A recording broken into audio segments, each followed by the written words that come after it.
Mother, back in the day, disregarded the counsel of several uncles and resolutely chose to marry, ultimately subjecting herself and her daughter, Xiao Bao, to relentless torment, and pushing them to the brink of despair. Just as they hovered between life and death, a phone call summoned 8 distinguished and formidable uncles. The eldest uncle, his countenance foreboding, commanded the bar that had tormented them to shut its doors immediately. The fourth uncle, cracking his knuckles, declared that even a prison would not be a sanctuary for their tormentors. The fifth uncle, flexing his muscular arms, sternly demanded to know who had harmed his sister and niece. Miraculously escaping death, Xiao Bao not only regained her life, but also unexpectedly acquired a seemingly blessed gift, an uncanny ability to speak with profound insight. From that moment on, the long-single uncles of the Li family experienced an unprecedented blossoming of romantic prospects, while Xiao Yuanbao clung to her uncles, being pampered, all the way to the pinnacle of her life. Chapter 1. The matchmaker becomes a 3.5-year-old bundle of joy. Woo woo woo. Yu Yuan felt as though she had been struck by a heavy object, her entire body aching. Her blurred vision gradually cleared, revealing several towering men that startled her. What on earth is happening? One of the men reached out, seemingly about to lay a hand on her. Stop. What are you all doing to this old lady? Is this defiance against heaven? Instinctively, Yu Yuan raised her hand, pointing her finger at the men before her, intending to bind them with a red string. This prompted uproarious laughter from those present. What the heck? She was incredulous, staring at her diminutive finger and pudgy little fist. What was happening? Li Jinxia, look at the foolish child you have raised. Even now, in this dire moment, she is still playing make-believe. The man seated on the sofa roughly tugged at a woman's hair, sneering at her and casting a malicious glance at Yu Yuan. The woman, whose hair was being yanked, looked at Yu Yuan and shook her head vigorously. Don't be afraid, darling. Everything is all right. Mommy is here. Yu Yuan surveyed her surroundings, then glanced at the woman claiming to be her mother. What was going on? How had she transformed into a mere child? And these buffoons before her. It was as if the tiger had not roared, and they mistook the formidable Yu Lao for a sickly cat. With her tiny hands, she drew 2 heart-like shapes in the air, then pouted her lips and pointed at the men in front of her, her innocent voice declaring, bind them, both. The atmosphere turned eerily silent, and Yu Yuan cautiously opened one eye, wondering why she had not transformed at all since casting her spell. At that moment, a resounding slap struck her face, and her vision erupted into a flurry of stars as she lost consciousness. Around her, silence reigned. Yu Yuan forced her eyes open, only to find herself enveloped in darkness. Suddenly, a yellow scroll fell at her feet. Yu Yuan, due to your repeated indulgence in alcohol, you have disrupted the fate of many. Thus, you are sent down to endure trials, and you must complete 999 unions to return to the heavenly realm. Taking a deep breath, she muttered softly, "Oh you, Jade Emperor, so I mismanaged a few red threads, and you cast me down here, and as if that were not enough, you've sealed my powers. How can I tie any red strings without my abilities?" As soon as she uttered these words, the scroll vanished, and with it, her memories began to fade, leaving only those of Xiao Yuanbao. While she was lost in thought, a pair of cold arms enveloped her, trembling slightly. "Don't be afraid, Yuanbao. Your uncles have come to rescue you. Mommy is here waiting for your uncles." Yu Yuan had descended into the body of 3.5-year-old Yuanbao. The little one's mother had been deceived by a scoundrel, resulting in the birth of Xiao Yuanbao, and both had endured great suffering. Today marked the anniversary of their tribulation. Yet thanks to Yu Yuan's arrival, Xiao Yuanbao had been granted a second chance at life. Meanwhile, in a villa's gym on the top floor in the imperial capital, Li Jinsheng was abruptly awakened by the shrill ring of a phone. Glancing at the unfamiliar number on the screen, he furrowed his brow and forcefully hung up. Within 2 seconds, the phone rang again. Annoyed, Li Jinsheng picked up the call, ready to unleash a torrent of curses, only to be silenced by the voice on the other end. "Brother, I was wrong. Can you come and take Yuanbao home? I am in the underground storage of Tianchen Bar in Yun City." Before Li Jinsheng could respond, the call abruptly ended. Thud it. Jinsheng's phone fell to the ground, and it felt as though his breath had been snatched away, causing his heart to skip a beat, as time seemed to freeze in that moment. Regaining his senses, Li Jinsheng gasped for air and fled the gym, rushing down the stairs. Big brother. Dad. Second brother. Fifth brother. Hurry. Xiao has been located. It's extremely dangerous. Quickly. His frantic cries echoed through the once quiet villa. Asterisk asterisk. At Tianchen Bar, in a luxurious private room. Ah, Song Zong, you truly outdo yourself, even going so far as to harm your own daughter. A rotund man remarked while sipping his drink. I merely sought the Li family's support. Who would have known this fool would sever ties with them? Song Tianchen replied disdainfully, adding, besides, who knows whose child this is? She is not mine. Not yours? Indeed. Song Tianchen nodded slightly. What father would treat his own flesh and blood in such a manner? He had even procured a DNA test using their hair. In his quest for the Li family's backing, Song Tianchen had harbored nefarious intentions toward this unique daughter, the cherished pearl of the Li family. Everything had been meticulously planned that day, yet unexpectedly, just after administering the drug, his establishment was exposed. To avoid complications, he abandoned Li Jinxia, narrowly escaping, while she remained unconscious and was brought to his home. He had not anticipated that this fool would believe she had been saved by him, nor that he would be thought to be the father of her child. For the sake of the Li family, he had chosen to play along. Who could have foreseen that to this day, the Li family had yet to assist him, while Li Jinxia, under the influence of the drug, had become akin to a simpleton. A sudden, urgent knocking at the door shattered Song Tianchen's reverie. Not good, boss. A dozen cars have arrived outside, and the bar is now surrounded. Song Tianchen sprang to his feet, rushing to the door, where the leading figure among the men outside was none other than the popular star Li Jincheng, the twin brother of Li Jin. Xiao Jincheng anxiously scanned the vicinity of the bar, failing to locate any hidden exits. He seized a nearby bartender. Where is the underground storage? The bartender, startled, dropped the bottle in his hand, causing it to shatter and foam everywhere. Did I ask you? Where is the underground storage? The words were nearly forced through clenched teeth, with Li Jincheng's expression suggesting he might devour the bartender.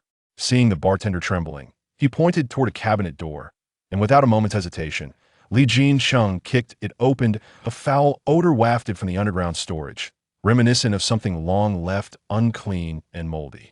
In the dimly lit basement, devoid of any light, Li Jincheng fumbled for his phone while softly calling out, Xiao Yuanbao, can you hear me?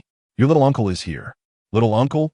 The individuals who had followed him quickly turned on their flashlights, and Li Jincheng immediately spotted Li Jinxia sprawled on the floor, alongside a small Yuanbao who bore an uncanny resemblance to her mother in childhood that a large handprint marred Yuanbao's cheek. Li Jincheng swiftly scooped up the unconscious Xiaxia and held her close, feeling the absence of warmth in her body. Quick, hold on to Yuanbao. We're going to the hospital. As he hurried to the car, tears streamed down Li Jincheng's face. The person in his arms wore nothing but a tattered skirt, which was utterly inappropriate for the winter season. The frigid basement could be lethal. Xiaxia, your brother is not angry. How could he be angry with you? Your brother is also searching for you. Chapter 2. Returning home with grandfather and uncles, everything transpired too swiftly for Song Tianchen to react. By the time he regained his senses and rushed downstairs, all he could see was a trail of exhaust fumes as a procession of vehicles thundered out of sight. Why had the Li family suddenly appeared? Hadn't they severed ties? How did they know that Li Jinxia was in the underground parking lot? Regret washed over Song Tianchen. Had he known earlier, he would not have been so harsh with them. Now, how could he possibly secure the Li family support? With this thought, he hurried to his car, intent on catching up with the Li family to clarify that matters were not as they presumed. However, he was intercepted by a group of men in black. Mr. Song, President Li has instructed that no one is to leave this place, but I am the child's father. I must see how my wife and child are doing. Song Tianchen explained anxiously, an inexplicable sense of unease creeping into his heart. The Li family rushed the mother and child to the nearest hospital. Outside the emergency room, silence enveloped them, punctuated only by the sound of their breaths. Gazing at the words indicating surgery in progress, the usually composed Li patriarch and his elder brother, Li Jincheng, fidgeted nervously. The illustrious Li family, ranked among the wealthiest in the world, had 8 sons and only one daughter, Li Jinxia, who was cherished by all. Yet, this woman who was adored by so many, had fallen for Song Tianchen and even eloped from home. Despite their exhaustive efforts, the Li family could not locate her, only to discover she was trapped in the parking garage. Li Jinsheng glanced at the time, pacing anxiously at the door, and exclaimed, "Why is it taking so long? Is this hospital even competent?" Li Jingchen replied quietly, "This is the nearest one. There's no way we could have made it back to Daidu in time. Stop loitering in front of Dad." Once the mother and child arrived at the hospital, they were whisked directly into the emergency room. In truth, Li Jinsheng had already sensed that Xiaxia had stopped breathing during the journey. Time seemed to stretch infinitely for the Li family, feeling longer than a century. When Li Jinsheng took the 2 papers from the doctor, his pupils dilated in disbelief at the contents. He discarded the papers and, in a fit of rage, seized the doctor by the collar, shouting, "How could you let a living person die like this? Is this how you treat the sick?" The Li patriarch, incredulous, picked up the notification, tears welling in his eyes as he stumbled towards the emergency room, leaning on his cane. His beloved granddaughter lay lifeless here? He could still vividly recall her last words to him about needing to be with Song Tianchen. What had she endured in those years? Just as everyone gathered around Li Jinxia, a soft voice emerged from behind. "Mommy? Uncle?" Li Jinsheng turned to see the small figure of a little girl and hurriedly bent down to scoop her up, wishing to shield her from this cruel reality. Yet, the little one nestled against his shoulder asked, "Is Mommy going to the sky to become a fairy?" To the 3.5-year-old Yuanbao, death was an utterly foreign concept. In her stories, those who passed away always ascended to the heavens to become fairies. Did this mean Mommy no longer wanted her and had gone to become a fairy? Li Jinsheng felt his heart sting at her question and trembled as he replied, "Yes, Mommy has completed her task and is going back to the heavens to be a fairy. Uncle will take you out to play." "Does this mean I won't see Mommy again? I still have things to tell her." With a sigh, Li Jinsheng realized this would be the last time the little one would see Xiaxia. Gently stroking Yuanbao's head, he turned back to the bedside. Little Yuanbao stared at her still mother and knelt beside the bed, remaining silent for a moment before saying, "Even if Mommy becomes a fairy, don't forget about Yuanbao." While saying this, she grasped her mother's hand, as if tying something around her wrist. "This is a good luck string. Mommy must be happy as a fairy and never let anyone bully her again." Everyone watching felt a heavy weight in their chests, unsure whether to pity the little girl's understanding or mourn for their beloved Xiaxia. "All right, let's take Yuanbao home with Grandpa and her uncles." Yuanbao's mind was clouded, slowly raising her head to look at the towering men around her, who were as tall as those who had once harmed her. One of them was even taller than the rest. Looking at the speaking elder, she timidly asked, "Grandpa." She recalled her mother saying that her father was not like the others who hurt her, and that she had 8 brothers who loved her. Yuanbao gazed at them uncertainly and nodded. Li Jinsheng crouched beside the bed, pointing out each person. "This is your eldest uncle. This is your second uncle. This is your 4th uncle. And these are your 5th and 7th uncles. Your 3rd and 6th uncles will return shortly." As he finished speaking, Li Haoran approached, intending to lift Yuanbao, but she instinctively recoiled. He was the tallest man in her eyes, a boxer with countless fans, yet he was met with rejection by Yuanbao. Li Jinsheng noticed her fear and gently urged, "Come here. Let Uncle hold you." The group eventually brought Yuanbao to the hospital room, and after much effort, she finally fell asleep. At the door of the hospital room, Li Jinsheng glanced at the documents in front of him and coldly demanded, "Aside from him, I want everyone who knew that Xiaxia was here to be brought to me." Those who knew yet chose to remain silent, while witnessing the suffering of the Li family's daughter would pay the price. The patriarch gritted his teeth in fury, declaring, "My daughter and granddaughter must have their suffering repaid 100-fold. Li Jingchen assured him, "Don't worry. We will take care of him swiftly and return Yuanbao to Daidu. The medical care here is woefully inadequate." These deranged individuals even injected Yuanbao, albeit in small amounts, while Xiaxia had endured torment from this substance for 4 years. Today, it was precisely due to the rejection of this injection within her system that, "Your handling won't achieve the results I desire. I'm going to remove this scoundrel's arm right now." Such matters required a blunt resolution for Li Wu, the boxer, as he rolled up his sleeves and headed out. Li Mingqi, who typically advocated for resolving issues with intellect rather than brute force, swiftly followed. "Wait for me. Li Wu, I'll help you." The brothers of the Li family exchanged glances, each nodding in unison, and they all followed Li Haoran's lead. Chapter 3. That was not a dream at the Tianchen Bar. 6 luxury cars screeched to a halt at the entrance, and the guards in black rushed forward, President Li. Before Li Jingxin could speak, Li Haoran strode forward, gesturing with authority. Everyone here, 1 finger each, into the liquor. Drink it yourselves. The guards blinked rapidly in disbelief, glancing at Li Jingxin, who wore a cold expression and nodded slightly. Understood. The guards nodded, astonished by such a twisted demand. The brothers of the Li family made their way directly to the private room on the 2nd floor. Song Tianchen, hearing the commotion, hurried out to greet them with a beaming smile. Ah, presently, what brings you here? I should have prepared a proper welcome, knowing you were coming. Ah. As Song Tianchen approached, he was suddenly seized by the nape of his neck and dragged forward. President Li, what is the meaning of this? We could talk this out. Lift your eyes and look well. I am your 5th grandfather. Do not attempt to play games in front of me. As he spoke, the group entered the private room, and Song Tianchen belatedly realized that the Li family had come to settle accounts with him. Li Zong, the opportunity for you to explain his mind. The situation is not as you all perceive. Who would inflict such harm upon his own wife and children? It is woo that I can't endure this any longer. Standing behind, Li Mingqi could no longer watch, seizing a nearby bottle of wine and thrusting it to his lips. In an instant, Li Haoran delivered a resounding slap across his face, causing the bottle to shatter. Song Tianchen found himself utterly defenseless, on the brink of succumbing to the fists and slaps of several Li Jingxin interjected. Enough, that's sufficient.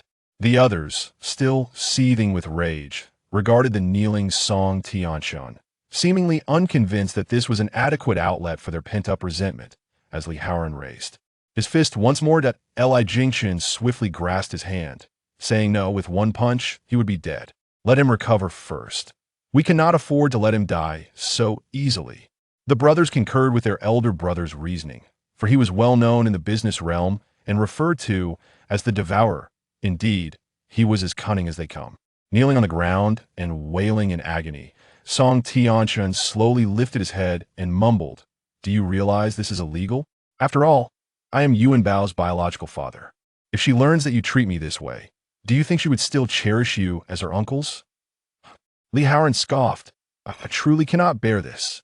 Before he could finish his sentence, another slap landed on the opposite side of Song Tianchen's face, and something clattered to the ground. The onlookers gazed at the blood-stained teeth on the floor, shaking their heads in disdain as they turned to leave. Song Tianchen was hospitalized, and concurrently, Tianchen Bar was shut down.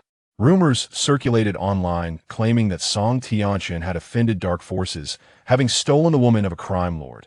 Others suggested he was engaged in illicit dealings and had been caught in a police sweep. In any case, the gossip was as scandalous as it was varied. Moreover, before he could recover in the hospital, he was taken away, reportedly to spend no less than 3 to 5 years in confinement. Upon learning of this incident, Song Tianchen's parents rushed to visit him.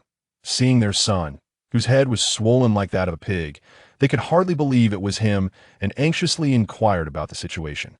"What happened?" "Yes, my precious son. Who did this to you?" However, separated by glass, they could not touch him, and even the voice transmitted through the phone was muddled, rendering Song Tianchen's words barely intelligible.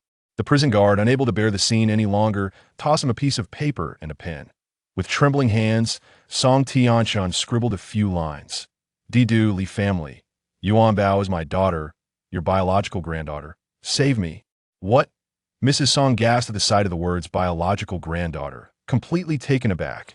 She had no idea her son had a wife, let alone a granddaughter. In contrast to Mrs. Song's panic, old Master Song remained considerably composed.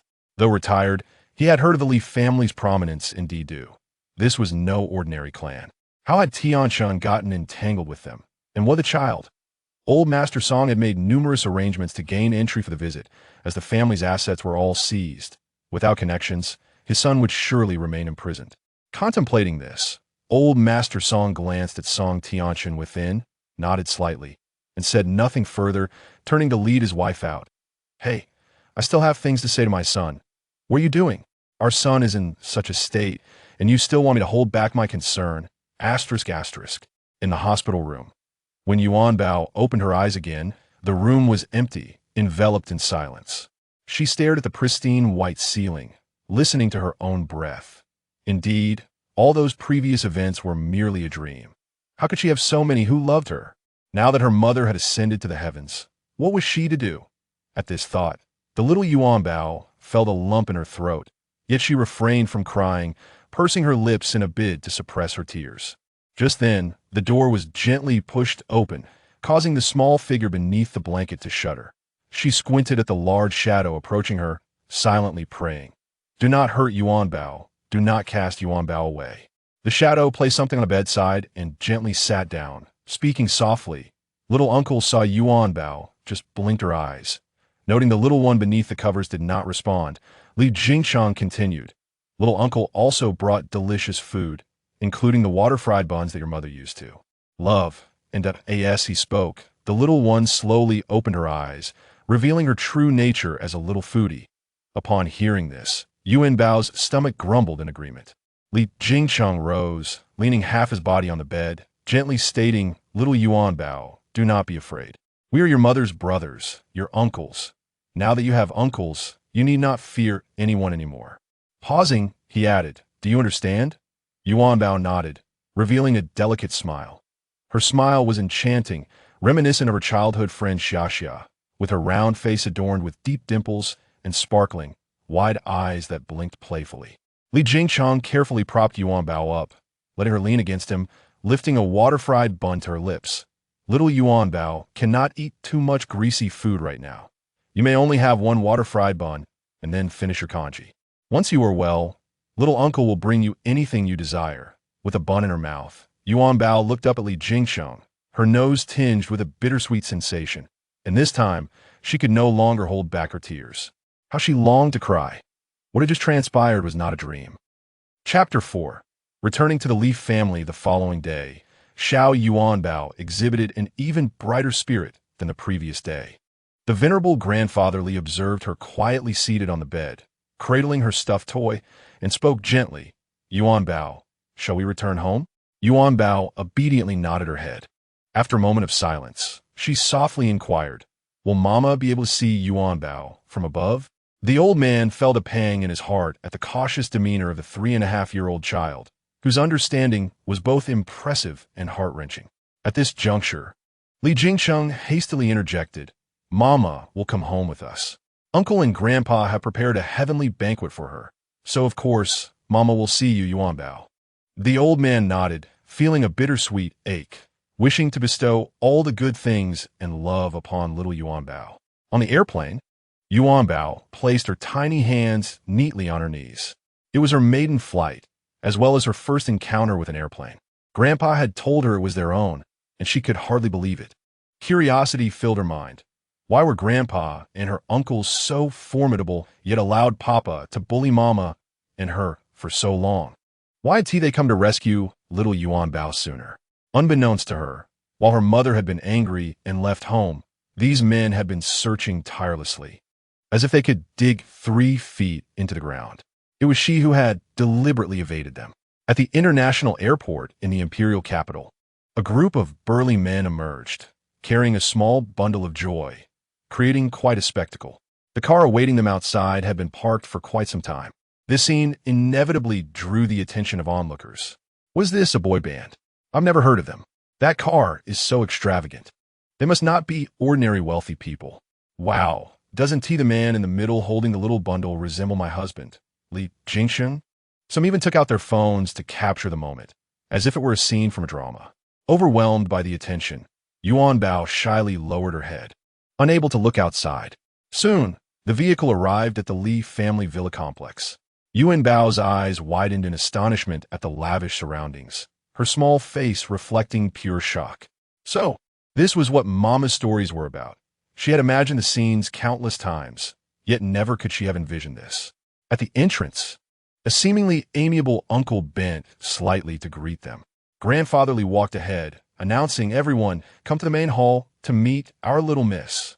Inside the hall, Grandfatherly took a central seat with Yuanbao, clad in a pink princess dress, nestled in his lap, while his 8 sons were positioned on either side. A long line of servants stretched from the hall's entrance to the garden, each one eager to greet the little miss. Faced with the bowing aunts and uncles, Yuanbao felt bewildered, stiffly sitting in Grandfather Li's embrace. Sensing her discomfort, the old man gently patted her little leg, saying, "Little Yuanbao, these uncles and aunts are here to protect you. Do not be afraid. None will harm you." After everyone had greeted Yuanbao, several uncles vied to take her out for a stroll, but were promptly silenced by the old man. "Yuanbao doesn't have the energy to run around with you all. She should rest now." Undeterred, Li Haoran approached the old man and asked Yuanbao, "Would you like to go explore with your uncles?" Yuanbao glanced at Grandpa, hesitating to speak. Grandfather Li looked down at her, and she quietly replied, "Yuanbao isn't tired. She wants to see." "Then off you go," the old man smiled, handing Yuanbao to Li Haoran. "You gentlemen, be gentle. Don't hurt her." Li Haoran easily cradled Yuanbao, who settled comfortably in his arms. Although the 8 sons of the Li family each had their own careers, they all resided nearby, each in their own villa. Unlike many families embroiled in power struggles, the Li family was a unique example of unity, with no one vying for inheritance. The group moved from the home of the eldest son, Li Jingchen, to that of the 3rd son, Li Mingqi, with Yuanbao joyfully shifting from Li Haoran's arms to his shoulders. Perched atop her 5th uncle's shoulders, Yuanbao laughed gleefully, experiencing a sensation she had never known before. Her father had never held her as a child. He had only ever punished her, leading Mama to often hide her in the basement, while Mama frequently suffered from injections, remaining unconscious for long stretches. Suddenly, Yuanbao's gaze was caught by a little rabbit peeking from behind a tree, beckoning her, as if to say, "Come here, I'm waiting." She pointed excitedly, "Little rabbit." "Fifth uncle, there's a little white rabbit." The brothers of the Li family followed Yuanbao's gaze and indeed spotted the rabbit squatting beneath the tree. Kneeling before the rabbit, Yuanbao asked, "How did you know my name is Yuanbao? Is it true? Has Mama sent you to keep me company?" The brothers exchanged glances, wondering if Yuanbao had been traumatized by that scoundrel, Song Tianchen. Little did they know, the rabbit was indeed conversing with Yuanbao. Within moments, she turned back, cradling the rabbit in her arms, her face alight with innocent joy. As she walked ahead with the rabbit, her uncles trailed behind. Li Jingchun coolly directed his phone call. "Find me the best pet doctor. It's a rabbit." He then called again, arranging for the young master and miss to return home, stating they would no longer stay overnight, but would become day students instead. This way, the household would have someone to accompany little Yuanbao, alleviating her loneliness. Yuanbao gazed at the rabbit in her arms. The rabbit proudly remarked, "You've lost your memory. Haven't you? You can't just tie me to any other little male rabbit with a red string anymore, can you?" Yuanbao frowned, pouting, "Do you want a little male rabbit? Where would I find one for you? What do you want it to look like?" As she pondered, she suddenly remembered her uncles behind her. Turning, she asked little uncle, "Can you help Yuanbao find a little male rabbit?" Li Jingcheng and the other brothers were momentarily taken aback by her question, unsure how to respond.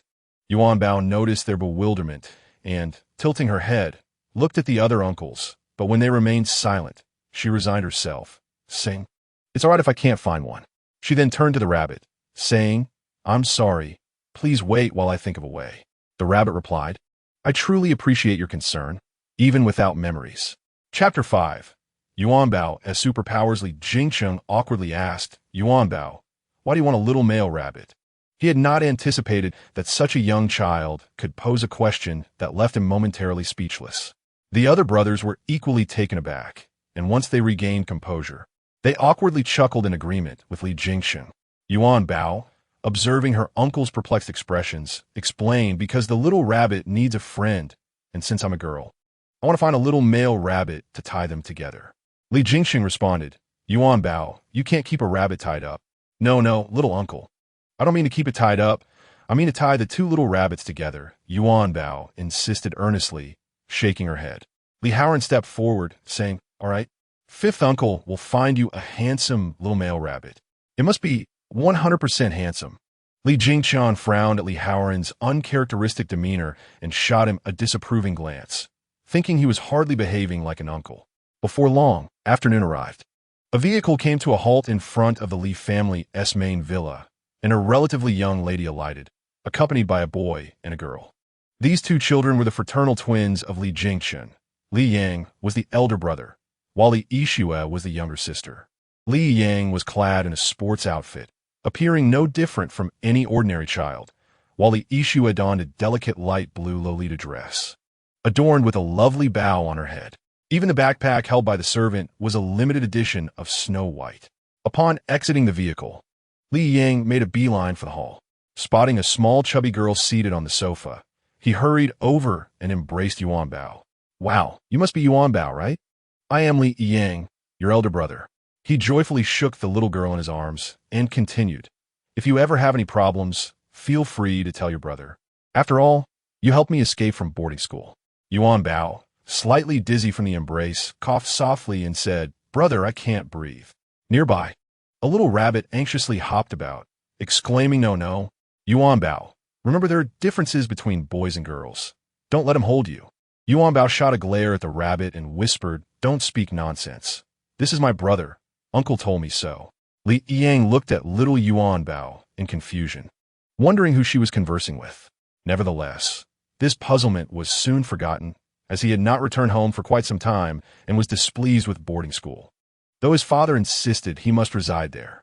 Li Yixue, who had just entered, observed the scene with dissatisfaction and pouted, "Don't take advantage of being the youngest. The whole family treats you well, yet you don't realize who the true elder is." With that, she turned and prepared to return to her own abode. Noticing her sister's apparent displeasure, Yuanbao quickly jumped off the sofa and jogged to catch up with her, saying, "Sister, I am Yuanbao, and you are truly beautiful." Li Yixue glanced at her, shook off her hand, and remarked, "You are not ugly either."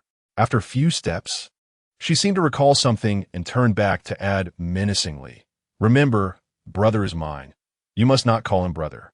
Yuanbao was somewhat taken aback, and just then the little rabbit bounced over, astonished. Who would have thought that twins could have such brotherly affection? What was that about? At dinner time, the elderly had specifically arranged for a maid to attend to Yuanbao, but she managed quite well on her own, requiring no assistance. Watching little Yuanbao relish her meal brought him satisfaction, even without partaking himself.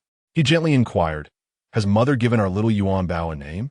Yuanbao looked at her grandfather, her big eyes twinkling. "Mother has always called me Yuanbao, so perhaps that is my name." After answering her grandfather's question earnestly, she continued to eat heartily. The others were amused by her innocence. Li Yang, chewing on a rib, remarked casually, "Yuanbao is a nickname. Her real name comprises her surname and given name." The elderly frowned. "Yuanbao? She is now our little heiress. Her surname is Li. What should her full name be?" The 8 sons at the table began to ponder deeply. Li Yang raised an eyebrow, thinking she could be named anything. It was of no concern to him.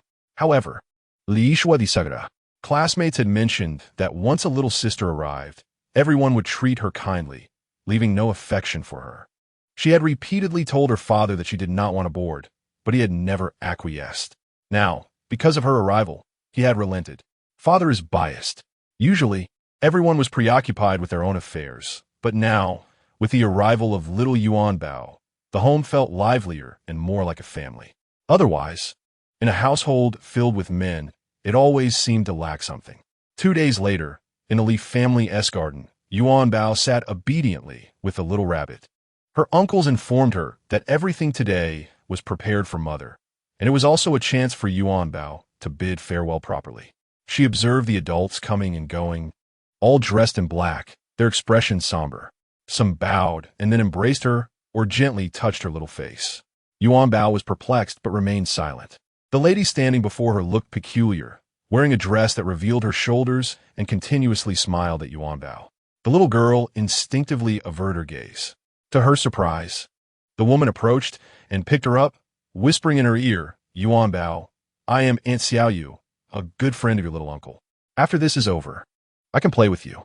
The woman's voice was somewhat grating, and Yuanbao felt a strong aversion, struggling to escape, but the woman held her firmly. Suddenly, strange images flashed before Yuanbao's eyes. The oddly dressed woman placing something into a cup, and then her little uncle appearing in the scene. After drinking from that cup, he fell asleep, and the strange woman even removed his shirt. Yuanbao gasped and vigorously shook her head. "Little uncle, you cannot remove his clothes without his permission." After losing sight of her little uncle, the strange woman continued to hold her tightly.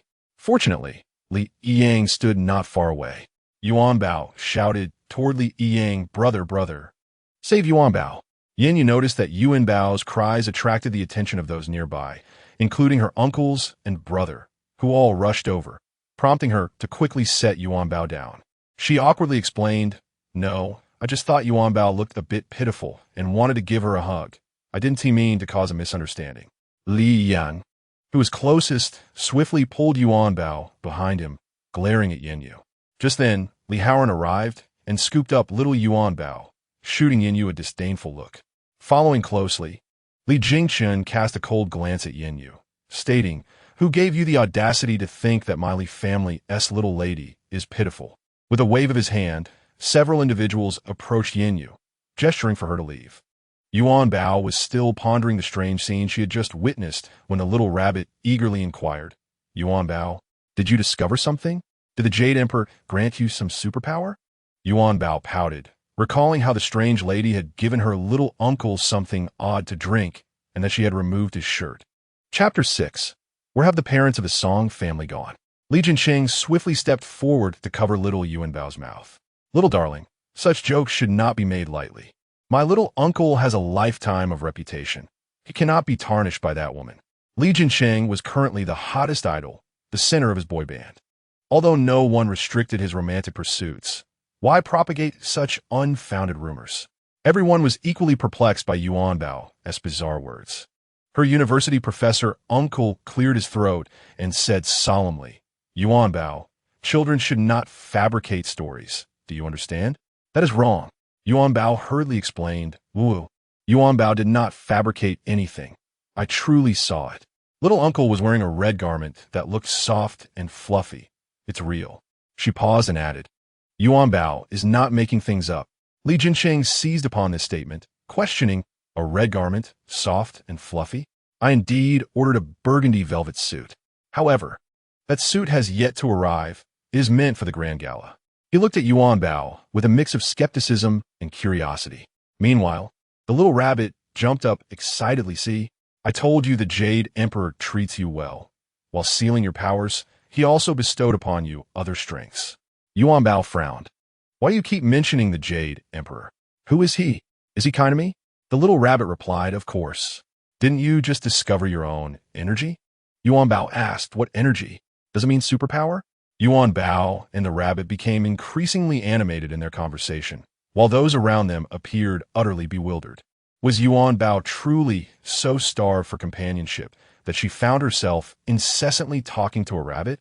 As the onlookers jested about the possibility of Xiao Yuanbao possessing extraordinary abilities, a security guard hurriedly approached, making a beeline for Li Jingchen. Observing the clumsy guard, Li Jingchen barked, "What is the matter?"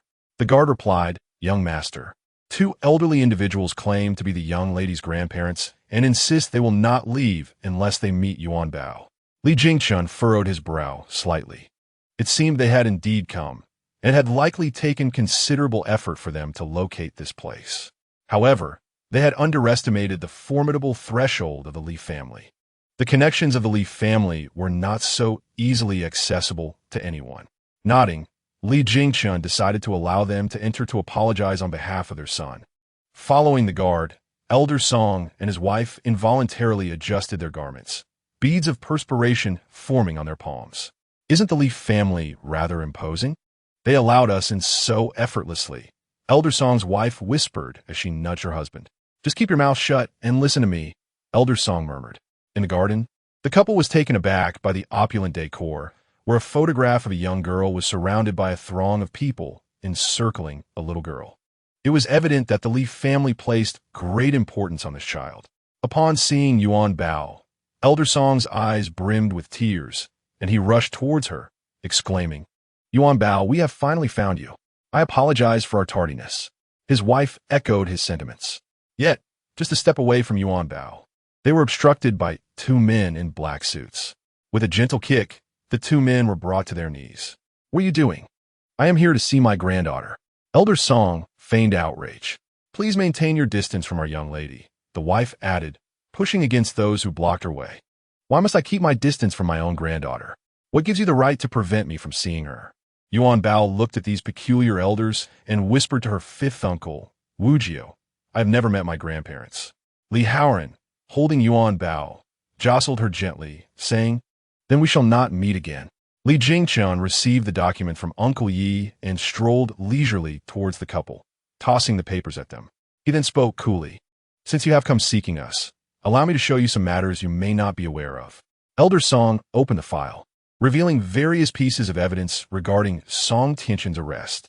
Though he had some awareness of his son's business dealings, he was unprepared for the extent of the revelations. Finally, he stumbled upon the loan repayment documents and the paternity test report linking Song Tianchen to Yuanbao. Elder Song could no longer maintain his composure. The emotions he had carefully cultivated outside now spilling forth as he shouted, "This is all false. Yuanbao is my Tianchen's daughter. You are deliberately preventing us from acknowledging our own granddaughter." Li Jingchun, with one hand in his pocket, snorted dismissively. Elder Song pulled out a prepared camera, snapping photos of Yuanbao and Li Jingchun while proclaiming, "Look, this is how the Li family treats their in-laws. They have taken my granddaughter and imprisoned my son, and now they present me with false paternity tests, denying me the chance to see my own granddaughter." His words flowed with practiced ease, devoid of hesitation. Elder Song's wife joined in, exclaiming, "Don't you recognize your grandmother, you ungrateful child? Have you forgotten us just because you are in the company of the wealthy?" Her words ignited the ire of the Li brothers. Li Haoran, still cradling Yuanbao, stepped forward, his fierce gaze fixed on her grandmother, and hissed, "What gives you the right to speak to my Yuanbao like that? How many mothers do you have to dare address me in such a manner?" Elder Song's wife broke down in tears, dramatically sinking to the ground. "Look at how the Li family treats their in-laws. Everyone come and see." The crowd fell silent, taken aback by her theatrics.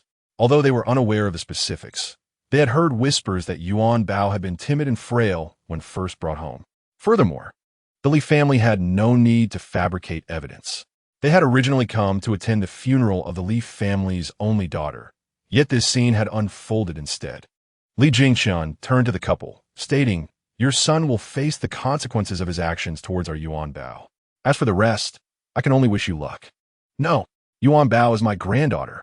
You must return her to me and provide for her."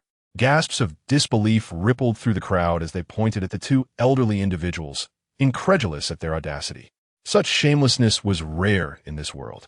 Li Jingchun possessed further evidence, such as videos of Jin Xia and Yuanbao being assaulted in a bar, or medical reports detailing their injuries.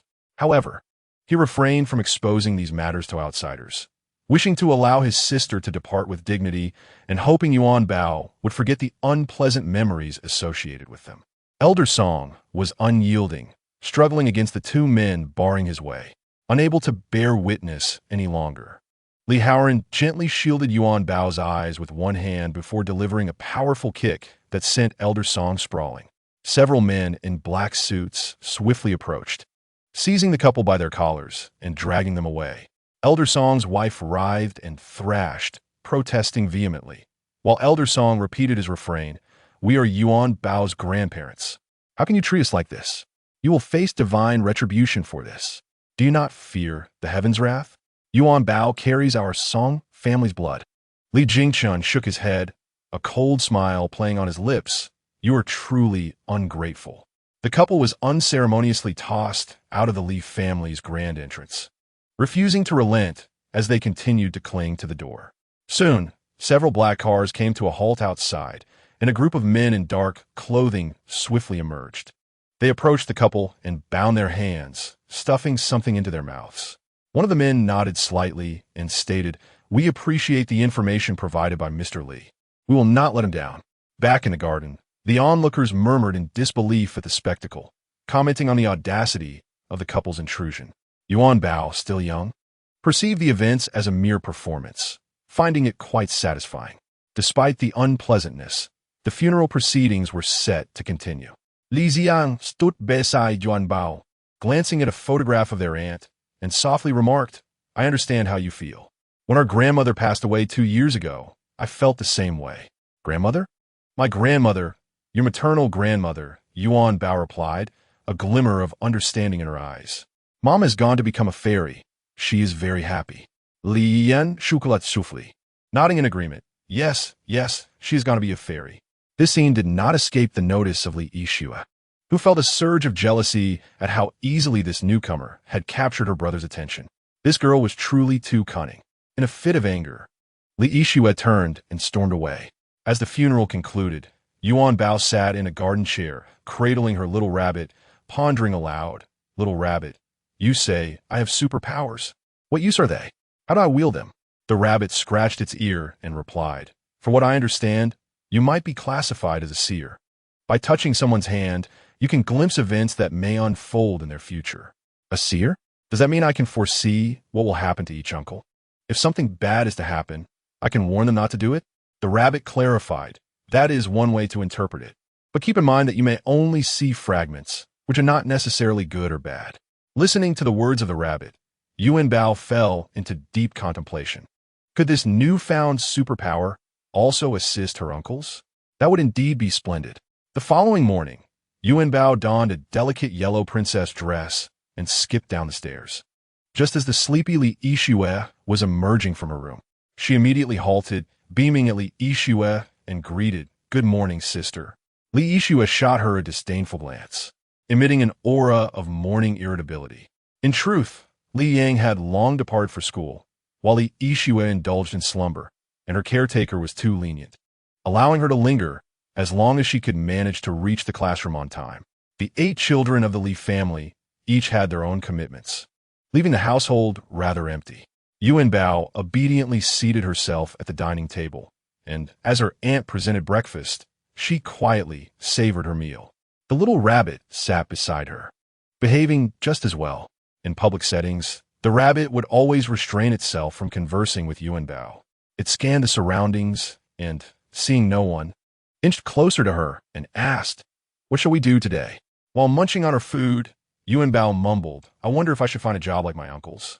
The rabbit nearly choked with laughter, recalling how it had been cast down from the heavens for neglecting its duties, and now here it was contemplating employment. It had been troubled for days. How was it to complete the task of 999 romantic entanglements with its current intellect akin to that of a 3.5-year-old child? Tossing this talking rabbit down to earth was of little use. Just then, Li Jinsheng entered wearing casual attire, yawning lazily. The rabbit had a sudden idea and said, Yuanbao, would you like to accompany your little uncle on an outing? Yuanbao, distracted by Li Jinsheng's approach, tilted her head at the rabbit and asked, Is that all right? Li Jinsheng replied, What do you mean, is that all right? Of course, you can go out with your little uncle. I would be delighted to take you along. Yuanbao paused, realizing it was her little uncle who had just spoken. In the afternoon, Yuanbao accompanied her little uncle to the company. Upon their arrival, several beautiful ladies followed Li Jinsheng into the makeup room. Among the array of stunning outfits being brought in, Yuanbao's eyes immediately fell upon a burgundy dress. She pointed excitedly, exclaiming, Little uncle, look, this is exactly like the one I saw that day. A nearby makeup artist chuckled, saying, Little darling, you have quite the discerning eye, but how could you have seen this dress? There is only one, specially customized for your little uncle by the brand. Li Jinsheng, not pondering much, set Yuanbao down and said, Why don't you help me choose which outfit to wear today? Yuanbao smiled, without hesitation, walked straight to the burgundy suit and declared, This one. It looks nice. Both Li Jinsheng and the makeup artist couldn't help but laugh. This little one was simply adorable. Then let us heed Yuanbao's choice and wear this one, Li Jinsheng decided. Initially, he intended to keep Yuanbao in the makeup room, but finding it dull, she carried her rabbit and ventured out. Turning a corner in the hallway, Yuanbao bumped into 2 long, fair legs, wincing in pain as she rubbed her forehead. Slowly, she lifted her gaze, only to find the person before her crouching down. The woman, clad in high heels, knelt on one knee in front of Yuanbao, gently grasping her hand in concern. Are you all right, little one? Did I hurt you? Yuanbao was momentarily taken aback. This sister was remarkably beautiful, and she couldn't help but stare. Suddenly, she spotted the lovely sister holding a beautiful birthday cake, singing a birthday song for herself, surrounded by her uncles. As the scene faded, Yuanbao blinked, pretty sister. Chapter 8. Yinyu wishes to become Yuanbao's auntie. Which woman could resist a sweet little one calling her pretty sister? The woman's face radiated warmth as she gently caressed Yuanbao's cheek. Little darling, who is your guardian? Shall I help you get back home? Without a moment's hesitation, Yuanbao nodded vigorously. I came with my little uncle. Your little uncle? Who is he? My little uncle is Li Jinsheng. The moment Li Jinsheng's name was mentioned, it seemed to carry an aura of its own. The woman smiled and led the little darling toward Li Jinsheng's makeup room. Li Jinsheng's makeup room was the most luxurious in the entire company, accessible only to his makeup artist. The woman escorted Yuanbao to the door, smiling. You can go in by yourself. I'll be heading back now, but do stay put, all right? She watched as Yuanbao opened the door, preparing to leave, only to be halted by a small hand tugging at her skirt. Pretty sister, want you join me? Just as the woman was about to respond, Li Jinsheng's magnetic voice resonated from within the makeup room. What is it, Yuanbao? I met a beautiful Annie, and she even celebrated my birthday. Yuanbao replied, still holding onto the woman's skirt. Birthday? Both Li Jinsheng and the woman were taken aback. The woman quickly clarified, little one, I was just bringing you back. This is our first meeting. She certainly did not wish to be embroiled in any drama or claims of seeking attention from Li Jinsheng, a common occurrence in their industry. Li Jinsheng stepped out, giving the woman a slight nod. Thank you for bringing Yuanbao back. He then bent down to scoop Yuanbao into his arms. No more playing around outside.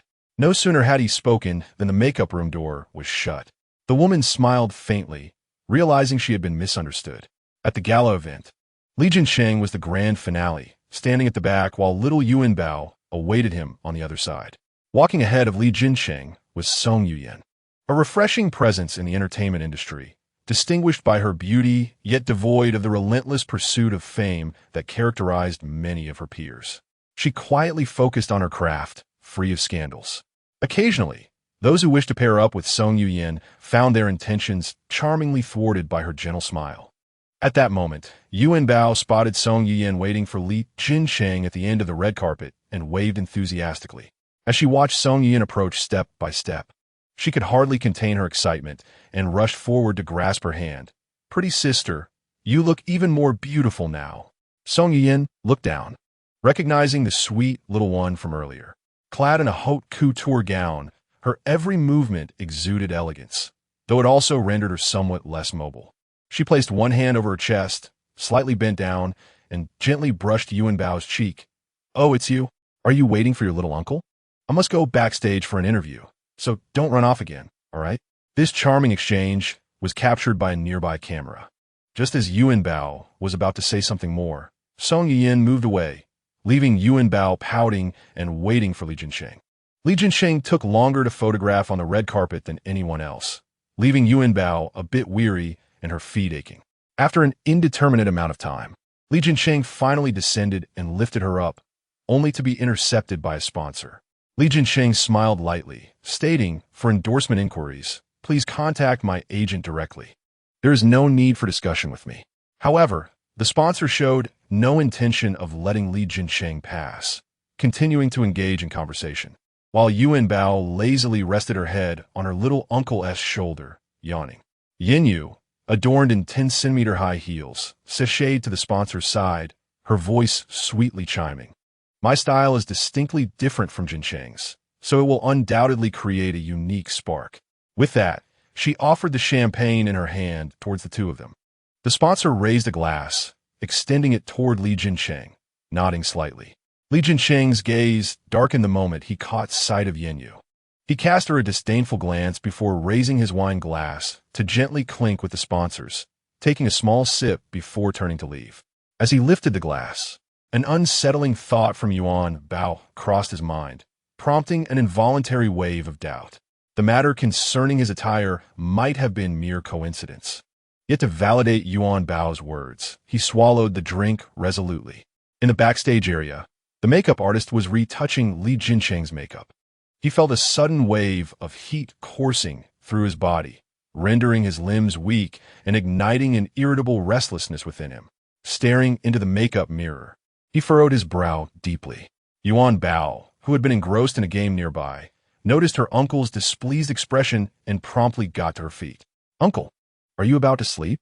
I've seen you like this before," she remarked. Just as she finished speaking, Yin appeared silently behind Li Jincheng, her footsteps muffled by the disposable slipper she wore. The makeup artist froze mid-application. Through the mirror, Li Jincheng caught sight of Yin and hissed in a low voice, "Get out." The makeup brush slipped from the artist's grasp, clattering to the floor as she repeatedly apologized. Yin, unfazed, reached out to place her hand on Li Jincheng's shoulder. Yuanbao, witnessing this scene, quickly swatted at Yin's hand, asserting in a fierce yet innocent tone, "Uncle said to let you go. Don't touch him." Yin smirked. "Yuanbao, after today, I might just become your aunt, and you could have a little sister or brother." Yin's true nature was unveiled as she gazed at Yuanbao. Meanwhile, Li Jincheng remained lucid despite his discomfort, feeling as though he were being roasted alive, with an unsettling sensation akin to ants gnawing at his skin. He clenched his fists, inhaling deeply before forcefully pushing Yin's hand away, standing up to grasp her shoulder, shoving her toward the door. Yin twisted her body, pleading, "Don't rush to push me. Jincheng, you truly need me right now." Yuanbao swiftly leaped off her chair, pushing against Yin's legs, urging her, "Hurry and go away. Retreat, retreat, leave." With a loud bang, the door slammed shut. Li Jincheng, watching Yuanbao gasp for breath, smiled and gave her a thumbs up. "Yuanbao, why don't you play outside for a while? Uncle needs to handle something." His voice was hoarse and slightly trembling, feeling as though countless ants were crawling through his veins. After saying this, he pushed Yuanbao out. As the door closed behind her, Yuanbao found it impossible to reopen, calling out anxiously for her uncle. Seeing no sign of the door opening, she turned and began to run down the corridor, her little legs moving rapidly in search of someone. At the corner of the hallway, she collided with another person.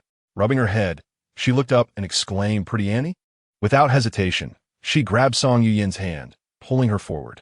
"What's wrong, Yuanbao?" Song Yun inquired, bewildered as she was dragged along. Attempting to stop and understand the situation, she noticed Yuanbao's anxious expression, her breaths coming in quick gasps, leaving no room for questions. She followed Yuanbao into Li Jincheng's room. Upon entering, the chaos was evident. Cosmetics lay scattered across the floor, and even the mirror on the wall had been shattered. Spotting Li Jincheng, who appeared disheveled, a sense of foreboding washed over Song Yuyin as she approached him, gently touching his forehead. Just as her hand reached out, it was seized by a powerful grip from Li Jincheng, as if he intended to crush her. With a startled gasp, she recoiled, attempting to free herself from his grasp, but finding her strength insufficient. At that moment, Yuanbao grasped Li Jincheng's hand, saying, "Uncle, you hurt the pretty Annie." Hearing Yuanbao's innocent voice, Li Jincheng's grip loosened slightly. Song Yuyin quickly withdrew her hand, exhaling in relief and internally wondering if he had consumed something he shouldn't have. "What is wrong with Uncle?" Yuanbao asked, puzzled. "Is he sick?" Observing Li Jincheng's discomfort and then turning to Yuanbao, Song Yuyin felt helpless. She realized she couldn't assist him directly and pondered what to do. Cooling down might help, she thought, scanning the room until her eyes landed on a refrigerator in the corner. She hurried over and found it stocked with ice for coffee as well as dry ice packs. Gathering everything, she returned to Yuanbao, who was curiously watching, and gently said, "Yuanbao, why don't you go play outside for a bit?" As Yuanbao heard her words, she glanced at Li Jincheng and saw him holding Song Yuyin's face, an uncomfortable moment that made her uneasy. Yuanbao was led outside, and once the door was shut, Song Yuyin took a deep breath and quietly said, "I apologize. I did not mean to intrude. I hope you don't remember this when you wake up." With that, she removed his wine-red suit jacket. Li Jincheng's shirt collar was already unbuttoned, sparing her that step. With a small shovel, she scooped up some ice, holding onto the collar of his shirt with her other hand. With a swift motion, she poured the ice into his shirt. The sudden chill on his back jolted Li Jincheng awake, providing slight relief, though he still felt feverish. Without hesitation, she scooped up more ice, pouring it in while also pressing a piece against his lips. After a brief moment, seeing some color return to his face, she sighed in relief and stepped back, leaning against the makeup table. Watching Li Jincheng, who appeared dazed yet still handsome. Song Yiyin mused how these young idols possessed an inexplicable allure, despite the murky waters of the entertainment industry. She had only wished to focus on her acting. In this moment, she realized Li Jinsheng was indeed quite attractive. Shaking her head to dispel her fleeting thoughts, she hoped he wouldn't remember this encounter, lest he misconstrue her intentions. She exited the makeup room, where Yuanbao was squatting on the floor, playing with a bunny. Upon hearing the door open, she jumped up quickly. "Pretty Annie." Song Yiyin paused, smiling as she crouched down. "Next time you see me, don't call me Pretty Annie. You can call me Yuyin's sister instead." Li Jinsheng opened his eyes to a disheveled makeup room, with Yuanbao asleep on the small sofa, clutching her bunny. As he rose, the icy sensation on his back jolted him fully awake, causing him to inhale sharply and frown. A beautiful face flashed through his mind, alongside the image of him gripping her wrist tightly. Li Jinsheng shook his head vigorously, dismissing the hallucination. He struggled to recall the events that transpired after pushing Yin Yu away, finding that his memory faded thereafter. Yet Yuanbao, could it truly be as she had suggested? Unbelievably, he glanced at the little Yuanbao, pondering whether she had been enlightened by a higher power. That evening, as Li Jinsheng entered the hall with Yuanbao in his arms, he was met with the piercing gazes of the people gathered in the living room, as though they intended to devour him whole. At the forefront sat the elderly, striking his cane against the ground. "Look at the time. You can gallivant around as you please, but if you want to die outside, make sure you bring Yuanbao back home first." Old 7, Li Qinyang, chimed in indeed. "I've been away for days. I return only to find I cannot see Yuanbao."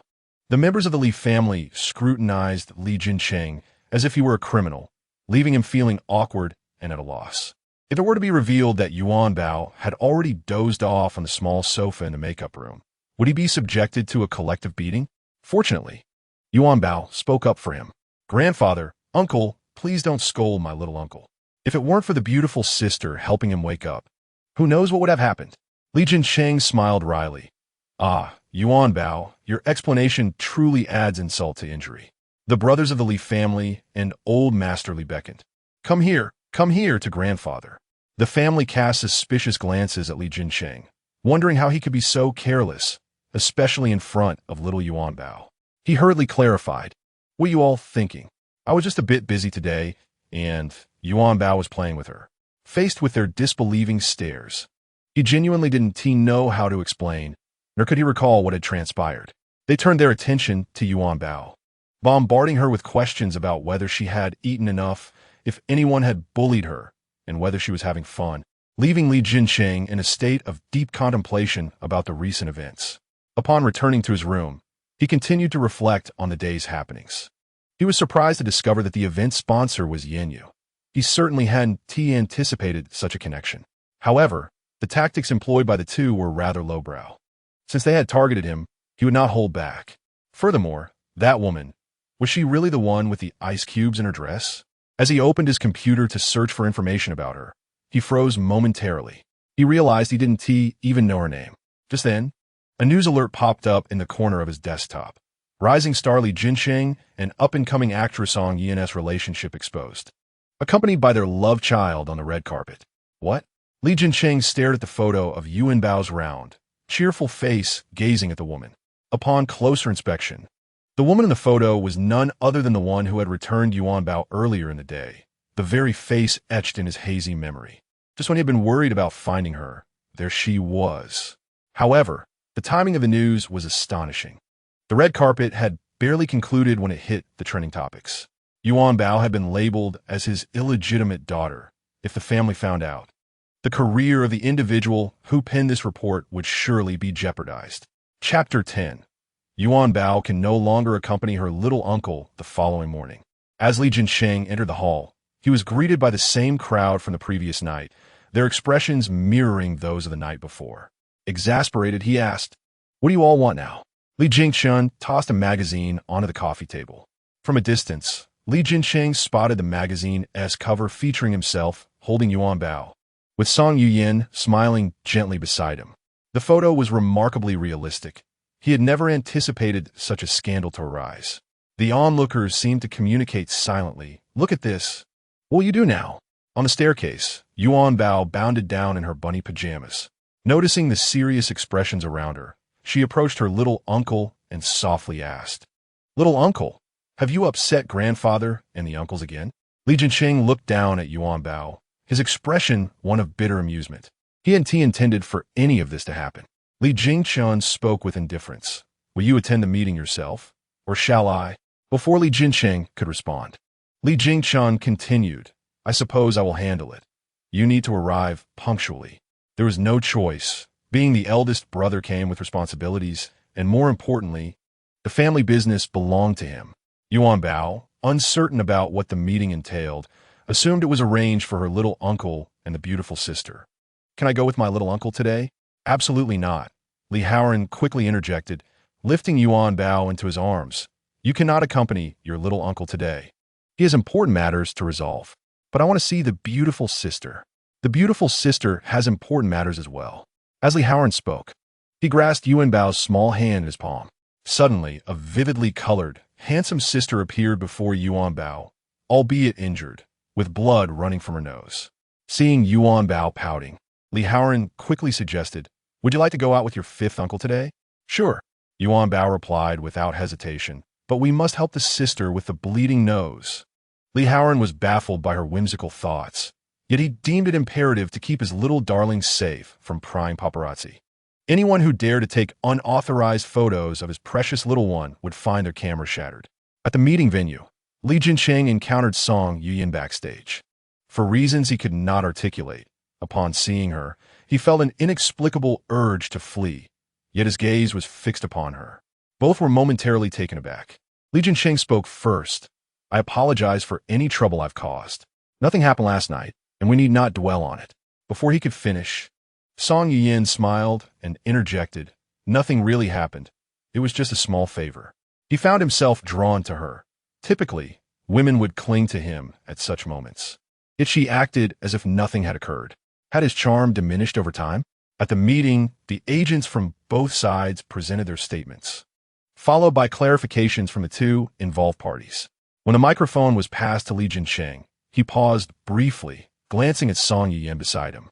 Noticing his demeanor, she took the microphone and graciously clarified, "The rumors online regarding Mr. Li and myself are indeed misunderstandings. Prior to this, we were not acquainted, nor had we collaborated. If an opportunity for collaboration arises, I would be delighted." Song Yuyan refrained from mentioning Yuanbao, believing her presence to be coincidental and not deserving of public discussion, respecting the child's privacy and wishes. The journalists redirected their cameras toward Li Jincheng. "Is it truly as they say? Is there an underlying truth to the matter? Is that little girl not your child?" Upon hearing this question, Li Jincheng's expression darkened instantly. He replied sternly, in response to all the slander and defamation against Yuanbao, "The Li family will pursue legal action against those who spread rumors. Furthermore, we prefer not to attract excessive attention to our family matters." A murmur rippled through the audience, astonished by Li Jincheng's sudden sharpness. Moreover, if I, Li Jincheng, were to truly fall in love, marry, and have children one day, I would openly share it with my fans and friends, and I hope you do not convey misleading information to my fans. Li Jincheng paused, glancing towards Song Yuyan, and added, "As for Miss Song, we have indeed just met, and I look forward to potential collaboration in the future." At that moment, as Li Jincheng turned to Song Yuyan, the cameras seized the opportunity, capturing candid shots. Meanwhile, Yuanbao had also finished preparing herself, dressed in a sunny yellow overall, carrying an adorable carrot-shaped handbag filled with a few carrots, and happily cradling a small bunny as she descended the stairs. Li Haoran's heart melted at the sight of Yuanbao, but upon noticing the bunny, he hesitated. "Yuanbao, are you sure you want to bring the bunny with you?" Yuanbao nodded. "But how will it eat and go to the bathroom?" Yuanbao patted her little bag. "I brought carrots for the bunny, and I have a plastic bag for when it needs to go." As he spoke, he gently stroked the little rabbit's head, feeling that leaving it alone at home was too lonely, with no one to converse with or play alongside it. Li Haoran nodded vigorously and exclaimed, "Come on, let us get in the car." It would surely make the single men at the gym envious to see such an adorable little niece. Aside from him, Li Haoran, no one else had such a charming little niece. He carried Yuanbao and pushed open the gym's large door. Yuanbao's little mouth parted slightly, her eyes sparkling. Wow. Fifth uncle, this place is so impressive. Naturally, this was all a result of fifth uncle's hard work. Li Haoran proudly pointed inside the gym, revealing that it was all of his own design, and the fighters were personally selected by him. Yuanbao enthusiastically gave a thumbs up. Fifth uncle is amazing. Unable to contain his laughter, Li Haoran found every little gesture of Yuanbao inexplicably heartwarming. Upon hearing the commotion, everyone in the gym peeked out. Their curiosity peaked when they saw the boss cradling a tiny bundle. Instantly, they gathered around the two of them. Yuanbao, seeing so many towering figures, felt a bit intimidated, much like when she first met fifth uncle. Although Li Haoran was somewhat oblivious, he noticed Yuanbao's unease. You all step back. You're frightening my Yuanbao. As Li Haoran commanded, the crowd instinctively took 2 steps back. Yuanbao slowly lifted her head, gazing at the large men who resembled fifth uncle, feeling a touch shy. The hearts of these older men melted at the sight of Yuanbao. One of them, nicknamed Zebra, took a step forward and asked, "Boss, can I hold her? She is too adorable." Li Haoran shot him a proud glance. "What do you think?" "Boss, don't be stingy. Let's hold her too." Before Li Haoran could respond, Yuanbao chimed in, "No way. Uncle and brother have said that Yuanbao can't just hug any boys, except for uncles, of course." There was a slight awkwardness, but it didn't hinder the mood. Children, after all, quickly immersed themselves in play. Yuanbao's attention was drawn to a girl she had noticed earlier, a striking older sister. "Yuanbao, why do you keep staring at me?" Yihan approached Yuanbao, sitting beside her with her face tilted in curiosity. Though her hair was styled in messy braids, giving her a fierce appearance, her voice was gentle. Yuanbao had seen the sister before, and she was indeed striking, but Yuanbao paused, recalling the sister's nosebleed, and didn't continue. At that moment, Li Haoran walked over, prompting Yihan to quickly rise. The two exchanged a few words before donning their boxing gloves and stepping into the ring.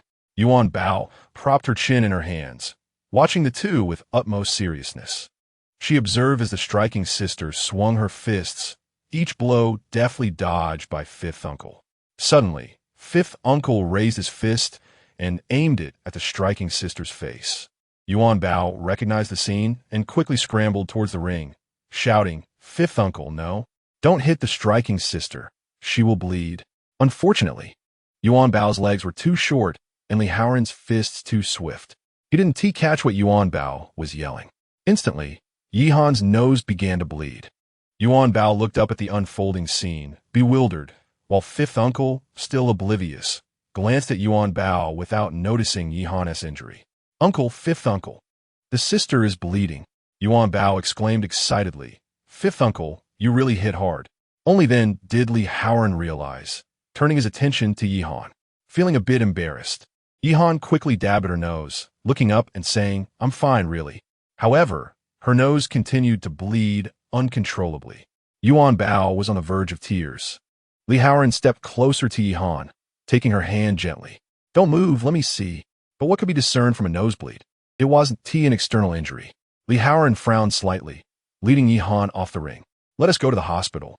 "No need, boss. It'll stop bleeding soon." There's no need for a hospital. Seeing them descend from the ring, Yuanbao hurried to keep pace with fifth uncle, insisting sister should listen to fifth uncle. "Let us go to the hospital." Li Haoran scooped Yuanbao into his arms with one hand while using the other to grip Yihan's arm. Yihan felt embarrassed and couldn't protest further, mortified that she had pushed herself to train more, only to falter so easily. Most importantly, she felt ashamed in front of him. How would she face him again? With her head bowed, she was ushered into the car by Li Haoran, with Yuanbao settling beside her. The atmosphere in the vehicle was somewhat awkward. Yuanbao glanced at Yihan, whose nose was stuffed with tissue, and murmured softly, "Fifth uncle is a rough person, not gentle at all." "Fifth uncle is bad," Li Haoran remarked. "What does such a little one know about gentleness?" Yihan smiled at Yuanbao. "Your fifth uncle isn't unkind. It's just that this sport is like that. Otherwise, it's oneself who gets hurt. But sister is a girl, and girls aren't as strong as boys." Yuanbao stated earnestly. "Brother said that boys should let girls win." She liked this striking sister, appreciating how she didn't cry. Unlike Shui, who was always sobbing, Yuanbao preferred a sister who didn't cry. Her little mind raced with thoughts, resolving that her sister must not get hurt in the future. She would keep a close watch on her, and if anything happened, she would inform her sister in advance. With that thought, she turned and grasped Yi Han's hand. In the scene, Li Haoran was cradling the striking sister in a princess carry, and they seemed to be sharing a jovial moment, causing Yuanbao to smile as well. Yi Han observed Yuanbao laughing and, feeling puzzled, asked Yuanbao, "Have you thought of something happy?" Yuanbao shook her head vigorously. No. Sister, don't worry. Fifth uncle can lift you with one hand. Yes, very strong. Yi Han glanced at Li Haoran, who was driving, realizing that indeed, he could lift her quite easily. But how could that possibly happen? Of course, your fifth uncle is exceptionally handsome. At the hospital, Li Haoran held Yuanbao while standing behind Yi Han. The doctor inquired, "How did this happen? Did you collide with something heavy?" Yuanbao, seeing the doctor shining a flashlight into the striking sister's nose, answered for her, "She got hit by a fist." Upon hearing Yuanbao's words, the doctor's expression shifted dramatically. He had initially thought Li Haoran was a good husband, bringing her to the hospital for such a minor injury. It turned out to be domestic violence. The doctor couldn't help but say, "The child is already this old. At this age, they understand everything. What kind of heinous act has your wife committed for you to resort to violence?" Wife. Both Yi Han and Li Haoran were taken aback. No, I'm not her wife. This isn't our child. We aren't married. She is my niece." They spoke almost in unison, sharing an awkward glance that only deepened the embarrassment. Yuanbao zitge, not fully grasping some of the terms, but finding joy in seeing fifth uncle and the striking sister like this. Yi Han didn't suffer serious harm, just a stress-induced nosebleed. On the way back, Yuanbao suddenly recalled the doctor's words and, curious, tilted her head. "Sister, what is a wife?" After a moment of silence, Yi Han slowly replied, "Your mother is your father's wife." Yuanbao scrunched her nose, her little lips pouting. "Then wives are bad. Don't be a wife, sister. Being a wife means getting hit." Yi Han found herself perplexed by Yuanbao's conclusion. Suddenly, Li Haoran, who was driving, spoke up. "That's not quite right. Your mother is a bit unlucky, but your wife is not like that." Upon hearing Li Haoran's words, Yi Han seemed to grasp the essence of Yuanbao's statement. Realizing her misunderstanding, she gently embraced Yuanbao, tenderly patting her shoulder, while the little bundle of joy looked up at her. "Sister, would you like to be fifth uncle's wife?" Chapter 12. The burden of ignorance. The atmosphere inside the car plummeted to an awkward low. It is often said that children speak without restraint, but when such words are uttered, it transcends mere innocence and becomes a source of embarrassment. Yi Han's face visibly flushed. Her hand around Yuanbao stiffened, unsure of how to respond, while Yuanbao blinked at her with bright, eager eyes. Li Haoran was momentarily taken aback, feigning ignorance, yet his palms had turned clammy. How could this little Yuanbao always utter such astonishing remarks? Yuanbao glanced between her sister and fifth uncle, puzzled by their silence. As a wave of drowsiness washed over her, as she drifted into slumber, she felt enveloped in warmth and found herself in a realm shrouded in ethereal mist, floating as if in the heavens. Curiously observing her surroundings, she exclaimed, "Is this heaven? Is this where Mama becomes a fairy?" Without hesitation, she called out, "Mama, is that you? Can you see Yuanbao?" Indeed, a familiar voice resonated from behind her. Yuanbao turned, and upon seeing that figure, tears streamed down her cheeks uncontrollably. "Mama!" She lunged into Li Jinxia's embrace, only to realize that it was not her mother, but merely a mist resembling her. "Yuanbao, Mama has become a fairy now. Can you still feel my embrace?" Yuanbao felt a sense of injustice, tears cascading like golden beads. "Mama, I miss you." "Mama is doing well and misses you dearly," Li Jinxia reassured her. Yuanbao nodded vigorously, for whatever Mama said was right and must be complied with. "Yuanbao, can you help Mama accomplish some tasks? Help her honor grandfather and assist your uncles in finding suitable wives?" Yuanbao choked on her words but nodded earnestly, agreeing to every request. "Mama loves you." Yuanbao gazed at her mother, who smiled, but her voice gradually faded, and her form began to dissipate. Mama, mama, mama. In her sleep, Yuanbao repeatedly called out for her mother, burrowing her little head deeper into Yi Han's embrace, resembling a spoiled kitten. Yi Han felt an inexplicable tug at her heart, as if the maternal love hidden within her was stirred awake. Li Haoran stood with furrowed brows, unable to wake Yuanbao, his eyes betraying a hint of moisture. Time slipped away unnoticed, and a faint smile graced Yuanbao's face. Upon waking, she found herself beside her charming sister and fifth uncle, a wave of indescribable happiness washing over her. Yi Han, noticing Yuanbao had awakened, quickly sat up. Yuanbao, are you awake? Would you like something to eat? Annie can get you something. Yuanbao shook her head vigorously. I'm not hungry, sister. Annie is about the same age as your fifth uncle, so I'm not really his sister anymore. Being called sister by such an adorable little one was delightful, but it did complicate the generational hierarchy. In your heart, anyone you like and find appealing is a sister, while the rest are all aunties. My name is Yi Han. You can call me Auntie Yi or Annie Han. Yuanbao paused, suddenly recalling her mother's words about helping her uncles find wives. With sparkling eyes, she looked up at Yi Han. If it's fifth uncle's wife, what should Yuanbao call her? Before Yi Han could respond, Li Haoran chimed in. That would be fifth auntie, you silly little thing. Fifth Annie? Yes, fifth auntie. All right, fifth auntie. Yuanbao repeated it several times. Each iteration met with Yi Han's gentle replies. Fifth Annie, hee hee hee. As Yuanbao giggled, Yi Han realized she had been playfully teased by the little one, who had dubbed her fifth auntie. Embarrassed, she glanced at Li Haoran, who appeared unfazed, focusing on Yuanbao. Fortunately, Li Haoran was somewhat oblivious, unable to detect her embarrassment. As evening descended, the main hall of the Li residence was filled with guests. Since Yuanbao's arrival, the once drifting members of the Li family frequently returned home for meals, sitting together in harmony.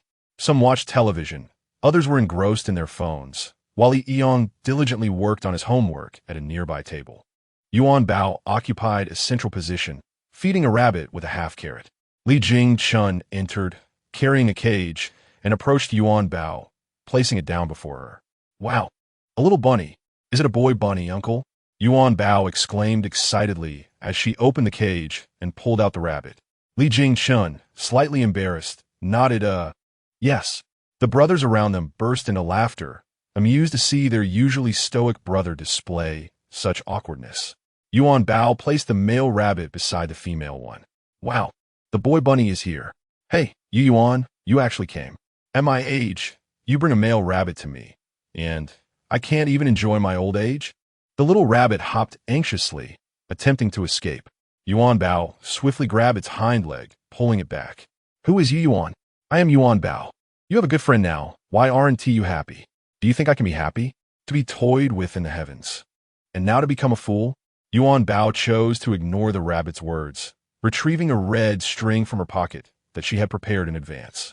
She tied one end to the little rabbit's foot and the other to the male rabbit's foot. After a moment of silence, Yuanbao seemed to realize something was missing. The watching uncles couldn't help but chuckle at the little one's antics. The world of children is indeed simple. Li Jing-chung curiously asked, both rabbits look similar. How do we differentiate them? At least give them names. Yuanbao suddenly understood. She had forgotten to name them. But what should they be called?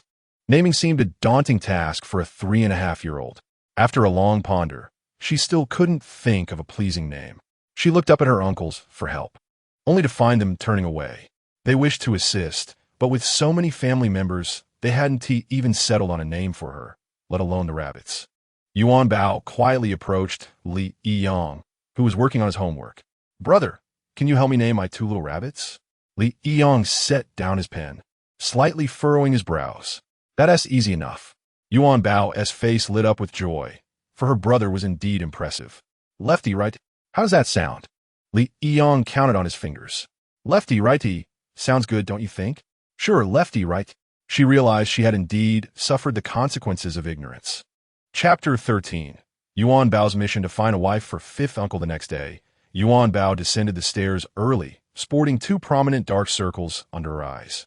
Li Jing-chun, startled by her swaying descent, hastily set down his coffee and rushed to her side. What happened? Why are you up so early? And why the dark circles? He scooped her up, his eyes filled with concern. Yuanbao gazed at her uncle with a face full of grievance, pouting as she explained. Last night, Zwa kept arguing with me, preventing me from sleeping, and I couldn't win against it. Li Jingen blinked rapidly, bemused by how this child managed to quarrel with a nonverbal rabbit. Observing Yuanbao's distressed expression, he gently stroked her little head, assuring her that her uncle would avenge her by treating her to spicy rabbit heads for dinner. But no, that simply wouldn't do. Zwa was merely still getting acquainted with Yu. Upon hearing her uncle mention the spicy rabbit heads, Yuanbao grew anxious, waving her hands fervently. Li Jingen shuklat. This little bundle of joy was truly endearing. He cradled Yuanbao as they ascended the stairs, noting her prominent dark circles and thinking she needed a good rest. However, Yuanbao had other plans, kicking her little feet and insisting, "Uncle, I won't go to sleep. I want to wait for fifth uncle." "Why?" "I want to accompany fifth uncle to the boxing gym. I like fifth auntie, and I want to help fifth uncle find a wife." Li Jingen Baoza, incredulous as he regarded Yuanbao. When had this little one acquired such knowledge? When had Li Haoran even had a wife? At that moment, Li Jinsheng entered, sporting his own pair of dark circles while stretching and yawning. Upon seeing him, Yuanbao curiously inquired, "Did you argue last night, little uncle?" Li Jinsheng, perplexa, wondered whom he had quarreled with, having simply stayed up late watching Song Yuyan's dramas and films. He realized that Song Yuyan was unlike other women. She had a unique allure that made one want to know her better. How had he not noticed such a person in his own company before? Li Jingen fronat, observing Li Jinsheng as he took a deep breath. "What is wrong with you? No schedule today?" This household was a source of concern, with the younger members causing worry and the older ones giving no respite. "Ah, I'm fine," Li Jinsheng replied, scratching his head and turning to Yuanbao. "Do you want to play with your little uncle today?" Yuanbao's expression turned thoughtful. "Not today, little uncle. I need to help fifth uncle find a wife." "Find a wife?" Li Jinsheng exclaimed. "Fifth uncle needs to find his own wife. What can you possibly do to assist?" Upon hearing her uncle's words, Yuanbao immediately protested. "Of course I must help. Fifth uncle hurt fifth auntie's nose and made her bleed." Li Jinsheng and Li Jingchun widened their eyes in disbelief, struggling to comprehend what they had just heard.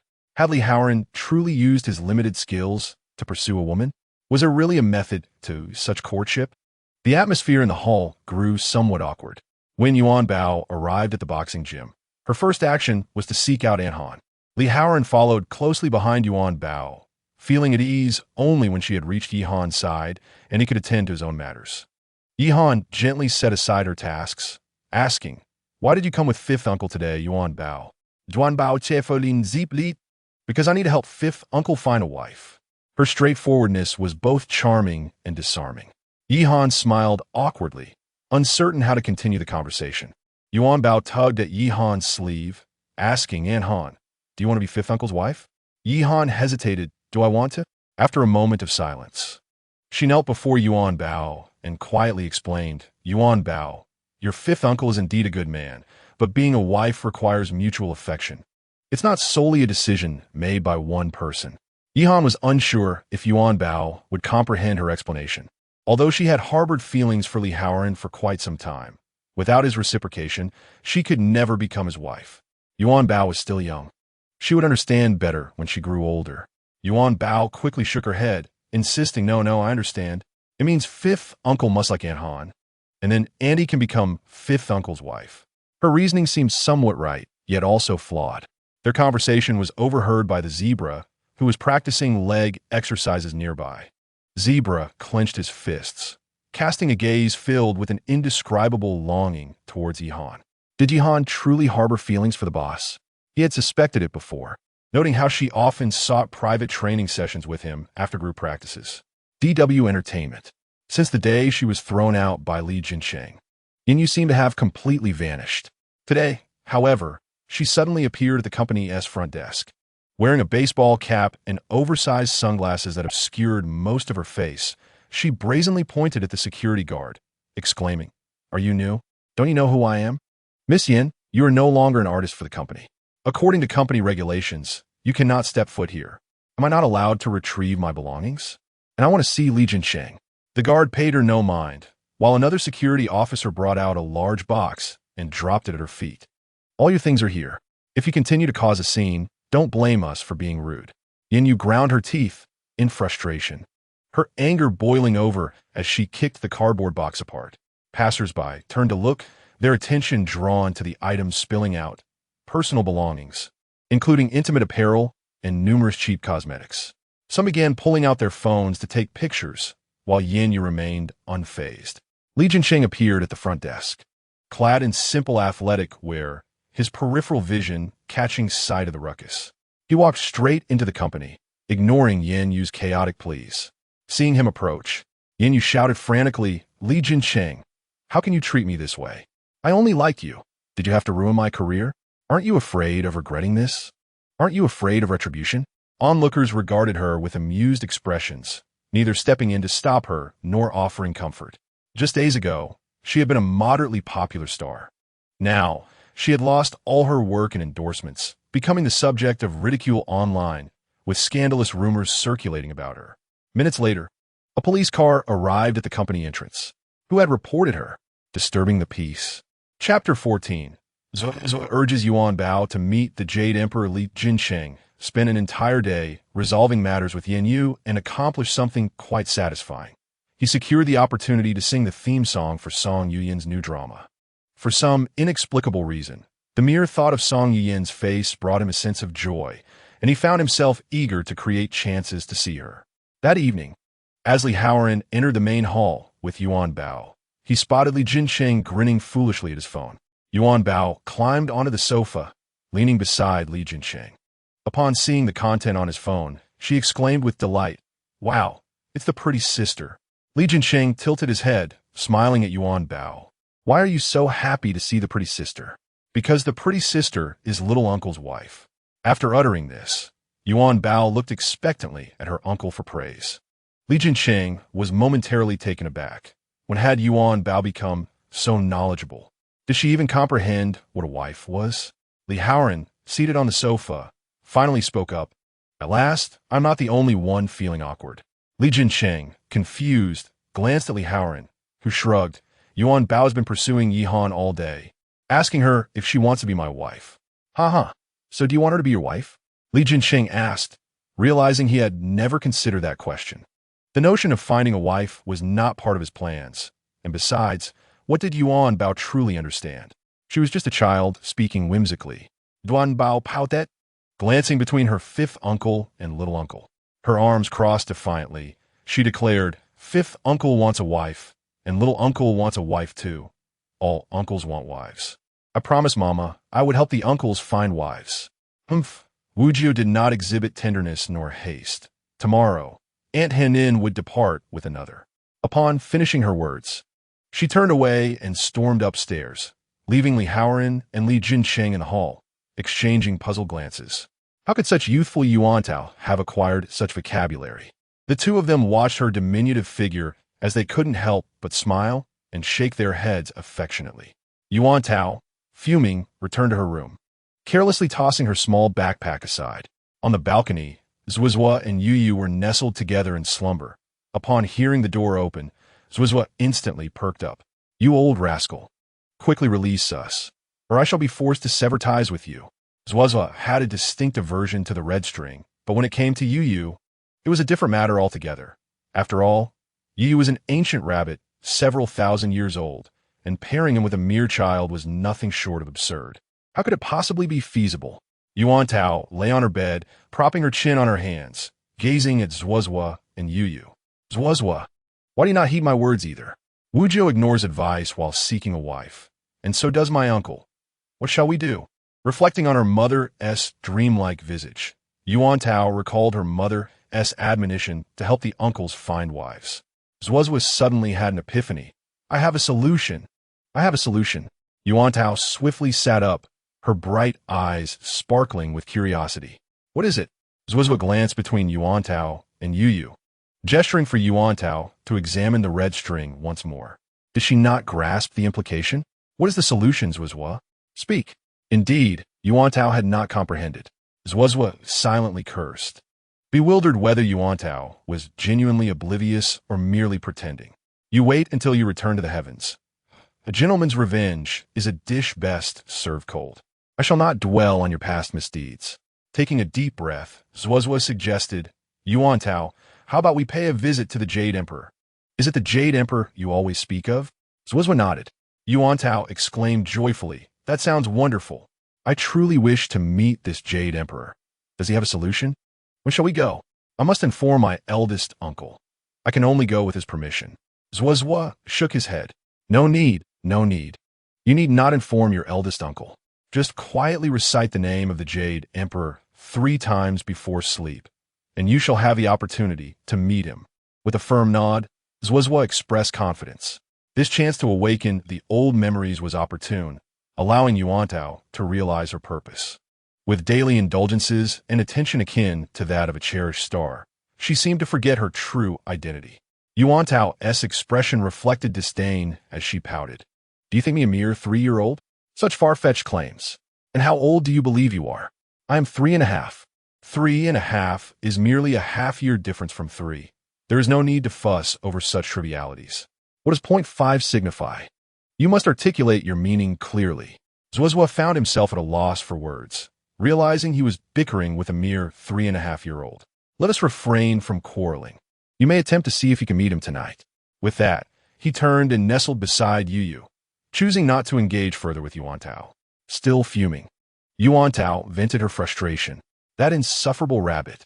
Here I am, kindly trying to find her a suitable companion, and she dares to argue with me. Accompanied by Yuantao's final utterance of Jade Emperor, she felt her body gradually ascending, passing through layers of clouds, enveloped in a blinding whiteness. Suddenly, a ray of bright light appeared, dazzling her eyes. Instinctively, she raised her hand to shield her eyes, then slowly lowered it. Yuan, how do you find life among mortals? Do you still adapt? A deep voice resonated, echoing in the vastness. Puzzled, Yuantao looked around, but there was no one in sight. Who is speaking? She took small steps forward. Are you the Jade Emperor? Laughter echoed in the air. Yuantao saw no one, only hearing the voice reverberate in her ears. Jade Emperor. Is it truly you? I am Yuantao. Suddenly, Yuantao stumbled over something, falling to the ground with a thud. Are you truly the Jade Emperor? She cried, feeling a sting as she got up, her expression a mix of pain and grievance. Looking down, she saw her feet ensnared by numerous red strings, binding her small feet tightly. Oh no! Fear gripped her, her expression growing more woeful. Abruptly, a golden light surged toward her. Terrified, she instinctively recoiled, but the red strings rendered her immobile. Uncle, eldest uncle, Wujio, little uncle, please save me. Yuantao shut her eyes tightly, calling out to her uncles who often accompanied her. Yuantao, Yuantao, Yuantao. The sound of her name pulled Yuantao back to reality. She jolted upright, her small face etched with terror, beads of sweat forming on her forehead. Zhuozhua quickly jumped onto Yuantao's lap. What did you see? What did it say? Yuantao gasped for breath, struggling to articulate her experience. Still lost in the emotions of her recent dream. Observing her distress, Zhuozhua leaped behind her, bouncing lightly to help her regain her composure. What fright the Jade Emperor gave you? Once Yuantao's breathing steadied, Zhuozhua returned to her front. Quickly, tell me what you witnessed. After a brief pause, Yuantao admitted, I dreamt something, but I cannot recall any details. Zhuozhua remarked, how could it be? You had a dark cloud over your head. How can you not remember? It is improbable. You only need to recite the Jade Emperor's name 3 times, and the chances of encountering him are almost certain. Could it be that the Jade Emperor has erased your memories? What is happening? Why is this calamity befalling me, a mere rabbit?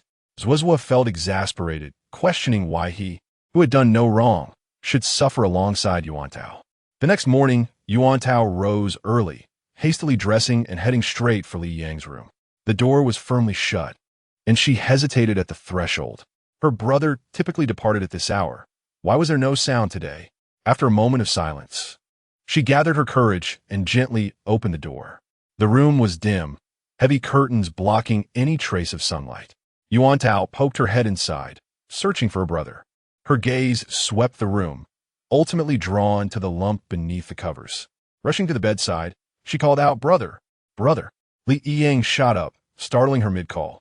"What do you want so early in the morning?" His voice was hoarse, his gaze fierce, as though he might devour her whole. Yuantao stood frozen, one step forward yet hesitant to retreat, biting her lip. "At this time, you should be leaving." Li Yang rolled his eyes, exasperated by his sister's ignorance.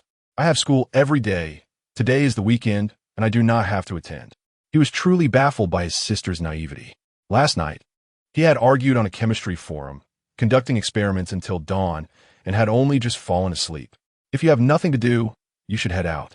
Yuanbao observed her brother, and, although she had something to say, she hesitated. Yuanbao was torn. She didn't dare to ask, but also couldn't bear to turn and leave. "Speak up, what is it? Once you tell me, you can go." Li Yang seemed to sense Yuanbao's thoughts. Although he was annoyed at being woken up, he couldn't bear to see the little one like this. Yuanbao's face lit up with joy, her eyes sparkling like crescent moons. "Brother, Yuanbao wants to find 999 wives. If each of the uncles gets one, how many will I still need to find?" Li Yiyang replied. "What kind of question is this? It sounds like a simple arithmetic problem, but it is fundamentally flawed. Finding 999 wives, who are you finding them for? A wife is something one finds for oneself." After a moment's thought, he added, "If we follow your logic, you would still need to find 991 wives. 991? Is that a lot?" Yuanbao continued her inquiry. "Well, if you find one each day, it would take almost 3 years, about 2 years and 8 months plus a few days." 3 years? Li Yang sighed as he looked at Yuanbao, who seemed completely oblivious to the implications. 3 years will be when you're 6.5. You're currently 3.5. "Oh, I see." Yuanbao nodded vigorously, appearing to understand. "Thank you, brother. Have sweet dreams." With that, she dashed away. Yuanbao didn't quite understand why this thought popped into her head after waking, but she decided to ask her brother. As usual, she got ready early and waited for Li Haoran in the living room. When Li Haoran entered, Yuanbao jumped into his arms. "Uncle Five, hurry. If you don't, Aunt Henin might get snatched away by someone else." Before Li Haoran could react, Yuanbao pulled him out of the living room, heading toward the car. He asked, somewhat taken aback, why the rush? Yuanbao pulled out 2 meat buns from her small bag and handed them to him. "Of course we must hurry. How can Aunt Henin become someone else's wife?" Faced with Yuanbao's reasoning, Li Haoran found himself at a loss. Why was Yuanbao so fixated on finding a wife?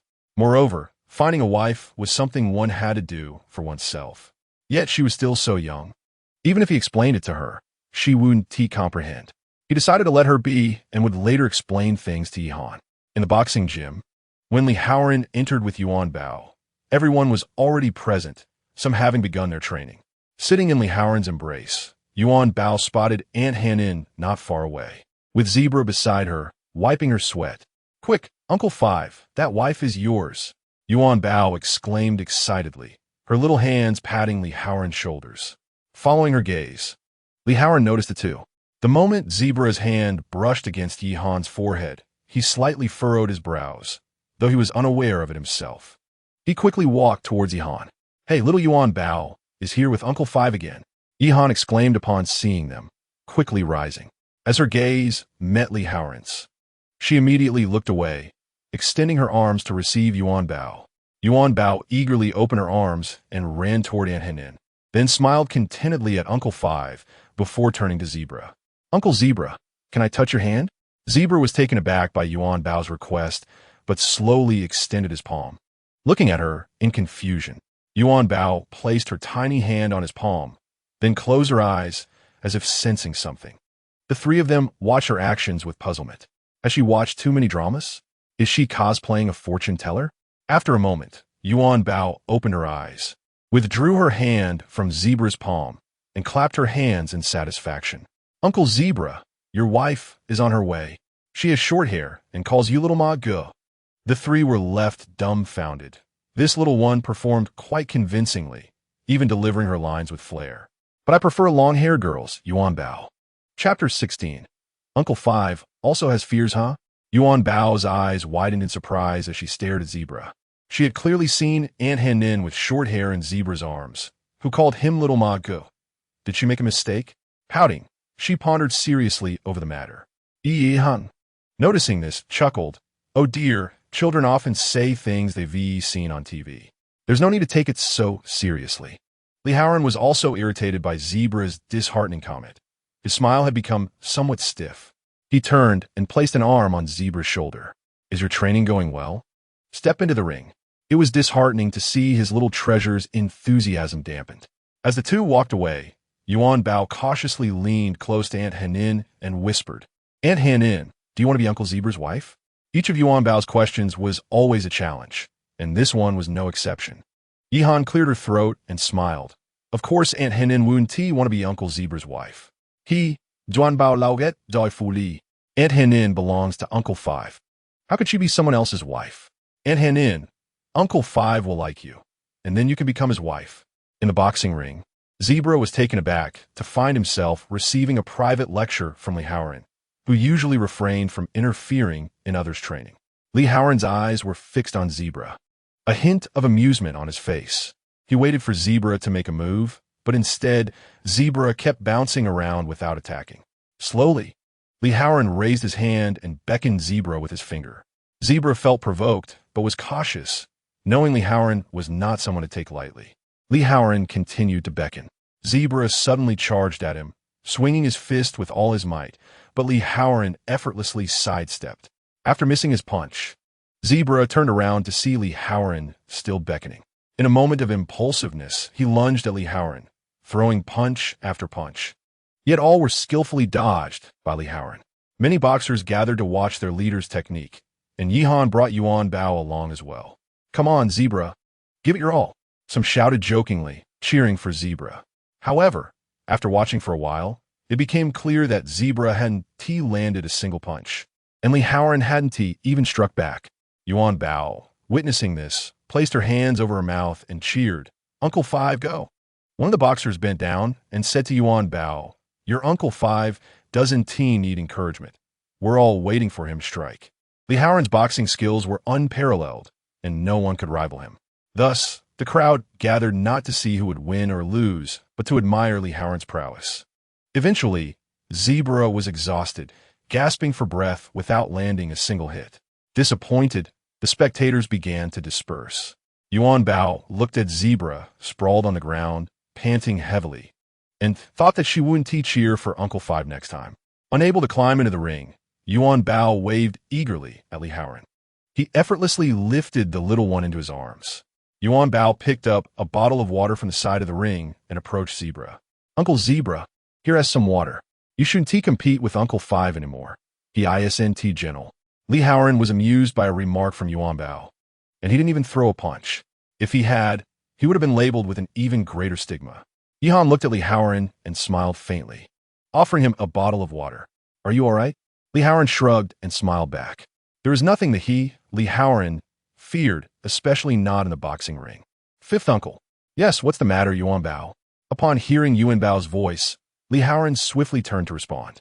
He dismissed his earlier thoughts as mere whims. How could he not feel fear? Banma observed the trio, resembling a family of three, and felt an indescribable sensation within. Has their relationship evolved to this extent? Li Haoran smiled at Yuanbao and suggested, you play by yourself for a bit. Fifth uncle will chat with Aunt Yi. Okay, go for it, fifth uncle. Li Haoran nodded slightly and hopped off the boxing ring. As Yihan watched him approach step by step, her heart raced uncontrollably. Let's go this way. Yihan followed Li Haoran's lead, his silhouette always evoking a profound sense of security. Yet, beyond mere appearance, in Yihan's heart, he was exceptional in every aspect. Li Haoran had initially planned to explain the situation regarding Yuanbao, but upon gazing into Yihan's eyes, the words faltered on his lips. Seeing his hesitance, República del Yemang Hans Farbeat Kikanat. Could it truly be as she feared? She gazed tenderly at Li Haoran, waiting for him to speak. I apologiza. I wanted to clarify something about Yuanbao. She is still quite young and often speaks without thinking. Please consider it as innocent childlike honesty and don't take offense. Li Haoran rambled on without noticing that Yihan's expression was growing increasingly displeased. She hadn't anticipated that he would bring this up. She had thought, perhaps mistakenly, that it was something more significant. Li Haoran observed Yi Han's silence and waved his hand in front of her eyes, puzzled. What's wrong? Yi Han snapped back to reality, a hint of embarrassment flashing across her face. Oh, it's nothing, just lost in thought. Children are like that. I quite like Yuanbao. It's all right. Yi Han's smile appeared stiff, and after speaking, she headed toward Yuanbao. Yuanbao, perceptive as ever, immediately detected Aunt Han's unusual demeanor and frowned slightly, pouting. "Oh, Tum, did fifth uncle bully you?" Li Haoran, following closely behind Yi Han, froze upon hearing Yuanbao's words and hurriedly interjected. How could I possibly bully her? Little one's Shun-Ti jumped to conclusions. Yuanbao looked at her fifth uncle, feeling exasperated. How could he be so foolish? Even a 3.5-year-old could see the truth. Yet he remained oblivious. What a truly colossal fool he was. If she were Aunt Han, she wouldn't want to deal with him either. Aunt Tum, you should go find someone else to marry. Fifth uncle doesn't need a wife. If only fifth uncle could refrain from speaking, then Aunt Han wouldn't be upset. Yuanbao had completed her mission. She had already found a wife for fifth uncle. Whether he could win her over was not her concern. Chapter 17. A quarrel between Zhua and Li Haoran was utterly stunned. He truly hadn't done anything wrong or said anything inappropriate. What was wrong with little Yuanbao? Wishing he wouldn't speak at all and become mute? He simply couldn't comprehend how he had offended these two. Indeed, the saying holds true, never provoke a woman, regardless of her age. The irony was that he hadn't even upset Yuanbao. Aunt Han, let us go. Ignore fifth uncle. Yuanbao tugged on Yi Han's hand and walked further away. Li Haoran scratched his head in confusion. That evening, as soon as Li Haoran opened the car door, Yuanbao jumped out and headed straight for the hall. He still had no idea what he had done wrong. Yuanbao had ignored him the entire way. And when he spoke to her, she did not respond. Just then, the elderly Li appeared and quickly squatted down to scoop up the fuming Yuanbao. Oh dear, what is wrong with our Yuanbao? Who upset you? Yuanbao pouted angrily, glaring at Li Haoran from a distance. The elderly Li's gaze upon Li Haoran turned ominous. Now, speak up. Why does Yuanbao return from a day out with you looking like this? I don't know. I've been trying to comfort her the whole time. Li Haoran replied, feeling a bit wronged, genuinely unaware of what had transpired. The elderly Li looked at Yuanbao, gently bouncing her in his arms. Yuanbao glanced at her fifth uncle and declared, Fifth uncle is a big fool. He made the wife I found for him sad. Yuanbao spoke with such conviction that the elderly Li couldn't help but chuckle. This little one had quite a few concerns. Regarding this matter, Yuanbao needed to learn that finding a wife shouldn't be rushed. Yuanbao understood her grandfather's point, but finding a wife was her mission, and she was certain that her choice was correct. Li Haoran, finally grasping the situation, realized that it was all because of this misunderstanding. He had already clarified everything with Yi Han. Was this really such a big deal? Yuanbao nodded, deciding not to dwell on fifth uncle any longer, her large eyes blinking rapidly. She was secretly pondering what to do tomorrow. Where'd she go to find a wife? Of course, she had to find one for her uncles before helping others. Upon returning to her room, Yuanbao heard Zhua's voice. Old man, you're finally back. I'm going to be driven mad by this little one. My old bones can barely withstand it. Yuanbao approached the rabbit den and squatted down slowly. What's wrong? Did you have a quarrel? So, agitated, attempted to burst through the small door. I truly can't take it anymore. I'm getting too old for this. I feel like I'm falling apart. Can't you show a little sympathy for me? Zhuo was genuinely at his wit's end. This little rabbit, looking every bit as adorable as a rabbit should, was not behaving like one at all. Yuanbao pulled Ruo closer, as if educating a child. What's going on? Ruo, did you quarrel with Zhuo? Ruo remained silent, hopping around joyfully, seemingly in high spirits. Yuanbao was puzzled as to why Ruo wouldn't speak. Zhuo was exasperated with this old fool. Seriously, what rabbit speaks human language? You're a rabbit too. How can you converse with me? Am I just an ordinary rabbit? Are you foolish? Zhuo could hardly believe his ears. Why was he wasting his breath on this clueless old fool? Fine, you're a divine rabbit. That's acceptable, right? Yuanbao, observing Zhua's agitated demeanor, felt a twinge of pity and couldn't bear to continue the quarrel. I'm serious. Can you take me along tomorrow? Let this old body rest for a while. Zwa calmed down, no longer arguing with Yuanbao, his tone tinged with pleading. Yuanbao smiled and nodded. All right. Who says I'm not a compassionate child? If you're so kind, can I not share a room with it tonight? Is that all right? Yuanbao pondered for a moment before reluctantly agreeing. All right, let it sleep in the brother-S room tonight. With that, she picked up Ruo.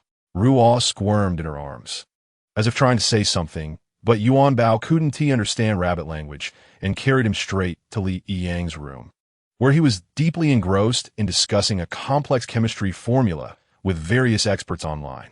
Suddenly, a series of knocks echoed at the door. He did not lift his gaze but coldly uttered, "Come in." Yuanbao, upon hearing the sound, peeked her little head inside and softly called out, "Brother." Li Yang was preoccupied with a battle against the person opposite him and did not notice the little one who had entered. Yuanbao approached his side and called out again, "Brother," in her tender voice. Only then did Li Yang look up and instinctively recoiled upon seeing the rabbit in her arms. He harbored an aversion to rabbits. With a hint of suspicion, he inquired, "What is it?" The fact that she had come to him with a rabbit filled him with dread. He certainly could not assist with anything regarding that creature and even contemplated dismissing her. Yuanbao, holding the rabbit, blinked her sparkling eyes at him and said, "Brother, Zwa and you had a quarrel. Can you stay in your room tonight?" "No," Li Yang replied without a moment's hesitation. What nonsense was this? A rabbit residing in his room was utterly out of the question. Yuanbao persisted, "Brother, Yu is very well behaved and won't disturb you." Before she could finish, Li Yang stood up and pushed her towards the door. Other matters might be acceptable, but this one was absolutely not. Yuanbao looked pitiful, yet he firmly stated, "No buts. Go play." With that, the door was shut. Outside, Yuanbao sighed as she gazed at the closed door. She then lowered her head and spoke to Yu.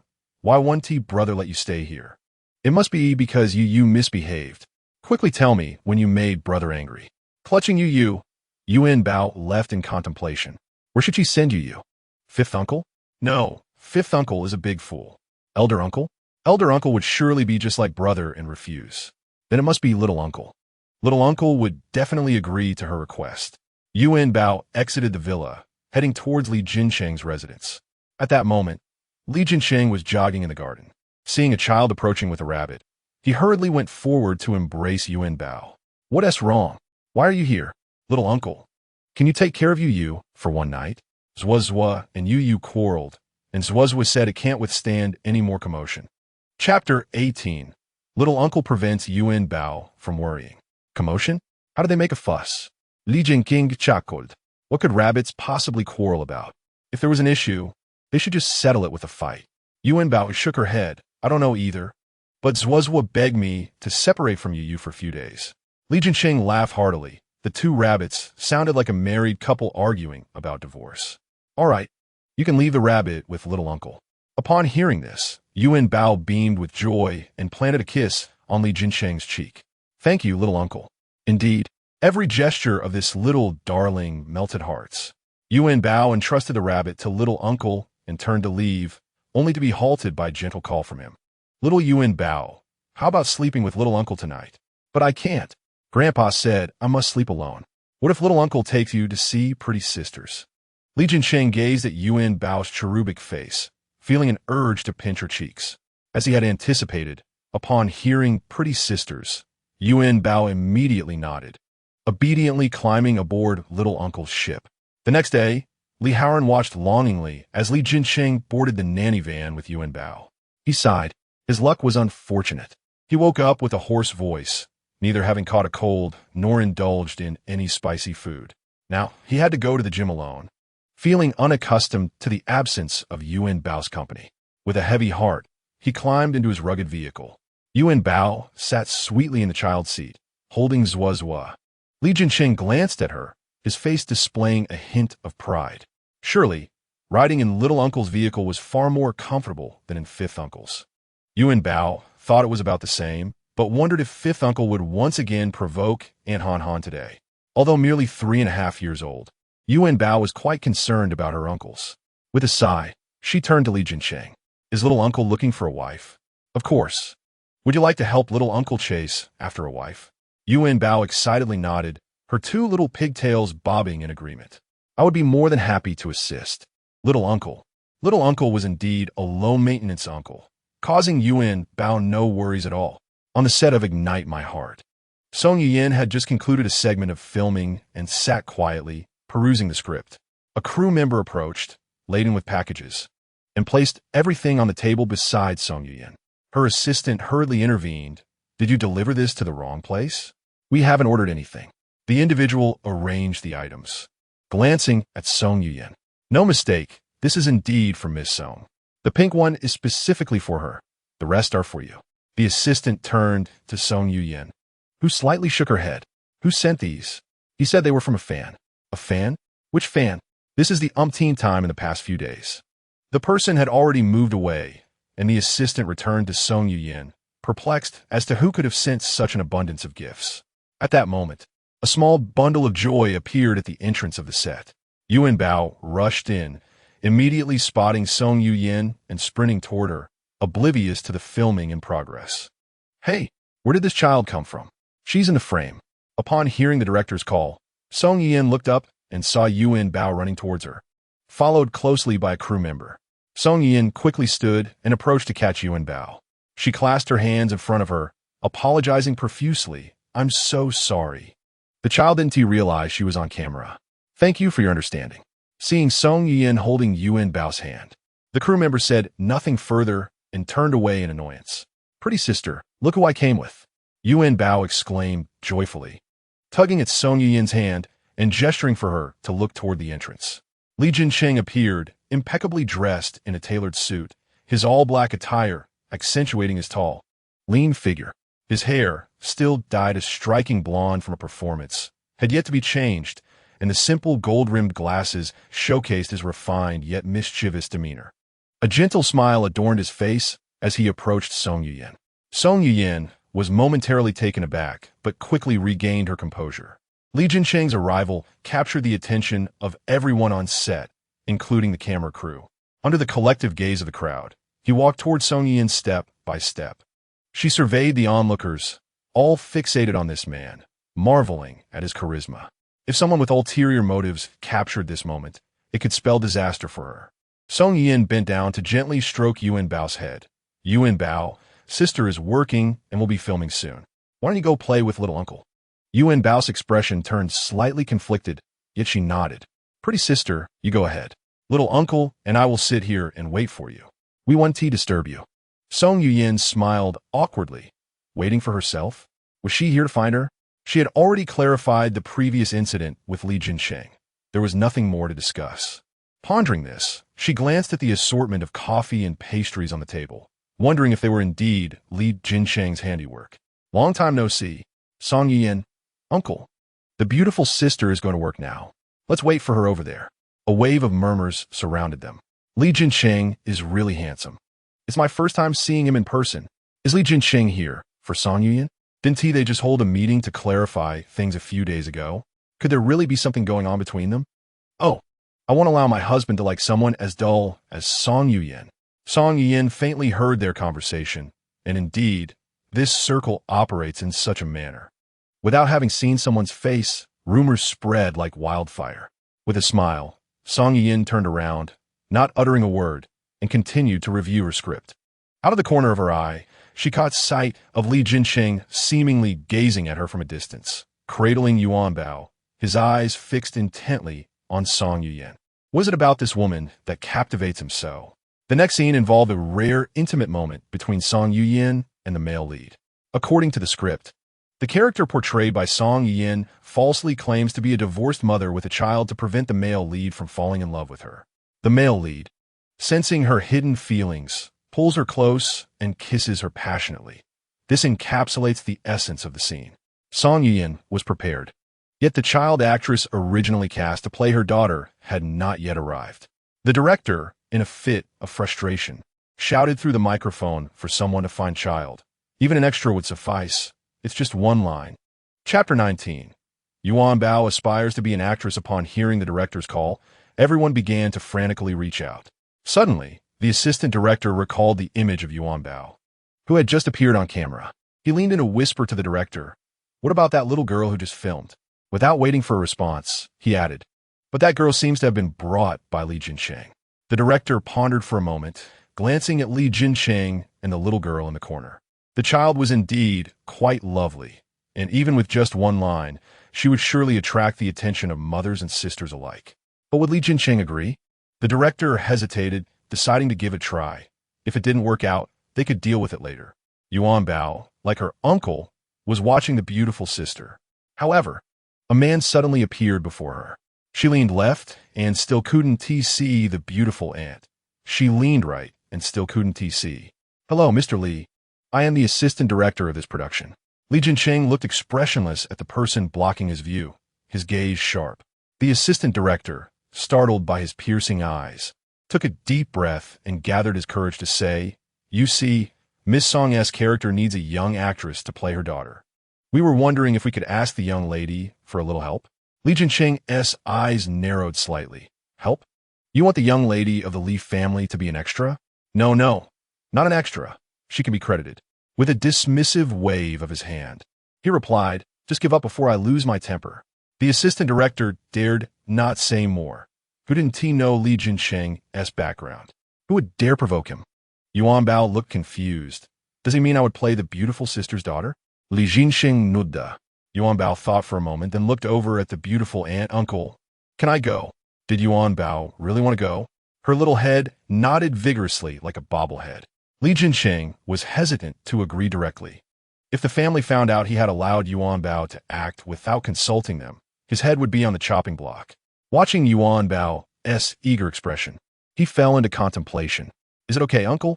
2 minutes later, Li Jinsheng devised a clever plan. He opened WeChat and created a group chat, adding all the family members. Naming it Yuanbao wants to be an actress. Eldest brother, are you serious? Second brother, as parents, we must learn to respect our children's wishes. Third brother, everything begins with an idea. Fourth brother, fifth brother, give Yuanbao whatever she wants. Sixth brother, agreed. Old man, Jingshun, think it over. Seventh brother, I just got off the plane. I have no objections. Li Jinsheng surveyed the responses with satisfaction. Yuanbao, unable to comprehend the flurry of words on the screen, looked curiously at her uncle. What are they saying? Li Jinsheng gently patted her little bun. Of course you can. Yay! Yuanbao exclaimed. I'm an actress like the beautiful aunt. Li Jinsheng, delighted by the little one's joy, said, Uncle will take you over. No. I want to go find the beautiful sister myself. Uncle will only cause trouble. Li Jinsheng stared at Yuanbao in disbelief. What prompted this little one to say such things? Trouble for Song Yuyan? Before he could inquire further, the little one had already jumped off his lap and was running towards Song Yuyan. Yuanbao tugged at the hem of Song Yuyan's dress, her bright eyes sparkling. Beautiful sister, I'm here to play your daughter. Huh? Song Yuyan's eyes widened in disbelief as she gazed at Yuanbao. What? That ugly uncle just asked Yuanbao to play your daughter, and Yuanbao agreed. The uncles all said yes too. Seeing the little one approach, the assistant director, who had been despondent moments ago, suddenly perked up, wearing an expression that begged for the director's praise. The director rushed forward, explaining the plot to Yuanbao and Song Yuyan, fearing that Li Jinsheng might backtrack. As expected, Yuanbao demonstrated considerable talent. Although she only had one line, simply calling Song Yuyan mom, her adorable face radiated an irresistible charm. However, unexpectedly, when she witnessed the male lead kissing Song Yuyan, Yuanbao's expression management faltered. Her face registered shock and even a hint of anger. Her gaze fixed on the male lead, as if she were ready to unleash her wrath. To Yuanbao, it felt akin to watching her beloved cabbage being devoured by a pig. Meanwhile, in the corner, Li Jinsheng observed the scene with clenched fists. His eyes filled with a fierce intensity, mirroring Yuanbao's expression. He fixated on the unfolding drama, grinding his teeth in agitation. What a dreadful scene this was. What kind of wretched screenwriter concocted such a disastrous plot? On the other side, the director shouted, Cut. Song Yuyan, your emotions are not on point. You're being kissed forcefully. The crew prepared to roll again. Li Jinsheng's expression shifted through various shades in a matter of seconds. Pale, green, and finally a deep black. What was one to do when kissed forcefully?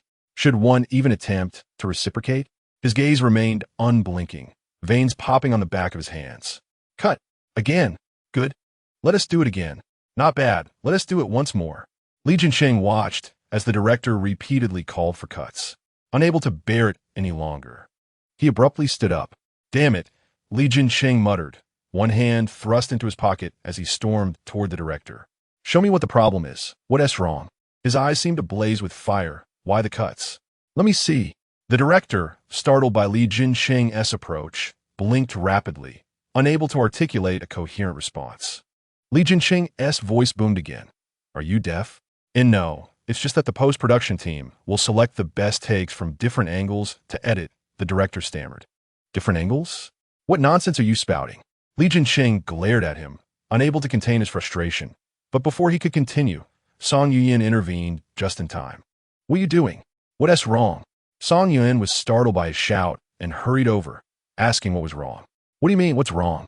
Being kissed repeatedly and hearing someone shout over and over again. Don't you know how to protest? Everyone present was taken aback, their mouths agape in astonishment at Li Jinsheng. He seemed oblivious to the fact that his words had drawn everyone's attention, with some even having taken out their cameras. Song Yuan looked at him speechlessly. Li Jinsheng, what on earth are you saying? Chapter 20. Beautiful sister forgives Uncle. Song Yuan stared at Li Jinsheng, unsure of what to say. Did he even realize what he was doing? Had he lost his mind? What did their relationship have to do with his words? She shot him a glare, her face stern, pulling his sleeve as she turned to leave. Yuanbao followed closely behind. Cameras clicked away, seizing the opportunity to capture the moment. Angrily, Song Yuan shook off his hand. Li Jinsheng, do you even know what you're doing? I am at work, and furthermore, do we have any relationship? Were you even saying? Me? Li Jinsheng pointed to himself and looked at Song Yuan. Isn't it obvious? I have developed feelings for you. I want to pursue you. I want you to be my girlfriend. When I see other men kissing you, it irritates me. Is that clear? I am pursuing you. Be my girlfriend. Song Yuan was taken aback by his words. She never expected him to say such things. Her heart raced, and for a fleeting moment, she felt as if she were gasping for air. Li Jinsheng simply gazed at her, waiting for her response. After what felt like an eternity, Song Yuan regained her composure. She looked at him and said, I don't know what I did to give you the wrong impression, but if I did, I apologize. It was unintentional. She paused and continued, You, Li Jinsheng, are not my type. I, Song Yuan, do not wish to have any interactions with someone like you. So let us keep our distances. With that, she turned to leave. Li Jinsheng swiftly stepped in front of her, his expression serious. I don't know what I did to make you misunderstand, but I am serious about pursuing you. Pursuing you is my business. Whether you agree or not is yours. I will continue to chase after you. Song Yuan looked up into Li Jinsheng's eyes, but quickly turned her head away. Do as you wish. With that, she left without looking back, while Yuanbao quietly followed behind her. Li Jinsheng remained rooted to the spot, watching her retreating figure, a slight smile creeping onto his lips. She was indeed a woman of character, and it made his heart flutter even more. Upon returning, Song Yuan resumed her earlier shoot, though the recent events had left her slightly affected. How about this, Yuan? You take a break. Song Yuan's mind kept replaying Li Jinsheng's words in his face. Over and over again, she had never been the least bit interested in people from the entertainment industry, and the men in this circle were the ones she disliked the most. Yet, for some reason, each time she glanced at Li Jinsheng, she felt flustered and unable to meet his gaze, her heart racing. Beautiful sister, Yuanbao's sweet voice broke through her thoughts. She looked down to see Yuanbao tugging at her sleeve, standing there obediently. Beautiful sister, I'm sorry. Uncle didn't mean it. Can you forgive him on my behalf? Seeing Yuanbao's innocent face, Song Yuan couldn't help but smile. Who could remain angry upon seeing such a cherubic child? Yuanbao, noticing the smile, continued, If beautiful sister is smiling, it means she has forgiven uncle, right? Song Yuan nodded gently. Then I'll make sure to give uncle a good talking to. He scared beautiful sister. Uncle must apologize to beautiful sister. Yuanbao's eloquence was far beyond that of a typical 3.5-year-old, expressing herself with clarity. Song Yuan tenderly grasped Yuanbao's little hand. Yuanbao, the matter between me and your uncle is an affair among adults. It won't affect my fondness for you. Yuanbao nodded enthusiastically, having witnessed beautiful auntie accept uncle's flower, and then seeing them hand in hand, running across the lawn. At the Li family residence in the capital, everyone smiled warmly as they watched Li Jinsheng return with the little one in his arms. Even Li Yiyang and Li Yixue, who usually didn't attend gatherings, were seated in the living room. "Welcome back to our little actor." Yuanbao was taken aback, and even Li Jinsheng was startled by the grand welcome. Old Master Li was overjoyed, snatching Yuanbao from Li Jinsheng's embrace. "Come, tell Grandpa, did you have fun today?" "I'm very happy," because Yuanbao called beautiful sister mommy. And uncle confessed to beautiful sister, but it seems beautiful sister was scared by uncle. Yuanbao recounted the day's events, though everyone was more interested in Li Jinsheng's actions. "So, how does Yuanbao feel about being a little actor? Do you like it?" Yuanbao gazed at her uncle, nodding vigorously as if she could shake her little head loose. Laughter filled the room. Li Jingshun also nodded slightly, realizing it was time to make proper arrangements. Observing the cheerful atmosphere, one person was not pleased, Li Yixue. She threw her stuffed toy onto the floor and turned to leave the hall. Yuanbao noticed her sister's unusual demeanor. "Sister seems angry. Is it because Grandpa and Uncle both held me?" Yuanbao pondered, wanting to escape Grandpa's arms to explain to her sister. Li Yiyang quickly followed Li Yixue. "What is wrong? I don't need you to meddle." Li Yixue showed angrily. Li Yiyang guessed the reason behind her behavior, furrowing his brows, looking just like Li Jingshan. "What is there to be jealous about? Yuanbao is our sister. Besides, when we were little, Grandpa and the uncles held us like that too.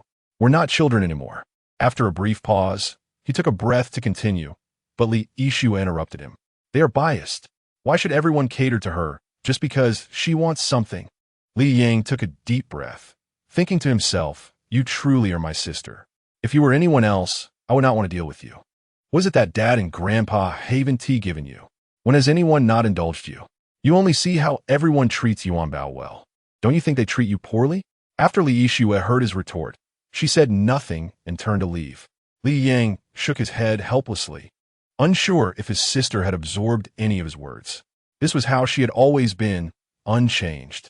When there was no Yuanbao around, she would compete with him, be jealous, and now that Yuanbao was here, she had shifted those feelings onto her.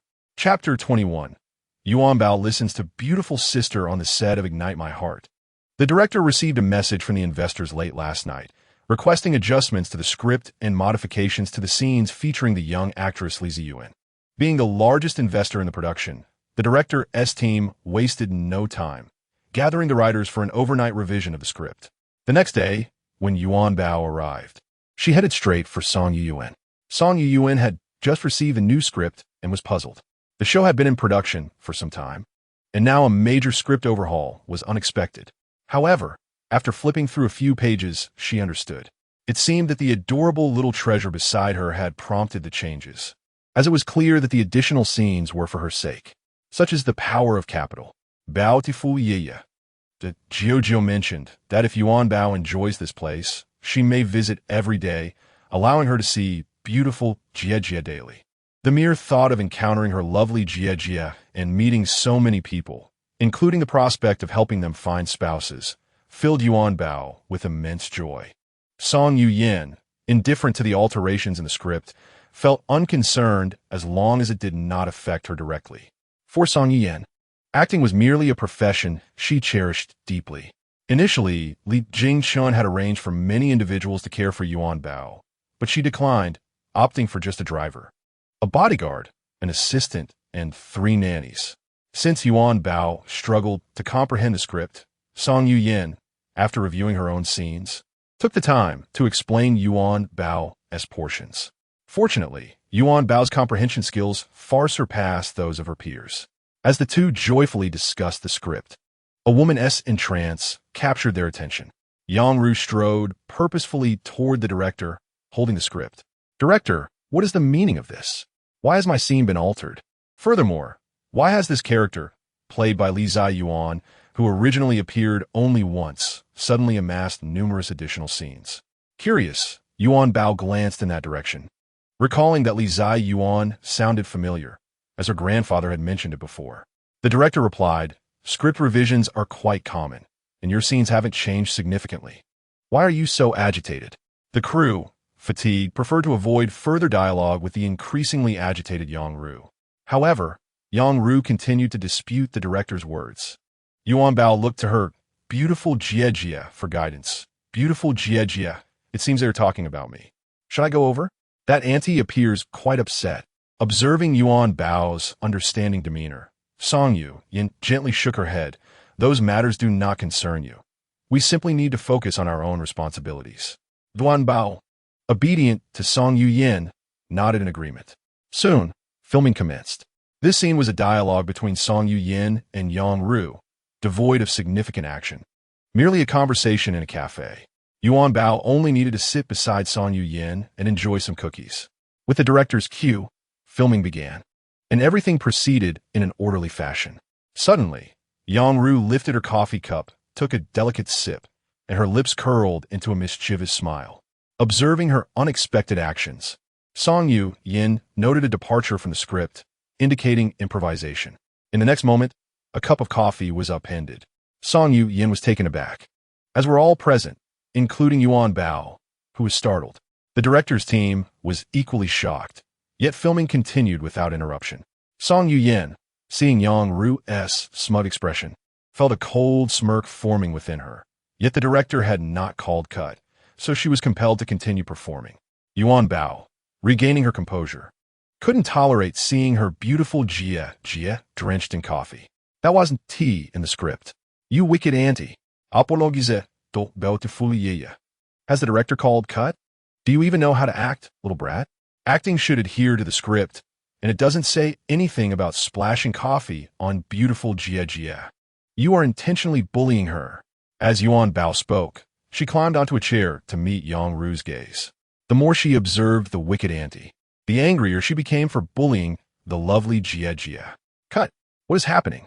the director shouted, hastening towards them. Yang Ru, feigning innocence, replied, "I was just too immersed in the scene. I thought this would enhance it." Seeing the director approach, Yang Ru was the first to speak, adopting a pitiful demeanor. Song Yin bent down and wiped the coffee from her eyes with a tissue.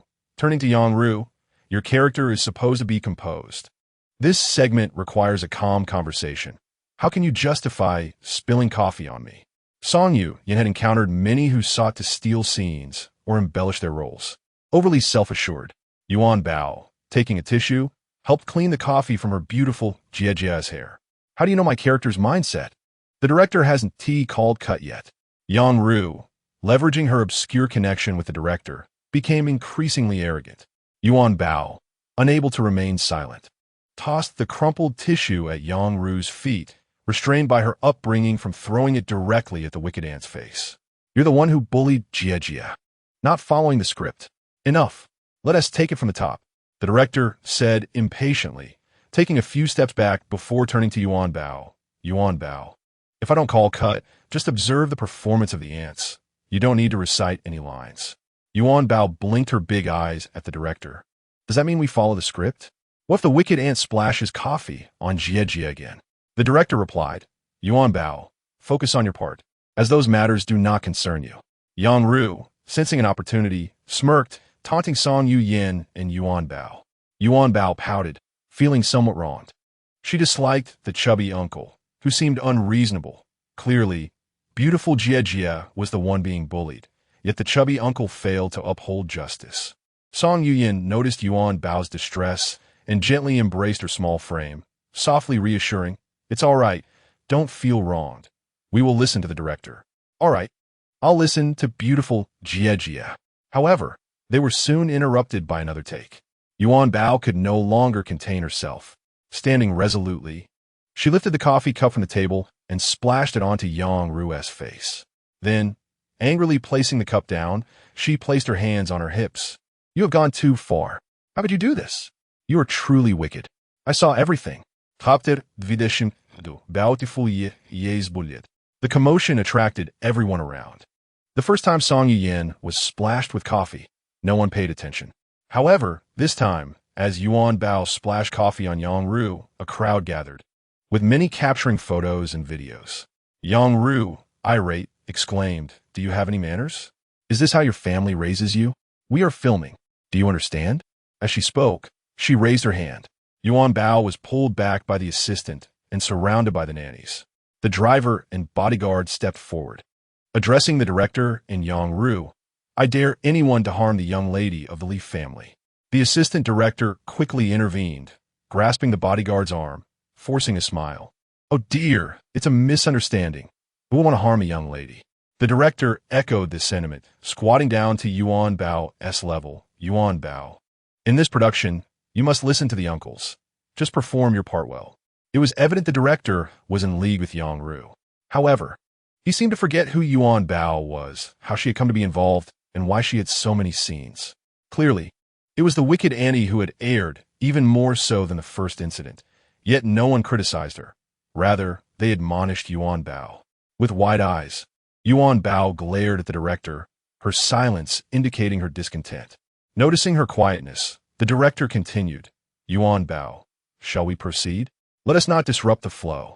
Yuanbao glanced in the direction of beautiful Jie, who had been taken away, pondering the repercussions of the hot coffee. What if the wicked aunt bullied beautiful Jie again? Yuanbao stared at the director, refusing to respond, her small face set in a frown. She raised her hand, gazing at the latest model of an advanced smartwatch on her wrist, and tapped on it a few times with her petite fingers. "Moments-The." A cold voice came through the phone. "What is it, Yuanbao?" "Uncle, the beautiful sister has been bullied," and Yuanbao couldn't argue with them. The previously stubborn Yuanbao felt a wave of grievance wash over her upon hearing Li Jincheng's voice. "Let Uncle Li protect you. I'll be there shortly." After that, the call was abruptly disconnected. The director was taken aback that Yuanbao would call for help and felt a bit flustered. "Yuanbao, have you misunderstood the uncles? None of us bullied Sister Yan." Before the director could finish his sentence, a bodyguard stepped forward and pushed him aside, maintaining distance from the young miss. A few minutes later, 5 luxury cars screeched to a halt at the entrance of the set. Several tall men strode inside, led by Li Jincheng, still clad in his performance attire, with an earpiece dangling from his ear. Following him were Li Jingxin, Li Mingqi, Li Haoran, and Li Chenyu. Upon entering, they headed straight towards Yuanbao. Seeing her uncles arrive, Yuanbao ran towards Li Jincheng, who scooped her up in his arms. As he held her, he examined her from head to toe, checking her arms, pulling at her pigtails, glancing at her neck, and scrutinizing her little legs and feet. Only after confirming she was unharmed did he inquire what happened. "That wicked aunt bullied the beautiful sister, splattered coffee on her. And Yuanbao saw her trying to hit the beautiful sister, so Yuanbao splashed coffee back at the wicked aunt. But the chubby uncle said Yuanbao should focus on her own performance and that no one would seek justice for the beautiful sister." After ensuring Yuanbao was unscathed, the other 4 from the Li family rushed towards the director's group. Li Mingqi took out his laptop, while Li Chenyu stayed back with Yuanbao. At that moment, the director and his team, along with Yang Ru, were too frightened to speak, never anticipating the situation would escalate to this extent. "Mr. Li, there must be some misunderstanding. No one would bully the young miss. How could we do such a thing?" Facing the director's protestations, Li Jingxin remained silent, merely casting a frosty glare at him, his thumb gently rubbing the watch face on his left wrist. This demeanor was enough to instill fear in the director's group. "Indeed, Mr. Li, it was Miss Song who was splashed with coffee during filming, and the young miss was merely defending her. That is how it transpired. We certainly would not harm the young miss." Li Jingxin continued to stare icily at him, saying nothing, yet his expression conveyed a chilling intensity, as if he were ready to strike. Meanwhile, Li Mingqi was typing rapidly on his keyboard, and with a final keystroke, he displayed a satisfied smile. He had accessed all the surveillance footage from the location, including high-definition recordings from the director's computer, and projected the footage onto a relatively clean wall. "Big brother," he called out softly to Li Jingxin, nodding slightly. Li Jingxin, with his left hand in his pocket, approached and scrutinized the images on the wall, his expression growing increasingly frigid. The events unfolded as Yuanbao described. During the second incident, Yang Ru not only deviated from the script, but also splashed coffee again. And after putting down her cup, She attempted to strike Song Yuyan, who was fortuitously pulled away by her assistant just in time. The audacity of Yang Ru to even point at Yuanbao and threaten her incited Li Jingchen's ire. Li Haoran, known for his fiery temper, turned to confront Yang Ru. You? Show me which hand and finger you used to point at my Yuanbao. Li Haoran advanced toward Yang Ru, who was now retreating in fear. Despite her fear, Yang Ru defiantly remarked, sending a clueless child to act, unable to comprehend her own scenes, yet meddling in others' affairs. Is this how the Li family educates their children? Li Haoran, initially calm, felt his temper flare at her insolence. He seized Yang Ru's wrist, his gaze sharp. Does the Li family need to resort to violence against women? Li Haoran coldly. Firstly, my actions do not represent the Li family. Secondly, I am not striking a woman. I am merely educating an uncouth girl. With that, he exerted a slight pressure, causing Yang Ru to cry out in pain, tears welling in her eyes. Disdainfully, he released her wrist, casting her a disdainful glance. Go to the Imperial Capital Hospital. Mention my name, and the doctors will treat you well. Without looking back, he hurried towards Yuanbao. Do they think our Yuanbao is a soft persimmon to be squeezed at will? They truly underestimate the Li family. He wondered how Yuanbao was faring at that moment. Was she frightened?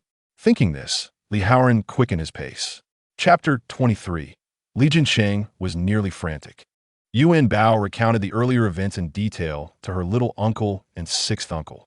Li Jincheng was so infuriated that his teeth ground together, while Li Qingyu shook his head in disbelief. Originally en route to the airport for an international film award ceremony, Li Qingyu hurried over upon receiving Li Jincheng's message, only to find that his dear Yuanbao had been so unpleasantly treated by a petty individual. Where is the beautiful sister? Oh, right, she went that way. Yuanbao pointed towards the side door. Li Jincheng entrusted Yuanbao to Li Shini. Sixth brother, I'll go take a look. After being escorted out by her assistant, Song Yuyan went straight to the hospital. Having been splashed with hot coffee, her face felt fiery and appeared quite red. Li Jincheng entered the car, dialed his assistant, and demanded, "Send me the contact for Song Yuyan's hospital immediately." After hanging up, he pressed the accelerator, speeding towards the hospital. At the Imperial Capital Hospital, Wang Ningning glanced at the unfamiliar number on her phone hesitantly before answering. Hello, this is Li Jincheng. How is Song Yuyan doing? Which hospital is she in? Imperial Capital Hospital. Before Wang Ningning could finish, the call was abruptly terminated. At that moment, the doctor was examining Song Yuyan. Noticing Wang Ningning's unsettled demeanor upon returning from her call, Song Yuyan inquired, "Who was it? What happened?" It was Li Jincheng. A look of astonishment spread across Song Yuyan's face. "Why is he calling you? It seems he's on his way here and asked about your condition." Song Yuyan was even more astonished. Is he serious? How does he know? Seeing Song Yuyan's silence, Wang Ningning grew anxious. "Come on, tell me. What are you hiding from me? What's going on between you two?" Song Yuyan helplessly shook her head. "I don't know what he's thinking. He just said he wanted to pursue me, and that's all." She pouted and shrugged, her expression reminiscent of Yuanbao's adorable demeanor. "Really?" Wang Ningning was skeptical, especially after witnessing Li Jincheng's urgency in the earlier call. Song Yuyan nodded in affirmation. "All right, I'll take your word for it." Wang Ningning ceased her inquiries and turned to the doctor. "Doctor, how is her face? Will there be any scars?" The doctor replied, "It's fine. There are no major issues, and it won't leave scars. Just apply this ointment." Upon hearing this, both women felt a wave of relief wash over them. As they exited, Wang Ningning couldn't help but vent that Yang Ru, it's one thing to steal scenes, but this time she crossed the line. How can someone like her still be the favored second female lead of director Soin? She has neither looks nor acting skills. Song Yuyan smiled faintly. It was evident that anyone capable of becoming a favored supporting actress possessed considerable talent.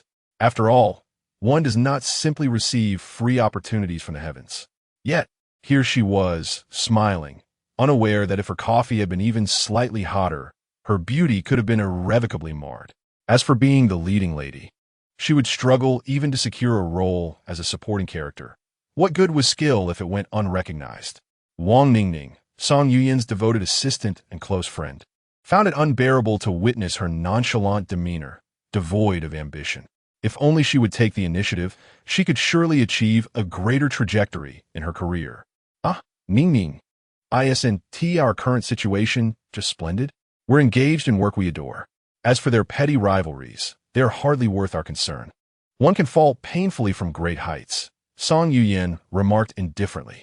The two exited the hospital, engaged in light-hearted banter, only to be halted by a tall figure blocking their path.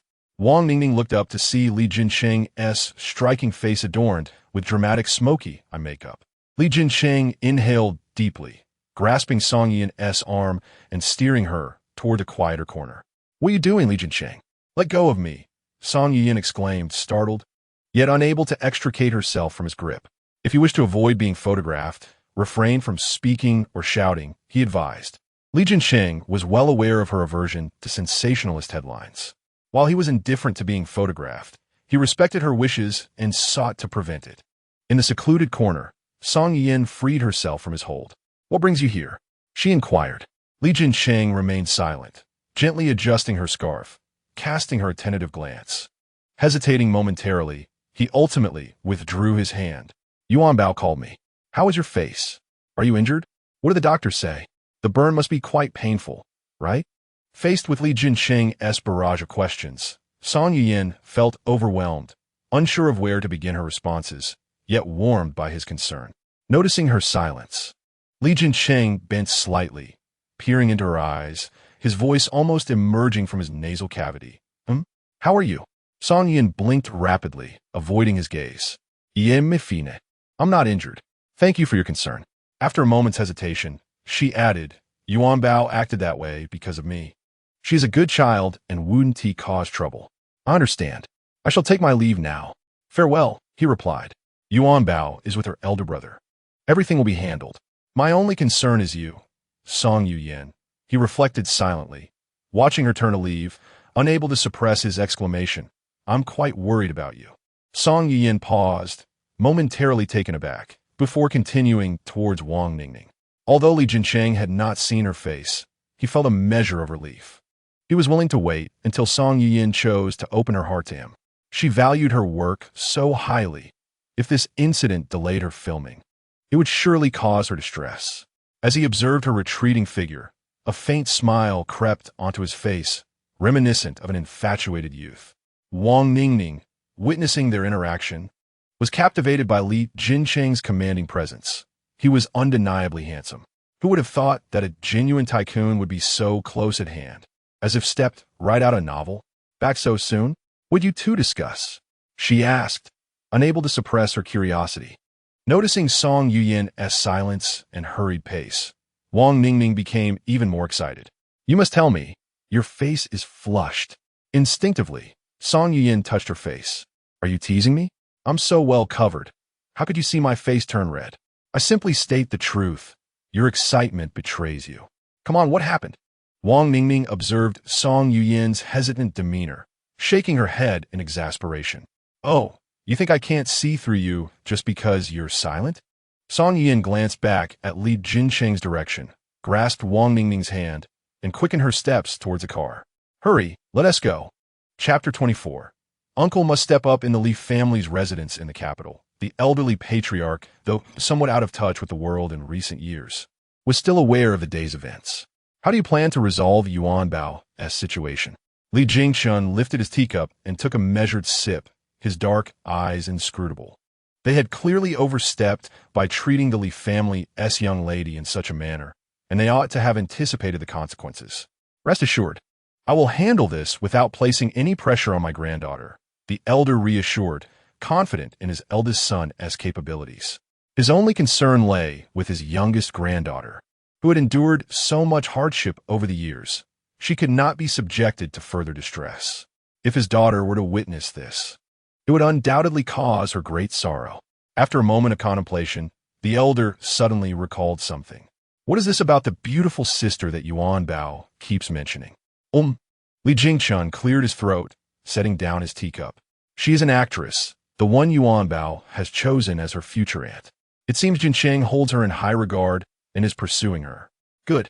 At least one among you is attending to serious matters." The elder nodded approvingly. "At my age, It's amusing to see a household filled with men. I envy those with bustling families.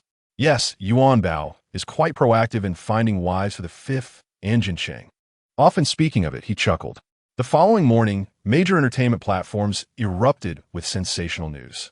In a luxurious apartment in the city center, Yang Ru lazily opened her eyes, glancing at her incessantly vibrating phone, and angrily picked it up.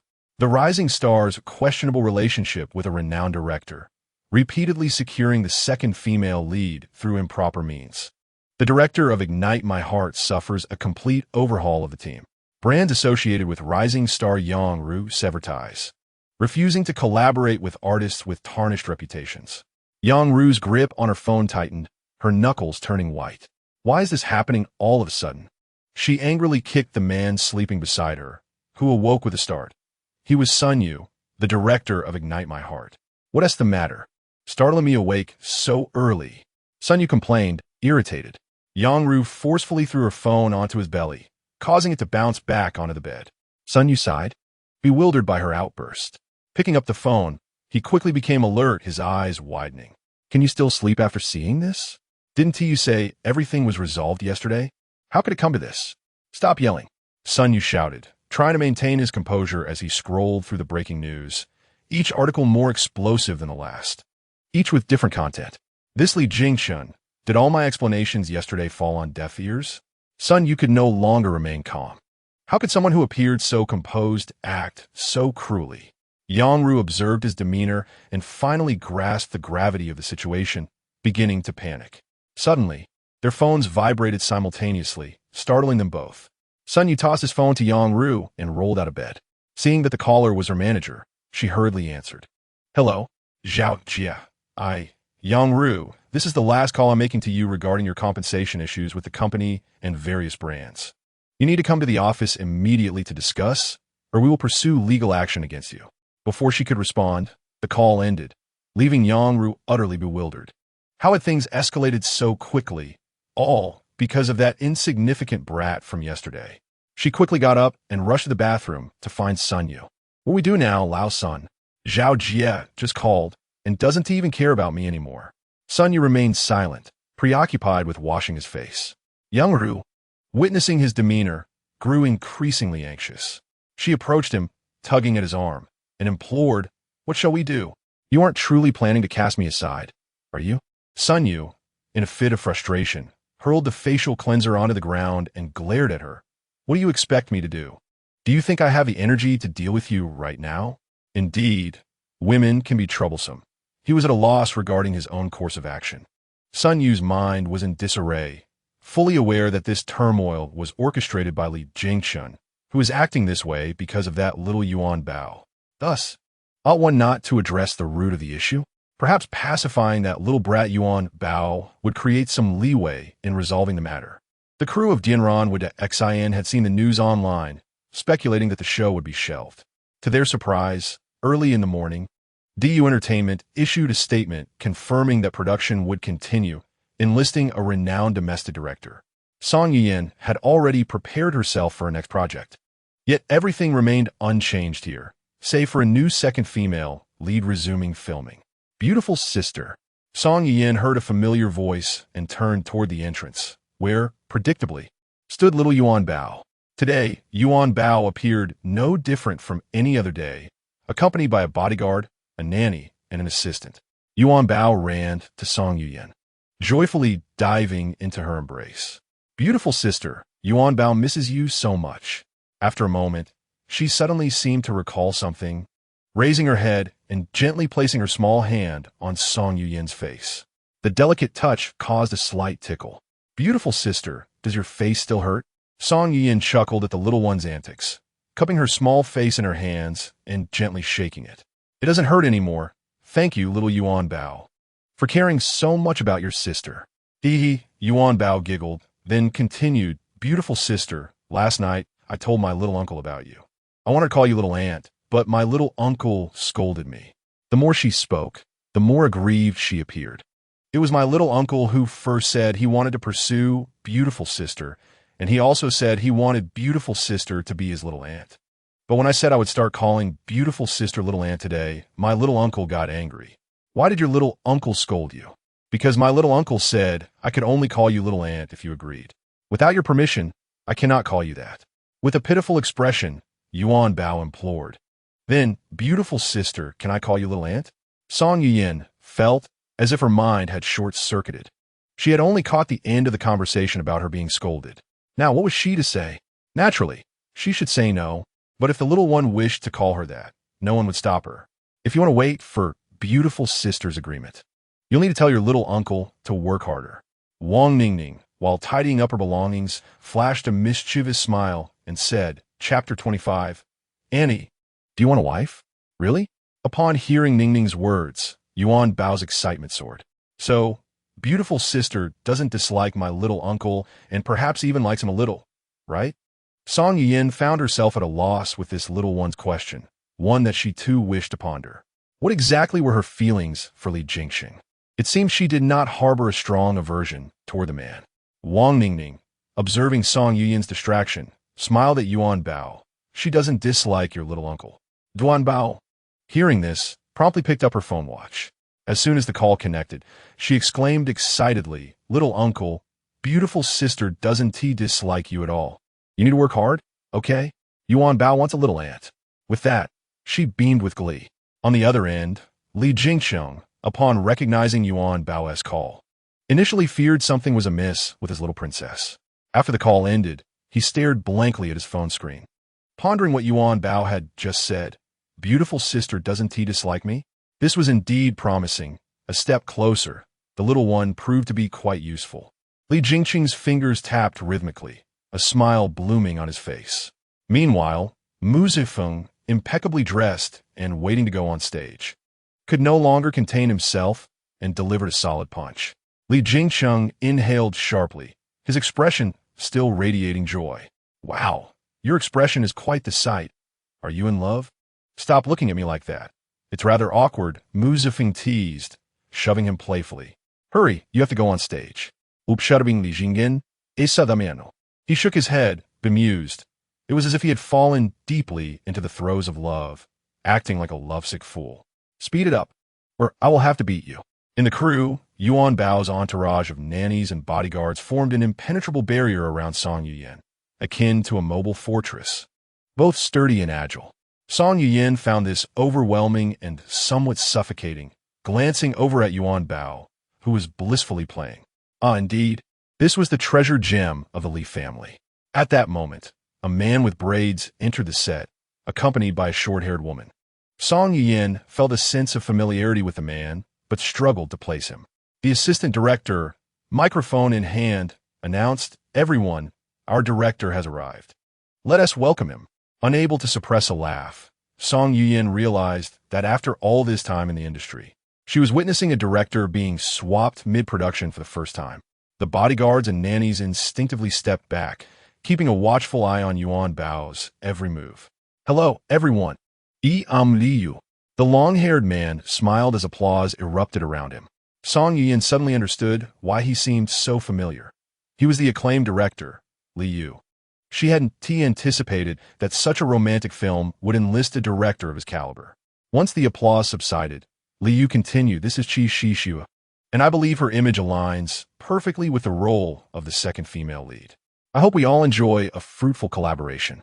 Hello, everyone. I am Qi Shixue. Yuanbao's gaze was captivated by the long-haired director, only to shift upon hearing Qi Shixue's voice. This Andy? Yuanbao tilted her head slightly, her mind racing. Where have I seen this Annie before? The short-haired auntie, the wife of the zebra uncle? Yes, that's her. Today is indeed a splendid day. I found a zebra uncle's wife, which means he won't pester Aunt Henin anymore. How wonderful. Liu, undeniably a top-tier director, showcased skills that were unparalleled. The filming progressed smoothly and swiftly, concluding for the day well ahead of schedule. As Song Yuyin sought to bid farewell to Yuanbao, she realized that the little one had vanished after wrapping up the shoot. Qi Shixue, meanwhile, was also packing her belongings to leave when suddenly, a small bundle of joy rushed into her view. Annie, hello, I am Yuanbao, she greeted enthusiastically. Qi Shixue, charmed by the little one's beauty and cuteness, crouched down and asked little Yuanbao, "What can I do for you?" Yuanbao hesitated for a moment, then said, "Auntie, do you want a wife?" Qi Shishue and her assistants were taken aback, unsure if they had heard correctly, and even Yuanbao's bodyguards appeared momentarily bewildered, seeing that the auntie was silent. Yuanbao assumed she thought it was a joke and reiterated, "I'm serious. Annie, do you want a wife?" Qi Shishue, realizing she had not misheard, coughed lightly. "Well, Yuanbao, I am a girl, and I am not planning to find a wife." Qi Shishue never imagined she would one day find herself seriously explaining such matters to a child. As I reflect on the situation, I cannot help but chuckle, albeit awkwardly. Yuanbao furrows her brow, murmuring in confusion, "Can girls not have wives? Did my uncles never tell me?" Upon noticing her distress, Qi Shishue promptly reassures her. "It's all right, Yuanbao, you're still young. When you grow up, you'll understand. Growing up, as my brother once mentioned, is a distant prospect for me. It's perplexing. What is it that children are not meant to know until they mature?" Feeling somewhat dejected, Yuanbao lowers her head as she steps out next to Qi Shishue. To her surprise, Song Yuyin remains, waiting for Yuanbao. Upon seeing her with her head down, she instinctively assumes Yuanbao has been bullied. "What's wrong? Yuanbao, what happened?"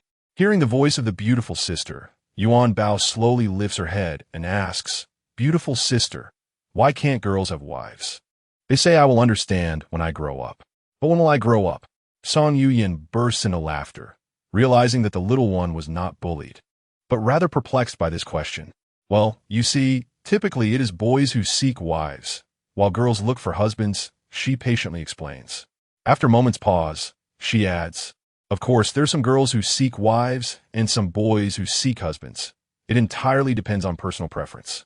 Unsure of how much Yuanbao comprehends, Song Yuyin acknowledges that a small part of society exists that defies the norm, and their existence should not be dismissed simply because they are a minority.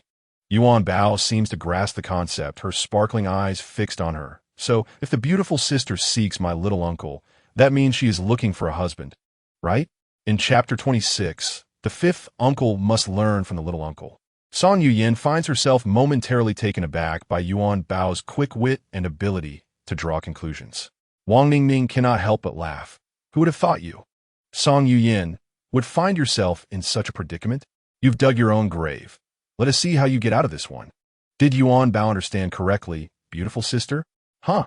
Song Yuyin stammers, her lips seemingly unfamiliar with each other. She meets Yuanbao's expectant gaze and sighs helplessly. "Yes, you understood correctly." "Yay!" Yuanbao exclaims, leaping with joy, eager to share this delightful news with her little uncle, who will then strive even harder to woo her little aunt. The three of them share a moment of happiness, while only Song Yuyin is left feeling awkward. "Goodbye, beautiful sister. Yuanbao is going home." Song Yuyin awkwardly nods and bids farewell to Yuanbao. Wang Ningning watches as Yuanbao and her companions walk away and nudges Song Yuyin's shoulder. "All right, now that they are gone, tell me, what are your true feelings? What else can I think?" "He is Li Jinsheng." "What Li Jinsheng?" Wang Ningning is not pleased with this response. "What of him? He is just a top star with millions of fans. So what if he has the surname Li? So what if he seems unattainable? What about you, Yuyin? You're not too shabby yourself." Song Yuyin lowers her head. He is merely a fleeting moment of popularity. After this brief moment, he will forget who I am. And besides, have you forgotten that I said I wouldn't look for a boyfriend in this circle? However, Wang Ningning perceives the subtle feelings Yuyin harbors for Li Jinsheng. It is natural for someone like Yuyin to have such thoughts about a person who exists in the fantasies of many. As Yuanbao steps outside, she spots her little uncle's car. "Little uncle, why didn't you come to fetch me? The beautiful sister is inside. Your little uncle cannot be too hasty. It might scare the beautiful sister." Li Jinsheng chuckles, offering Yuanbao a lollipop while his gaze remains fixed on the entrance. A mere glimpse of her from afar suffices. "Oh, the beautiful sister said I could choose you as my husband." Yuanbao mumbles through the lollipop. Li Jinsheng is taken aback, lowering his head suddenly, startling Yuanbao. "What are you doing, little uncle? Are you serious? Or are you trying to trick the sister again?" Yuanbao pouts, dissatisfied, and focuses on her candy in silence. until the slender figure appears at the doorway. Li Jincheng's face breaks into a lovesick smile. Song Yuyan, I will show you that I am unlike those men in the entertainment industry. Winning your heart is my unwavering goal. Li Jincheng silently vows to create opportunities for their paths to cross, even if she walks in the opposite direction. As night falls, moonlight filters through the dense foliage, casting a dappled glow in Yuanbao's room, where the floor is adorned with patches of moonlight and scattered starlight. Zhua often marvels that this moment on earth rivals the beauty of the heavens, perhaps even surpassing it. Clad in pink strawberry bear pajamas, Yuanbao wobbles out of the bathroom. Sitting in front of Zhua, she laments, I've been busy working these past few days and haven't spent time with you. Are you bored? Zhua rolls her eyes and turns to Yu, saying, but you have this little one here, don't you? Hearing this, Yuanbao bursts into laughter. See, Yu is quite fond of you. You don't actually dislike Yu, do you? Zhua remains silent, tacitly acknowledging Yuanbao's assertion. The red thread Yuanbao has tied between them may start from a place of dislike, but ultimately, it leads to an inextricable bond. With this thought, Zhua leaps to Yuanbao's side. Tell me, how is your progress? How many pairs have you formed? Yuanbao purses her lips, puzzled. What do you mean? Zhua, exasperated, realizes that Yuanbao is still very much a child. I mean, how many wives have you found in the past few days? Listen to me, little uncle, fifth uncle, and Uncle Zebra, and...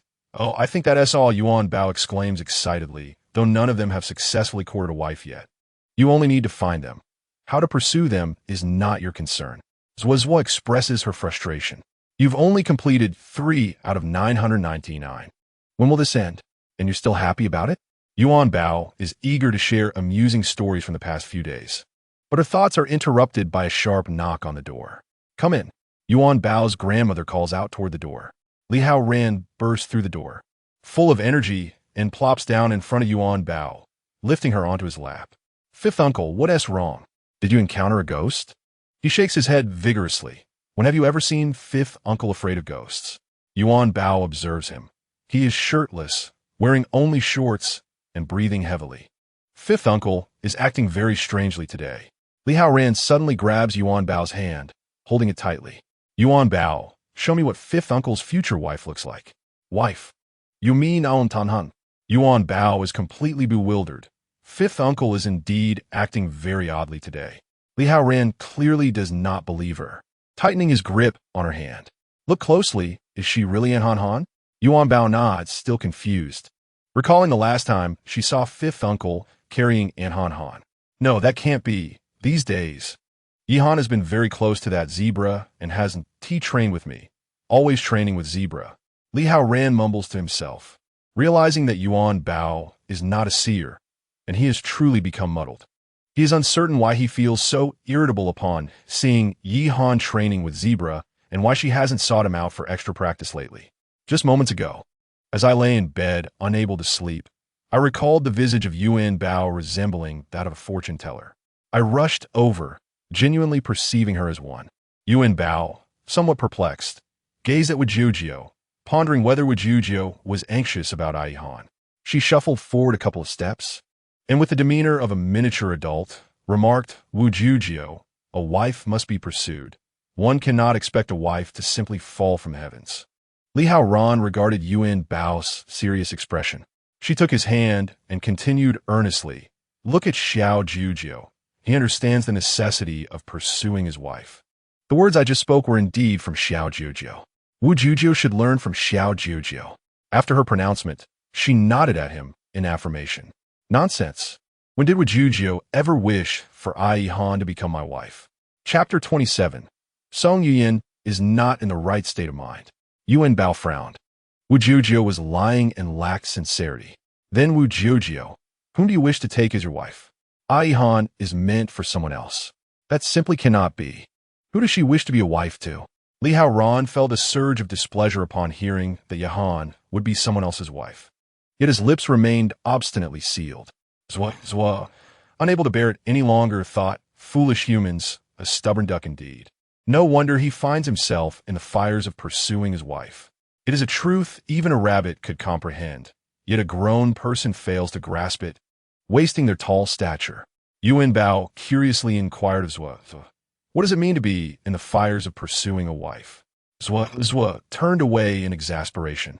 Let your Wu Juzhou explain that to you. Yuanbao pouted at Zhua, a stingy little rabbit. She turned back to Wu Juzhou, asking Wu Juzhou, what does it mean to be in the fires of pursuing a wife? Li Haoran's mind was a tumultuous mess. He had no desire to elucidate such matters to Yuanbao. Silently, he questioned himself. What was happening? Why was everything so unusual? Yuanbao gazed at Wu Juzhou, who appeared as if possessed by a spirit, staring blankly, which was somewhat unsettling. Wu Juzhou. Li Haoran rose, placing Yuanbao back on the bed. I shall ask Xiao Juzhou tomorrow. With that, he fled from Yuanbao's room without a backward glance. Yuanbao observed her half-open door, pondering how peculiar Wu Juzhou had been today. Another sunny morning dawned. Yuanbao had grown accustomed to preparing herself and heading to work each day. Li Jinxing had no scheduled engagements today and planned to accompany Yuanbao to the set, hoping to catch a glimpse of the person he had been longing for. As they stepped outside, they encountered Li Haoran, who was also preparing to leave. Li Jinxing stood frozen, astonishment plastered across his face. What on earth, Wu? What is going on with you? Li Haoran, with his pronounced dark circles under his short hair, resembled a panda. He lowered his head, listlessly replying, insomnia. I worked out for 4 hours and still cannot sleep. Yuanbao, concerned by Wu Juzhou's appearance, asked, Are you thinking of Aihan? Silence enveloped them. Yuanbao could not bear to see Wu Juzhou in such a state. She grasped his hand and gently closed her eyes. Half a minute later, Yuanbao released his hand, her expression more serious than before. Wu Juzhou, Aihan looks beautiful today. You must not bully her any longer, especially not touch her face, for that would surely infuriate her further. Li Haoran observed Yuanbao's earnestness, and he too nodded solemnly, inexplicably believing in her insight. Li Jinxing jokingly extended his hand to Yuanbao. Yuanbao, let us see how Xiao Juzhou fares with the beautiful sister today. Yuanbao shook her head as she walked towards the car. A wife must be pursued. Consulting Yuanbao is futile. Li Jinxing pouted. Ever since she joined the crew, this little one had become increasingly astute and harder to deceive. After watching them drive away, Li Haoran firmly etched Yuanbao's words in his mind. Yahan looked splendid today. Do not touch Yahan's face. At the film set, as Song Yuyan spotted Li Jinxing entering, her heart raced uncontrollably. However, upon his arrival, he did not seek her out, but rather sat obediently beside Yuanbao, diligently discussing the script with her. It was curious that in his 2 visits, both coincidentally featured Song Yuyan in intimate scenes with the male lead. Why were there so many romantic scenes in this production? Li Jinxing clenched the script in his hand, crumpling it. As filming commenced, everything proceeded normally. Song Yuyan felt a fiery gaze upon her, and today her mind was in disarray, rendering her unable to immerse herself in the role. After the first scene concluded, Wang Ningming brought Song Yuyan a cup of coffee. Yuyan, your state today is off. What is the matter? I do not know. I just feel very irritable. Song Yuyan sipped her coffee, catching sight of the male lead conversing with the director, whose expression grew increasingly grave, seemingly angry. Stunt double for a kiss? Is this your work ethic? Wu Juzhou. Both Wang Ningning and Song Yuyan were taken aback. The next moment, Wang Ningning, known for her fiery temper, was about to rush at the male lead, but was restrained by Song Yuyan. Can you tolerate this? What is wrong with the kissing scene? It is work. What does he mean by finding a stunt double? Though not blaming Wang Ningning for her anger, Song Yuyan too felt vexed. However, this was a matter for the director to resolve. Let us see how the director handles this. Song Yuyan was in an agitated state, unwilling to listen or observe these developments. Stealing a glance towards Yuanbao, she noticed only Yuanbao remained. Had Li Jinxing not just arrived? Where'd he gone now? Truly unreliable, leaving such a young child here alone. Yuyan, prepare yourself. The next scene is about to begin. Song Yuyan nodded slightly, taking a sip of coffee before moving in front of the camera. Li Jinxing had indeed left, abandoning Yuanbao here alone. What an unreliable person. All right, everyone, get ready. Yuyan, get into character, the director reminded. Song Yuyan inhaled deeply, only to collide with a firm chest. Song Yuyan sighed. The position the director suggested earlier was quite good. There is no need to be so close. Is that so? Song Yin found herself at a loss for words. He had just been seeking a stunt double, and now it felt as though he were trying to take advantage of her. Is this unacceptable? Song Yin abruptly raised her head, meeting a pair of deeply affectionate peach blossom eyes. Why are you here? Li Jinxing spread his hands, his expression inscrutable. Wasn't he looking for a stunt double? I volunteered, and the director agreed. With that, he smiled and nodded at her. Song Yin could scarcely believe her ears. A top-tier celebrity acting as a stunt double? Who would believe that? Stop fooling around. The director will get angry. She grasped Li Jinxing's arm with one hand, while the other pushed against his back, attempting to distance him. Get ready, Yin. What are you doing? Song Yin stared at the director in astonishment. Director? The director nodded. Mr. Li proposed to be the stunt double. Let us adjust things and not keep everyone waiting. Upon hearing the director's words, a sense of despair washed over Song Yin. In a typical kissing scene, she would not overthink things. However, the person opposite her was Li Jinxing, not an ordinary actor.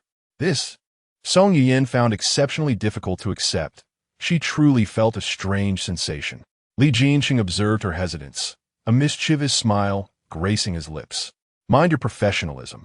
Song Yin shot him a glare. It was peculiar. After filming so many kissing scenes, she had never felt such an odd sensation before. Song Yin swallowed hard and whispered, perhaps we could use plastic wrap? Chapter 28. Li Jinxing's kiss substitute. Upon hearing those 3 words, Li Jinxing was amused. Yet he managed to suppress his laughter. How could this woman be so endearing? He cleared his throat and feigned a stoic expression, saying, could you exhibit a bit of professionalism? Observing her flustered demeanor only made him find her more charming and likable. Song Yin was truly flustered. What was happening? She gently pressed her lips together, swallowed nervously, struggling to find her voice. As she slightly raised her head, her gaze met Li Jinxing's jawline. Damn it, how could this man possess such an attractive jaw? As if he had stepped out of a comic book. Her face flushed instantaneously, visibly reddening. Li Jinxing's lips curved ever so slightly, his gaze toward her becoming more intense. With a mischievous smile, he wondered if they could commence. Song Yin was eager to begin as well, but at that moment, Yuanbao, who had been watching from the outside, could no longer contain herself. With her small hands cupped around her mouth, she shouted with all her might, Uncle, beautiful sister, you can do it. Yuanbao's face beamed with uncontainable joy. Li Jinxing glanced at Yuanbao, raising an eyebrow as if to say, just watch closely. Meanwhile, Song Yin felt akin to a student who had been called on by the teacher, completely unprepared for the question. No, this couldn't be happening. Today, something was off with her, she thought. Turning away, she took a deep breath, silently encouraging herself. She turned back, unable to meet Li Jinxing's eyes, instead focusing on his jawline, and said, let's begin. Ideally, it would be a one-take shot, though she refrained from voicing this wish. Her voice lacked conviction. All right, let's get into character. Roll camera, action. Wang Ningning, watching alongside Yuanbao, widened her eyes, while Yuanbao gaped in awe. Wang Ningning quickly pulled Yuanbao in front of her, covering the little one's eyes. Oh, ger, Ningning gauntie, ganse, she exclaimed. This is not suitable for children. You shouldn't be watching Yuanbao. Yuanbao struggled to pry Wang Ningning's hand away, yearning to see her beautiful sister and uncle. As the first take concluded, the director nodded, saying, Yin, this shot is primarily for you. Your emotions need to be more robust. Let's do another take. Song Yin lowered her gaze and replied, all right, director. Let's do another take. Yin, your emotions still aren't quite there. The director expressed dissatisfaction with several takes, even deeming them inferior to the first. Take a break, Yin. Find your emotional core before we try again. Song Yin nodded slightly, genuinely striving to locate that emotional touch. However, her mind was filled with Li Jinxing's face, making it impossible to immerse herself in the scene. Feeling a surge of frustration, she shook her head and sighed, turning her back. Song Yin, what are you doing? Have you truly become enchanted by this man? Li Jinxing noticed her disarray. How could she, previously so resolute, now appear so disoriented? He couldn't bear to see her like this. Observing her slender silhouette, He gently spoke. Just think of me as the original actor, or even a piece of wood. Do not overthink it. You should feel no pressure or hesitation. Just be yourself. His words resonated not only with the scene, but also with their lives outside of it. Listening to his voice, she was astonished that such a cold individual could utter such warm sentiments. She shut her eyes and took a deep breath. Half a minute later, she turned to the director and declared, "Director, I'm ready." Li Jin-chung smiled, for he saw that unique confidence return to her face. This was the true her. Roll camera, action. Everyone around held their breath, the director intently fixated on the screen. Song Yuyan delicately wrapped her arms around Li Jin-cheng's neck, gently rising onto her toes, her soft lips brushing against his, slowly closing her eyes.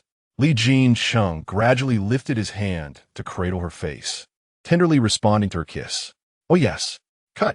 That was splendid. Yuyan, I told you you could do it. That kiss was exquisite." The director joyously rose, clapping for the two. Song Yuyan felt a wave of shyness wash over her, a bashful smile gracing her lips.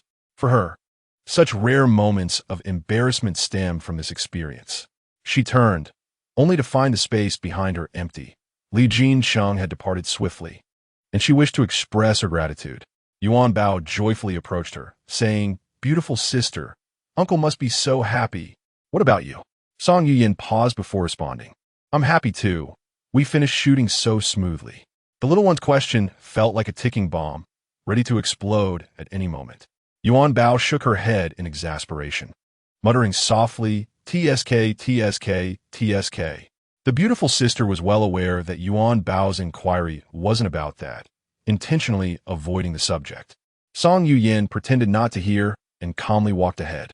At that moment, Li Jin-chung returned, having changed his clothes. Their eyes met in the air, and Song Yuyan instinctively turned her head, blinking rapidly. How was it? Was Li Jin-cheng's lips different?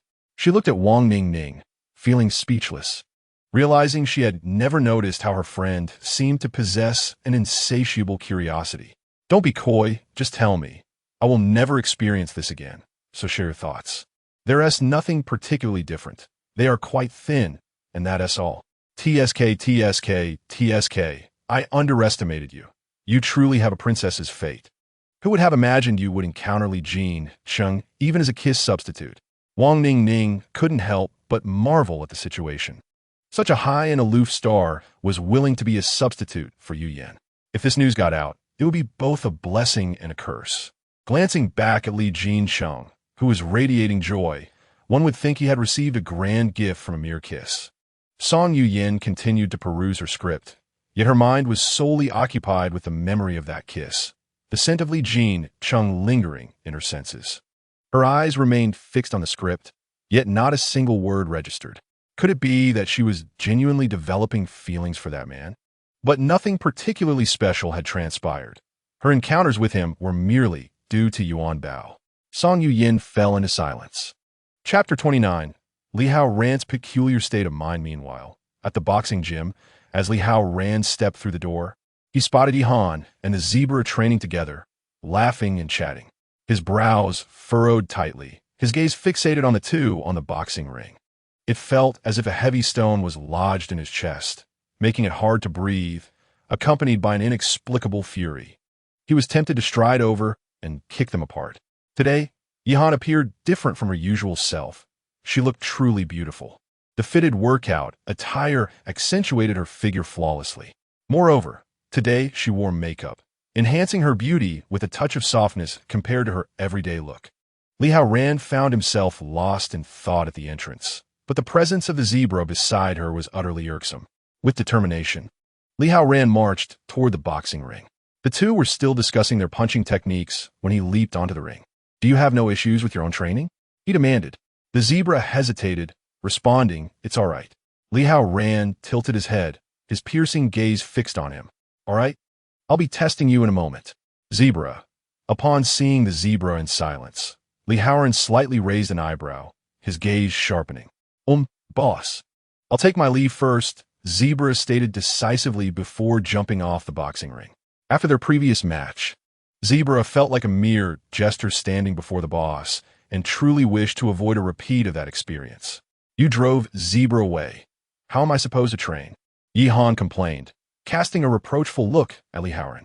However, to Li Haoran, there was an undeniable charm in her demeanor. He pointed to his own chest, eagerly stating, "But I am right here, aren't I? Wasn't it you who sought me out before? Since the boss is so busy, it's best not to trouble you." Yi Han replied coolly, then turned to remove her boxing gloves, preparing to leave. Quick as a flash, Li Haoran grasped her arm. "I have time now. I can train with you. Come on, let us begin." "All right then. Thank you, boss," Yi Han replied, her tone unremarkable, revealing no hint of emotion. Li Haoran also readied himself. He found it curious that he felt a flicker of joy at the moment she turned away. As usual, Li Haoran guided Yi Han through their training, gradually increasing the difficulty until they reached sparring. Yi Han donned her protective gear, and they took their positions. Suddenly, Li Haoran recalled what Yuanbao had said that morning about Yi Han being beautiful and the admonition against touching her face. The first point was certainly valid. Yi Han indeed looked quite lovely today. Yet, why would he touch her face? Li Haoran shook his head, realizing he had been enchanted by Yuanbao's words. It was neither a deity nor a fortune-teller. As the sparring commenced, Yi Han glanced at Li Jincheng, recalling the techniques he had taught her, and swung a punch at him. As expected, he evaded it effortlessly. Yi Han, catching him off guard, swiftly pivoted to continue her assault. Again, he dodged without difficulty. Li Haoran lowered his head slightly to observe every movement of Yi Han, his peripheral vision lingering on her face. Eventually, he focused intently on her features while still keeping an eye on her strikes. Yi Han remained absorbed in her practice, strategizing how she might land a blow on Li Jincheng. Suddenly, Li Haoran reached out toward her, and instinctively, she recoiled. His hand continued to extend, but did not seem intended for a strike. Yi Han evaded, glancing at Li Jincheng. "Boss, if you intend a punch, just do it. There is no need to insult me like that." Li Haoran shook his head. Yi Han regarded him with suspicion as he brought his hand before her eyes. "What is going on? Is there something on my face?" She mused quietly. In the next moment, her expression turned green with surprise. Li Haoran held up a double eyelid tape, waving it in front of her. His expression resembled that of someone seeking recognition. "Liu Dan." Yi Han was rendered speechless, realizing that after all this anticipation, he simply wanted to remove her double eyelid tape. Li Haoran, oblivious to the trouble he had caused, wondered why Yi Han suddenly called his full name. Yi Han, at a loss for words, had never noticed before how peculiar Li Haoran's thinking was. She swiftly removed her boxing gloves and tossed them at his feet before departing. Li Haoran stared after her in confusion. "What's wrong? Our training isn't over yet." Yi Han. He still held the double eyelid tape in his hand, puzzled as to why she was upset. All he had done was help her remove something from her face. Why was she angry? He felt a bit wronged. After stepping off the ring, Yi Han grabbed her jacket and exited the gym. Why was she drawn to a person like Li Haoran? She internally listed all his flaws: simple-minded, physically strong, not particularly handsome, even somewhat intimidating, with a physique resembling a sketch, and incapable of uttering a single flattering word. In summary, she concluded that the problem lay within herself. The more she pondered, the more frustrated she became, even considering training with Zebra to see if it would evoke jealousy in him, realizing she was overthinking. With a sigh, she donned her helmet and mounted her motorcycle. With a roar of the engine, she vanished from the gym's entrance. Inside, Tanmeng, who had a closer relationship with Yi Han, noticed the unusual atmosphere but did not pursue her. Instead, she approached Li Haoran. Though somewhat apprehensive about approaching him, she steeled herself for the sake of her friend. Boss Li Haoran remained lost in thought, pondering why women were so troublesome, responding absently, "Boss, what happened with Han Han just now? How would I know? I merely removed the dirt from her face, and she got angry. Tanmengi internally scoffed. Do you lack common sense? Do you not recognize double eyelid tape?" She pointed weakly at the tape in Li Haoran's hand. Boss, the thing you removed is double eyelid tape. Han Han must have spent considerable effort applying it this morning. It's quite troublesome. Double eyelid tape? Why go through all that trouble? Because double eyelids look nice. Truly, what kind of man was he? He appeared normal, yet uttered such foolish remarks. Ming couldn't fathom what Han Han saw in him. Nodding to herself for encouragement, she gathered her courage and asked, "Boss, what do you think of Han Han? Do you have feelings for her?" After a moment's thought, she continued, "Han Han likes you. If you don't share those feelings, it's best not to do anything that might lead her to misunderstand." Chapter 30. Andy, do you want a husband? Like me? I've done things that might mislead her. In mere seconds, Li Haoran processed a flood of revelations he had previously been unaware of, looking at Tan Ming with skepticism. "Can't you see it at all?" Tan Ming stared at him in disbelief. "Do you genuinely think a girl without a boyfriend would like someone constantly referred to as fifth aunt, or be incessantly pursued with questions about becoming someone else's wife? If it were me, I certainly wouldn't be pleased." She felt genuinely sorry for Han Han, who had developed feelings for such a blockhead. "So, you mean Yihan likes me?" Li Haoran asked, slowly catching on. "She likes me. Then why did you say I did something to mislead her?" Tan Ming looked at him, slightly exasperated. "Do you like Han Han? If you don't, then treat her like any other girl." After speaking, she stood to leave. Wasn't that clear enough? How much more must she say for him to grasp it? If a man truly likes someone, wouldn't he need an outsider to spell it out for him? Li Haoran stared blankly at the piece of tape in his hand. So Yihan liked him. She could have just said so. Treating Yihan like any other girl was simply impossible. How could she be compared to others? Li Haoran's mind was in complete disarray, feeling as if it might explode at any moment. He no longer knew what he was thinking, where he was going, or what he should do. The film crew had just wrapped up shooting, and Yuanbao was nowhere to be seen. Song Yiyan glanced toward Li Jincheng, who sat quietly with his legs crossed, arms folded across his chest, a pair of sunglasses perched on his prominent nose. Shaking her head, she took Wang Ningming's hand and headed outside. "Ningming, what kind of person do you think Li Jincheng is?" "The circumstances are quite evident. He is handsome and affluent. And most importantly, he is currently pursuing you." However, Song Yiyan felt a tinge of melancholy upon hearing these words, for she was acutely aware of the chasm that lay between her and Li Jincheng. Yet, she discovered that she seemed to harbor a budding affection for this man.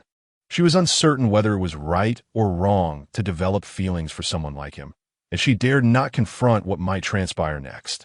Meanwhile, Yuanbao sought out Qi Shishua once more, this time equipped with understanding. "Little Yuanbao, you're back again?" She greeted with a gentle smile, revealing her dimples. "Aunt Schwer, don't you want a husband?" This scene could not merely be described as familiar. Yuanbao had simply altered her form of address. Qi Shishua's smile faltered slightly as she leaned down. "Yuanbao, any isn't looking for a husband at the moment, and besides, how can you, a child, be preoccupied with such matters? But this is Yuanbao's job." Duanbao deeply stili. Qi Shishua found herself at a loss for words. This child was indeed a force to be reckoned with. Just then, a pair of long legs appeared behind Yuanbao. Qi Shishua gradually raised her gaze, following those legs upwards. It was Li Jincheng, and she was taken aback by how much more handsome he was up close than on screen. Li Jincheng removed his sunglasses and said, "I apologize. My little Yuanbao has been rather forward." He then bent down to scoop Yuanbao into his arms. "Andy, Yuanbao can truly help you find a husband, and all the uncles and aunties can seek Yuanbao's assistance too," she proclaimed, nestled on his shoulder with a childlike lilt.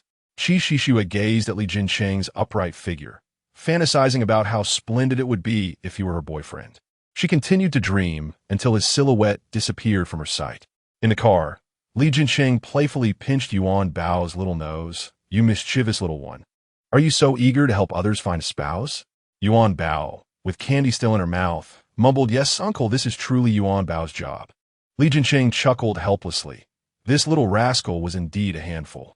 At the entrance of the Li residence, Yuanbao jumped out of the car and collided with two sturdy legs. Rubbing her forehead in discomfort, she pouted and looked up to see her fifth uncle's face, filled with resentment. "Fifth brother, look what you've done. You've bumped into Yuanbao," Li Jincheng said as he exited the vehicle. As he stepped out, he too met that same disgruntled expression. "What on earth is going on?" Li Haoran bent down to pick up Yuanbao. "You two come help me analyze the situation." Li Jincheng followed, bemused. It was indeed the first time he had seen fifth brother in such a state. Even during world competitions, he had never been this despondent.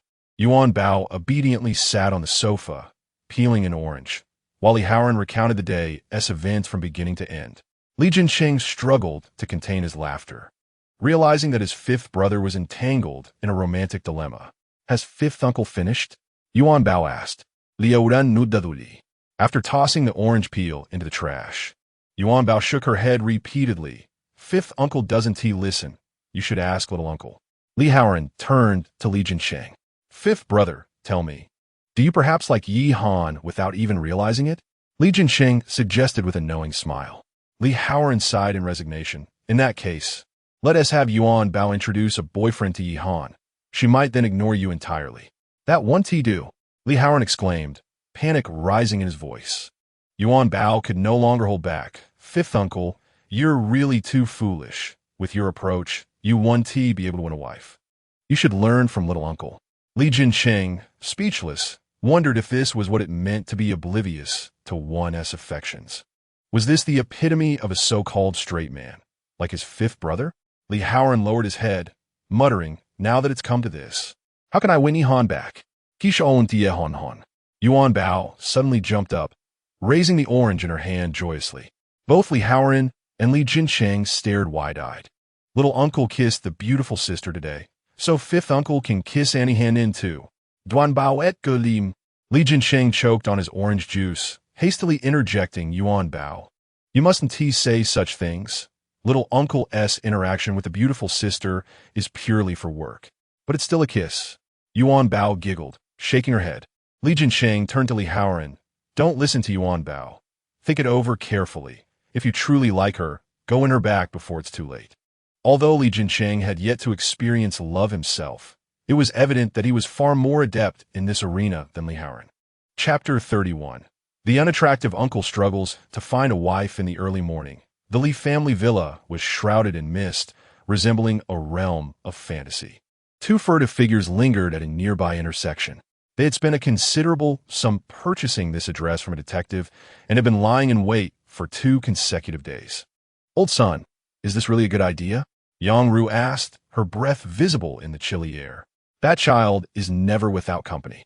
Though it was autumn, the morning and evening temperatures remained quite low, causing Yang Ru to shiver. Sun Yu shot her an exasperated glance. I told you not to come. You're not only useless, but may even complicate matters further.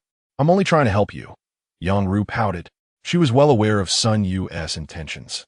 In her current state, she had no chance of turning her situation around. The only person she could rely on was this man before her, and she was unwilling to relinquish that. In Sun Yu's plan, Yang Ru was merely a trivial element, a plaything in good times and a pawn in dire situations. Thus, they sat by the roadside, each engrossed in their own schemes. Inside the Li residence, Yuanbao awoke and gazed fondly at Zhuozhuo and Yu, who were nestled together. This warmth was delightful. She envisioned a time when her uncles would find wives, bringing her even greater joy. Dressed and ready, she skipped down the stairs, only to find that her uncles had already departed. An aunt served Yuanbao breakfast and prepared snacks and water for her upcoming shoot, while a group of caretakers loaded these supplies into the vehicle. A cadre of bodyguards and caretakers stood by the car, and once Yuanbao climbed in, they all followed suit. The car slowly exited the gates of the Li residence.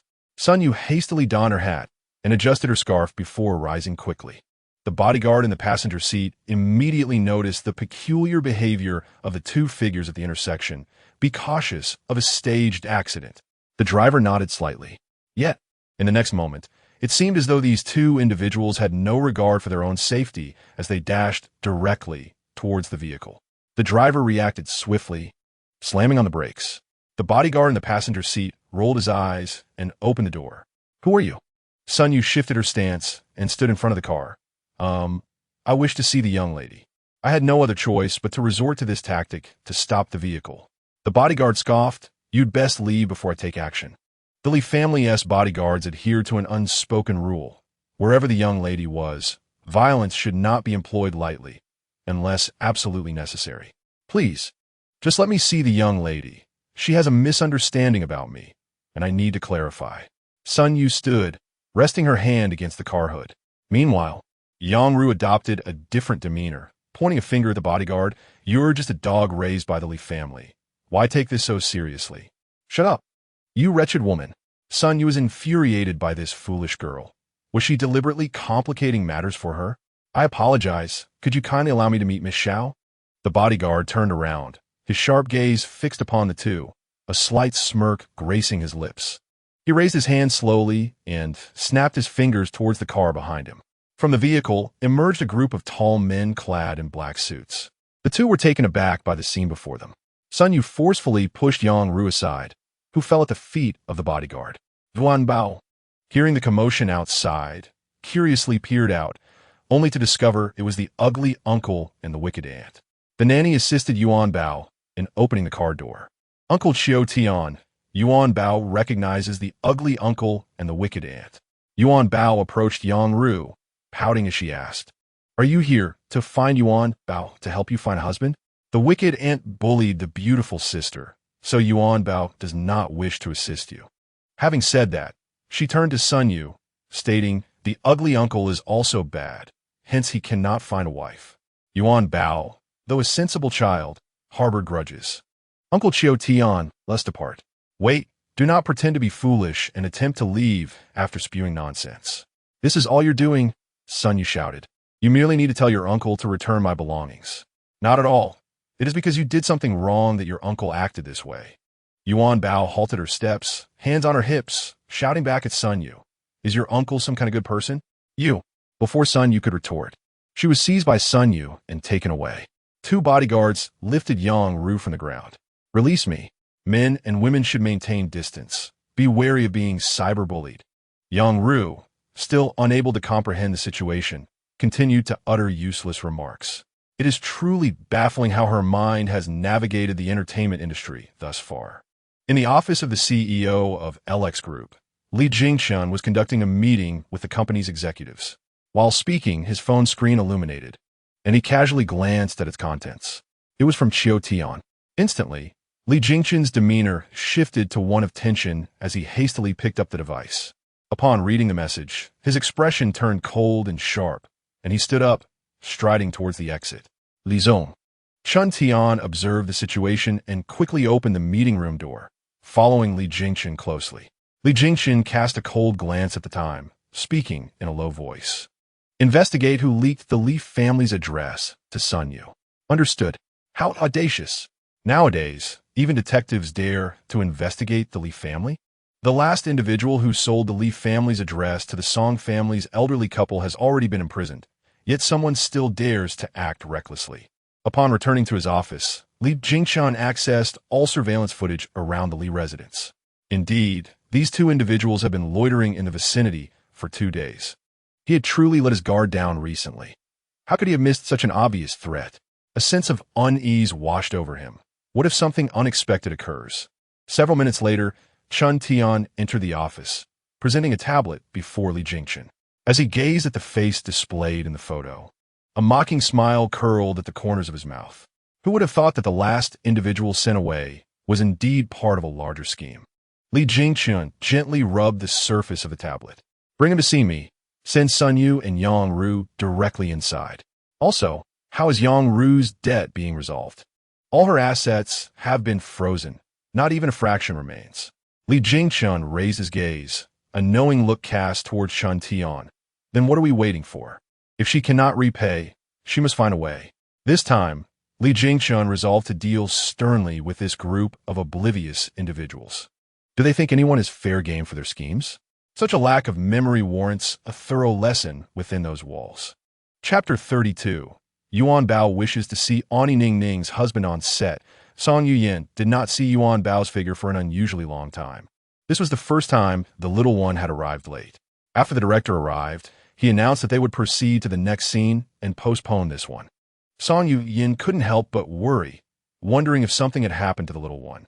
The makeup artist was applying her makeup when Wang Ningning noticed her distracted demeanor and held out her phone, suggesting, "Why not call to check?" After a moment's hesitation, she dialed Yuanbao's number. The phone rang once before being answered. "Hello, is it you, beautiful sister?" Upon hearing Yuanbao's tiny voice, Song Yuyan exhaled in relief, pondering whether something had befallen the little one. The voice on the other end continued. Did the beautiful sister miss Yuanbao? I will arrive shortly. Yuanbao spoke with the air of a little adult. Song Yuyan's heart finally settled, and she focused on her script. Just then, Qi Shui rushed past her, instructing her assistant, if you see Li Jinsheng, inform me immediately. Song Yuyan frowned slightly, observing Qi Shui as overly calculated makeup and attire. Is she so intent on catching Li Jinsheng's attention? Does she truly think he would spare her glance? Yuyan? Yuyan? Wang Ningning observed Song Yuyan's dazed expression and waved her hand vigorously in front of her. Snapping back to reality, Song Yuyan looked at Wang Ningning, feeling slightly guilty. What were you thinking so intently? Oh, nothing. Just memorizing lines. Wang Ningning was not convinced, clearly seeing her anxious demeanor. Song Yuyan hesitated. Was she truly thinking about Li Jinsheng? Did hearing his name distract her now? Upon Yuanbao's arrival at the set, everyone was busy filming. Knowing she should not walk casually in front of the camera, she quietly navigated to the resting area of Song Yuyan. Wang Ningning looked down to see the little one's rosy cheeks, her heart melting. She bent down to scoop up Yuanbao, asking playfully, "Where have you been slacking off?" "I just arrived." Yuanbao, brushing a few stray hairs from her forehead, explained. The ugly uncle and the wicked aunt were waiting for Yuanbao at the door, which is why I was late. Did they bully you? No, no. Yuanbao has Uncle Qiu Tian and so many uncles. Hearing this, Wang Ningning's concern for the wicked aunt faded, as she recalled the intimidating bodyguards behind Yuanbao. Yuanbao, do you not want a husband? Yuanbao, seated in Wang Ningning's embrace, looked up with a playful smile. Wang Ningning, cutting on, replied with a grin. Would you like to help find one? Of course. Yuanbao will definitely assist Auntie Ningning. What kind do you desire? Hearing this, Yuanbao was elated. Auntie Ningning was the first to respond positively. Others either refused or were too shy to speak. Yuanbao adored Auntie Ningning for that. Auntie likes someone like your little uncle, someone who is attractive. That won't do. Little uncle belongs to the beautiful sister. Wang Ningning's statement was interrupted by Yuanbao, who felt it unacceptable for Auntie Ningning to desire someone like her little uncle. Wang Ningning could not help but laugh. Little one. I hadn't even finished my sentence. I was saying someone like your little uncle, but not that I like your little uncle. How could I compete with your beautiful sister for a husband? Yuanbao felt relieved. I'm sorry, Auntie Ningning. I didn't mean to interrupt. Please continue. I'm sure I could find one. Wang Ningning shared an abundance of thoughts with Yuanbao. Although she couldn't say, she completely believed Yuanbao. She found it quite amusing. Yuanbao, a bit puzzled, pondered for a moment before taking one of Wang Ningning's hands and placing a finger to her lips, signaling for silence. Wang Ningning obediently nodded, closing her mouth. Only then did Yuanbao clasp her hands together, gently closing her eyes with her lips pursed, revealing a hint of dimples. After half a minute, she furrowed her brow and reluctantly released Wang Ningning's hand, observing her less than happy expression. What is this expression? Yuanbao pouted. Why am I not seeing the front face? All I see are two figures, tall and slender, dressed elegantly, yet one bears a resemblance to my uncle. How strange. Shouldn't I be able to see their faces? Wang Ningning, noticing her distress, hurried to comfort Yuanbao. It's all right, it's all right. And he trusts you. And there's no rush. You're such a delightful little one. Yuanbao remained silent, pouting and fiddling with her fingers, contemplating whether she should take another look. She grasped Wang Ningning's hand again and closed her eyes once more, earnestly focusing. Yet, it was still the same, just silhouettes. It truly is my uncle. One of them turned around, and indeed it was his face. Yuanbao suddenly opened her eyes, joyfully shaking Wang Ningning's hand. Auntie Ningning, I've figured it out. Your husband must know my uncle. I will go tell him to definitely help you find him. Really? Our little Yuanbao is truly remarkable. Wang Ningning cupped Yuanbao's face, gently kneading it. Observing the little one's earnest demeanor, she felt a bit embarrassed. In truth, she wasn't in such a hurry. However, the little one was genuinely interested in helping find a partner. It seemed that ever since she met this little one, she had been on a quest for a spouse, never pausing in her pursuit. After the scene with Song Yuyan concluded, she immediately approached Yuanbao. Did Auntie Ningning tease you again? You look so happy. Not at all. Beautiful sister, Yuanbao quickly shook her head. Annie Ningning wants me to help her find husband, Yuanbao proudly declared to the beautiful sister. Oh, Song Yuyin's eyes widened in disbelief as she looked towards Wang Ningning. Wang Ningning laughed awkwardly, hastily changing the subject, saying that Yuanbao was stopped by that rascal Yangru today. Hearing this, Song Yuyin quickly scooped up Yuanbao, inspecting her from head to toe. I'm Fine. Beautiful sister. Do you think the little one's bodyguards are useless? Wang Ningning remarked from aside. Are you really all right? Yuanbao nodded, insisting she was truly fine. Song Yuyin looked at Yuanbao with a hint of guilt, saying, Yuanbao, don't take risks for your sister next time. I can take care of myself. It worries me when you do this, you know? Next time I will go directly to my uncle. Chapter 33. Clearly, she liked me first. Meanwhile, Suanhai was pushed into a cell containing 4 beds. Confused, Suanhai wondered how he had been incarcerated without a chance to defend himself. However, this place did not resemble his expectations of a prison. It was a 4-person cell, a VIP room. The 2 individuals in the cell slowly raised their heads, their gazes fixed on him as if they had been waiting for a long time. One long-haired man asked, were you sent here, or are you here to take care of us?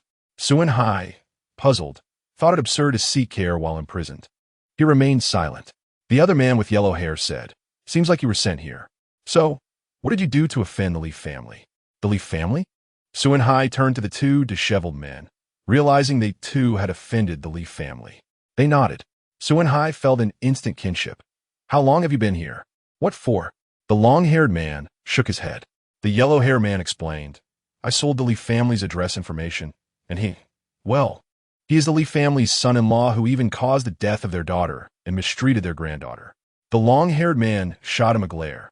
If you don't shut up, no one will think you're mute. The yellow-haired man shrugged. Investigating wealthy and powerful individuals is my job. Suanhai suddenly realized that this cell was specifically prepared for the Li family.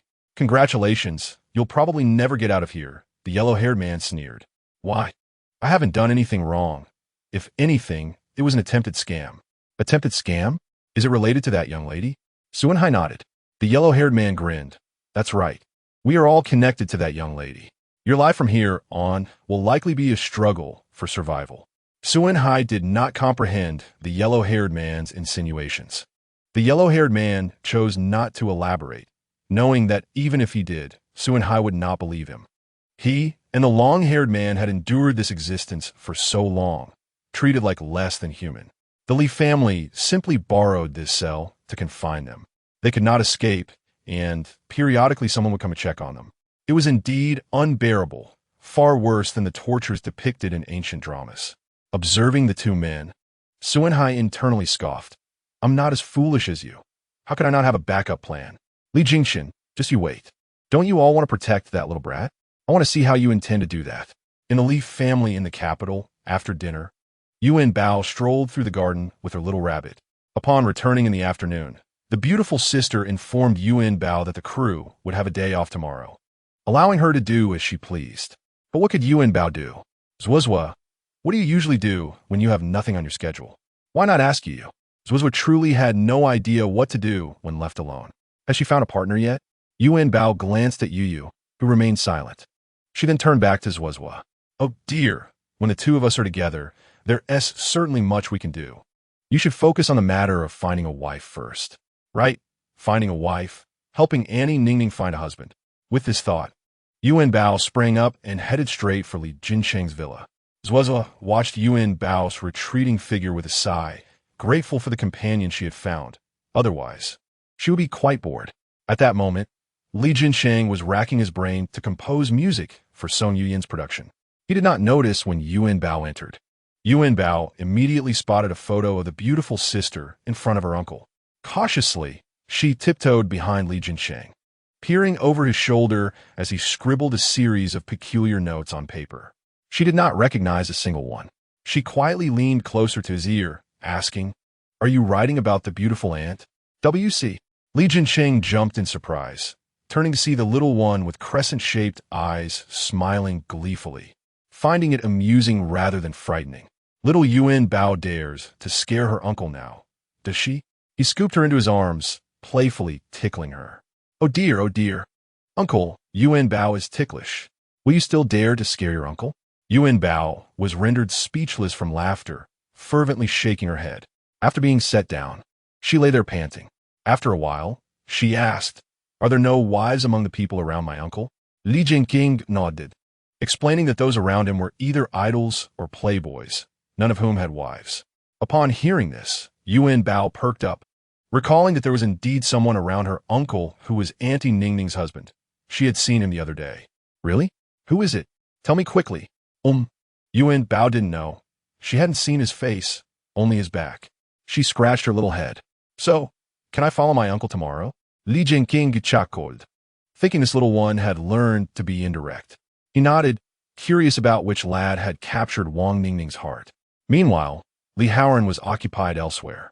He bore the weight of an 80-kilogram barbell upon his shoulders, squatting, squatting, and rising in an endless cycle. It was perplexing to him why she, who had initially shown affection for him, rejected his confession. Li Haoran was bewildered.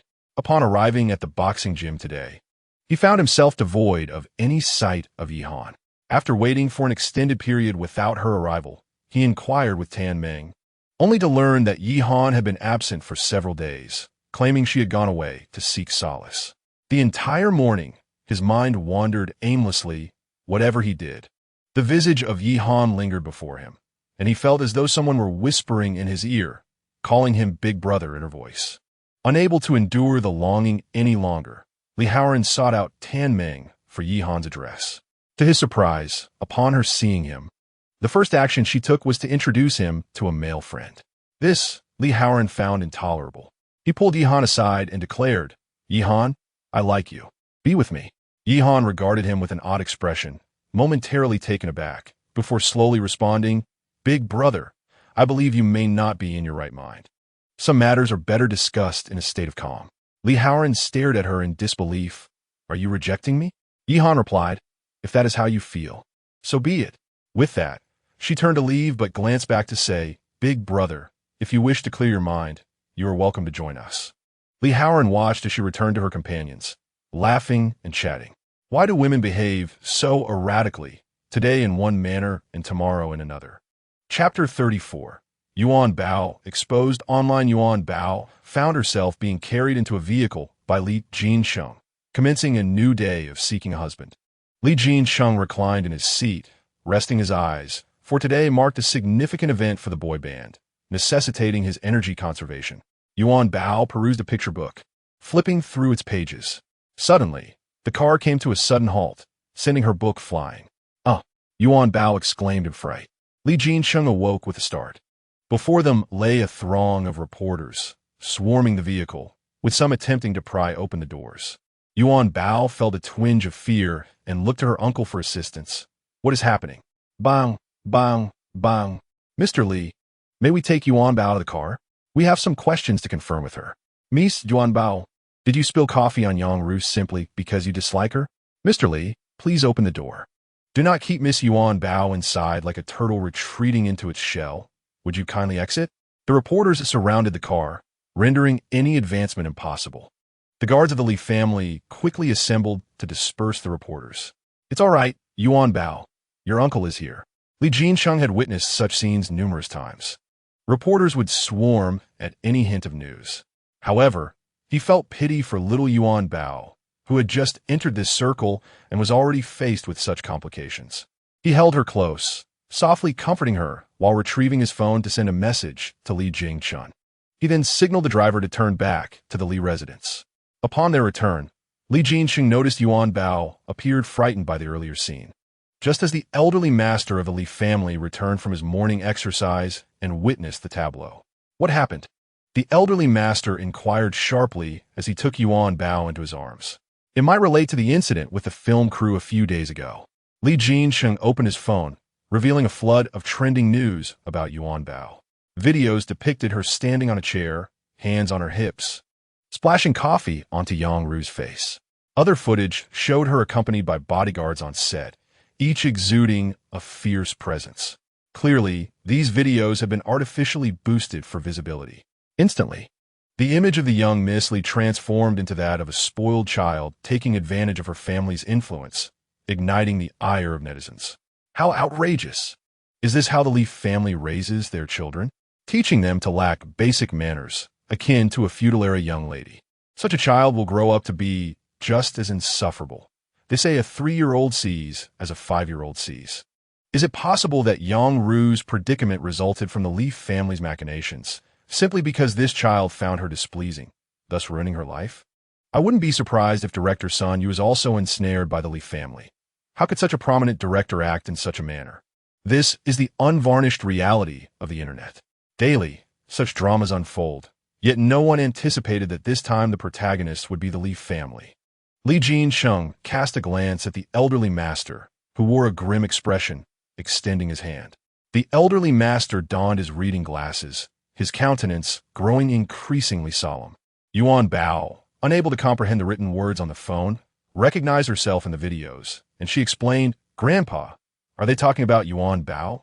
I spilled coffee because the mean aunt splashed it on the pretty sister and wanted to hit her." As she spoke, tears welled in her eyes, feeling as though the adults outside were blaming her. She recalled her life in the basement with her mother. The elderly master gently caressed the little one's cheek, his heart aching for her. Which foolish person dared to lead to her being exposed online? Inform Li Jingchun to address this immediately. Li Jingchun had flown abroad the previous evening.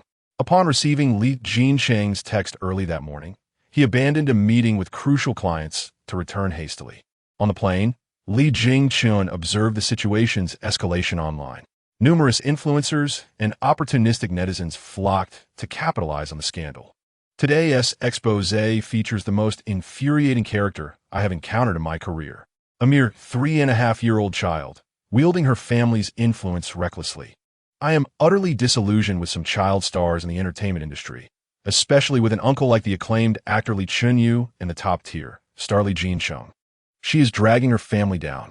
Little Genius, a gossip blogger, remarked, "I don't wish to gossip today. Instead, I merely want to discuss why the young Miss Li has become such a character. How can someone so young display such cunning? It seems the Li family must seek a son-in-law. Who would dare marry such a girl?" Star Nanny, a parenting expert, commented, "In response to the current online uproar regarding Yuanbao, I would like to express my views. Human nature is inherently good. Every child is born kind. Why has Yuanbao turned out this way? The primary reason lies in parental guidance. Children lack the maturity to discern right from wrong. Can parents not differentiate between good and bad?" With a snap, Li Jingchun slammed his laptop shut in anger. These opportunists were clearly exploiting the situation, and even a 3.5-year-old child was not spared. They displayed no concern for the truth or for who was right or wrong. Their only concern was how many followers they could gain and how much they could monetize. Thus, the narrative became increasingly distorted. In an instant, Yuanbao, once the darling of the Li family, had transformed into the target of public scorn. Now, upon hearing her name, people could not help but shake their heads. Li Jingchun shot a cold glance at Chun Tian, commanding, "Find the individual who first released this video." Li Jingchun understood well the nature of these internet parasites, who were impervious to consequences. Addressing these individuals was straightforward, but dealing with the bandwagoners proved difficult. He needed to unearth the instigator behind this chaos. The Li family in the capital awaited resolution. Li Yang and Li Yixue returned home from school, immediately aware of the situation at hand. The two siblings sat quietly to one side with their backpacks, too afraid to make a sound. Li Yang opened his computer and was infuriated upon seeing the vitriol directed at Yuanbao online. Each time he encountered a post discussing the matter, he reported it, though the act offered little solace.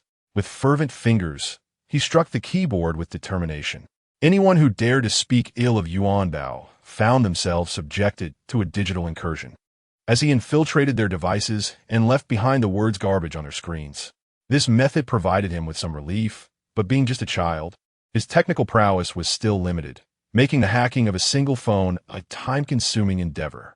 On the other hand, Li Yixue could no longer bear to look at her phone. "You are the true villain. If you know nothing, do not speak out," she typed.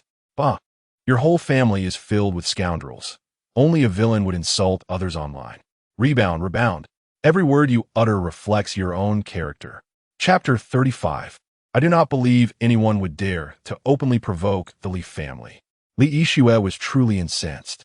Although she resented Yuanbao for usurping what she felt was rightfully hers, Yuanbao was still part of the Li family.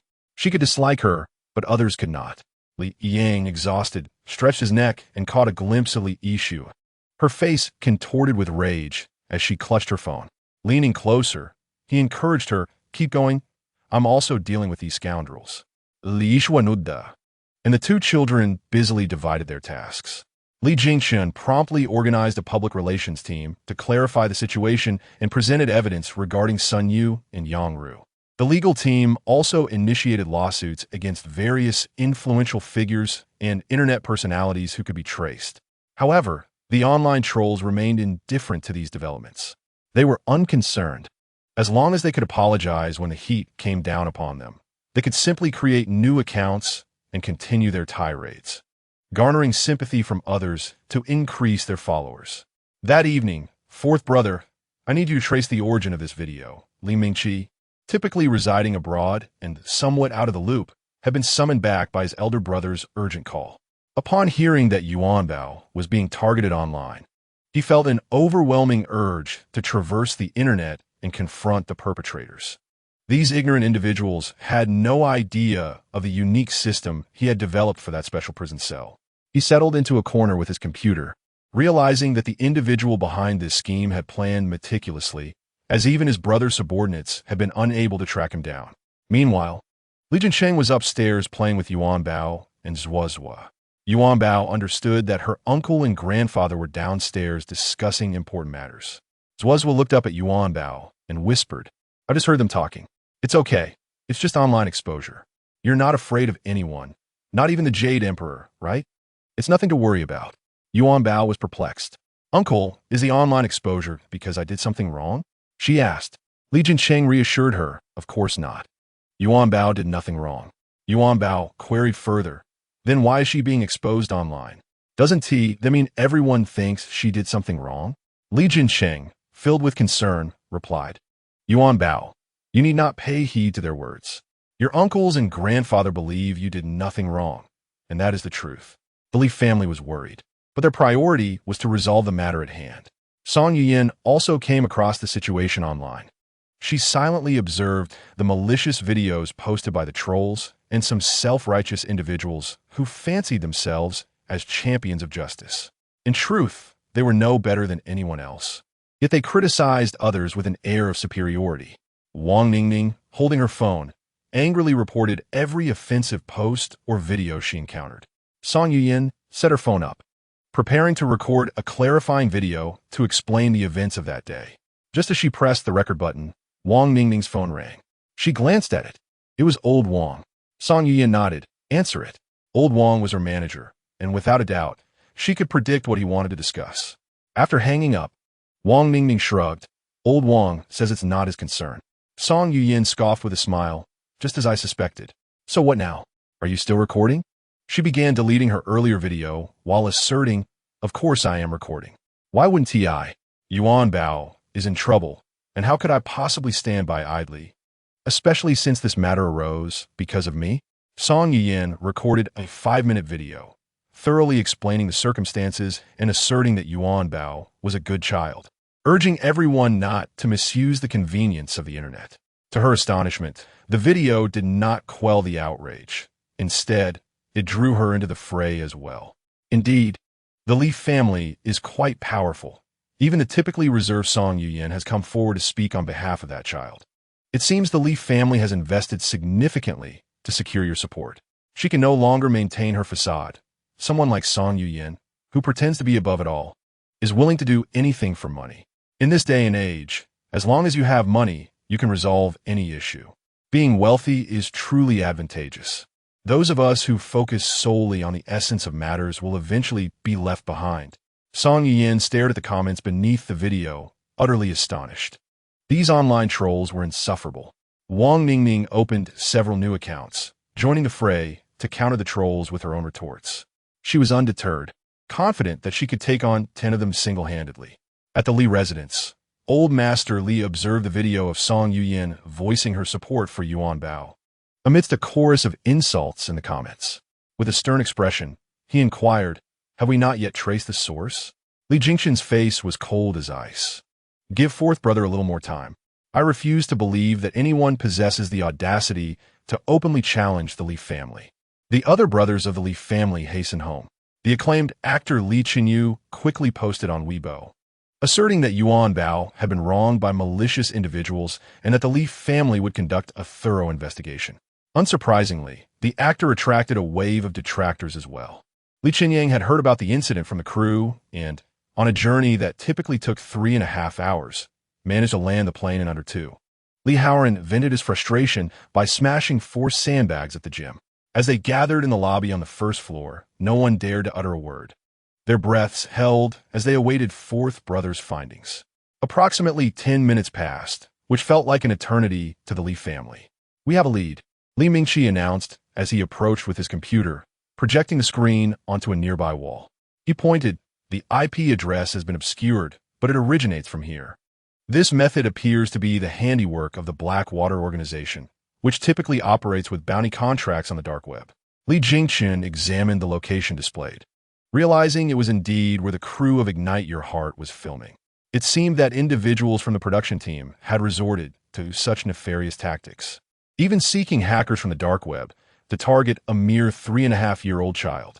Li Jingqin narrowed his eyes, a hint of a playful smile tugging at his lips. "Very well.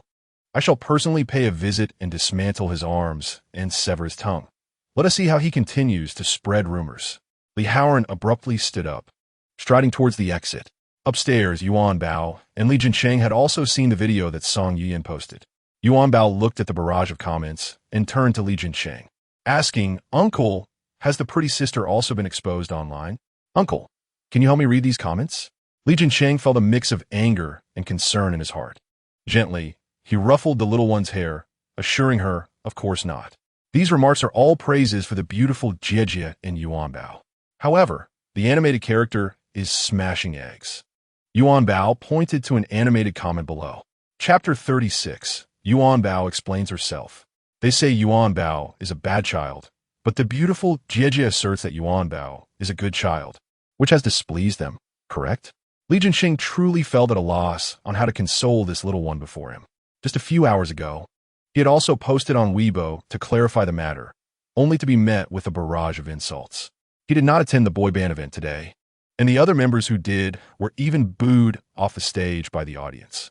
Li Jincheng found himself at a loss for words regarding the online crowd. When the spotlight shines upon you, everyone scrambles to bask in your glory, yet when trouble arises, they still seek to capitalize on your misfortune. Such a host of ruthless creatures. Yuanbao remained fixated on the incessantly popping messages on the screen. Although she did not recognize the individuals, she knew they were not speaking kindly. "Uncle, can I also explain through a video like the beautiful Jiejie?" Li Jincheng paused momentarily, saying, "No, Yuanbao, you need not do that. Trust that your uncles can handle this. This matter has nothing to do with you. Do you understand?" "Yeah, but uncle." Li Jincheng gently pressed a finger to Yuanbao's lips and smiled. "Yuanbao, do you know why adults are the guardians of children?" Yuanbao shook her head. "Because parents can help resolve children's matters. When you grow up, you must learn to handle things on your own, but you're still a child." Unable to argue, Yuanbao nodded. She did not understand why everyone spoke of her in such a manner. Yuanbao wondered if she had indeed erred, prompting everyone to speak ill of her. Yet, if faced with a similar situation again, she would act just as she did that day. Her second uncle often said that one must be honest and follow their heart, adhering to a clear conscience. After all, her second uncle was a university professor. Was he not correct? Li Jincheng gazed at Yuanbao in silence. Suddenly, his phone buzzed. He excused himself to take the call, saying, "You can play by yourself for now." Yuanbao nodded. Looking down, she spotted another phone belonging to her uncle. The very device used to watch the beautiful Jiejie's video. Cradling the phone in her hands, she wondered if she could record herself. Since her uncle Wu Ti let her, her small fingers tapped the screen, pondering where to begin. Suddenly, her own face appeared on the screen. Akin to gazing into a mirror, Yuanbao obediently gazed into the camera, blinking her big eyes as she softly asked, "Is this recording now?" The little one held the phone aloft, looking at her reflection, unsure of how to articulate her thoughts. Meanwhile, Li Haoran had arrived at the designated location ahead of the others. Li Jingchen had contacted the public relations and legal teams to assemble at the specified site. They must swiftly locate this individual tonight to discern his intentions. On the way to the film set, Li Mingqi noticed a notification pop up on his computer screen. Upon opening it, his jaw nearly dropped, and he handed the computer to Li Jingchen. It was a video call interface, initially blank, before revealing Yuanbao's small face, albeit with a shaky screen. She blinked her large eyes and bit her lip, clearly nervous. After a moment of silence, she began, "Hello, uncles and aunts, brothers and sisters. I am Yuanbao. Yes, Yuanbao." Her voice trembled slightly as she occasionally bit her lip. "Could you please stop speaking ill of the beautiful Jijia? She is the one being bullied. I did indeed spill coffee on the bad aunt, but she was at fault first." The bad aunt had intentionally bullied the beautiful Jijia during filming, and though the beautiful Jijia did not retaliate, the bad aunt continued to harass her. Thus, Yuanbao spilled coffee on the bad aunt because she wished to help the beautiful Jijia. Initially feeling wronged and on the verge of tears, speaking out made her braver. Yuanbao understood that spilling coffee was wrong, and when one is wrong, they must apologize. Hence, she said sorry to the bad aunt. But since the bad aunt was at fault first, she would act the same way again if faced with the situation. Her uncles had told her to act with a clear conscience, and Yuanbao felt none of that burden. Therefore, she implored, "So please stop speaking ill of the beautiful Jijia. All right?" In this brief video, the little one's stubbornness was heart-wrenching. After saying these words, Yuanbao set the phone aside, but the video continued to play. Although her figure was no longer visible, her voice persisted. She cried out loudly, "Why? Why does everyone only see me spill coffee? Why can't they see the bad aunt bullying the beautiful Jijia? Why does no one believe me or listen to my explanation? And why must they speak of the beautiful Jijia?" Yuanbao sobbed, struggling to catch her breath. Moments later, Li Jinsheng's voice broke through. "What's wrong, Yuanbao? Why are you crying? Don't cry, don't cry. They just don't know what really happened. They don't mean to blame you." Li Jingshan frowned as he watched the video, pondering what Li Jinsheng was doing at home to elicit such a video from Yuanbao. The comments beneath the video quickly began to accumulate. "What kind of script is this? Are you, the poster, also a plant from the Li family? Is this a new tactic devised by the Li family to clear their name? Now, they're appealing to emotions instead of money to garner our sympathy? Given the situation, the Li family should simply wait for the storm to pass. There's no need for this charade of clearing their name." However, amidst the criticism, there were emerging voices of reason. Could it be we misunderstood this child? What ill intentions could a child possibly have? What Yuanbao said aligns perfectly with the evidence from the video released by the Li family. And indeed, the script does not include Yang Ru spilling coffee. So it must have been an addition by Yang Ru herself. Yuanbao did nothing wrong. Furthermore, she acknowledges that spilling coffee is inappropriate and has apologized to Yang Ru. Why continue to target a child? Soon, the comments exploded, with one side condemning Yuanbao while the other rallied in her support. The two factions hurled insults at each other, some even invoking ancestral lines. After finally soothing Yuanbao, Li Jinsheng was startled by a notification on his phone. After reviewing it, he found himself momentarily bewildered, realizing that another phone lay on the ground. Somehow, while he was away, Yuanbao had managed to video call a fan. The phone interface lingered on the chat with that fan, who had messaged after hanging up, "I have never slandered Yuanbao. I always believe in her, and I'm delighted you choose to believe me. Call me, and I will surely release the video content." The fan concluded with, "Yuanbao, don't cry. Sister will give you a hug." Chapter 37, a conclusion. Li Jinsheng scrolled through the messages. This was a fan who had consistently supported him and had reached out when the issue first arose, expressing belief in Yuanbao as well as him. Holding the phone, he found himself feeling a bit emotional.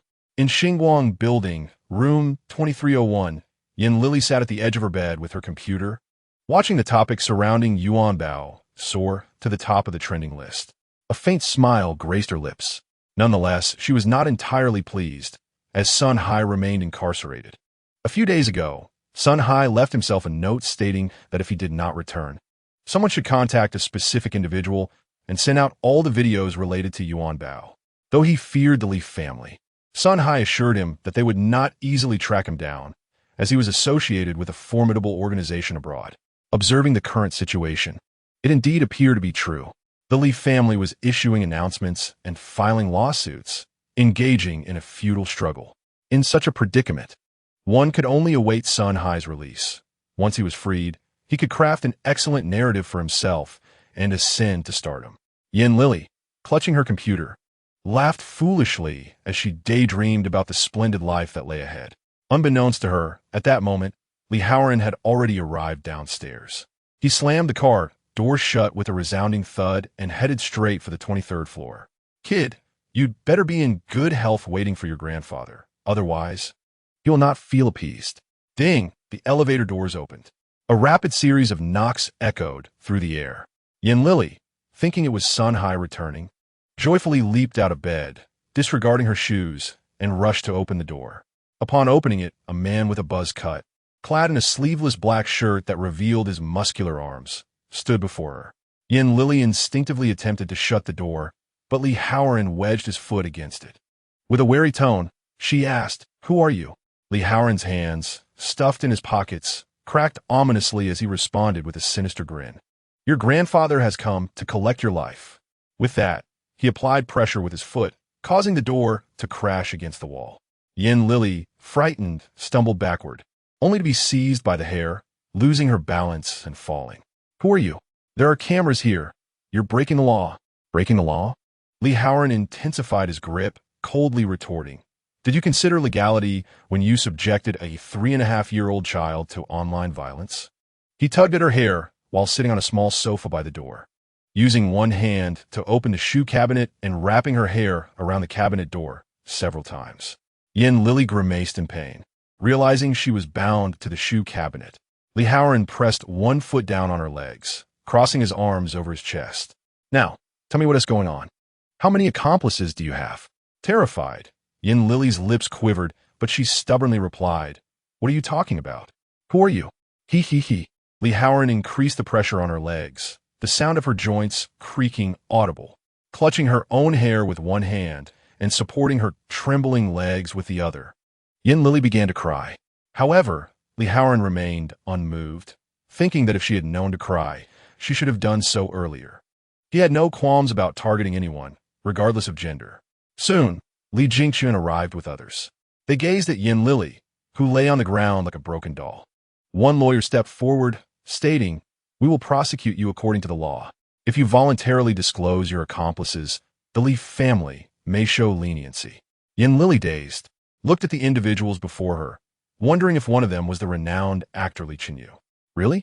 Without waiting for the lawyer to speak, Li Jingqian interjected, "I have 1,000 ways to make you talk, as well as ways for your accomplices to come forward." Although he did not possess the menacing demeanor of Li Haoran, he instilled terror nonetheless. Yin Lily, frightened, hesitated. "Yes, it's Sun Hai. Li Jingen's gaza darkanat, revealing formidable adapters." Li Haoran demanded, "Continue." "Yes. Sun Hai told me that if he was not found, I should send those out. He specifically sought out an overseas hacker organization to reinforce it. Ordinary people cannot trace it. He said he wanted to ruin that child's reputation as revenge against you." Yin Lily trembled, pointing a finger at Li Jingqian. His smile sent chills down her spine. In such a scenario, his smile was far more unsettling than a frown. "Proceed with the prosecution," Li Jingqian stated coolly, turning away. The legal team promptly drafted a letter of intent on the spot, while the public relations team swiftly issued a statement announcing that they had legally pursued all individuals who had attacked Yuanbao online, awaiting the court's verdict. That night, Sun Hai was taken away by 2 individuals. The man with yellow hair watched in astonishment as the long-haired man exited immediately after entering. Isn't this the usual routine? He barely got to experience this place before leaving? The long-haired man smiled. Though the yellow-haired man did not recognize the 2 individuals, he remembered seeing them at his bar. They were high-ranking bodyguards from the Li family. Sun Hai appeared to be leaving in style, but he chuckled, hoping he would return alive. Following the night's tumult, Numerous prominent figures and influencers online had their accounts suspended. Previously, some concerned netizens had commented beneath the court's official account, claiming that the law enforcement agencies had been bribed by the Li family. Now, the court had issued a statement considering adopting a public trial format. The comment section beneath Yuanbao's video quickly became devoid of noise. Without the interference of those seeking attention and sensationalism, the matter now seemed to have settled down. Surrounded by the Li family, Yuanbao finally managed to smile. "Uncle, should I make a video to thank these uncles and aunties, brothers and sisters?" Li Haoran replied. "Thank them for what? Uncle Wu hasn't settled the score with them yet." The elderly shot him a cold glare. Li Haoran still had the audacity to speak. Had he not been born in modern society, he would have been a tyrant ruling the hills. As for Yin Lily, though she bore no visible wounds, she had been dealt a blow that would haunt her for the rest of her life. Fortunately, she had some sense, knowing to strike without leaving marks and to remain inconspicuous afterward.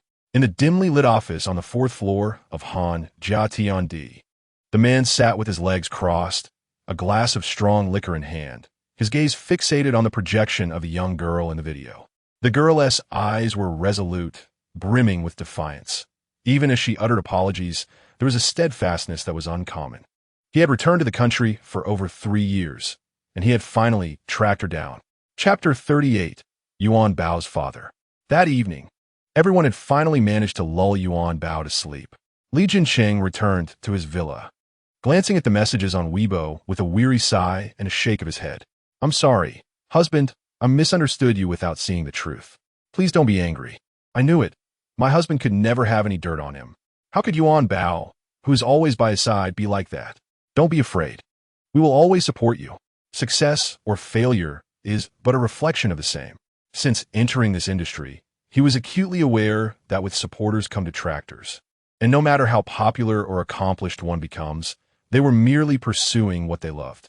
After Song Yuyan posted that video, she too faced backlash from fans. He wondered how she was faring now. Li Jincheng read through the comments and messages on Song Yuyan's Weibo, his brow furrowing deeply. He located a number in his contacts, gazing at the string of digits, but his finger hesitated, lingering without dialing. Meanwhile, on the other side, do you know what you're doing? Do you think that just performing well will suffice? Without fan support, who would still want to cast you? Usually, you are indifferent to everything. Why must you meddle this time? Manager Lao Wang's hands were on his hips, furious to the point of exploding. Song Yuyan and Wang Ning sat quietly, weathering the storm of his ire. "And you? Why are you silent? Weren't you quite the verbal sparring partner? Didn't you even create a troll account to criticize?" Lao Wang was genuinely exasperated. Now, the two sat like obedient children, silent and still.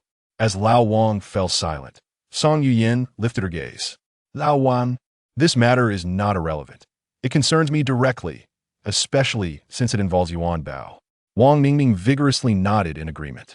The three of them, university classmates and roommates, were famously known as the Iron Triangle, comprising an agent, an assistant, and an actress, and they remained inseparable even after leaving school. "What has happened to Yuanbao? Look at how many fans you've lost, and the number of people criticizing you," Lao Wang exclaimed, simultaneously unlocking his phone. The next moment, his eyes widened in disbelief. Song Yuyan and Wang Ningming curiously approached him. "What on earth is going on?" Wang Ningming gasped. Lao Wang, doubting both his phone and his own eyes, refreshed the screen in disbelief. Song Yuyan's follower count had surged by 250,000. The three of them exchanged astonished glances, each more expressive than the last. "Is it possible your account has been hacked?" Lao Wang skeptically opened the comments. "You are the beautiful sister Yuanbao mentioned. Indeed, you are stunning. Out of loyalty, I will support you forever." Wow, I never expected Yuanbao's beautiful sister to be my favorite actress. I feel so lucky. Yuyan, soar bravely. We will always accompany you. Don't be afraid, pursue your dreams, and ignore those detractors. Lao Wang slowly scrolled through the comments, all filled with praise and admiration for Song Yuyan, with no trace of negativity to be found. "See, Lao Wang, can you still claim this matter doesn't concern you? I have supported Yuyan from the very beginning," Wang Ningming declared proudly, wrapping her arm around Song Yuyan's shoulders and raising her head to address Lao Wang. Realizing he had lost the argument, Lao Wang lowered his head and busily scrolled on his phone. Suddenly, his eyes widened again, this time in even greater astonishment, as he encountered news that excited him more than the follower increase. He looked up at Song Yuyan in disbelief. "Are you hiding something from me?" Song Yuyan was taken aback by the question. Lao Wang held his phone in front of her, nearly touching it to her nose. She instinctively recoiled, and, upon seeing the content on the screen, her eyes widened in shock. "Li Jinsheng has followed you." Li Jinsheng commented, "Yuanbao likes you, so don't feel sorry or pressured, and disregard any negative voices. Touch your head." Had Li Jinsheng lost his mind? At such a critical moment, posting such a message would undoubtedly cause a stir among fans. This was far too easy to misinterpret. Song Yuyan was momentarily at a loss for words, her heart filled with indescribable emotions. She murmured, "This Li Jinsheng." "This Li Jinsheng?" Lao Wang exclaimed, "Your tone and demeanor. What is your relationship with him?" Song Yin hesitated before explaining, "We have only met a few times." "What relationship could we possibly have?" No. I know you too well. A cold-hearted person like you would have blocked him after your last encounter if there were no connection." Song Yuyan fell silent. "Li Jinsheng, it's nothing much. He is merely pursuing our Yu Yan." Wang Ningming interjected on Song Yuyan's behalf. "Pursuing you?" Lao Wang, as the agent, felt perplexed by the many things happening beyond his awareness. "You two, tell me the truth." The next day, a tall SUV appeared at the entrance of the Li family estate. The elder Mr. Li was practicing Tai Chi in the garden when he caught sight of the butler rushing in. Stopping his movements, he inquired, "Old Li, what on earth is happening?" The butler turned to him. "Sir, a young man who appears to be under 20 claims to be the father of the young miss." The elder Mr. Li frowned, his expression darkening. "Yuanbao's father?" Just then, Li Jingshun, dressed neatly, emerged from the villa and noticed the elder's grave demeanor. "What is it? Has Yuanbao's father not been in contact?" Elder Li asked in a low voice. Li Jingen nudda. The elder couldn't help but click his tongue. "He has come looking for her." Li Jingshun furrowed his brow slightly, paused for a moment, and then instructed the butler to let the man in and take him to a side room, away from Yuanbao. Ever since he learned that Song Tianchen was not Yuanbao's father, he had been searching for her actual father. However, it had been so long without any news. It was fortunate that he hadn't found him, but now, Yuanbao's father had suddenly appeared. That morning, Li Jinsheng woke up to find Yuanbao already ready to head to the set. He joked, "Yuanbao, do you want to accompany your uncle to find a wife?" Yuanbao pondered for a moment. She needed to find a wife, but she also had work to do.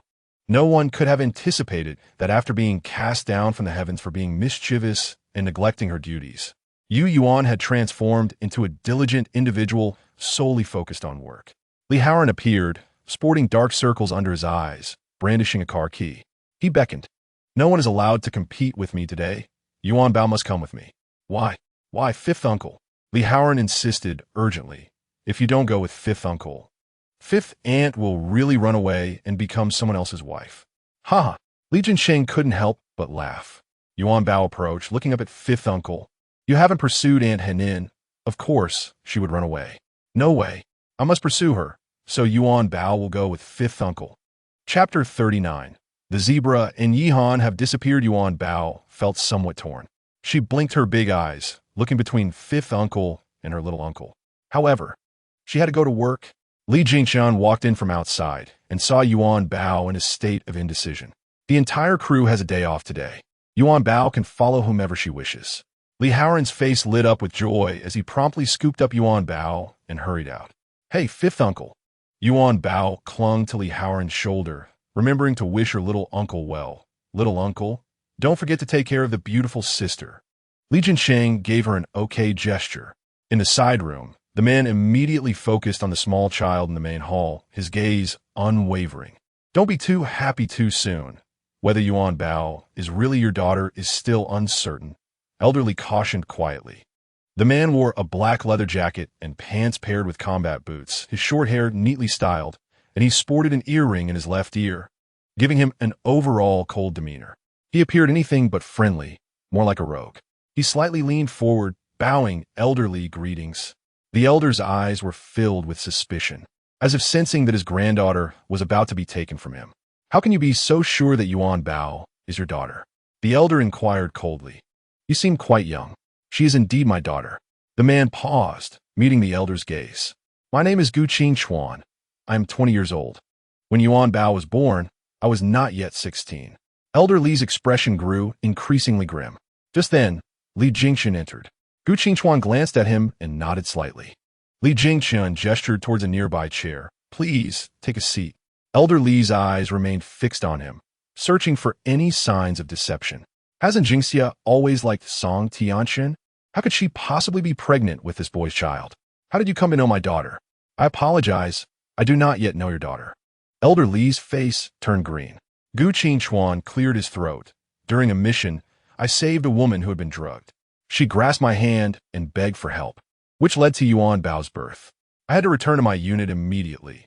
Otherwise, the consequences would be unimaginable, so I could not wait for her to wake up. If possible, I wish to meet your daughter. I also want to take responsibility for both her and her mother. Li Jingchen raised an eyebrow slightly, noting that his account aligned with what he had seen in the surveillance footage regarding Song Tianchen. He scrutinized Gu Qingchuan, wondering about his return to duty. Are you not someone from the military? Gu Qingchuan hesitated for a moment before nodding. Observing the gazes of Old Master Li and Li Jingchen, he spoke. I am a mercenary. Upon hearing his words, both men fell into silence. Gu Qingchuan rose, tousled his hair, and approached Li Jingchen. He placed the hair he had gathered on the table and added, You may verify my identity through a DNA test. Should you require a blood sample, I am at your service. If you wish to know more about me, I shall not withhold any information. Li Jingchen glanced at the hair and then at Gu Qingchuan. Despite his young age, he exhibited remarkable composure, devoid of any rashness. Gu Qingchuan harbored no intention of concealing anything regarding the Li family. Even his dark past would be shared should they inquire. Clearly, Old Master Li was averse to the notion of being Yuanbao's father. Yuanbao was Gu Qingchuan's only kin. He had nearly given up hope until an unexpectedly viral video online rekindled his determination. Rest assured, I will not take the liberty of contacting Yuanbao without your consent. I hope you can consider my perspective as well. Gu Qingchuan's words flowed as if rehearsed. Half an hour later, Gu Qingchuan departed from the Li residence. A subordinate inquired, Given the recent events online, should we arrange protection for the young lady? No need, Gu Qingchuan replied. The Li family will certainly ensure Yuanbao's safety. He understood that Yuanbao's existence was inconsequential within the Li household. However, being an uncle was different from being a father. He yearned to provide Yuanbao with the paternal love she deserved. At the boxing gym, Yuanbao searched in vain for Aunt Han, even failing to find Uncle.The. Li Haoran grew anxious and quickly pulled out his phone to call Yi Han. I'm sorry, the number you dialed is turned off. Turn off? Why would it be off? He fretted, call Uncle.The. I'm sorry, the number you dialed is not reachable, came the automated response. This is bad. Did those two leave together? Aunt Han didn't answer? The expression on Fifth Uncle's face was grim, while Yuanbao's mind raced. Suddenly, she raised her hand and operated her watch. Moments later, a familiar voice came through. Hello, Yuanbao. What made you think of looking for Aunt Han? Aunt Han, I miss you so much. Where have you been? Li Haoran was stunned, realizing that Yi Han had another phone number he was unaware of. After hanging up, Yuanbao raised her hand. Fifth Uncle, let us charge ahead. Liaodan Shukulat. Realizing that it was indeed Yuanbao's idea, he scooped her up and dashed away. Meanwhile, in the prison, Huang Mao glanced at Song Tianchen, then at the three newcomers, and finally at the 4 available beds. No way. Did you all offend that child from the Li family? One of the slender men stated, Boss, you can't even recognize us? Huang Mao was momentarily taken aback, staring at the 2 men before him whose heads resembled pig heads, utterly unrecognizable. Boss, we are Air and San. In the corner, Song Tianchen chuckled, looking at the last pig in the back. Isn't that Sun Hai, who was taken out last night? The pig remained silent, too afraid to speak, every movement causing him pain. He needed to heal. If his wounds weren't sufficiently healed by the time of the public trial, it would spell disaster for him. Huang Mao squatted before his 2 subordinates. What on earth happened to you two? How did you get entangled with the Li family? Boss, it was because he wanted to buy the Li family's address, and the price was too tempting for us to refuse air pointed at the pig in complaint. People die for wealth, and birds perish for food. But you two really have short memories. The boss hasn't even come out yet, and you've dragged yourselves in here to keep him company. Chapter 40. Yuanbao needs to go in a park on the outskirts of the city. Li Haoran set Yuanbao down from the car and swiftly followed the directions on the map. This time, he was genuinely anxious. After parting from Yihan, coupled with the events surrounding Yuanbao over the past few days, he had missed her dearly. Not far away, a small floral mat lay on the ground where Yihan and Uncle Zebra sat, engaged in a cheerful conversation. Yihan, on tongue. Yuanbao and Li Haoran shouted in unison, prompting both Yihan and Uncle Zebra to turn their heads almost simultaneously. Li Haoran placed Yuanbao on the ground, and she sprinted towards Aunt Han with open arms. Aunt Han, fifth uncle misses you so much that he even canceled Yuanbao's work today. Oh, did fifth uncle act so unreasonable again? Yes. Yuanbao pouted, nodding vigorously. Yihan lifted her gaze to the blankly standing Li Haoran, raising an eyebrow slightly. Entered.The. Yes, I missed you. Yihan continued to nod, arching her brow further.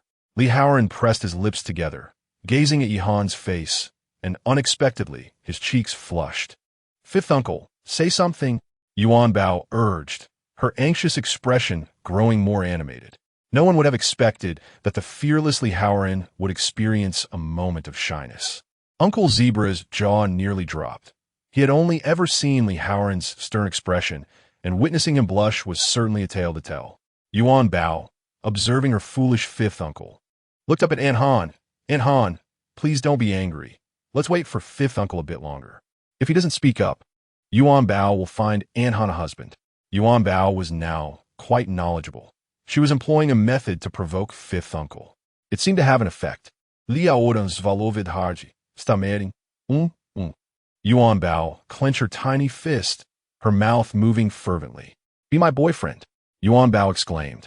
Huh? Liaoran raspunda bawildarat. What? Uncle Zebra exclaimed in shock. His eyes widened. This situation could easily be summarized with a single exclamation. What a bold woman he had once admired. Li Haoran stood frozen, devoid of expression, his eyes fixated on Yihan. Yuanbao clicked her tongue in annoyance. Fifth uncle, what are you doing? She was genuinely exasperated. Her fifth uncle appearing as foolish as ever, driving her to the brink of frustration. República del Yemang, Han suplinudda, awaiting Liaoran's responsa. Noticing his lack of reaction, she turned away in disbelief. In an instant, Li Haoran stepped forward, grasping the back of Yihan's neck, and pressed his warm lips against hers. Oh no, Uncle Zebra. What are you doing? Fifth uncle is kissing Aunt Han. Uncle Zebra swiftly scooped Yuanbao into his embrace, covering her eyes. The sudden kiss was like a storm. Catching Yihan off guard, her mind went blank as she obediently closed her eyes, as if everything was meant to be. The man before her was the one she cherished. In this moment, she felt blissful, wanting nothing more than to hold him tighter. Time seemed to slip away, and finally, Liaoran reluctantly ralesa República del Yemanjan.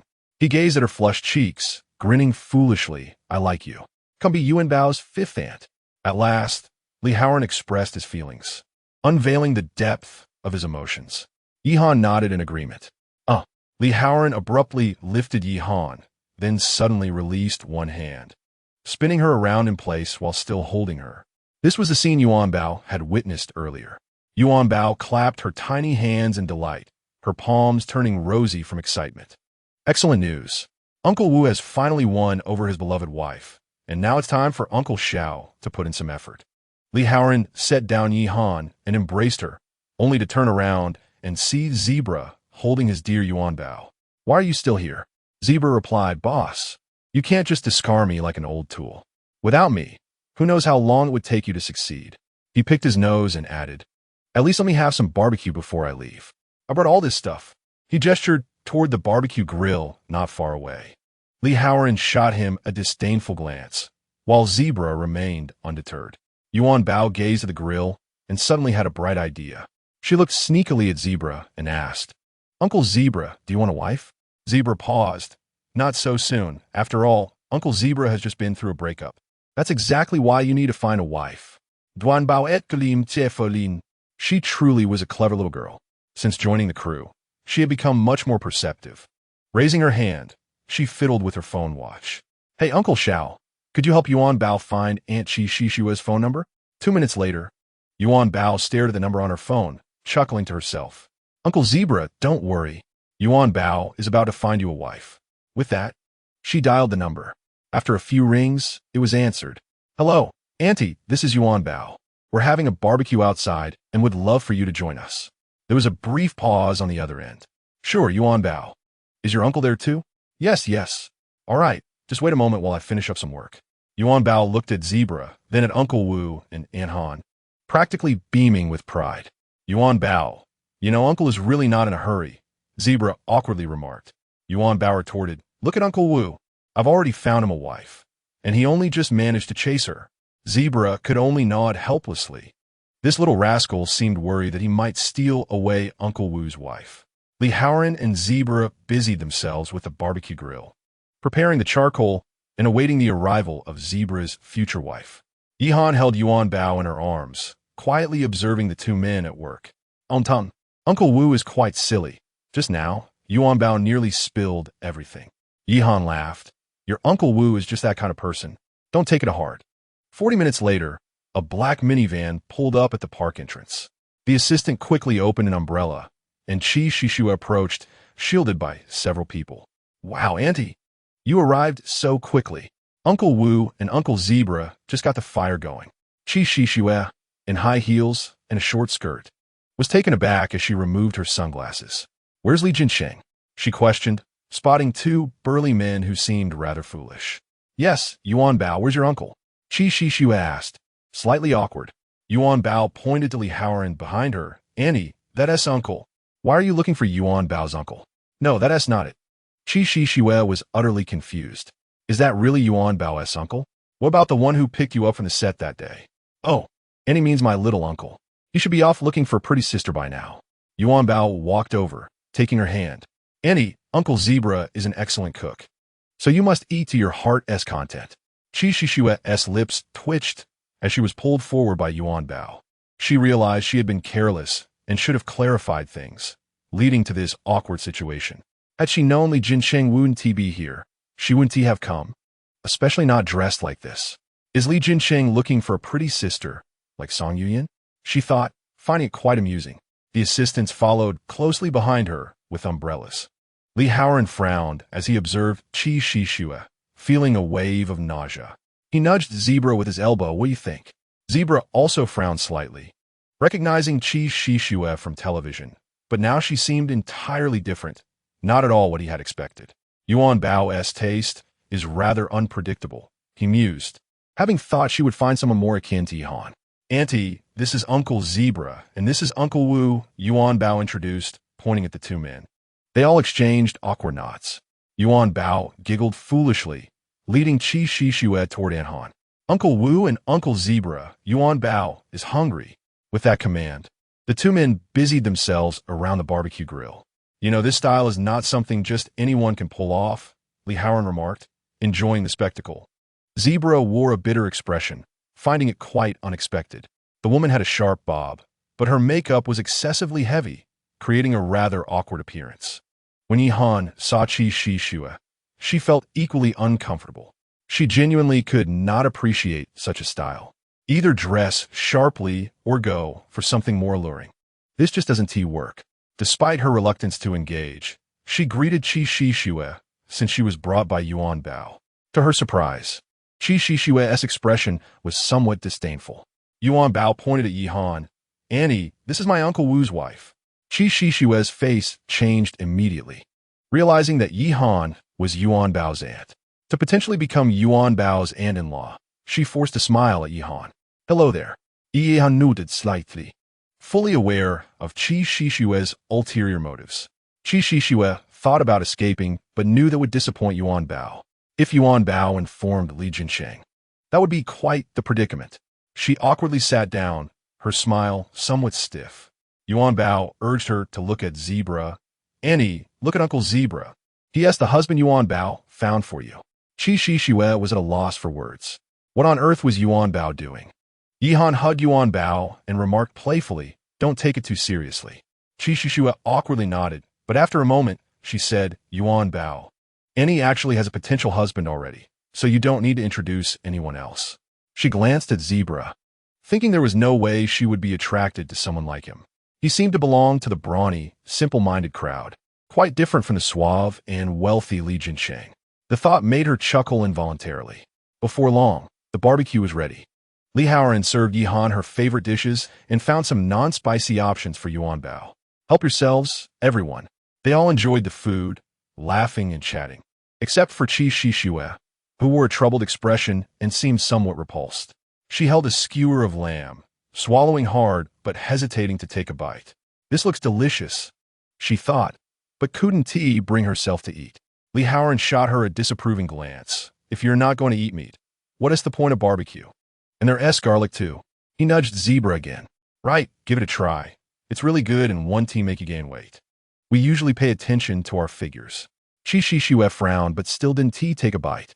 She glanced at Yihan, noting the defined muscles in her arms, giving off a rather robust vibe. Only slender women should discuss body image. Someone like her ought to be lifting weights instead. Yuanbao, with her little mouth covered in grease, was oblivious to Qi Shishue's discomfort and walked over to Zebra. She spoke softly, Uncle Zebra, Yuanbao has found someone for you. She is truly your destined partner and will undoubtedly be your wife in the future. Go ahead and pursue her. Uncle Zebra genuinely wished to remain silent. He found such matters utterly unappetizing and far too glaring to bear. After finishing their barbecue, Li Haoran and Yihan took Yuanbao to fly kites. Qi Shishue glanced at Uncle Zebra and, citing work commitments, made her exit. Inside the chauffeur-driven car, Qi Shishue, feeling irate, picked up a cushion and hurled it forward. The driver cautiously observed her through the rearview mirror, too intimidated to speak. What kind of husband did you find for me? What do you take Qi Shishue for? And to deceive me into thinking my uncle was here? Is it the uncle who resembles a bear? The assistant hastily fanned her, saying, Sister Shui, please don't be angry. There will be other chances. You little brat. Just wait until I become your aunt. Let's see if you dare to tease me then. Qi Shishue was infuriated, feeling that Yuanbao was playing tricks on her. Yet, she felt powerless, for Yuanbao was indeed the cherished young lady of the Li family. Li Jinsheng pampered her excessively. Reflecting on the recent incident online involving Suan Hai and Yang Ru, she knew she could not afford to be foolish like them. Her goal was to win over Li Jinsheng, elevating her own status and allowing her to rise to prominence. In that scenario, she would no longer need to grovel for trivial roles. She would choose her scripts rather than be dictated by them, with an abundance of fashion resources at her disposal. All of these were easily accessible to Li Jinsheng, yet she had not attained them in her many years since debuting as a child star. Thus, Li Jinsheng, I shall surely claim you. Yuanbao, do await my transformation into your aunt. Do not be too surprised when it happens. Chapter 42. The Kidnapping of Children Li Family. Li Jingchen and the elder were seated in the study, sipping tea. They exchanged glances at the DNA test report on the table. Indeed, he is Yuanbao's father. The elder lamented, rubbing his forehead. It felt absurd, a 20-year-old lad with a 3.5-year-old daughter. It sounded like a jest. Li Jingchen paused mid-sip, his brow furrowed. Should we tell Yuanbao? Why are you asking me? Who knows? Li Jingchen observed the elder's exasperation and shook his head. Gu Qingchuan's sudden emergence felt like a theft of Yuanbao. It was utterly unforeseen and aggressive. After all, as Yuanbao's father, the truth would eventually come to light. Then why ask me at all? You are the head of the Li family now. The elder pouted like a child denied candy. His precious granddaughter's father turned out to be such a callow youth. That evening, Li Haoran returned joyfully with Yuanbao, both sporting beaming smiles. Upon seeing the elder and Li Jingchen seated in the hall, their expressions froze. Clearly, something was amiss. Li Haoran lifted Yuanbao and said, Come, Yuanbao, let us go see Zhuozhua and Yu. As he spoke, he instinctively quickened his pace. Stop. Li Jianijichi aka nikomandid. Li Aoran altid. You go on your own. Leave Yuanbao here. Li Haoran felt a surge of fear. Yuanbao had done nothing wrong today. His brother's demeanor was frighteningly serious, reminiscent of his childhood when discipline was enforced. Uncle. Why is Big Uncle so fierce? It's a bit scary, Yuanbao said, peering at Li Jingchen from her perch on her uncle's shoulder. What are you afraid of? I haven't said anything yet, Li Jingchen replied. Li Haoran awkwardly chuckled, turned, and made his way toward the elder. He placed Yuanbao in the elder's arms, saying, "This has nothing to do with me, right?" The elder shot him a disapproving look. "You think it has nothing to do with you? Your granddaughter's father is here." "How could it not?" "Father? Yuanbao's father?" They both widened their eyes in disbelief. Yuanbao's eyes instantly glistened with tears as she asked, "Grandpa, did Yuanbao do something wrong? Why must I meet my father?" Li Haoran was equally astonished. "That Sun fellow has no relation to Yuanbao. What father are you speaking of?" "What other father?" the elder murmured. He looked down at little Yuanbao, gently stroking her head. "Do not be afraid, Yuanbao. That man is not your father. This one is your true father. Yuanbao's father is tall and handsome, and he is not too old. He can play with Yuanbao every day." "Really?" The elder nodded, hoping to reassure little Yuanbao. However, Li Haoran was not so easily pacified. Who is Yuanbao's father? Why has he only now appeared? Is being young a virtue? It can only denote immaturity. Immature? How young? Yuanbao blinked her bright eyes at her grandfather, inquiring.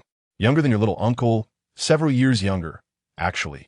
Jincheng and Jinxia are twins, and this Gu Qingchuan is 5 years younger than Jincheng."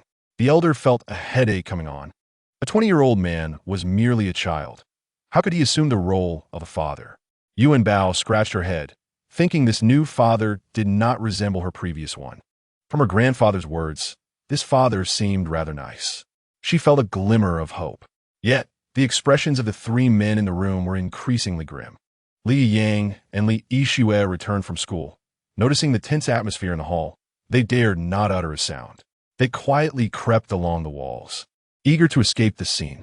"Brother, sister, Yuanbao has a father now. He will be here soon. Aren't you curious to see him?" Yuanbao shouted. Li Yang awkwardly turned to glance at Li Jingxin's dark expression, wondering if they were allowed to see him. "Of course. Yuanbao wants you both to see him," Yuanbao exclaimed, oblivious to her siblings' feelings. To them, given their father's current state, it was better to keep their distance. They might end up caught in the crossfire. Who knew what might happen?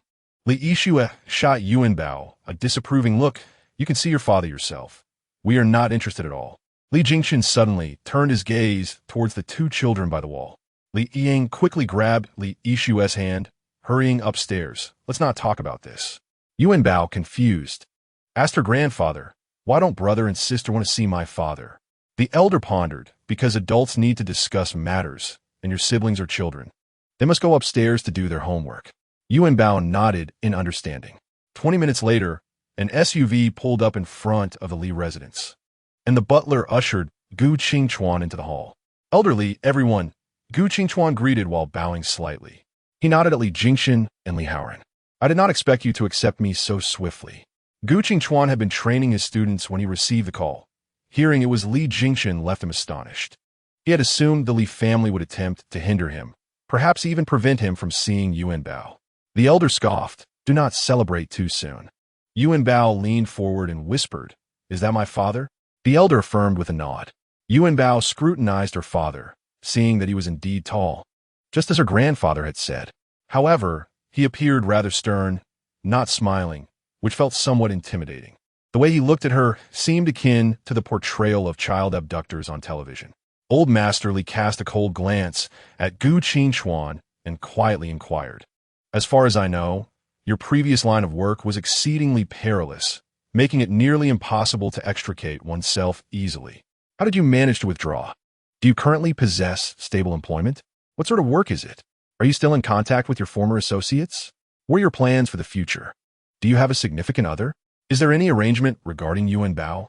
Old Master Li unleashed a barrage of questions, but this merely scratched the surface of his curiosity. He yearned to learn much more about Gu Qingchuan. His identity as Yuanbao's father was immutable, and this was crucial for understanding the situation concerning Yuanbao.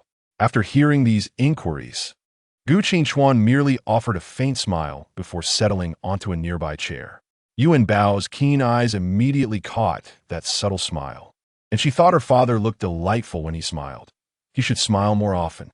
A tender expression of affection appeared on Gu Qingchuan's face. He truly longed to embrace this little bundle of joy. Indeed, she was his daughter, and he would cherish her dearly. I was sold by my biological father at the tender age of 9, as he needed the money for his medication. Escaping was a torment beyond words. I had no choice but to train relentlessly.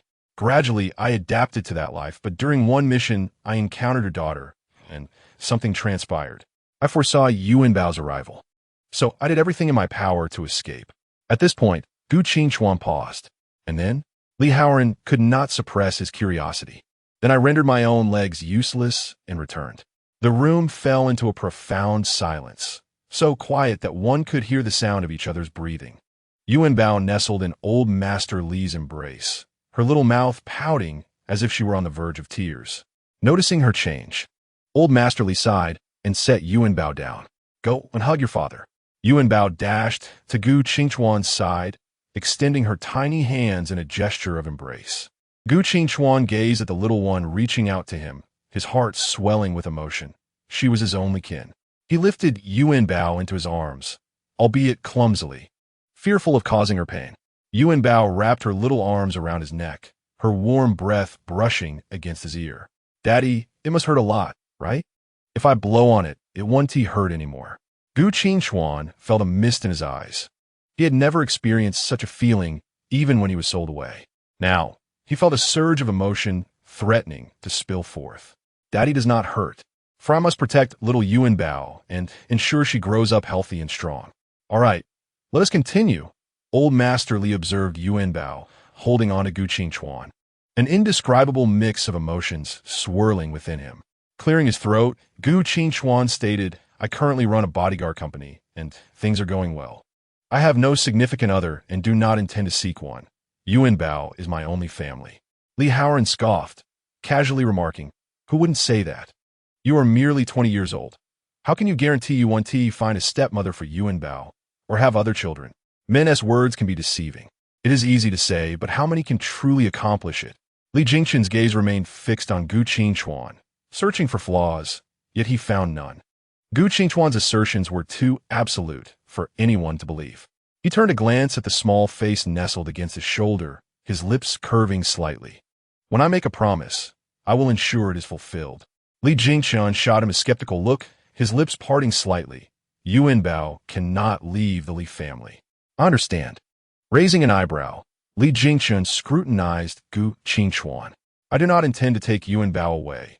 She surely does not wish to leave you all, and besides, I cannot guarantee that I can care for her alone." Gu Qingchuan never made promises lightly regarding matters he could not fulfill. If he spoke, it was a commitment he could undoubtedly uphold.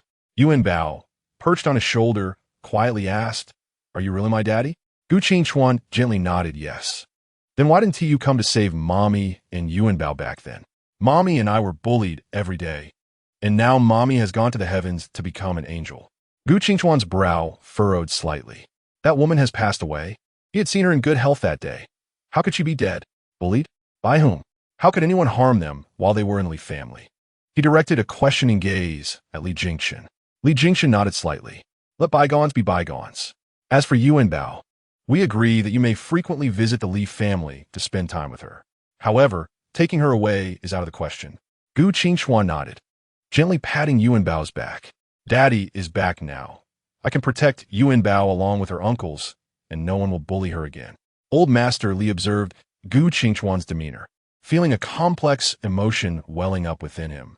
Although this young man appeared to be a reckless child, his careful treatment of Yuanbao indicated that he could no longer be viewed as just a child. "Stay and have dinner with us." As soon as the words left his lips, the room fell into stunned silence, everyone gazing at the old master in disbelief. "Grandpa said Daddy can stay and have dinner with us." Daddy quickly thanked Grandpa. Gu Qingchuan was taken aback by the old master's unexpected gesture, momentarily at a loss for words. It was utterly surprising. He stiffly nodded at old Master Li. The old master smiled. Li Jingqian was astonished by the rapid shift in the old master's attitude. Li Haoran's gaze toward Gu Qingchuan was sharp, as if ready to snatch Yuanbao back from his embrace at any moment. Yuanbao insisted on holding Gu Qingchuan's hand to explore the surroundings. reminiscent of when she had been pulled around by her uncles upon her arrival. An aunt approached, inquiring if he had any dietary restrictions or preferences. Gu Qingchuan nodded slightly. None. What does Mr. Gu like to eat? Gu Qingchuan pondered for a moment. Yuanbao was eagerly tugging at his sleeve. Daddy, it must be Grandpa asking the aunt to find out what you like to eat. Just say it. The aunt smiled. Little miss is indeed clever. Gu Qingchuan surveyed the people in the hall and said, Where is the kitchen? Could you take me there? The aunt blinked rapidly. Huh? What? Please take me to the kitchen. If anyone has dietary restrictions or favorite dishes, they can let me know, and I shall prepare them. But Mr. Gu is a guest. How can you cook? The aunt promptly declined. Yuanbao looked up at her father, her eyes filled with admiration. Daddy is so cool for being able to cook. Is that so? Gu Qingchuan smiled. What does my little Yuanbao love to eat? Daddy will whip something up for you. Yuanbao paused. Chicken wings, the meaty kind. But every time the aunt makes them for me, they taste different from what my uncles have. I want to try what my uncles have. But Grandpa, won't he allow it? Gu Qingchuan chuckled, gently ruffling the little one's forehead. Children's food differs from adults' tastes. Of course, it must be separate. Once Yuanbao grows up, you can share meals with your uncles. Grow up? How big will I be? Like my older siblings? She asked, noting that her siblings ate the same as her. In the kitchen, Gu Qingchuan removed his leather jacket, revealing a sleek black t-shirt that showcased the perfect contours of his muscular arms. The aunt kindly provided him with an apron that matched his demeanor. Yuanbao brought over a small stool, quietly sitting at the doorway. She couldn't help but exclaim, Wow, Dad, after you took off your clothes, you look just like Uncle Wu. The aunt stood beside Yuanbao, ever ready to assist Gu Qingchuan. However, apart from helping him locate some seasonings or utensils, she found herself of little use. Secretly, the aunt mused that this young man indeed had a certain charm. After all, what was wrong with introducing her daughter to him? A single father with a child? This thought made her smile unconsciously. Gu Qingchuan caught a glimpse of the aunt's smile and remained silent, sensing that her gaze upon him was akin to that of a prospective son-in-law, which felt rather unusual. 40 minutes later, the dishes gradually made their way to the table. Li Jinsheng had just returned home, his nose as keen as a dog's. Wow, the dishes Annie made today look exquisite, he exclaimed. Li Haoran shot him a disapproving glance. You'll soon change your mind when you see who cooked. Li Jinsheng was puzzled by his words, but did not dwell on them. Yuanbao skipped upstairs, calling for her siblings to come down for dinner. Dinner is ready, made by Yuanbao's dad. It smells so good.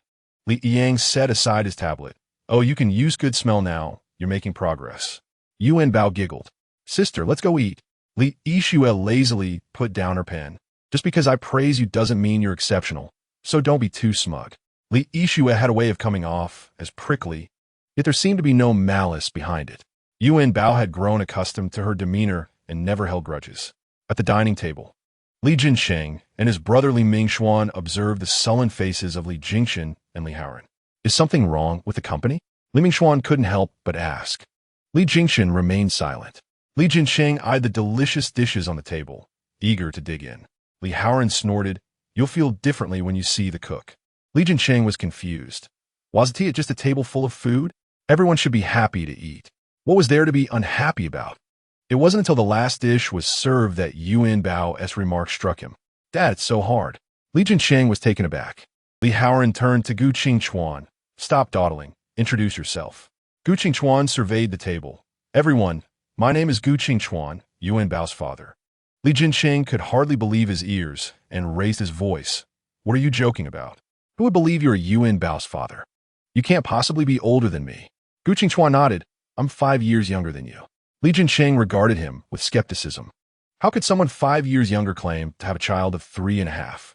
Had he engaged in adult matters while still a minor?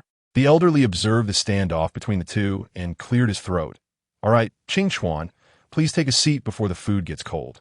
Li Jinsheng picked up his chopsticks, unable to shake his disbelief. Yuanbao has 8 uncles. The ones back today should be familiar to you, said the elderly. Gu Qingchuan nodded. I'm already acquainted. He had done his homework before coming to the Li family, knowing the names, appearances, and occupations of all 8 uncles. He even knew how the pair of fraternal twins, Li Jingchen, came to be. As Li Jincheng took a bite of the ribs, his expression changed instantly. Wow, this is delicious. His gaze towards Gu Qingchuan shifted dramatically. This young man could cook, and so well. Yuanbao, the little glutton, would surely be won over in no time. He glanced at Yuanbao, who was vigorously gnawing on a large chicken wing, her face smeared with grease. She was clearly already captivated. Li Jincheng continued to pile his plate high with food. To his surprise, every dish was delightful, so much so that he could not stop eating. After dinner, Gu Qingchuan played with Yuanbao for a while in her room. "Daddy, will you come see me every day?" Yuanbao asked, her bright eyes sparkling. "I hope to be by your side every day," Gu Qingchuan replied gently, kneeling to hold her shoulders.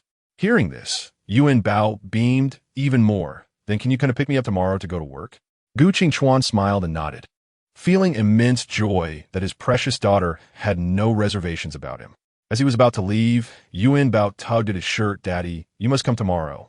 Gu Qingchuan couldn't help but squat down again, placing a tender kiss on her forehead. Outside the Li residence, his assistant awaited by the SUV. Gu Qingchuan's demeanor was icy, his eyes betraying a simmering rage. "What did you find out about the matter I asked you to investigate?" The assistant lowered his head. "We have discovered, boss, that the man is the owner of the bar we encountered during our mission. He is a minor player and not on our arrest list." Continue. Gu Qingchuan's rage intensified.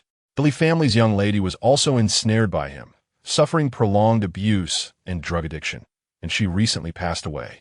Gu Qingchuan's hands, resting naturally at his sides, tightened into fists, the knuckles turning white. That foolish woman. Did she not know to escape? The chill in his eyes deepened, and his lips curled into a grim smile. Where is she now? In the first prison, luxury section, Gu Qingchuan scoffed, turning to enter the vehicle, his assistant following closely. The car sped away from the Li residence, racing toward the prison. The woman he could not forget had met her end at the hands of scoundrel. How dare he impersonate her daughter's father and mistreat her? Heaven knows the lengths he went to return for her, the trials he endured, and how long he lay in bed to become a semblance of a normal person again. He had thought happiness was within reach, only to have it shattered by this despicable wretch. He must make this man understand the consequences of bullying his woman and daughter. Gu Qingchuan gripped the steering wheel with one hand, the other resting on the window, casually observing the fleeting scenery outside. This beautiful world, I'm sorry for returning late. Chapter 45. Such a deep trap, ah! The anguished cries echoed from the luxurious room. Gu Qingchuan sat at the edge of the bed, one hand resting on his long leg, with the other foot planted on a dog's head. The assistant held an unknown object in his hand, while several others cowered in the corner by the toilet, trembling. The two newcomers radiated killing intent, their mere presence suffocating.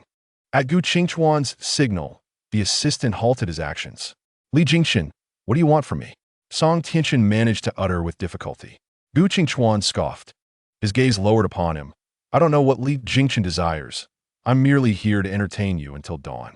He had promised Yuanbao he would accompany her to work. "What do you intend to do?" "What? You will find out soon enough," Gu Qingchuan smirked, letting out an eerie laugh. Enjoy it while you can. Did you think it would end with just one time? Not all. It was another morning of competing for Yuanbao's affection.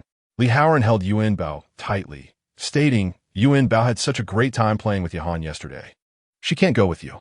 Li Jincheng tugged at Li Haoran's arm. "Fifth brother, could you be reasonable? Yuanbao is going to film today. I must accompany her to the set." Yuanbao, firmly held by her fifth uncle, watched as they argued back and forth, unable to interject. At this moment, a cool voice echoed from outside the door. "Yuanbao, your father has come to pick you up." Li Haoran and Li Jincheng turned their heads almost simultaneously. The two embraced, uniting to envelop Yuanbao in their midst. "What brings you here?" "Dad has come to take Yuanbao to work," said Li Haoran. "Fifth uncle."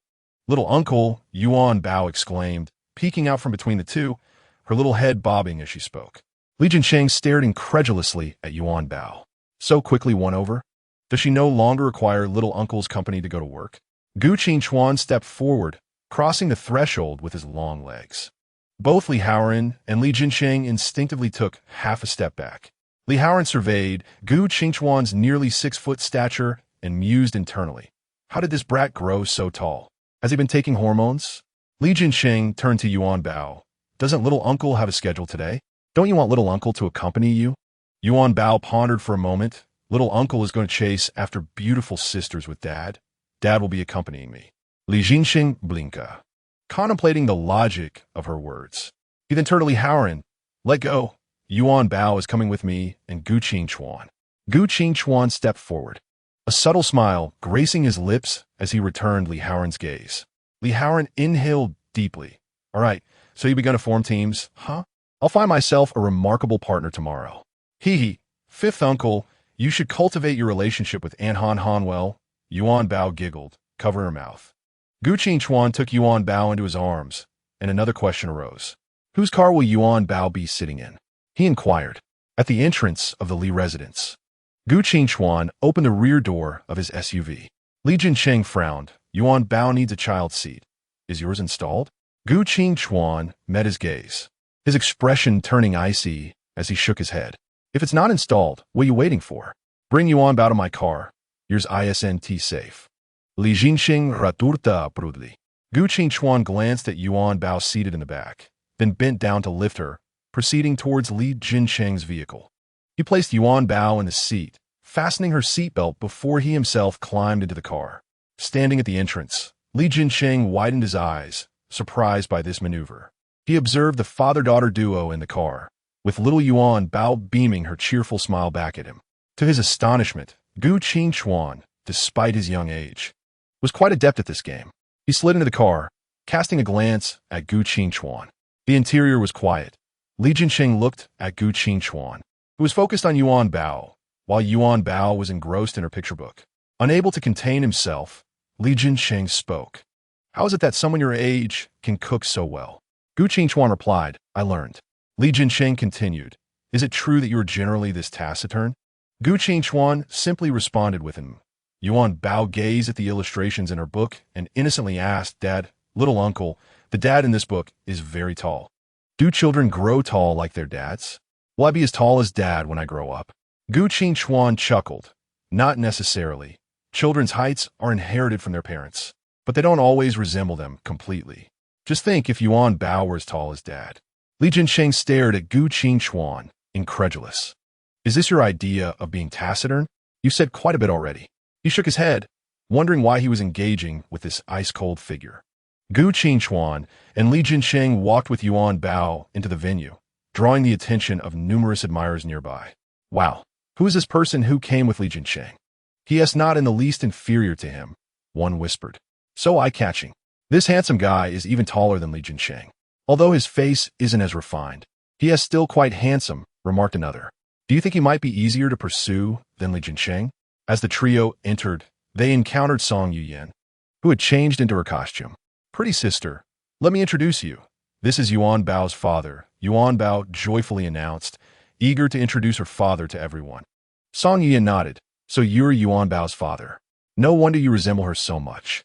Li Jinsheng squinted at Song Yuyan, thinking, what is so good-looking about her? I don't see it. Qi Shi Shue, having overheard, approached as well. Wow, Yuanbao, who is this? He is so handsome, just like your little uncle, she said with a flirtatious smile directed at Li Jinsheng. Li Jinsheng quickly turned his head away, refusing to look at her. Yuanbao ziplit non jialen. He is Yuanbao's father. Today, Yuanbao thinks this aunt seems a bit strange. She doesn't seem like a good person. Song Yuyan smiled gently. I'll go prepare. You all chat slowly.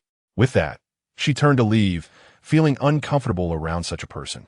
Li Jinsheng frowned slightly, wishing to avoid her presence, but unable to directly dismiss her. Yuanbao, little uncle will take you to see today's script, all right? Yes. Yuanbao note entered.The. Yuanbao's spot is over there, Dad. Can I also help with some suggestions? Do you need Auntie's assistance? Qi Shi Shue chimed in eagerly from behind. Gu Qingchuan turned around, casting a cold glance at her. Are you so idle? Actors don't need to look at the script, do they? Qi Shi Shue felt embarrassed by Gu Qingchuan's question, struggling to maintain her composure. She awkwardly laughed. You're right. I'll go familiarize myself with my lines.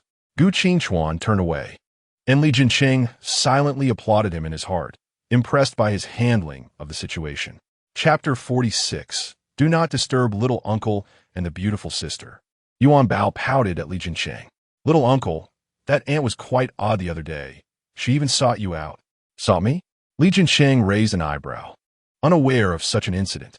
Yuanbao nodded. Anyway, that aunt is very strange. Fifth uncle and Uncle Zebra don't like her much, but she will definitely become Uncle Zebra's wife.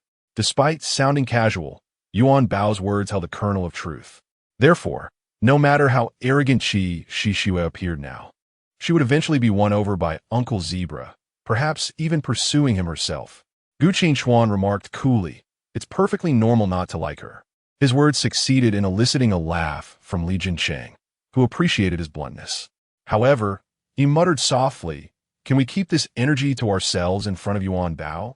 Ukai, Li Jincheng Rubiya. A unique bond existed between Gu Qingchuan and Li Jincheng.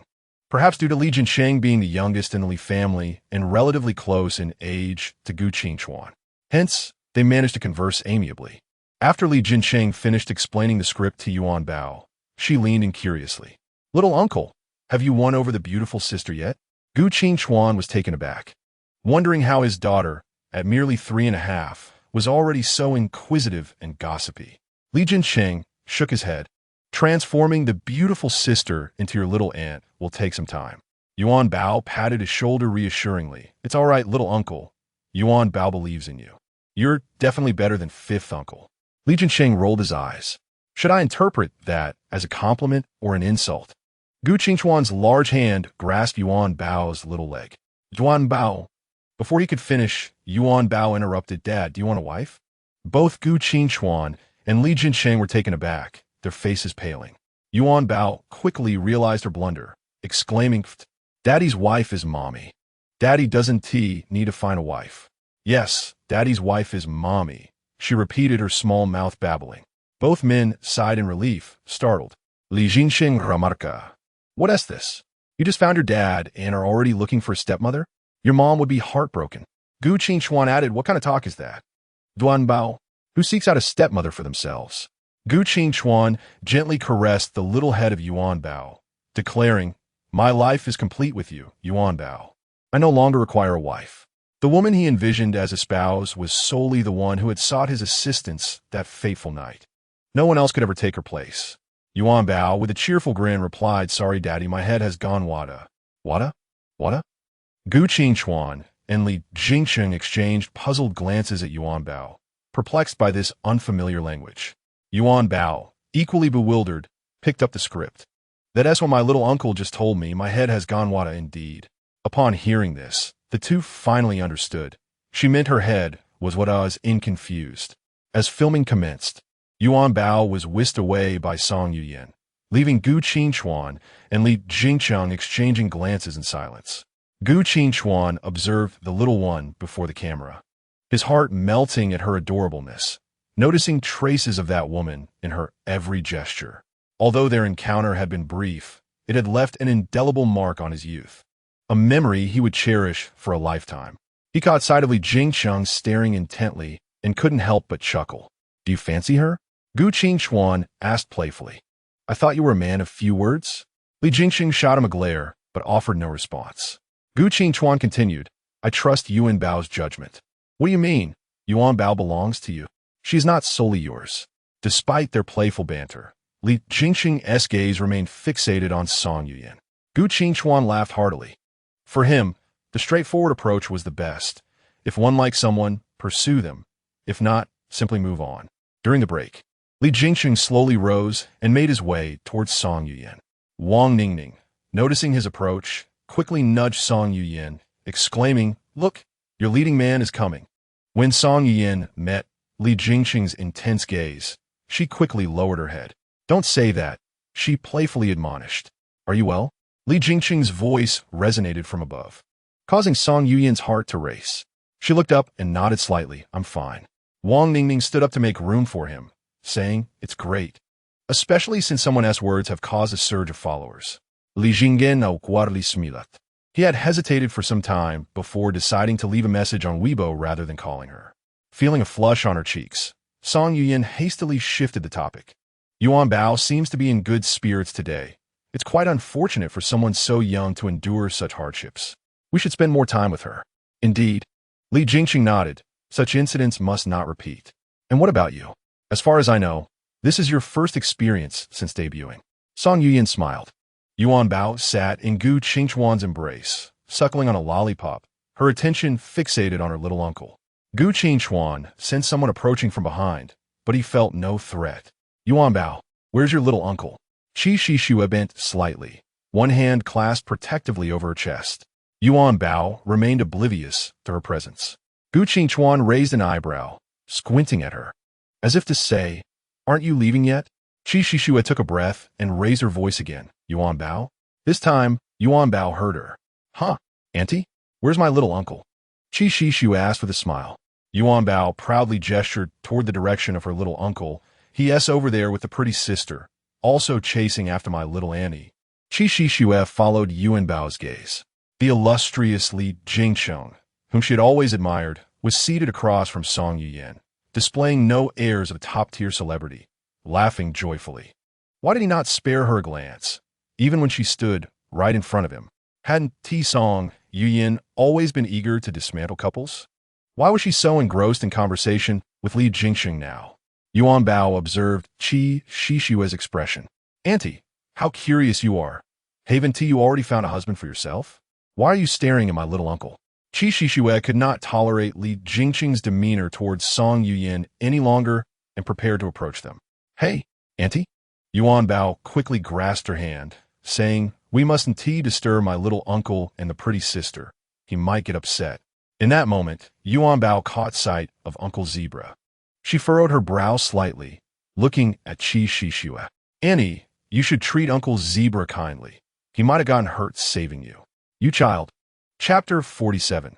The fourth uncle fancies foreign women. Qi Shishua's words were halted by a mere glance from Gu Qingchuan. Seeing Yuanbao's innocent and wide-eyed expression caused her frustration to boil over. Why did she have to drag that burly man into this?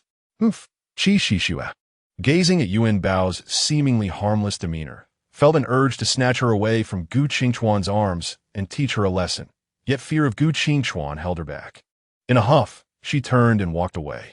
Yuanbao blinked her big eyes, shrugged her shoulders in resignation, and continued watching her little uncle. After all, she had already conveyed everything she had seen. If Auntie didn't believe her, it was no longer her concern. As evening fell, Li Jingqiang left early due to work commitments, leaving Gu Qingchuan to take Yuanbao home. He secured her seatbelt, and suddenly, a group of women surrounded the car. Excuse me, are you the newly hired bodyguard for Yuanbao from the Li family? You're so handsome. Can we have your WeChat or phone number? Gu Qingchuan cast a cold glance at them. I have no WeChat and do not use a phone. That one do, ladies, Daddy isn't looking for a wife. Yuanbao interjected from the car, tilting her head. If you ladies want husbands, I can help you. Gu Qingchuan turned to Yuanbao, affectionately ruffling her hair. He then faced the women again, smiling and shaking his head. Huh? What a pity. Is there really no hope? You could at least consider us. Gu Qingchuan remained silent as he entered the car and started the engine. With Yuanbao by his side, he could refuse them with a smile. If Yuanbao were not there, those women would surely regret having approached him. Daddy, Yuanbao's mommy has gone to heaven to become a fairy. What about the daddies and mommies of the older brothers and sisters? And what about the mommies of the uncles? This question had troubled Yuanbao for some time, yet she hesitated to ask, fearing it would upset everyone. Gu Qingchuan tightened his grip on the steering wheel, knowing the answer but unsure how to explain it to a 3.5-year-old. That question? You will understand when you grow up. For a child, the timeless answer of you will know when you grow up sufficed. Yuanbao sighed, pouting in resignation. Now, that fifth uncle and little uncle both have wives. There are still 6 uncles without wives. Since eldest uncle has older brothers and sisters, he must have a wife. But where is she? Yuanbao pondered, planning to investigate when they returned. What about second uncle? He seems busy every day at school as a professor. Does he not have time to find a wife? That requires further examination. As for third uncle, Grandpa says he's busy building airplanes and doesn't he even have time to come home. And fourth uncle? He could be explored further. Since that day he returned, he's been playing on the computer at home every day.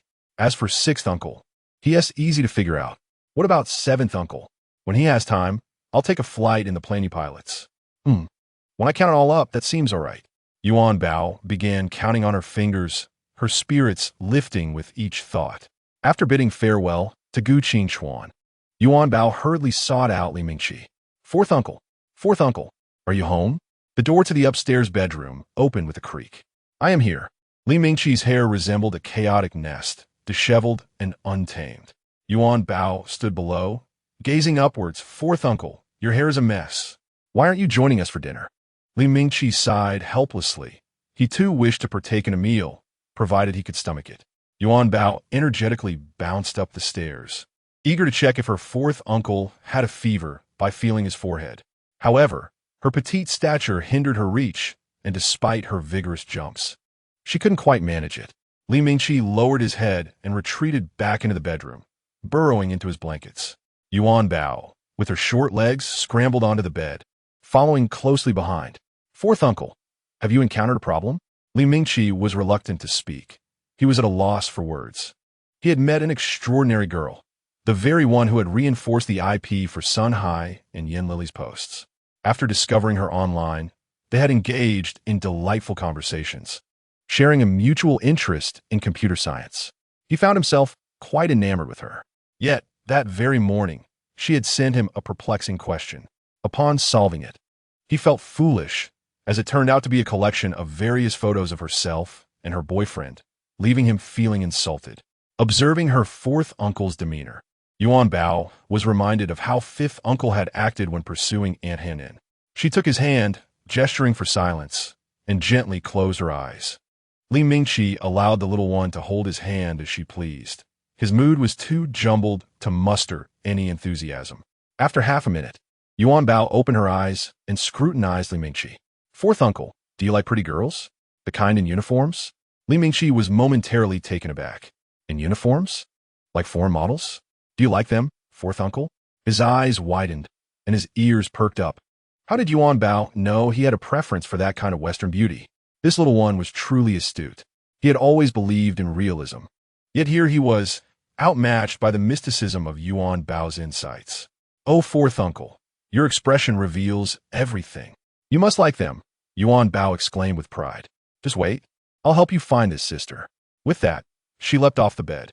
Li Mingqi watched her bounce around joyfully, beginning to doubt himself.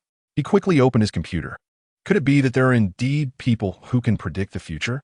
How can mysticism be explained? Is it normal for a 3.5-year-old to possess such abilities? Just a few days had passed since Yuanbao's incident, and Li Jinqing once again topped the trending searches. This time, it wasn't due to a new song or news about his boy band. Instead, it was about his personal affairs with Song Yuyan. Song Yuyan's crew caught in a scandal with Li Jinqing, allegedly flirting with a young actor. Li Jinqing and Song Yuyan seen behaving intimately, suspected romance. Song Yuyan proactively pairing with Li Jinqing, behavior deemed inappropriate. All these headlines shared a common theme, directing all attention towards Song Yuyan. The top trending topics were predominantly about her and Li Jinqing. Some even compiled a video chronicling Song Yuyan's past romantic pairings, juxtaposing them with Li Jinqing. As he scrolled through these trending topics and the comments below, Li Jinqing became increasingly enraged, ultimately throwing his phone across the room. Mu Zifeng closed the door and settled onto the sofa, legs crossed. What are we going to do now? What else can we do? I pursued Song Yuyan, and now the media and fans have turned their focus entirely on her. Of course, she must step forward. Li Jinqing had not anticipated that entertainment reporters would be so adept at sensationalism. Mu Zifeng sighed. Given the company's policy, they will not allow you to take such actions. Our brand image prohibits any romantic involvement, and the current narrative does not point towards you.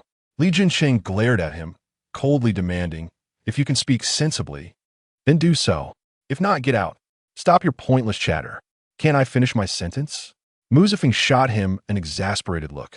You need to seriously consider how to resolve this situation, minimizing the harm to Song Yuyan. The company will not cause trouble for her. Li Jinqing slumped on the sofa, one hand raking through his hair, his gaze fixed on the ceiling in deep thought. Certainly, they could not allow the media to scrutinize her like this. Those people were so twisted, they could say anything. He wondered how she was handling it. She would undoubtedly be affected by this situation. Meanwhile, at the film set, as Gu Qingchuan and Yuanbao's car came to a halt, they were immediately surrounded by reporters. Yuanbao, where's your little uncle? Is he the one being seduced by Song Yuyan? Yuanbao, why didn't your little uncle accompany you to the set today? Is it because of the trending news? Yuanbao, can you tell us what you know? Yuanbao looked at the reporters outside. Gu Qingchuan swiftly exited the vehicle, making his way to Yuanbao's side. Sir, do you know the hidden details behind this incident? Could you share? A particularly audacious reporter thrust a microphone towards Gu Qingchuan, the camera invading his personal space. Gu Qingchuan placed one hand on the car door, turning away with a glare that betrayed his displeasure. He raised his other hand, pointing at the camera. If, after I open this door, your contraption is still aimed at my daughter, I cannot guarantee what may happen. The reporters gasped in disbelief. What are you pretending for? Let's see what you can do to us. Exactly. You're a public figure. Why fear the camera? Gu Qingchuan scoffed coldly, opening the car door and methodically unbuckling Yuanbao's seatbelt. Daddy, look at all those cameras, Yuanbao whispered, feeling frightened after her previous encounter with the media. Don't be scared. Daddy is here. Gu Qingchuan reassured her, gently brushing his finger across her little nose. He picked Yuanbao up and turned to head inside. As Yuanbao gazed at the cameras, she recalled the announcements she had heard in the car on the way over. Angrily, she pointed at one of the cameras and declared, "The pretty sister did nothing wrong. You mustn't speak ill of her." The reporters became even more frenzied, trailing closely behind Gu Qingchuan. Yuanbao, you know, right? Share what you know with the uncles and aunties. Gu Qingchuan's lips curled into a sly smile as he placed his hand on his ear, signaling to Jili, teach them a lesson. Moments. A black commercial vehicle screeched to a halt before the film set. The door swung open, and a dozen men clad in black sportswear descended swiftly, weaving through the reporters. Who are you? What are you doing? The reporters were left dumbfounded, their equipment in disarray. Assistant Ji Li approached the entrance of the set, raising his hands to signal for silence. If your equipment is damaged, it can be repaired or compensated. Remember, at Hanjia Tianyi number 21, do not film what you should not. Despite Ji Li's youthful appearance, he was as stern in action as Gu Qingchuan. Some reporters, clutching their cameras and shedding tears at the thought of repairs and compensation, quickly regained their composure. Some reporters remained skeptical, pointing at Jili BB while chattering. Jili merely regarded them with a cold smile, saying nothing. Song Yuyan, as usual, was already busy with her makeup.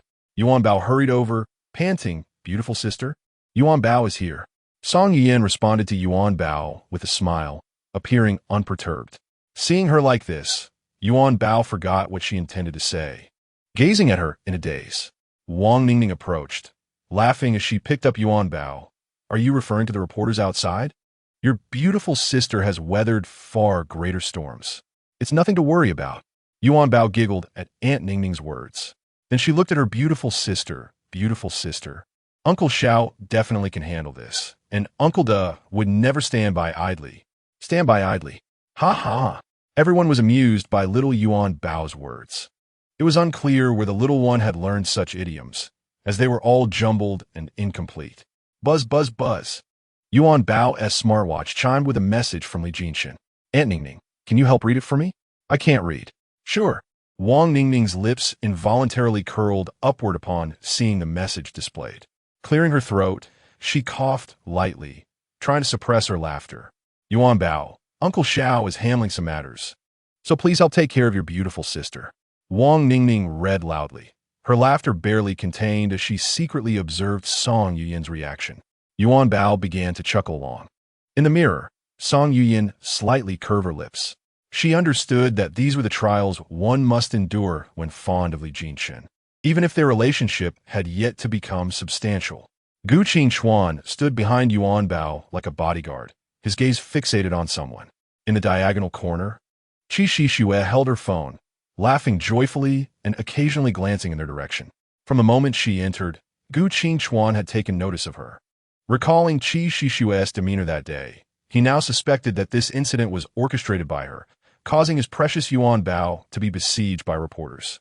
As filming commenced, Gu Qingchuan's eyes remained glued to Yuanbao, occasionally darting towards Qi Shishua's movements. Since you have meddled with Yuanbao, I regret to inform you that you have provoked me.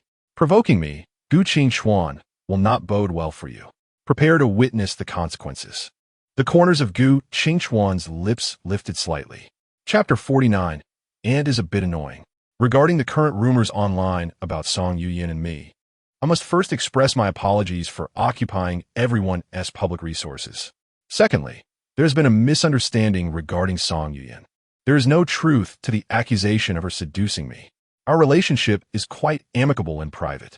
Furthermore, even if there exists a bond that transcends mere friendship, I, Li Jinshun, am the one who has taken the initiative. I genuinely admire her and indeed wish to pursue her as my girlfriend.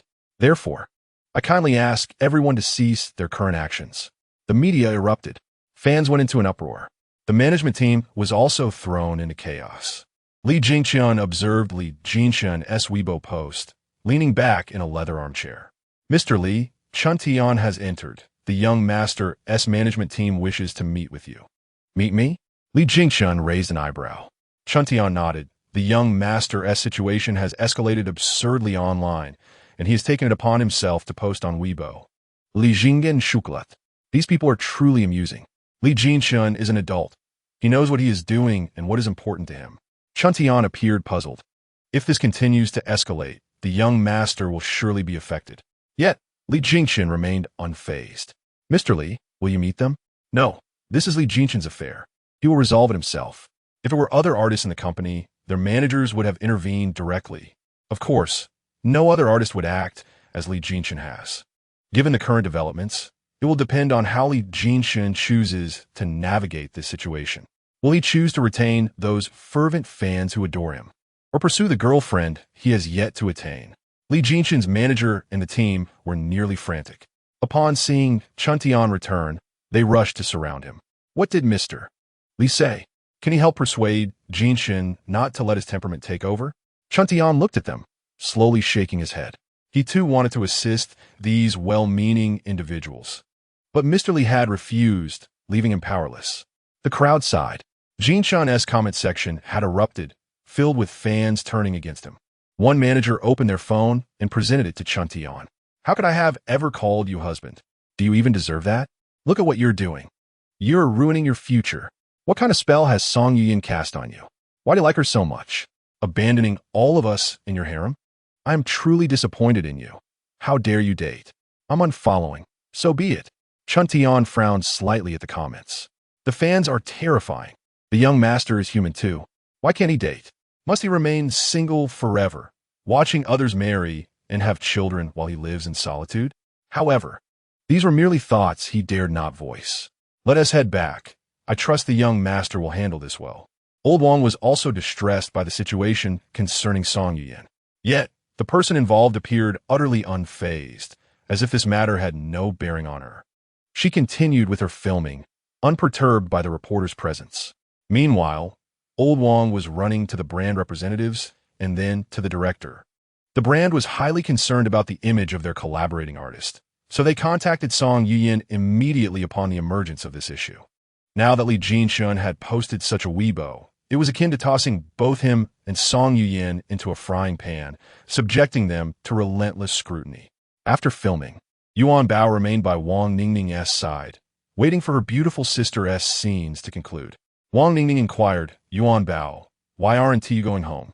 I want to wait for beautiful sister to leave together. Those people outside are quite frightening. Daddy can protect us. Yuanbao's daddy is very formidable, she declared, patting her chest. Gu Qingchuan had already taken care of these issues. As soon as Yuanbao finished filming, he had informed Ji Li to handle the reporters outside. Wang Ningning gently ruffled Yuanbao's hair. She had just seen Li Jinshun's Weibo post, and Yuyan was still unaware. Old Wang had called, repeatedly instructing her to remain calm and refrain from speaking or acting, for whatever Yuyan said would invite criticism. The final shot concluded. Qi Shishua waved at Yuanbao goodbye. Little Yuanbao, see you tomorrow. Yuanbao pretended not to hear. Qi Shishua, unfazed, departed with a smile. Yuanbao frowned slightly, pouting at her own nose. Why is this aunt so peculiar these days? Quite annoying. Song Yian glanced back at Qi Shixue. She had never interacted with her before. Was this person a bit unhinged? Director Li, you must have only seen her acting. Beautiful sister. Yuanbao waved vigorously to Song Yian. Suddenly remembering something, she turned to Gu Qingchuan. Daddy, can we not go home for dinner today? Gu Qingchuan raised an eyebrow, wondering why. Can Yuanbao have lunch with a beautiful sister today? He asked. He glanced at Wang Ningning, whose face was clouded with worry, and then at Song Yian, who was walking towards them. Yuanbao needed to ask the beautiful sister. When one wishes to dine with another, an invitation must be extended. Yuanbao nodded vigorously. She rushed to the beautiful sister, clutching her sleeve with both hands.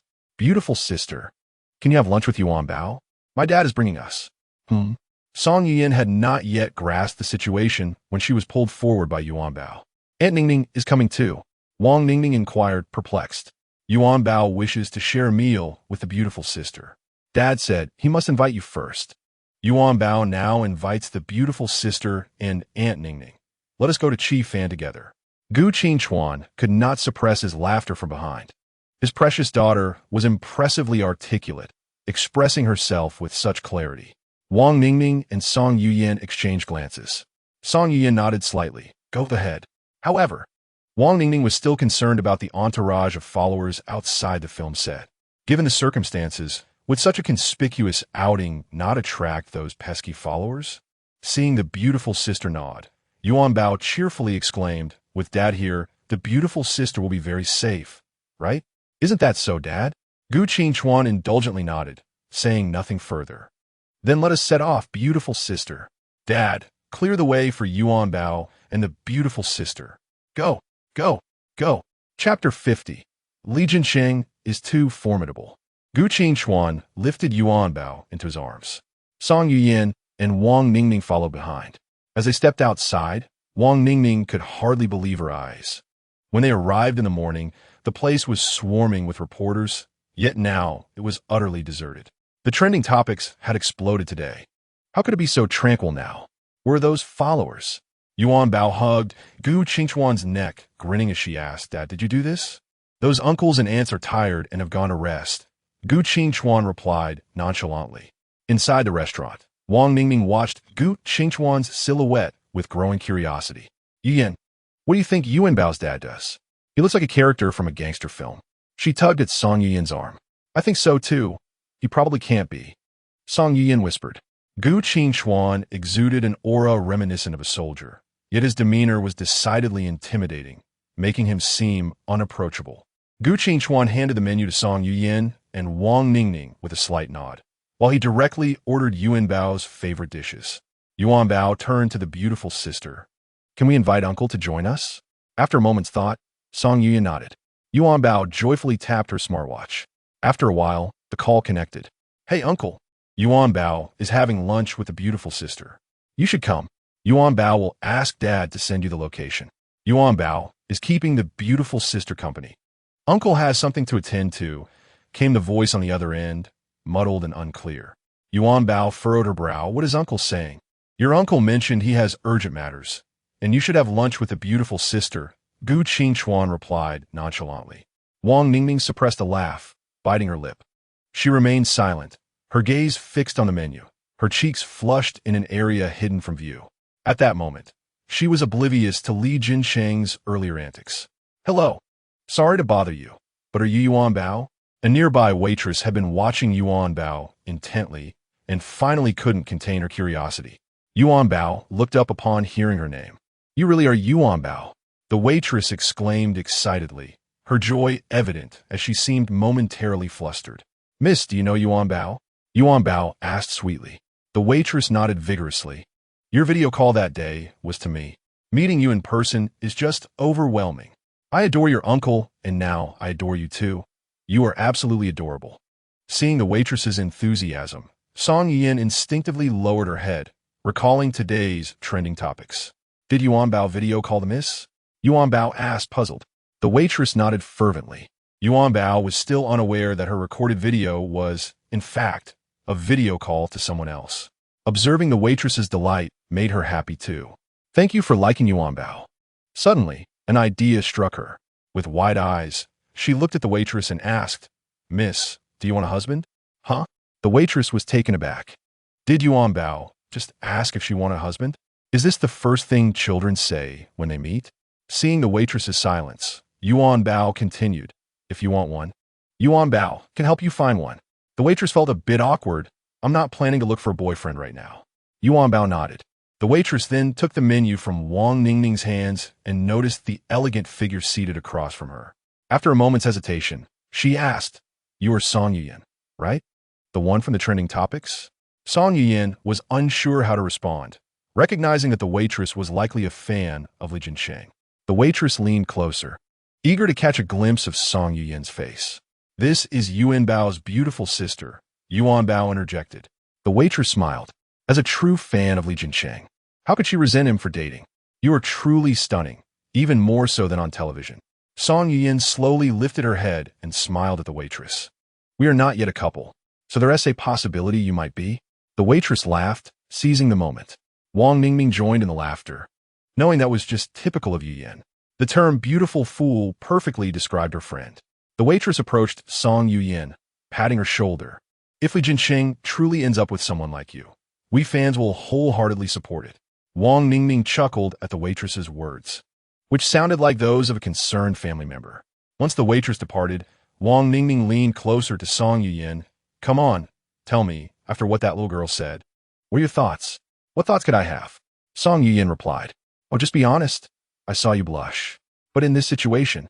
Suddenly, Song Yuyan glanced at the name on her screen, hesitated, and picked up the call. "Yuyan, hurry and watch the Weibo live stream." "Huh? What live stream?" Song Yuyan was confused. "Weibo, just click and see, Li Jinsheng is live." Without comprehending the context, Song Yuyan hung up and opened Weibo. The first thing that caught her eye was Li Jinsheng's face.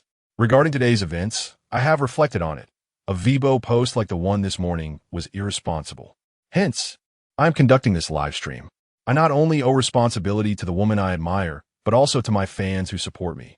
I admit I like Song Yuyan, and I am pursuing her, but we have not yet established a relationship. Given that these events have unfolded, I wish to publicly declare my feelings for Song Yuyan and will continue to pursue her. To my beloved fans, I sincerely apologize for disappointing you. I have not become the person you wished for, but this is the real me. I hope you will focus more on my work rather than my private life. Lastly, I apologize once more and hope everyone will refrain from using public resources to discuss this matter further and avoid dragging innocent people into it. Song Yuyan was left in a state of shock. What is he doing? It seems like he is apologizing to his fans, but can that fan really bear it? Wang Ningming couldn't help but click her tongue. This is too bold, with over 9 million followers. Just look at the comments below. Go ahead, date away. I'm unfollowing. I didn't expect to follow someone with a love-struck mind. I thought you were here to clarify things. Do you really just want to date? Don't you know what you're supposed to be doing? You want to date? Just wait to lose your job. Who would still like you while you're dating?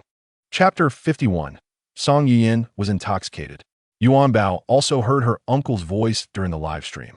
However, she noticed the grim expressions on the beautiful sister and Aunt Ningning. "What's wrong, beautiful sister? Aunt Ningning?" Yuanbao asked anxiously. Wang Ningning comforted Song Yuyan. "Don't just focus on the negative comments. Look, there are still many fans like that lovely waitress from earlier." She pointed to the comments on the screen. Song Yuyan nodded slightly. Yuanbao, observing their expressions, felt anxious. She jumped off her chair and ran to Song Yuyan's side. "Beautiful sister, did they say something bad about you? I can help you say it back. Don't be sad." Song Yuyan looked down at the little one.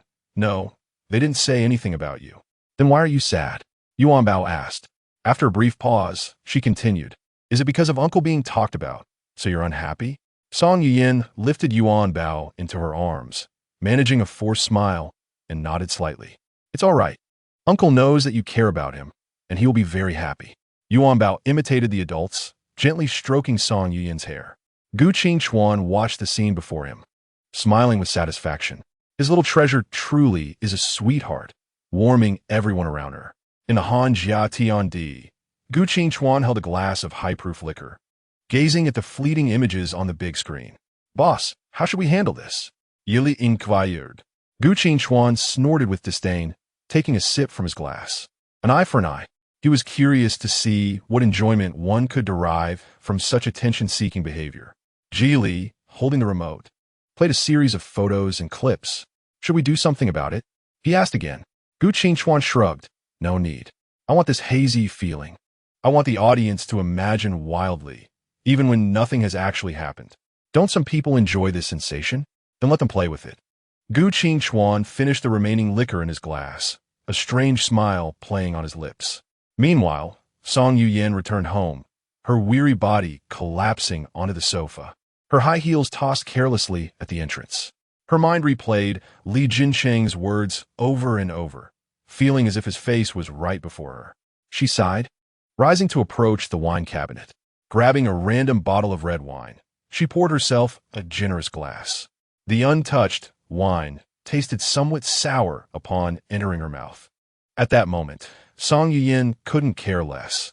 Her mind and heart were in disarray. She didn't want to think about Li Jincheng's face or hear his voice. Holding the wine glass in one hand and the bottle in the other, she sank into the sofa, her eyes fixed on the window. I like Song Yuyan. I will continue to pursue Song Yuyan. I like you. I want you to be my girlfriend. As the wine flowed, Li Jincheng's voice grew increasingly clear, as if he were whispering in her ear. Song Yuyan laughed, unable to suppress her amusement. She mocked her own cowardice. She had already developed feelings for Li Jincheng, but couldn't dare to confront her heart. She laughed at her own absurdity, having once resolutely rejected him. Now sitting alone with a wine glass filled with thoughts of him, she laughed at herself, recognizing her own foolishness. As night deepened, the evening breeze sent chills through the air. Li Jincheng, too, returned home, weary. In his bedroom, he lay on the bed, staring at a string of numbers on his phone. After a few minutes of hesitation, he pressed the call button. Sorry, the number you dialed is turned off. Li Jincheng frowned, staring at the number, unwilling to give up, and dialed again. Could something have happened? Thinking this, he hurriedly called Wang Ningning. The call was quickly answered. How is she? What happened? Has she returned home? This incident must have made a significant impression on her, right? Wait, you're asking so many questions. Which one should I answer first? Wang Ningning interrupted him hurriedly. I've safely sent Yuyan home. She should be asleep now. What is up? Li Jincheng sighed in relief. Her phone is off. I thought something happened. She probably just ran out of battery. I was watching her live stream during dinner. Wang Ningning, roused from her sleep, spoke somewhat incoherently. Hearing silence on the other end, Li Jincheng hung up, lying in bed, staring blankly at the ceiling. Everything he did was a well-considered decision. He had thought about right and wrong, about consequences. However, regardless of anything, his choice remained Song Yuyan. Uncle, wake up. Early in the morning, Yuanbao knelt beside Li Jincheng's bed, shaking him vigorously. Li Jincheng groggily turned over. Uncle, the beautiful sister said she likes you. You should take a look. Yuanbao clutched her phone tightly. Uncle. Li Jincheng, still half asleep, sat up and took the phone Yuanbao handed him. The woman on the video had rosy cheeks, her hair cascading naturally over her shoulders, holding a glass of wine. What's wrong with liking Li Jincheng? Who said one can't like him? Can only his fans like him?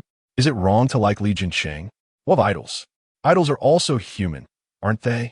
Li Jincheng's spirits lifted as he watched Song Yuyan in the video. She must be drunk. Does she even know what she is saying? She is putting herself at risk of being devoured by fans. With that thought, he quickly dialed Li Jincheng. Brother, Song Yuyan posted a video while intoxicated last night. Please help me deal with it. We need to act before this video gains traction. On the other side, Lao Wang and Wang Ningning were both stunned upon seeing the video. What is going on? They hurriedly started the car and headed towards Song Yuyan's apartment. Song Yuyan, you truly are astonishing. Chapter 52. Qi Shi Xue is trending again. After knocking on the door for a long time, no one answered. Wang Ningning stared at the password lock, pondering what the usual password was. 2 minutes later, they finally guessed correctly and successfully opened the apartment door. The moment they stepped inside, they were taken aback by the chaos. High heels were carelessly tossed at the entrance. Cushions were scattered across the sofa, magazines thrown under the coffee table. And the trash can lid was ajar with an empty wine bottle lying next to the sofa. What on earth happened last night? Wang Ningning rushed forward and found Song Yuyan on the sofa. Yuyan? She called softly. Lao Wang was no longer gentle. He abruptly seized the wine bottle and placed it forcefully on the coffee table, producing a sharp, resonant sound. Song Yuyin, now that you are intoxicated and avoiding responsibilities, where have you been all this time? Get up quickly. Look at the mess you've created, she admonished sternly. Wang Ningning gently shook Song Yuyin, observing Lao Wang's current state with trepidation, fearing that a bucket of cold water might douse her in the next moment. Yin, Song Yin groggily opened her eyes, her first sight being Lao Wang standing before her, hands on his hips. She rubbed her eyes and inquired, "Why are you all here so early?" "Early? Check the time. If we had delayed any longer, we would have had to collect your body. Do you understand?" Lao Wang was practically beside himself with rage. "Collect my body?" Song Yuyin scratched her head, feeling as if her skull might split. Wang Ningning, while retrieving her phone, remarked, "You drank too much yesterday and even posted a video. You don't remember any of it?" She opened Bo, blinking in disbelief. Song Yuyin's name was missing from the trending topics. Searching for her name yielded only previous trending topics involving Song Yuyin and Li Jingqing. Even her homepage lacked the incriminating video. Wang Ningning looked up at Lao Wang, who was perplexed, taking the phone from her. Song Yuyin observed the flustered duo and calmly stated, "I know about that video. I wasn't drunk." "You know? You weren't drunk?" Both of them gaped at her, their mouths forming an A shape. Unfazed, Song Yuyin nodded slightly.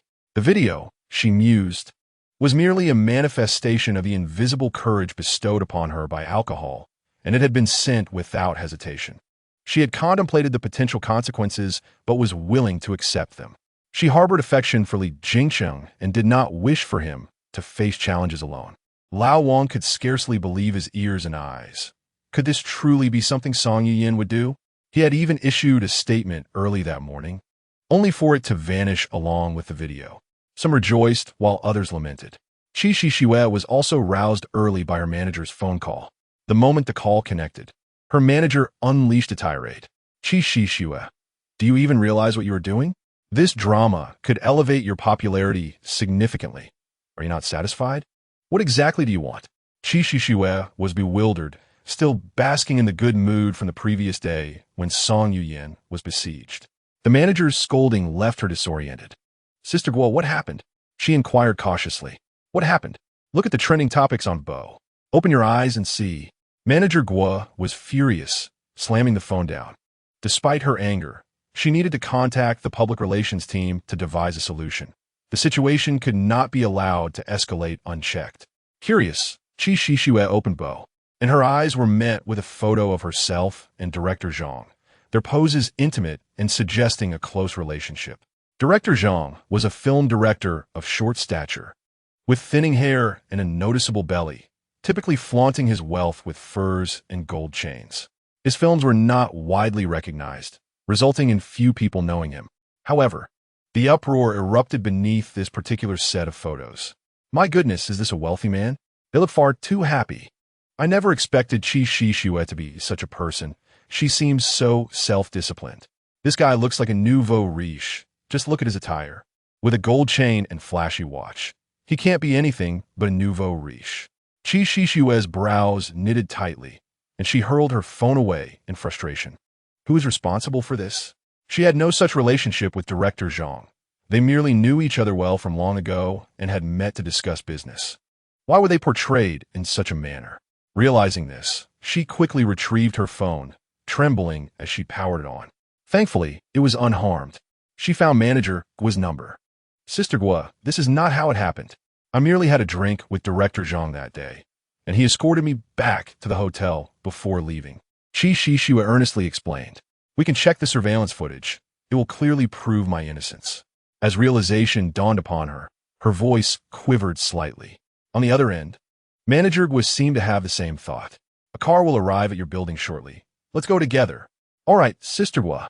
Qi Shixue was instantly invigorated, leaping from her bed and hurrying to the bathroom. Once at the hotel, everything would be clarified and fans would understand that she had been wronged. Meanwhile, after addressing Song Yuyin's video, Li Jingqing's team noticed Qi Shixue's trending topic. "Mr. Li, this trending topic isn't from entertainment gossip, nor does it appear to be bought. It has surged to the top of the trending list, One individual pointed at the computer screen. The news regarding young Master and Miss Song has already been suppressed. Li Jingxing narrowed his eyes as he regarded Qi Shishue's trending topic. Perhaps he knew who was behind it. Big brother. Li Jingxing entered the room, causing everyone in the office to exchange glances before discreetly exiting and closing the door. Speak, what are your plans? A transformation, Li Jingxing declared resolutely. A transformation? Li Jingxing raised an eyebrow. Li Jingxing nodded affirmatively, saying, yes, I intend to transition. After much contemplation, he believed this was the best route forward. After all, he could excel in any role. Boy bands would inevitably disband, and he would eventually need to transform. He had previously considered this matter, though he had not expected it to arrive so swiftly. Chapter 53. Li Jingxing's transformation. Li Jingxing regarded Li Jingxing and simply inquired, are you certain? I'm certain. Li Jingxing raplia. Li Jingxing slightly nodded. As an adult, one must take responsibility for their words and actions. Just as Li Jingxing exited Li Jingxing's office, his phone rang. Muzifink. What could this fellow want so early? What urgent matter required his attention? As Li Jingxing placed the phone to his ear, Muzifeng's voice erupted on the other end. Oh, you rascal. I heard they signed you up for a parent-child reality show? What on earth are you scheming behind scenes? I thought you disliked such programs. Li Jingxing moved the phone slightly away from his ear, still able to hear the ruckus. Moving it further away, he finally could not hear anything. After a moment, when the noise subsided, he returned the phone to his ear. Why make such a fuss? A transformation was always on the horizon. Is that so? Muzifeng was astonished. Indeed. Well, you rascal, we agreed to walk this path together. Yet you let go of my hand midway. Li Jingxing frowned slightly at the name on the screen. This Muzifeng. When he realized there was silence on the other end, he calmly stated, get up and hurry to the company. Upon hearing the news of Li Jingxing's intended transformation, the agents exchanged perplexed glances, unsure of what to say. After a moment of hesitation, Li Jingxing's personal manager, Amy, stepped forward. Jingxing, it's a 2-year contract. The 2 years are almost up, so there's no need to rush. Li Jingxing nodded slightly. My transformation is inevitable, and I plan to participate in that parent-child reality show. It won't have any adverse effects, will it? This was Li Jingxing's personal decision. It was best not to involve his teammates. By stepping back, he would no longer be subjected to harassment under the guise of his name. Amy did not press further. Having managed Li Jingxing for so long, she was well aware of his character. What has been decided cannot be altered, even by 10 mighty oxen. Very well. I shall assist you in preparing for the reality show. Li Jingxing nodded, expressing his gratitude to Sister AI Me. The others, resigned, merely shook their heads. Jingxing's capabilities are indeed commendable, yet the timing for his transition is far from ideal. What do we do? We cannot force him. The choice lies with him. Several agents murmured amongst themselves as they departed. Li Jingxing smiled softly, recalling the video that Song Yuyan had posted the previous evening. Regardless of whether she had been inebriated, he was willing to believe it reflected her genuine feelings. Gu Qingchuan, as always, brought Yuanbao to the set. As soon as Yuanbao was set down, she spotted the arrival of her beautiful sister's vehicle. She scampered over with her little legs. Beautiful sister, beautiful sister. The first to exit the car was Wang Ningning, who immediately took Yuanbao's tiny hand. Beautiful sister, were you drunk yesterday? Yuanbao tilted her small head and asked, you confessed to uncle after drinking, right? Song Yin was taken aback by Yuanbao's question as she arrived at the set. Was that considered a confession? Not speaking means you agree, Yuanbao grinned. Does that mean I can soon call you beautiful sister, my little aunt? Wang Ningning playfully tapped Yuanbao's forehead. You little rascal, who taught you such things? Yuanbao turned and pointed at Gu Qingchuan, daddy. Gu Qingchuan was momentarily stunned. When did I teach you this? Li Jingxing, can you not impart better lessons to my daughter? The group entered with great enthusiasm. Gu Qingchuan's gaze flickered towards Qi Shishue's direction, which was strikingly empty. A hint of coldness appeared in his eyes. Such an overreaching individual. As filming commenced, the staff could not reach Qi Shishue. Wang Ningning curiously glanced that way, muttering, isn't she always the most proactive person? Yuanbao leaned on Wang Ningning's arm. Aunt Ningning, don't you know? Know what? Yuanbao pouted. This morning, Uncle said that Auntie had eaten enough to fill a pot. By the way, what does eating a pot mean? Is it more than a cup? Of course. That's why everyone says eat a pot and not eat a cup. Wang Ningning was unsure of her own words, her upper teeth not touching her lower teeth. She was about to speak, but held back upon realizing Yuanbao was still nearby. Is Qi Shixue really this easygoing? She scrunched her nose in disdain while handing her phone to Song Yuyan. Song Yuyan remained silent, her eyes slightly narrowed. Perhaps her thoughts mirrored those of Wang Ningning. Meanwhile, Sister Gu had escorted Qi Shixue to the hotel. Sister Gu requested to review the surveillance footage, but the hotel staff stated there was no record of their stay, making it impossible to check. Soon, a crowd gathered in the lobby, and the manager, unable to bear it any longer, led them to view the footage. On the screen, Qi Shixue and Director Zhang appeared quite affectionate, riding the elevator to the 16th floor, ultimately disappearing around the corner. According to Qi Shixue, Director Zhang should have emerged shortly after, yet the footage showed otherwise. Sister Gu scrutinized the footage, noting that the timestamp indicated no issues. Qi Shixue was in disbelief. Turning to the manager, your surveillance must be faulty. How could this be? Director Zhang clearly left. The hotel manager scoffed. Sister Gu pressed on. Which room did they exit? Is this the only exit? Yes, the manager nodded. As they fast-forwarded through the footage, the two only emerged in the early hours of the morning. Sister Gu glanced back at Qi Shixue, her expression complex. Is this your proof of innocence? This is what you offer? How can it be proven? Qi Shixue could hardly believe her eyes. Sister Gu, Director Zhang truly escorted me to my room and left. I woke up later in the night and returned home. Review the footage and tell me how to prove it? Sister Gu felt overwhelmed, pondering how she ended up with such a naive artist. Qi Shixue, seemingly lost, trailed behind Sister Gu as they exited the hotel. Upon stepping out, they were surrounded by reporters. Excuse me, what is your relationship with the man in the photo? Why were you both seen together at the hotel late at night? Do you have any comments on this matter? The reporters thrust their microphones at Qi Shixue, causing her to lower her head and hide behind Sister Gu. Dear reporters, there must be some misunderstanding. Please allow us time to investigate before responding. Sister Gu attempted to shield them from the press. Can you answer our questions? Who is that man? Why were you seen together at the hotel? Qi Shixue arrived with confidence to check the surveillance, but now found herself at a disadvantage. Sister Gu could only offer official statements, unable to provide more. The reporters relentlessly pursued their inquiries, leaving them in a stalemate. A short distance away, in a black business vehicle, a man dressed in black sportswear smiled faintly, recording the scene unfolding at the hotel entrance. Mu Zifeng hurriedly arrived at the company. Upon entering, he found Li Jincheng diligently studying the script. So serious? Already diving into the script? Mu Zifeng jested. Li Jincheng set aside his itinerary, casting a casual glance. This was the schedule for the reality show.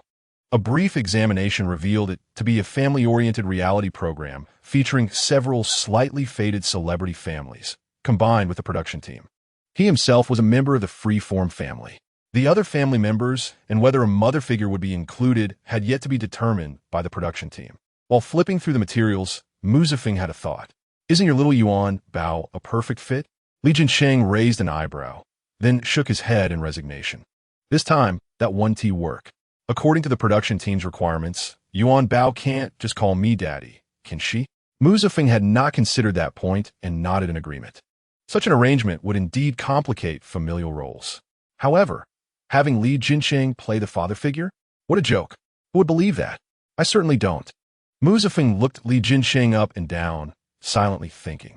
From what he knew of Li Jincheng, apart from his little Yuanbao, no other child would capture his attention. Of course, Mu Zifeng was not alone in this thought. AI Me shared the same sentiment. AI Me entered, suggesting, take a look at this. I discussed it with the team. The child can be Yuanbao, and everyone knows you're her uncle, so there's no need for formal titles during filming. That works. Li Jincheng raplia pleasa. However, AI Me's expression bore a hint of tension, as if she had something more to say. Li Jincheng inquired. Is there something else, Sister AI Me? Additionally, the production team will find you a partner. Perhaps you will be paired as a couple. Paired as a couple? Mu Zifeng exclaimed in surprise. Li Jincheng merely nodded. AI Me confirmed. Yes, as a couple. Mu Zifeng glanced at Li Jincheng, his expression a tapestry of emotions. A mixture of surprise and the urge to laugh that he restrained. It was undeniably amusing. Li Jincheng remained silent for a moment, then turned to AI Mi and nodded. It was well known that he harbored feelings for Song Yuyan, and the decision to pair him with her was undoubtedly the least wise one. If there are no issues on your end, let us schedule a time to dine with the director and meet your future partner, AI Mi said, handing him the latest itinerary before turning to leave. Mu Zifeng observed Li Jincheng, momentarily at a loss for words. Just when they had discussed transitioning, they were already meeting with the director. Have you truly made up your mind? He inquired again. Li Jincheng replied, yes. You used to be in music, didn't you? How can you so easily transition? Li Jincheng leaned back on the sofa and replied calmly, one can still create music while transitioning. It is an inevitable process, merely a matter of time.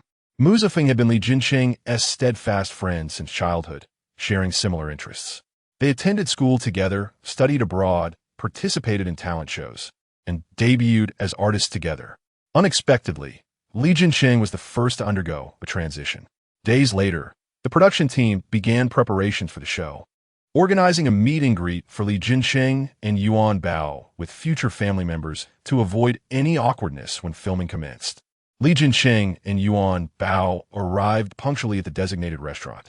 The primary task of the day was to get to know one another with no other matters at hand. Hence, they did not bring their agents. Upon their arrival, the director was already waiting in the private room.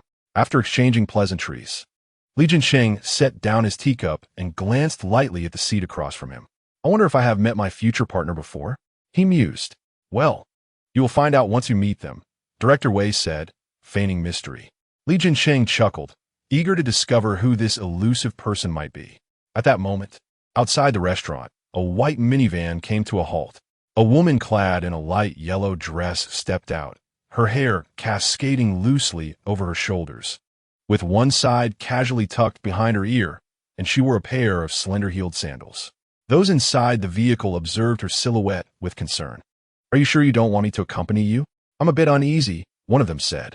No need, you can go back. The woman waved dismissively at the car before entering the restaurant. The individual in the vehicle continued to watch her, feeling an inexplicable unease. But since they had heard that no one was bringing assistants or agents today, they refrained from following her inside. Gu Qingchuan had not been seen during the day at the bodyguard training camp for quite some time. Even though Yuanbao had not been at the film set in recent days, he had been at her side, spending time at amusement parks and zoos, remaining constantly occupied. With his hands on his hips, Gu Qingchuan strolled through the venue, his attention drawn to several female trainees chatting nearby. His typically cool demeanor hardened as he observed their lively conversation. If you do not wish to accept assignments, you may leave without reporting to me, he commanded sternly. Chief instructor, we want to take on assignments too, but no one chooses us, one girl piped up. If others can be selected and you cannot, do you not wonder why? Gu Qingchuan shot her a disdainful glance before turning to leave. In his eyes, if one sought to survive through pity or handouts, it would be better to dig their own grave early. Ji Li rushed in, phone in hand, heading straight for Gu Qingchuan. He glanced at Gu Qingchuan and leaned in slightly. Before he could finish, Gu Qingchuan's brows knitted tightly together. What happened? Is anyone following them? Chapter 55, The Disappearance. Ji Li nodded slightly. Just now, Tu and the others were trailing them. Gu Qingchuan squinted his eyes to observe. At this hour, the two individuals heading to the restaurant where Yuanbao was located could not be a coincidence. He was determined to uncover their intentions. He stepped aside to mount his off-road vehicle, with Ji Li closely following. Inside the restaurant, in the private room, Li Jincheng glanced at his watch. Yuanbao had already consumed several drinks. Uncle, why hasn't this Annie arrived yet? Yuanbao asked softly. Let us wait a little longer, Li Jincheng replied. Director Wei, glancing anxiously at his watch, said, this isn't like her. Isn't she known for her punctuality? Moreover, she personally accepted this job after her agent initially declined it. With this thought, Director Wei stood up and walked to the window, dialing her number. He confirmed the number was correct, but was met with silence. Li Jincheng, growing impatient, rose, holding Yuanbao in his arms. I believe we will naturally get to know each other when filming begins. There is no need for this arranged meeting. I will take Yuanbao and leave. Any issues should be communicated through her agent. Director Wei hurriedly explained. She must have encountered unforeseen circumstances. She would never be late without reason. However, Li Jincheng had already exited with Yuanbao in his arms. He felt that regardless of any urgent matter, one should at least notify the other party. The current situation was unacceptable. What kind of star are you to create such a fuss? As they left the private room, Yuanbao obediently rested her head on her uncle's shoulder. Uncle, does this in and out like us? She asked weakly. Perhaps having been traumatized during her time with Song Tianchen, she now led a life in the spotlight, yet still felt timid, often questioning if she was the cause of any problems. Li Jincheng gently caressed Yuanbao's back, soothingly assuring her, of course not. The Andy must have had an urgent matter to attend to, which is why today, as plans were canceled. Suddenly, as they passed by another private room, they heard the sound of a wine bottle shattering on the floor, startling Yuanbao. It's all right, don't be scared. Li Jincheng quickly comforted her, patting her head. He cast a glance at the closed door of the room, unable to see inside. But it seemed that a wine bottle had simply fallen. The elevator doors opened, and Li Jincheng locked eyes with Gu Qingchuan. What brings you here? He had only been gone for 2 hours. Why was Gu Qingchuan unable to remain still and had come to steal Yuanbao? Li Jincheng regarded Gu Qingchuan with caution. Are you two all right? Gu Qingchuan asked, concerned. What could happen to Yuanbao while she is with me? If you miss your daughter, just say so instead of acting all worried, Li Jincheng retorted, glancing at Gu Qingchuan as he stepped into the elevator. Gu Qingchuan, unable to help himself, asked, Is everyone else okay? Isn't it odd that you question me about this when it's just the two of us? Didn't you see they were fine? Li Jincheng shot Gu Qingchuan a look, adjusting his hold on Yuanbao to show him she was indeed safe. Gu Qingchuan chose not to press further, hoping he was merely being overly cautious. As the group exited the restaurant, Gu Qingchuan still felt uneasy and looked back, noticing Geely. Is Daddy taking Yuanbao home? Yuanbao will go back first. Daddy will arrive a bit later, all right? Yuanbao nodded obediently and raised her hand to bid farewell to Gu Qingchuan. Suddenly, Wang Ningning and old Wang rushed into view, sprinting towards the restaurant. Aunt Ningning, look, Uncle. Duanbao sautet an si Li. Li Jincheng followed her gaze and, upon seeing their appearance, felt a sense of foreboding settle in his heart. Handing Yuanbao over to Gu Qingchuan, he hurriedly caught up with Wang Ningning and the others. What happened? What is wrong with Song Yiyan? Upon seeing him, Wang Ningning was momentarily taken aback, then asked, What are you doing here? Weren't you upstairs dining with Yuyan? Li Jincheng felt a wave of confusion. Dining with Yuyan? The elevator arrived, and old Wang ushered them inside while speaking. Gu Qingchuan, holding Yuanbao, joined them in the last second, stating, I can help. You didn't know? That reality show you're not participating in? The one where you three form a temporary family. Li Jinking suddenly understood. So, that person is Song Yiyan? How long has she been here? She arrived a while ago. The director just called, saying they haven't yet seen Yuyan. Old Wang shot Li Jincheng a disapproving glance. She genuinely liked him despite his troubles. This time, Yuyan insisted on participating in that reality show for her sake. Now, it seems, the show hasn't even begun, and she has already gone missing. Once they exited the elevator, they rushed towards the private room. Director Wei was anxiously pacing back and forth inside. Why are you here alone? Li Jinking shouted in frustration. You just left. Of course I'm alone. The director seemed bewildered, still trying to grasp the situation. Yuyan is definitely still in the restaurant. We saw her come in. Old Wang remarked. Li Jincheng turned, his hand agitatedly raking through his hair. Suddenly, he recalled the sound he had heard just before leaving. Could it be? Pushing past old Wang standing at the door, Li Jincheng dashed out of the private room. What are you thinking? Why are you running? Old Wang, already disliking him, felt even more disdain after being roughly shoved. If you discovered something, let us all go together. Why are you running off by yourself? Gu Qingchuan also sensed something was amiss and closely followed Li Jincheng. Wang Ningning and Director Wei, realizing the urgency, trailed behind. At the door of the private room, Li Jinking galted. He pushed the door, but it was locked. There was no choice but to try. Stepping back 2 paces, he summoned all his strength and delivered a heavy kick to the door handle. The door swung open. "Who are you?" A portly man, startled, was holding a glass of wine. The sudden opening of the door almost caused Li Jincheng to stumble forward, and he was taken aback to find the room empty. Was Song Yuyan not here? Yet, his instinct told him that she was indeed present. "Where is Song Yuyan?" Li Jincheng approached the man, his eyes sharp, ready to act. "How would I know? Who are you talking about?" Upon facing Li Jincheng's interrogation, a flicker of panic crossed the man's eyes, but quickly vanished. He stood up, pointing at the group behind him. "Who are you all? What is this? I'll call security." The others failed to notice anything unusual, but the man's every move did not escape Gu Qingchuan's keen observation. He was definitely hiding something. Gu Qingchuan turned to Ji Li, signaling him to secure the entire restaurant. "Song Yuyan is really not here?" Li Jincheng confirmed once more. "Are you out of your mind? I'll really call security." Li Jincheng, doubting his own instincts, turned to meet Gu Qingchuan's gaze. Gu Qingchuan subtly shook his head. Although Li Jincheng did not harbor fondness for him, he placed great trust in him. He turned back, casually grabbing a plate from the table and smashing it down, the shards resembling a sharp dagger in his hand. He pressed the plate against the man's neck, his eyes icy. "I will ask you one last time, where is Song Yuyan?" The words escaped his lips through clenched teeth. The man, terrified, stumbled backward, his gaze fixated on the shard in Li Jincheng's hand.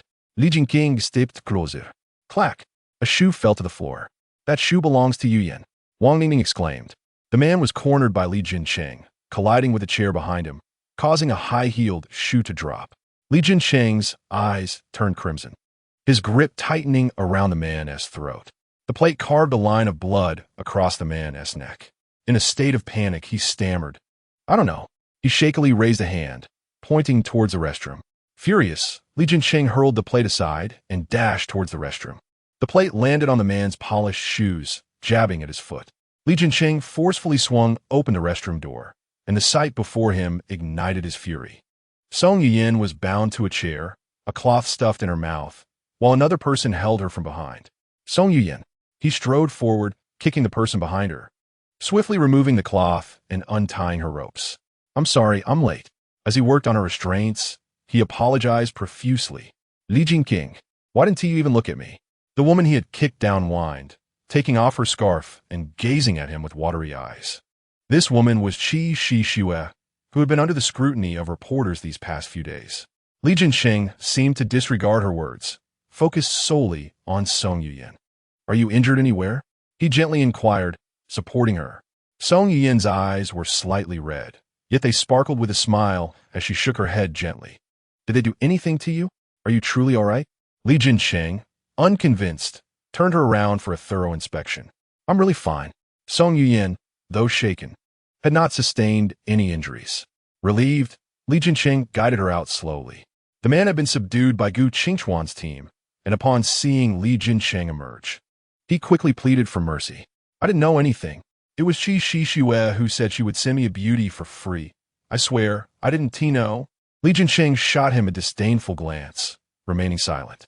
Approaching Gu Qingchuan, he stated, "I'll take Yuyan home and return promptly." Gu Qingchuan held Yuanbao in one arm while gesturing with the other. Wang Ningning and old Wang followed closely behind Li Jincheng.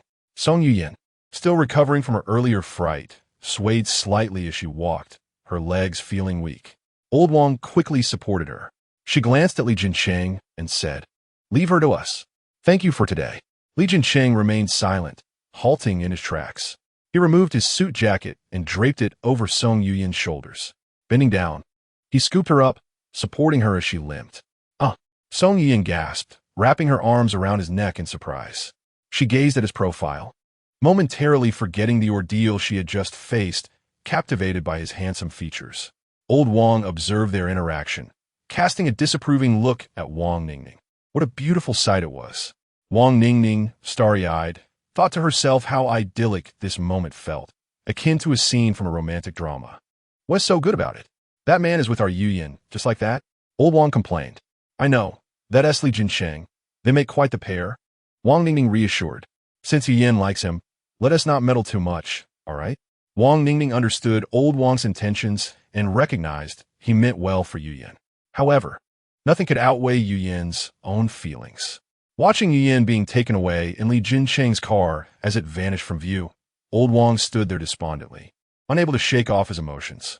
Leaning against the car door, Wang Ningning asked, "Old Wang, aren't you getting the car? Are you waiting for Yu Yin to get home so you can have her take care of you?" Upon hearing this, old Wang panicked. That's out of the question. A man and a woman alone. He hurriedly got into the car, shutting the door as they departed. Inside the private room, Gu Qingchuan observed the two novices on the floor with an expression that suggested he had much to ponder. He exited the private room with a stoic expression, his gaze falling upon the neatly arranged individuals standing in the corridor, a flicker of coldness passing through his eyes. The leader among them, a stout man, slightly lifted his chin to look at him. "I apologize, boss. It was our oversight. I thought they meant no harm to the young lady, so I did not think much of it." Gu Qingchuan let out a cold snort. "Have you forgotten to report?"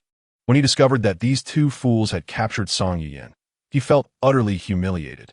He had even dispatched several individuals to follow her, only to create such a debacle. "Return immediately and carry a load of 20 kilometers," he commanded sternly. "Yes." Watching them vanish around the corner, Gu Qingchuan rubbed his temples in exasperation. Yuanbao gazed at her father's slightly furrowed brows, gently placing her little hands atop them in an attempt to smooth out the creases. "Daddy, are you angry with the uncles?" she asked in a soft voice. Gu Qingchuan smiled and shook his head gently. "The uncles surely did not mean any harm, so there's no need for Daddy to be upset. Okay? Okay." Gu Qingchuan looked at the little Yuanbao in his arms with fondness. Since finding her, he felt he had become considerably gentler than before. In the past, such a situation could not have been resolved merely by a weight-bearing run.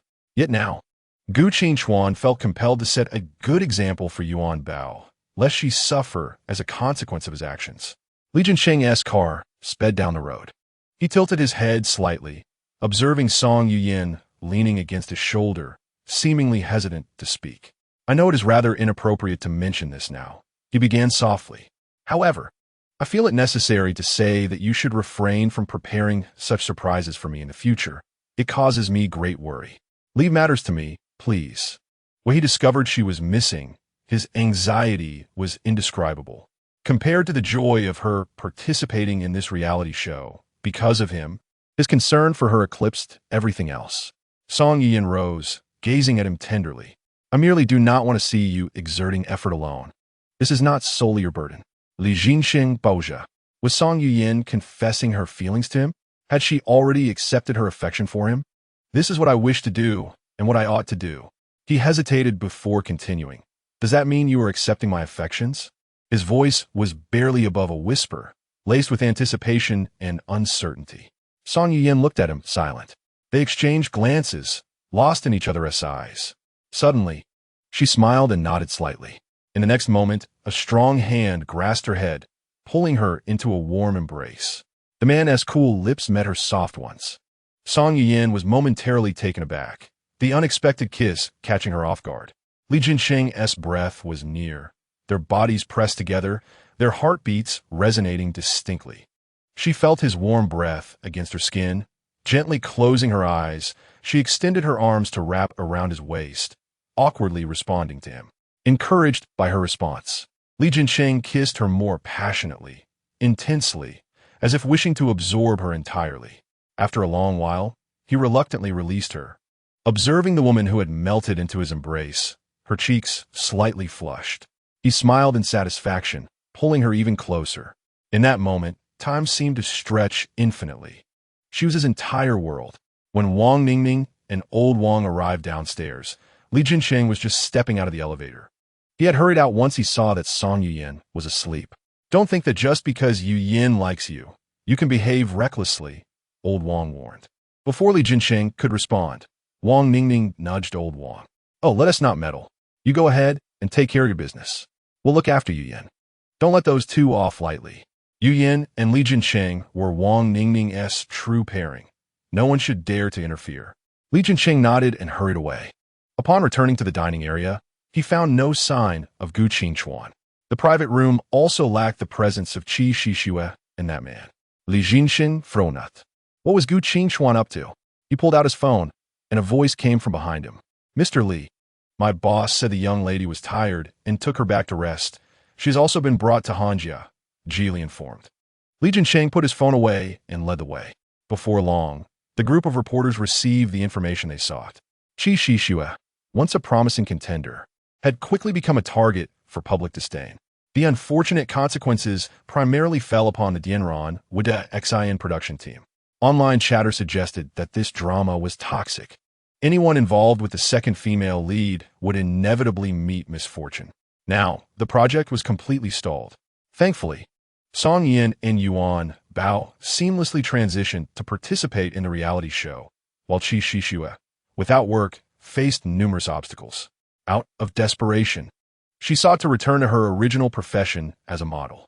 Yet, she seemed to forget that she had transitioned into the entertainment industry due to her advancing age. How could she return to modeling? One day, she finally found a job she could accept, serving as a car model at an event in a shopping mall. Though the position felt beneath her, it was better than nothing. Qi Shixue maintained her professional integrity. Despite some shoppers recognizing her, she greeted them with a smile. At that moment, a drunken man approached her. Hey, cutie, give me a smile, he said, lifting a finger to her chin. Qi Shixue tilted her head slightly, evading his grasp. Undeterred, the man continued to reach out. She dodged him once more. Angered, the man yelled, Don't be ungrateful. Aren't you out here to sell yourself? Why pretend? Leave. Qi Shixue gritted her teeth, glaring at him. Do you dare to insult me? Do you want to lose your job? Fueled by alcohol, the man began to act aggressively, attempting to manhandle her. This scene caught the attention of a passerby named Zebra, who had initially come to the mall to shop for equipment, but was drawn in by the commotion. He recognized the woman's face after a moment. It was Qi Shixue. Seeing her being bullied by the drunken man, while no one intervened, Zebra could not stand idly by. He stepped forward, forcefully pulling the man away and throwing him aside. Have you lost your sense of decency, behaving so shamelessly in public? The man, taken aback by the unexpected hero, a large man at that, cursed under his breath and walked away. Qi Shixue looked at Zebra and nodded slightly, expressing her gratitude.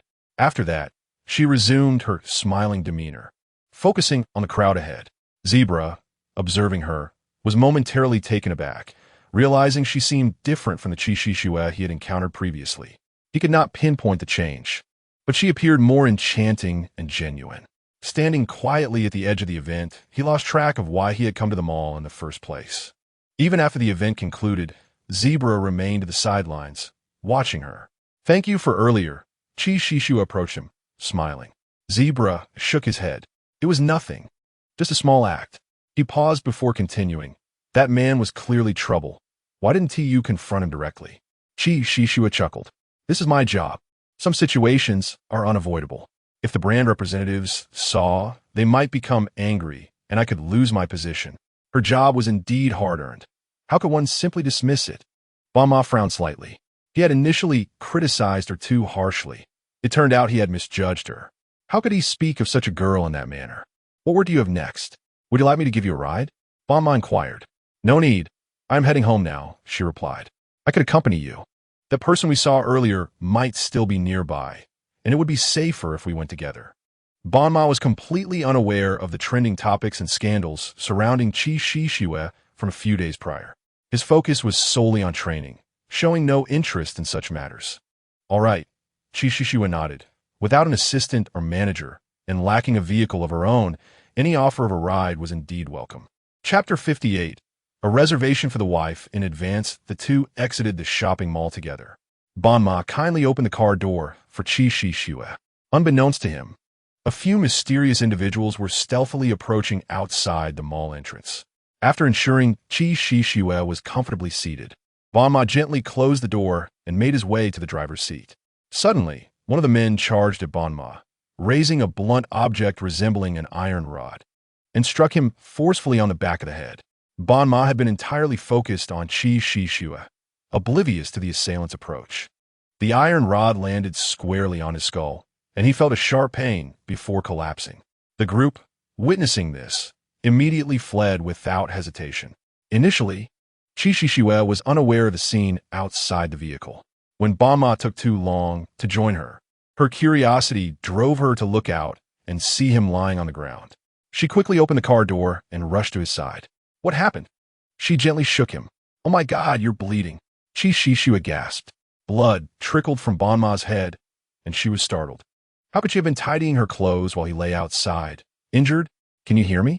Qi shook him vigorously, shouting as she did so.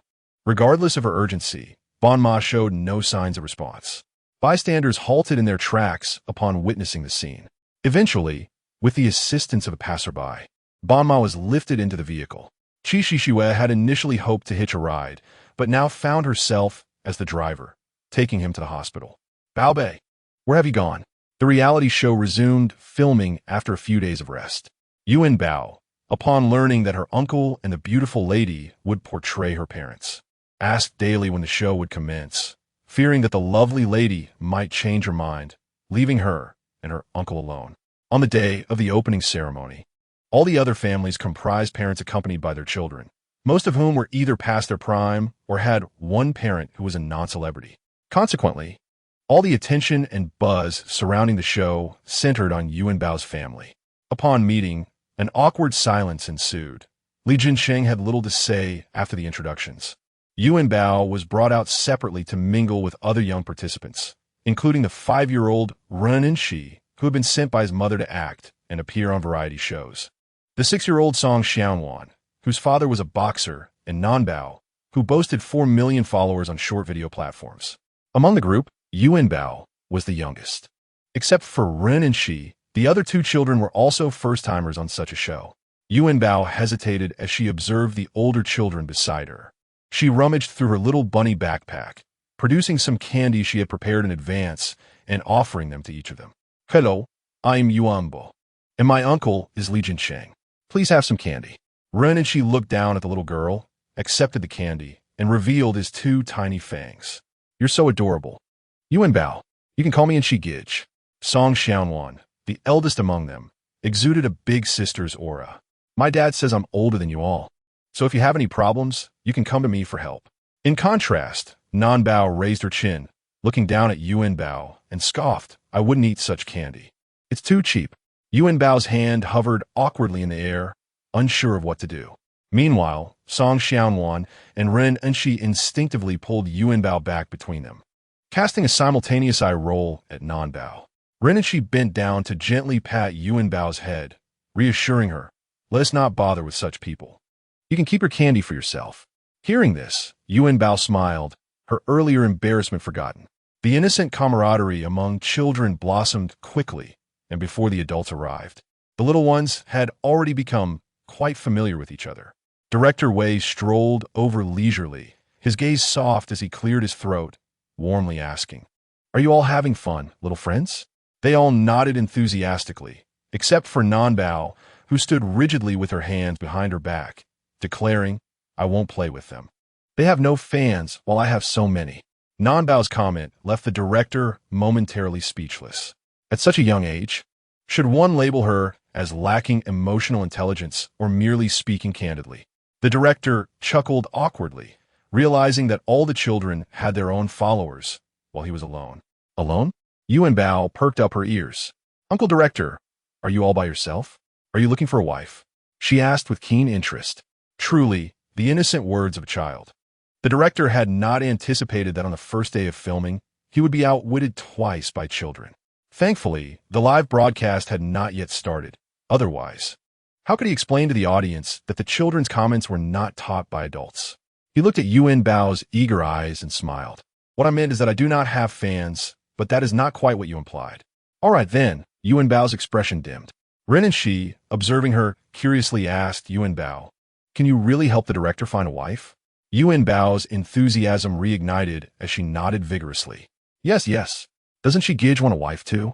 What are you talking about? We're still kids, Ren Shi quickly clarified. I was just asking out of curiosity. Kids can find wives too. Isn't it called a reservation? You tell others that this wife is yours, and then no one else can take her, so they have to find another, Ren Shi elaborated, looking at Yuanbao as she rambled on. He seriously doubted if this little one understood what she was saying or where she had learned all of this. The director clapped his hands to regain the children's attention. All right, little friends, we are about to begin filming and our next task as well. Upon hearing that it was starting, the children instantly straightened up, listening attentively to the director.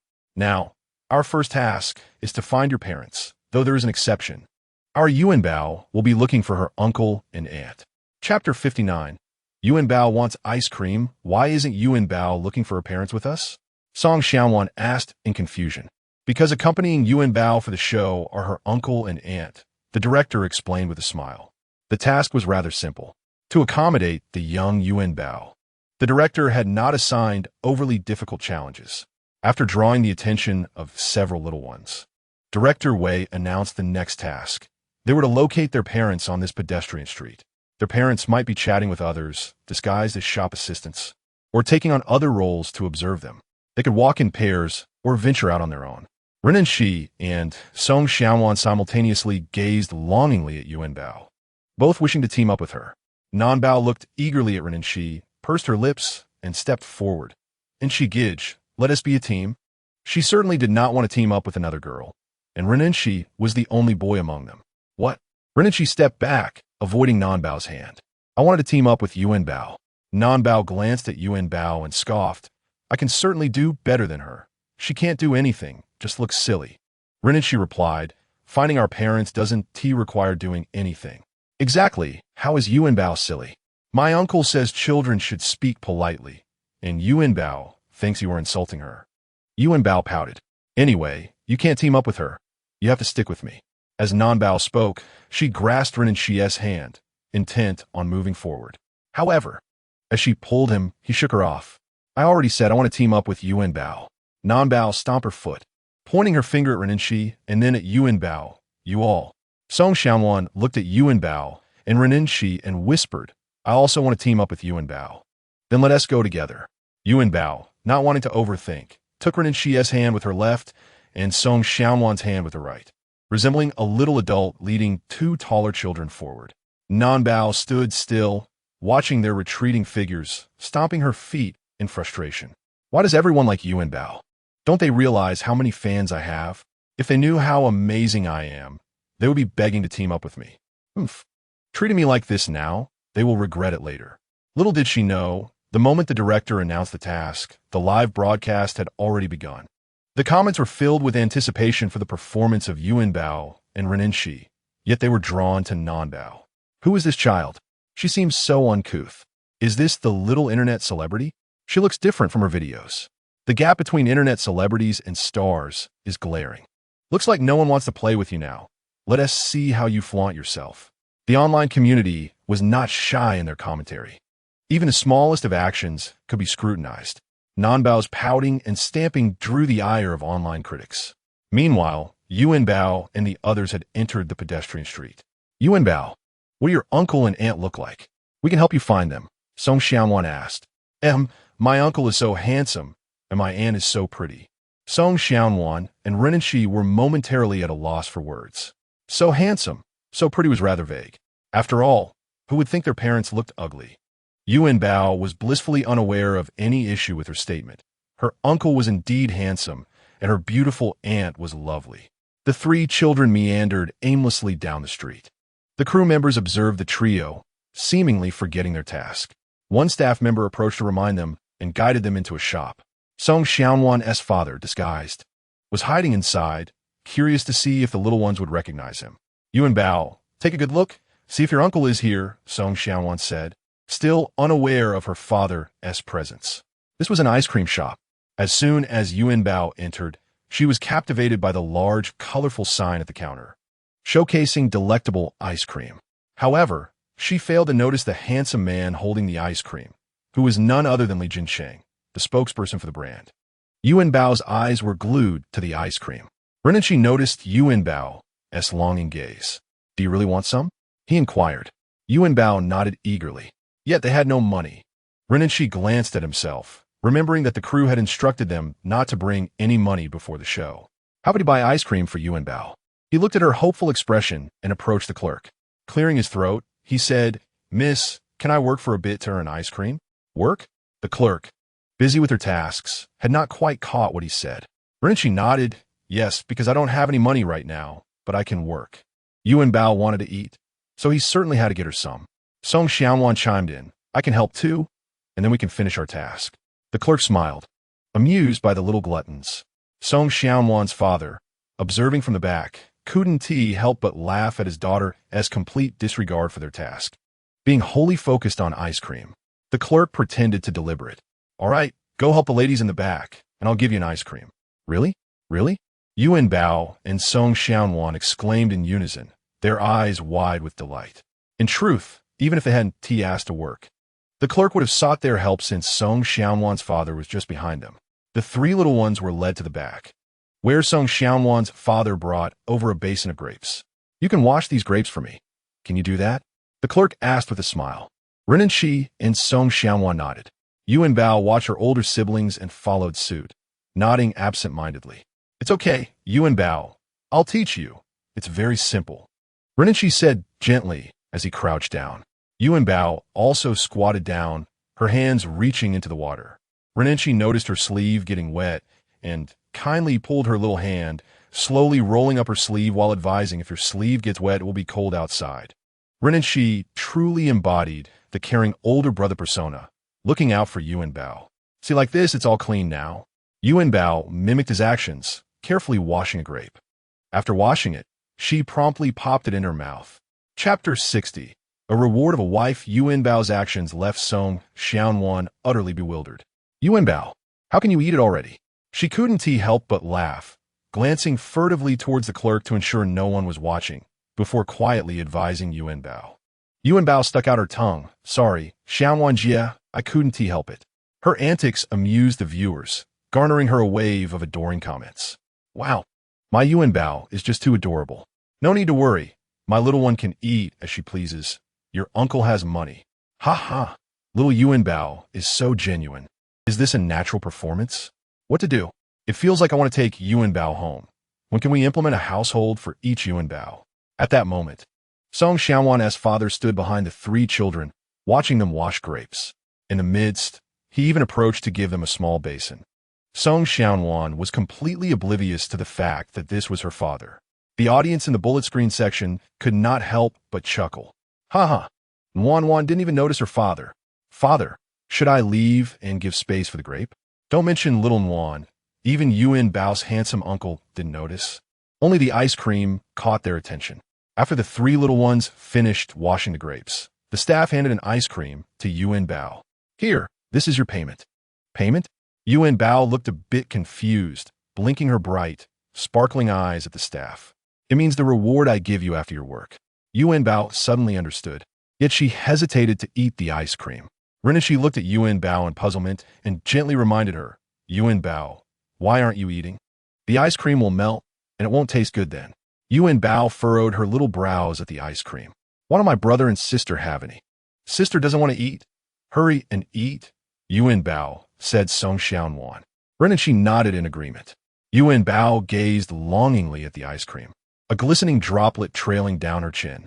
All right, I'll take a bite for my brother and sister. Yuanbao opened her little mouth and took a big bite, exclaiming how sweet it was, ice cream smearing her nose. Renchi noticed and kindly wiped Yuanbao's nose clean. Yuanbao offered the ice cream to Renchi, saying, Brother, you eat Yuanbao's.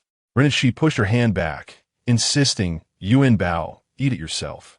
Yuanbao then presented the ice cream to Song Xiaowan, who also declined, pushing Yuanbao's hand back. The audience in the bullet screen section erupted again. Oh, my silly Yuanbao. If Enshi really eats it, you two would indirectly kiss. Enshi truly takes good care of his little sister. He will surely make a qualified boyfriend when he grows up. I want to be Enshi's girlfriend. No one can stop me. The little ones completed the tasks arranged by the program, finished their ice cream, yet still had not found their parents. The director could no longer bear to watch. At this pace, they would likely not wrap up today. The director entered with a beaming smile, kindly looking at the little ones. Children, have you forgotten what today's task is? He asked. After a pause, he continued, I must remind you, if you can't find your parents, the next activity will be recorded by yourselves. Song Xiaowan's father was brought out, circling around her in front of Song Xiaowan. He even made some strange noises to attract the children's attention. Finally, he succeeded. Song Xiaowan looked at her father, dressed in a salesman's outfit, and could not help but exclaim, "Dad, I wouldn't even recognize you in that outfit." He chuckled at his daughter, realizing that the old saying about being able to recognize someone even if they turn to ashes was indeed false. According to the program's requirements, Song Xiaowan had found her father, and now they needed to find her mother together. Thus, the forthcoming journey was solely for Yuanbao and Renanxi. Renanxi held Yuanbao's small hand, observing the surroundings attentively, threading through crowds. From his experience, wherever there were more cameras, the parents would be nearby. He had to help Yuanbao find her uncle first. Otherwise, if he left, Yuanbao would be left alone, and that would be troublesome. Sure enough, Yuanbao spotted a hunched figure in the crowd.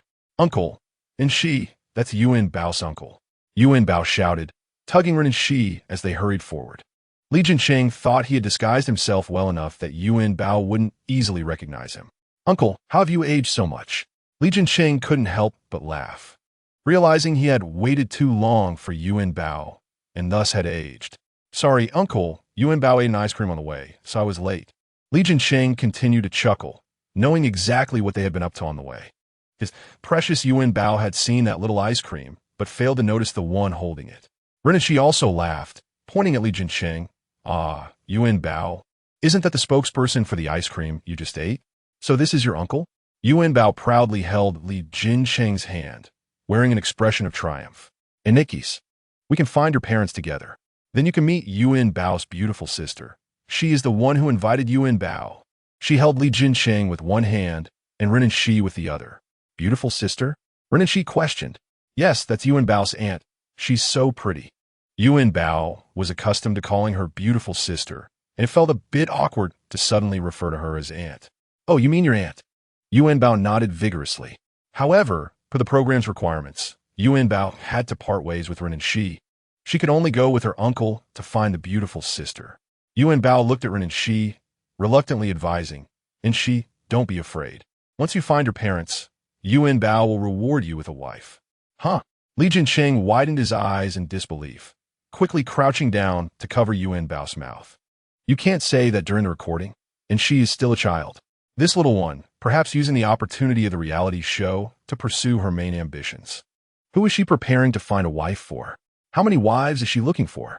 And even offering a reward, she better not end up rewarding herself instead. Chapter 61. Yuanbao has become more capable. Li Jincheng carried Yuanbao as they strolled down the pedestrian street. "Uncle, since you have aged so much, will the beautiful sister also grow old?" Yuanbao inquired while fiddling with her fingers. Li Jincheng pondered for a moment, perhaps. However, even if the beautiful sister ages, she will still be the beautiful sister. In his mind, he began to imagine Song Yuyan made up like an elderly woman. If that were to happen, Li Jincheng would be thankful to the program for allowing him to experience what it feels like to grow old together. As they walked, Li Jincheng carrying Yuanbao became a striking sight. Fans of either Li Jincheng or Yuanbao approached to take pictures with them. "Wow, I finally caught up with you," a young girl exclaimed excitedly from a distance. Li Jincheng had grown accustomed to such scenes, while Yuanbao kept staring at the young lady, feeling she had seen her somewhere before. "Ah, it's that sister." After a moment of thought, she remembered. This sister was the one they encountered at the restaurant, the one who liked her uncle. "Uncle, this sister is so nice." Yuanbao tugged on the young lady's sleeve, addressing Li Jincheng. The young lady, excitedly looking at Li Jincheng, exclaimed, "Yes, it's me. Yuanbao was the one who video called me that day." Li Jincheng also recalled this fan of his. The young lady took a photo with the two, and Li Jincheng even signed an autograph for her. Yuanbao looked at the young lady, covering her mouth with one hand, and cautiously asked, "Sister, do you really not want a husband?" Without waiting for the young lady to respond, Yuanbao took her hand, saying, "Let me check." The familiar antics made the young lady laugh. Li Jincheng looked at the camera with a wry smile. Then he turned to the fan, offering an awkward smile. "I apologize. Yuanbao is a bit playful." Yuanbao released the young lady's hand, cleared her throat, and spoke like a master. "This sister is truly remarkable." Yuanbao shook her head while stating. The young lady initially brushed it off, thinking Yuanbao was just being playful. As a result, when Yuanbao expressed herself in this manner, she successfully ignited the curiosity of the young lady, who was particularly eager to discern what Yuanbao intended to convey. How is it not simple? She inquired, puzzled. Mimicking the demeanor seen on television, Yuanbao raised one hand and gently caressed her chin, as if stroking an invisible beard. This amusing gesture elicited laughter from those around her. Not simple means quite impressive, Yuanbao exclaimed with a smile. The young lady continued down the path, convinced that she would indeed encounter her husband today, whom Yuanbao assured was exceptionally handsome. He is as dashing as my uncle, she added confidently. The young lady's husband was clad in white athletic shoes, with striking golden hair, tall and slender. Skeptical of Yuanbao's claims, the young lady glanced at Li Jincheng, slightly pouting in disbelief. Please, don't take it seriously, Li Jincheng implored earnestly. It's true, my Uncle Wu-Ti joke about such things, Yuanbao retorted, sticking out her lips defiantly. Li Jincheng fell silent, internally questioning who was the one making such unfounded assertions, bemused by the idea that anyone would randomly suggest finding a spouse for someone else. The young lady cast her gaze in the direction indicated by Yuanbao's tiny finger, tempted to explore whether this little one's words held any truth. After bidding farewell to Li Jincheng and Yuanbao, she proceeded toward the direction pointed out by Yuanbao. Just moments ago, when Yuanbao had taken the young lady's hand, the scene had transformed from one of uncertainty to one where time and place were now distinctly known. Yuanbao didn't dwell on the details. She simply shared whatever she observed. The commentary section was abuzz with excitement. Wow, my Yuanbao has such skills? Is it really possible? I hope to see a follow-up from that young lady to verify Yuanbao's claims. Yuanbao, please show me when my sister can find a boyfriend like you, or your uncle. Who would have thought that children could be so endearing? If an adult were to act in such a way, would they not be accused of deception? With this brief interlude concluded, the two continued their quest to find a beautiful lady. Meanwhile, Song Yuyan was seated in a milk tea shop, blissfully sipping her drink while watching the live broadcast of the show. Yuanbao's recent display of talent had undeniably heightened the show's entertainment value. Li Jinqing, as he observed the various shops along the street, inquired of passers-by if they had seen Song Yuyan. Yuanbao, maintaining the comedic momentum, playfully interrogated, "Do you have a wife?" When Li Jinqing asked if Song Yuyan was present, Yuanbao queried, "Don't you want a husband?" Upon hearing Yuanbao's initial question, everyone responded with declarations of having a spouse. Viewers at home, upon witnessing Yuanbao on screen, would casually express their desires for a wife or husband. Following the airing of this episode, Yuanbao's social media might experience an unexpected surge in attention. Previously, it was Yuanbao who eagerly asked others if they desired a spouse. Now, many were lining up to request her assistance in finding one. Numerous individuals even took to Li Jincheng's social media to voice their desires. Where did Yuanbao learn her skills? Are they reliable? I wish to find a partner like you. Could you have Yuanbao assist me? Can Yuanbao help me find a boyfriend? I've been single for 25 years. Please help. Li Jincheng continued to carry Yuanbao as they moved forward. Upon passing the milk tea shop, Yuanbao's eyes sparkled with delight. She was initially captivated by the enticing milk tea, her mouth watering. Looking up, she spotted the beautiful lady enjoying her drink. "Uncle, I see the beautiful lady," she asked with the tea. Li Jincheng followed Yuanbao's pointing finger. Song Yuyan, holding her milk tea, raised an eyebrow at their expressions before breaking into a smile. She playfully shook her drink in front of Yuanbao, teasing her. Li Jincheng entered the milk tea shop, exclaiming, "How is it that we were searching for you outside while you were here, enjoying tea?" Song Yuyan continued to smile, lifting Yuanbao into her arms and presenting her with a small cup of prepared milk tea. Li Jincheng watched eagerly, awaiting his turn. "What about me?" he asked. "If Uncle wants a drink, he must buy it himself. The ice cream I have was earned by washing grapes," Yuanbao replied, her mouth full of tapioca pearls. Chapter 62. Young sir, do you have a girlfriend? Li Jincheng couldn't help but chuckle at the little one's articulate demeanor. In just a few hours apart, the little Yuanbao had grasped this concept well. "Director, now that Yuanbao is reunited with her family, What shall we do next? The director strolled over leisurely. We still have one child who has yet to locate their parents, and that is Yuanbao. Therefore, we shall assist Yuanbao in finding her parents. Yuanbao nodded, having already forgotten Yuanbao's earlier disdain. When the three families found Yuanbao, she was aimlessly wandering along the pedestrian street. Yuanbao, we are here to help. What do your parents look like? Yuanbao approached her with inquiry. You all must be playing tricks. Otherwise, you wouldn't have found me so quickly. Yuanbao scoffed, showing no gratitude for Yuanbao's assistance. Yuanbao, we're here to help you.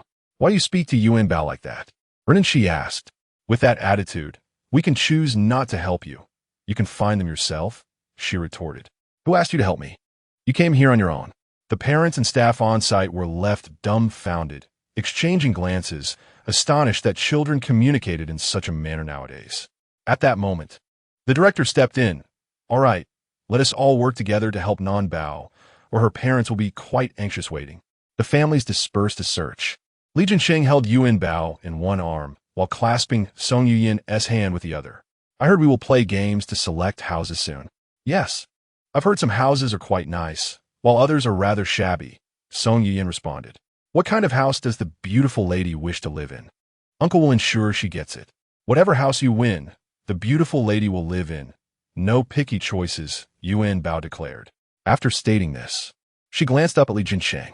They exchanged smiles, reminiscent of an old married couple, devoid of the feelings typical of a new romance. Meanwhile, the young lady, following Yuanbao's suggestion, walked along the pedestrian street, nearing its exit. Ah, it was merely the playful words of a child. Why did I take them so seriously? She pondered. Such occurrences are improbable. How could Yuanbao's predictions be so accurate? Moreover, there is no such thing as metaphysics in this world, she mused inwardly. Excuse me, do you know where this store is? A male voice interrupted her thoughts. The young man, slightly bending forward, was tall and slender. She immediately noticed the white shoes adorning his feet. Could this be the boyfriend Yuanbao spoke of? Hello? The young lady, lost in thought, was jolted back to reality as the young man called out again. Where is it? She stammered, awkwardly glancing at the address on his phone, her cheeks flushing. This place is in the innermost alley, she explained. The young man, finding her words familiar, frowned slightly, clearly unable to comprehend. Are you available now? If possible, could you guide me a little? He asked, feeling a bit awkward as he scratched his head, a shy smile gracing his face. The young lady nodded and accompanied the young man forward. Is this truly accurate, or merely a case of a blind cat stumbling upon a rat? The young lady furtively glanced at the tall young man beside her, who was indeed exactly as Yuanbao had described. Most importantly, he was somewhat handsome, and she felt a slight fondness for him. I wonder if he has a girlfriend. In the alley, Yuanbao and her family initially sought out Yuanbao's parents. However, the three of them were now captivated by the delectable offerings in the alley. Sister, this is absolutely delicious, Yuanbao exclaimed, sharing her food with Song Yuyan, while Li Jinsheng trailed behind, enjoying the leftovers. Uncle, I can't finish this, Yuanbao declared, extending the uneaten skewers to her uncle. Song Yuyan, imitating Yuanbao, also offered her remaining skewers to Li Jinsheng. He accepted with a tender smile, displaying no complaints. Wow, I cannot believe my eyes. That is indeed Li Jinsheng and Song Yuyan, exclaimed a group of young girls passing through the alley. Is he really consuming her leftovers? If they're not genuine, then I must be false. They gazed at the couple with delighted smiles. Initially, they thought these two were merely a manufactured couple arranged by the production team or the company. Yet it turned out the rumors online were true. They had harbored a flicker of hope that Li Jinsheng's live broadcasts and vlog were merely performances dictated by the company. To their astonishment, it was all genuine. It appeared that the two were indeed quite affectionate. As the young lady and the young man entered the alley, they spotted Yuanbao. The young lady joyfully approached her, asking, Yuanbao, is this the person you just mentioned? Yuanbao, holding a pancake much larger than her face, looked up at the young man. Yes, that's the brother Yuanbao was talking about, she affirmed. The young lady could hardly believe it. Yuanbao truly possessed such remarkable abilities. The young man, oblivious to their conversation, spotted the shop he was seeking. Thank you. I've arrived. I won't disturb you further, he said before departing. Yuanbao observed the young lady's expression, wondering if she had not spoken to the young man. When would they encounter him again? Yuanbao pondered, unsure if her words conveyed her meaning accurately. The young lady gazed at the young man's retreating figure, feeling quite enamored. Yuanbao discerned her thoughts and, without hesitation, grasped the young lady's hand and dashed toward the young man, shouting, "Brother, wait a moment." The young lady, being pulled along by Yuanbao, could not help but laugh. Why was it that she had such courage when pursuing stars, yet now felt so timid? Upon hearing the calls, the young man turned around. "Are you calling me?" Yuanbao nodded vigorously and pulled the young lady in front of her. Having rushed too eagerly, Yuanbao was now slightly out of breath, leaning on her knees and gasping for air. The young man's legs were indeed quite long, and Yuanbao struggled to catch up. "Ha, apologize. I'm just used to walking quickly," he chuckled, inquiring, "What do you need from me?" Yuanbao hesitated, glancing at the young lady. Perhaps it would be better if she spoke for herself. Would the young lady be brave enough to speak? "Do you have a girlfriend? May I add you on WeChat?" she asked, her gaze lowered, avoiding the young man's eyes. Silence enveloped them, and the young man did not respond. At that moment, the unspoken words conveyed a subtle rejection. Yuanbao glanced between the young lady and the young man, who wore a shy smile. "Do you not like the young lady? Are you unwilling to add her on WeChat?" Yuanbao inquired, tilting her head. "Oh, no, that is not my intention. I simply didn't know what to say." The young man clarified. Upon hearing this, the young lady realized he was not rejecting her. She lifted her gaze to meet his bashful expression and could not help but smile. Who would have thought that such a tall and handsome individual could be so shy? Well then, let the young lady and the young man converse on their own. "I want to intrude," Yuanbao said, turning back to Li Jincheng. "Well done, little Yuanbao," Song Yuyan remarked, gently tapping Yuanbao's nose. "Of course, the beautiful sister approached my uncle in the same way, didn't she?" This incident would become a hallmark of Yuanbao's future endeavors in matchmaking. Now, there was no need for further elaboration. Netizens had already begun to believe in Yuanbao's abilities. Could it be that Yuanbao is the reincarnation of the celestial matchmaker? How could she be so accurate? Our Yuanbao's primary occupation is matchmaking.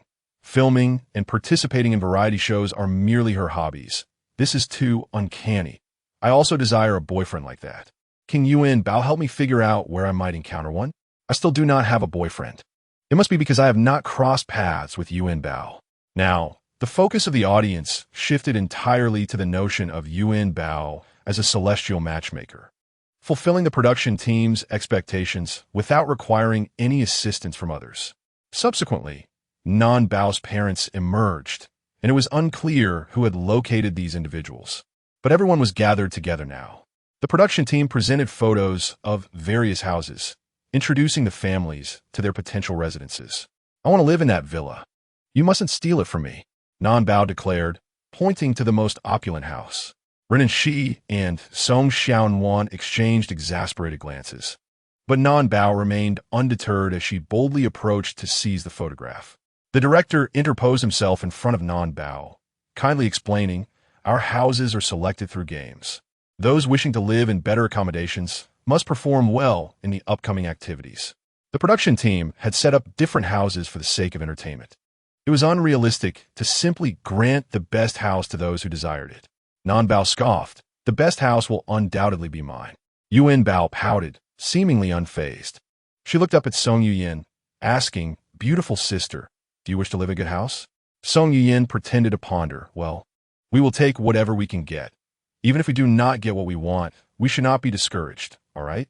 She briefly assessed the options, noting that the most dilapidated house was a mud brick structure. While she could accept such a dwelling, Li Jincheng and Yuanbao, having been raised in comfort, would likely find it unacceptable. Thus, it was best to strive for something better. Renashi approached Yuanbao, shaking her arm gently. "Do not worry. If you do not select a satisfactory house, you may trade with me, or I can help you choose." "There's no need. Yuanbao is quite capable," she confidently replied. "In truth, all houses are the same. I want to be picky." All right, the director clapped his hands. "Now, I will explain the rules for the upcoming game. In front of each family, there is a bamboo basket, and we have another bamboo basket beside us filled with balloons. Our parents must back-to-back, clamping the balloons between them, and transport them to the opposite basket, while our little ones await on the other side to report the quantity to me. Isn't it simple? Everyone nodded enthusiastically, and Yuanbao joined in the nodding. She seemed to comprehend, yet also appeared perplexed. The game was orchestrated by the maternal uncle and the beautiful sister, and all she needed to do was cheer. Observing the absence of any questions from the crowd, the director, holding a timer, prepared to commence. "Director, what if Yuanbao counts incorrectly?" queried someone. "There are only a few balloons. How could you possibly miscount? Are you incapable of numbers?" retorted Nanbao. Song Yian frowned at the lack of decorum displayed by the little girl, pondering the kind of family that could raise such an insufferable child. It was truly disheartening to see a lovely girl tarnished in this manner. "Fear not. If you make a mistake, someone will surely correct you," she reassured Yuanbao, who stepped forward to gaze at Nanbao. "Uncle said we mustn't call others foolish. Such behavior is quite impolite." "What's wrong with that?" retorted Nanbao. "If you miscount, your father will toss you into the Atlantic to feed the sharks," shouted Yuanbao. She was not one to dwell on trivialities. Yet the thought of tossing Nanbao to the sharks illustrated her frustration. "Who is your father? You came to participate with your uncle and aunt. Your father must be someone disgraceful." Nanbao pointed at Li Jinsheng and Song Yuyan behind her. Unable to endure any longer, Song Yuyan intervened. "Children should not speak this way. We are here to support Yuanbao, not because her father is absent, but because there are many who can accompany her. Moreover, the Li family has never raised Yuanbao to point at others and utter impolite words." The comments section erupted in outrage. How dare they speak ill of Yuanbao? Clearly, this family has not taught their child not to provoke her. With Yuanbao's status, anyone from the Li family could easily overshadow them. Yuanbao's father is right. Let them feed the sharks. They might just bite this child's mouth off. Song Yuyan could no longer tolerate the incessant annoyance of the child. At that moment, the director stepped in to prevent an imminent confrontation. Nanbao's mother, a pregnant woman, stood quietly, listening while her husband tended to her. Throughout, he paid little attention to Nanbao. Yuanbao quietly retreated, choosing not to engage further. As the director's words faded, several families began transporting balloons. Li Jinsheng and Song Yuyan stood back to back, gently holding hands, smiles gracing their lips. "Uncle, go for it. Don't go too fast. We don't want the beautiful sister to fall." Chapter 64. Do not point at me. Nanbao's father, perhaps concerned for his pregnant wife, moved with great care, while Nanbao stood beside Yuanbao, observing as Li Jinsheng and Song Yuyan completed their third round while her parents had yet to finish their first. "Stop cheering. Do you realize how loud you are?" Nanbao admonished Yuanbao. "Why can't I cheer? There's no rule against it." Yuanbao countered undeterred. Following Nanbao's warning, Yuanbao became even more spirited, cupping her hands around her face and shouting towards Li Jinsheng and Song Yuyan. "Stop shouting. My mother definitely cannot go fast," Nanbao exclaimed, glancing at her approaching parents. She wished her parents could perform as well as others, but her mother was carrying a little brother who was now the most important presence in the household. Their participation in the show was to earn money for him. Yuanbao glanced at Nanbao's parents. "Cheer on. Don't get hurt. Be quiet. My mother doesn't need your encouragement." Yuanbao retorted disdainfully at Nanbao. This child was truly bothersome. What was her aim? Whether cheering for her or for herself, nothing seemed acceptable. "Uncle, beautiful sister, go for it. Cheer on." Yuanbao rolled her eyes at Nanbao and continued. "I've told you to stop shouting. I don't want to live in a dilapidated house, and neither does my mother." Nanbao, utterly exasperated, shouted back. The comment section was now ablaze with activity. What is wrong with Nanbao? I can't comprehend her behavior. Yuanbao, please stop shouting. I'm genuinely afraid this one will strike you. If you're pregnant, just stay home and nurture the baby. Why come out to earn money and be so sensitive? The audience, indifferent to the identities of those involved, voiced their disdain for the troublesome child. Previously, when the promotional teasers were released, Nanbao appeared entertaining. Now, she was far from that impression. Indeed, there exists a stark contrast between internet celebrities and genuine stars. The audience had already categorized Nanbao with internet personalities, while Ren and Shi and Yuanbao were recognized as authentic stars. Li Jincheng and Song Yuyan exhibited impressive synergy. Soon, their basket was empty, and with the final balloon placed alongside Yuanbao, the victor was evident. Yuanbao observed Nanbao's sluggish mother and inquired, "Uncle, beautiful sister, can we assist Nanbao's parents?" As she shook Li Jincheng's arm. If Yuanbao wished to help, of course they could. Song Yuyan remained silent, casting a fleeting glance at Nanbao, who was undeniably unlikable. Alas, Yuanbao was a warm-hearted child, willing to overlook past grievances. Together, Li Jincheng and Song Yuyan approached the basket belonging to Nanbao. In response to their assistance, Nanbao's parents remained silent and stepped aside. Nanbao looked at them, her expression difficult to describe, uncertain of how to react, and then turned to glance at the exuberant Yuanbao. Despite her previous remarks, she was taken aback that they were still willing to assist her. "Thank you," she murmured softly, avoiding eye contact with Yuanbao. Yuanbao's attention was entirely on the task at hand, oblivious to Nanbao's words.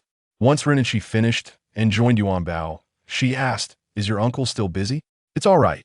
I'll help you choose whichever you prefer." "No, Yuanbao has already finished. It is her uncle who is helping Nanbao's parents," Yuanbao clarified. This remark caused Nanbao to bristle. "Is it such a big deal to lend a hand? Do you need to announce to the world that you are assisting me?" "Me?" exclaimed Yuanbao. "You ought to appreciate kindness. Why speak so harshly?" "Hey, Ingxi Insa. Am I wrong? Did she not just say that her uncle is helping me?" Nanbao pointed accusatorily at Yuanbao. This time, Yuanbao could no longer contain herself and swatted away Nanbao's finger that was aimed at her. "Do not point at Yuanbao. I dislike it, and it is impolite." Yuanbao glared at her. "I shall never assist you again. You can finish in last place on your own. You think I'm a sick cat?" "Oomph." Nanbao crossed her arms defiantly, glaring in the direction of Li Jincheng and Song Yuyan. "Who needs your help? Even if you assist, I will still finish last. What are you pretending to be? A good person?" Once Li Jincheng and Song Yuyan had helped Nanbao's family transport the balloons, everyone gathered together. The outcome was unmistakable. The champion was undoubtedly Yuanbao's family. As the crowd erupted in applause, only Nanbao refrained from raising her hands. "All right, our champion, Xiao Yuanbao, please come forth to select your house," the director said warmly. Xiao Yuanbao tilted her head, glancing at Song Yuyan. "Which one should we choose, beautiful sister?" she inquired. "Whichever one you like." "We shall select," came the reply. With a cheerful demeanor, Xiao Yuanbao approached the director, gazing at the 4 photographs laid before her. After a brief moment of contemplation, she picked up the one that appeared to be the most appealing. "I choose this one," she declared. Next up were Ren and Shi and Song Xiaonuan for their selections, leaving Nanbao as the final participant. "How can I choose? Is there any choice left?" she lamented, staring at the dilapidated house that remained. "I refuse this one. I do not want the most run down." Ren and Shi scoffed softly. "If you had won the game, you could have chosen what you desired. Whom can you blame for your loss?" "I don't care. I won't accept this," Nanbao protested, observing the inferior state of the house compared to the others held by her companions. At that moment, Nanbao's father, who had remained silent until now, stepped forward. "Director, could you perhaps present another option? This remaining house is simply too decrepit." The director gazed at him in disbelief, initially assuming he was there to uphold the game's rules. However, to his astonishment, Nanbao's father was actually advocating for a different outcome. The director paused briefly before laughing. "Ah, Nanbao's father, the rules were predetermined, and everyone is adhering to them. But as you can see, Nanbao's mother is expecting." He gestured towards Nanbao's mother, who was visibly pregnant. The cameraman, observing the unfolding scene, felt conflicted about whether to turn off the camera. The crew exchanged glances, ultimately signaling him to continue filming. Nanbao gazed at the director. "Why can everyone else have nice houses while my family is stuck with this dilapidated one?" She pointed at the group around her, boldly asserting, "I must live in a house that is as good as theirs. I cannot accept anything less." The director, witnessing this confrontation between the stubborn child and the equally obstinate adult, felt a sense of helplessness. He knelt down to meet Nanbao's gaze. "Do you understand, Nanbao? Everyone is following the rules, without exception.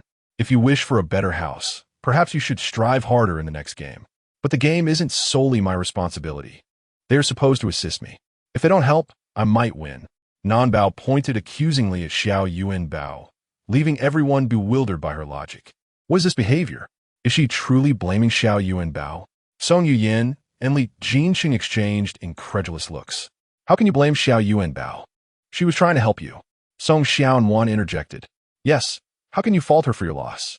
Besides, she stepped forward to assist you. You are being ungrateful. Renanshi added, I never asked for her help. It was her assistance that caused my defeat.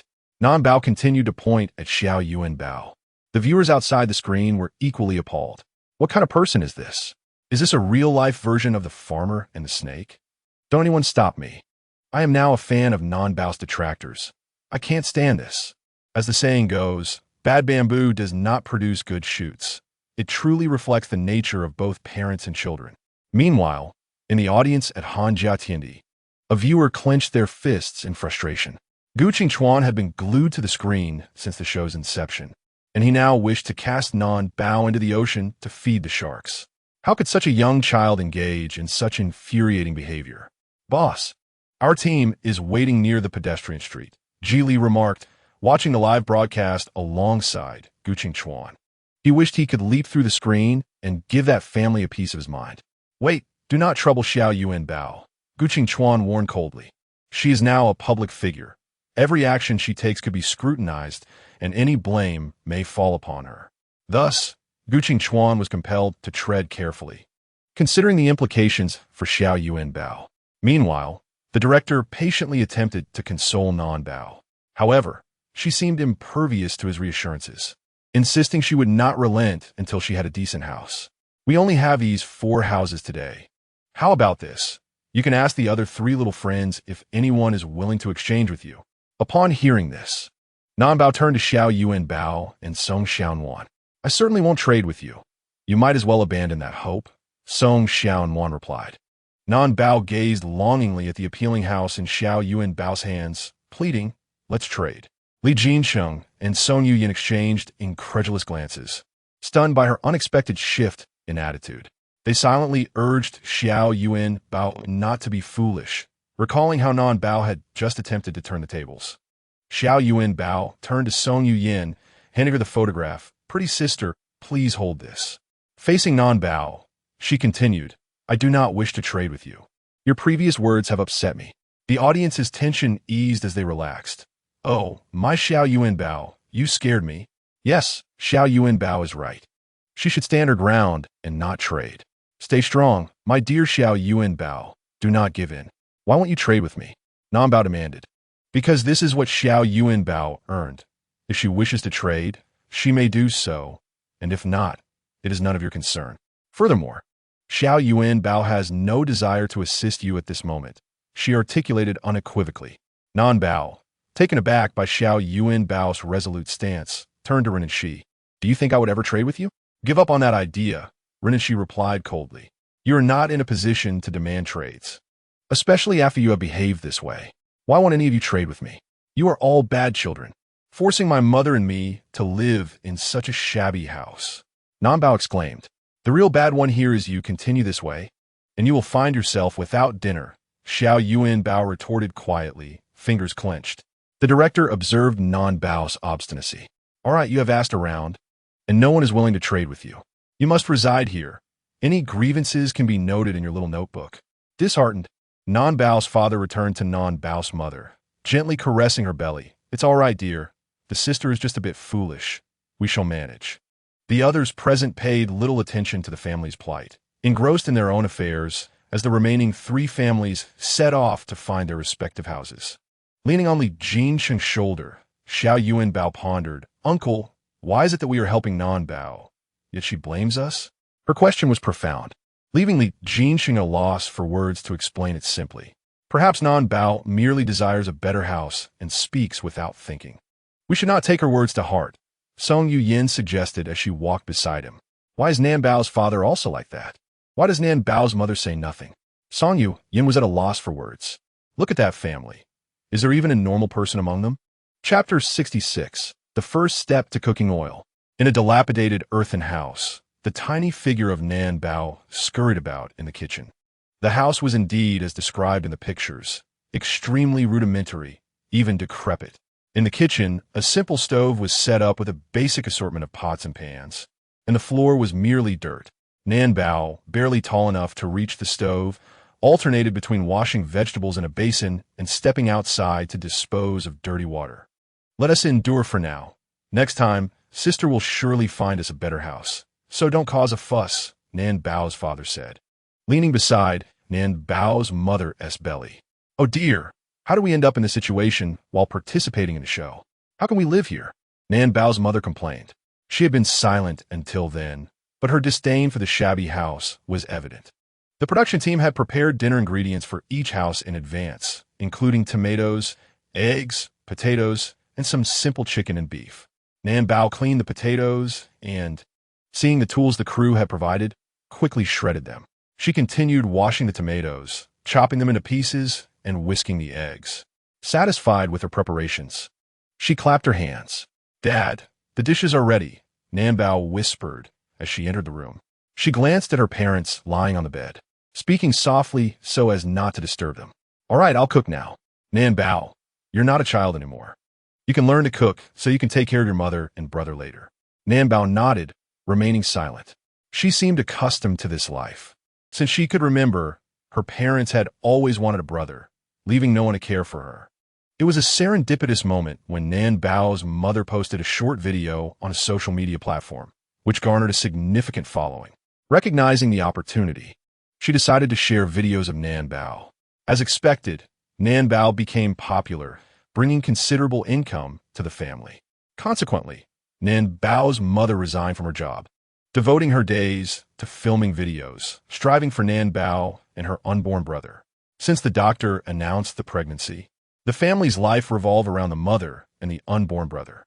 The mother needed only to care for the baby in her womb, while Nan Bao would handle what she could, and whatever Nan Bao could not manage, her father would take care of. In short, Nan Bao's mother had nothing to do. "What are you still standing there for? Come and learn from me," Nan Bao's father urged softly. "Oh, all right." Time passed unnoticed until Nan Bao wiped the table clean and served the shredded potatoes and scrambled eggs with tomatoes. She fetched bowls and chopsticks from the kitchen and set them before her mother. "Mom, it's time to eat." Nan Bao's mother sat at the table, glancing at the two dishes with a hint of disdain. "Is this all we're having? Didn't the production team provide any meat? Let us make do for now. The facilities in this house are far too rudimentary," Nan Bao's father replied. "TSK. The production team is so poor," Nan Bao's mother muttered under her breath, eyeing the dishes with visible discontent. "Nan Bao, starting tomorrow, we will begin official filming, and you must not fall behind the others," her mother said flatly. "I understand. Don't just say you understand. You said the same thing before participating in the show. Look at your performance today," Nan Bao's mother remarked, disdainfully eating from the table. "I will do well, Mom." Nan Bao placed a cup of water beside her mother, but her mother accidentally brushed against it. The water was hot, and she instinctively recoiled, pressing a hand against the edge of the table. Crash! The table tipped as Nan Bao's mother leaned against it. She exclaimed in surprise. Nan Bao was frightened and hurried over, her small hands supporting her mother. "You jinx! What are you doing carrying water at a time like this? Go away, and don't create trouble," Nan Bao's father scolded, pushing her aside. "How is your belly?" What Nan Bao's parents did not realize was that every corner of the house was equipped with cameras. The program was being live-streamed 24 hours a day, and their every move was under the watchful eyes of the audience. What kind of family is this? Oh, so Nan Bao's life is so difficult. What kind of parents are these? There must be a reason for Nan Bao turning out this way. What kind of child can such a family raise? Meanwhile, in a luxurious house, Li Jinsheng and Song Yu Yan exchanged glances, bewildered by the ingredients prepared by the production team. They had forgotten that participating in this show required them to cook, clearly having not done their homework beforehand. Despite the differences in the houses, the ingredients prepared were identical in type and quantity. "So, do you know how to cook?" Song Yuan asked awkwardly, picking up a tomato. Li Jinsheng grimaced and shook his head in embarrassment. "Little Yuanbao, do you want to help your uncle and pretty sister?" "Not necessary," they both replied in unison. Li Jinsheng looked at the little Yuanbao in the distance, thinking he couldn't let this little one mock him. It was odd. Where did Yuanbao's father learn such excellent culinary skills? He wished he had learned from him. Contemplating, he took out his phone to search for the simplest method to make scrambled eggs with tomatoes. Step 1. Heat the oil. Li Jincheng glanced at the recipe, thinking it looked simple enough. You go play with Yuanbao.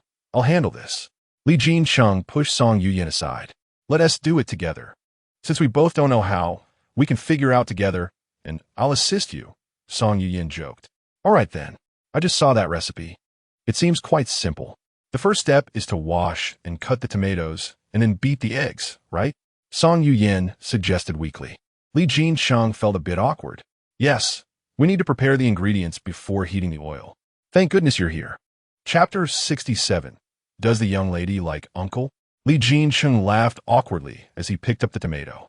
Yuanbao, shall we have scrambled eggs with tomatoes for dinner? He asked playfully. Sure. Whatever my uncle makes, Yuanbao will eat. She put down the magazine in her hands and scampered to the kitchen with her little legs. Yuanbao had seen her father make this dish before and knew how it was done. My uncle can make it too, and it's even tastier than what your father makes. Hearing Yuanbao's words ignited Li Jincheng's competitive spirit.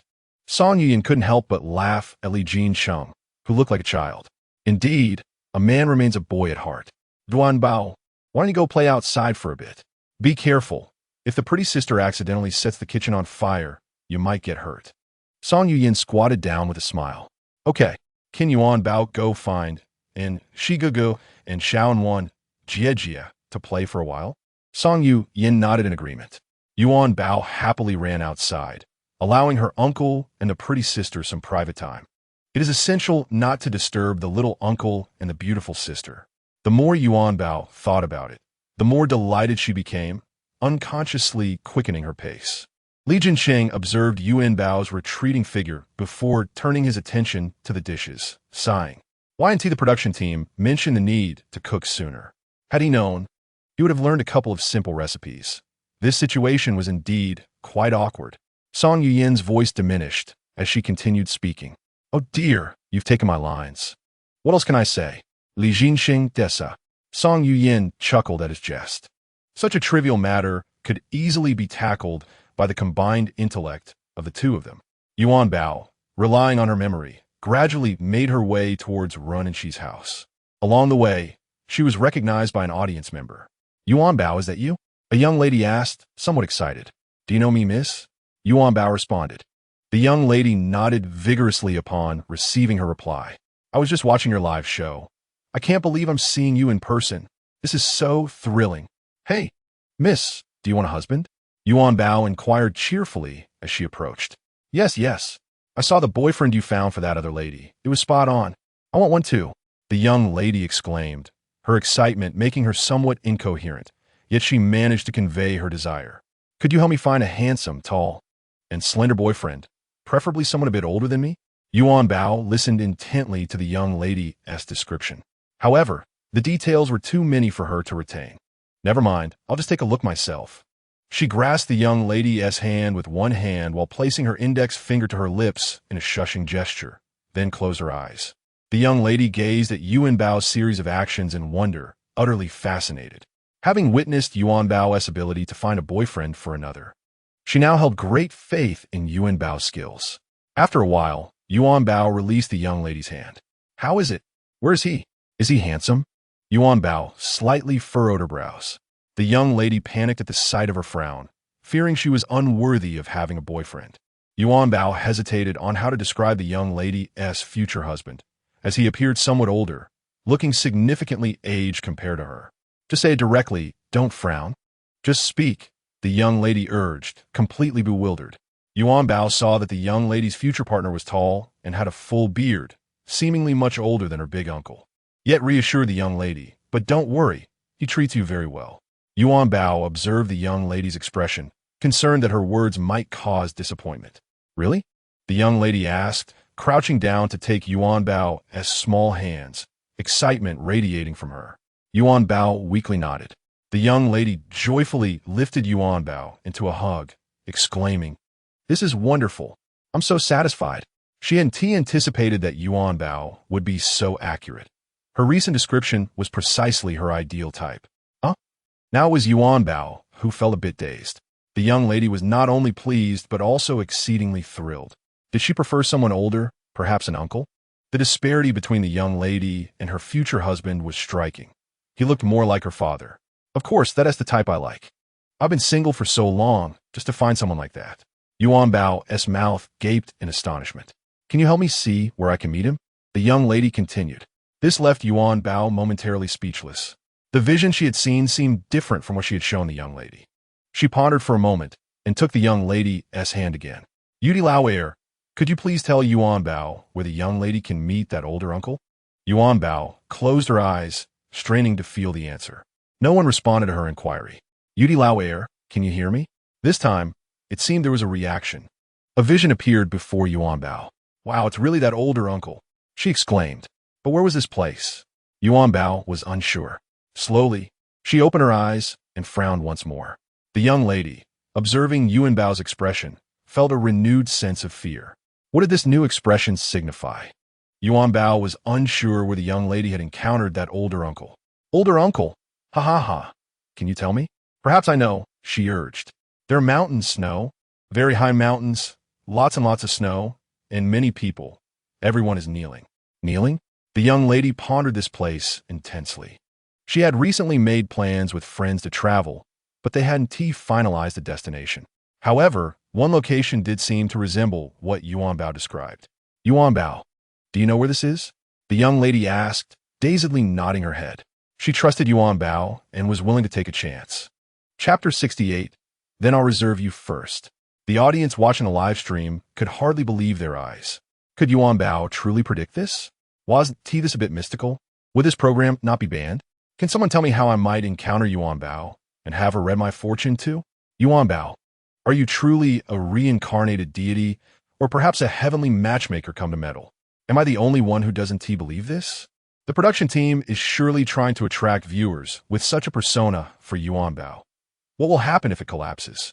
After bidding farewell to the young lady, Yuanbao continued her way to Ren-Enchi's house. Enchi Gij, are you home? Yuanbao called out, her voice ringing through the courtyard. Upon hearing her, Ren-Enchi rushed out, water still on his hands. I'm here. What is the matter, Yuanbao? Have you eaten yet? Enchi Gij? Yuanbao asked in her sweet, innocent voice. Not yet. The meal isn't ready. Ren-Enchi replied, relieved to see Yuanbao safe and sound. He had feared something was amiss, given her frantic search for him. Enchi Gij, shall we go find Sister Xiaowan? Yuanbao suggested, as she too hadn't eaten yet. Ren-Enchi quickly wiped his hands on his pants and obediently followed behind Yuanbao. Enchi Gij, I promise to find you a wife. What kind do you want? Yuanbao inquired. Hey, Ingsi hisitit. How could a child her age be so fixated on the idea of a wife? We're still young. Finding a wife is something far in the future. But didn't Yuanbao say it can be reserved? Yuanbao pouted. Why doesn't Tianchen Gij believe what I say? One must act first to gain the advantage. How could something so simple escape Enchi Gij's understanding?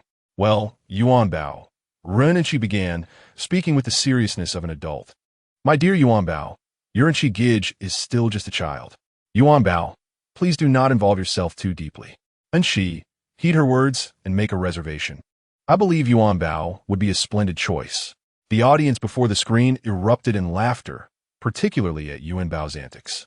Initially, they had tuned in to watch Li Jincheng and Song Yuyan, yet now they found themselves captivated by Yuanbao's remarkable talent. Anticipation surged as they looked forward to seeing Yuanbao assist others in finding their romantic partners. If a reservation must be made, I shall choose you, Yuanbao, Ren-Enchi stated earnestly. This seemingly simple declaration sent the comments section into a frenzy. Watching the live broadcast alongside them was Gu Qingchuan. What should we do, boss? Ji Li cautiously inquired, glancing at Gu Qingchuan's expression. A glint of chilliness flickered in Gu Qingchuan's eyes as he nearly crushed his wine glass. Investigate this insolent boy's background, he commanded, his gaze fixed on Ren-Enchi's visage on the screen. How audacious of this young lad to set his sights on my precious daughter. Truly reckless. Ji Li hastily exited the office. Their boss resembled a formidable iceberg, one that could erupt at any moment. This young man, lacking discernment, dare to provoke their boss's daughter? He must have a death wish. It took their boss an eternity to find this precious daughter, and this boy thinks he can simply reserve her? Yuanbao regarded Ren Unshi as if the matter at hand bore no relevance to her. You wish to reserve Yuanbao? She echoed Ren Unshi's words. Well then, I shall reserve you. However, it seems that Enshi Gij cannot reserve Yuanbao, for she is no ordinary person, Yuanbao declared.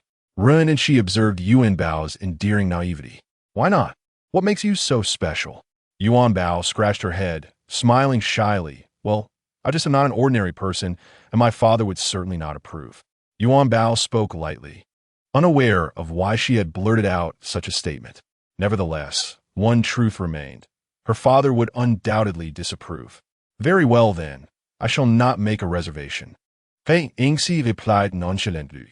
Though only a few years older than Yuanbao, those years imparted a significant difference in understanding. And Shigij, I will keep an eye out for you, to see if there are any potential wives resembling Yuanbao, she said while gently patting Ren Unshi's shoulder. The two children conversed as if they were miniature adults, their dialogue mirroring that of grown-ups. They laughed and walked towards Song Xiaowan. Along the way, they encountered numerous fans. Some were Ren Unshi's, others Yuanbao's, and even fans of Li Jinsheng and Song Yuyan. Affection for one naturally extended to love for all. Xiaowan Jia, Enshi Gij and I have come play with you. Yuanbao called out. What brings you here? I haven't eaten yet, Song Xiaowan replied, leisurely stepping out of the room. We haven't eaten either, Yuanbao added. In truth, Yuanbao harbored a small question for Song Xiaowan, but struggled to articulate it.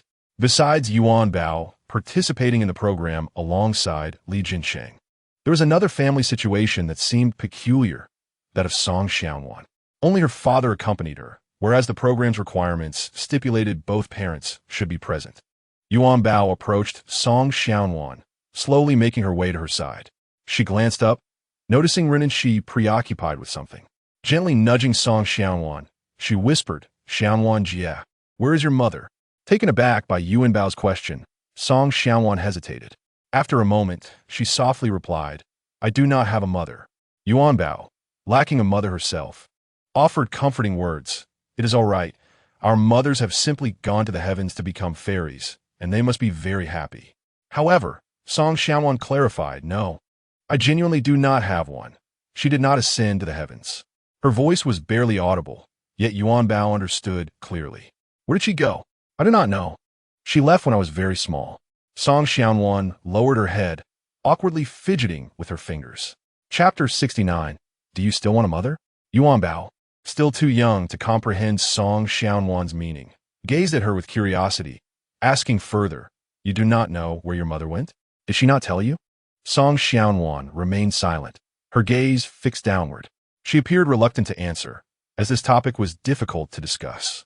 Attempting to deflect the conversation, Song Xiaowan pretended not to hear Yuanbao's inquiry. Yet, it was clear that Yuanbao was determined to pursue the topic. Dianwan, Yuanbao softly called, Did you not ask her? Song Xiaowan regarded Yuanbao with an expression of innocence. Ignorance is bliss. Yuanbao simply did not know. My mother left, abandoning me and my father. So I do not know where she went, nor do I recall when she left or why. Yuanbao's mouth fell open in surprise, realizing the situation. Then, Xiaowan Jia, do you miss your mother? Song Xiaowan smiled gently, her smile becoming quite lovely. She left when I was very young, and her absence has been a constant in my life. Therefore, I cannot truly say I miss her. Yuanbao nodded gently.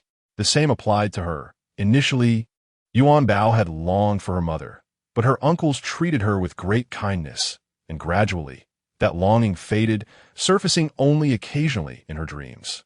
Yuanbao consoled her. Song Xiaowan's smile radiated warmth, and she bore no resentment toward Yuanbao. At this moment, she no longer viewed her situation as peculiar. During her early childhood, she had faced ridicule from peers for being a child without a mother.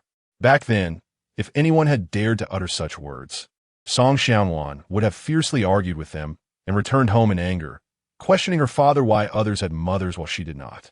Yuanbao observed Song Xiaowan and tentatively asked, Then Xiaowan Jia, do you still want a mother? Song Xiaowan fell into silence. She understood this question was one she would eventually have to confront. She certainly did not wish for another mother. However, her father would undoubtedly seek out a new wife.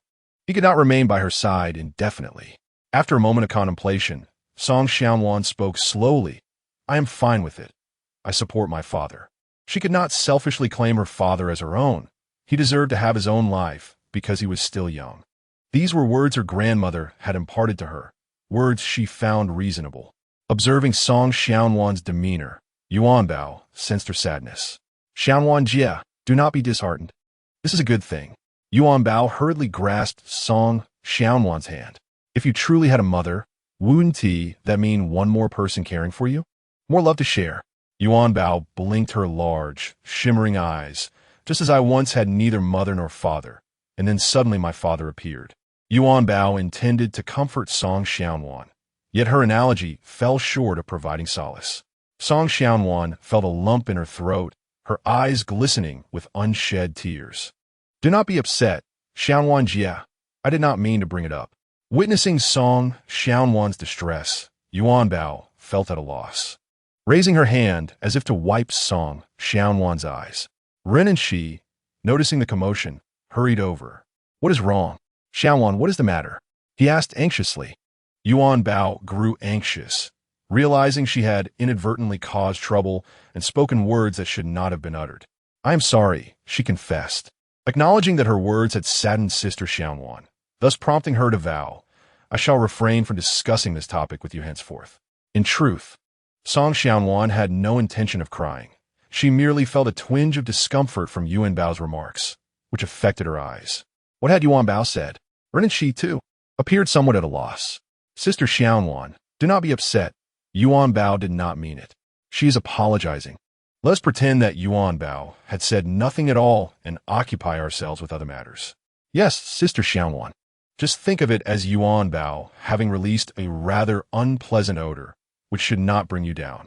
Yuanbao's quips successfully elicited laughter from both attendees and the photographer behind them. Indeed, the manner in which children converse often escapes adult comprehension.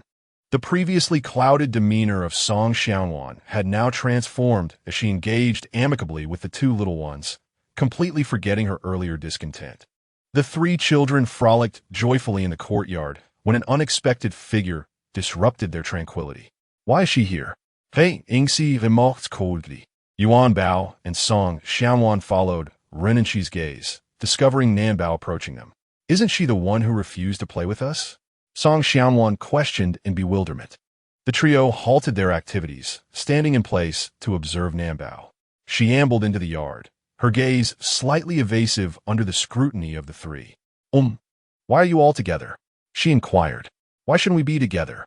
Hey, Ingsi replied. I wasn't addressing you. I was asking Sister Xiaowan. Nanbao retorted defiantly. Song Xiaowan cast a nonchalant glance at Nanbao, responding, they came to play with me. Do you have something to say? Yuanbao, unable to suppress her curiosity about Nanbao's hesitance, asked, Are you here to join us? Nanbao remained silent, her eyes wandering towards the kitchen. Children seldom pondered deeply. Hey, Ingsi's countenance Nenbo, asking. You aren't here to cause trouble again, are you? We have no intention of arguing with you. Nanbao shook her head, continuing to gaze in the kitchen's direction. Song Xiaowan discerned Nanbao's unease and followed her gaze. Why do you keep staring at the kitchen? Is there nothing to eat at your place? Nanbao nodded and then shook her head. What does that mean? Nanbao glanced at Ren and Shi and then at Yuanbao. She had assumed that Song Xiaowan would be the most approachable among the three, thus choosing to speak to her. All the food at my house fell on the ground, so there is none left. The uncles from the production team said I could come borrow from you. Nanbao's voice was barely audible, and she hesitated to meet their eyes. Oh, I see, Song Xiaowan chuckled. At my home, it's just my father and me, and I can share with you. Yuanbao, having heard Nanbao's words, also momentarily forgot Nanbao's earlier actions and chimed in. I have some too. My uncle doesn't cook, so I can share with you. Hey, why do you kids always involve me in your conversations? Why am I being unfairly implicated? Li Jinxing entered.The. Chapter 70. Firefighting Nanbao could hardly believe her ears. They were so readily offering her ingredients. She had expected to be ignored. To her surprise, they showed no reluctance to assist her. Nanbao looked at Yuanbao, uncertain of what to say. Yuanbao continued, "Do you have any other questions? You can't be telling me that your parents don't cook either. If that's the case, my uncle can't help you at all." Yuanbao turned her attention to Renenshi. Renenshi shrugged, exclaiming helplessly, "Look at me. I can't cook either. I can share the ingredients, but I can't make the dishes." "No, my father can cook," Nanbao quickly insisted. She wanted to express her gratitude, but found her words stuck, as if her mouth were glued shut. Earlier, after Nanbao had knocked over the table, her mother had erupted in anger, blaming her entirely. Nanbao then approached the production team, who did not provide her with ingredients, but suggested that she might borrow from the others. They knew that each family had ample supplies prepared, and if Nanbao genuinely could not borrow anything, they would certainly supply her again. However, they hoped Nanbao would take that step forward. Now, wasn't it good? Nanbao had received assistance from several families, acquiring ingredients and generating some program effect. "Come with me to get the food, and then we can accompany you to Yuanbao and run Unshi's house," Song Xianwan said, leading Nanbao towards the kitchen. Nanbao obediently followed behind her. The boldness she had displayed during the games earlier in the day had diminished significantly. She appeared much more subdued and compliant. Ren and she observed Nanbao's retreating figure, commenting quietly, "This version of her is rather unsettling." Yuanbao nodded in agreement. She too felt disconcerted, as her impression of Nanbao remained that of the afternoon's unjust antagonist.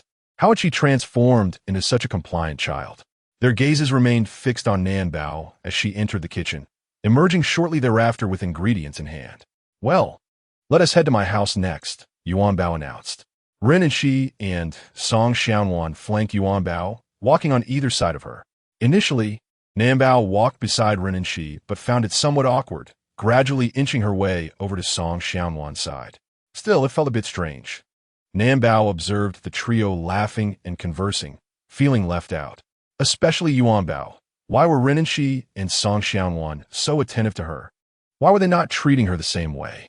Nanbao glanced at Song Xianwan, then at Ren and she, and finally fixed her gaze on Yuanbao. Her expression towards Yuanbao was peculiar, lacking the warmth she displayed when looking at Song Xianwan and Ren and she. As the children entered Yuanbao's courtyard, they were taken aback by the scene before them. "Fire! Quick, put out!" "Hey!" Ingxi shouted. "What?" "Uncle, beautiful sister."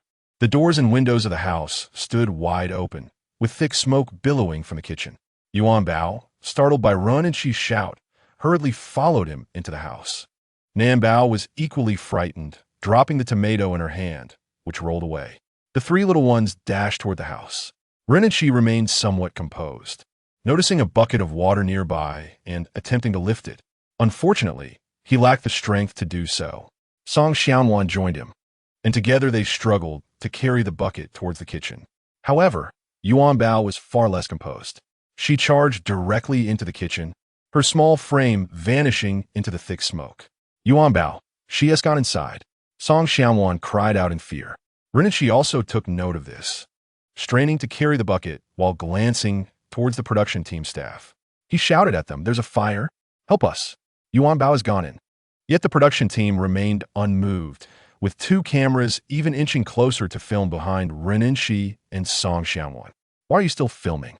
There's a fire inside," Ren and Shi exclaimed, exasperated as he shot a look at the cameraman. The cameraman remained silent, continuing to follow the two children. Song Xianwan shared his frustration, questioning why the adults were so indifferent in the face of danger. Nanbao stood at the entrance, observing the actions of those around her with neither the intention to assist nor to summon help. She continued to gaze in the direction of the house, and, upon regaining her senses, retrieved a few tomatoes to cradle in her arms. As she watched the thick smoke billowing from the house, a photographer followed closely behind, capturing every movement of Nanbao. Ren and Shi and Song Xianwan approached the kitchen door, each carrying a bucket of water. After great effort, they reached the threshold, only to be met unexpectedly by four long legs. Ren and Shi looked up in astonishment, tracing the long legs upward until her gaze met with two short legs. "Yuanbao? Li Shu?" Ren and Shi exclaimed in surprise. "Is that really you, Li Shushu?" She questioned, her disbelief evident. She struggled to reconcile the figure before her with Yuanbao's little uncle, Li Jinqing. She recalled that when they parted ways in the afternoon, he was dressed in pristine athletic attire, his hair meticulously styled. How could it be that now his face was smudged and his once clean outfit was marred with stains? And she giggled, "I'm fine, and my little uncle and the beautiful sister are fine too." Yuanbao spoke softly. Coughing, she wriggled out of Li Jinqing's embrace. Grasping Song Yuyan's skirt, she looked up at her and said, "Beautiful sister, it's fortunate that I arrived in time. Otherwise, you and my little uncle would have turned black like the others." Song Yuyan's expression was complex, but predominantly marked by embarrassment. Neither she nor Li Jinqing could cook, and the resulting chaos had nearly led to the destruction of the house prepared by the production team. The crew's photographer approached Li Jinqing and Song Yuyan, focusing on their faces. Yuanbao tugged at the photographer's leg, urging, "Please don't take pictures like this. It looks terrible. Uncle, please stop." Li Jinqing scratched his head awkwardly. Addressing Song Yuyan, "I apologize for dragging you into this mess." "Well, the fans got to see the most authentic version of us," Song Yuyan replied with a smile, her eyes crinkling with mirth. She felt no anger. Rather, she found the shared experience with Li Jinqing quite amusing. Chapter 71. Yuanbao's family of three carries a heart full of cunning. Ren and Shi and Song Xiaowan gazed up at Li Jinqing and Song Yuyan. The two youngsters exchanged glances and could not suppress their laughter. "So, Li Shushu can't cook? That's why I turn out like this." Ren and Shi chuckled. Li Jinqing felt a tad embarrassed at being ridiculed by the two children. "All right, no more laughing. I'll surely master it next time," he declared, attempting a serious demeanor. Song Yuyan, feeling slightly awkward, crouched down and gently ruffled Ren and Shi's hair. "Your Li Shushu is actually quite capable. He simply didn't perform well this time. Let us not mock him too much.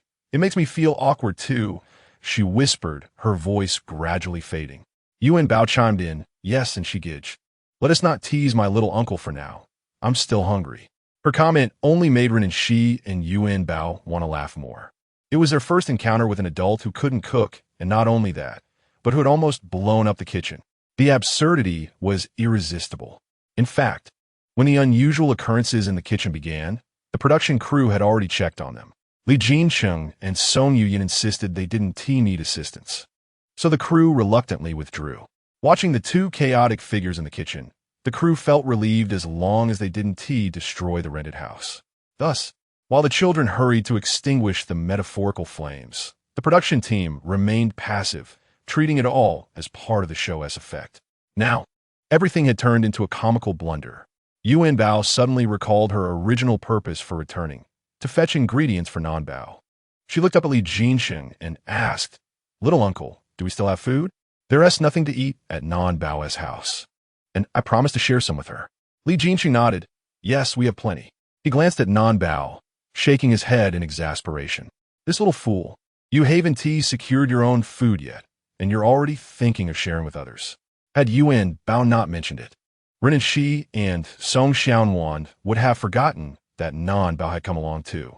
Yuanbao waved at Nanbao. "Nanbao, my little uncle said we have plenty of food.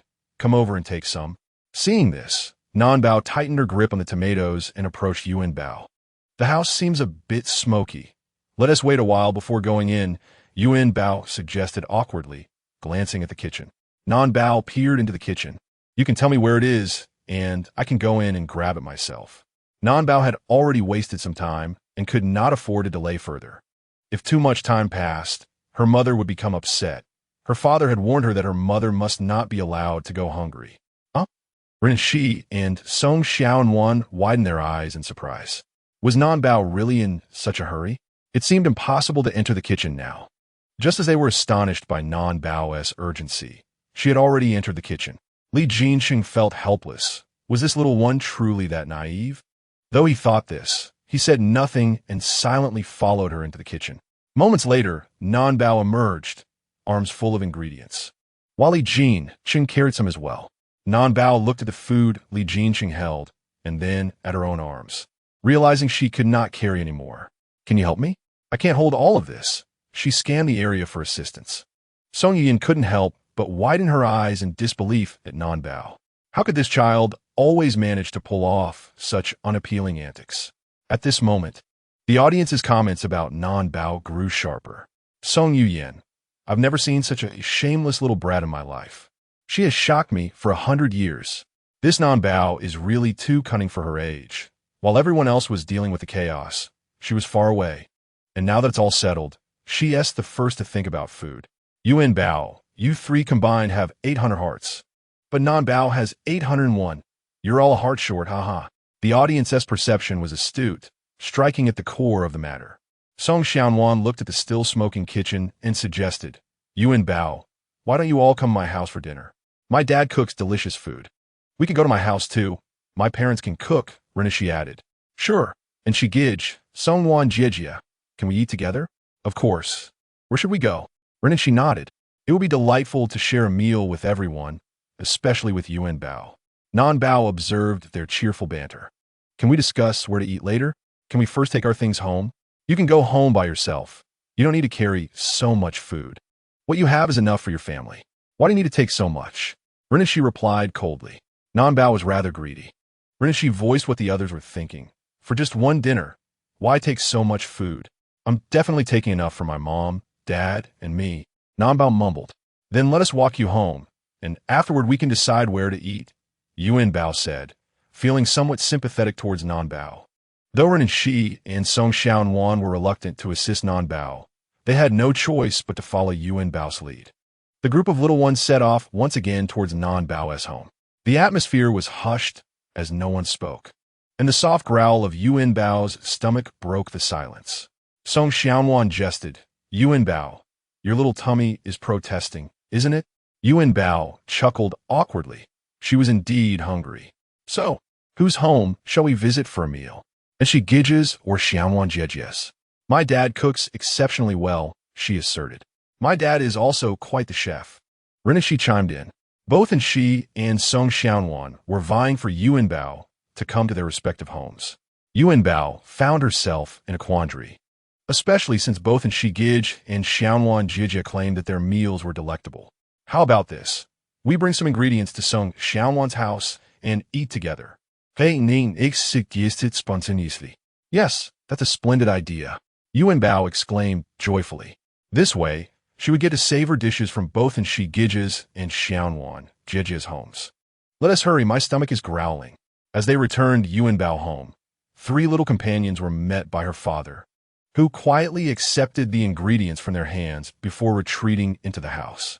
Yuanbao expressed her gratitude to Song Xiaowan and Ren and Shi, casting only a fleeting glance at her surroundings. Unfazed, she turned and jogged back with her companions. Yuanbao's father called out to her when he noticed her lingering gaze.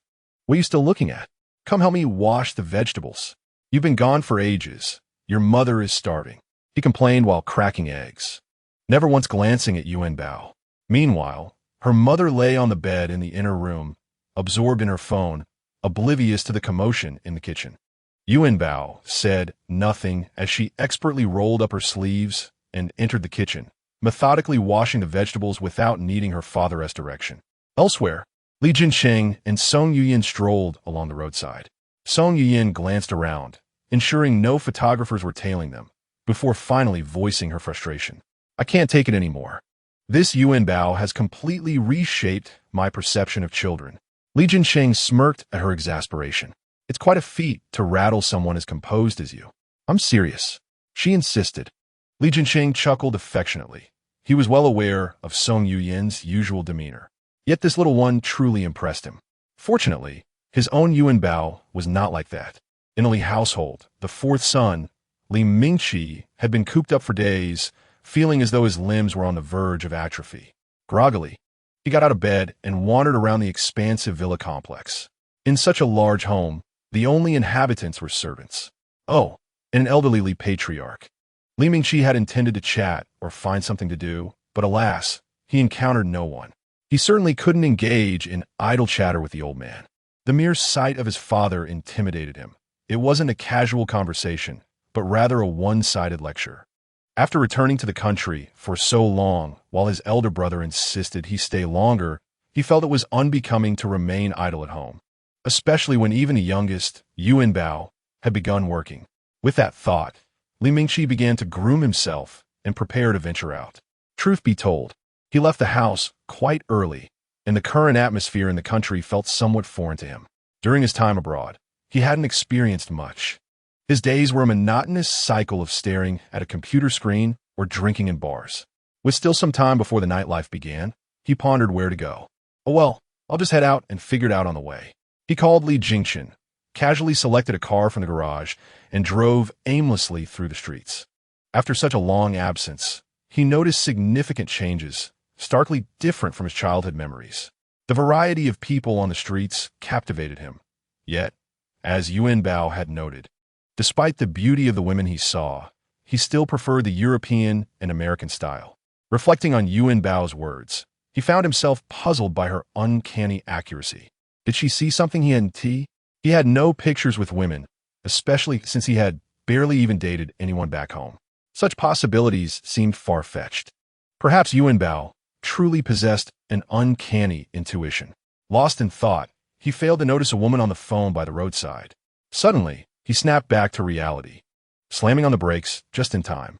He had almost collided with someone, a living, breathing woman adorned in heavy makeup. "I'm sorry, are you okay?" he inquired. "Can't you see? Do I look okay?" She replied, seated on the ground, one hand clutching her ankle, casting a resentful gaze at Li Mingqi. "Let me take you to the hospital," he offered, moving to the passenger side and gesturing for her to enter the vehicle. She looked at him with a hint of disbelief. "You could at least help me up. Can't you see I can't get up?" She thought to herself, "Is this man a blockhead? He doesn't think I'm trying to pull a fast one, does he?" Realizing his oversight, Li Mingqi approached her. She was dressed rather provocatively in a strapless top and a mini skirt, her high heels accentuating her figure, and the strong scent of her perfume was unmistakable. Yet, this seemed to be exactly his type. He hesitated, unsure of how to assist her without crossing boundaries. Just then, she grasped his arm, saying, "I won't accuse you of harassment. I'm in pain. Just help me up." Li Mingqi awkwardly swallowed, surprised that she could read his thoughts. "You're overthinking it," he replied, attempting to maintain composure. Today, he felt rather uncharacteristic. He usually wasn't this way around foreign girls. He helped her to her feet and assisted her into the passenger seat, kindly shutting the door behind her. As he walked past the front of the car, he couldn't resist stealing a glance at the woman seated inside. How to describe her? It was hard to assess her beauty. She was heavily made up in a distinctly Western style, presenting an overall appealing image with a confident allure. Li Jincheng slightly turned his head to regard her, fastening his seatbelt and starting the engine. She remained silent, pulling out her phone, seemingly engrossed in whatever she was viewing, her expression suggesting a hint of delight. He swallowed the words, "Fasten your seatbelt back down." Instead, he unbuckled his own seatbelt and leaned closer to her, gazing intently at her face. Without uttering a word, he reached for the seatbelt, his eyes fixated on her features. "Am I pretty?" she asked, her warm breath brushing against his face. He unabashedly nodded. "You're quite lovely." "Quite lovely?" she echoed, a slight smile gracing her lips. Most women would find such a response awkward. Either keep quiet or say I'm beautiful. What does quite lovely even mean? She teased. With a smirk, she replied, "If I'm merely quite lovely, then don't stare. Just fasten your seatbelt and drive. If you think I'm beautiful, feel free to gaze a little longer." This woman was certainly not ordinary, at least not in the moment. Li Mingqi remained silent, quietly starting the car. Chapter 73. Their SA group activity over there. The vehicle sped along the road. Neither of them spoke. The woman was engrossed in her phone, occasionally emitting a soft laugh. "We've arrived, let us go," Li Mingqi said coolly. "How can I get out if you don't help me? How will I get inside?" The woman's eyelids flicked upwards as she looked at him. Li Mingqi did not respond, merely curling his lips slightly downward. He was puzzled by this woman. While she seemed carefree, playing on her phone in the car, now she was unable to move. What was going on? He walked over to the passenger side, opened the door, and silently extended his arm to help her. What a big man. And yet, Haven T complained. "You're making it seem like I'm trying to take advantage of you," the woman said, a hint of disdain in her voice. "If I truly wanted to take advantage of you, do you think you could escape?" Li Mingqi could hardly tolerate her words. As a robust man, he had encountered numerous women, yet to be spoken to in such a manner was vexing. The woman glanced at his slender frame and scoffed. Who knows who would be taking advantage of whom? Are you even a woman? Li Mingqi looked at her with disdain, truly a peculiar woman with such remarks. He assisted her with the registration and accompanied her for the examination. Observing her respond appropriately to each question, he noted her contrasting demeanor. She was manly when alone, but now appeared so proper. There's nothing serious. Just rest for a couple of days, and you'll be fine. No need to worry, the doctor said, glancing at Li Mingqi. Okay, got it, Li Mingqi replied, supporting the woman as they exited. But the next moment, he released her. What are you doing? At least inform me before you let go. The woman protested. Didn't the doctor just say you're fine? And that you need to rest for 2 days? Did you not hear? I did hear, but I can take you back to rest. You can walk on your own. Why must I support you? What a petty man. They exchanged banter back and forth. This was the first time Li Mingqi had ever heard someone describe him as petty. His face turned green at the term. The woman, seeing him flustered, bit her lip to suppress a laugh. Suddenly, a sharp ringtone pierced the air. The woman glanced at the number on her screen, her demeanor shifting to seriousness as she answered the call without hesitation. Boss. The expression on her face turned grave as she listened to the speaker. I'll be back soon. She stowed her phone and looked at Li Mingqi, tugging at his arm as she briskly walked towards the hospital exit. You just said I couldn't walk without your help? Li Mingqi remarked, observing her hurried demeanor. She remained silent, pulling him along. Li Mingqi attempted to shake off her grip, but was surprised to find her surprisingly strong. He couldn't break free. Soon, they arrived at the car. The woman opened the passenger door and slid in. She looked at Li Mingqi, who stood there seemingly dazed. What are you dawdling for? Hurry up and get in. I'm in a rush. The doctor said you need a rest, he reminded her. The woman, noticing his hesitant demeanor, stood up and prepared to climb into the driver's seat. Li Mingqi swiftly caught her arm. What are you doing? With all this waiting? I could have reached my destination by now. Can't you move a little faster? Seeing her urgency, he refrained from arguing further and quickly got into the car. Buckle up, where to? Entered.The. Without further ado, Li Mingqi pressed the accelerator, and the car shot forward like an arrow.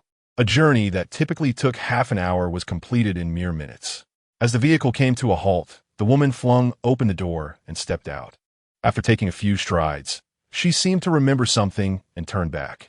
I'm called Choose Easy, she said quickly before dashing toward the building, leaving Li Mingqi no chance to respond. Watching her retreating figure, he pondered if this was truly the same frail woman who had needed assistance moments ago. She appeared to be in excellent health, as if she could run 10 kilometers without issue.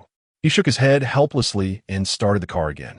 After a day of chaos, he decided to indulge himself at a bar. The timing was perfect.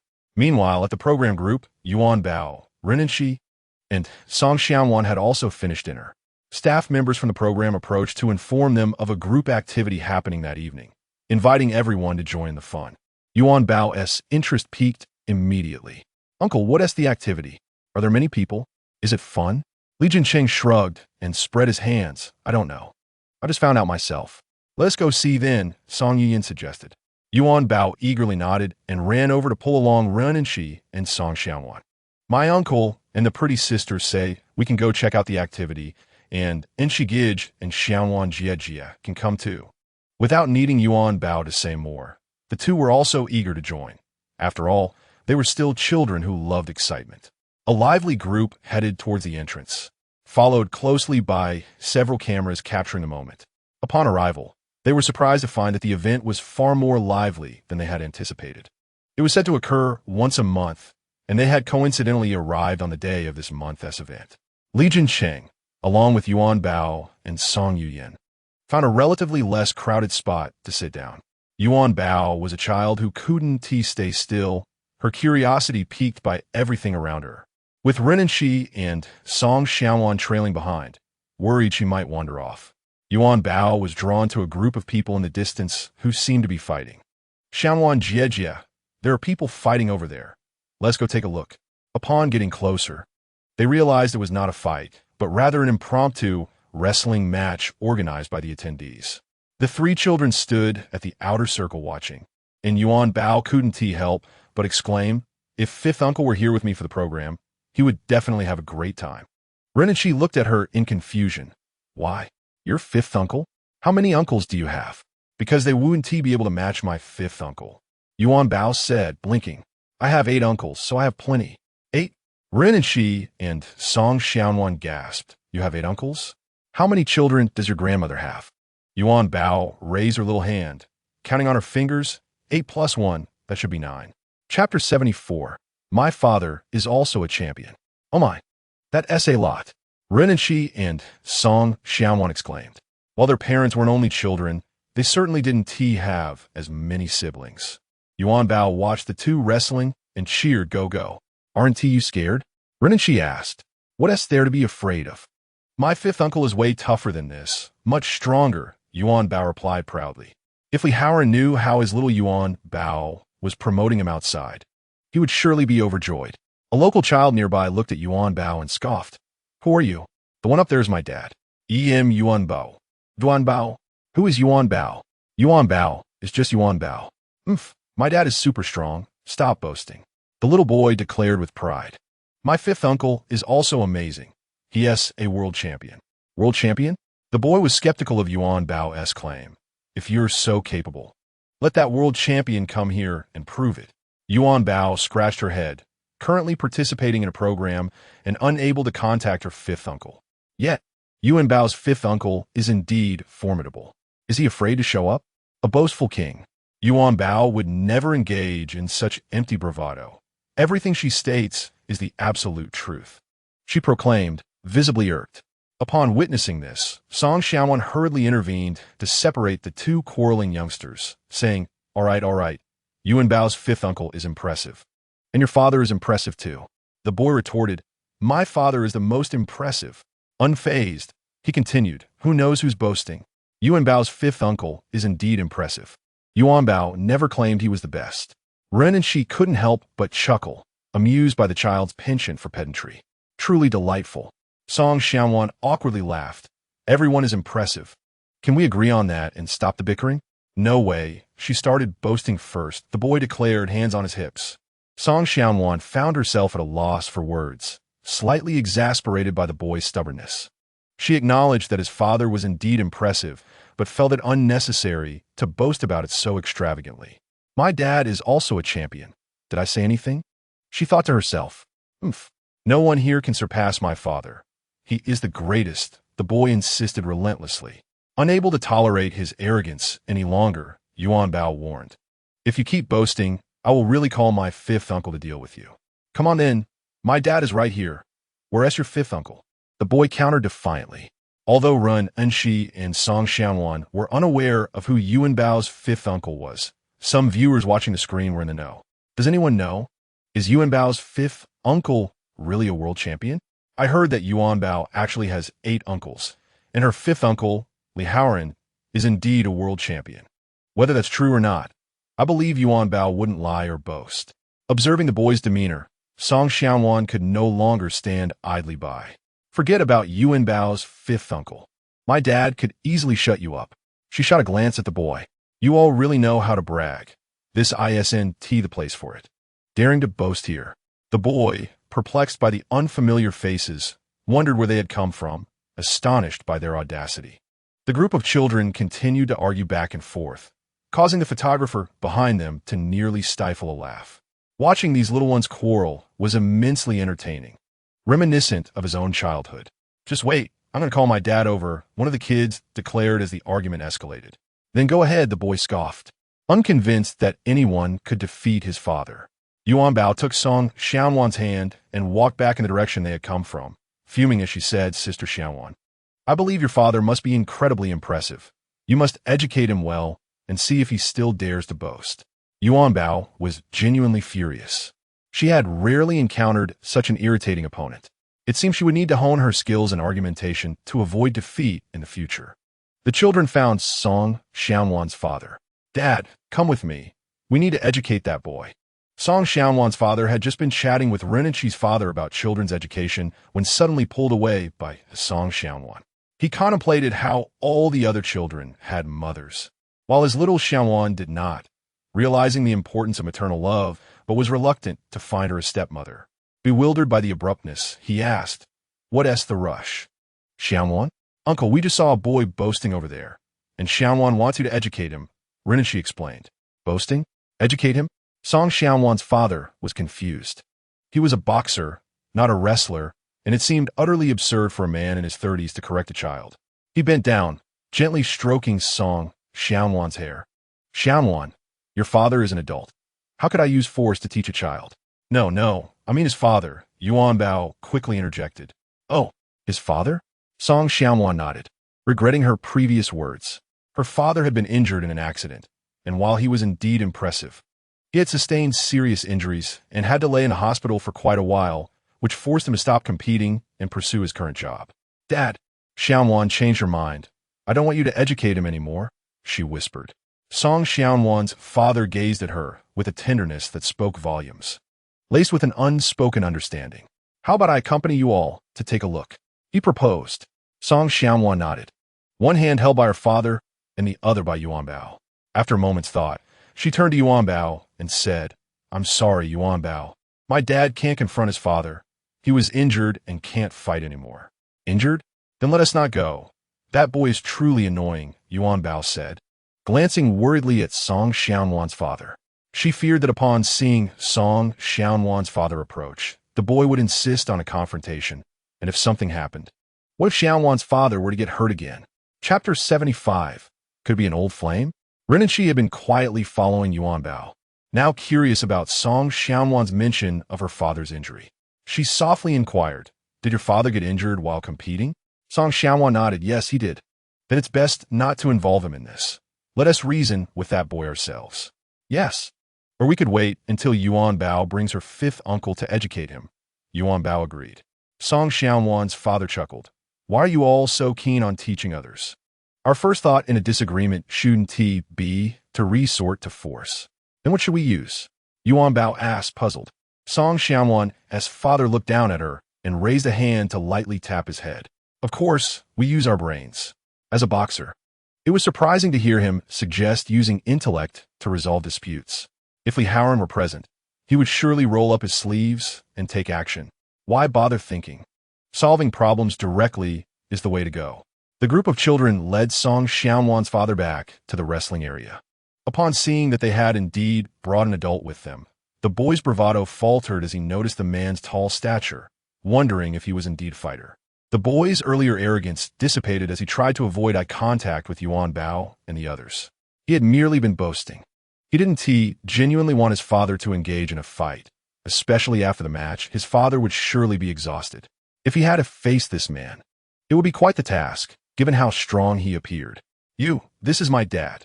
Can you repeat what you just said? Song Xiaowan said, now emboldened by her father's presence. The boy looked up at Song Xiaowan's father. What did I say? I don't remember. He wasn't afraid of her father. He simply didn't want to see his own father overly fatigued. Little friend, what is your name? Huh? Yuanbao and Rinenshi exclaimed in unison, surprised. Was Song Xiaowan's father there to make friends? Why was he asking for names?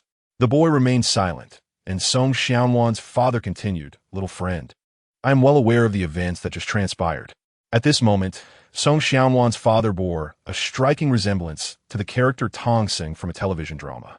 Rinenshi was genuinely surprised that Song Xiaowan's father had come to impart wisdom, and he spoke with such fervor, reminiscent of Tongsing reciting the incantation of the golden hoop. Meanwhile, in front of the television, Li Haoran sat beside Yahan, engrossed in the program. Look, it's Jincheng participating in the show. If it were me, I would have already stepped onto the stage and showcased my skills, ensuring that Yuanbao wouldn't be embarrassed. Yahan shot Li Jincheng a disapproving glance, saying, What do you mean by speaking with your fists? Jincheng has not embarrassed Yuanbao at all. Li Haoran. You still say that? Li Jincheng is here to find a partner, not to concern himself with Yuanbao. Though Li Haoran was impulsive, Yahan found this trait endearing. His earlier statement held a grain of truth. As the program progressed, it became evident that Li Jincheng seemed to have forgotten about Yuanbao. As the camera shifted, Yahan noticed a familiar face on the screen. She instinctively grasped Li Haoran's robust arm, urging him to look at the screen. Do you recognize this person? Li Haoran studied the individual on the screen, furrowing his brow. I have no recollection. Do you? He turned to Yahan with a suspicious expression, wondering if this was an old flame from her past. Sensing his curiosity, Yahan pinched the flesh on his arm playfully. "What are you thinking? I have no ex-boyfriends." She then pressed on, "But do you not think this person looked familiar?" Upon hearing the individual declare himself a boxer, Yahan became more convinced that she must have known or encountered him before. "A boxer?" Li Haoran murmured. "Perhaps I met him during competition." "Who are you asking? Your matches are not mine. I have participated in numerous major competitions. How could I remember them all? Besides, even if I had faced someone, they were merely my defeated opponents," Li Haoran replied, nonchalantly, inadvertently boasting. His expression radiated pride.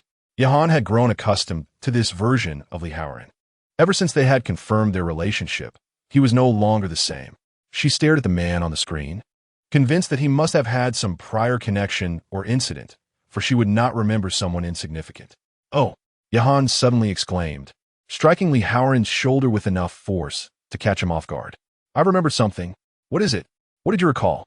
Li Haoran responded dismissively, as he did not regard this individual as significant. Life presents countless encounters, and it would be exhausting to remember them all. "You truly have no recollection?" When he retired, "You were criticized, and you have no memory of such a significant event?" "Huh?" Li Haoran appeared bewildered. When had this occurred? How could he not remember being criticized? "Who criticized me?" Yahan shook her head in disbelief at his confusion. It was evident that he had never taken the matter seriously. She had, in fact, become incensed over this issue, engaging in heated debates with netizens and defending Li Haoran to her friends. "Are you truly oblivious to everything beyond your boxing matches?" Yahan inquired. Li Haoran nodded innocently. Yahan was at a loss for words. "You do remember the incident where you injured someone in the ring, correct?" Li Haoran nodded. "I remember, but I seem to have injured quite a few people." "Which event are you referring to? Domestic or international? After all, this sport often leads to injuries." "I've been injured too." Yahan rolled her eyes, frustrated that Li Haoran was once again putting on an act. "It was a domestic match, and the person you injured was in dire straits. Rushed directly to the emergency room." Upon hearing this, Li Haoran recalled the incident. He rarely struck with such ferocity, usually opting for a controlled approach, focusing solely on victory. However, that particular match had escalated to a life-or-death struggle. "I remember now," Li Haoran acknowledged. "The resulting outcome was not what I wished to see. The opponent was simply unorthodox. From the moment I stepped into the ring, something about him seemed off, almost as if he had taken something he shouldn't have. Every punch he threw was lethal." Li Haoran had initially evaded his attacks, but the opponent's ferocity forced him to retaliate. It felt as if this was the last match of their lives, where one had to emerge victorious at the cost of the other's life. Li Haoran was not merely unwilling to lose. He was fighting for his survival. The opponent, however, did not share the same restraint, and as a result, he ended up in the operating room. "I remember that he tested positive for drugs afterward," Li Haoran remarked casually. Yahan nodded. "Yes, but the media and fans believed you were behind it, claiming you sought revenge." Li Haoran couldn't help but chuckle. "Revenge? What a joke. If I sought vengeance, I would have done it right then and there. Underhanded tactics are not my style." He found the media and fans amusing. They could write whatever stories they wished. Yahan understood Li Haoran's character, recognizing that the incident had indeed caused quite a stir in their circle. Resting her chin on her hands, she curiously asked, "I wonder what was going through that person's mind at the time? Who knows? Did he want to win?"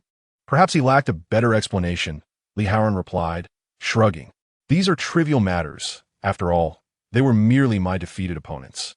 When Yahan first admired Li Haoran, it was out of admiration. She was an ardent fan who gradually got to know him and eventually drew closer, leading to their current relationship, a successful case of idolizing someone. In a bar, Li Mingqi experienced a feeling both familiar and foreign upon entering. The familiar sense of relaxation and freedom contrasted with the unfamiliarity of the atmosphere, likely due to the different people present. He found a comfortable seat and ordered his favorite drink. Soon, a woman approached his table. Unlike Li Jingchen, who wore a serious expression in a suit, or Li Haoran, who was tall and imposing, Li Mingqi exuded an air of mystery. His seemingly disheveled hair was actually meticulously styled, and the earrings on his ears were particularly eye-catching. "Brother, are you alone?" the woman asked, sitting coyly beside him. He did not respond, merely casting a disinterested glance at her, finding nothing remarkable about her appearance. Another woman soon joined him on the opposite side. Do you usually speak so little? The two women, one on his left and one on his right, leaned in closer, casually brushing against him. I don't enjoy conversing with those I do not like, Li Mingqi said coldly, raising his glass. With just that one sentence, the atmosphere was abruptly deflated.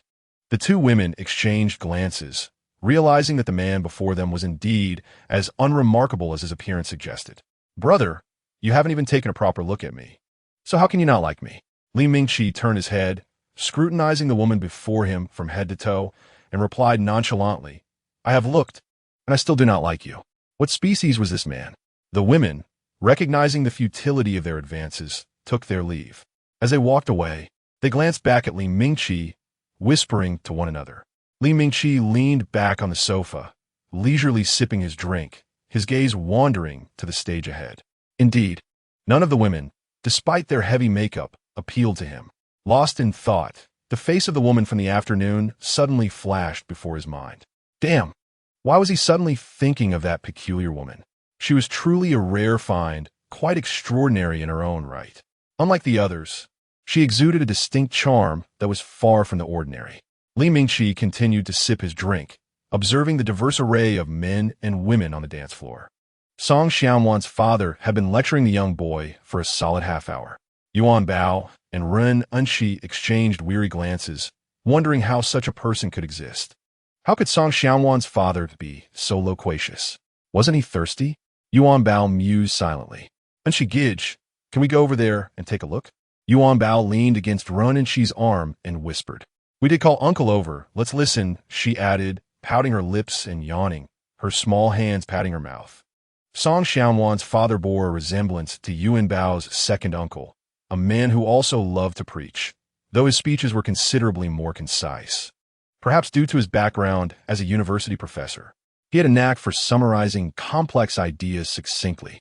The two children watched as Song Xianwan's father finally showed signs of stopping, and smiles crept onto their faces. It was evident that Song Xianwan was accustomed to such scenarios, shedding light on what she must face when she misbehaved. That night, Yuanbao, exhausted, was carried home by Li Jincheng. The production team was well aware of what the viewers craved. Despite the luxurious setting, the house featured only one bedroom. They were eager to see how the newly public couple, Li Jincheng and Song Yuyan, would manage. Song Yuyan followed closely behind Li Jincheng, noticing Yuanbao yawning repeatedly. She gently opened the door and thoughtfully arranged a small pillow on the bed. Who would have thought that as soon as Yuanbao was placed on the bed, she would perk up? Uncle, beautiful sister, let me tell you, Song Xianwan's father was just standing there blabbering for so long. I was exhausted just standing there, Yuanbao complained, lying on the bed. Did you listen to your uncle's words the whole time?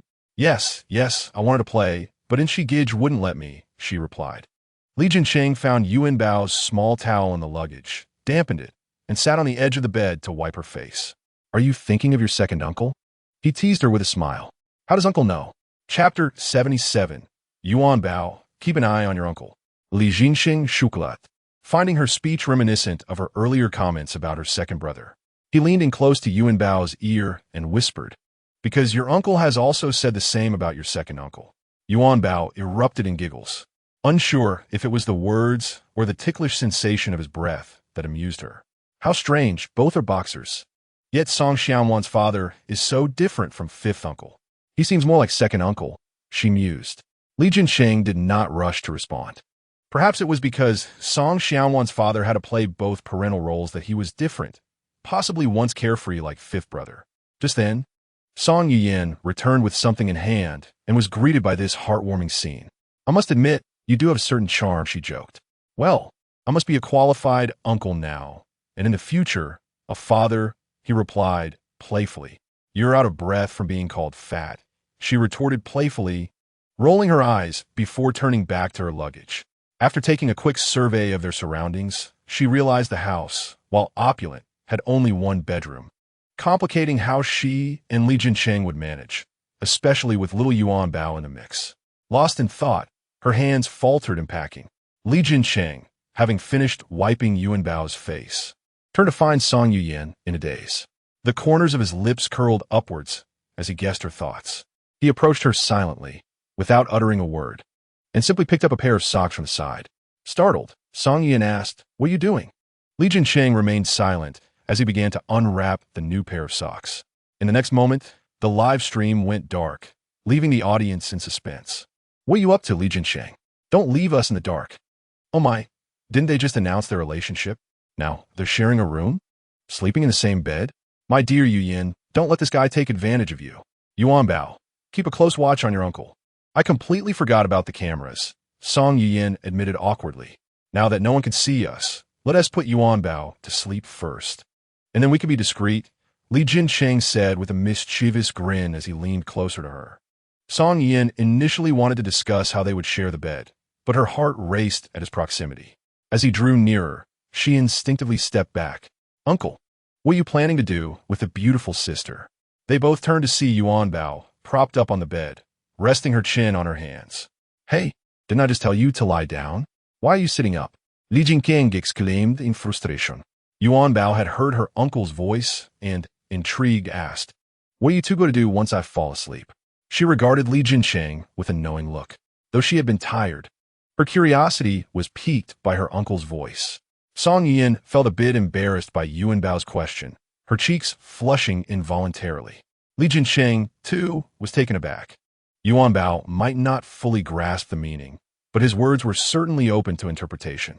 "Look at you, spouting nonsense in front of Yuanbao," Song Yuyan chided, playfully glaring at him. Turning toward the bed, she quickly grabbed Yuanbao's small sleepwear, saying, "Don't listen to your uncle's nonsense. Let's change into your pajamas and go to sleep." "Okay, all right," Yuanbao nodded vigorously. Song Yuyan helped her change in her sleepwear, pulling over a small blanket and gently patting her. "Beautiful sister, aren't you going to sleep? Do you want me to help you change?" Song Yuyan paused, saying, "I'll change after Yuanbao falls asleep. I want to watch over you." Yuanbao is a big girl now. She can sleep by herself. At home, I also sleep in my own room. "Beautiful sister, you should go change, and then we can all sleep together," Yuanbao said, her bright eyes sparkling. "And uncle, you should join us too." Yuanbao smiled at Li Jincheng, then added, "Uncle, you can't sleep without clothes tonight. The beautiful sister will be embarrassed." Li Jincheng stared at Yuanbao in disbelief, utterly astounded by her words. He currently feels as if a raven has flown over his head. Why does Yuanbao say everything? He initially intended to tease Song Yuyan, but now he has inadvertently trapped himself. What is it? Li Jincheng is now somewhat incoherent, looking at Yuanbao and Song Yuyan, feeling a bit bewildered. As a robust man, what is wrong with sleeping bare-chested in his own home? Why does Yuanbao's remark make it seem like he has committed some shameful act? Upon hearing Li Jincheng's voice, Song Yuyan turns to see what he wants to say. However, upon seeing him in such a state, she smirks at him, momentarily forgetting her own embarrassment. This is what you get for mischief. Now let us see if you can still act all high and mighty with someone here to reprimand you. Why is everyone silent? Did Yuanbao say something inappropriate? Yuanbao glances at the beautiful sister and then at her uncle, innocently asking, "No, be good, Yuanbao. Let the beautiful sister accompany you to sleep first, all right?" Song Yuyan quickly turns around to coax Yuanbao to sleep. Unfortunately, Yuanbao refuses to sleep, clearly determined to stay awake unless both of them do. Is it because Yuanbao is in the middle that the beautiful sister and uncle have no place to sleep? As she speaks, Yuanbao climbs up, heading toward the edge of the bed, asserting that she can sleep here with whoever is beside her. No, no. Song Yuyan hurriedly pulls Yuanbao back, worried that this little one might fall. She turns to Li Jincheng, narrowing her eyes, signaling him to come over quickly as she cannot handle this little imp alone. To be honest, Li Jincheng is also somewhat intimidated by Yuanbao. Her innocent remarks often lead to wild interpretations. However, this little rascal cannot be left for Song Yuyan to face alone. He lifts his heavy legs and walks to the edge of the bed. Yuanbao must listen to the beautiful sister. How can a child refuse to sleep? You can choose to sleep with either your uncle or your beautiful sister. Without a moment's hesitation, Yuanbao replies, "I want both." Li Jincheng cannot believe his ears. Is Yuanbao playing the adult's game of avoiding choices? Song Yuyan is also amused by Yuanbao, finding her delightful, wondering if she has watched too many short videos. You must make a choice. You cannot be so greedy. Li Jincheng solemnly walks to the bed and lifts Yuanbao, placing her in the middle. That is not greed, uncle. You and the beautiful sister can sit on either side of me. Yuanbao gazes eagerly at her uncle and the beautiful sister. A few days ago, she saw a term on her phone. What was it called? Love S-Guardian. Yuanbao wishes to be the smallest love S-Guardian to ensure her uncle and the beautiful sister are perfectly safe.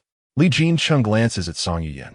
Yuanbao's suggestion is indeed good, but it ultimately depends on Song Yuyan's willingness. Yuanbao, no more nonsense. Let the beautiful sister stay with you in bed while your uncle sleeps over there. Li Jincheng points to the little sofa on the other side of the bed. Song Yuyan and Yuanbao follow his finger to see a tiny sofa. It's so small that not even Li Jincheng could lie on it, let alone fit Yuanbao comfortably. Song Yuyan turns to Li Jincheng. Are you sure? That tiny sofa is so small that if you sleep on it for a night, you might not be able to participate in tomorrow's activities. You can't even spare me a sofa? Sleeping in the kitchen is really too harsh for me, Li Jincheng laments. Song Yuyan, looking into his eyes, reveals a hint of similar emotion. With a playful smile, she responds, if you wish to sleep in the kitchen, I have no objections. I will sleep here with Yuanbao. Uncle, do you want to sleep in the kitchen? Do you not like Yuanbao or the beautiful sister? Li Jincheng initially sought to elicit sympathy from Song Yuyan, but the situation is not unfolding as he anticipated. Yuanbao, listen to your uncle and don't say anything for now. Li Jincheng steps forward, tucking in Yuanbao's blanket, urging her, be good, listen to your uncle, and don't cause trouble, all right? Watching Li Jincheng, Song Yuyan can't help but smile. His intentions are too obvious. Why? Yuanbao isn't saying anything wrong, is she? Yuanbao innocenti zipli. Who said our Yuanbao is speaking nonsense? She's being good. We want to pay attention to your uncle. Let him go wherever he pleases. Although Song Yuyan addresses Yuanbao, her gaze is firmly on Li Jincheng, clearly intending to provoke him. Come on, let me see your acting skills. Please continue your performance, she silently urges. Li Jincheng finds himself at a loss, realizing that the two of them are harmonizing against him. Isn't this bullying? He exchanges awkward smiles with Song Yuyan. So where can I go? I think the sofa is quite nice, right? I'll just go to the sofa. Li Jincheng picks up a pillow and walks toward the little sofa, feeling quite aggrieved. Song Yuyan suppresses her laughter. Beautiful sister, are you really going to let uncle sleep on the sofa? Sure. Song Yuyan places a finger on her lips, signaling Yuanbao to keep quiet. Yuanbao, taking her cue, dramatically covers her mouth with both hands, watching her uncle. They both gaze in the direction of the sofa. Li Jincheng, feeling miserable, places the pillow down and sits on the sofa, curling up to fit into it. What material is this sofa made of? Why is it so rough and uncomfortable? Li Jincheng complains internally, his eyes occasionally drifting toward the two on the bed.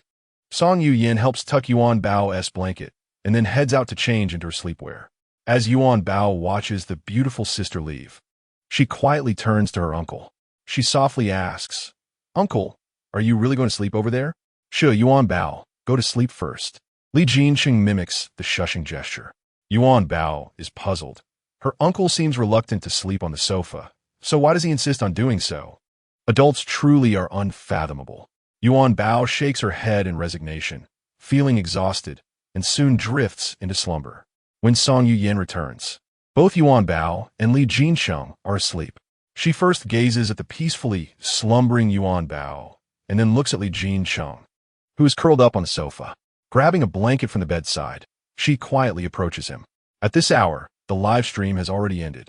She could have gone out to find a place to sleep and returned when the photographer arrives in the morning. However, she harbors a selfish desire. She does not wish to be apart from Li Jincheng, even for a night. Song Yuyan gently squats in front of the sofa, admiring the sleeping visage of the man.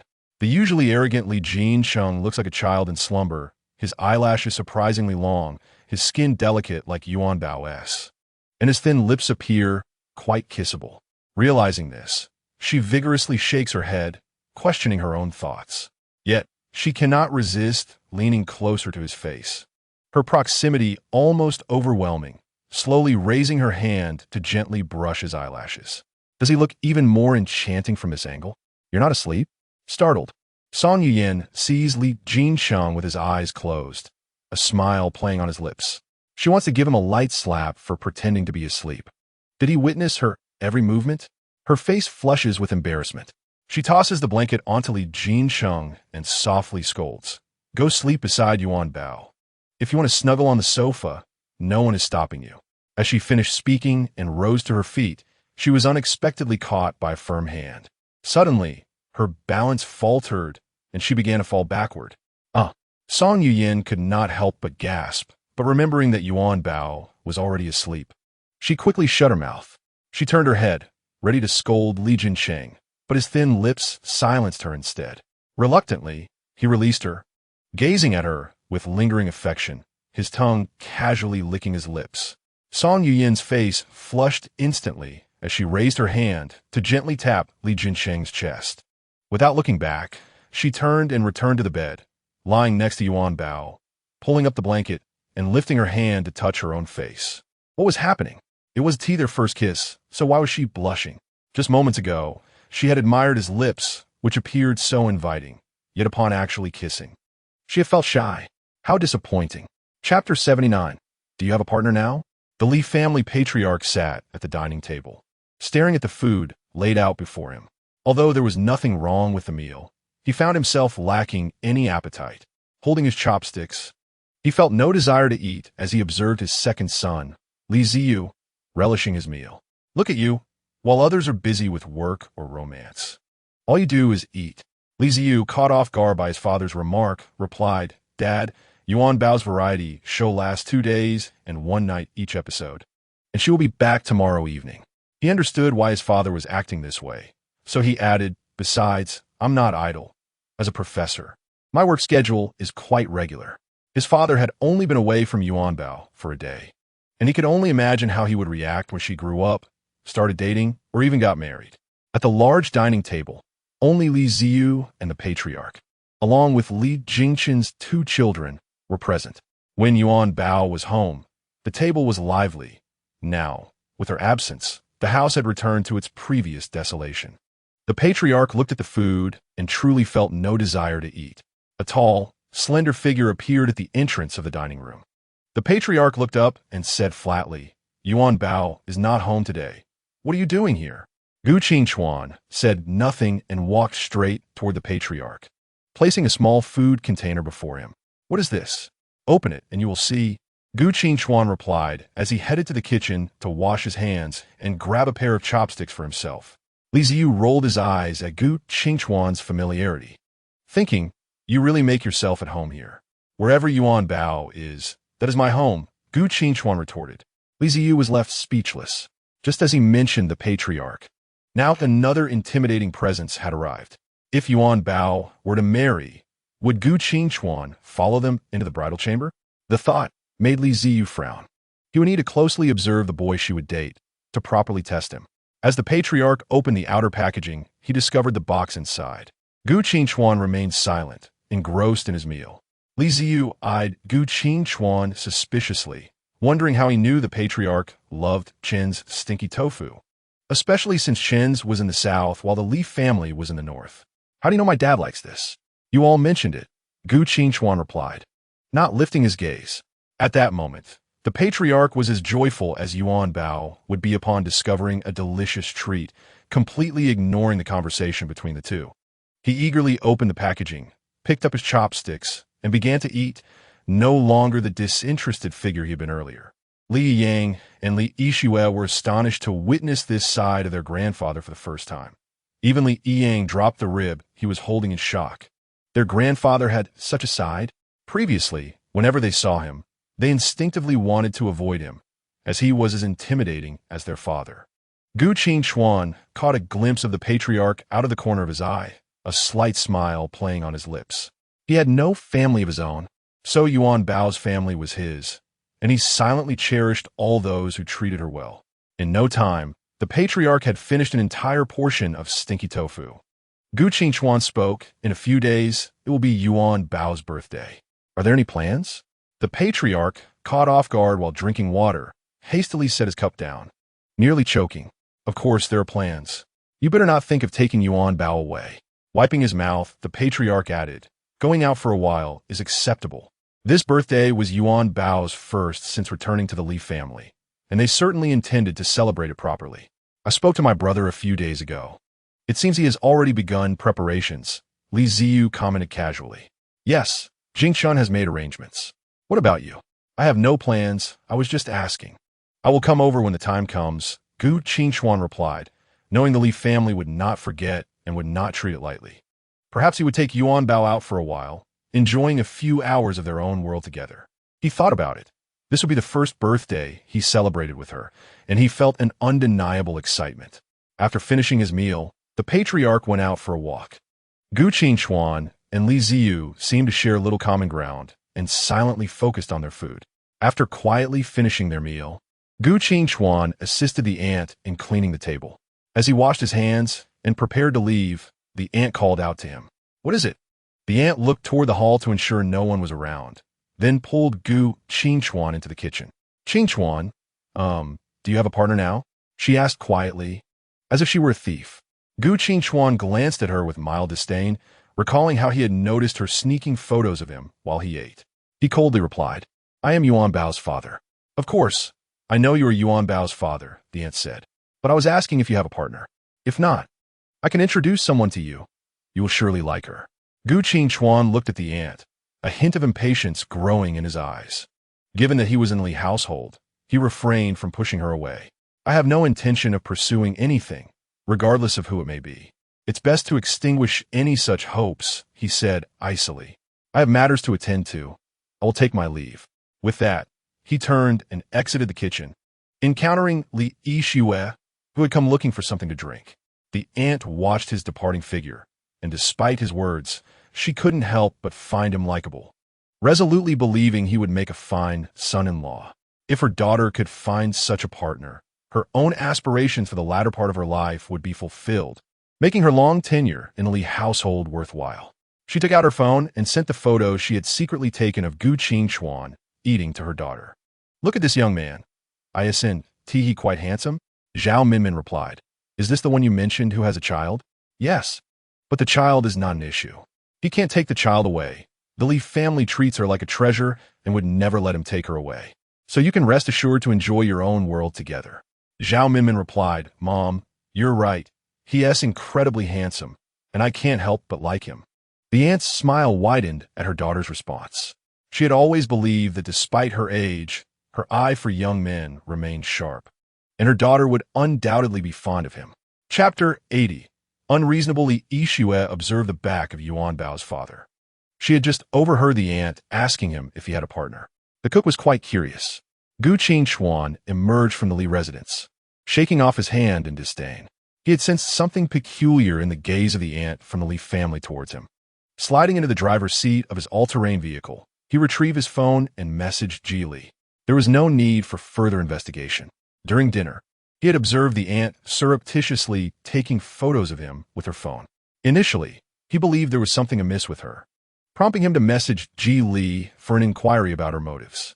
Now, he had discerned her intentions, rendering the investigation unnecessary. Foolish woman, do you see this? I am being watched in your home. After searching for you for so long, you evade me, yet you hide from those who care for you? Why not escape from the harm you have endured? Wasn't it courage that led you to grasp my hand and seek my assistance? Gu Qingchuan shook his head in resignation, pressing the accelerator as he vanished from the entrance of the Li residence. The following morning, Yuanbao drowsily opened her eyes, greeted by the sight of a beautiful sister's face. The beautiful sister truly was enchanting. She gently rose, careful not to awaken her, only to be startled by her little uncle on the other side. Oddly, hadn't he been sleeping on the sofa last night? When had he come to her side? Surely, her little uncle wasn't dreaming, imagining himself here. Yuanbao paid it no mind, tiptoeing out of bed to locate her clothes and dress herself properly before quietly stepping outside. The beautiful sister and little uncle were still sound asleep, and fearing to disturb them, Yuanbao headed straight to the courtyard. Upon exiting, she encountered the crew members, and the photographer was already in position. Spotting the photographer approaching, Yuanbao hurriedly blocked his way, insisting that he could not enter yet, as the beautiful sister and little uncle had not yet risen. This little one certainly had a knack for creating misunderstandings. The photographer said nothing, following Yuanbao's lead. He had no intention of entering without permission. The crew members had come to deliver task cards to Yuanbao's family. But unexpectedly, only the youngest, who was illiterate, had woken up. "Is the uncle here to give Yuanbao a task?" Yuanbao inquired, tilting her head at the crew member. The little one had merely changed her clothes, her hair resembling a nest of birds, still showing signs of yesterday's 2 little buns. The crew member nodded, and before he could speak, Yuanbao continued, "Since I don't know how to read, could you help me read it, uncle?" After all, the tasks were designated for each family's children. The crew member directly explained to Yuanbao that the gist was for the children to go to a designated location to collect breakfast. Yuanbao nodded in understanding. "Okay, I will go right now." Without a second thought, she set off, following the address provided by the crew member, though she soon found herself lost, surveying her unfamiliar surroundings. Yuanbao remained unhurried, patiently asking passers-by for directions. Time slipped away, and at long last, she found her destination. Ren and she stood at the courtyard entrance, peering about, and upon seeing Yuanbao, he quickly approached her. "Did you get lost? I've been waiting for you for quite some time." Yuanbao smiled sheepishly and nodded. "How did you know I was lost?" And she giggled. Ren and she led Yuanbao inside, where an elongated table was laden with an array of breakfast options, leaving Yuanbao somewhat indecisive. Her little uncle favored coffee and bread in the mornings, and the beautiful sister seemed to enjoy coffee as well, as she had always carried a cup during their time on set. Yuanbao murmured softly to herself, searching the table. Ren and she moved faster than Yuanbao, and upon finding no coffee or bread, he suggested, "Why not check the others?" After surveying the table, Yuanbao confirmed the absence of her uncle and the beautiful sister's favorites. "Then I'll take the noodles," she decided, pointing to the 3 remaining bowls of noodles. "It seems I'll have to make 3 trips." Ren and she observed the large bowls of noodles, questioning if Yuanbao could carry even one. "Wait here for a moment. My room is nearby. I'll take mine back and then help you with yours," he said, gently patting Yuanbao's shoulder before swiftly exiting the courtyard with his breakfast. Yuanbao attempted to lift the 3 bowls of noodles, but struggled, ultimately waiting for Enshi Gij to return to his sister. She carefully pushed the bowls to one side of the table and sat obediently on a small stool, awaiting his return. Nan Bao dashed into the courtyard, giving Yuanbao a glare before selecting her breakfast. Yuanbao notit Nan Bao's unsun de meno, recalling how pleasant she had been when borrowing ingredients from Xiao the previous day. Neither spoke to the other, and Yuanbao huffed in silence. After a moment of deliberation over the breakfast choices, Nan Bao's gaze landed on the 3 bowls of beef noodles. Without hesitation, she headed straight for them. Seeing Nan Bao's hand reach for her noodles, Yuanbao quickly intervened. "Those are my noodles. I'm waiting for Enshi Gij to help me." Yuanbao asa, "You can choose something else over there." Nan Bao disregarded Yuanbao's protests, declaring, "But you haven't taken them yet. Does it have your name on it? Who can prove those noodles belong to you?" Though the noodles bore no name, Yuanbao had already made her selection and brought them to her side. "That doesn't prove they're yours," Nan Bao retorted, her eyes fixed on the enticing beef noodles. The large chunks of beef sealed her decision. "Why are you being unreasonable? I chose these noodles first. You can't take them." Yuanbao et galim, fu station vising. "Why am I being unreasonable? It doesn't have your name, so it's not yours." Nan Bao shot back, her indifference to reason evident.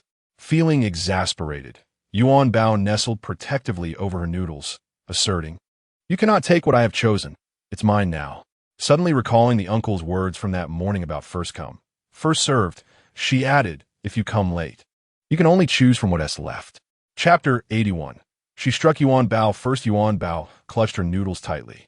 Nan Bao, uncles.The, reached beneath Yuanbao to seize the noodles, exclaiming, "If you don't take them, it's your fault. Whoever takes them first owns them. You're so unreasonable. I don't want to deal with you anymore." Yuanbao retorted, her small body trembling with indignation. Nan Bao, with a cold huff, replied, "Who needs you to deal with me?" With that, she increased her grip, and when she found it difficult to lift the bowl, she resorted to pushing Yuanbao away, pinching her arm with force. Undaunted, Yuanbao clung to her noodles, declaring, "You are being unreasonable. Don't touch me." Nanbao paid no heed to Yuanbao's pleas, continuing to exert her strength, nearly using all her might. Yuanbao, feeling the sting of Nanbao's grip, finally shook off her hand and pushed her away. "You are so mean and bullyish.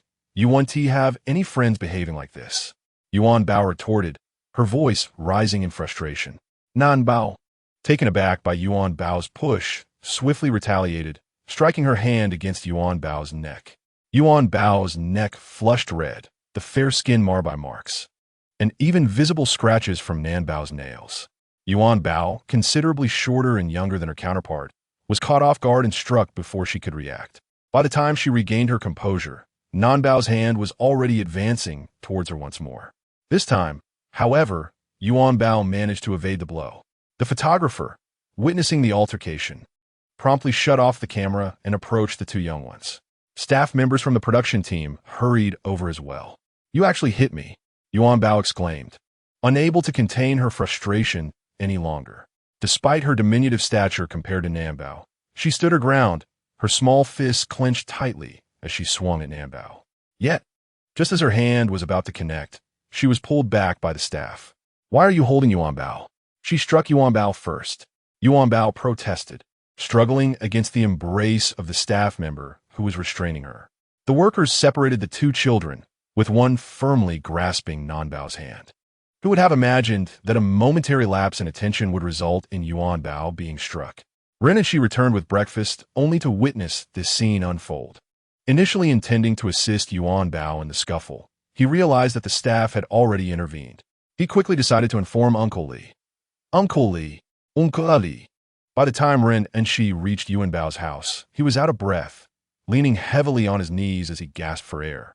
Upon waking, Song Yin noticed Yuanbao's absence and, while searching the yard, heard Ren and Shi's cries. "What happened?" "Yuanbao." Ren and Shi, now coughing slightly, found it difficult to articulate. "What is wrong with Yuanbao? Speak slowly." Song Yin felt a wave of unease wash over her. Yuanbao was hit by Nanbao. "What?" Song Yin gasped, immediately preparing to follow Ren and Shi outside, but suddenly recalled Li Jingsheng. She hurried back inside. "Li Jingsheng, wake up, Yuanbao has been hurt." Li Jinggang, still lost in dreams of Song Yin, was abruptly shaken awake, vaguely hearing that Yuanbao was injured. He bolted upright, disregarding his disheveled hair, and the two rushed out of the house at a brisk pace. Li Jingcheng spotted Ren and Shi waiting at the door and lifted him into his arms. Both of them swiftly making their way down the path Ren and Shi indicated. At Hanjie, Gu Qingchuan awoke and immediately turned on the live stream. To his astonishment, within mere minutes, he witnessed the unfolding drama, prompting him to kick over his desk in frustration. Meanwhile, Geely also caught sight of the scene and, eager to inform the boss, pushed open the door to find Gu Qingchuan in a fit of rage. "Has Nanbao been investigated?" Gu Qingchuan demanded, donning his leather jacket as he exited the office. "Yes, boss. She is a small internet celebrity. She lives with her parents and grandmother, who are accompanying her for the show." Geely hurried to keep pace with Gu Qingchuan, who was visibly tense, veins bulging in his hands and neck at the thought of someone daring to harm his daughter. Geely managed to leap into the car just as it sped away. Simultaneously, Chun Tian pushed open the door to Li Jingcheng's office, her expression one of anxiety. "What is wrong?" Li Jingcheng inquired, arching an eyebrow at Chun Tian's troubled demeanor. Without hesitation, she presented her tablet, displaying the recent events. As he observed the two children on the screen, Li Jingcheng's expression darkened, his fingers curling slightly as he commanded, "Stop the program immediately. The public relations team should issue an announcement, and the legal team must monitor this situation." Rising, he donned his suit jacket and prepared to head to the filming location. Is this how the production team organizes their shows? They truly have the audacity to slap the face of the Li family. The production staff quickly separated Yuanbao and Nanbao, rushing to notify their respective parents while others attempted to mediate between the two children. However, to their surprise, the usually amiable Yuanbao was not in a forgiving mood, while Nanbao, despite having no justification, acted as if she were entirely in the right. Yuanbao, perhaps Nanbao didn't mean it. Let us not hold a grudge against her. Shall we? She meant it. Didn't you see? Why are you siding with her? Yuanbao retorted, feeling aggrieved by the adult's lack of understanding. You all witnessed it. Yuanbao arrived first and chose the noodles, only for Nanbao to come along and demand them, hitting Yuanbao in the process. Yuanbao, panting with indignation, felt the sting of her neck and glared at the adults surrounding her, questioning why she was not allowed to retaliate against Nanbao. Before long, Li Jingcheng and Song Yuyan rushed into the yard, spotting Yuanbao at the center of the crowd. Li Jingcheng set Renenshi down and sprinted towards Yuanbao, with Song Yuyan racing ahead. Yuanbao, seeing her uncle and the beautiful sister approach, pushed through the staff with all her might, her small legs propelling her towards Song Yuyan. Beautiful sister, uncle, she called out, her voice trembling. Song Yuyan scooped Yuanbao into her arms, immediately noticing the marks on her neck, evidence of a recent altercation. Beautiful sister, Nanbao tried to take my noodles. When I ignored her, she pulled at me and then hit me. I wanted to hit her back, but those uncles and aunties stopped me. Yuanbao recounted the events in detail to Song Yuyan. It was her who struck me first, and I only wanted to retaliate, but they wouldn't let me. Song Yuyan's heart ached for Yuanbao as she gently stroked the back of her head. Li Jingcheng, having listened to Yuanbao's account, noticed the injuries on her neck, and his expression turned icy. The staff members, sensing his demeanor, hurried over. We were merely observing. Children playfully tussling, and we intervened promptly. There was no significant harm done, the head photographer said, attempting to placate Li Jingcheng. That's not the case. Yuanbao didn't want to fight. It was Nanbao who hit her. Yuanbao insisted, indignant. Li Jingcheng glared at the photographer. Playful tussling? Why is Yuanbao injured? Without waiting for a response, he strode toward Nanbao, his presence exuding a formidable intensity that made the staff holding her apprehensive. Drawing closer, he was tempted to strike her, but as a man in his 30s, he refrained from physically reprimanding a child of merely 5 or 6 years. Release her and let her summon her parents. Upon hearing Li Jingcheng's directive, the staff promptly loosened their grip on Nanbao, having already notified her parents, who were en route. Is this how you plan your productions? Li Jingcheng struggled to maintain his composure. Just then, the director, who had arrived late, rushed in. What happened? Upon hearing the situation, the director felt a surge of alarm. Why did Nanbao choose to provoke Yuanbao? After all, Yuanbao's uncle is a major investor in this program. If you cannot manage the production properly, perhaps you should reconsider your involvement. Li Jingcheng's frustration with the director's lackadaisical attitude reached a boiling point. Upon hearing the news, Nanbao's parents, initially reluctant to come, were informed by the staff that Yuanbao's family background was not to be underestimated. Regarding the child Nanbao, why does she always provoke Yuanbao? Nanbao's mother, clutching her abdomen, continued to nag. Let us go in and assess the situation. We shall act according to the circumstances. Nanbao, too, has her faults. Nanbao's father chimed in, affirming his wife's sentiments. Their family's participation in this show is purely a stroke of luck. Had they been of any significant stature, they would certainly be beyond reproach. Upon noticing the arrival of Nanbao's parents, the director hurriedly approached, drawing everyone's attention to them. Nanbao's parents. Look at you, with that prominent belly, and here I am, causing you distress. What's going on? I rushed over as soon as I heard the news. The director exclaimed. Nanbao's mother feigned heavy breathing as she responded. Nanbao, upon seeing her parents, did not rush over like Yuanbao, but instead hid behind the staff. The situation was as follows. When Nanbao came to get breakfast, she had a minor altercation with Yuanbao, resulting in some friction. Song Yuyan, upon seeing Nanbao's parents, carried Yuanbao over and, fueled with indignation, confronted the director. What do you mean by a minor conflict or small friction? Are you resolving issues or merely causing chaos? She demanded. Of course. We are resolving issues. Yuyan, what you just said is utterly nonsensical. The director replied. maintaining a facade of politeness. I hope you adopt a problem-solving attitude rather than merely smiling here. Was what I just said not the truth? Li Jinxing interjecta coldly. Nan Bao's mother, observing the interaction, realized that Yuanbao's family indeed wielded considerable influence. Even the director spoke to them with a smile. Now is not the time to dwell on who was right or wrong. She quickly scanned the area for Nan Bao. Li Nan, come out this instant. Apologize to them, she shouted, pushing past the director and striding inside, her expression one that suggested she could devour Nan Bao whole. Where are you hiding? Come out.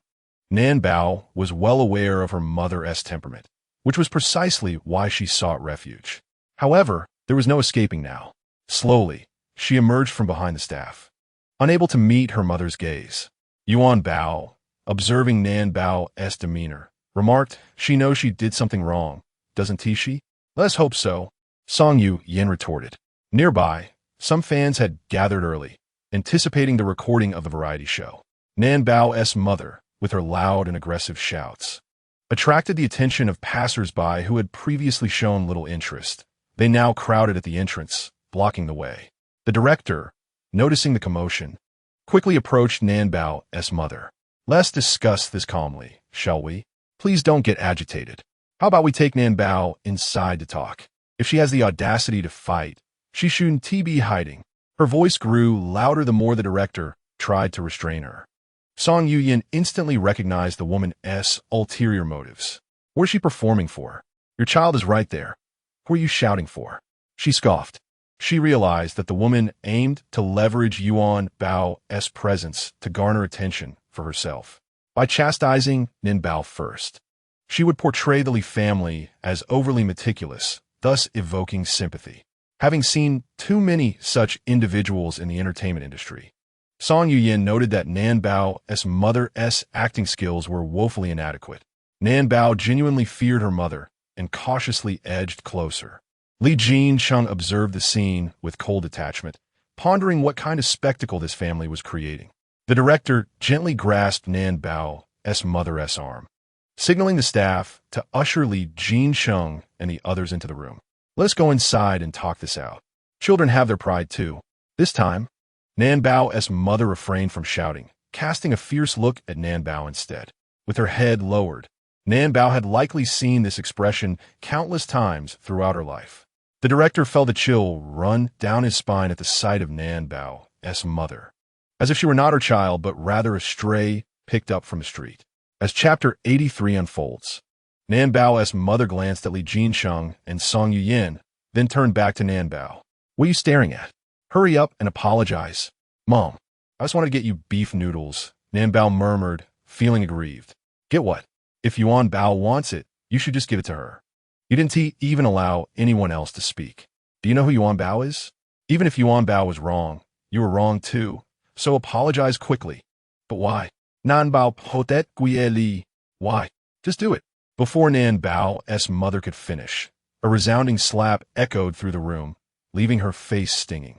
Everyone present was momentarily stunned.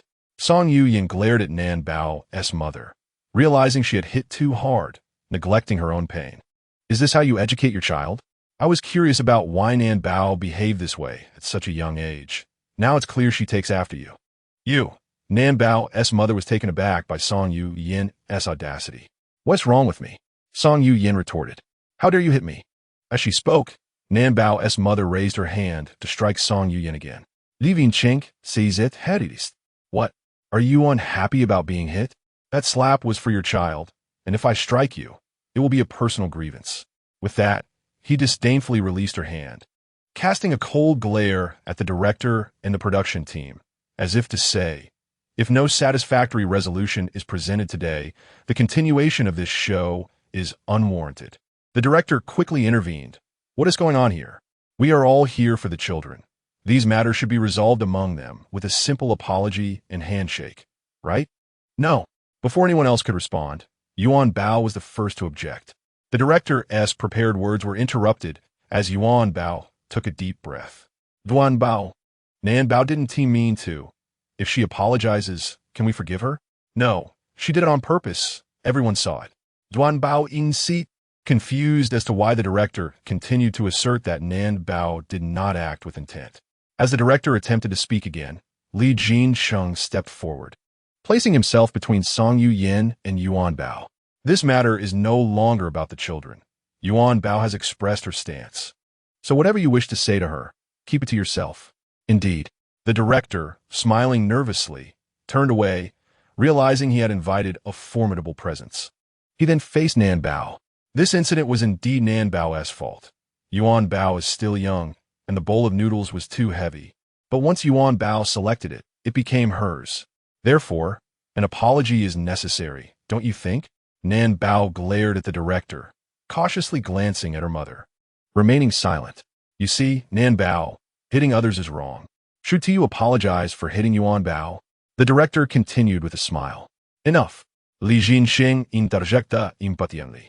Let us have a public apology, although the Li family will not accept it. Why should we apologize if Yuan Ti accept it? Are we being toyed with? Nan Bao's father, who had been silent, expressed his discontent. Who are you? Li Jinsheng scoffed, casting him a disdainful glance. Yes, an apology is necessary.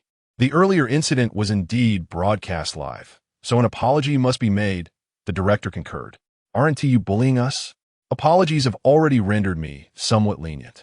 Moreover, what of bullying? If you possess the strength, then come and bully me. Li Jinsheng cast a cold glare at Nan Bao's mother. Were you not quite the actress just moments ago? What, can you no longer maintain the facade? Director, you cannot be so unreasonable simply because their family has connections. Even if Nan Bao struck Yuanbao, did she not just strike me as well? Was my suffering in vain? Observing the director's attitude, Nan Bao's mother spoke her mind candidly. The director was at a loss. This was his first experience with a reality show, and he had not anticipated such an awkward situation would arise. What rationale is there to discuss? A voice, cold and haughty, shattered the atmosphere within the room, drawing everyone's gaze towards the entrance. Father. Upon recognizing the visitor, Yuanbao joyfully exclaimed. Song Yuyan had already met Gu Qingchuan. Upon discerning his identity, she quietly placed Yuanbao into his embrace. Anyone wishing to discuss reason may do so with me. Gu Qingchuan's thin lips parted slightly as his gaze swept across the individuals in the room. Geely followed closely behind Gu Qingchuan, accompanied by several men clad in black sportswear, who immediately surrounded Nan Bao's family and the director. Are you Yuanbao's father? You see, this is merely a minor incident during recording. There is no need to involve outsiders, and we shall resume filming shortly. The director nearly shouted but swallowed his words upon seeing Gu Qingchuan. While Li Jinsheng's anger could be intimidating, this man was on an entirely different level of intimidation. I am merely here to support my daughter. Anything beyond that does not concern me. Nan Bao's father was also taken aback by Gu Qingchuan's imposing aura. Though he appeared relatively young, he exuded a sense of authority without needing to raise his voice. Yet, Nan Bao's mother, upon seeing Gu Qingchuan, grew even angrier, pointing at him and exclaiming, Who do you think you are? Support? With so many witnesses present, what do you intend to do? Is there no reason to discuss? My daughter is the reason. Ji Li's men stepped forward, exerting pressure on Nan Bao's family. Oh, so you think you are impressive in numbers? Are you bullying the Li family because we have no one? Both Gu Qingchuan and Li Jinsheng remained silent, subtly nodding in agreement. Is this truly a display of numbers? This is merely a fraction of what is to come.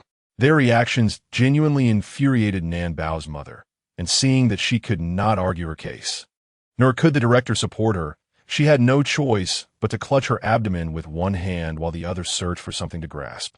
Observing this, Nan Bao's father panicked, and so did Nan Bao. Mother, what are you doing? My wife is pregnant. Are you really going to bully a pregnant woman like this? He then quietly reassured Nan Bao's mother, asking, How is it? Are you angry? Or is the child causing a ruckus? Even the child could no longer bear to see his mother being bullied. Dear ones, Happy New Year. May all your wishes come true in this new year. Chapter 84. The financial backer arrives. Nan Bao observed her parents' demeanor and let out a sigh of relief. Thankfully, her mother was unharmed. The earlier scene had been quite terrifying.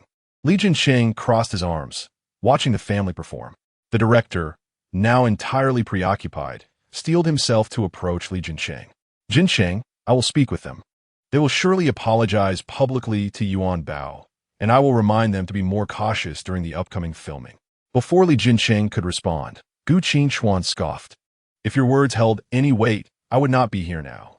The director seemingly ignored Gu Qingchuan's comment, still smiling as he gazed at Li Jincheng. Li Jincheng smirked coldly in response, questioning, did you not hear him? Song Yuyan, standing behind, observed the interplay between the two, and, as she stood beside Gu Qingchuan, Li Jincheng's imposing presence seemed to diminish, prompting her to stifle a laugh. An image that was difficult to behold flashed through her mind, hinting at underlying tensions. Our program is live. The audience has already witnessed that moment. If Nan Bao publicly apologizes to Yuanbao on screen, we can minimize the matter. If we were to terminate the contract with Nan Bao now, it would not be advantageous. The director spoke earnestly.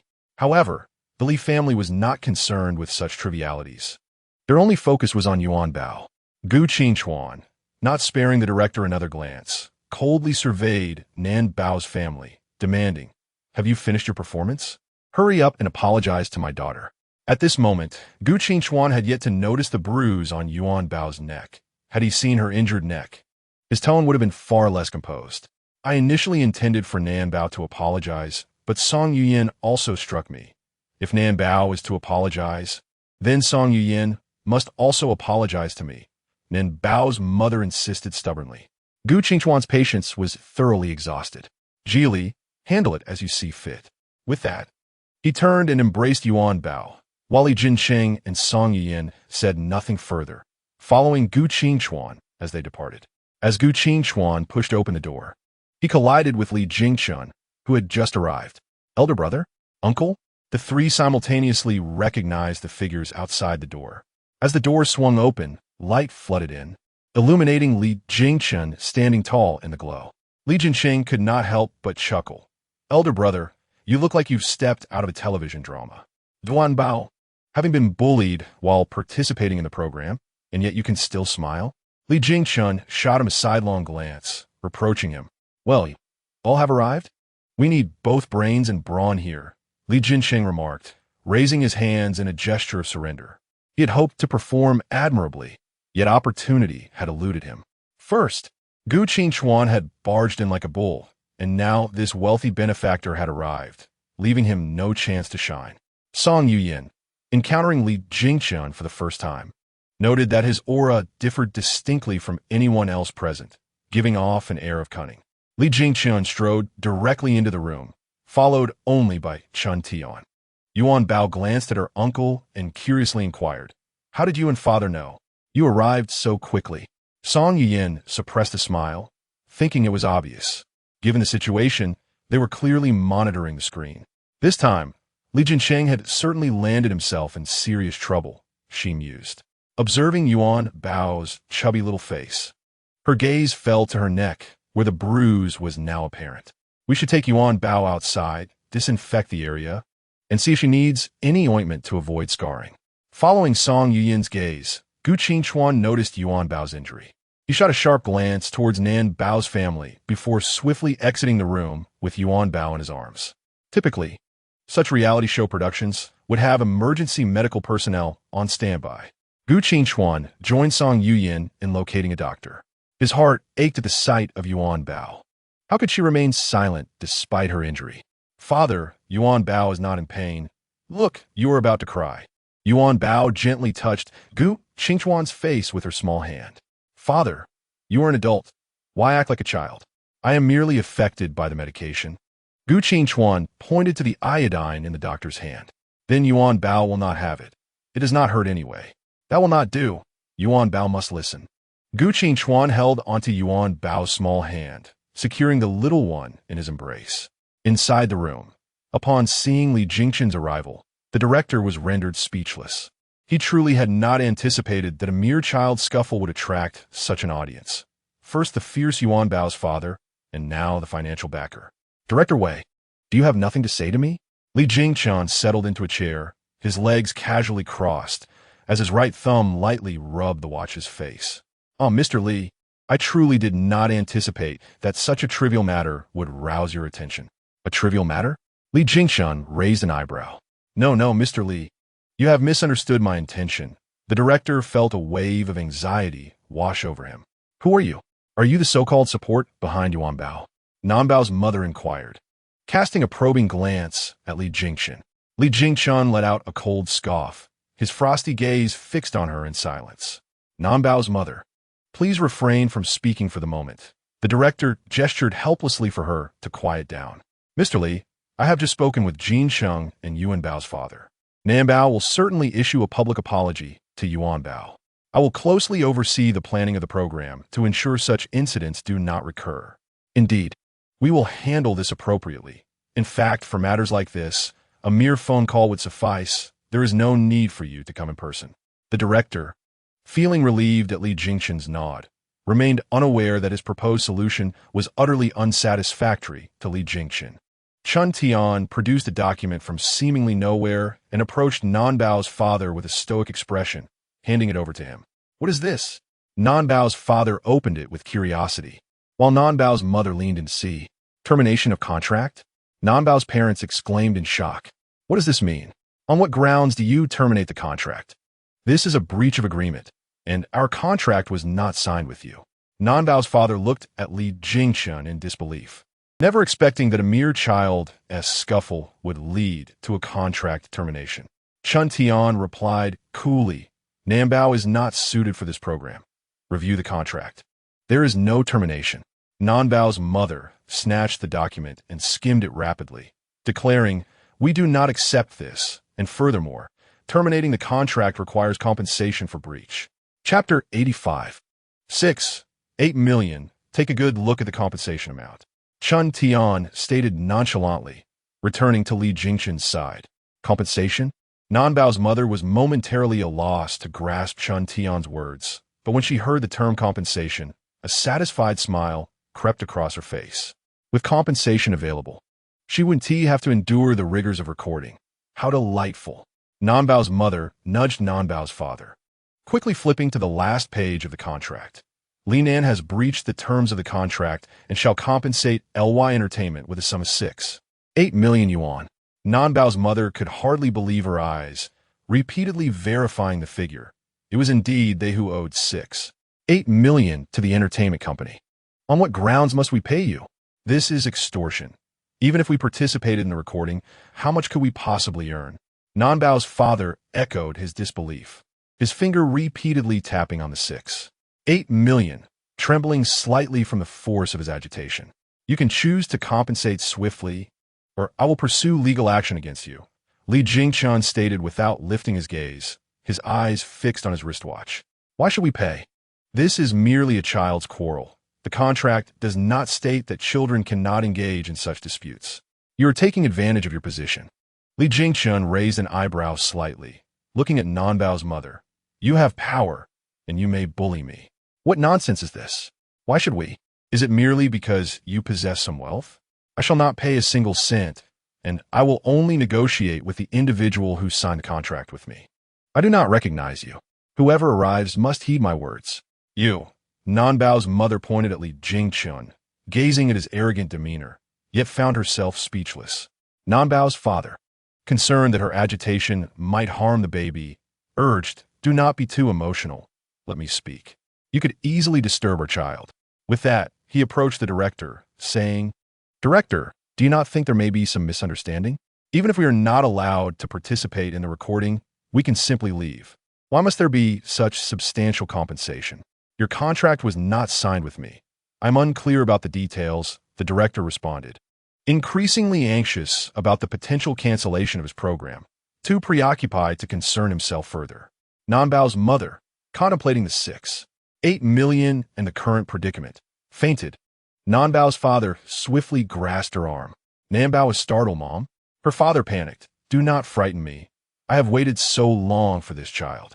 Li Jingshun slowly raised his hand, gently curling a finger, and Chun Tian immediately comprehended his intent. Chun Tian nodded slightly at Ji Li, signaling for a car to be summoned. Once Nanbao's family departed, the crew members discreetly exited the room. The director, at a loss for words in front of Li Jingchun, found himself under scrutiny. Li Jingchun, regarding the director with disdain, stated, "I will continue to invest for Yuanbao's sake, but until this matter is resolved, the program shall remain on hold." With that, he rose, adjusted his suit, and exited without a backward glance. Li Jingchun felt utterly dumbfounded. How had this director ascended to such a position? Were it not for Yuanbao's involvement in the program, he would never have considered investing a single penny. In the hospital, the doctor informed Nanbao's father that his wife had merely been startled and that everything was fine. Nanbao's father pursued the doctor, insisting on a thorough examination. "Your wife is in excellent health, and the fetus is doing well. Must there be an issue for you to feel at ease?" The doctor replied impatiently. Only then did Nanbao's father breathe a sigh of relief. Nanbao had been following closely behind her father, too apprehensive to speak. The doctor reassured them that the son was perfectly fine, and there was no cause for concern. Nanbao's mother nodded. "I know. I was never in any danger. They cannot do anything to a pregnant woman like me." As she spoke, a hint of pride adorned her face. Nanbao's father suddenly understood, turning to Nanbao. "Look at what you've caused. This situation is all because of you. Why can't you just behave? Why you always stir up trouble?" Nanbao pouted, "Dad, I only wanted to bring Mommy some beef noodles. Doesn't she like meat?" Any normal parent would be deeply moved by their child's sentiment. Yet it was evident that Nanbao's parents were far from ordinary. What should we do next? 6, 8 million. How could we possibly afford such an amount? Nanbao's mother seemed to ignore her child's words. "I heard Yuanbao refer to this individual as uncle, while the director addressed him as Mr. Li, stating everyone must listen to him. Is he truly the shadowy big boss behind the scenes? We should contact the person with whom I initially signed the contract, as he was the one who made the agreement with us." Thus, Nanbao's parents continued their discussion, neither acknowledging the presence of Nanbao, who stood to the side. "By the way, do you think with our multitude of fans, we could have Nanbao post a video to clarify the situation?" The netizens are astute. Nanbao's mother seemed to have conceived a brilliant idea. Nanbao's father frowned slightly, questioning whether this would truly be beneficial or cause further complications. How could it not work? We would merely narrate the events as they transpired. The couple whispered back and forth for a while, and eventually, Nanbao's father arose, returning with a bottle of eye drops. "Come here, Nanbao. Your father will tell you. Once everything is ready," he instructed, setting up the phone. Nanbao stood in the middle, with her mother lying on the hospital bed in the background. Nanbao's father pulled her aside, instructing her to tilt her head. Dad, this hurts a bit," Nanbao protested, struggling. "This is merely eye drops to alleviate fatigue," her father reassured her. "Just endure it. All eye drops feel this way." "But Dad, it truly hurts." "I cannot open my eyes," she whimpered. Nanbao's father nestled Nanbao between his legs, preventing him from moving about. "Just endure it a little longer. If you cannot withstand this minor discomfort, how can you achieve great things?" When he purchased the eye drops, he had specifically inquired with the shopkeeper about their properties. The eye drops, upon contact, would manifest as sand, and if he could not resist rubbing his eyes, they would become quite red. This was precisely the effect he desired. Once he had administered the eye drops, he released Nanbao. Unable to bear the pain, Nanbao blinked vigorously, rubbing his eyes with fervor while stamping his feet in distress. A passing nurse, startled by the commotion in the ward, opened the door and inquired, "What is the matter, little one?" "Nothing. He has just been staring at his phone too much these past few days. I just applied some eye drops," came the reply. Chapter 86. We go to catch a thief in the Li household. Gu Qingchuan had just entered the hall with Yuanbao in his arms when the elderly master of the Li family, leaning on his cane, inquired anxiously, "How is it? Has the matter been resolved?" "Grandfather, Yuanbao is perfectly fine. There is nothing to worry about," Yuanbao exclaimed, spreading her arms to show her grandfather. Although the elderly gentleman suffered from presbyopia, he was not blind and immediately noticed the mark on Yuanbao's neck, a conspicuous iodine stain. "Is her neck injured?" he asked. "Just a minor scratch. It's already been treated, so there's no cause for concern," Gu Qingchuan replied nonchalantly. The old man nodded slightly, though he did not voice his thoughts. He had mentally cursed Nanbao multiple times for harming Yuanbao. As Gu Qingchuan sat on the sofa with Yuanbao, The elderly master of the Li family suddenly realized, "Where's Li Jincheng? Just you and Yuanbao returned?" Uncle went to drop off the beautiful sister. He said he would be back shortly and asked us to return first. Nan Bao chimed in, running over to his grandfather. "That rascal. He seems eager for everyone to know about his romance. He has lost his wits over it," the old man remarked as he lifted Yuanbao into his arms. "Now is perfect. Yuanbao's birthday, one to interfere with the filming." "Birthday? So, Yuanbao is no longer 3.5? Yuanbao blinked her big eyes curiously. The old man nodded indulgently. "Indeed, our Yuanbao is now a 4-year-old girl." After dropping Song Yuyan off, Li Jincheng hesitated at the door, feeling reluctant to return home. He feared that his grandfather would raise his cane and chastise him upon his arrival. Imagining that scenario made him shudder. Just as he lingered at the entrance, he encountered Gu Qingchuan, who was emerging with Yuanbao in his arms. "Uncle, why are you just standing here? Grandfather just asked about your absence," Yuanbao said cheerfully. Unbeknownst to her, her uncle felt as though he were facing a firing squad upon hearing her words. Gu Qingchuan, seemingly perceptive of his discomfort, suggested lightly, "I'm taking Yuanbao for a stroll around here. Would you care to join us?" Yes, I would love to," Li Jincheng replied without a moment's thought. Thus, Gu Qingchuan carried Yuanbao while Li Jincheng walked alongside them. Li Jincheng was slightly shorter than Gu Qingchuan, and a hint of bashfulness colored his expression as he walked beside him. Passers-by occasionally cast curious glances at the trio. Yuanbao, noticing their stares, tilted her head in confusion and asked, "Daddy, why is everyone looking at Yuanbao like that? Is it because they've seen her online again?" Although the previous incident had been resolved, it had left Yuanbao with lingering apprehensions, and she felt uneasy under such scrutiny. Li Jincheng noticed this too. He glanced at Gu Qingchuan, who appeared oblivious to the attention they were attracting. It was perhaps better that way. The situation was awkward enough as it was. He understood why they were being watched. It was rather peculiar for two men to be accompanied by a small child. While Li Jincheng was still attempting to reassure himself, Gu Qingchuan's casual remark nearly caused him to choke. "Gu Qingchuan, Yuanbao is still a child. What nonsense are you speaking?" he admonished sternly. Gu Qingchuan, feigning ignorance, turned to him with a serious expression and replied, "I merely mentioned that I am with a small child." Li Jincheng found himself at a loss for words. "Daddy, uncle, what are you talking about?" "Yuanbao doesn't understand," she interjected innocently. Li Jincheng, glancing at Gu Qingchuan's expressionless face, managed a nervous smile and patted Yuanbao's cheek, saying, "It's all right if you don't understand. No one would dare to cause trouble with your daddy around." After saying this, Li Jincheng felt the words sounded rather awkward. I should head home now. Yuanbao, you enjoy your time with your daddy." He thought it best to make a hasty exit. "Wait, Uncle Shu," Yuanbao whispered, placing her small hand over her mouth and gazing intently at the villa ahead. Li Jincheng obediently fell silent and followed her gaze. A man clad in athletic was stealthily circling the villa, peeking through the windows. It was evident that he was up to no good. Gu Qingchuan had already noticed him, but suspected that he was not a thief. He seemed too familiar with the surroundings. Yuanbao watched the man intently and murmured, "That uncle, is he going to do something bad? Is he going to steal something?" Li Jincheng nodded.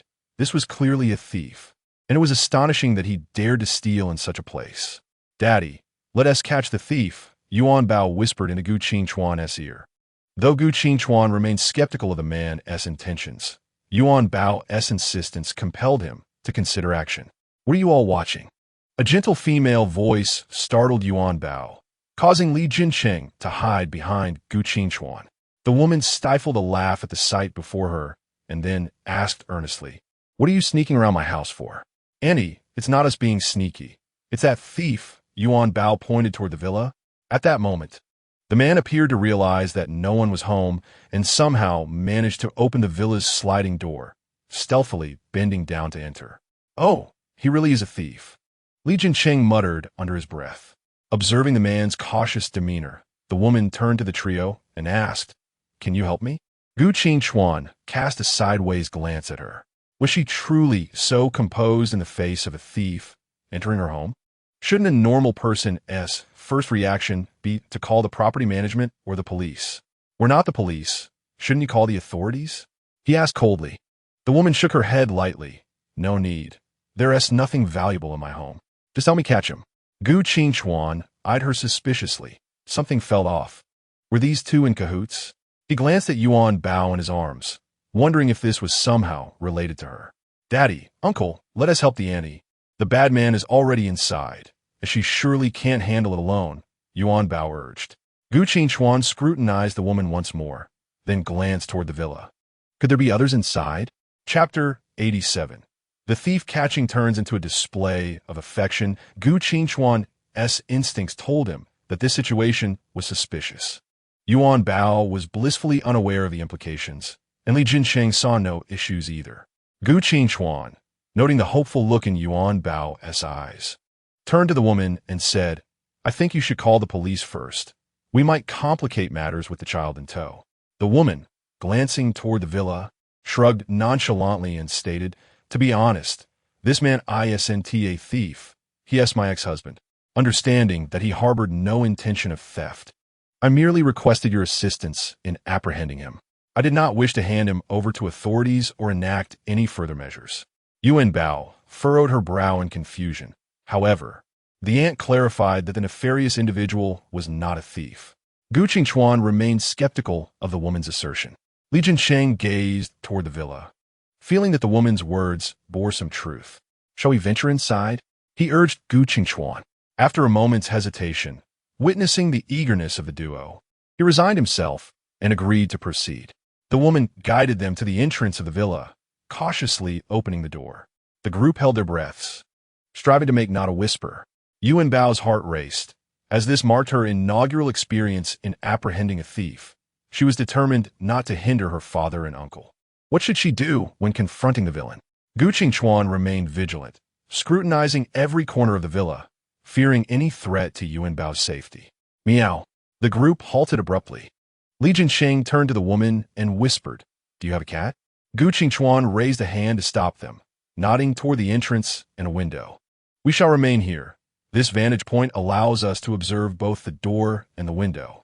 He exchanged a subtle nod with Li Jinsheng. The woman remained silent, obediently crouching beside Gu Qingchuan. The atmosphere was tense. My goodness, missing your father, are you? A coarse male voice echoed.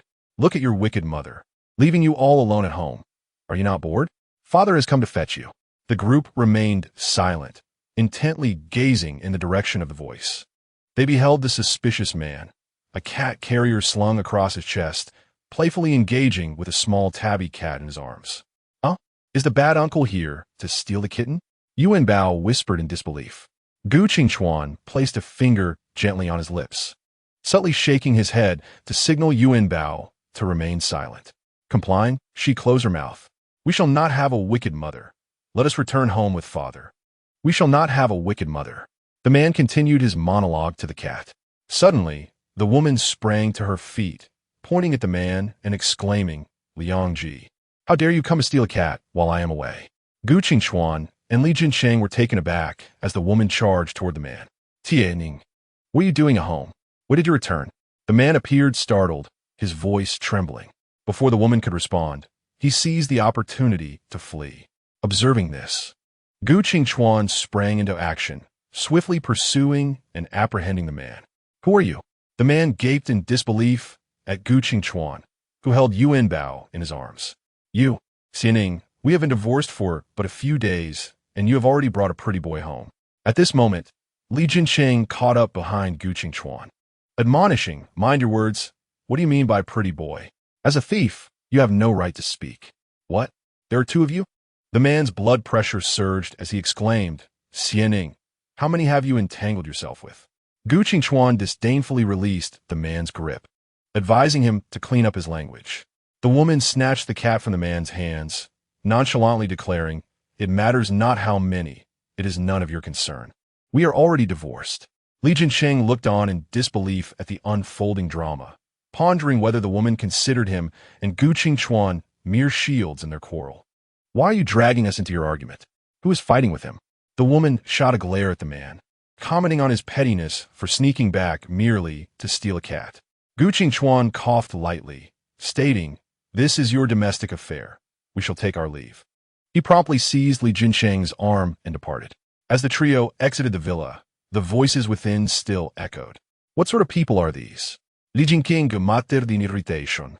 Yuanbao scratched her head, gazing back at the receding villa. "Father, uncle, what transpired?" Yuanbao is utterly bewildered. Gu Qingchuan and Li Jinsheng exchanged amused glances. Unable to contain their laughter, their Yuanbao was simply too adorable. However, the recent commotion must have been quite perplexing for a child on the verge of her 4th birthday. Gu Qingchuan gently patted Yuanbao's back, reassuring her that the ruckus was an inconsequential affair between adults. He then turned to Li Jinsheng, remarking, "Are you still curious? Who would employ you to catch a thief?" "What do you mean? Who could have anticipated that such a thrilling pursuit would culminate in a domestic squabble?" Li Jining protested. "Nevertheless, do you not think the two of them seem rather compatible? I sense they shall reconcile in due time." Li Jinsheng spoke with a hint of gossip. Gu Qingchuan simply replied, "That is of no concern to me." Yuanbao, feeling slighted, was cradled in Gu Qingchuan's arms, glancing back and forth. Were a father and uncle discussing? Could they not speak of matters that Yuanbao could comprehend? Father and uncle are so troublesome. Gu Qingchuan tenderly whispered to Yuanbao, "Ignore your uncle. Let him talk to himself. How can you instigate discord between Yuanbao and me?" Li Jinsheng rolled his eyes at Gu Qingchuan. "Then let us speak of something Yuanbao can understand. What gift would you like for your birthday? Your uncle shall procure it for you." This inquiry piqued Yuanbao's interest. However, what gift should she desire? She had not contemplated this question. Previously, on her birthdays, her mother would sing her a happy birthday song, but there had been no other festivities. So, it turns out that birthdays could also involve gifts. With her large, watery eyes, Yuanbao gazed at her uncle, uncertain of what gift to request, concluding that it would suffice if her uncle sang her a happy birthday song like her mother did. Just that? Li Jining inquired. Gu Qingchuan looked at Yuanbao with a heart full of tenderness. His precious daughter, when would the shadows of the past ever fade? Chapter 88, Discovering a Great Secret. After exiting the villa, the group lost all desire to continue their stroll. Li Jinsheng had forgotten why he had followed Gu Qingchuan and Yuanbao in the first place. As he stepped into the hall, he was promptly seized by the ear by the elder Mr. Li. "Ouch, father!" Li Jining exclaimed. The elder Mr. Li, gripping his ear with one hand and wielding a cane with the other, scolded, "You little rascal! How dare you return?" Yuanbao giggled at the sight of her uncle being reprimanded. Gu Qingchuan, acting as if oblivious, made his way toward the kitchen. He had watched the live stream yesterday, where Li Jinsheng had failed miserably at cooking, and since Yuanbao had eaten elsewhere, he was determined to make amends today. Upon seeing Gu Qingchuan enter, the kitchen staff greeted him with a sly smile. "Ah, Qingchuan, here to prepare delicious food for Yuanbao again?" Gu Qingchuan remained silent. In truth, the staff could prepare all of Yuanbao's favorite dishes, and he silently prepared ingredients, washing vegetables without uttering a word. The kitchen staff, unfazed, watched him for a while before returning to her tasks. Meanwhile, Yuanbao, having tired of her laughter, went to assist her uncle.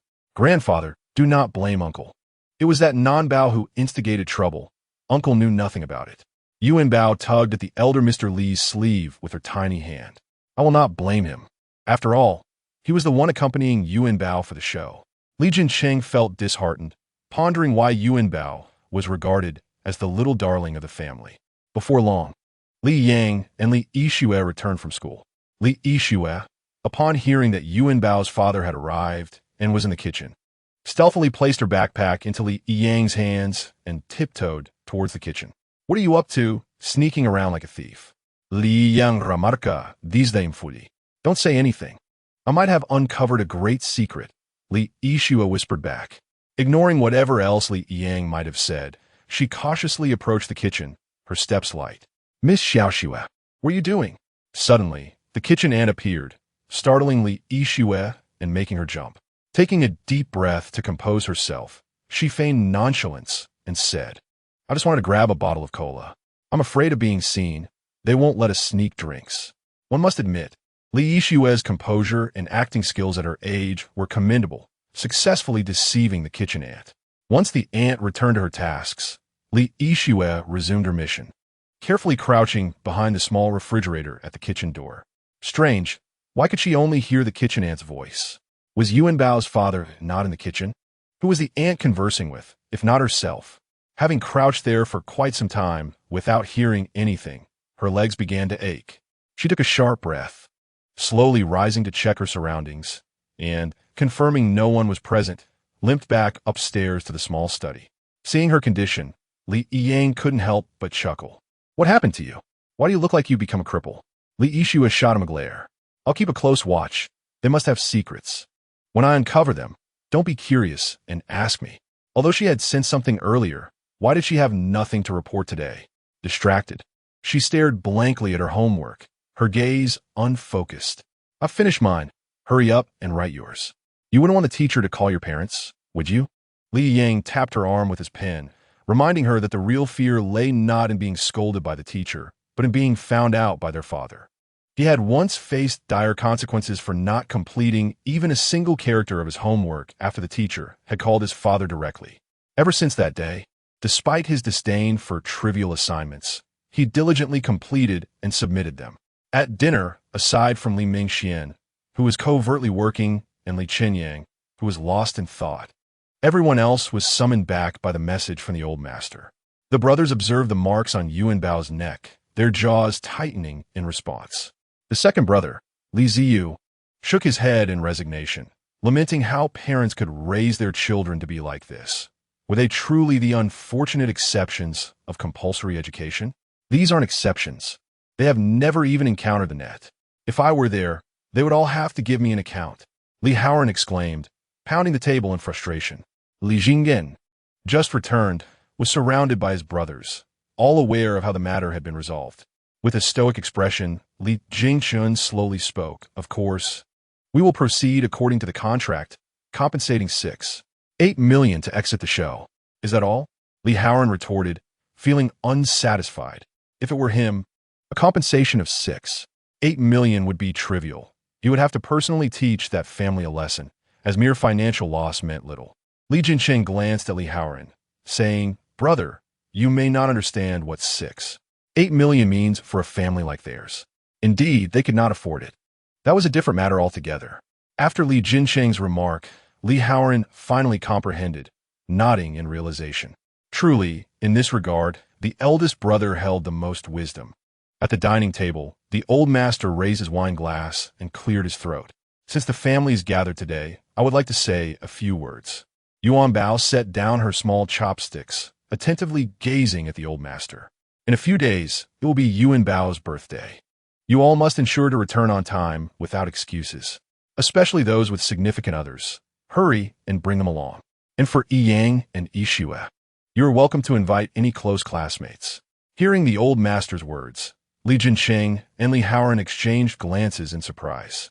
They had not anticipated being called out for Yuanbao's birthday. However, Li Jincheng had indeed intended to invite Song Yuyan, and the old master's words only reinforced his intention. After all, whenever they had the opportunity, the two would cling to each other, and he wished to introduce Song Yuyan to his friends and family.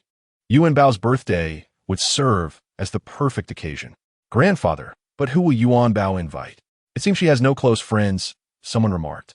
Yuanbao pondered for a moment, unable to think of anyone to invite. Yuanbao is still young. There's no rush. Once she starts kindergarten, she will surely make friends, the old master reassured her. Yuanbao looked at her grandfather with confusion. When can I start kindergarten? After your birthday, your uncle can start making arrangements, the old master replied, glancing at Li Jingchen. So will Yuanbao not invite anyone this time? Yuanbao murmured as she stared at the chicken wings in front of her. The pretty sister belongs to the little uncle, and Aunt Henin belongs to the fifth uncle. Who else does Yuanbao have? She racked her brain, thinking of everyone she had met and liked recently, causing her little head to nearly explode. After dinner, everyone sat in the living room chatting. The fourth brother, Li Mingqi, had his sights set on Yuanbao, who was happily playing with a rabbit. Seizing the moment when everyone was engrossed in conversation, he swiftly approached Yuanbao and scooped her up. Hey, bad guy, you're stealing a child. You're stealing Yuanbao. Yuanbao yelped in surprise, joining in the shout. All eyes turned to them. Li Mingqi, holding Yuanbao, appeared as silly as a monkey on Mountame, attracting attention that was far from friendly. At a loss for words, he chuckled awkwardly. I just want to take Yuanbao out for a stroll. You could have strolled quietly with Yuanbao. What if you scared her? The old master frowned. Yes, I understand. I will be more careful next time, he said, forcing a smile as he took Yuanbao outside. With Yuanbao in his arms and Zhuozhua beside her, she curiously looked at her fourth uncle. Fourth uncle, do you have something to say? Something that can't be heard by grandfather and uncle? Yuanbao smiled mischievously, as if she could see through her fourth uncle's secret. Li Mingqi felt a bit awkward, unsure how to discuss matters with this little one who was not yet 4. Isn't that right, fourth uncle? Yuanbao prodded, looking expectantly at him. Li Mingqi nodded, pressing his lips together. Really? Can Yuanbao help fourth uncle? Yuanbao exclaimed joyfully, her hands flailing in excitement. She was a very enthusiastic little girl and hoped for more opportunities like this. Last time, I helped fourth uncle with fortune-telling. Let me do it again, Li Mingqi whispered, cautious not to be overheard. Of course, Yuanbao has improved and is very accurate now. Fourth uncle, tell me what you want to know. Yuanbao's enthusiasm soared. Last time, she had done a fortune-telling for her fourth uncle, who had been skeptical. Now that he believed in her, she was overjoyed. Fourth uncle, give me your hand, she said, extending her little hand. Li Mingqi obediently placed his hand on Yuanbao's small hand, his eyes brimming with anticipation. Could you tell fourth uncle when he might meet that lady you mentioned? Yuanbao earnestly grasped fourth uncle's hand. Hasn't fourth uncle already met that lady? He bumped into her, Yuanbao remarked, her brow furrowing. What? Li Mingqi was taken aback. Could it be that the woman Yuanbao predicted was indeed that peculiar individual? It seemed implausible. He had gone to the bar hoping to find someone appealing, yet he ended up continually thinking about that eccentric woman. Surely fourth uncle hasn't forgotten? Yuanbao looked at fourth uncle, her expression one of skepticism. Forget? How could I? Li Mingqi o guarlinuda. Yuanbao then took fourth uncle's hand again. How about this? Let me see when you will meet the lady next. Before Li Mingqi could respond, Yuanbao had already initiated the divination. Wow, it's on Yuanbao's birthday. Then I can see that lady too. Yuanbao realized that the lady would visit the Li family. Though she was uncertain of the purpose, it was evident that it coincided with her birthday. What? Li Mingqi was further astonished. That woman was actually coming to the Li household? He had no intention of encountering that odd woman, but he could not miss Yuanbao's birthday. He could not help but question the true nature of this woman named Chu Zizi. Fourth uncle? Fourth uncle, what's the matter? Li Mingqi had become lost in thought while holding Yuanbao. Yuanbao waved her small hands vigorously in front of him, but he seemed oblivious. Fourth uncle, Yuanbao, feeling helpless, grasped his face tightly. Only then did Li Mingqi snap back to reality. What is it, Yuanbao? Fourth uncle, what's wrong? Aren't you happy that the lady is coming to the Li family? Didn't you just ask me to help you find out? Yuanbao questioned, puzzled by fourth uncle's strange demeanor. Was it possible that fourth uncle did not like that lady? It's nothing. Let us head back, Li Mingqi said absent-mindedly as he carried Yuanbao away. In the bedroom, Yuanbao, clad in her bunny pajamas, sat beside the bunny nest. Zhuozhua looked at her disdainfully. I must say, you are quite busy now.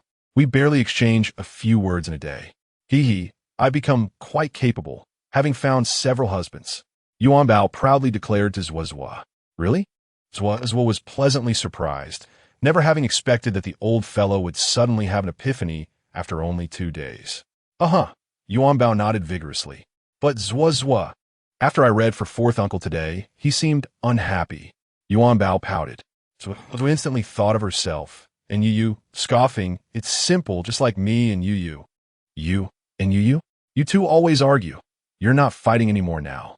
Zhuozhua nodded and turned to look at Yu behind her. I'm still bickering with this annoying fellow, but the content of our arguments is not suitable for you to know. It's best if you remain unaware. This piqued Yuanbao's curiosity. Quickly tell me, when do you usually argue? I want to watch. You little brat, are you out of your mind? Zhuozhua exclaimed, jumping up. This old fellow was still as irreverent as when they were in the heavens. If you don't tell me, I will just squat beside you too and keep watching. Yuanbao insisted, raising her chin. After all, She had no work these days and could simply observe them. Chapter 90. A night of vigils looked at Yuanbao's arrogant demeanor and felt an overwhelming urge to jump up and hit her knee. Are you going to say anything? Yuanbao continued to press. We don't argue much anymore. There's nothing to discuss. Zhuo turned her back to Yuanbao, suspecting that this old fellow might have regained her memories from the heavens while pretending to know nothing. If you still don't tell the truth, I'll sleep beside your bunny nest tonight. Yuanbao pouted. You old rascal. Can't you be reasonable? Nope. Yuanbao was indeed true to her word. Staying at Zhuo and you use nest all night. In the morning, warm sunlight streamed in as Yuanbao groggily got up, the floor feeling hard against her small arms and legs. Zhuo, and you had already awakened and stood before her, watching. Wow, you really stayed here all night? Zhuo marveled. Yuanbao rubbed her sore elbows. You didn't argue last night. I didn't hear anything. Zhuo rolled her eyes dramatically. Even if we did argue, do you think you would hear it? Are you foolish or am I? Who knows? Yuanbao was in a strange mood, and Zhuo had no idea what had upset her. She simply insisted on being close to Zhuo. Can you not bring me along? I'm older now and don't want to keep running around with you. Zhuo pleaded helplessly. Yuanbao ignored her words completely, using all her strength to tightly hug Zhuo. In the hall, Gu Qingchuan had been waiting for quite some time. Upon seeing Gu Qingchuan, Yuanbao bounced down the stairs. Daddy, why are you here? Easy now. I can't breathe. Zhuo, caught in Yuanbao's embrace, rolled her eyes. Isn't there no one home? How can Daddy let Yuanbao be alone here? Gu Qingchuan said as he lifted Yuanbao in his arms. Let us have breakfast first. Then Daddy will take you to the amusement park. How about that? The amusement park? Yuanbao clapped her hands joyfully, causing Zhuo to tumble from her grasp. Thankfully, being a rabbit, Zhuo could handle the fall, but the height was still a bit much for her. That sounds wonderful, Daddy. At the hospital, after a series of maneuvers by Nanbao's father, Nanbao stood before the camera, tearfully apologizing. I want to say sorry to Yuanbao. I was too impatient and should not have clashed with her. I should have let the little sister be. I will definitely be more careful next time, and such things will not happen again. Yuanbao. I also want to plead with Yuanbao. I know I was wrong. Could you please not be so harsh with my parents? It was my fault, and they cannot afford to pay so much. If I cannot participate in this program, I will not be sad. It was my mistake, and I can take care of my mother at home. She is pregnant with my little brother and must not be upset. She is still in the hospital. Lastly, I still want to say sorry to Yuanbao. At the end of the video, Nanbao's father uploaded a photo of the contract along with Nanbao's mother's hospital admission papers. He also bought more data to promote the video vigorously. The video quickly attracted widespread attention from netizens. However, it seemed that the focus was not on Yuanbao. Everyone approached it with skepticism, further elevating the video's visibility. No way, I watched the live stream this morning. You hit Yuanbao, and she didn't do anything wrong. Plus, you have no justification. What's the truth behind this? Are you implying that you cannot bear the consequences of your actions? Or is the Li family deliberately targeting you? If you don't want to record anymore, it's obviously a breach of contract. There's nothing wrong with the contract. I'm a lawyer. If all else fails, hurry and apologize at the Li family store. They say that a crying child gets milk. So why is it that, despite Nanbao's tears, the milk flows to Yuanbao instead? Nanbao's parents looked at the comments from netizens online, utterly perplexed. It should not be the case. I have observed that those in the entertainment industry often proceed in such a manner, and the responses are generally quite favorable. Nanbao's mother fervently scrolled through the comments. Nanbao's father, perplexed, suddenly had a thought. Should we perhaps purchase some online support to generate a wave of comments beneath the video? He was uncertain, but realized that only if this matter escalated would the Li family consider it seriously, as a prominent family. They surely would not waste their time over a trivial sum of money. After pondering for a moment, Nanbao's mother concluded that without other options, they might as well give it a try, as it could potentially yield positive results. Tian pushed open the office door. Mr. Li, they have made a move. She placed the tablet in front of Li Jingchen, displaying Nanbao's video. The program had been interrupted right after Yuanbao was attacked, which led the audience to doubt Nanbao's words, as many were siding with Yuanbao. A cold smile crept across Li Jingchen's lips. He did not expect such a lack of foresight from his family. Keep an eye on them. They may consider buying online support next, he stated calmly. Also, obtain the hospital surveillance footage and prepare it. Chuan Tian nodded. Gu Qingchuan glanced at the message from Ji Li and smirked disdainfully, his fingers lightly tapping the screen. Daddy, can Yuanbao play on all these rides at the amusement park? Gu Qingchuan placed his phone in his pocket, surveying the attractions. The swinging pirate ship, the merry-go-round, the roller coaster. How brave his Yuanbao seemed. If there were no height restrictions, he could take her to enjoy them. Height restriction? What does that mean? It means these attractions have height requirements, and our Yuanbao is still too small. Gu Qingchuan chuckled at Yuanbao's question. It seemed she was ready for school. Otherwise, her lack of knowledge might be disadvantageous. However, he wondered if his precious daughter would face hardships at school or if her classmates would bully her. Yuanbao vigorously shook his hand. Daddy, why are you lost in thought? What are you thinking about? Are you wondering how to make Yuanbao grow taller right away? Daddy, please think of a way for Yuanbao to grow taller today so that we can enjoy all these rides. On the carousel, Gu Qingchuan surveyed his surroundings. He had assumed he would be the oldest on a ride, yet he was surprised to see couples who appeared even older than himself. Is this how couples experience love nowadays? Unfortunately, he had never had the chance to feel it. Turning his gaze, he saw Yuanbao beaming with joy. She was not merely his daughter. She was a lasting impression left by that woman, despite Yuanbao's tender age and as having only met that woman once. Her every action often reminded him of her. Daddy, the last time my uncle brought me here, so many people surrounded me, and I didn't enjoy myself. It's better to come with you. That's because your uncle is a public figure, Gu Qingchuan replied with a smile. Yuanbao adored the carousel so much that Gu Qingchuan stayed with her for 3 rounds as tourists came and went. Yuanbao, there are tasty treats over there. Shall we go eat? All right. Yuanbao replied reluctantly as Gu Qingchuan lifted her down. Gu Qingchuan attempted to divert Yuanbao's attention with promises of food. Eager to leave the carousel, in front of the ice cream truck, Yuanbao gazed at the array of ice creams, enchanted by each one. I want that one. A sharp voice interrupted, and Yuanbao turned her head curiously to see a boy slightly taller than her, accompanied by a very young-looking sister. After some deliberation, she pointed to the most visually appealing option. Daddy, let's get this one. The boy also selected his ice cream, while the sister quietly paid without uttering a word. The boy dashed away with his ice cream as the sister chased after him. Yuanbao cradled her ice cream, her expression radiating satisfaction. Daddy, try some.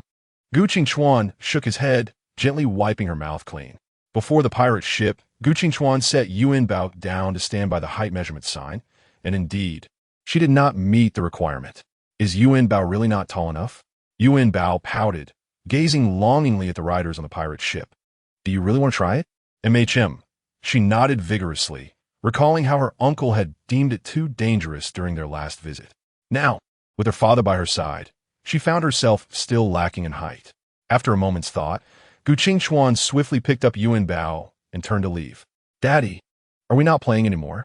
Where are you taking me? Daddy is taking Yuanbao to grow taller. Huh? Initially intending to carry Yuanbao to the car, he encountered an elderly lady selling small items. He paused and pointed to a pack of tissues. I'll take 2 packs. After purchasing the tissues, he took Yuanbao to a nearby stone bench. Can tissues really help me grow taller? She wondered, puzzled.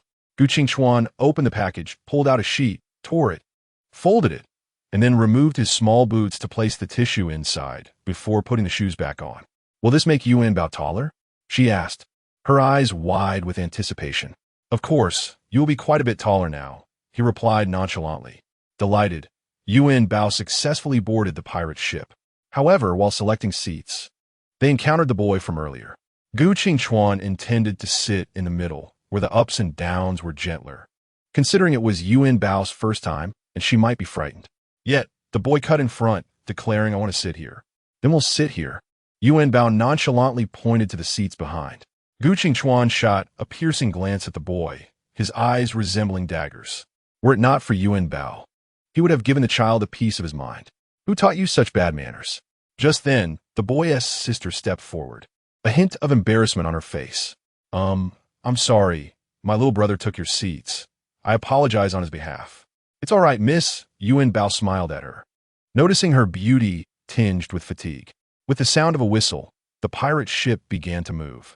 Gu Qingchuan held Yuanbao tightly at the waist, anxious that she might slip or get hurt. Initially, Yuanbao cheered, exclaiming, "It's moving, Daddy, so high."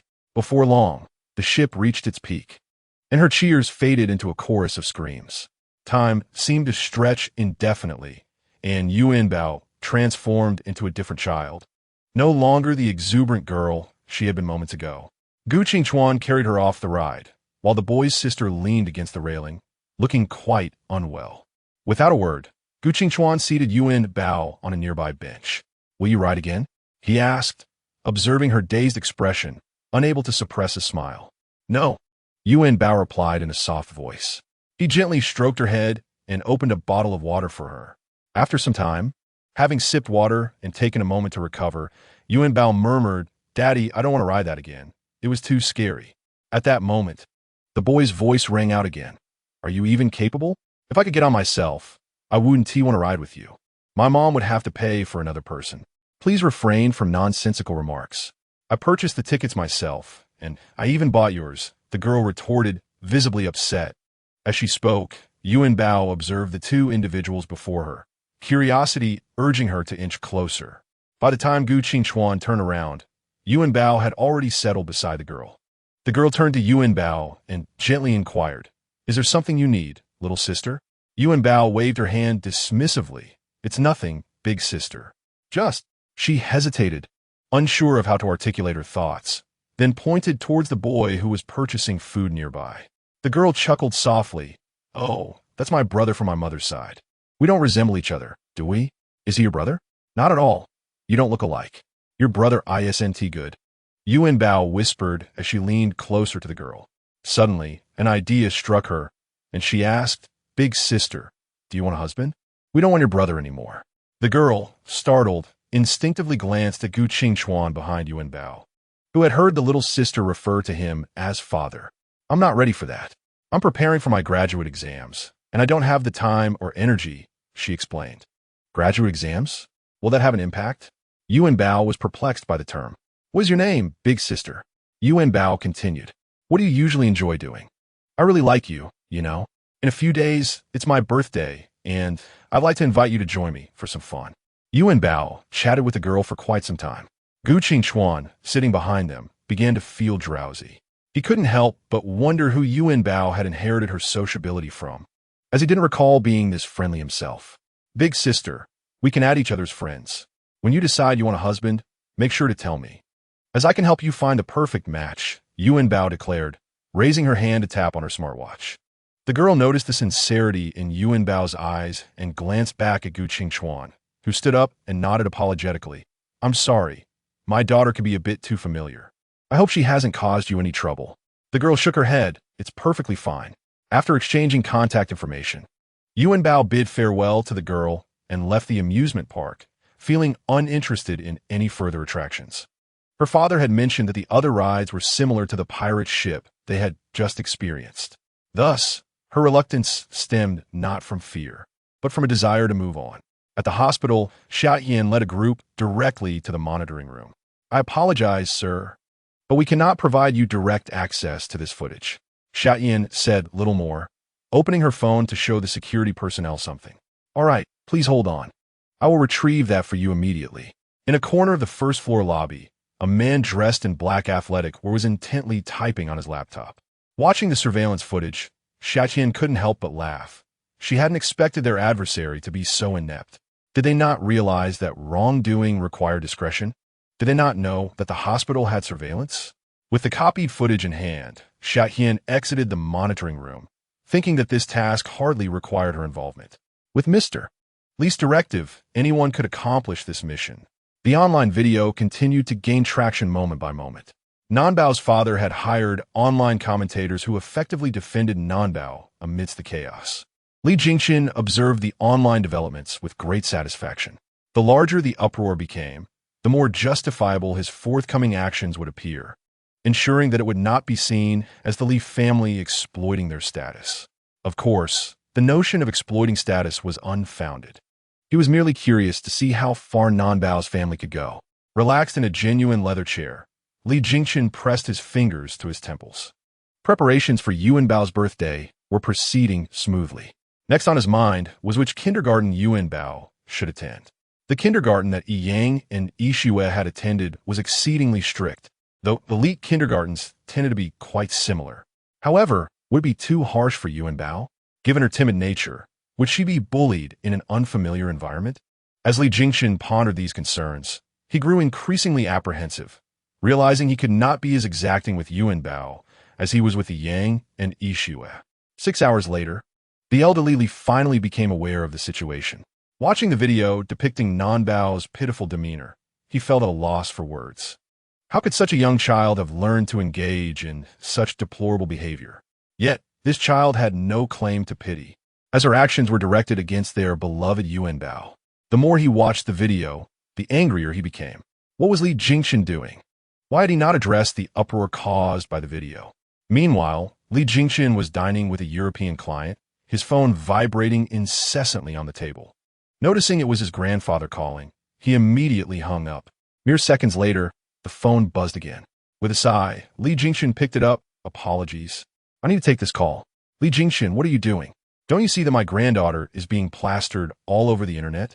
Are you planning for another scandal? The elderly man's voice boomed from the other end of the line. Li Jingchen instinctively distanced the phone from his ear, only bringing it back when he could no longer hear. Dad, please calm down. I am monitoring the situation closely. There is no need for alarm.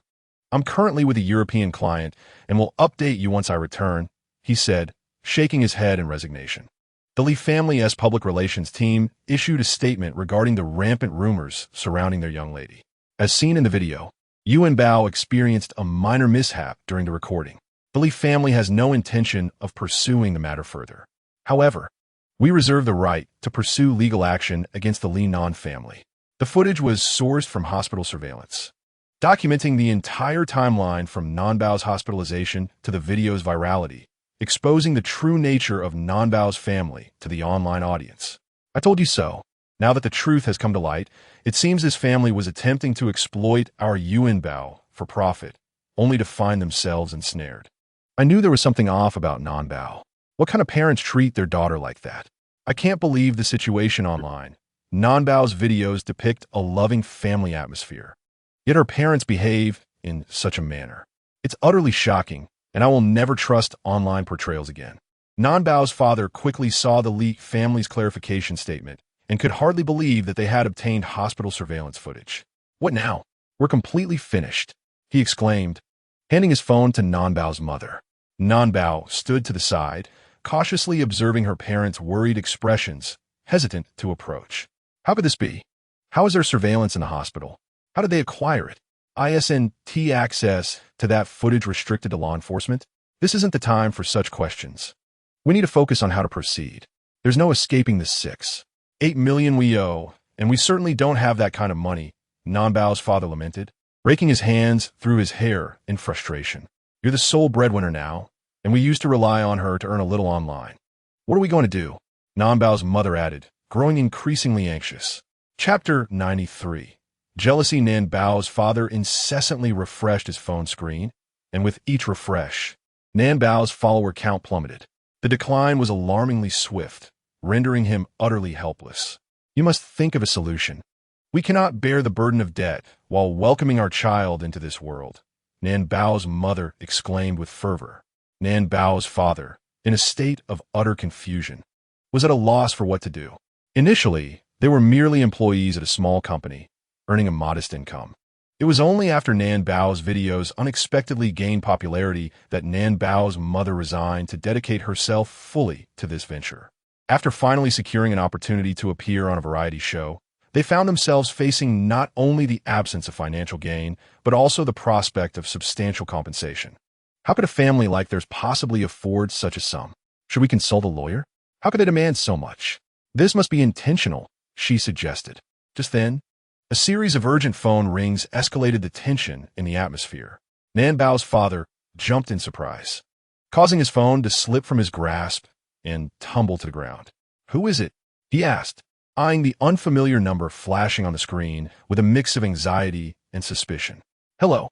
This is, in 3 days, we will file a lawsuit against the second party as per the law.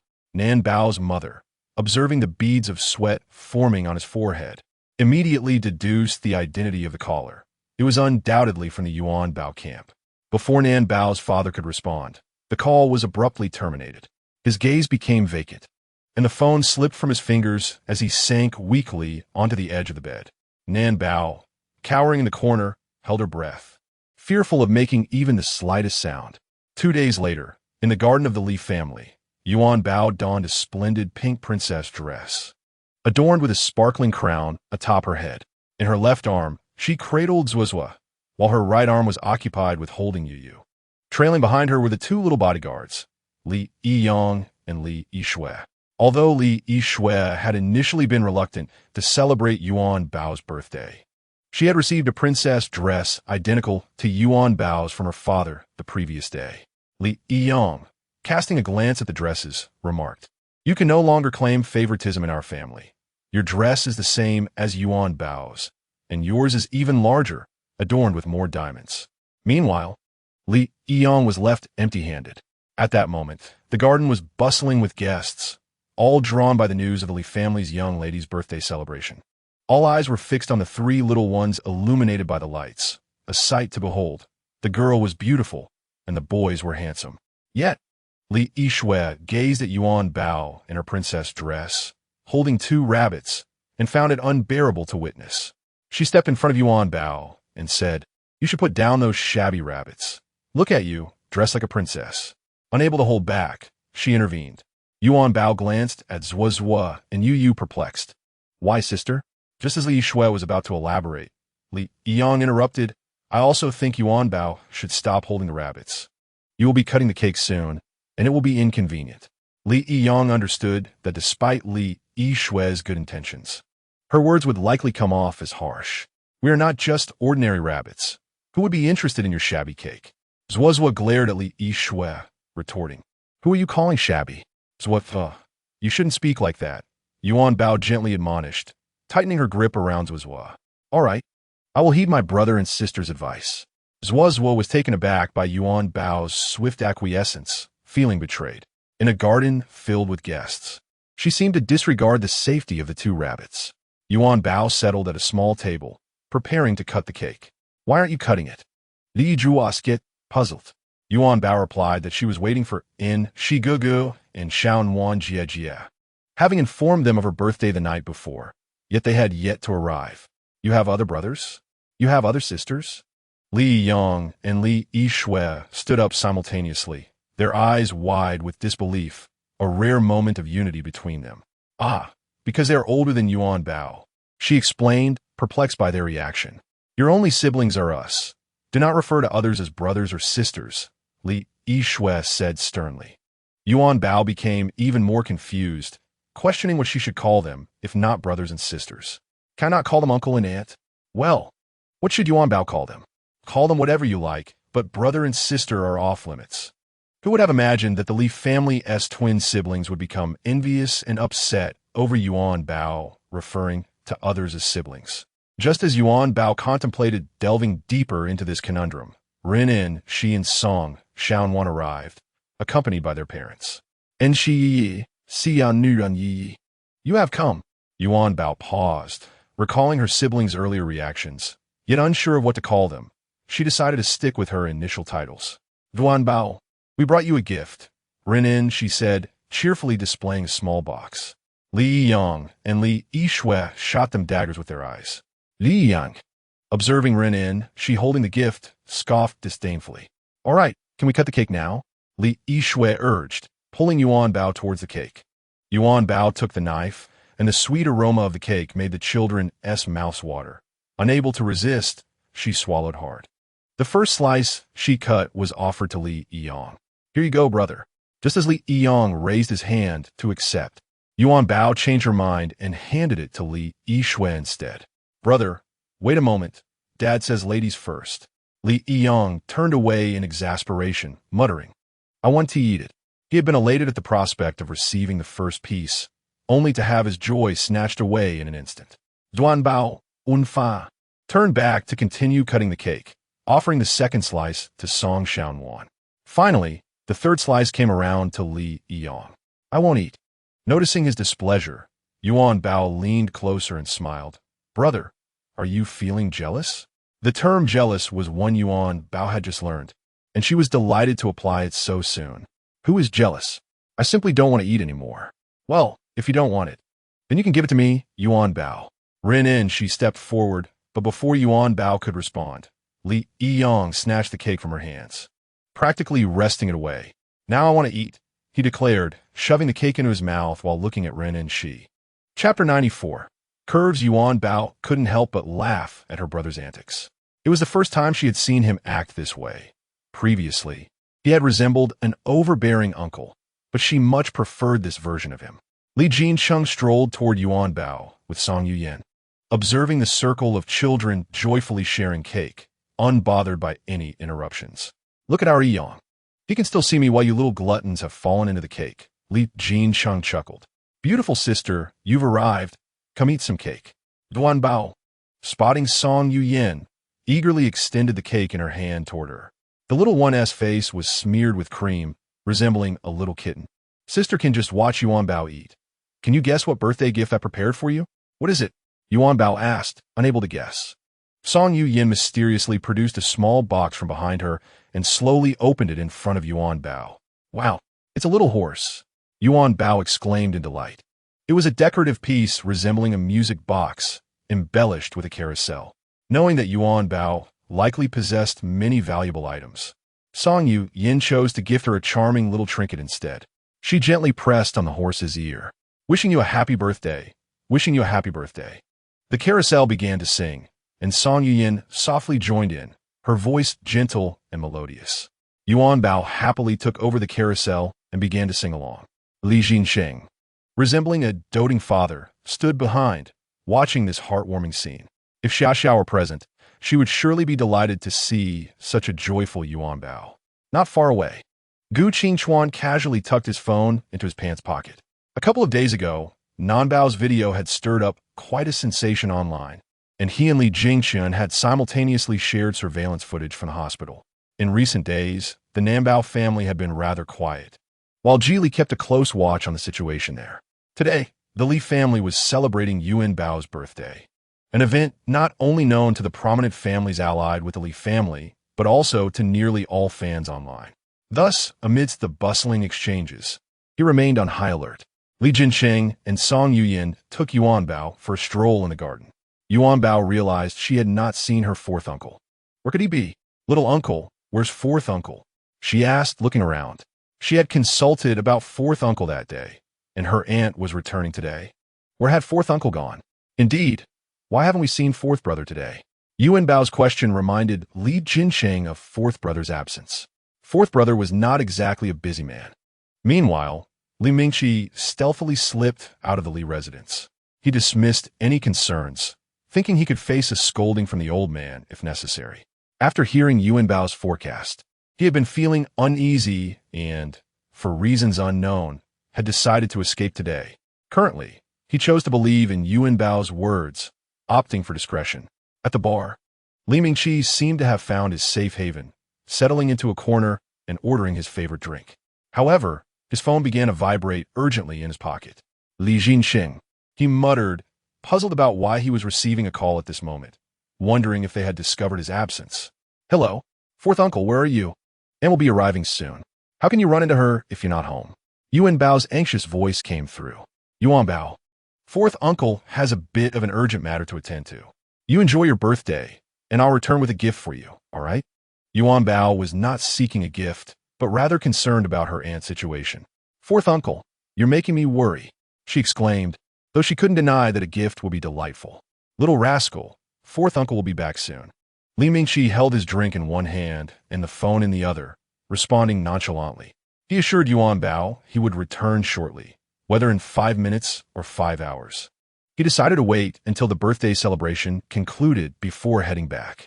Upon hanging up, Yuanbao wore a worried expression as she turned to Li Jincheng. Little uncle, do you think fourth uncle is deceiving me? Despite her young age, Yuanbao was perceptive. Her intuition told her that fourth uncle was avoiding home because of that aunt. Did Yuanbao find a girlfriend for fourth uncle? Li Jinsheng entered.The. Yuanbao nodded proudly. Upon seeing this, Li Jinsheng chuckled. What are you laughing at? Song Yiyan nudged him, questioning his amusement. It's just that Yuanbao found him a girlfriend. I remember fourth brother liked those with prominent curves when we were kids. Song Yiyan couldn't help but want to cover his mouth. Can you speak seriously in front of Yuanbao? What are you saying? Yuanbao, while pinching her chin, murmured prominent curves. Yuanbao will pretend she didn't hear that. Shoo, let's not talk about it, Li Jinsheng urged, suddenly realizing he had said something inappropriate. If Yuanbao mentioned this in front of the old man or her elder brother, he would be in serious trouble, potentially facing a mixed double trouble. Just yesterday, Yuanbao was joyfully recounting her experience on the pirate ship, mentioning how Gu Qingchuan had stuffed paper in her shoes to help her board, which led to Gu Qingchuan receiving a reprimand. The old man showed no mercy. If Gu Qingchuan, who did not even share the Li surname, faced such consequences, he could only imagine the fate that awaited his own son. Yuanbao seemed intentionally to be looking up at her little uncle, reminding him, Yuanbao will tell fourth uncle that it's about the prominent curves. Li Jinsheng felt as though a crow had flown over him, a dark cloud looming above. Meanwhile, Li Haoran had also brought Yihan to celebrate Yuanbao's birthday, but their journey to find her was somewhat bumpy, with everyone chiming in, causing them to barely move. Suddenly, Yihan locked eyes with a man, Song Tianlei, Song Xianwan's father. Yihan thought little of it. It was reasonable for him to be there to celebrate Yuanbao's birthday. However, upon seeing her, Song Tianlei quickly turned his gaze elsewhere. Chapter 95. A wife for fourth uncle. Song Tianlei observed Yihan, realizing she was accompanied by Li Haoran. Why was he encountering Li Haoran here? Such a simple question, yet he found himself bewildered.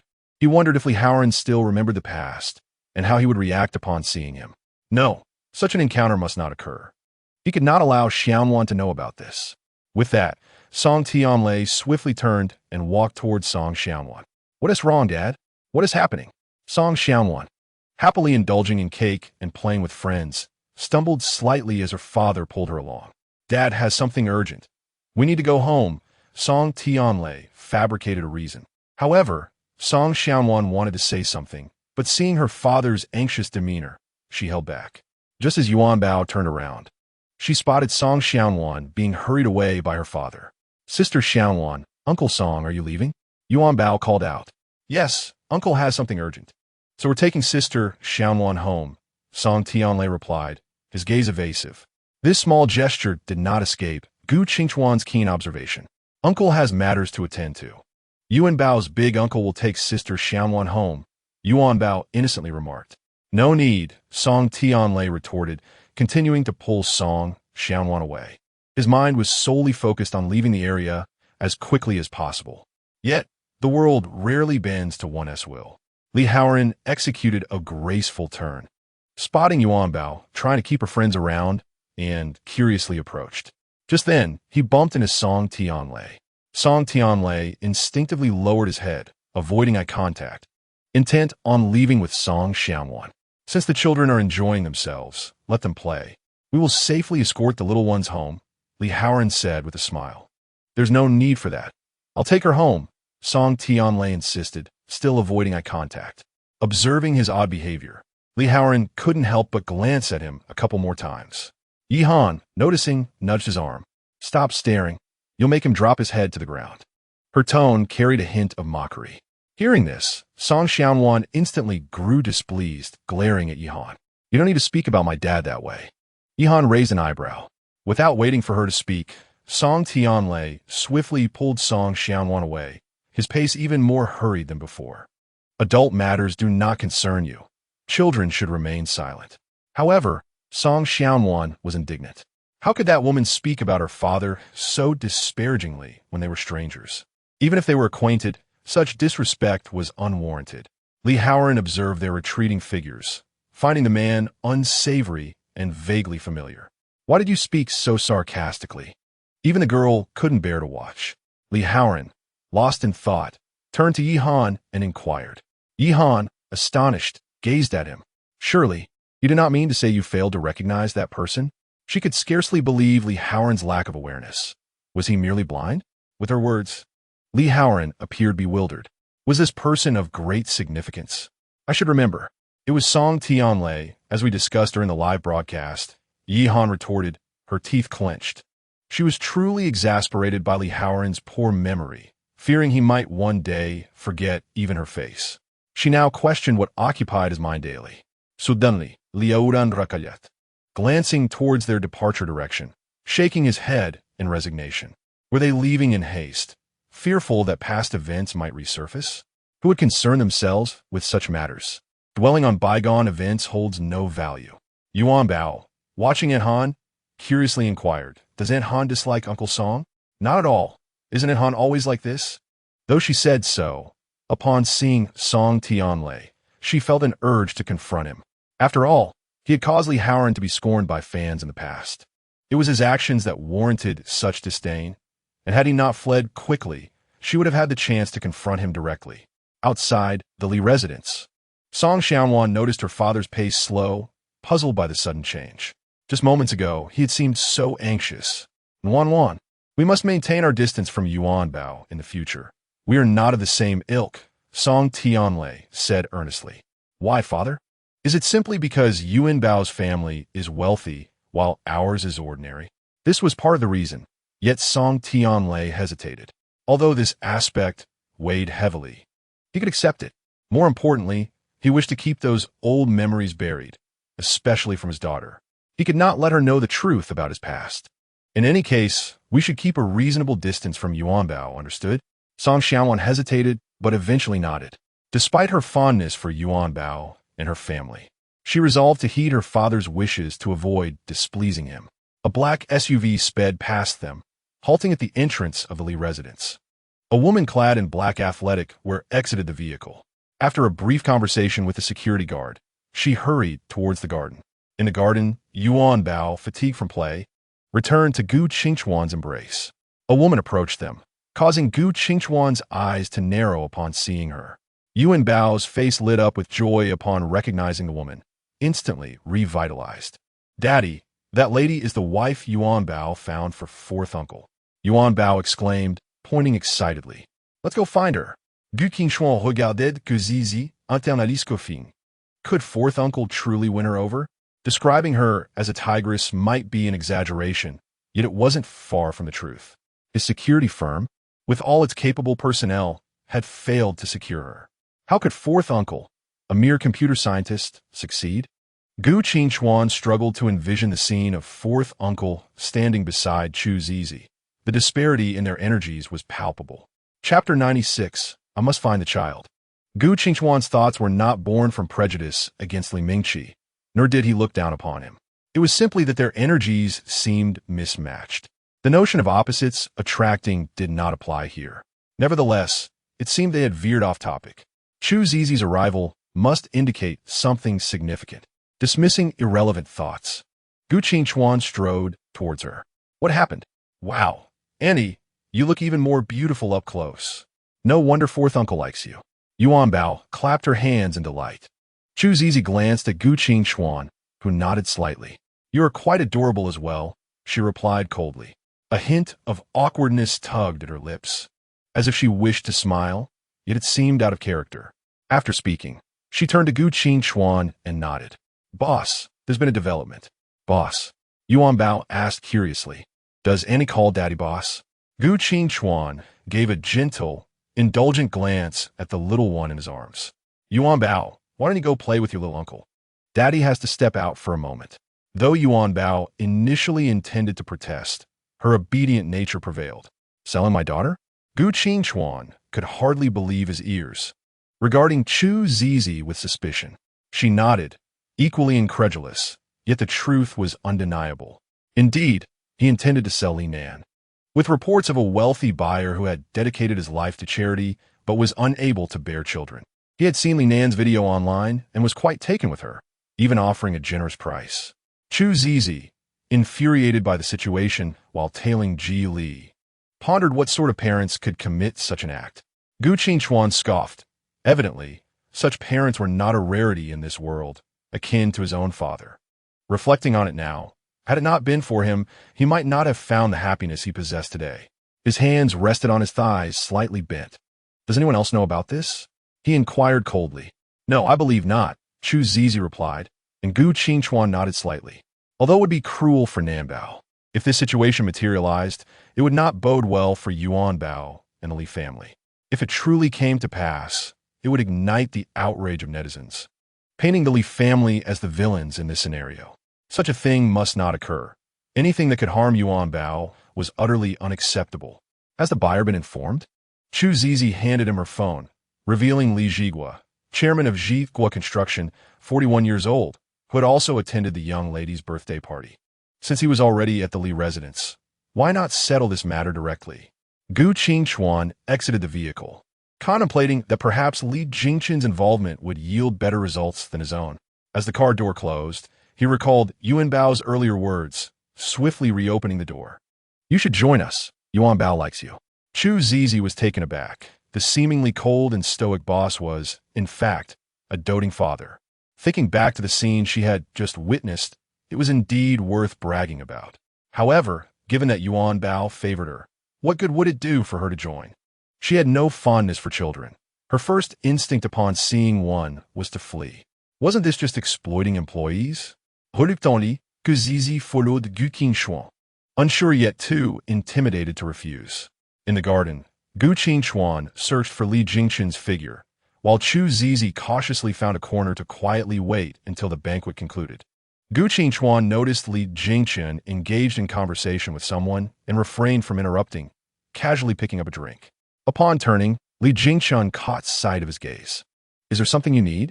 Gu Qingchuan lightly coughed, mentioning a matter concerning Jigua Construction. Upon hearing this, Li Jingchen slightly narrowed his eyes. After all these years, this was only the second time he had encountered such parents. Did these individuals truly not understand the law? Were they unaware that child trafficking is a crime? Li Jingchen nodded, indicating he understood and would take care of it. Gu Qingchuan nodded in response and turned to leave, trusting Li Jingchen to handle the situation while he merely needed to have someone follow that family. At this moment, Yuanbao was surrounded by a throng of people, and through the crowd, one could only glimpse half of her small head. Little uncle, are you looking for Yuanbao? Li Yang asked, looking up.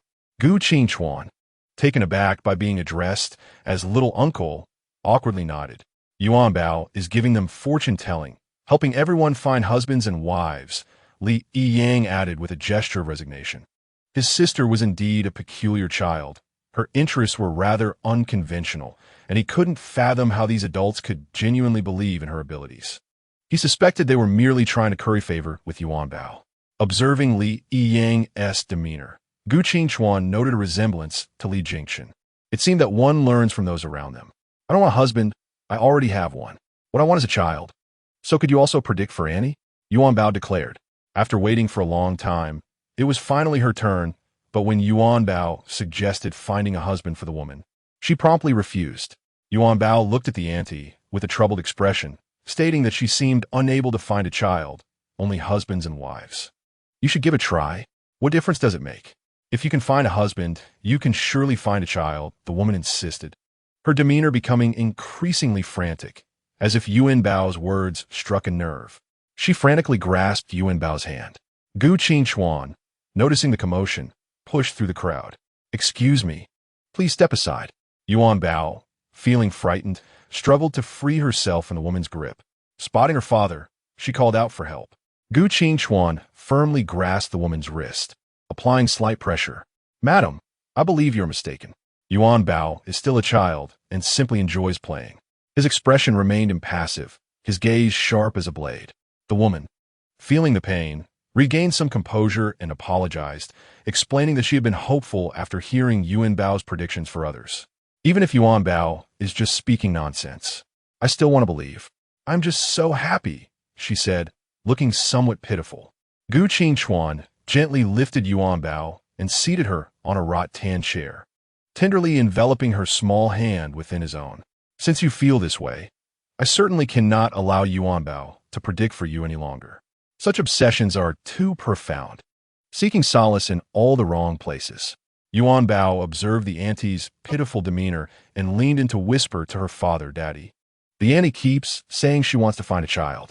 She looks quite sad. Gu Qingchuan replied softly, Yuanbao, we are not deities. There are many people in need, and we cannot assist everyone. Though he understood that a 4-year-old might not fully grasp this, it was nonetheless the truth. Auntie, I truly cannot help you. And I am very sorry, Yuanbao mustered the courage to say. She genuinely wished to assist the auntie, but could only predict for husbands or wives. Gu Qingchuan raised his gaze toward the woman and the surrounding crowd, apologizing to them. He never denied that Yuanbao's predictions were often inaccurate. Yet there was no need to take her words too seriously. The woman appeared dejected, and it was evident that her hopes had once again been dashed. A middle-aged man hurriedly approached, pulling the woman up from the ground. He forcefully shook her hand and admonished her in a hushed tone. Stop causing a ruckus here. This is not a place for us to act recklessly. Jigua, when will Nanbao come to our house? The man asked. Upon hearing this, he quickly covered the woman's mouth, glancing around in fear. Do not speak carelessly. Nanbao will not come to our home. While the others failed to catch their conversation, Gu Qingchuan, trained to be attentive, overheard them.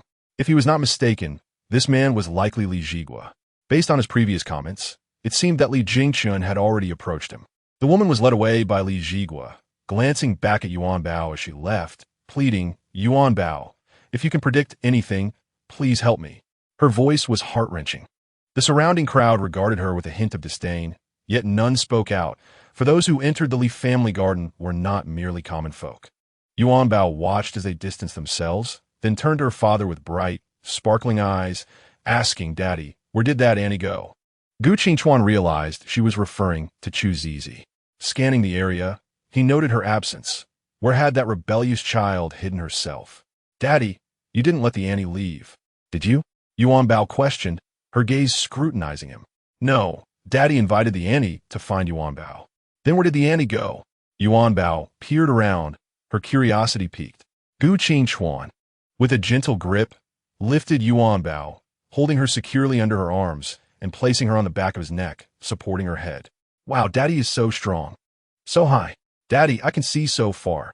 Yuanbao exclaimed, her perspective transformed as she now viewed the world from the height of over 2 meters. Without comparison, one cannot appreciate the difference. She joyfully kicked her legs and placed her hands on her father's head, lost in her happiness. Gu Qingchuan smiled indulgently, pleased by how easily contented she was. Regardless of how Yuanbao fidgeted, he would always protect her. Just as in life, no matter the chaos Yuanbao caused, Gu Qingchuan would ensure her safety. He spun around playfully, and Yuanbao, elated, forgot her original purpose for climbing onto his shoulders. Gu Qingchuan's gaze fell upon Chu Zizi in a corner, alone with a glass in hand, and he moved directly toward her. Relying on Yuanbao to locate Chu Zizi might prove a challenge. However, Yuanbao's keen eyes soon spotted her fourth uncle, and she exclaimed, Daddy, Daddy, fourth uncle is over there. Let's go find fourth uncle. She gleefully patted Gu Qingchuan's head. Fourth uncle, where have you been? What are you sneaking around for? Li Mingqi, who had been crouching down to escape notice, froze in place. He was almost crawling on the ground, and now Yuanbao had caught him. Taking a deep breath, he awkwardly straightened up and turned around. Lowering his head, he did not see Yuanbao, but rather a pair of towering legs. Slowly raising his gaze, he found himself face to face with Yuanbao. Yuanbao, fourth uncle is a bit tired today. Why don't you go play with your father? Yet Yuanbao was not looking to play with her fourth uncle. She intended to take him along to find a wife. Yuanbao earnestly remarked, fourth uncle is not as tall as Dad, but from Dad's shoulders, one can see further. Upon hearing the mention of finding a wife, Li Mingqi instinctively wanted to hide. However, Yuanbao's subsequent statement left him feeling insulted. Yet, even if it was an insult, so be it. Yuanbao, fourth uncle truly does not wish to take that aunt as a wife. Huh, but fourth uncle's wife is indeed that aunt. Which aunt? A deep voice interjected. Dad? Grandpa? The familiarity of the voice made Li Mingqi wish he could disappear into a crack in the ground. What luck he had to be overheard by the elder. What are you looking at? Which aunt is Yuanbao referring to? Sternly questioned the elder. Look at your age. Why haven't you found a wife yet? How old am I? I still have an elder brother, a second brother, and a third brother, none of whom are older than I. Liminki radurta sufli. They need to hurry up too. Right now, we are discussing your situation. The elder had noticed the towering Yuanbao and had intended to tease her, only to overhear her conversation with fourth uncle. These young fellows, none of them seeking a wife, and it took Yuanbao's efforts to find two who had wives. Yet fourth uncle still disregarded her words. Grandpa, Yuanbao just spotted a potential wife for fourth uncle and wants to take him to find that aunt, Yuanbao innocently stated. Then what are you waiting for? Follow Yuanbao, and if you dare to run away, I will break your legs. The elder brandished his walking stick to intimidate him. Li Mingqi looked at Yuanbao with a face full of despair. Gu Qingchuan spoke up, just be obedient and listen. Gu Qingchuan wore a mischievous smile, feeling light-hearted as the elder had quite the fondness for him.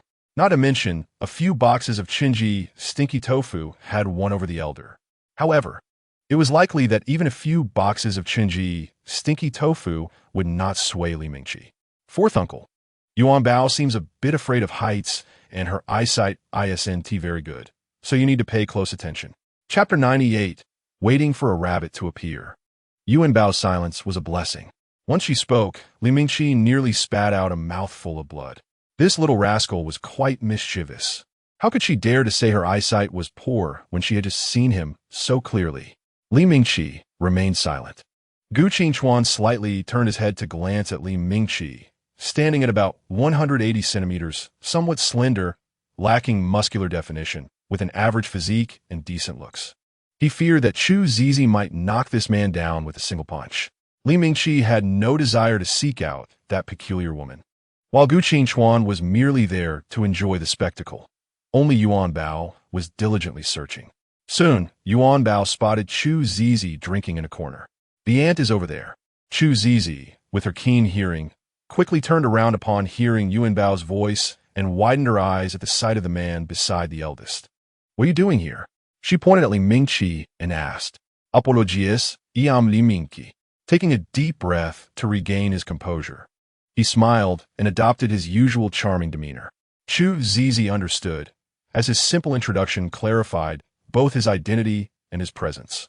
Suddenly, Yuanbao thought of something and whispered, Fourth uncle, is this aunt well endowed? Yuanbao recalled her little uncle's earlier comment and felt the need to caution fourth uncle. Chu Zizi observed Yuanbao and Li Mingqi with a somewhat stiff expression, glancing at Gu Qingchuan. Gu Qingchuan cleared his throat. Well, Chu Zizi can read lips. Why didn't you tell Yuanbao? Now how awkward is this? Gu Qingchuan shrugged, indifferent. Li Mingqi had never felt so embarrassed. What kind of situation was this? Who could endure being discussed behind their back? The image he had just built collapsed before it even solidified. I also like men with 8-pack abs and a muscular physique. Que zizistat flatly. Only Li Mingqi felt the full brunt of the embarrassment. Chu Zizi remained unfazed. The term well-endowed was complimentary, merely a way of praising her own figure. Li Mingqi looked at her and longed to regain the upper hand, but before he could articulate his thoughts, Yuanbao interjected. Aunt, fourth uncle has a 6-pack too. Don't you have a husband? Li Mingqi thought. Yuanbao, some things are better left unsaid. It's better to remain silent than to speak. Chu Zizi chuckled lightly. The difference between a 6-pack and an 8-pack may be negligible. I don't have a husband. That's good. Aunt, what do you think of Yuanbao's fourth uncle? Doesn't he resemble your future husband? Not really. Chu Zizi answered directly, hitting the core of the question. Li Mingqi glared at Chu Zizi's infuriating expression and stepped forward. Do you think I would be attracted to a woman like you? Just because I came with Yuanbao doesn't mean I like you. In response to Li Mingqi's warning, Chu Zizi merely raised an eyebrow. And then, fuck. Li Mingqi turned and growled. This woman was truly bizarre. What was going on? Had he known she was like this? He should have hit the gas when he bumped into her. Even being accused of a hit and run would have been preferable to knowing her. Yuanbao leaned her head on Gu Qingchuan's and observed, feeling unable to interject. Did fourth uncle just curse? Dad, it seems fourth uncle and the aunt dislike each other. Yuanbao quietly remarked. Yuanbao did not expect the aunt to suddenly look up, locking eyes with Chu Zizi. She quickly lowered her head, feeling a bit intimidated by this aunt, as if she had just been caught doing something wrong. "Calm down, you scared Yuanbao," Gu Qingchuan whispered. Seeing the elders speak, Chu Zz's expression softened a little, carrying a hint of innocence, as if to say he was the one who provoked her first. "Fourth uncle, aunt, shouldn't you spend some time alone together? Am I and Dad interrupting something?" Yuanbao recalled her lines from previous acting experiences, stating that those in love should have time alone. Without waiting for Li Mingqi and Chu Zizi to speak, Yuanbao hugged Gu Qingchuan's head and said while kicking her legs, "Dad, let us go help someone else find a wife." Li Mingqi watched the tall figures of Gu Qingchuan and Yuanbao turn away, clearing his throat. "I believe we have nothing left to discuss. If Yuanbao's words have caused you any discomfort, I apologize," he said flatly. Before leaving, he added, "Goodbye," and departed without looking back. Chu Zizi stood rooted, watching his retreating figure, the corners of her lips curling into a playful smile. The men she had known before were either excessively confident or lewd. Someone like Li Mingqi was a first. She murmured to herself while watching his back, "Quite interesting." In the kitchen of the Li family, a young woman complained while picking vegetables, "Dear mother, you brought me here to work alongside you. How will I ever meet anyone outside? Moreover, look at the outfit I'm wearing today. It cost me several months' salary. How much wine must I drink to keep up with that?" "Child, your mother certainly has her schemes," the kitchen aunt replied cautiously, glancing towards the door. "Once you establish a relationship, will you even need to work?"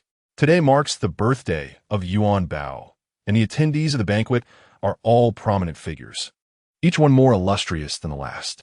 Their expectations are modest.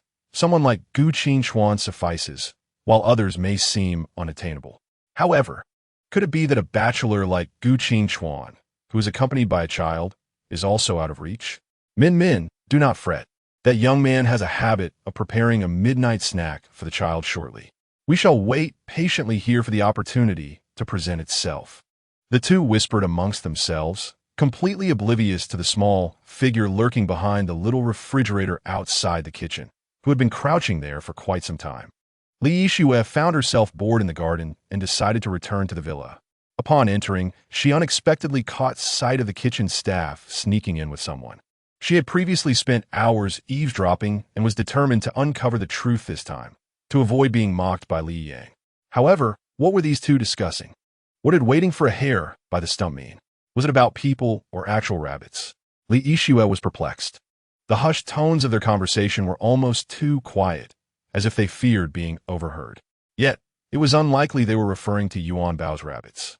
This thought led her to wildly speculate. The kitchen fell silent, and she could hear nothing at all. The rabbits, Yuanbao had just discarded them. Where could those two troublesome rabbits have scurried off to? The more she pondered, the more anxious she became, and she hurried back to the garden. "What are you doing? Why are you running around in such a fluster?" Li Yang halted her, his brow slightly furrowed. "I just overheard their secret by the kitchen door. They mentioned waiting for a hare. What about Yuanbao's two troublesome rabbits? Have they been captured?" Li Yixue spoke breathlessly, her voice trembling slightly. Li Yang was at a loss for words. It seemed that her schooling had been for naught, as she had not grasped the meaning of waiting for a hare by the stump. Who had ever stated that it must pertain to actual rabbits? "What else did you hear?" he asked. Their voices were too soft for me to catch much else. I only caught that phrase. Hearing his sister's words, Li Yang rolled his eyes. "What are you imagining? Is gossip simply a woman's nature?" Li Yixue could not respond. She had merely seen Yuanbao's father speaking with the kitchen staff and sensed a secretive air about them, something that should not be known by others. Hence, her curiosity was piqued, and she longed to uncover the truth. Was this gossip? It mattered little. They should first search for the rabbits. "Let us find Yuanbao's rabbits. We cannot allow them to truly be lost," she insisted, waving her hand. The two little ones scoured the garden, but found no trace of the rabbits. How strange. Where could they have hidden? Li Yang bundaret. The real question is not where they are hiding, but what if they are truly lost or have been taken? Li Yixue cerca diligently. Although she had initially disliked Yuanbao for taking many things that belonged to her, over time she had come to realize that Yuanbao was a good little sister, contrary to her initial beliefs. While she sometimes spoke harshly to Yuanbao, she meant no harm and only wished to protect her. Meanwhile, Yuanbao and her father were creating an opportunity for Li Mingqi and Chu Zizi to interact privately. Watching the pair from a shadowy corner, "Why did fourth uncle suddenly leave?" Yuanbao exclaimed, unable to contain her frustration at his abrupt departure. "He is being quite disobedient. It truly vexes me," she pouted. As anticipated by Gu Qingchuan, the two were indeed unable to attract attention. Fourth uncle appeared to be disinterested in the wife Yuan Bao had chosen for him. He shrugged lightly, responding nonchalantly, while Yuan Bao bobbed her head in agreement. "Father cannot say that. The one Yuan Bao finds is undoubtedly correct. It is merely a matter of time." Upon hearing her father's words, Yuan Bao grew even less pleased. Let's find the Ani. Gu Qingchuan, of course, cared little for the correctness of the match. He simply wished for Yuan Bao's happiness. Whatever she desired was fine, as long as it did not involve harming others or breaking the law. However, he was quite curious about the outcome if the two truly became a couple, wondering if their roles would eventually be reversed. Having spent considerable time with Yuan Bao, Gu Qingchuan was not the same as before. He would not even glance at matters that did not concern him. Now, however, he found himself drawn to the commotion. Beautiful auntie, Yuan Bao called out, waving enthusiastically to Chu Zizi, fearful that she might not notice her. Standing at over 2 meters tall, it was impossible for Chu Zizi to miss Yuan Bao. She simply chose to ignore her. She did not dislike Yuan Bao, but felt awkward around children, unsure of what to say. "You're back again?" she asked awkwardly. "Of course." Yuan Bao returned because fourth uncle left. He does not understand, so Ani should not be angry with him. Fourth uncle's lack of ambition meant that the responsibility fell upon Yuan Bao's shoulders. Thus, she was determined to help him win over his wife. For now, she needed to build a good relationship with Chu Zizi, hoping to win her favor. "Your fourth uncle is quite capable," Chu Zizi remarked lightly. "Really?" Yuan Bao's eyes widened. Chu Zizi smirked, raising an eyebrow, and nodded. Yuan Bao could not decipher the expression on her face, but Gu Qingchuan understood, as if he had received some form of satisfaction. She was now quite interested in Li Mingqi, but was not in a rush to act. She preferred to let the situation simmer for a while. Once Chu Zizi decided to make her move, there would be no escape for Li Mingqi, no matter how far he fled. "Are you smitten?" Gu Qingchuan asked casually. "Yes," Chu Zizi nodded, then looked at Gu Qingchuan with curiosity. "When did you become interested in such matters?" Gu Qingchuan smiled, and Yuan Bao answered for her father because daddy is slowly changing. "Okay, Yuanbao, could you do me a small favor and remind your fourth uncle that a monkey cannot escape the Buddha's five-finger mountain?" Yuanbao noted vigo dusin, vipiten. A monkey cannot escape the Buddha's five-finger mountain. Chu Zizi was not one for idle chit-chat. After a couple of exchanges, she hurriedly left. On the other hand, Li Mingqi was of a different disposition. He lay on the sofa, panting heavily, staring blankly at the ceiling, baffled by the existence of such a peculiar woman, which had completely altered his perception of women. Even during his time abroad, he had encountered fiery women, but none like Chu Zizi. She seemed more like a man in a woman's body. What kind of woman was she? Aside from her physique, where was the femininity? Yuan Bao had even claimed she was his wife. How could that be? He acknowledged that she had an attractive figure, but her demeanor was lacking. Not only did he not wish to call her his wife, but he also hoped never to encounter this oddity again. Each meeting seemed to bring him misfortune, and he feared their fates were inherently incompatible. Suddenly, Gu Qingchuan appeared with Yuan Bao, who chanted, "A monkey cannot escape the Buddha's five-finger mountain." He looked at Yuan Bao in confusion, wondering what she meant by that. A monkey cannot escape the Buddha's five-finger mountain. Finally, Yuan Bao had found fourth uncle. She counted on her fingers, articulating each word carefully. "At last, I have conveyed this message to fourth uncle," she thought, fearing she might forget and repeating it all the way back. How curious it is that this suddenly came to mind. The monkey, of course, cannot escape from Wuzishan. Li Mingqi remarked with a smile, "Yuan Bao truly has a vivid imagination." No, it was Aunt Zizi who asked Yuan Bao to inform fourth uncle. Yuan Bao quickly waved her hands. "She told me? What does that mean?" Li Mingqi was utterly perplexed, wondering what on earth was going on. Still somewhat skeptical, He turned to Gu Qingchuan, who merely nodded slightly in response. Li Mingqi could no longer remain seated. What was this madwoman talking about? Who was she referring to as a monkey? Had she mentioned anything else? Yuanbao blinked her bright, sparkling eyes and tilted her head in thought. Oh, she also said that fourth uncle is quite impressive. But fourth uncle? You have already left. How could Aunt Zizi tell that you were impressive? Li Mingqi was at a loss for words, completely thrown into disarray. Just moments ago, he had been contemplating how he never wanted to see this woman again, and now she appeared with such infuriating remarks. Yuanbao, too, was puzzled. What on earth was going on with fourth uncle today? She turned to Gu Qingchuan. Daddy, what is wrong with fourth uncle? Is it because of Yuanbao? No. Your fourth uncle has encountered his destined nemesis. Destined nemesis? Yuanbao did not comprehend this term and repeated it softly. Seeing fourth uncle in such a state, she dared not ask further, allowing her father to carry her downstairs. Yuanbao played with her dolls in the living room, while Gu Qingchuan retreated into the kitchen. At that moment, Li Yang and Li Yixue rushed in, panting heavily. Yuanbao curiously inquired, Brother, sister, did you go for a run? Run? What run? Where's your rabbit? We want to look for your rabbit, but couldn't find it, Li Yang replied, leaning on his knees, breathing heavily. Left and right are missing. Could they have returned to Yuanbao's room? As soon as Yuanbao finished speaking, Li Yixue grabbed her and pulled her upstairs, heading straight for Yuanbao's room. The door was ajar, and Li Yang flicked on the light, revealing a scene that left the three little ones in shock. They could hardly distinguish which was Zhuozhua and which was Yuyu. The two rabbits were piled high, as if constructing a tower, and it was unclear who was atop whom. Startled by the sudden presence of three individuals, Zhuozhua shouted, Are you trying to scare the rabbits to death? What are you doing here? Why did you return so suddenly? Yuanbao stared wide-eyed at them and stepped forward. Brother and sister said they couldn't find you, so we came to see what you were doing. Don't come over, stay back. Zhuozhua shouted anxiously. I can't see clearly from over there. I don't know what you're doing. Li Yang and Li Yixue watched as Yuanbao spoke to herself and couldn't help but inch closer, intrigued by what the rabbits were up to. I told you not to come over. Old brat, take them out quickly, Zhuozhua insisted. Yuanbao was determined to approach. But brother and sister want to see too. They've been looking for you for so long.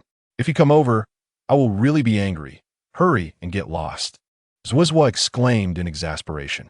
It had clearly heard everyone say that the meeting would be late, so it had returned with Yuyu. Besides, Yuyu's time was already short. Who could have anticipated that these three troublesome kids would return at such a fortuitous moment? This was truly embarrassing. Zhuozhua forcefully pushed Yuyu aside and leaped back into the rabbit den. Yuanbao approached the nest and saw only Yuyu, peering curiously into the rabbit's abode. Zhuozhua, what on earth are you doing? Why are you hiding? Zhuozhua remained silent while Yuyu jumped excitedly before Yuanbao, as if trying to express some discontent. Perhaps Yuyu was trying to communicate something, but Yuanbao could not understand the rabbit's language, only observing the rabbit's vigorous hopping. Yuyu, are you trying to help Zhuozhua say something? Yuanbao continued to inquire. Li Yang, watching Yuyu's antics, smirked. It seems like it's challenging you to a duel, insisting on a clear victor. Li Yixue nodded in agreement. Looking at it this way, it seems like it has murderous intent towards you. Huh, but I haven't done anything. Why is it like this? Yuanbao was bewildered. She and her siblings were clearly being kind, so why were Zhuozhua and Yuyu upset? Zhuozhua, come out. I can't communicate with Yuyu.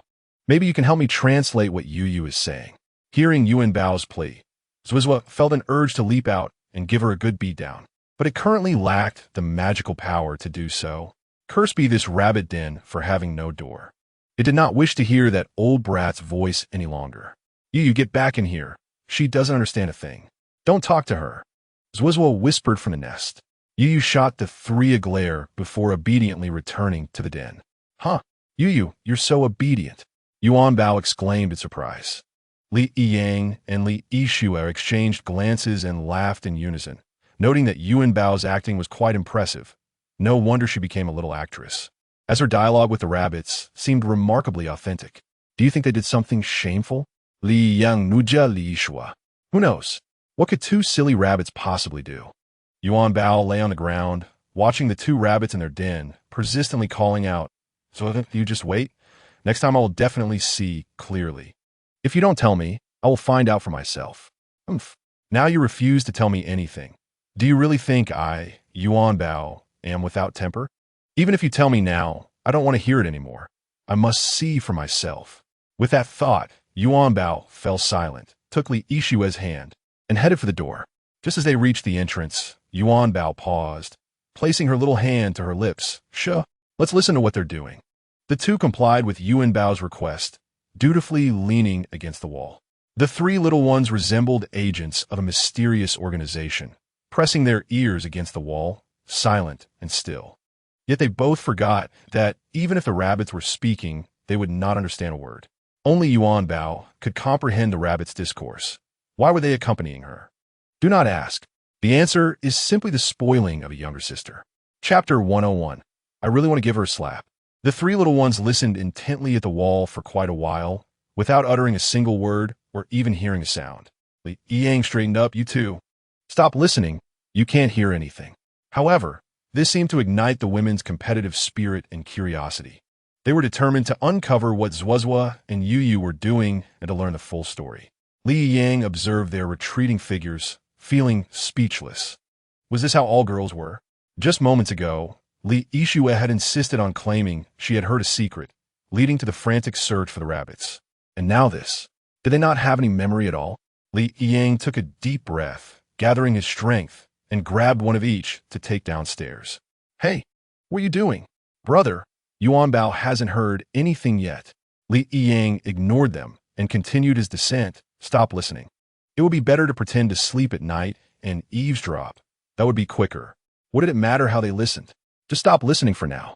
Li Yang felt that being with these two was lowering his intelligence, as if they were all fools. It seemed he needed to keep his distance from them. Foolishness was indeed contagious. In the kitchen, Gu Qingchuan stepped in and immediately sensed something was amiss, even detecting a hint of danger in the atmosphere. He slightly raised his eyelids and cast a glance at the young woman standing inside, clad in luxurious attire. Although her garments were new, they seemed utterly mismatched with her demeanor, exuding an air of pretentiousness. He said nothing and busied himself with the ingredients. Observing his indifference, the woman hurriedly approached, bending slightly at the waist with a smile, inquiring, "What are you looking for? Let me assist you." "No need," he replied curtly. "I can help you too. I can wash the vegetables," she insisted, her tone remaining cheerful despite his coldness. Yet, he did not deign to acknowledge her presence, offering no words. The kitchen aide returned and, upon seeing her daughter and Gu Qingchuan together, quickly intervened to lighten the atmosphere. "Oh, Qingchuan, back to prepare a late-night snack for Yuanbao. Just in time, Minmin is here today. Let us see what she can help with." Zhao Minmin glanced at the aide, who smiled and nodded, as if to say, "No worries, your mother is here. Just focus on your task." Nevertheless, Gu Qingchuan remained silent. The aide, undeterred by his demeanor, continued to chatter, asking what Yuanbao desired for her late-night meal and whether the vegetables she had brought were sufficient. "And Minmin, don't you cook for children? Prepare one of your specialties for Yuanbao to try." The kitchen aide, accustomed to Gu Qingchuan's aloofness, rambled on without regard for his expression or thoughts, confidently believing herself quite clever. Zhao Minmin looked at Gu Qingchuan and responded, "All right, if Yuanbao enjoys my cooking, I could make her something in the future." Gu Qingchuan remained unresponsive, exerting immense effort to control his irritation. Were it not for being in the household, he would have certainly expressed his displeasure towards these two women. Their incessant chatter was unbearable. Did they truly not comprehend his disdain? It seemed necessary to devise a way to address their behavior. But for now, he needed to swiftly prepare Yuanbao's late-night meal and escape this troublesome environment.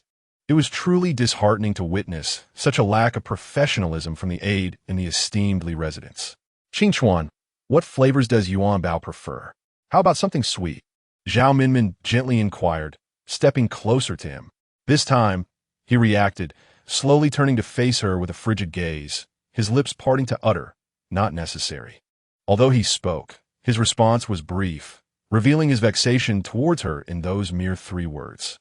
Despite this, Zhao Minmin remained unperturbed, continuing to smile warmly until he turned away, at which point she adopted a serious expression and addressed the kitchen aide. Regardless of Gu Qingchuan's current state, she was unafraid of even the most aloof men. She had encountered many and won over quite a few. However, winning their affection did not equate to securing a marriage proposal.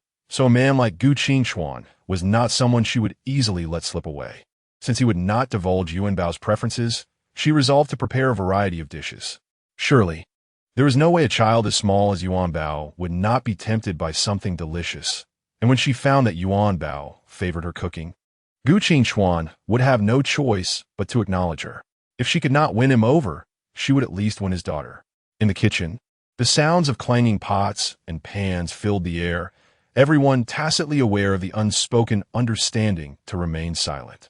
Li Yang descended the stairs with Li Yixue and Yuanbao, tossing them onto the sofa and dismissively clapping his hands. You two, do not involve me in any more foolishness in the future. And you too, try to use your brains a bit more, all right? As he spoke, he pointed to his own head. Li Yixue scoffed, shrugging nonchalantly. So you're the smart one? You're only clever because you eavesdropped on us. Yuanbao, eager to defend her brother, found herself at a loss for words, but wholeheartedly agreed with her sister, nodding vigorously. Brother, what sister said is true. Ah, when you two argue, your brains certainly seem to work just fine. Yuanbao giggled, reveling in the playful banter. Hee. That's because brother is too bad. Who told him to be alone when I have sister with me? Gu Qingchuan emerged from the kitchen with a serving tray. Upon seeing her father, Yuanbao grabbed Li Yixue's hand and skipped toward the dining area. Sister, let us go eat the late-night snack. Dad's cooking is so delicious. Let us not let brother have any. Just let him smell it. We're off for a late-night snack. Li Yixue chimed in, echoing Yuanbao's enthusiasm. Li Yang, well aware of how delicious his uncle's cooking was, chose to remain silent, quickening his pace to follow the two girls. Brother, do you have something to do? Yuanbao asked nonchalantly, imitating her sister's tone. Eating a late-night snack, he replied. What late-night snack? This is specially made by Yuanbao's father for her, Li Yixue teased. You're here too. Besides, I didn't even get a good piece of that cake earlier because I was too busy being angry. Now I deserve a late-night snack as compensation. When it came to banter, Li Yang was unrivaled. Who among them would dare claim the top spot? Chapter 102. A tiger like the aide. Li Yang seated himself at the dining table, thanking his uncle. Yuanbao observed her brother's demeanor and pouted. The cake was one he didn't want to eat, and then when she wanted some, he rushed to eat it all. Yuanbao spoke the truth. She was no child prone to lies. Li Yang, caught in her accusation, fell silent. Li Yixue seized the opportunity exactly when she wanted cake. Someone acted like he had never seen it before, devouring it like a ravenous wolf. Can he still manage a late-night snack after that? Her words provoked a reaction from Li Yang, who retorted, What face do you have to mock me? You were just as bad, eyeing Song Xiaowan as if you wanted to eat her alive until she left, then you relaxed. Gu Qingchuan observed the three children bickering animatedly, a faint smile gracing his lips. All right, once you've finished eating, you can continue your quarrel. Listen to your uncle and take a ceasefire. Let us eat first. Despite not being Li Jingchen's child, Li Yang bore an uncanny resemblance to him. The three children settled down and began their meal. At that moment, Zhao Minmin emerged from the kitchen carrying a tray. She adjusted her smile and enthusiastically proclaimed, Kids, look, Annie has made you some delicious food. Would you like to try it? If you enjoy it, I can make it for you often. The three children looked up, their gazes sweeping over the unfamiliar young woman. Li Yang and Li Yixue knew that such an aide was never present in their home, and their grandfather had made it clear that children were not allowed to have late-night snacks. This rule had only been relaxed after Yuanbao's arrival, allowing them to enjoy their uncle's late-night meals. Li Yang scrutinized Zhao Minmin coldly. Who are you? Oh, I'm a friend of Yuanbao's father. Don't worry. Auntie's cooking is quite good, she replied. No thanks, you can take it back, he said, lowering his head to continue eating. He felt an instinctive distrust towards this woman. Just because she was a friend of his uncle did not mean he was obliged to accept anyone associated with him. At that moment, the kitchen aide reappeared, saying, Oh, young master, you should try Annie Minmin's cooking. If you like it, she can come often to prepare meals. Li Yan, growing impatient, lifted his head and noticed the resemblance between the two women, realizing the connection. As he was about to speak, he noticed that the usually silent uncle stood up and slowly approached the two. Is this how the servants at the Li family are instructed to behave? To casually enter and exit the dining hall while the young master and young mistress are dining? To freely express their opinions? Gu Qingchuan was taken aback by the audacity of this mother-daughter duo, particularly the elder one. It seemed that the Li family was overly indulgent towards their servants. He chose not to respond to the pair, only to find them becoming increasingly brazen. Oh, Qingchuan, look, I'm just showing concern for the young master and young mistress. I treat them just as if they were my own beloved grandchildren. Please remember your place. The young master is the young master. Do not overestimate your own importance. Gu Qingchuan reprimanded coldly. Moreover, even though I'm not a member of the Li family, I do not appreciate being addressed in such a manner. Yuanbao, while heartily enjoying the late-night snack, observed the ants. She had just spotted the delightful food they brought and was about to reach for it when her sister smacked her hand away. Both her brother and sister exchanged glances, silently signaling her to refrain from eating. Though she was unsure why, she trusted her siblings and obediently munched on the snack prepared by her father. Zhao Minmin watched as her mother was rendered speechless by Gu Qingchuan's sharp retorts. This is the true face of Gu Qingchuan, so sharp-tongued, pretending to be aloof moments ago. She pulled her mother behind her and looked up at Gu Qingchuan, though she quickly averted her gaze. Why does this man's stare feel so intimidating? Despite not daring to meet his eyes, she felt compelled to speak. I'm not a servant of the Li family. I merely wanted to prepare a late-night snack for the young mistress and young master. There is no need for such hostility, especially considering my mother is your elder. If you constantly remind others of your seniority, perhaps you shouldn't be working for a living. With that, Gu Qingchuan strode towards the main hall and picked up an object resembling a walkie-talkie. In the main hall, an unrestrained servant and a suspicious individual who had somehow intruded. Zhao Minmin realized he was serious. This was no joke. She turned to her mother. Mom, we should leave. Don't risk losing your job. This man was truly unpredictable, leaving her somewhat flustered, but it was understandable, given the presence of 3 children. The once confident kitchen aunt was now a loss for words. She never anticipated Gu Qingchuan would act in such a manner. If he didn't wish to interact with her daughter, he could have simply said so.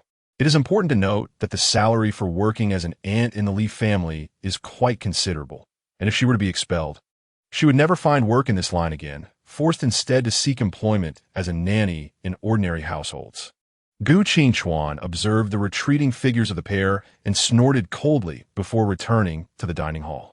Were it not for his inability to act recklessly within the Li household, he would have personally ejected the mother and daughter, denying them any chance to leave on their own. Yuanbao was thrilled when her father returned. She had been holding back. Daddy, do you not like that aunt? Before Gu Qingchuan could respond, Li Yixue interjected coolly. Can't you see? That woman is clearly not of good character, and she likely has her sights set on your father. What? She fancies Daddy? Yuanbao gasped, her mouth agape. Li Yang chimed in. She is spot on. Just look at the way she gazes at Uncle, as if she has spotted her prey. Oh, right. When I watched Animal Planet with Grandpa, that tiger looked just like that ant. Laughter erupted from Li Yang and Li Yixue, while Yuanbao remained adorably oblivious, unaware that her metaphor was being taken literally. However, they had all left, and the food she prepared did appear quite appetizing. Li Yang raised an eyebrow at Zhao Minmin's dish. Weren't you just so confident? Why does it look so good now? Li Yixue shot him a disapproving glance. Chapter 103. The Duck and Swan Lake. As they continued to eat, another quarrel ensued. In a moment of distraction, Yuanbao had already pulled the food closer to herself, and by the time they noticed, the late-night snack was already in her mouth. Oh! Yuanbao suddenly opened her mouth wide, waving her small hands frantically at her cheeks. What happened? The 3 were startled by Yuanbao's antics. Gu Qingchuan strode towards her, while Li Yang prepared to reach in her mouth to extract whatever she had eaten. Huh? Who? Huh? Yuanbao was too busy to speak, focusing on expelling the air. Gu Qingchuan quickly realized what was happening, grabbing a nearby cup of water and holding it to her lips. Cold water. Rinse your mouth quickly. Yuanbao cradled the cup in her tiny hands, eagerly gulping down the water, oblivious to her father's instruction to rinse. She swallowed the entire cup before finally catching her breath. That was terrible. It was so spicy. She pointed at Xiao Minmin's plate of late-night snacks, shaking her head in distaste. Seeing her siblings bickering, she thought to help her brother taste it, but the cost was too high. Gu Qingchuan regarded Yuanbao sternly and whispered, "Will you still eat what others offer in the future?" In a moment of distraction, the little one had taken a bite. Did she find his late-night snack unappetizing? This would be a challenge, as he needed to see if she would remember to avoid such temptations in the future. "I understand now," Li Yixue declared, her eyes wide with realization. "What did you figure out? You scare me." Li Yang stared at her, perplexed. Li Yixue finally connected the dots. She recalled seeing Yuanbao's father speaking with the kitchen aunt and knew that it must have been about that woman. This was the secret she had been searching for. She sprang up, pointing at the small refrigerator by the kitchen door. "I crouched there for so long, and this is the secret I wanted to uncover." "Uncle, did the kitchen aunt mention this to you a few days ago?" Gu Qingchuan chuckled softly indeed. Yuanbao was left bewildered. "What secret about Daddy?" "Sister, if I'm not mistaken, the kitchen aunt wants that woman to become your stepmother." Li Yixue shrugged. "What?" Yuanbao gasped. "She wants to be Daddy's wife?" She could hardly believe her sister's words. Her father had expressed a desire not to have a wife. And Yuanbao had calculated carefully, certainly not including a wife in her plans. She turned to her father, her expression resembling a little judge confronting Gu Qingchuan. Gu Qingchuan felt his heart soften at the sight of her, wondering how she would handle such matters when she grew up. Daddy doesn't want her to be a wife. He gently patted Yuanbao's head. Suddenly, Xiao Minmin and her mother hurried out of the hall. The kitchen aunt took a deep breath. Things were not unfolding as she had anticipated. "Mom, will you be able to go back tomorrow?" Xiao Minmin asked, concern etched on her face. Without a doubt. Her mother's job was quite decent, and without that income, their lives would not be as comfortable. If her mother lost her job because of this incident, it would all be in vain. "We'll see tomorrow. Gu Qingchuan has no right to dismiss me." "Mom, do you think there are still people in the garden? Are there any stragglers?" Xiao Minmin gazed longingly towards the garden. This was not her first visit to the Li family. She had sneakily accompanied her mother in the past, but had only managed to catch glimpses of the Li family's young masters. She tentatively asked, "Mom, do you think we could sneak a peek? Just in case you really do lose your job? If one were fortunate enough to capture the attention of a young master, it would certainly compensate for the loss of her mother's job." The kitchen maid pondered for a moment, gritted her teeth, and decided to accompany her daughter, hoping for a stroke of luck, just in case she truly lost her job. The bond between the mother and daughter was remarkable, characterized by an almost complete absence of conflict. They shared a tacit understanding in all matters. The two of them moved stealthily, glancing around as they approached the garden. Indeed, despite the birthday celebrant having retired for the evening, the garden remained populated. "Goodness, they really haven't left," Xiao Minmin exclaimed joyfully. The kitchen maid shared in her delight, as her greatest wish was for Xiao Minmin to find a suitable partner. That way, not only would she be secure, but she could also enjoy her twilight years in comfort. She found a quiet spot to observe, watching as Xiao Minmin ventured toward the crowd. Xiao Minmin hesitated at the edge of the garden, glancing down at her attire, adjusting it nervously before straightening her posture and taking small, deliberate steps forward. While she occasionally encountered minor entrepreneurs at work, the sons of high society still made her somewhat apprehensive. Not far off, Li Jinqing gently held Song Yin's hand. Smiling with tenderness and affection, Xiao Minmin looked at them, then glanced down at herself, reassured that she was not inferior. How could Li Jinqing be attracted to someone so skeletal? She recalled having approached him previously, only to be rejected without a shred of courtesy. This would not do. She needed to shift her focus. Opposite Li Jinqing stood his teammate, Mu Zifeng. He appeared just as he did on television, with light-colored hair reminiscent of a prince from a novel, smiling with charming eyes that suggested approachability. Xiao Minmin quickly identified her new target. In her mind, Mu Zifeng was not only a handsome figure, but also a member of a prestigious family in the capital.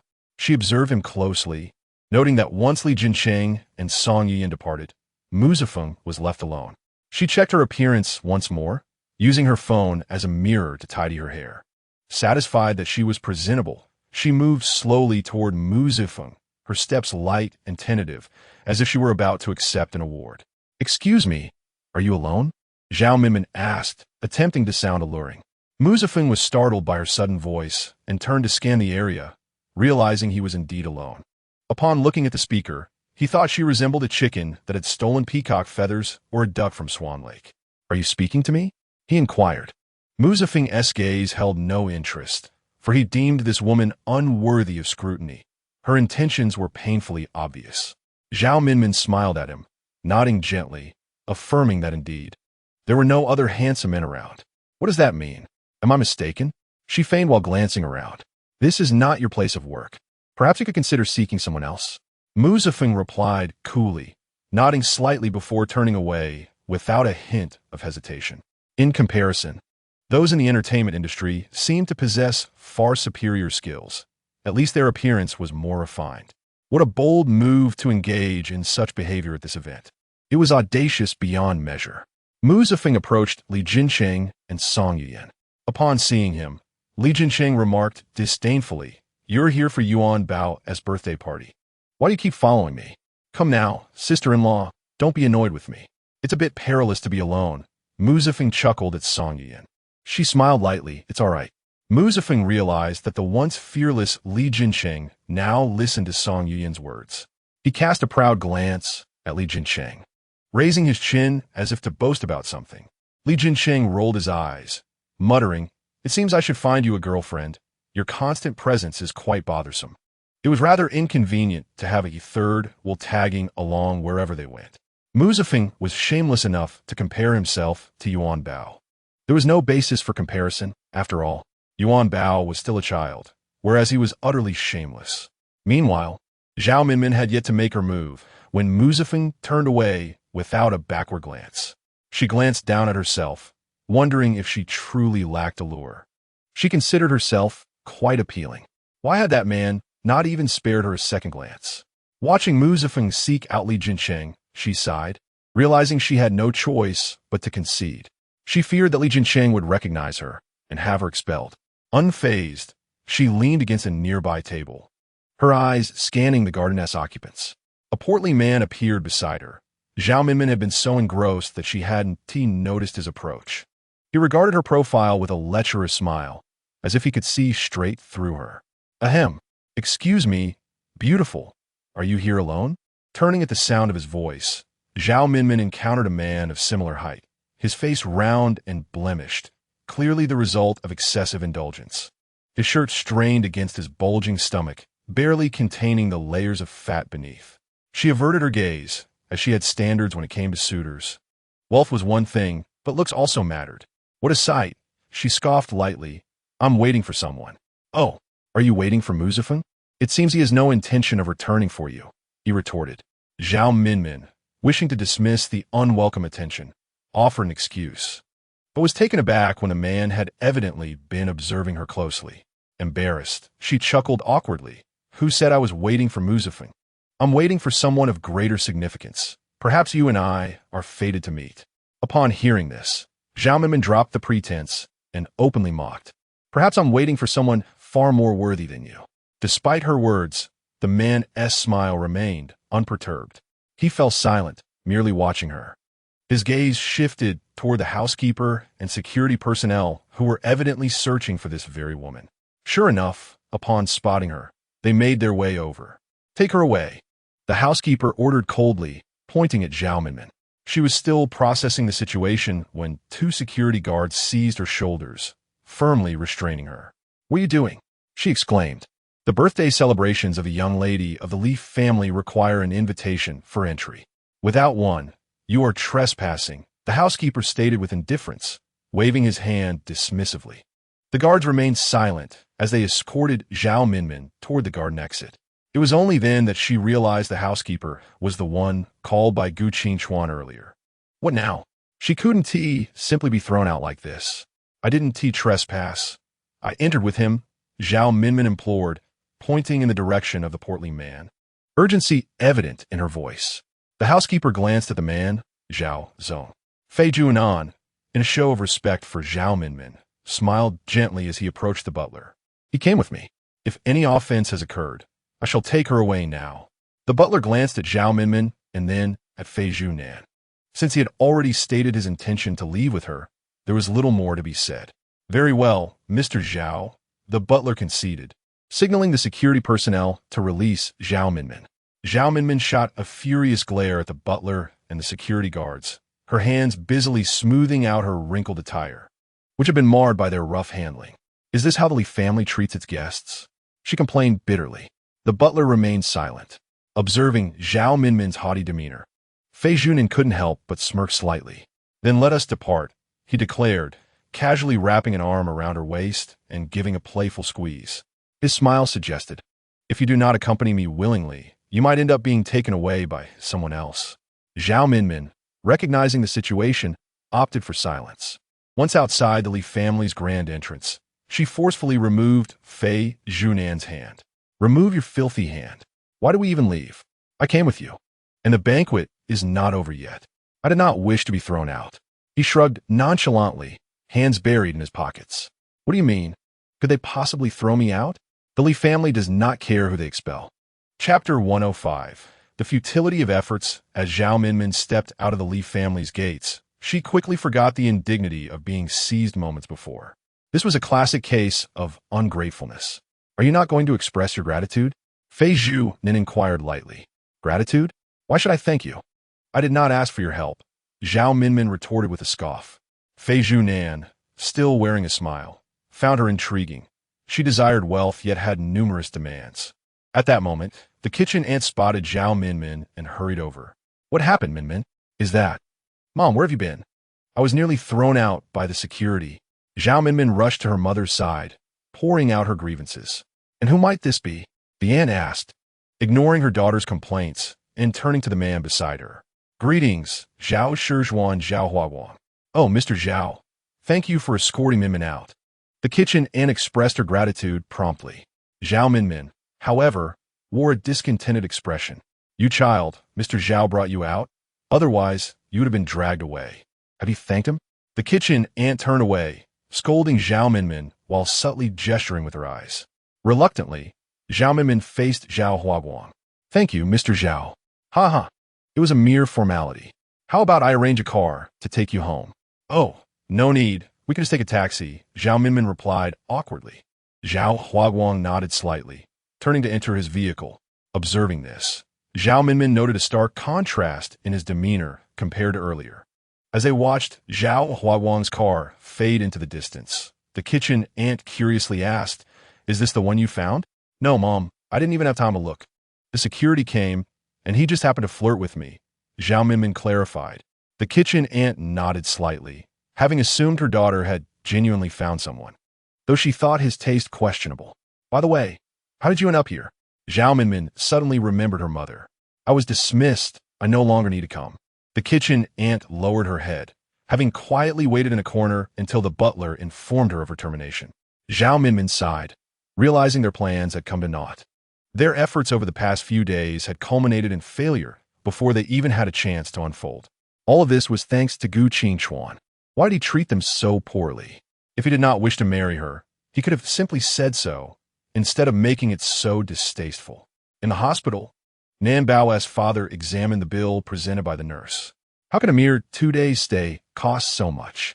He asked incredulously. The bill is accurate. The nurse replied impatiently.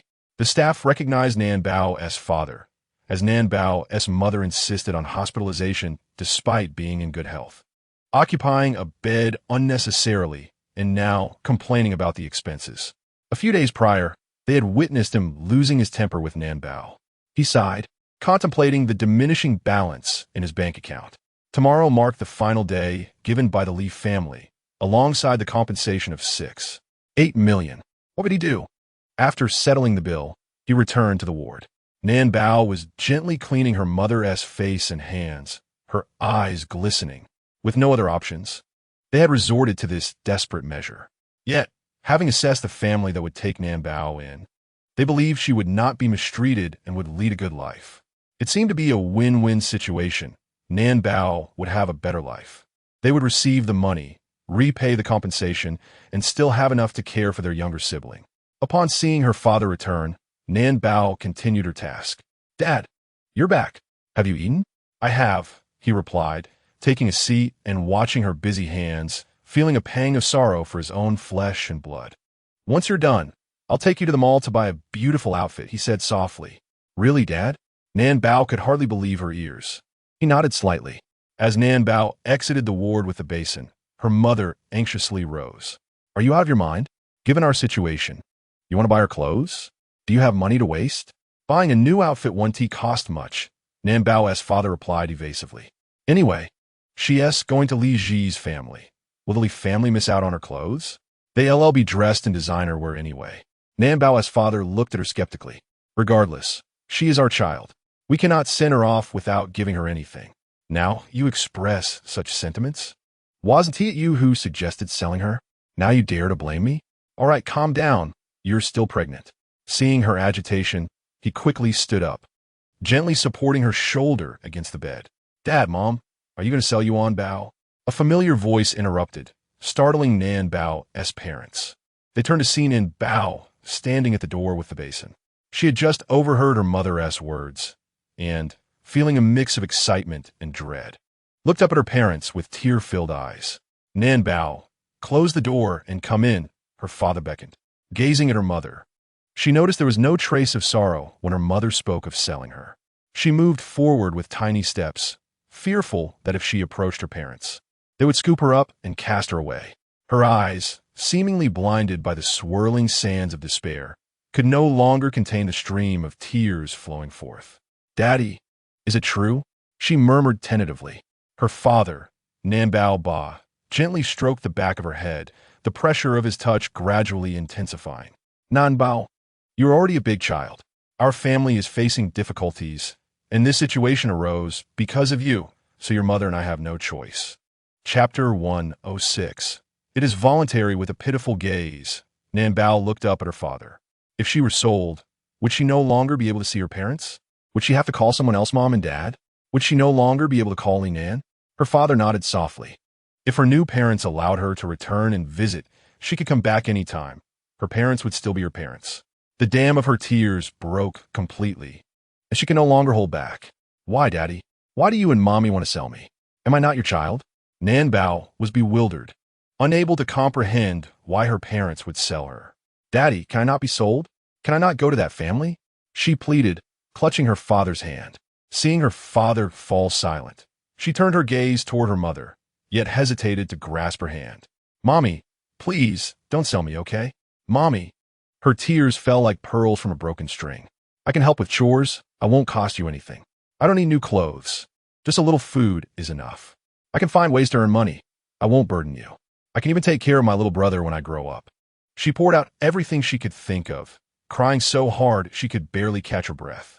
Her mother, witnessing her daughter's tear-streaked face, turned away with a heavy heart, refusing to meet her gaze. Okay, Mommy, Daddy, Nan Bao's pleas echoed in the silence, but no one responded. The promise of shopping for new clothes with her father was forgotten. With her parents silent, she dared not speak again, carefully observing them. That evening, she went alone to buy dinner for her parents, returning to place the food in their hands. As long as they didn't sell her, she could endure this. As the night deepened, the moonlight filtered through the window, casting a mottled glow on the floor. Little Nan Bao curled up on a chair by the wall, watching her mother lying on the bed and her father resting beside her. Tears flowed uncontrollably. Her mother had said that their current predicament was all because of her. It was her fault for angering Yuanbao, leading to this situation. Suddenly, a sharp phone ring shattered the stillness. Upon seeing the number on the screen, her father's face broke into a smile. Hello, Mr. Li. Why are you calling so late? Are you thinking of picking up Nan Bao now? Whatever was said on the other end gradually stiffened her father's expression. Mr. Li, our family is doing this voluntarily. Nan Bao's mother and I have discussed this. We are willing participants. How can this be considered illegal? His voice trembled with urgency. Please, Mr. Li, we can negotiate. Is it that you find our terms too demanding? We can discuss it further. No, please don't hang up. He urged, but the line went dead. Nan Bao's mother, awakened by the commotion, turned on the light. Her face puzzled. What's wrong? Mr. Li said he wanted to be coming to pick up Nan Bao tomorrow. What? Her mother exclaimed. Why not? How can he just back out? He consulted a lawyer, and selling children is illegal, so he won to proceed. Her father slumped into a chair, staring blankly at the floor, his voice diminishing to a whisper. This was their last resort. Now their final path was blocked. What would become of the Lao family? Nestled in the chair, Nan Bao felt an overwhelming joy at her father's words, but seeing her parents' expressions, she suppressed her happiness. She pretended to be asleep, feigning ignorance of their conversation. Each morning, she acted as if she knew nothing. Her mother slapped her father on the arm. What good does this do? We need a plan. If he won tea by her, is there no one else? The next day, Li Yiyang and Li Yishua had already gone to school, while Yuanbao slowly descended from upstairs. The little one's hair was a chaotic mess, as if she had just emerged from battle. The elderly Master Li, returning from his morning exercise, was startled by Yuanbao's appearance. Oh, my dear, what happened? Were you tired from your birthday yesterday? No, Grandpa. Yuanbao shook her head. Yesterday, I pretended to sleep and secretly observed the movements around me. Then Zhuozhua and you pretended not to sleep, and I was watching them the whole time. She yawned as she spoke. The elderly Master Li, filled with concern, wondered who had put such a troublesome idea into Yuanbao's head, leaving the child exhausted. Gu Qingchuan, bringing breakfast from the kitchen, entered to find the old master looking worried in Yuanbao's disheveled state. What happened? Didn't he sleep well? I did sleep. Just for a little while, Yuanbao replied, scratching her head. Good morning, everyone. Gu Qingchuan turned to see Li Jincheng entering with a man, both with their arms slung around each other. What is going on with everyone today? So far, the only ones who seem normal are Li Jingchen and Li Ziyu. The elderly Master Li, observing Li Jincheng, felt a surge of frustration. What are you two doing? Are you trying to give me a heart attack? While speaking, the old master suddenly recalled Yuanbao's earlier words and approached Li Mingqi with a fierce expression. So, how is the woman Yuanbao found for you? I meant to ask about the progress, not the person.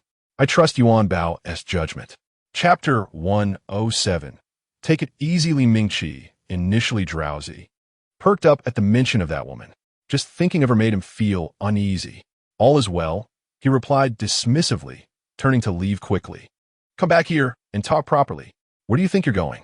The elderly Master Li pulled him back. Oh, Dad. Grandpa, Yuanbao can explain. Yuanbao perked up at the mention of her aunt, vigorously waving her little hands. Grandpa, Aunt Zizi said a monkey cannot escape the five-finger mountain. I remember that clearly. Laughter erupted from Li Jincheng and Mu Zifeng, their amusement ringing out loudly. Li Mingqi realized that Yuanbao was not there to help him, but to bring him trouble instead. He gazed at Yuanbao with an expression of profound disillusionment, as if to say, Thank you, fourth uncle. Very well, Yuanbao. You must keep a close watch on your fourth uncle and ensure he successfully woos his wife. Chuckled old Master Li, patting Yuanbao's small hand. Li Jincheng glanced at the breakfast laid out on the table and remarked, Oh, is today's breakfast also prepared by you? Are we basking in your glory? The Annie has been dismissed, came the reply. The kitchen Annie has been mischievous. She wants her daughter to win over Daddy, and thus, the eldest uncle no longer needs her services. Yuanbao nodded in agreement. Upon hearing Yuanbao's words, an unspoken understanding fell over the room, and everyone fell silent. Only old Master Li discreetly cast a few glances at Gu Qingchuan. Gu Qingchuan, a mere 20-year-old, was at the dawn of his life. It was inevitable he would eventually settle down, a matter of time. He was aware of old Master Li's gaze upon him, but chose to remain silent, feeling wearied by the repetition of certain conversations. After breakfast, Gu Qingchuan urged Yuanbao to take a nap, yet she found herself unable to sleep. If you don't sleep at night, how do you expect to catch up during the day? What do you intend to do? He asked, looking at her. Daddy, can Yuanbao not lie in bed? I am not sleepy at all, she replied, her eyes sparkling with mischief. Gu Qingchuan, bemused by the energetic child, found himself at a loss. Despite returning to her room late last night, Yuanbao seemed unfazed by fatigue. Then tell me, if you're not going to sleep, what do you wish to do? He inquired. What to do? Go play? As long as I'm not lying in bed, that's fine, she reasoned, her big eyes darting about in contemplation. Unable to decide where to go, Gu Qingchuan, realizing he had no way to reason with this little sprite, took her downstairs. Today marked the last day for Li Jingchen's family with non-bao. As they struggled to sell non-bao, Gu Qingchuan pondered how this family would cope. He brought Yuanbao to his bodyguard company, eager to showcase his precious daughter. At this hour, the office was sparsely populated. Many employees were out on assignments, leaving only those who either had no tasks or were scheduled for night missions. As Yuanbao observed her father's workplace, she noted its slight resemblance to fifth uncle's, though it appeared that her father had more equipment. The employees, upon seeing Gu Qingchuan enter with a small bundle in his arms, flocked towards them. "Boss, is this truly your daughter, as rumored online?" one exclaimed. Came the unexpected response from the typically reticent Gu Qingchuan, leaving everyone astonished. Yuanbao, noticing the attention from the women, greeted them. "Hello, big sisters. I am Yuanbao. You can call me Yuanbao. You are so adorable, Yuanbao." Another chimed in. "Yuanbao, can you let me hug you?" "What does hug mean?" She blinked, genuinely curious. "It means you let me hold you and pinch your little cheeks," came the reply. "No." Gu Qingchuan interjected coldly, not permitting the women to embrace her, as they lacked the knowledge of how to properly hold child. "Boss, you're really stingy," one girl muttered under her breath. Perceiving their fondness, Yuanbao thought, since Daddy Wu let them hold her, perhaps she could help them find husbands instead. "All right, sisters. If you want husbands, you can come to me." Yuanbao is quite skilled at matchmaking, she declared confidently. "That works. Yuanbao, I fancy your father. Can I become your stepmother?" one boldly asked. "Huh?" Yuanbao gaped, astonished at why everyone wanted to be her father's wife. Gu Qingchuan, intrigued by her response, tilted his head to observe her. "Yuanbao's daddy is not allowed to have a wife yet," she proclaimed firmly. Gu Qingchuan chuckled, as her words sounded akin to a parent defending their child. "But boss is an adult now. Why can't he?" Another queried. "What Yuanbao says is what goes. I can help you find other husbands." She pouted. With that, the women realized that Yuanbao had only one father, and there simply weren't enough to go around. At that moment, Xiao Zizi stepped out from the training room and immediately spotted Yuanbao. She initially intended to avoid her, but then remembered Li Mingqi. "You're here," Xiao Zizi said to Yuanbao, her tone neutral. "Auntie Zizi, you're here too." Yuanbao pointed at her, declaring to the others. "Auntie Zizi's husband is the one Yuanbao found. He's my fourth uncle." "Really?" Xiao Zizi regarded Yuanbao's confidence, unsure of how to respond. Was the little one advertising for her? Amidst the murmurs of the women, Xiao Zizi remained silent, merely observing Yuanbao. "What is your fourth uncle doing today?" she inquired. "Fourth uncle? He probably didn't sleep all night and is now taking a nap," Yuanbao speculated. Xiao Zizi nodded, waving her hand at Yuanbao in thanks. Gu Qingchuan, sensing an ominous premonition, called out, "You better be careful." "Daddy, what does be careful mean? Why should Auntie Zizi be careful?" Yuanbao asked curiously. Without looking back, Xiao Zizi gave an okay sign. Gu Qingchuan fell silent, realizing his words were perhaps too adult for his little one to comprehend. Be careful simply meant to ride her motorcycle cautiously to avoid injury. Yuanbao, watching Auntie Zizi disappear, wholeheartedly believed her father's words. Auntie Zizi is so cool. If she had short hair, she'd definitely be a handsome young man.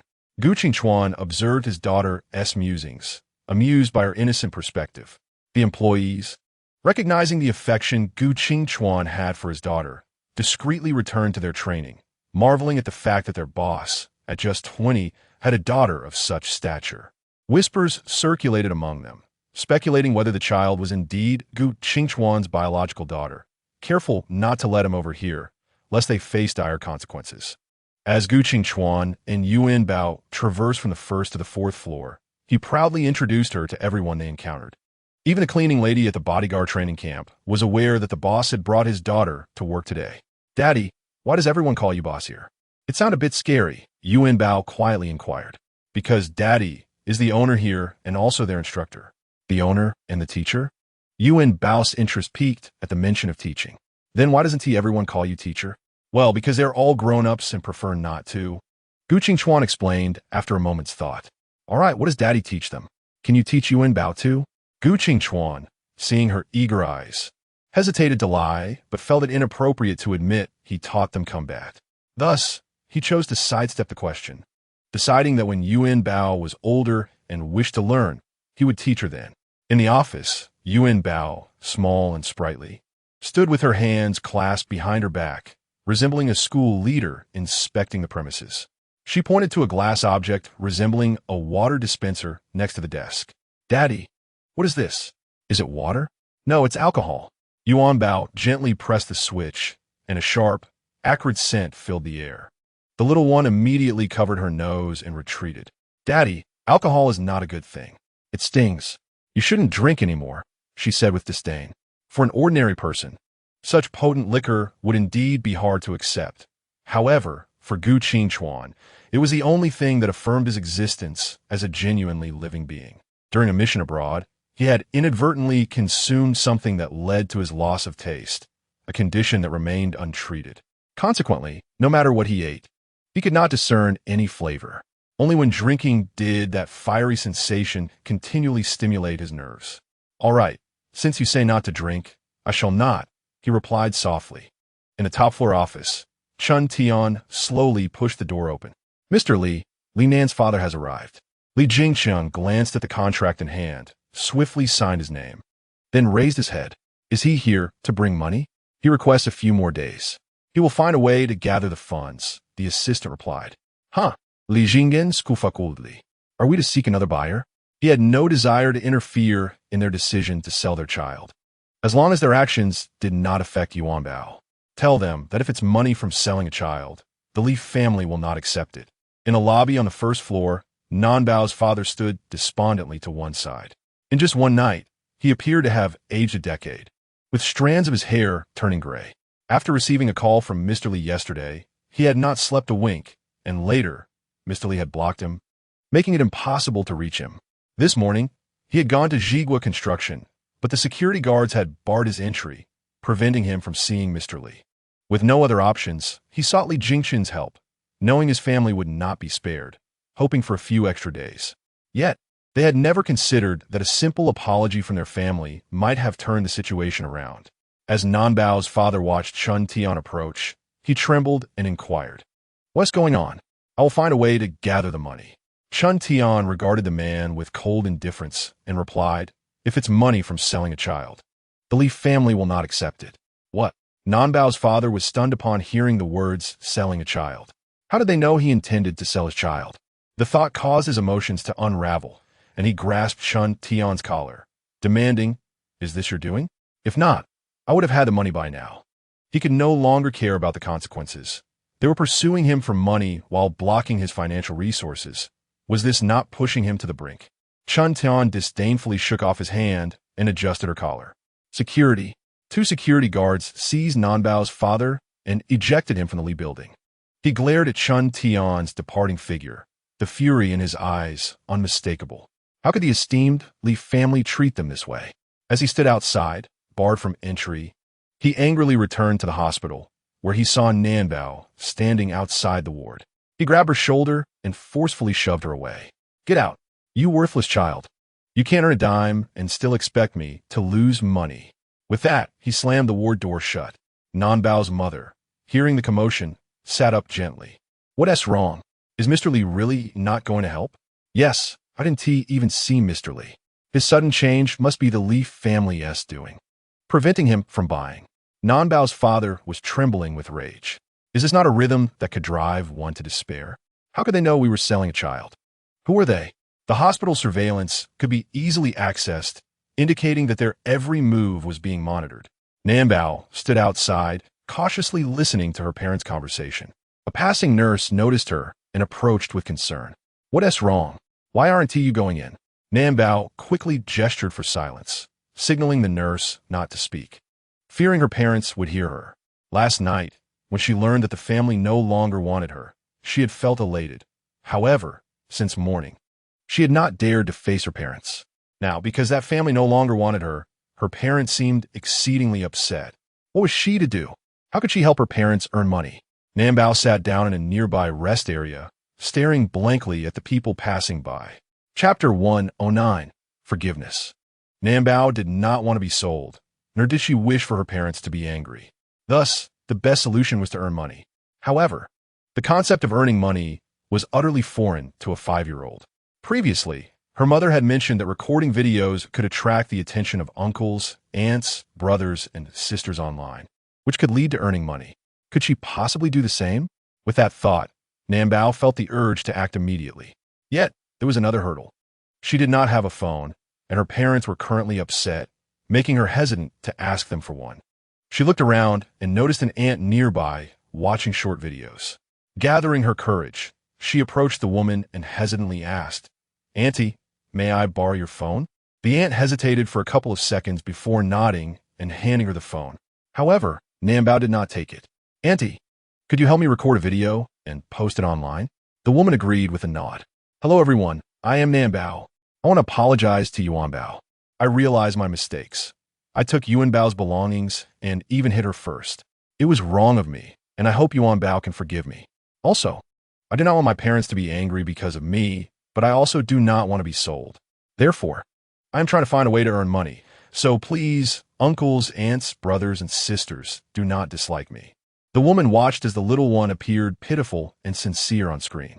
She had recognized the child just a few days prior. She had watched a live stream and thought the child was rather arrogant, leading her to stop watching. "Auntie, I am done. Can you please help me post it online?" Yuanbao whispered. The woman slightly nodded, remaining silent. Yuanbao wished to say more, but seeing the aunt's lukewarm demeanor, she hesitated and simply said, "Thank you." Previously, when she recorded a video to apologize to Yuanbao, her father had instructed her on how to express it. This time, however, the apology came from her own heart. "Entered.The, nook, nook, nook." Geely entered, handing Gu Qingchuan the phone, where Yuanbao's video was playing. Yuanbao knows she was wrong and wants to apologize to Yuanbao. As Yuanbao played with her toys, she quickly rushed to her father's side upon hearing the video. "Yuanbao apologized, Daddy." Yuanbao pointed at the screen. Gu Qingchuan responded flatly, coldly observing the screen. Has she come to apologize now because of pressure from Li Jingxian? What trickery is this? What is going on? He inquired, pointing at the video. "Daddy, Yuanbao has apologized. Can Yuanbao forgive her? Are Yuanbao's parents really going to sell her?" Before Geely could speak, Yuanbao's voice interrupted. She watched the video, her heart aching for Yuanbao. She had seen on television that when Grey Wolf apologized to Little Lamb, the lamb forgave him. Thus, should one also apologize to Yuanbao like a little lamb, allowing oneself to forgive her as well? Gu Qingchuan turned his head to look at Yuanbao and inquired, "Does Yuanbao wish to forgive her?" After pondering for a moment, Yuanbao nodded affirmatively, accepting her apology, yet still not considering Yuanbao a good friend. Forgiveness was granted, but it was merely that, nothing more. Upon hearing Yuanbao's words, Gu Qingchuan slightly nodded, his slender fingers gliding gently over the screen, revealing that this video was not released by Yuanbao's parents. Apologizing again. Could it be that your father and mother provided you with a script? This time, your apology seems quite sincere. Are you genuinely remorseful? If so, perhaps Yuanbao might consider forgiving you. Did I mishear?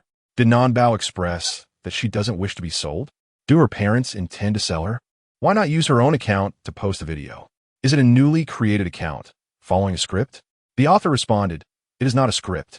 I did not know this child before. Today, I was accompanying someone to the hospital when she approached me to borrow my phone and asked me to help post this video. Is it true that Yuanbao wanted to record this video herself? It's also possible that Yuanbao's parents sent her to borrow the phone from the author. One cannot deny that the imagination of netizens is indeed rich, so much so that they can conjure an entire novel or a television drama from a single phrase. Yuanbao, unable to comprehend the text on the phone, decided to refrain from viewing it, merely needing Yuanbao to understand that she had forgiven her.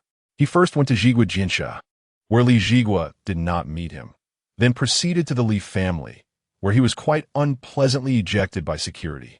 Geely stated expressionlessly. Gu Qingchuan observed the rapidly increasing views of the video, quickly predicting it would ascend to trending status. However, the atmosphere of the hospital was far from the tranquility experienced by Gu Qingchuan. Some outraged netizens discerned the location of Yuanbao's video and directly located her mother's hospital room. Initially, Nanbao's parents were oblivious to the severity of the situation. They were unaware that Nanbao had sought assistance to post the video. A crowd gathered at the door of the hospital room, all peering inside. When Nanbao's mother noticed, she assumed these were true fans of Nanbao. Are they fans of Nanbao? If so, let them in. Nanbao's father glanced over and proceeded to open the door. The moment the door swung open, a throng surged into the room. We are here to visit the patient. What illness does she have? Is it serious? She seems to be bedridden, which suggests it is quite severe, the crowd remarked derisively, casting scornful glances at Nanbao's mother. Upon hearing their words, Nanbao's parents furrowed their brows deeply. What is this, a gathering of offline haters? They do not resemble fans. Look, is she pretending to be innocent? She is willing to sell her own daughter and yet feigns innocence. How can such parents exist in this world? Do you deserve to live in it? While Nanbao may have been somewhat irksome, her parents were far more repugnant in their actions. The crowd scornfully addressed Nanbao's mother. Only then did Nanbao's parents begin to grasp the gravity of the situation. How did these individuals become aware of this matter? On her way to buy food, Nanbao overheard discussions about herself, though she could not discern their contents. Upon returning to the door of the hospital room, she was taken aback by the crowd. Unable to see her parents, she only heard her mother angrily exclaim, "Who told you about this? It is utterly untrue. Nanbao is my biological daughter. How could I sell her? Such an action is illegal." Nanbao pressed against the wall as she entered, immediately spotting her mother's furious expression. "Nanbao is here. Do not be afraid. Speak your mind. We will support you," one man stepped forward to say, with others echoing his sentiment. "Yes, do not fear her. Those who break the law are more contemptible." Upon seeing Nanbao, her mother's gaze turned to her as if regarding a foe. Nanbao stood before her mother, stating, "Brother and sister, the video was recorded at my request for Annie to help post it. I merely wished to earn some money. There were no other intentions. I have recognized my mistake and have apologized to Yuanbao. You are just a 5-year-old child. Earning money is for adults," shouted an irate netizen. Nanbao's father began to comprehend the situation. This matter originated from Nanbao's disclosure, and with the internet so developed, especially since their recent incident had trended, these individuals were able to find them. Nanbao did not wish for her parents to be angry or upset before Nanbao could finish. Her father stepped forward to push the crowd towards the door. "What are you doing? Are you resorting to force because you have no arguments left? Are you truly desperate? Do not push us. I will leave on my own." Bang! The door to the hospital room slammed shut. Nanbao's father sighed helplessly, turning to face Nanbao. He was angry, yet did not wish to speak. What was wrong with this child? Was she deliberately retaliating against him for considering selling her? Nanbao turned to her mother, cautiously opening her mouth. "I'm sorry, mother. I only wanted to help father earn money." She genuinely only wished to assist her father in earning money, harboring no other thoughts, yet her mother appeared to be filled with disdain for her. "Why did you do this? Did someone instruct you to act in this manner?" Nanbao's mother interrogated. No, mother. I thought that posting videos could earn money, and I wanted to help earn some," Nanbao replied truthfully. Yet it seemed no matter how she articulated her words, her parents would never believe her. Nanbao's father slumped against the door, gripping his hair tightly. How had the situation escalated to this point?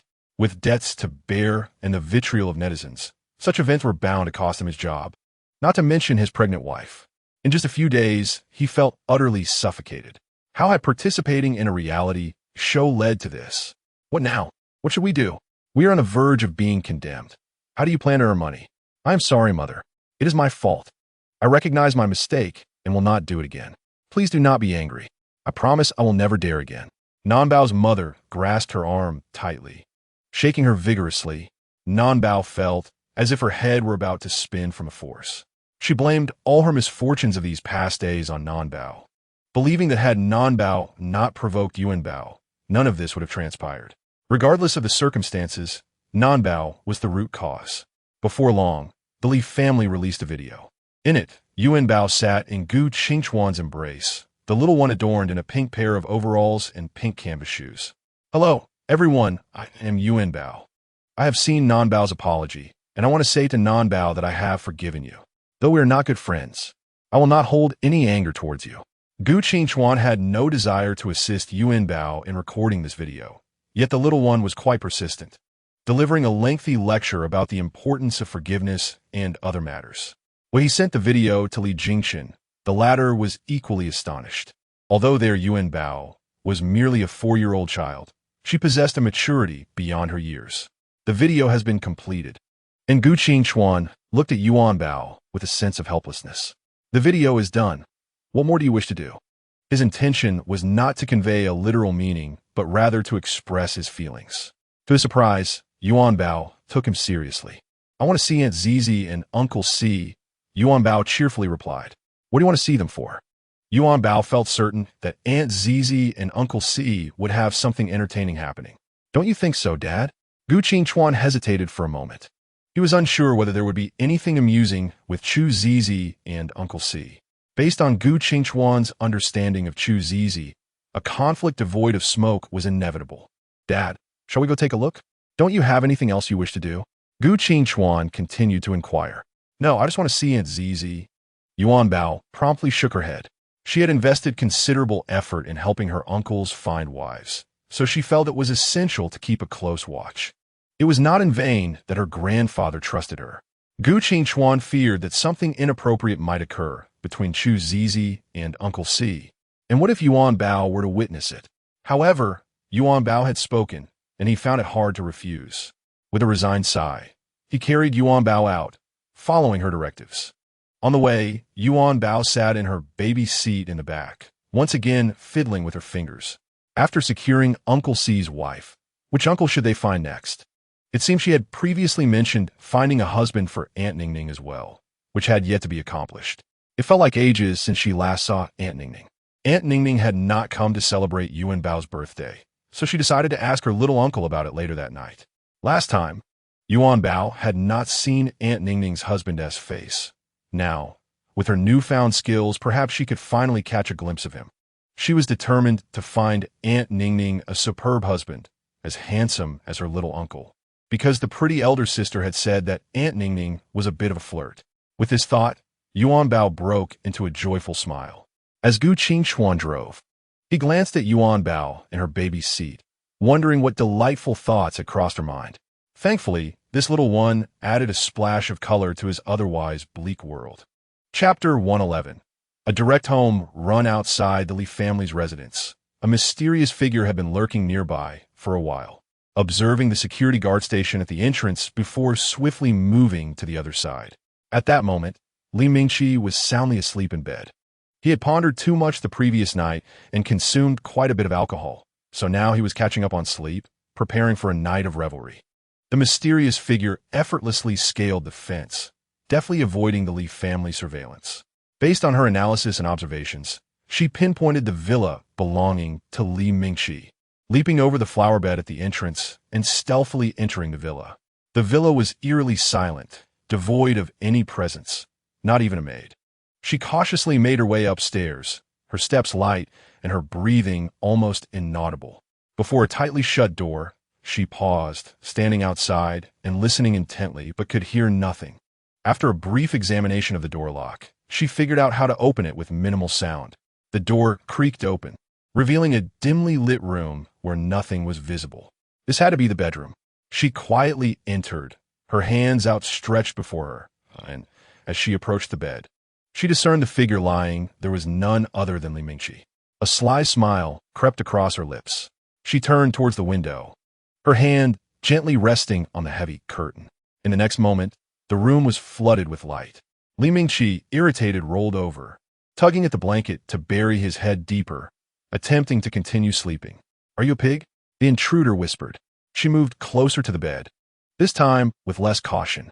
Sitting at the edge of the bed, leaning against the nightstand, she gazed at the top of Li Mingqi's head. Did this person have no sense of safety? He showed no reaction. She lifted her hand, gently tugging at a corner of the blanket, exposing Li Mingqi's eyes. He yanked at the blanket, mumbling, "Yuanbao, stop messing around. Uncle C is tired, go play with your dad." Seeing such a Li Mingqi, the intruder let out a cold snort. With a resigned sigh, she took out her phone, opened the camera, leaned in, and snapped several photos of him lying in bed. After putting her phone away, She abruptly yanked the blanket off Li Mingqi. "Oh, Yuanbao," he exclaimed, startled, sitting up abruptly.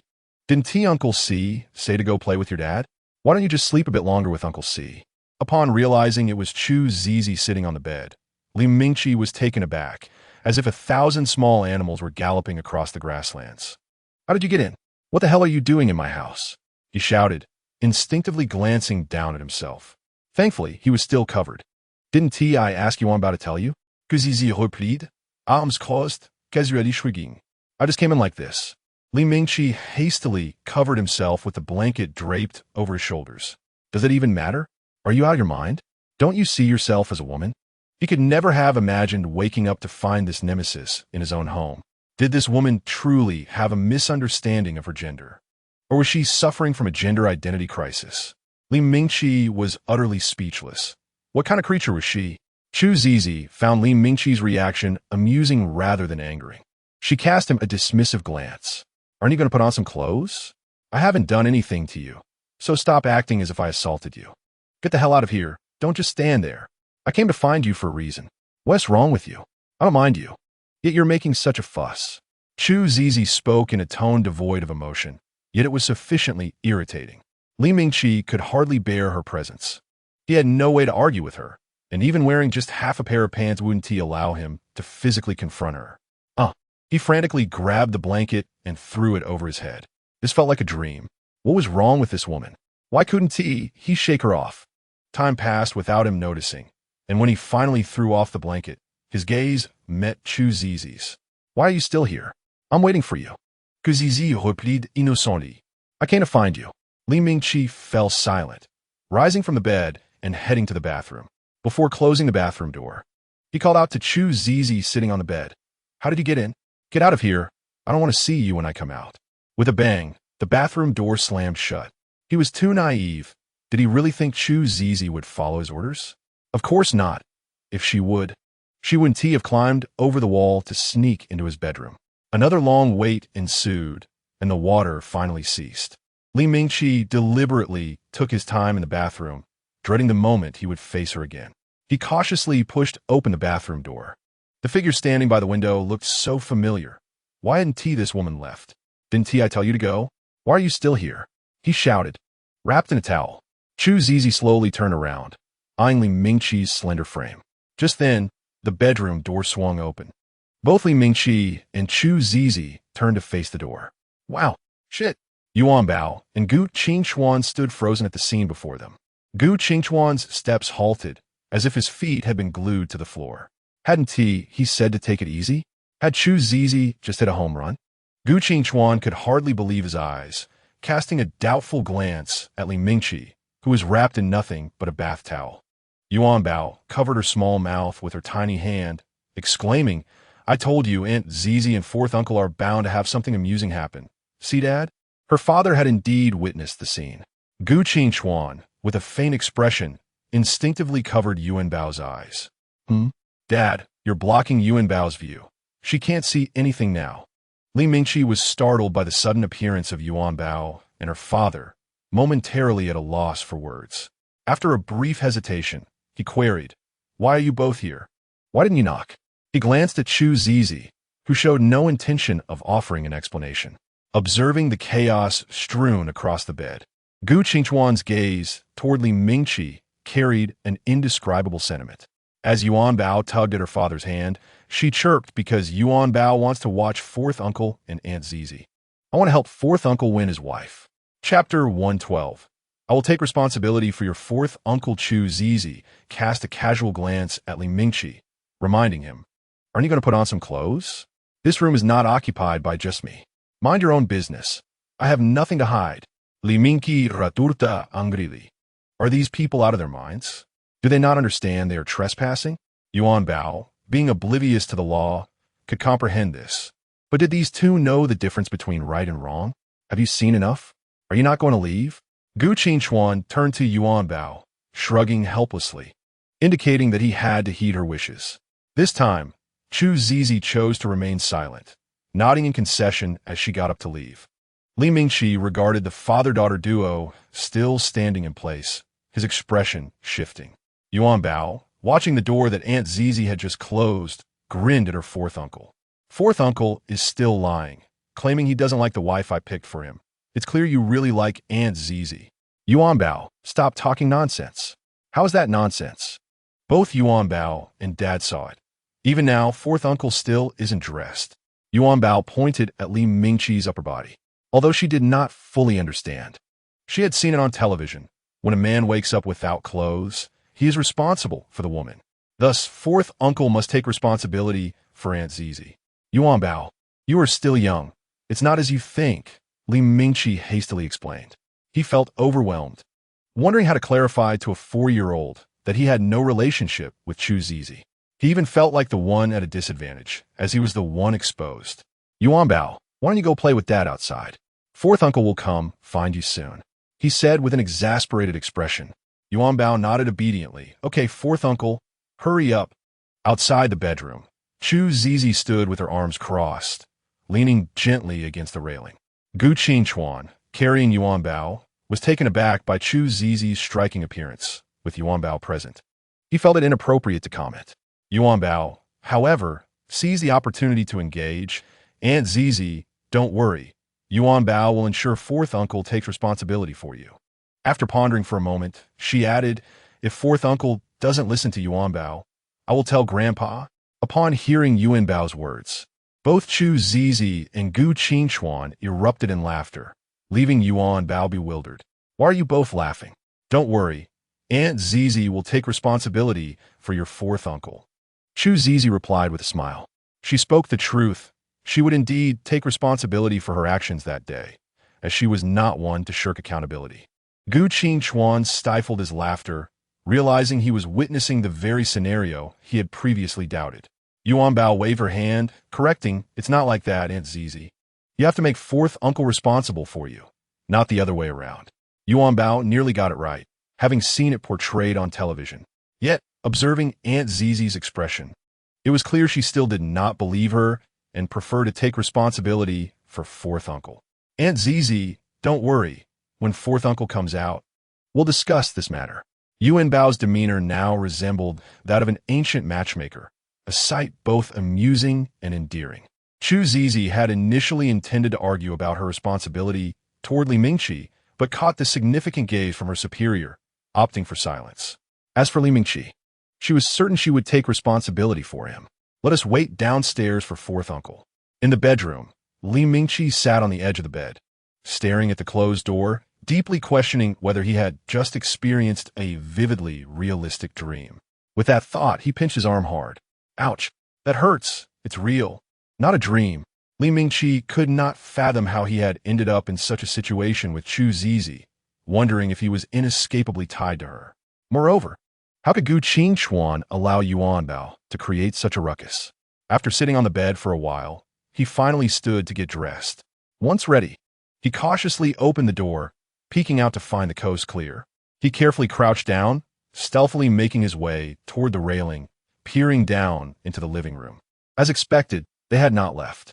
The mere thought of Chu Zizi's face made him uneasy, let alone seeing her. What to do now? Exiting through the living room was unavoidable.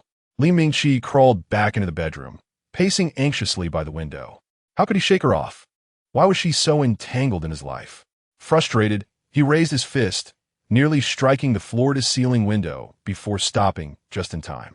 The window was unimportant. What mattered was sparing his hand the pain. Glancing out of the flower bed and lawn, he suddenly realized how he could escape. He quickly gathered a few bed sheets, hastily tying them together, testing their strength. Satisfied, he gently opened a small window beside the floor-to-ceiling window. You all can wait there. Let us see how long it takes you to find me, he muttered while securing one end of the sheets to the bed leg. Gu Qingchuan, aren't you all so impressive? I will slip away regardless. The more he thought about it, the more exhilarated he became. Tightly gripping the sheets, he climbed out the window. Meanwhile, Yuanbao and the others waited in the living room for quite a while, yet Li Mingqi had not emerged. Yuanbao curiously glanced upstairs, asking Dad, why hasn't fourth uncle come down yet? He might need a moment to gather his courage. Gu Qingchuan replied casually as he glanced upstairs. He wouldn't run away through the window, would he? The next moment, a loud thud echoed. Gu Qingchuan and Chu Zizi sprang to their feet, eyes wide as they turned toward the outside. That sounded like fourth uncle, Yuanbao whispered. Oh no! Gu Qingchuan hurriedly rushed outside, with Chu Zizi anxiously following close behind. When they reached the door, they were met with a scene that left them both amused and bewildered. Yuanbao, with her short legs, was struggling to keep up, running as fast as she could while shouting, "What happened? Is it fourth uncle? Wait for me, Dad." Gu Qingchuan looked at Li Mingqi, who was kneeling on the lawn, momentarily at a loss for words. Chapter 113. You cannot escape my grasp. Gu Qingchuan glanced at Li Mingqi, then raised his gaze to the second-floor window. A sheet hung over the bed, and there was a pile of sheets near Li Mingqi's feet. Are you trying to escape? Chu Zizi asked with a smile. Li Mingqi remained silent. He had not anticipated his sudden plummet from the second floor. He was still in a daze from the earlier incident, but now that he had regained his senses, he quickly attempted to retreat. How embarrassing! He swiftly got up and staggered forward, resembling a thief caught in the act. Indeed, he had twisted his ankle. Chu Zizi stepped forward in a swift motion, grabbing his arm. You could have simply jumped down from this height, she remarked softly. It was not that high. Why complicate matters with the sheets? Not only was it troublesome, but he also ended up injuring himself. Li Mingqi shook off her hand in disdain, but could not free himself. Let go, I'm fine. I can walk on my own. At that moment, Yuanbao rushed out, panting, and upon seeing the scene before her, blinked in disbelief.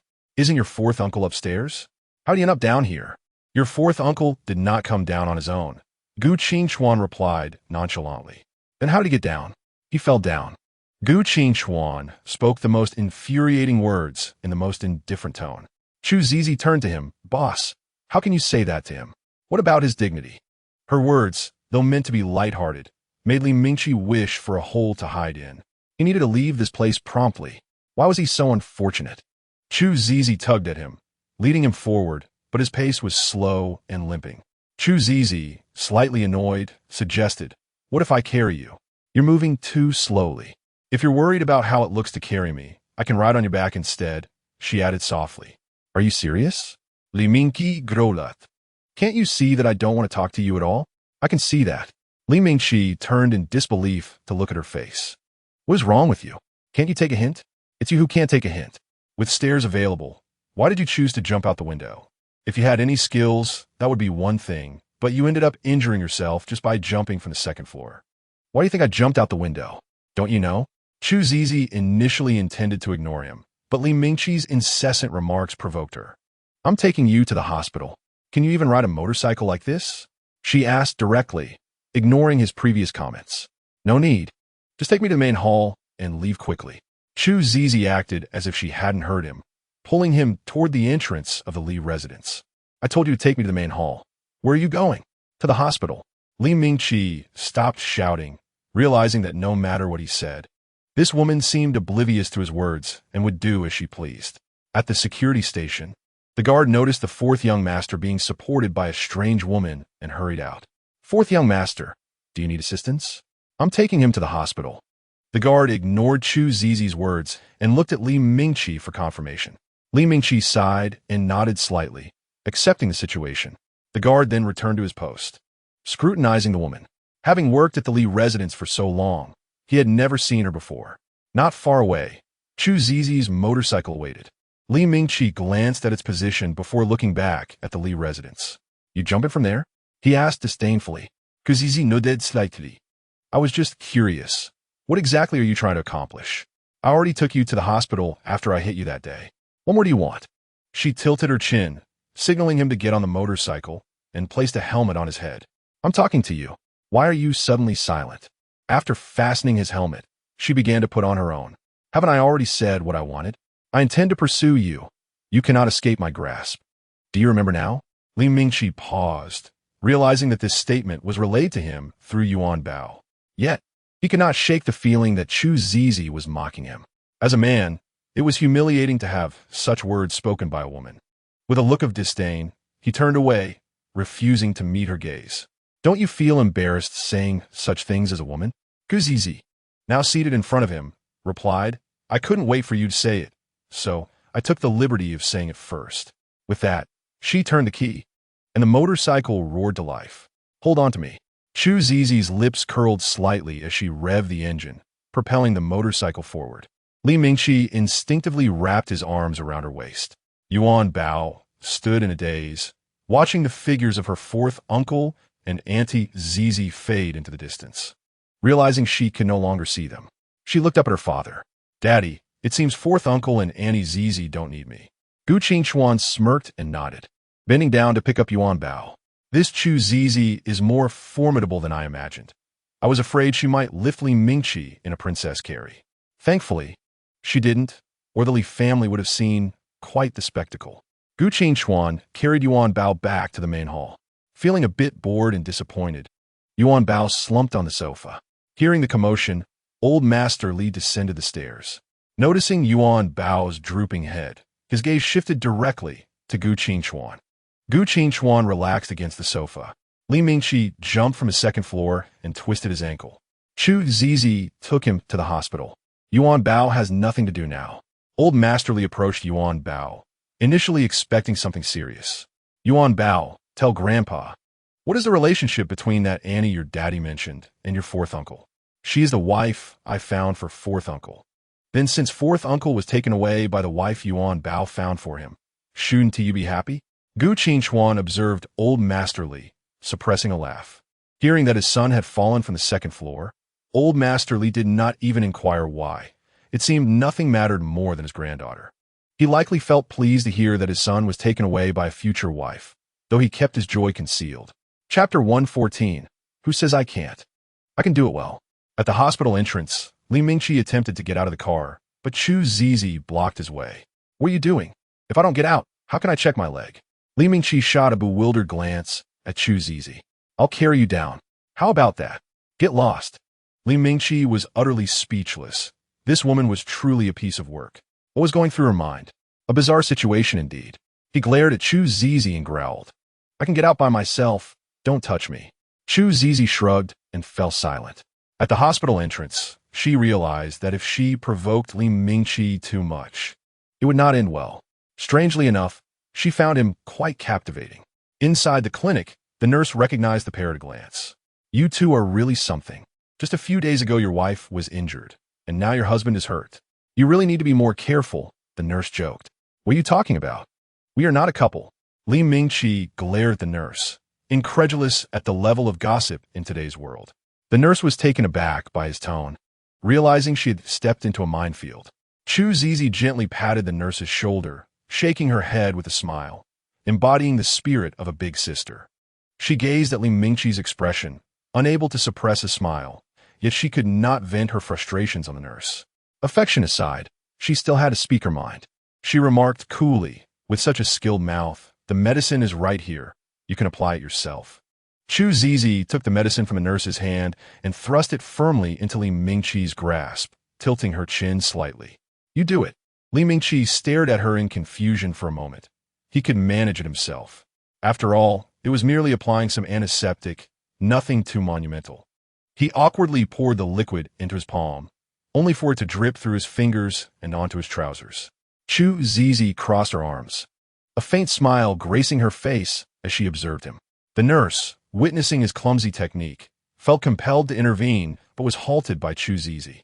Fortunately, it was merely a sprained ankle. A little rubbing with the antiseptic would suffice, or else it might have led to a medical mishap.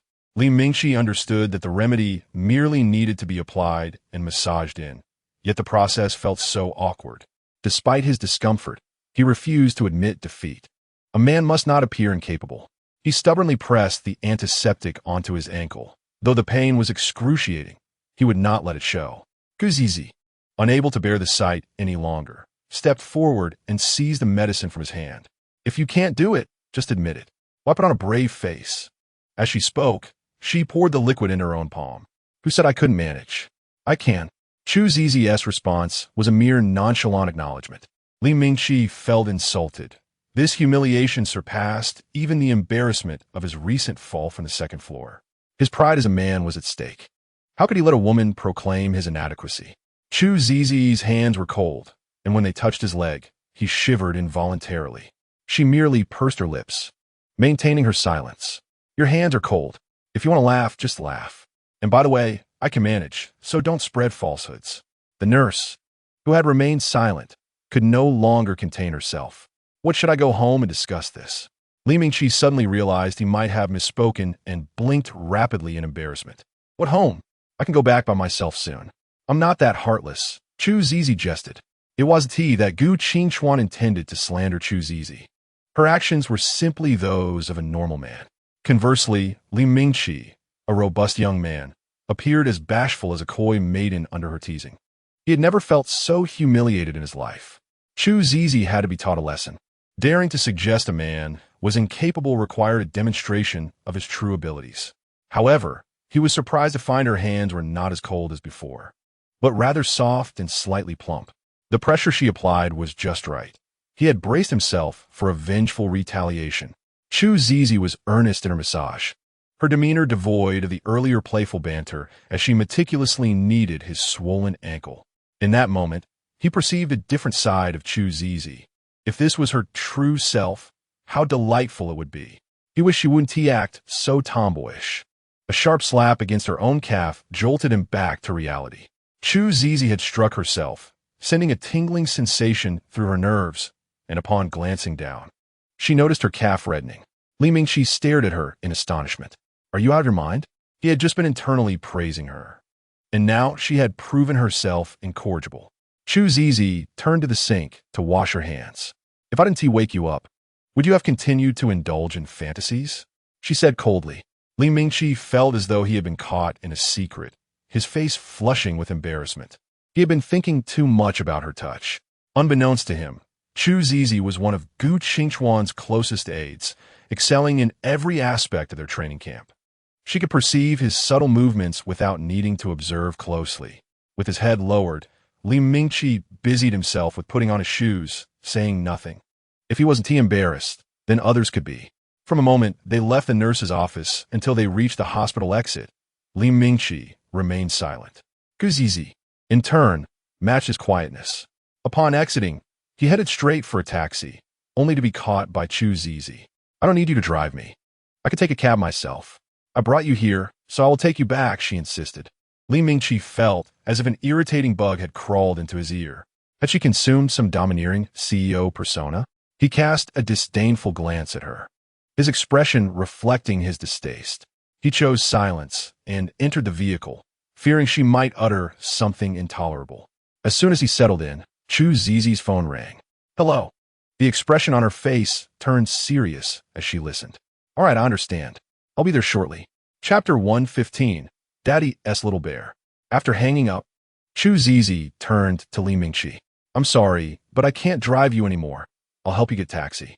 Li Mingqi raised an eyebrow, slightly nodding. After all the effort he had put into getting in the car, now she couldn't take him?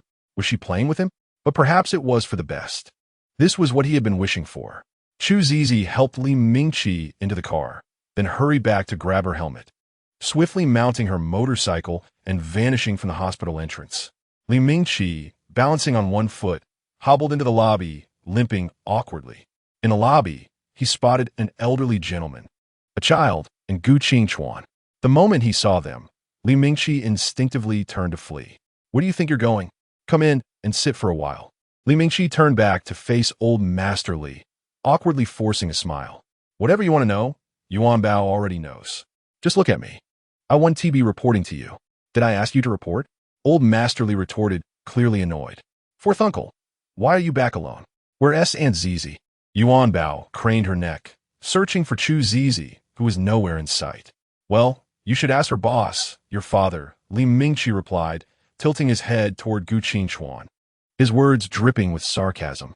Gu Qingchuan, caught off guard, looked at him in confusion. Old Master Li, growing impatient, demanded, speak clearly, what do you mean? Li Mingqi limped into the lobby and settled onto the sofa. Clearly, Chu Zizi had been called away on urgent business. Yuanbao looked at fourth uncle quizzically. Fourth uncle, have you reconciled with Aunt Zizi? You seem upset that she didn't bring you back. Who was upset? I'm not upset at all. It was too late for Li Mingqi to explain. If Yuanbao could see through the situation, surely old Master Li and Gu Qingchuan could as well. Fourth uncle, don't be upset. Aunt Zizi had to go to work. You should learn from Yuanbao. If daddy has to work, she doesn't get upset. Yuanbao spoke with such conviction that old master Li couldn't help but beam with pride. He turned to Li Mingqi. See? Yuanbao understands his principle. You're a grown man. What is wrong with taking a taxi home? Li Mingqi was at a loss. He hadn't said anything wrong. In fact, he preferred to take a taxi home rather than ride with her. Old Master Li was truly baffling, making no sense whatsoever. How is it that I have heard that in an effort to avoid encountering someone, you jumped from the second-floor window and ended up in such a state? Li Mingqi helplessly nodded in affirmation. Do you not comprehend your own capabilities? You have lacked athleticism since childhood, yet you still wish to leap from a window? Li Mingqi now questioned whether he truly was the biological son of the old master. He certainly did not leave himself with an ounce of dignity.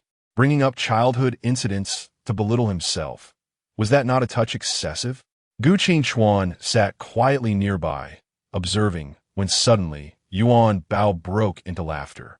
The trio turned their gazes toward the little one, their expressions inquiring, "What is so amusing?" Yuanbao scratched her head and chuckled, asking, "How did fourth uncle jump down? Did he leap like a frog or hop like a rabbit?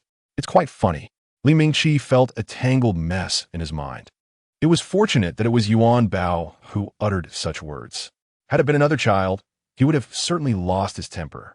Resigned, he thought to himself, did Yuanbao not notice the rope on fourth uncle's window? He descended in a grand manner, you know. Really? Is that a lie from daddy? Of course, Yuanbao probably did not see it. We shall have your father demonstrate for you later. After saying this, Li Mingqi cast a smug glance at Gu Qingchuan. Gu Qingchuan, incredulous, stared at Li Mingqi, wondering if he had chosen to provoke the least talkative person in the room. With a slight smile, Gu Qingchuan squinted at Li Mingqi, his silence more eloquent than a declaration of war. Let it be. If she did not see it, then she did not. Fourth uncle has already injured himself enough to require hospitalization. It is best that daddy does not perform for Yuanbao. Yet unexpectedly, Yuanbao saw through Li Mingqi's ruse. Your father is so capable, he would never be like fourth uncle. Gu Qingchuan's lips curled into a smirk, his gaze toward Li Mingqi dripping with pride. Indeed, daughters are the little cushions of their fathers, providing warmth and comfort. Just this simple statement was enough for him to boast about for several rounds. Li Mingqi never anticipated that the usually gullible Yuanbao would not fall for it this time. It was truly a miscalculation. Outside the door of Zhao's jewelry, Chu Zizi removed her helmet and shook her hair, only to be stopped by a man clad in a black suit. What is the matter? Sister Zizi, let me clarify. The employer's claims are entirely unfounded. Initially, they criticized our bodyguards for being incompetent, then accused our personnel of misconduct. Zizi frowned slightly. Bodyguards from the training camp would never engage in such behavior. It's simply absurd. And now, inside, President Zhao is currently present, along with a new mistress he has taken on. The man spoke urgently. Typically, such matters would be handled by Ji Li or Sister Zizi, but both were unavailable, leaving him to face the music alone, resulting in a barrage of reprimands. He had never encountered such a brazen woman, who, knowing her role as a mistress, was still so audacious. Sister Zizi, be prepared. That woman is quite unreasonable, he whispered. Chu Zizi, growing impatient, nodded and strode towards the interior, eager to discover what sort of person had summoned her so urgently. Outside the office door, bodyguard Zhang Sen spotted Chu Zizi and hurriedly approached. Sister Zizi, I have not violated any company regulations. Chu Zizi raised an eyebrow, glancing at his half-slapped face, and nodded slightly. Coming to a halt at the entrance, she lightly tapped the door twice. A sharp female voice rang out from within. Chu Zizi blinked uncomfortably, took a deep breath, and calmly pushed the door open. Hello, I am Chu, are you the boss? Before Chu Zizi could finish her sentence, the woman interrupted her. She shook her head slightly, stating, I am not the boss, but I can resolve this issue. I am in charge. Chu Zizi spoke with composed assertiveness, yet the woman dismissed her with a sneer. What business do you have here if you're not the boss? I have no desire to converse with someone like you. I demand to see your boss and have them address this matter. Chu Zizi regarded the woman with an indifferent gaze. Upon her first glance, she found the woman familiar. recalling that she had seen her once before and would remember anyone she had encountered. This woman had indeed appeared at the Lee residence yesterday. At that time, she had been hiding in a corner, watching the woman stealthily roam the garden before entering the villa. Chu Zizi had been curious, noting that the woman's attire did not resemble that of a maid, nor did she comport herself like a typical wealthy young lady. At that moment, she had merely found it intriguing, not giving it much thought, considering it was the Lee household. Little did she expect to encounter the woman so soon again. Chu Zizi smiled faintly at the woman, stating, "You may directly express what your demands are, and I will ensure a fair and just resolution." Fair and just. What a joke. You lowly workers dare to speak of fairness and justice to me? The woman's attitude was exceedingly arrogant. She was determined to disregard whatever Chu Zizi said. Very well, I will not waste further words. Our employer is President Xiao, and we will handle this matter directly with him, so you need not concern yourself. With that, Chu Zizi elegantly turned and dismissed the woman's outburst. Her actions were swift and decisive, and the office door closed behind her. Chu Zizi turned to the two individuals standing outside the door, coldly inquiring, "Have you seen President Xiao?" The secretary replied that President Xiao had gone to inspect the branch office and that this woman was brought along by him that morning. Hence, she was referred to as his mistress.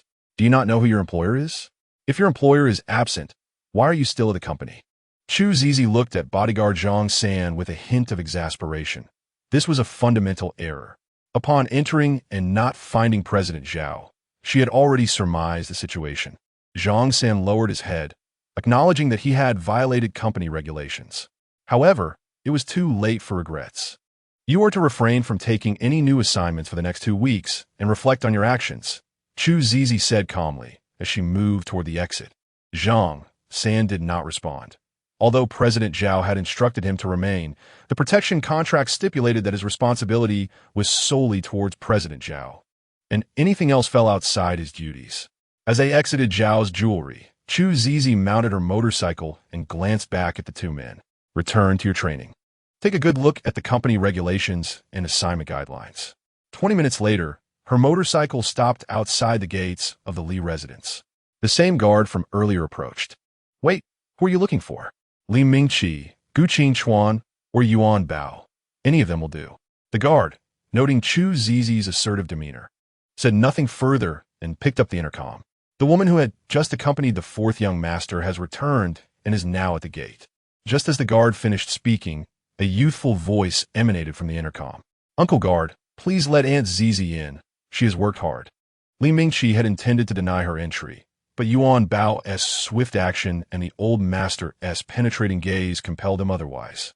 After Yuanbao spoke, he quickly stood up, limping toward the exit. The old master was at a loss for words, bewildered by how this seemingly tough son of his had become so delicate. He found himself reluctant to acknowledge Li Mingqi as his son. Fourth uncle, where are you going? Fourth uncle is off to save his life. Huh? Save your life? Yuanbao was puzzled. If Aunt Zizi has come, fourth uncle won't die. Why must he save his life? This is truly strange. The old master, exasperated, remarked, this coward. His illustrious reputation could not possibly be tarnished by this fellow. To have such a timid son born into the family would be a source of perpetual embarrassment. She made her way directly to the main hall, where she encountered the venerable Li Leoi seated at the front. She respectfully bent slightly at the waist. Li Leoi, with a smile, glanced at her and noted that she possessed a more masculine charm than Li Mingqi. He chuckled softly and remarked, you young people have your matters to discuss. I have some pressing affairs of my own, so I shall not linger here. After Li Leoi departed, Gu Qingchuan cast a casual glance at Du and inquired, what is the matter? Why did Li Mingqi return alone? His demeanor while conversing with him resembled that of two close friends, completely disregarding her femininity. Unfazed by this, Judah replied helplessly, you're not overseeing company affairs. And with Ji Li absent, what am I to do? She surveyed the living room, but could not find Li Mingqi's figure and casually asked, has Li Mingqi not returned yet? Fourth uncle has long since returned and is already home, Yuanbao replied. Auntie Zizi, did you strike fourth uncle? Why did he mention needing to save his life? Judah couldn't help but laugh. Your fourth uncle said he needed to save his life? How could Auntie bear to strike him? I cherish him too much for that. She was amused not by Yuanbao, but rather by Li Mingqi, who seemed quite formidable to be using such language. Yuanbao, go tell fourth uncle that Annie will seek him out shortly. Upon hearing this, Yuanbao obediently scampered off to fourth uncle's villa. Gu Qingchuan, without lifting his head, said indifferently, "Speak." Chujuju recounted the events she had just encountered, voicing her suspicions. Gu Qingchuan's eyes flickered, recalling the previous day at the Li residence, where someone had stealthily entered the villa. He speculated that this person might be Zhao Minmin, the daughter of the kitchen maid. If his memory served him correctly, only Zhao Minmin fit all the coincidences. He had developed a newfound respect for Zhao Minmin, who had managed to win over the affluent Zhao Huaguang in a single night. Is Zhao Huaguang aware of this matter? He asked coolly. Xu Zuzu nodded. I have informed General Zhao. Our bodyguard violated regulations and has been suspended. He has the option to select a new bodyguard or request a refund. Gu Qingchuan acknowledged with a nod. Both deemed the situation trivial, as it was quite common for a bodyguard company. Chijiji was merely using this pretext to visit Li Mingqi openly. As they stepped into Li Mingqi's villa, they spotted Yuanbao, who resembled a small ornament clinging to Li Mingqi. Daddy, Annie Zizi, you finally arrived. Yuanbao was about to lose hold of fourth uncle. She exclaimed excitedly. Li Mingqi turned awkwardly upon noticing the two at the entrance. He felt exasperated, wondering why he was always the one feeling awkward during their encounters. Xu Zuzi, observing Li Mingqi's childlike demeanor, asked helplessly, You're not thinking of running away again, are you? I simply do not wish to see you. Why would I run? Li Mingqi raturta stuburli. Gu Qingchuan found it hard to watch, but was at a loss for words. He harbored an unspoken sentiment towards such men as Li Mingqi. Suddenly, Gu Qingchuan's phone rang, breaking the tension. He glanced at the caller ID, frowning slightly. Everyone at the company knew he was with his daughter, so why would they call? What is it? He asked as he stepped out of the villa. Boss, General Zhao has come to the company causing a scene and insists on seeing you. The voice on the other end conveyed urgently. Gu Qingchuan sighed in exasperation, lifting a hand to his forehead. I just said it wasn't a big deal. Daddy, what is wrong? Came Yuanbao's soft voice from behind. The little one had followed her father outside upon noticing that Annie Zizi was speaking with fourth uncle. But she sensed something was amiss with her father's expression. Gu Qingchuan smiled and shook his head. Nothing else wrong. Daddy just has a bit of business to handle. Can you play nicely at home? Yuanbao pondered for a moment and asked, Can't Yuanbao go with Daddy? Gu Qingchuan hesitated, reluctant to take her along, especially since he suspected that the woman involved might be Zhao Minmin. Daddy, Yuanbao will just stay close behind you, or play in the office by herself. Seeing her big, blinking eyes, Gu Qingchuan felt his resolve waver. All right then, he said, scooping up the little one, who clung tightly to him. She truly was quite clever. They soon arrived at Hanjiatiandi. Daddy, you go ahead and be busy. Yuanbao can manage by herself, she assured him. Gu Qingchuan exchanged glances with the front desk staff, signaling for them to take Yuanbao upstairs to play for a while. Understood, boss. Just as Gu Qingchuan turned a corner, he encountered Zhao Huaguang, who resembled a standing pig. Oh, Gu Zong, you are truly busy. I've been waiting for you for quite some time, Zhao Huaguang exclaimed. Gu Qingchuan chuckled. I didn't anticipate you would come. I was just spending time with my daughter. Of course I had to come. Given the circumstances, solving this with a mere word wouldn't suffice. We must consider the feelings of those involved, Zhao Huaguang replied. Gu Qingchuan surveyed the area, but did not see the woman and spoke coolly. Now that you, the person concerned, are here, let us discuss how you wish to proceed. He turned and seated himself on the sofa, crossing his legs with a frosty demeanor. When negotiating with these businessmen, he held no intention of being servile. He would simply state what he wanted, and if it was reasonable, he would gladly accommodate. Zhao Huaguang seemed taken aback by his attitude and paused before saying, Your bodyguard initially acted inappropriately, and when the matter was addressed, he was disrespectful. Is it unreasonable for me to request an apology in person? Gu Qingchuan nodded slightly. If that is indeed the case, an apology might not suffice. If apologies were effective, what need would there be for me? Gu Zong is straightforward. Since you have apologized, I shall not pursue the matter further, Zhao Huaguang replied with a smile. After all, He had merely hired a bodyguard. There was no need for excessive fuss. He was already dealing with enough trouble after the incident. Gu Qingchuan unfolded his legs and stood up, preparing to leave. "Where are you going?" Xiao Huaguang asked. "Surely your company has surveillance footage? Let's go take a look." Gu Qingchuan stated coldly. "Why look at the footage if we've already apologized?" Xiao Huaguang questioned, observing Gu Qingchuan's retreating figure. He assumed that offering an apology was sufficient. Did Gu Qingchuan intend to escalate the matter? "Is this how you intend to handle the situation?" Gu Qingchuan's demeanor suggested he had no intention of allowing Xiao Huaguang to continue speaking. "Miss, let us not pursue this any further. After all, that's our client," the front desk attendant called out as she ran after them. Gu Qingchuan witnessed this scene and, with a stern expression, quickly caught up, demanding, "What is going on? Where is Yuanbao?" "Boss," the front desk attendant gasped for breath. The young lady saw the woman accompanying General Zhao and began to chase her, which frightened the lady. Upon hearing this, Gu Qingchuan's expression darkened as he fixed a menacing gaze on the front desk attendant. The receptionist suddenly lowered her head, unsure of which words had gone awry.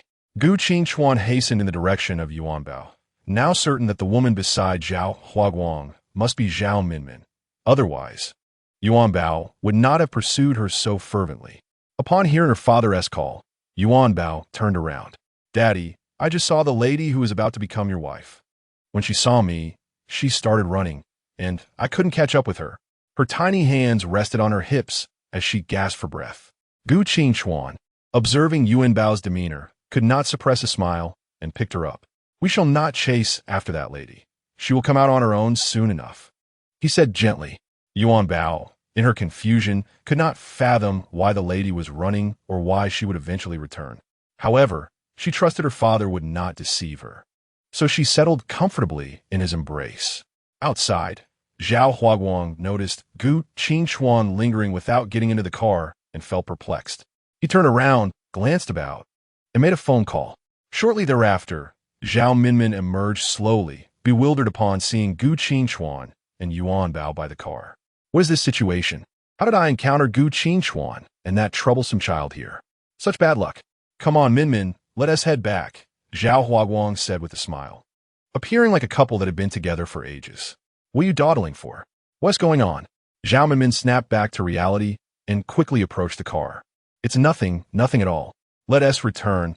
Let us not pursue this matter further." "Not pursue? I demand an investigation," Gu Qingchuan said coldly. "Huh?" Now it was Xiao Huaguang who was puzzled.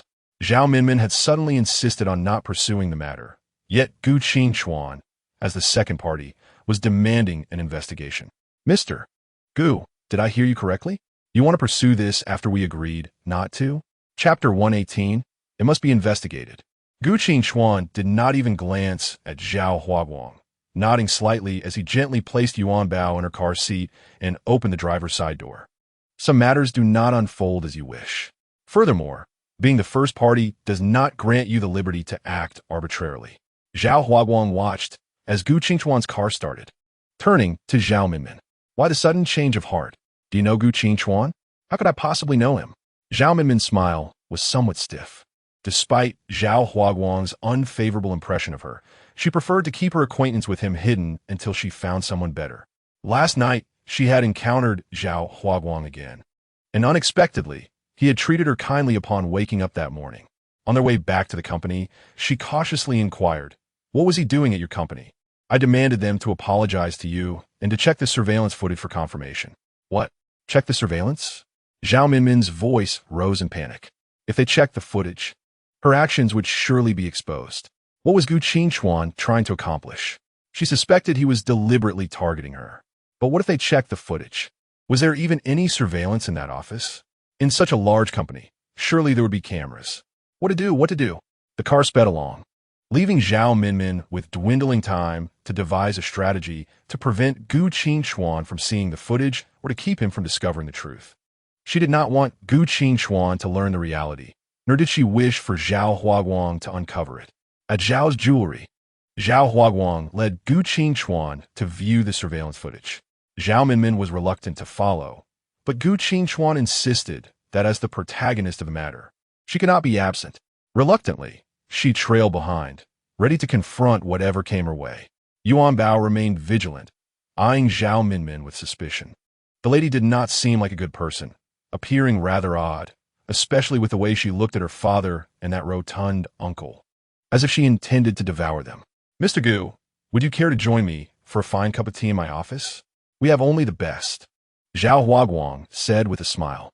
"No, thank you. I do not enjoy tea. However, we can sit in my office for a while, and I will have my assistant bring the surveillance footage there." Zhao Huaguang had intended to refuse Gu Qingchuan's request, yet the words caught in his throat. After all, he had been navigating the business world for many years, yet he was intimidated by this brash youth. Observing Gu Qingchuan's somber expression, he had no choice but to lead him directly to the surveillance room. In truth, he felt uncertain, as 8 out of 10 things Xiao Minmin said were likely false. He had even suspected that this entire affair was merely a fabrication of hers. Nonetheless, he rather enjoyed Xiao Minmin. Before he had his fill of her, he needed to appease her. If it turned out that Xiao Minmin had orchestrated this and Gu Qingchuan uncovered it, his reputation would be in ruins. Yuanbao looked at the rotund uncle and asked, "Uncle, are you hot? Why are you sweating so much?" "Huh?" Zhao Huaguang jumped slightly. "Well, yes. I suppose I'm just a bit on the heavier side." Yuanbao giggled. "Then I don't want to be fat. Daddy, don't let me eat so much anymore. If Daddy says you shouldn't eat, will you really listen?" At such a tender age, Yuanbao already experienced the embarrassment of a situation as awkward as this, wishing she could find a hole to hide in. The group stared at the darkened computer screen. Yuanbao muttered softly, "What a coincidence, Daddy." Zhao Huaguang, awkwardly gazing at the blank screen, exclaimed, "Oh dear, Mr. Gu, this is truly embarrassing. How could it be so coincidental?" Xiao Minmin, who had been lurking at the back, let out a sigh of relief. Without the footage, she could now claim to be the victim. She tugged at Zhao Huaguang's hand, gently shaking it. "They have already clarified everything. Why must we still check the surveillance?" Her performance was so pitiful that anyone unaware of the situation might believe she had suffered a great injustice. Zhao Huaguang, watching her, felt an urge to embrace and console her. Gu Qingchuan cast a cold glance at the insufferable Xiao Minmin and turned to the administrative staff, asking, "When will the surveillance be restored?" "That is uncertain, and we cannot guarantee that the previous records can be retrieved once it is repaired." Gu Qingchuan's lips curled into a slight, cold smile. It appeared Zhao Huaguang had already given instructions. They certainly would not be able to fix the footage. Observing Xiao Minmin's demeanor, he thought it amusing to see her feigning innocence, eager to see how long she could maintain her act. "Daddy, we could ask fourth uncle for help. Fourth uncle is super capable," Yuanbao exclaimed, suddenly recalling her fourth uncle. No, we can directly contact the Changjingkai department for repairs. There's no need to trouble anyone." Zhao Huaguang laughed as he declined. "Since we cannot view the surveillance today, let us head to my office to rest for a while." After speaking, he glanced at the administrative staff and led Gu Qingchuan outside. "Mr. Zhao, with such a large company, don't you have any requirements for your hardware?" Gu Qingchuan remarked coldly. "What are you saying, Mr. Gu? Isn't this just a coincidence?" Zhao Huaguang's expression darkened, and Gu Qingchuan fell silent. In the office, Xiao Minmin continued to sob, striving to maintain her victim persona. Yuanbao looked at her in confusion and said with concern, "Auntie, please don't be sad. Your crying is making you look terrible." Turning to her father, she added, "Daddy, let fourth uncle come and take a look. Annie is crying so sadly. We must uncover who bullied her." Gu Qingchuan nodded in agreement. "I feel the same way." Indeed, one must acknowledge that his precious daughter possesses quite an astute mind. As the Party B, we are certainly obliged to provide the most reasonable explanation to Party A. Having said that, Gu Qingchuan extracted his mobile device and placed a call to Chuzizi, requesting her to bring Li Mingqi to Zhao's jewelry, along with some refreshments. "Is Uncle 4 coming over for a meal?" Yuanbao, somewhat confused by her father's words, inquired. Suddenly, Zhao Huaguang erupted in laughter, leaving one to ponder whether he was amused by Yuanbao's humor or merely masking his own embarrassment. Before long, Chu Zizi and Li Mingqi arrived. Upon seeing Chu Zizi, Xiao Minmin felt even more aggrieved and pointed at her, stating, "The one who came this morning is this person, showing me no respect whatsoever." Chu Zizi, in good spirits, responded with a smile. I extend equal respect to every client. Li Mingqi, with an indifferent demeanor, asked, what seems to be the issue? Reluctantly, he found himself involved in this matter, having been compelled to attend.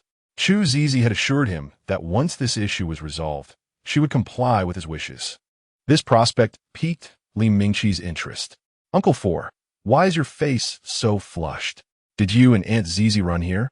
Yuanbao gently pinched her uncle's cheek and whispered, turning to glance at Aunt Zizi, who appeared quite happy and untroubled. She wondered what was amiss with her uncle. After grasping the situation, Li Mingqi stated coolly, the surveillance needs repair. You should find someone to fix it.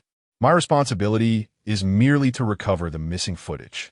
All right, Xiao Yuanbao chuckled. The idea of retrieving the lost surveillance was laughable, as it had been thoroughly deleted. Zhao Minmin, upon hearing Li Mingqi's assertive declaration, felt her heart leap to her throat. Questioning what was to come next, she turned to Xiao Yuanbao, who unexpectedly nodded and smiled at her. Could it be that he had previously dealt with the surveillance? Zhao Minmin's heart sank with relief, though she continued to dab at her tears. Gu Qingchuan and Chu Zizi exchanged knowing smiles. Half an hour later, Li Mingqi stood up and placed a laptop before Gu Qingchuan.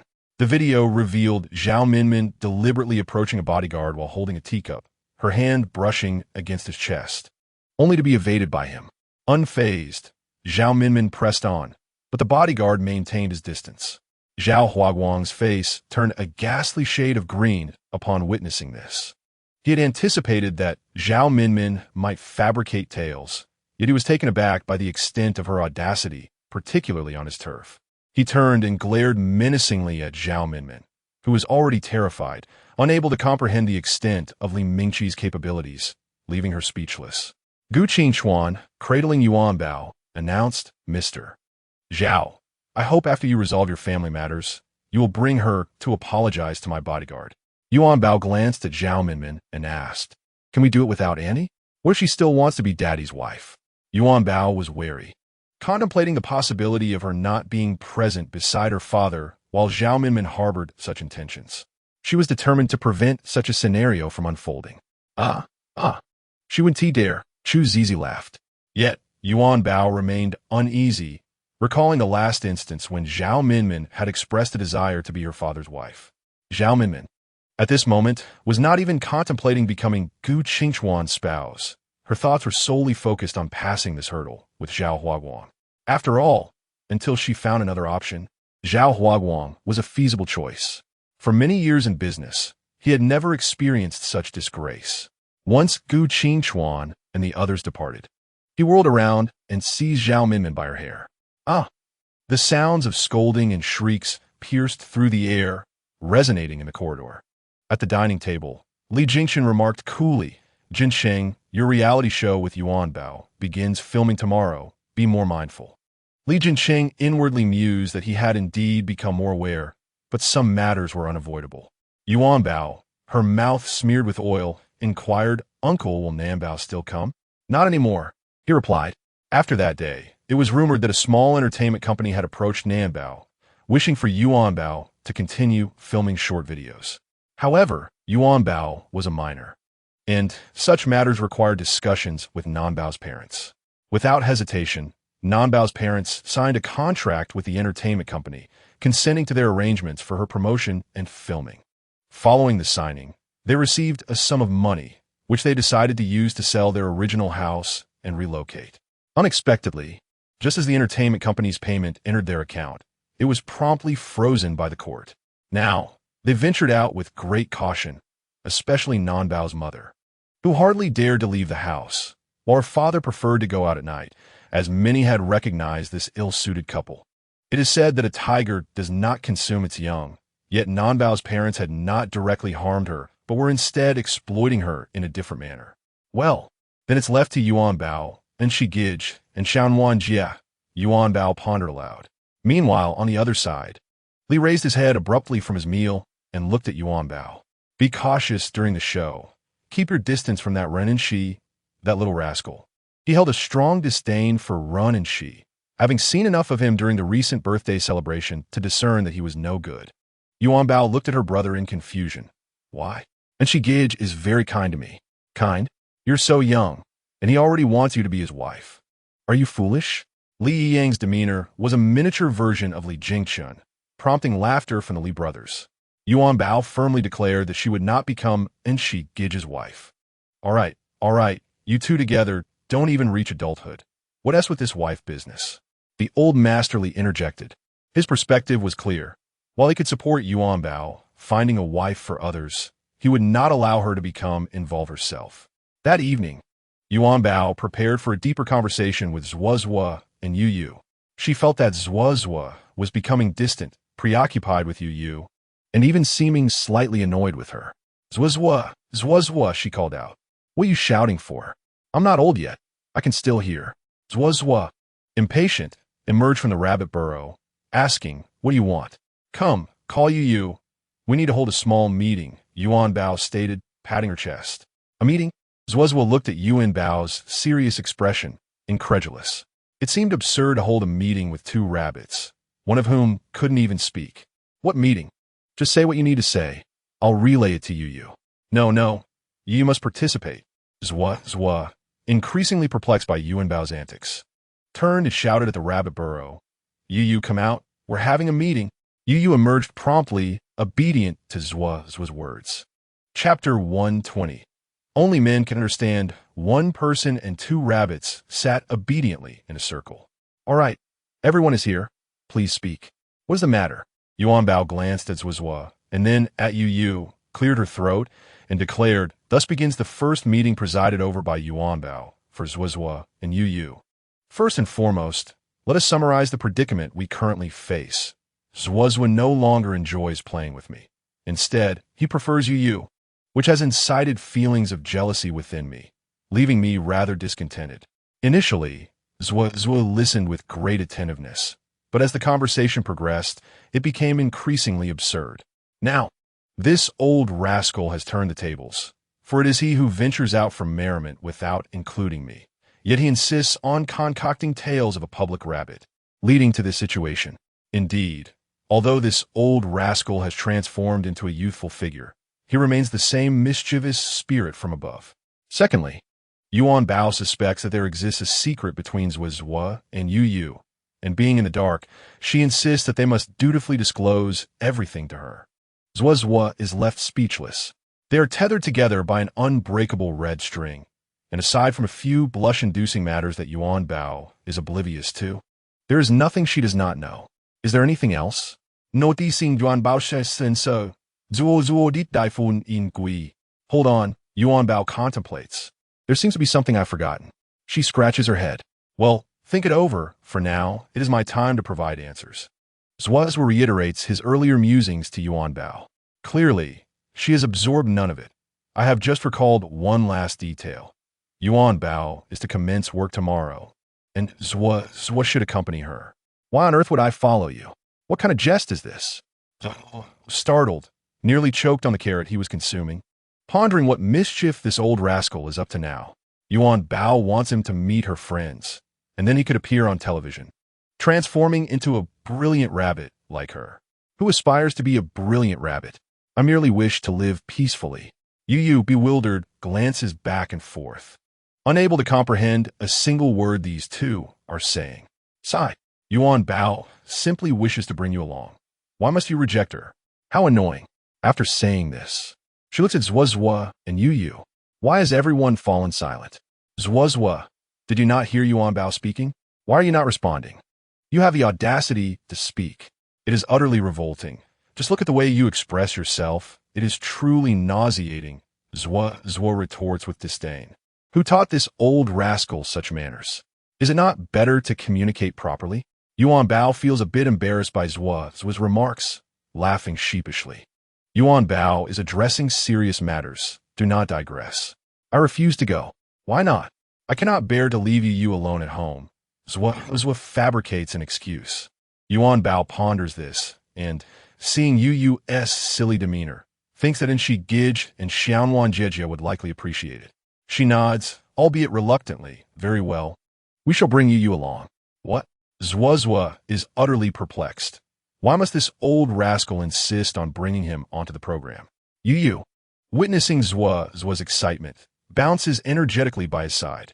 At this moment, Yu is surely wondering why he cannot comprehend human speech. Yuanbao not hapfi my see.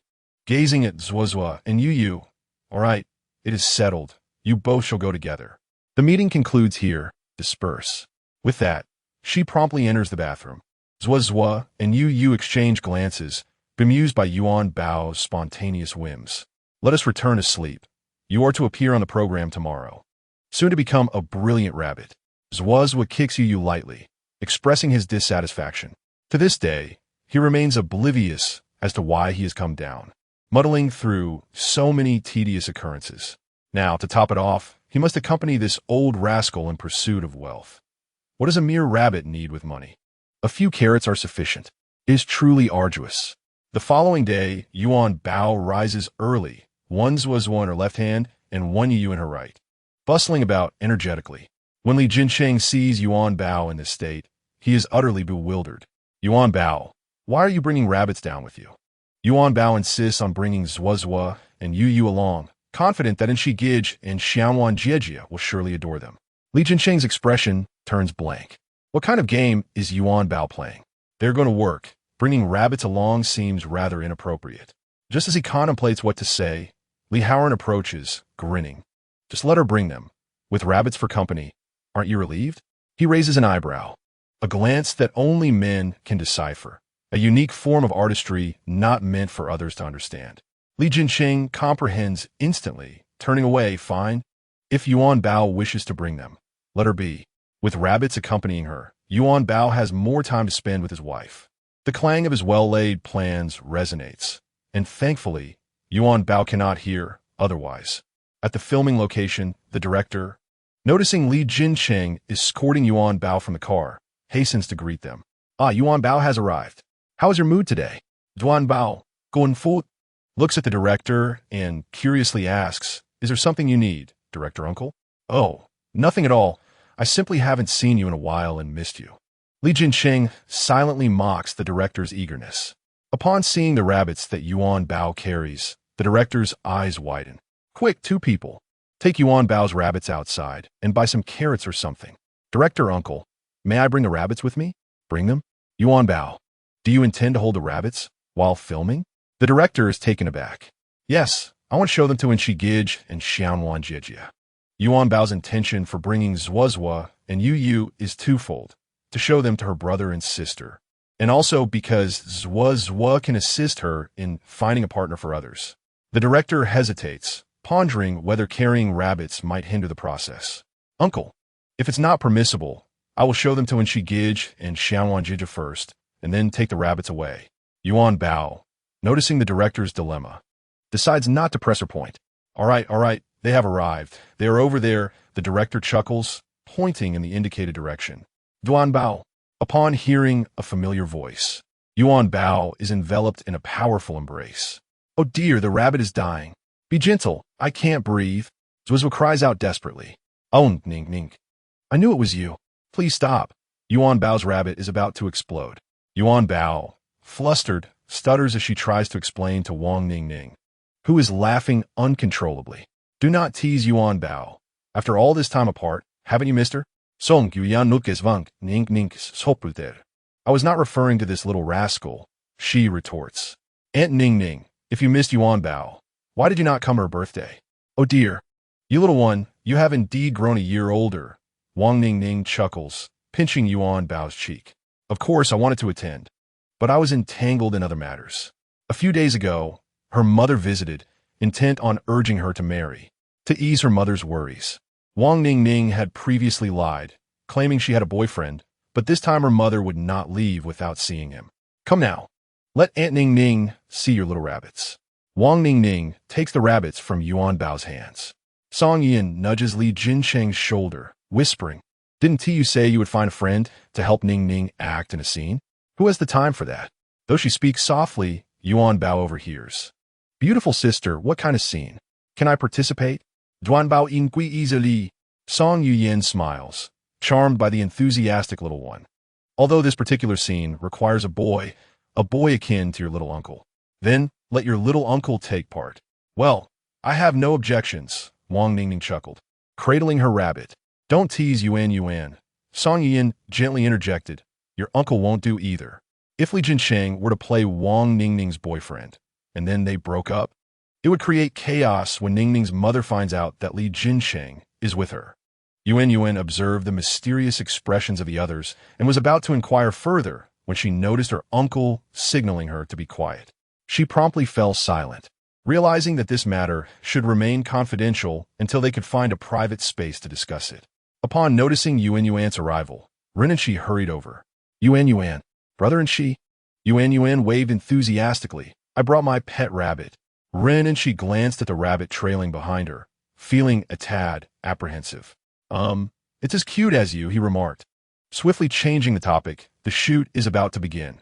Let's find Song Xiaowan. Sure. In truth, Song Xiaowan had arrived long ago, but her father insisted she maintain her distance from Yuan Yuan, so she remained stationary. Sister Xiaowan, Yuan Yuan exclaimed, rushing toward her with open arms.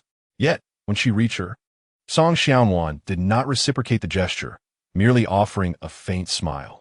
Do you like rabbits, Sister Xiaowan? I brought one today. Rabbits? I'm not particularly fond of such small animals. Perhaps I should refrain from looking, Song Xiaowan replied softly. Yuan Yuan observed her sister's demeanor, finding it rather peculiar. Is Sister Xiaowan feeling down? At that moment, the director and crew approached. All right, children, let's get ready to start. Yuan Yuan stood in the center, flanked by Ren and Shi and Song Xiaowan on either side. The camera was set up, and several children were led to the other side of the commercial street. Now, the director will announce today's task. It's quite simple. The three children will earn money through their efforts and then use their earnings to buy a gift for their parents. Given Yuan Yuan's young age, the three of them can work together and share the earnings. Song Xiaowan, shall we follow the director's suggestion and work with Yuan Yuan to earn money and then divide it? Ren and Shi asked Song Xiaowan. Song Xiaowan hesitated for 2 seconds, then gently shook her head. I think I should go alone. The gift I want to buy for my father is quite expensive. She intended to buy medicated plaster. But what mattered more was that she did not want her father to see her with Yuan Yuan, as it might upset him. All right then, you go ahead. I'll take Yuan Yuan with me, Ren and Shi said without further comment. He too sensed something odd about Song Xiaowan today, though he couldn't quite pinpoint what it was. At that moment, Yuan Yuan was adjusting herself left and right, and noticing that only brother and Shi had come over, she curiously asked, Is Sister Xiaowan not joining us? She is not coming with us. Let us go, Ren and Shi replied. Yuan Yuan hesitated and asked, Brother and Shi, do you know why Sister Xiaowan seems unhappy? Ren and Shi shook his head. How could he know? Girls were truly baffling. Let us go see what we can do, he said, taking Yuan Yuan's hand and moving forward. On the roadside, fans of Yuan Yuan and Ren and Shi observed the scene. And who could resist commenting on such a charming pair? Some approached to take pictures, and the two little ones gladly complied. However, this also delayed their progress. After a long while, they still had not found any work to earn money. The two little ones stood tiredly in front of a milk tea shop, where the owner, upon seeing them, couldn't help but step forward for a photo. Ren and Shi noticed the shop had few customers and suddenly had a bright idea. Sister, can we strike a deal? The owner of the milk tea shop was momentarily taken aback, but then smiled and asked, What kind of business do you want to discuss? Ren and Shi put his arm around Yuan Yuan's shoulder and pointed at the passers-by. Yuan Yuan and I can help you attract customers, and then you can share the profits with us. After deducting your costs, we split it 50-50. The shop owner burst into laughter at Ren and Shi's serious proposal. I didn't expect this little fellow to be so clever. Who taught you this? You really know how to negotiate. Yuan Yuan regarded brother and Shi with admiration, as if his words made perfect sense.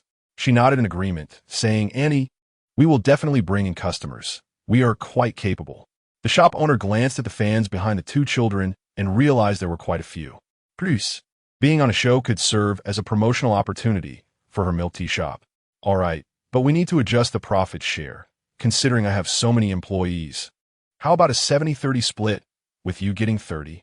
We cannot accept that, Ren and Shi replied without hesitation. The shop owner was surprised by his assertiveness.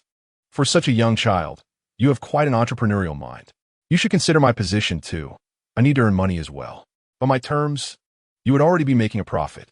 Ren and Shi raised an eyebrow, contemplating before agreeing. If that's the case, how about we both make concessions and go for a 60-40 split, with you taking 40?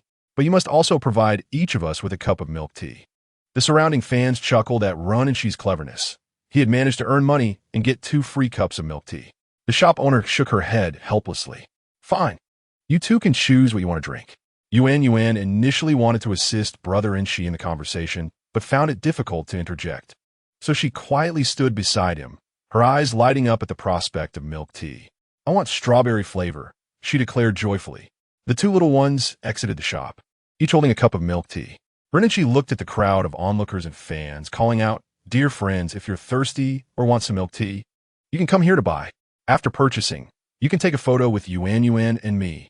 He added, "Of course, if you don't want milk tea, you're still welcome to take a photo." He pondered for a moment and supplemented, "However, it would be awkward to take a photo empty-handed without buying anything." Yuan stood there holding her milk tea, surrounded by waves of people. Yuan, I bought 2 cups of milk tea," a long-haired girl exclaimed, raising her drink. "Can you help me find a boyfriend?"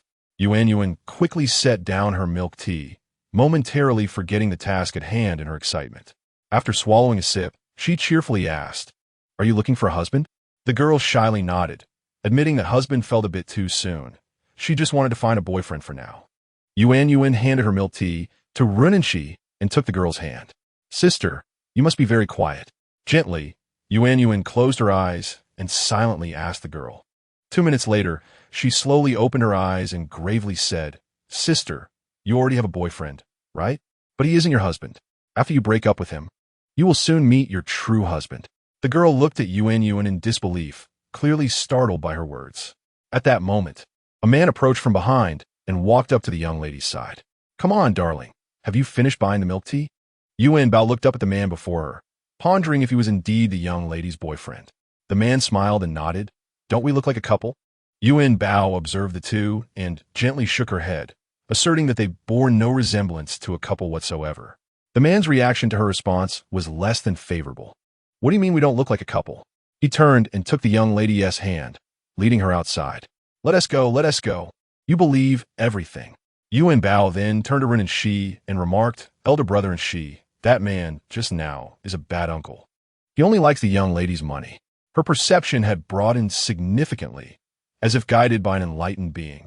Rinnichi chuckled, saying, "You have already conveyed your thoughts to the young lady. It is now up to her to decide." He then handed Yuanbao the milk tea he was holding. Yuanbao shook her head at the person in front of her, saying she would not drink for now. "I am here to work." This statement elicited laughter from the crowd ahead. Outside the crowd, the young lady who had just sought out Yuanbao released the man's hand in displeasure, exclaiming, "Yuanbao, didn't T say anything? Why are you so agitated?" "Shouldn't T I be agitated? What does she know?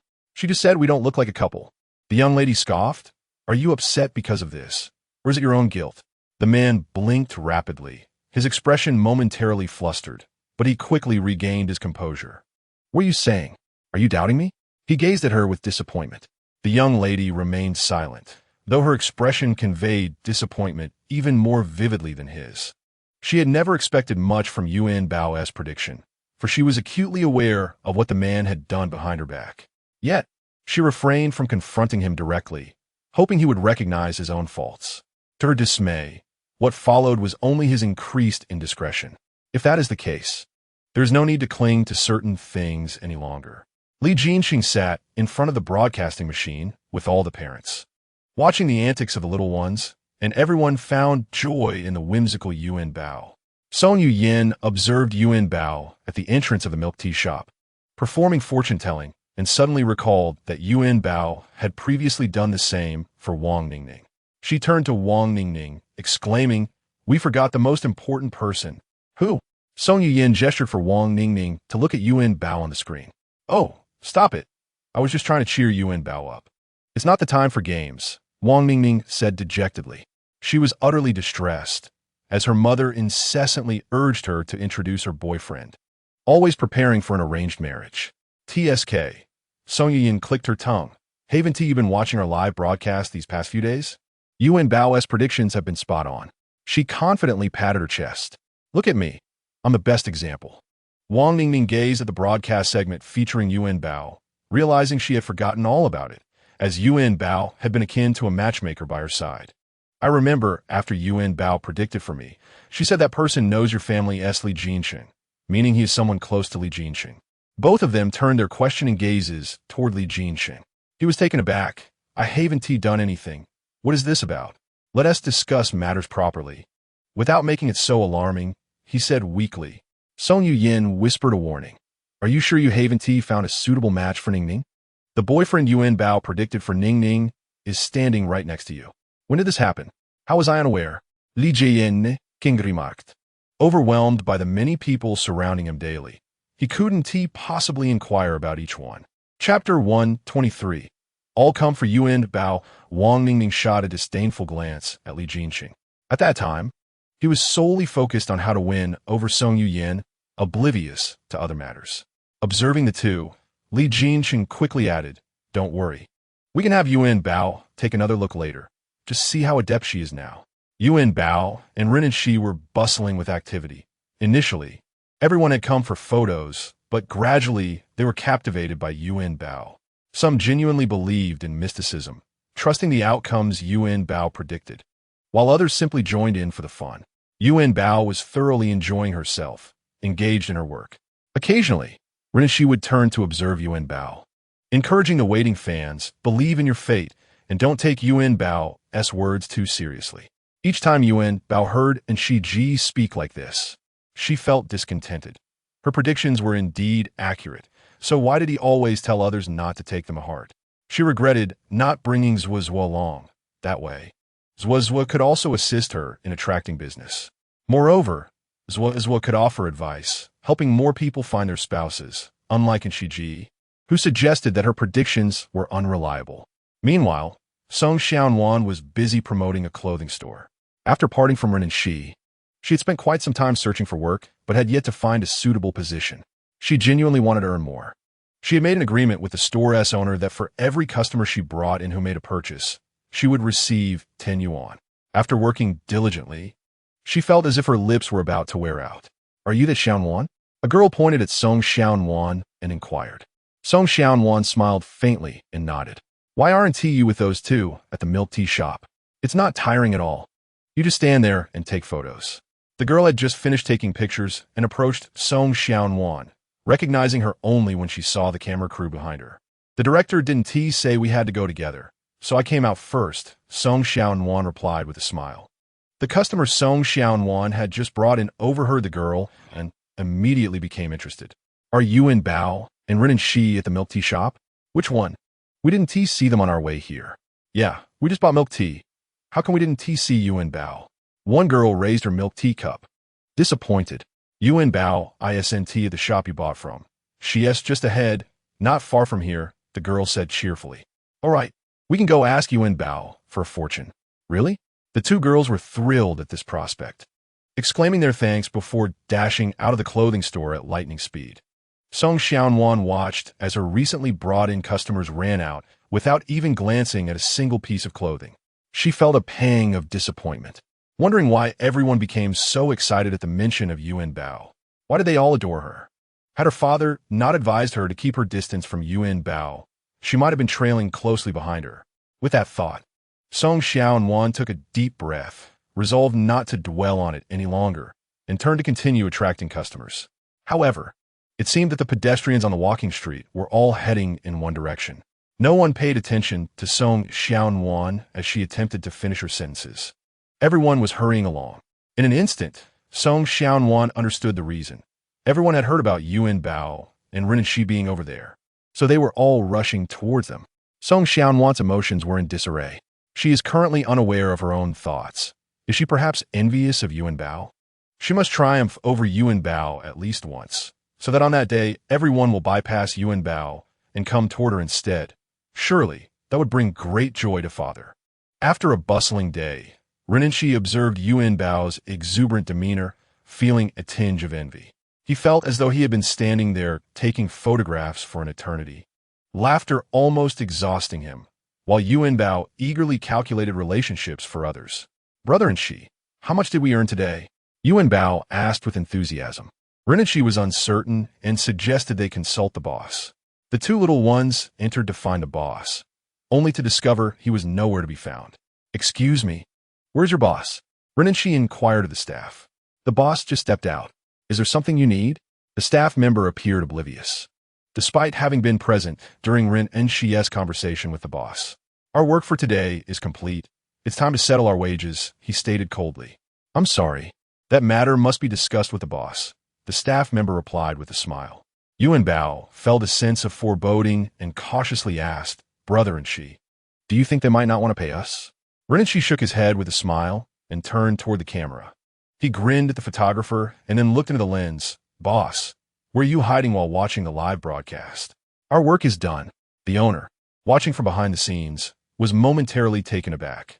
This kid is quite clever, directly addressing him through the camera, albeit in a joking manner, yet it carried significant weight. By saying this, he had no choice but to make an appearance, with so many viewers watching. Yet, he had to admit, these two little ones were quite influential. They had generated the equivalent of his shop's monthly revenue in just one afternoon.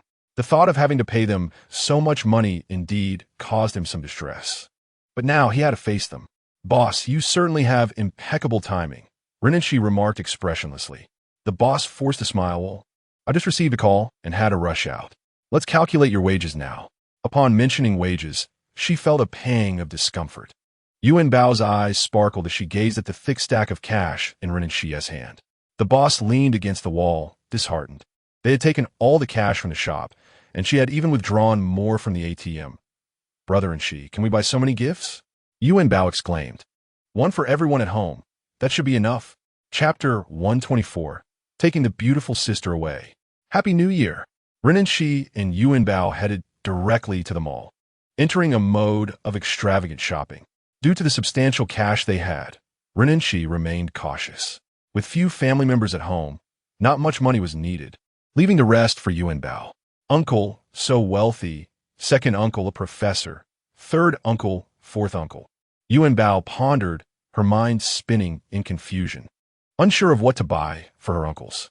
Renenshi felt a bit fortunate that his family was small, sparing him the struggle of selecting gifts. "What if you buy them all the same thing?" he suggested tentatively. "All the same?" Yuanbao frowned deeply. "Is that acceptable? Gifts should be things they like, and surely each uncle has different preferences." In the end, she disregarded Renenshi's suggestion and chose unique gifts for each uncle, as well as for her grandfather and siblings. Even her recently found aunts received little gifts. Yuanbao was not biased. Everyone was included. She handed a pair of sunglasses to Renenshi. "Brother and she, this is for you." Renenshi was momentarily taken aback. "Is there one for me?" "Of course. We earn so much money. There must be a gift for you." Moreover, she also prepared gifts for Sister Xiaowan. As the day's itinerary drew to a close, the three families gathered. Renenshi, laden with numerous bags, approached with visible exhaustion. "Oh, look at all the gifts Yuanbao and she bought. Are they all for the parents?" The director inquired with a smile. The two little ones nodded tiredly, too worn out to speak. Especially Yuanbao, who had spent the entire afternoon calculating relationships for others, was the youngest among them. Li Jinsheng and Song Yuyan hurried forward. One took the items from Yuanbao, while the other lifted her into their arms. "Why so many?" "A token gesture would suffice," Li Jinsheng whispered in Yuanbao's ear. "How could that be?" Yuanbao shot a glance at her uncle. Upon seeing this, Song Yuan glared at Li Jinsheng and praised Yuanbao. "Our Yuanbao is truly impressive, having earned so much money and bought so many gifts. Sister will give you a stamp of approval." Hearing this, Yuanbao beamed with joy, her fatigue forgotten, and she found her strength again. Escaping from Li Jinsheng's embrace, she retrieved a pink stuffed toy and approached Song Xiaowan. "Sister Wan, this is a gift for you." Song Xiaowan stood in shock, not expecting to receive a gift. "I'm sorry, Yuanbao. I didn't earn much money, so I couldn't buy you anything," she said, feeling somewhat embarrassed. She had barely managed to buy her father a balm, leaving her with nothing. "That's all right. This is a gift from Yuanbao to you." Yuanbao does not seek gifts in return, she said with bright, twinkling eyes. Song Xiaowan accepted the stuffed toy with a smile, expressing her gratitude. Yet beneath her innocent facade, her thoughts remained concealed. That evening, the three families gathered for dinner, avoiding the culinary shortcomings of Li Jinsheng and his companion, who had come to mooch a meal. However, the atmosphere at the table was somewhat awkward. Previously, Song Xiaowan and her father had been warm and talkative, but today, they had barely spoken since filming began. Occasionally, when Li Jinsheng glanced at them, he noticed their eyes darting away. Li Jinsheng was puzzled. He had sensed something odd when Song Xiaowan's father attended Yuanbao's birthday party, and now it felt even stranger. Throughout the meal, Yuanbao remained close to Sister Nguyen, sharing her food with her.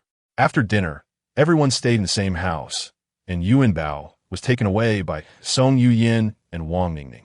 Beautiful sister, Aunt Ning, are you looking for Yuanbao for something? Why so mysterious? She quietly asked. Yes, Song Yuyin replied, equally hushed.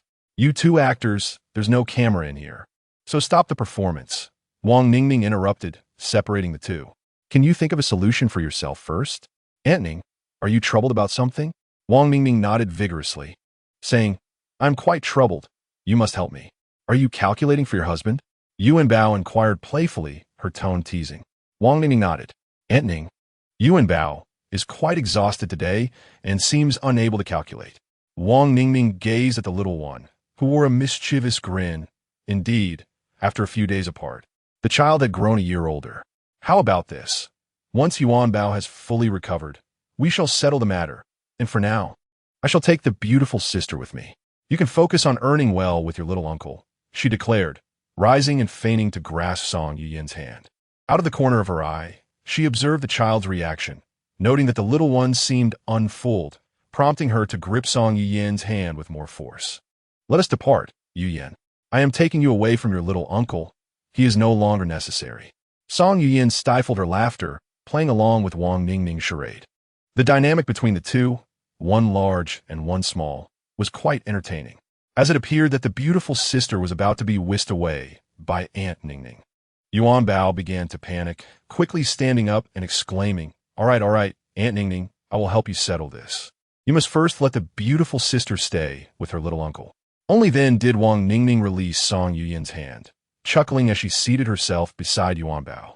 You must ensure you calculate carefully for Aunt Ningning. No slacking off. Yuanbao nodded affirmatively. I understand. I will certainly not allow Aunt Ningning to take my beautiful sister away. With that, Yuanbao took Wang Ningning's hand and gently closed her eyes. The room fell silent. When Yuanbao was finding a husband, it was no longer as simple as merely touching hands to see images. Now, she could silently repeat her questions in her mind and receive answers. Wang Ningning and Song Yuyin watched Yuanbao's earnest demeanor, holding their breath in anticipation.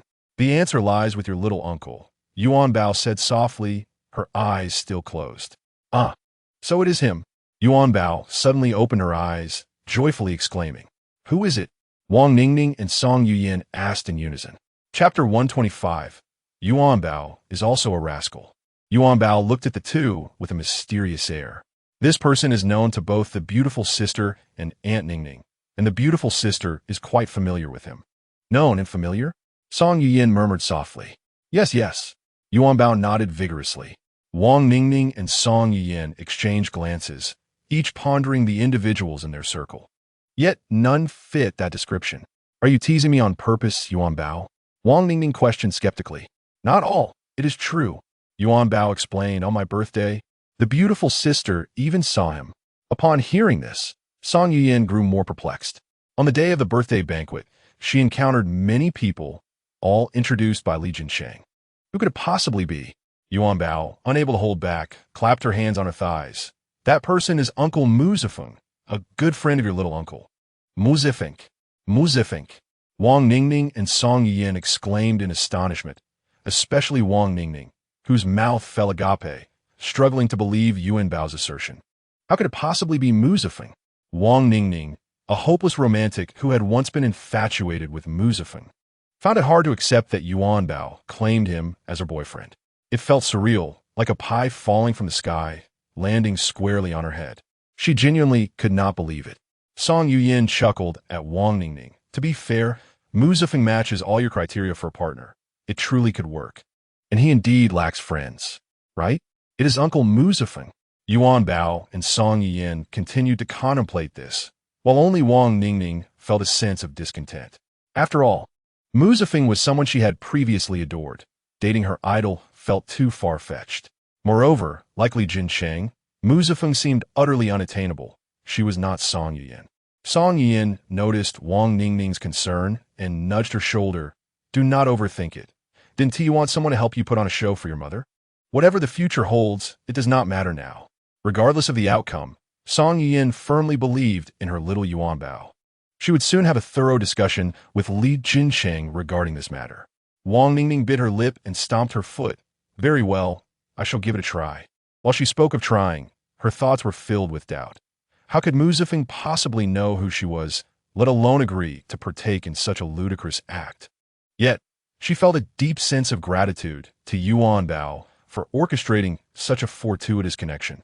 It felt dreamlike, and she was quite fond of it. Do not worry. Tomorrow I will go with Li Jincheng to gather more information and ensure everything goes smoothly. I will assist Aunt Ningning too, Yuanbao declared with conviction, her words resonating with determination. Wang Ningning nodded vigorously in agreement. As night fell, they returned to their respective rooms to rest. It seemed that ever since Nanbao's departure, the atmosphere of the program had become much more serene, devoid of any incessant chatter. After 2 days and nights of filming, the children bid each other farewell. With the next meeting set for a week later, Li Jincheng lifted Yuanbao. Yuanbao, your fifth uncle is waiting for you over there. You will return home with him and Aunt Henin shortly. Your little uncle and the beautiful sister have other matters to attend to. Are we going to find Uncle Musafeng? Yuanbao asked cheerfully, clearly keeping Aunt Ningning's affairs at the forefront of her mind. Song Yiyan smiled, gently tapping the little one's forehead. Sister and your little uncle have other work to do. We will visit Uncle Musafeng a bit later. I promise we will not forget. All right then. Li Haoran and Yihan approached to take Yuanbao away. Sister Xiaowan, are you not leaving yet? And she Gidge has already disappeared. Sister Song Xiaowan seemed to have left something in her room, and her father had gone back to retrieve it. I am waiting for my father. He went back to find something. Huh? Did you lose something? Yuanbao, upon hearing that Sister Xiaowan had misplaced something, grew anxious. Fifth uncle, Aunt Henin, can we go help Sister Xiaowan?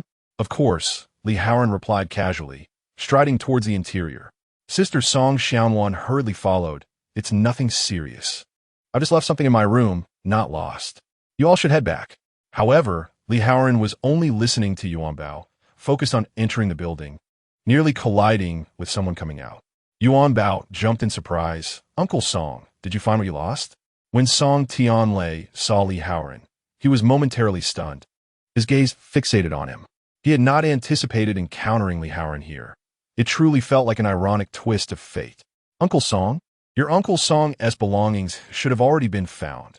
Let us go. Yihan gently tugged at Li Haoran's arm. Yes, they have been found. Li Haoran dismissed the past events, not concerned with the unfolding scene, and turned to leave with Yihan. Yuanbao perched on her fifth uncle's shoulder, waving goodbye, Uncle Song. Sister Xiaowan, see you. Sister Song Xiaowan quickly grasped her father's hand. Dad, what is wrong? She had noticed the look exchanged between the aunt and her father, as well as the expression on her father's face upon seeing Yuanbao's fifth uncle, sensing an unspoken story. She recalled Yuanbao mentioning that her fifth uncle was also a champion. Could it be that he had bullied her father in the past? Sister Song Xiaowan's mind conjured up various scenarios. Song Tianlei remained silent, watching the retreating figures with a sigh. He gently patted Sister Song Xiaowan's head. I am fine. I just felt a bit dizzy after coming out. Really? Did Yuanbao's fifth uncle bully you? How could that be? Your father is a champion, he reassured her. Let the past fade away with time. We must not cast shadows upon the next generation. Song Xiaowan looked up at her father in disbelief. She was certain that he was hiding something from her, something he did not want her to know. However, she did not wish to see him upset alone. She needed to uncover the truth. In the car, Yihan sat in the back with Yuanbao. Aunt Han, do you not like Sister Xiaowan's father? Yuanbao asked. Aunt Han only likes your fifth uncle. Everyone else is insignificant, she replied, glancing at Li Haoran in front. Yuanbao, observing their exchange, pouted. Does that mean Aunt Han does not like me either? Am I insignificant too? This question made Yuanbao feel even more aggrieved. Seeing Yuanbao's expression, Yihan panicked and quickly explained, of course not. How could our Yuan Bao be insignificant? Aunt Han was just using a metaphor. She certainly did not mean you. All right then, Yuan Bao said, suppressing a smile.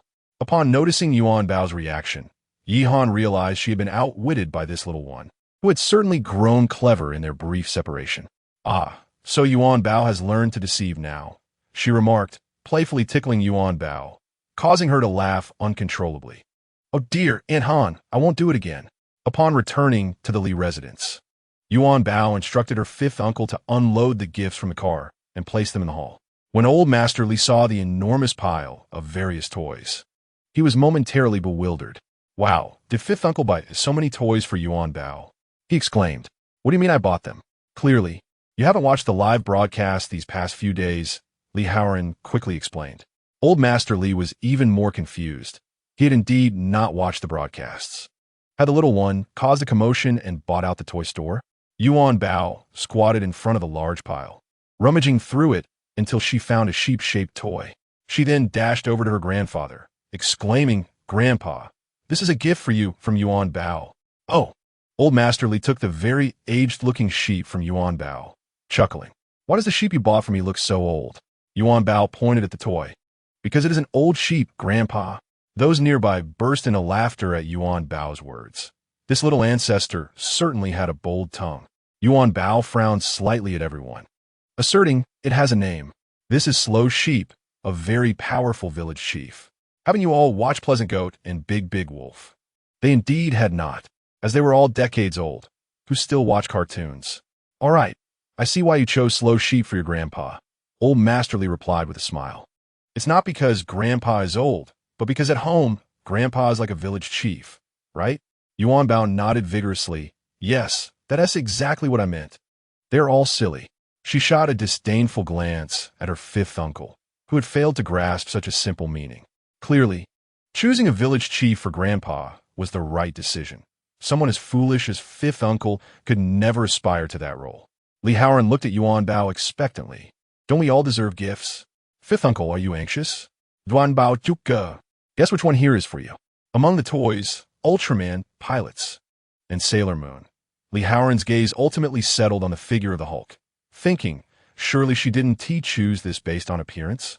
Was this how Yuan Bao viewed him? He turned to her, disbelief in his eyes. Tell me, which one is for me? Yuan Bao, no longer teasing, walked straight to the Hulk. I don't know what this person is called, but he looks like you, fifth uncle. So, this is a gift from Yuan Bao to you. Thank you so much. Liaoran mutarat kiatli. TSK, you received Yuan Bao's gift and didn't even say thank you. What are you mumbling about? Does fifth uncle not like me? Yuan Bao asked, staring at the Hulk. Fifth uncle likes you, but he just didn't expect to look like this, Li Haoran replied, feeling a bit wronged. Yi Han gently applauded. The gift chosen by our Yuan Bao is simply splendid. Aunt Han believes it is perfect for you, fifth uncle. Yuan Bao scanned the gifts and noticed her father was missing. Grandpa, is Daddy not back yet? Old Master Li shook his head gently. Yuan Bao panicked and quickly grabbed fifth uncle's pants. Fifth uncle, hurry and take me to find Daddy. Ah, your father will be here shortly, he reassured her. No, Daddy will be bothered by that bad aunt who wants to be his wife. Yuan Bao exclaimed, her fear evident as she recalled Zhao Minmin's face, which always seemed to devour her father with its gaze. Hurry, fifth uncle. Li Haoran realized what Yuan Bao was saying. He believed Gu Qingchuan was not someone without credibility. However, he couldn't ignore Yuan Bao's urgent insistence. Yi Han tugged at Li Haoran's arm. Come on, what are you thinking? Reluctantly, he lifted Yuan Bao and headed outside, with Yi Han following closely. Where is your father? At Daddy's company, Yuan Bao replied, unsure of the location. What a waste of words, Li Haoran sighed. Where is the company? You don't know? He placed Yuan Bao in a baby seat while Yi Han checked Gu Qingchuan's company location on her phone. The trio arrived at the company swiftly. Yuan Bao eagerly began to unbuckle her seatbelt, her eyes fixed on the scenery outside. She was determined not to let that bad aunt take her father away. Yi Han helped Yuan Bao unfasten her belt, and Li Haoran scooped her up, heading inside. As they entered, the receptionist was startled by the sight of two men, one carrying a young girl. Just as she picked up the phone to call Gu Qingchuan's office, Yuan Bao and the others headed toward it. She rushed over to check. Yuanbao was still directing fifth uncle when she suddenly gasped, speechless. A woman, scantily clad, had her hands bound behind her back and her ankles shackled, lying on the floor like a long, strange worm. Seeing the woman in such a state, Yuanbao exclaimed, "Why is that bad ant here like this?" Li Haoran couldn't help but laugh. Turning to Yihan, "Is this the scene that little Yuanbao was so eager to see?" Yihan shook her head in exasperation. Gu Qingchuan truly had a unique way of handling things. After a moment, Yuanbao quietly asked, "Why aren't you wearing any clothes?" Zhao Minmin looked up at them, awkwardly saying, "Excuse me, could you help me get loose?" None of them responded. They were on someone else's turf and didn't want to meddle in the situation. "Auntie, you didn't get thrown out because you wanted to be daddy's wife, did you?" Yuanbao asked knowingly. Zhao Minmin was infuriated by Yuanbao's words, but dared not speak. They would never understand that she had merely intended to seduce Gu Qingchuan, but it ended up in this predicament. Now, she began to suspect that Gu Qingchuan might have some issues, as he seemed unmoved by her presence. What normal man wouldn't feels sympathy upon seeing her? "You have my gratitude. Could you help me out?" Li Haoran glanced at Yihan, hesitant to converse with a stranger dressed like this. Yihan scoffed softly, "We would like to help you, but just look at what you were bound with. That is a pair of handcuffs. How could she possibly unlock them? Furthermore, it is not that she lacks compassion. It is simply that she is unwilling to intervene. She has heard tales about Gu Qingchuan from Li Haoran, and there must be a reason behind Gu Qingchuan's actions, certainly not without cause." Zhao Minmin watched as several individuals passed by her, even stepping over her legs. "Hey, what are you doing? Would it kill you to help me out a little? Are you just going to stand there and watch me like this?" She cried out, her voice filled with desperation as she lay helplessly on the ground, disregarding her current appearance. The only response she received was the heavy sound of a door slamming shut. As Yuanbao entered, she saw Gu Qingchuan leaning against a chair, holding a glass cup. "Daddy!" Gu Qingchuan was startled by the sudden voice, instinctively ducking his hand beneath the table. "Why is Yuanbao here all of a sudden? I just promised her I wouldn't drink anymore, and now I've been caught." Various excuses raced through his mind, seeking a way to navigate the situation. "Daddy, why are you sneaking around drinking water?" "Huh?" Yuanbao observed her father's demeanor, sensing something suspicious, as if he were hiding something.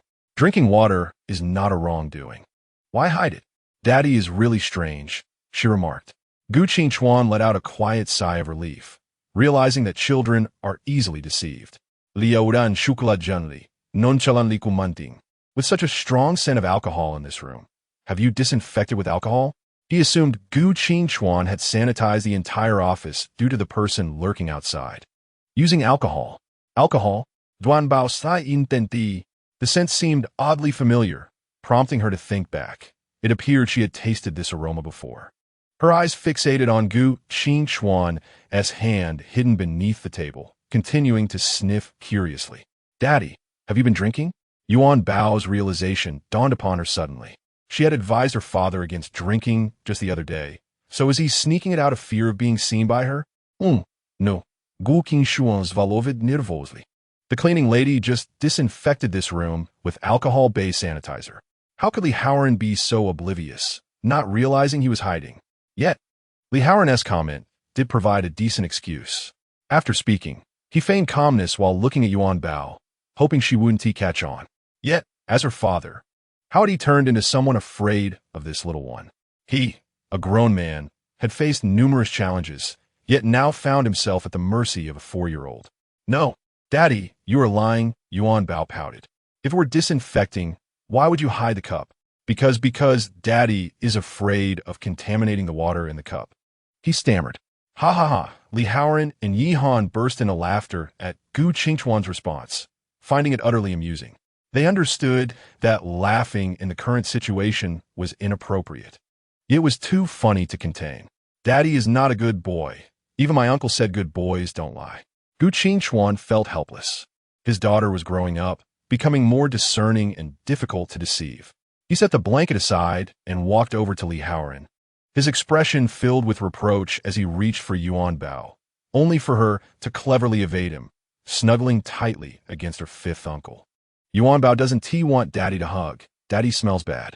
I don't smell bad, do I? Gu Qingchuan looked at Li Haoran, feeling exasperated. How could he be in this predicament? Daddy smells of alcohol, and alcohol smells bad. Gu Qingchuan gazed helplessly at Yuanbao, her little face buried deep in Li Haoran's shoulder, casting a disdainful glance at Gu Qingchuan. Yihan looked at Gu Qingchuan and shrugged, equally powerless. Li Haoran gently patted Yuanbao's back, turning to Gu Qingchuan. You should quit while you're ahead, otherwise your daughter might not want you anymore. Alternatively, perhaps you should drink in secret and not let the little one see. Uncle, how can you teach daddy such things? Yuanbao abruptly raised her head, her big eyes glaring at her fifth uncle. You are very naughty. Why don't you teach daddy something good? All right, I won't say anything more. Liaoran Shuklat. Gu Qingchuan found himself at a loss for words. He had often observed others teasing their girlfriends on the street, laughing at them, but he never anticipated that he would find himself in such a situation so soon. Indeed, one should refrain from mocking others too lightly, lest it come back to haunt them. Li Haoran gestured towards the door. What do you plan to do about that one outside? Let him wait there. I have already shown mercy, Gu Qingchuan replied. Yahan raisit hereyebros. Is that mercy? I wonder what would be like if you weren't merciful. Curiosity piqued. She pondered what misdeeds the unfortunate soul had committed. It was not that Li Haoran was nosy. He was simply intrigued. After all, he was a normal man, and such matters were naturally of interest. Yihan shot him a disapproving glance and pinched him hard. Have you forgotten why we are here? Yuanbao is still resting on your shoulder. Are you not concerned she might feel distressed? Although Yuanbao was small, she could certainly discern the nuances of conversation. She whispered to Yihan, Aunt Han, perhaps you should distance yourself from Uncle. He is far too naughty. Li Haoran quickly covered Yuanbao's mouth, realizing that her words could easily become reality if she continued to speak. No. Chapter 128. Acting as a boyfriend, the atmosphere in the office lightened considerably thanks to Yuanbao's remark. Gu Qingchuan smiled as he turned to grab his coat. Following closely behind Li Haoran, Yihan remarked playfully, if your fifth uncle speaks like this again, Aunt Han will heed Yuanbao's advice. TSK. Li Haoran clicked his tongue in annoyance. Such things should not be spoken so carelessly. Outside the door, Zhao Minmin struggled to rise, but her efforts proved futile. Yuanbao, can you talk to your daddy and help Annie get free? She pleaded. Annie knows she was wrong and promises not to do it again. She had come to understand that both Gu Qingchuan and the Li family regarded this little one as a treasure. Hence, once this little treasure spoke up, it would suffice. Auntie, you should speak to daddy yourself. Yuanbao will not meddle, she said, remaining unmoved as she nestled against Li Haoran's shoulder. No, I promise to keep my distance from you all. There is no need for this. I acknowledge my mistake. When Gu Qingchuan stepped out, he didn't even glance in her direction. The group quickly vanished down the corridor. What? Mu Zifeng shot up from his chair, incredulous. You want me to pretend to be your assistant's boyfriend? He could hardly believe his ears. Was this some kind of outrageous joke? Did she not know the value of his appearance fee? Acting as a stranger's boyfriend, especially without an audience, was absurd. Li Jincheng pushed him back down forcefully into his seat. What are you getting so worked up about? Let us finish speaking. He pulled Song Yuan to sit on the couch beside him. Here's the thing. You've been asking Li Jincheng to find your girlfriend, right? Ning Ning is a wonderful option. Why not meet her and give it a try? Song Yuan suggested with a smile. I have mentioned before, but what I meant was to find someone like you, not to become acquainted with you. Someone like me? Ning Ning and I bear quite a resemblance. Finding someone like her is no easy feat. It has taken me years to discover her, so you might as well step aside. Li Jincheng could no longer contain himself and interjected. I am in no rush. I will take my time to search. Mu Zifeng replied, somewhat speechless. Song Yian's mind was racing. This approach would not suffice. Mu Zifeng still had no idea what Ning Ning looked like. He only knew she was his assistant, and not that she was his good friend. Why not meet Ning Ning first? She is quite presentable, Song Yuan suggested softly. It is not about her appearance. We are not going on a blind date. Aren't you trying to have me play the role of a boyfriend? The very idea of playing a boyfriend seems unreasonable. Mu Zifeng's argument held some merit, and Song Yuan lowered her head in silence. What should we do now? If I had known earlier, I would have brought Yuanbao, That little matchmaker. She surely has her ways. Shall we head home for dinner? Li Jinsheng stood up, taking Song Yuyan's hand and addressing Muzafeng behind him. Yes, of course. Muzafeng rose without any hesitation and followed Li Jinsheng's lead. Song Yuyan felt a bit perplexed. The matter was not yet resolved, so why the rush to return home? She furrowed her brow slightly, gazing at Li Jinsheng's profile. Li Jinsheng turned his face slightly, his eyelids lifting, and his eyes seemed to convey a message. Song Yuyan sensed she might understand, though she was unsure if her guess was correct. On the way home, she watched Li Jinsheng and remarked lightly, "Have you concocted another dubious scheme? This kind of manipulation is not ideal." Although she genuinely wished for Muzafeng's assistance, she did not intend to deceive him. After all, it would be somewhat unkind to trick a handsome man. This is hardly manipulation. Muzafeng is certainly willing. Having known Muzafeng for so long, Li Jinsheng could easily envision selling him for profit, though he had never acted on that thought. Muzafeng's car followed Li Jinsheng's into the Li residence, where Yuanbao and Gu Qingchuan had just arrived home. The little one rushed toward Muzafeng like a gust of wind. "Uncle Muzafeng, are you here to find a wife for Yuanbao? She told you that the wife is simply wonderful."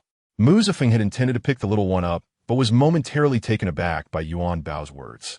Could it be that Li Jinsheng and the little one have conspired together? He turned to Li Jinsheng, who shrugged and spread his hands.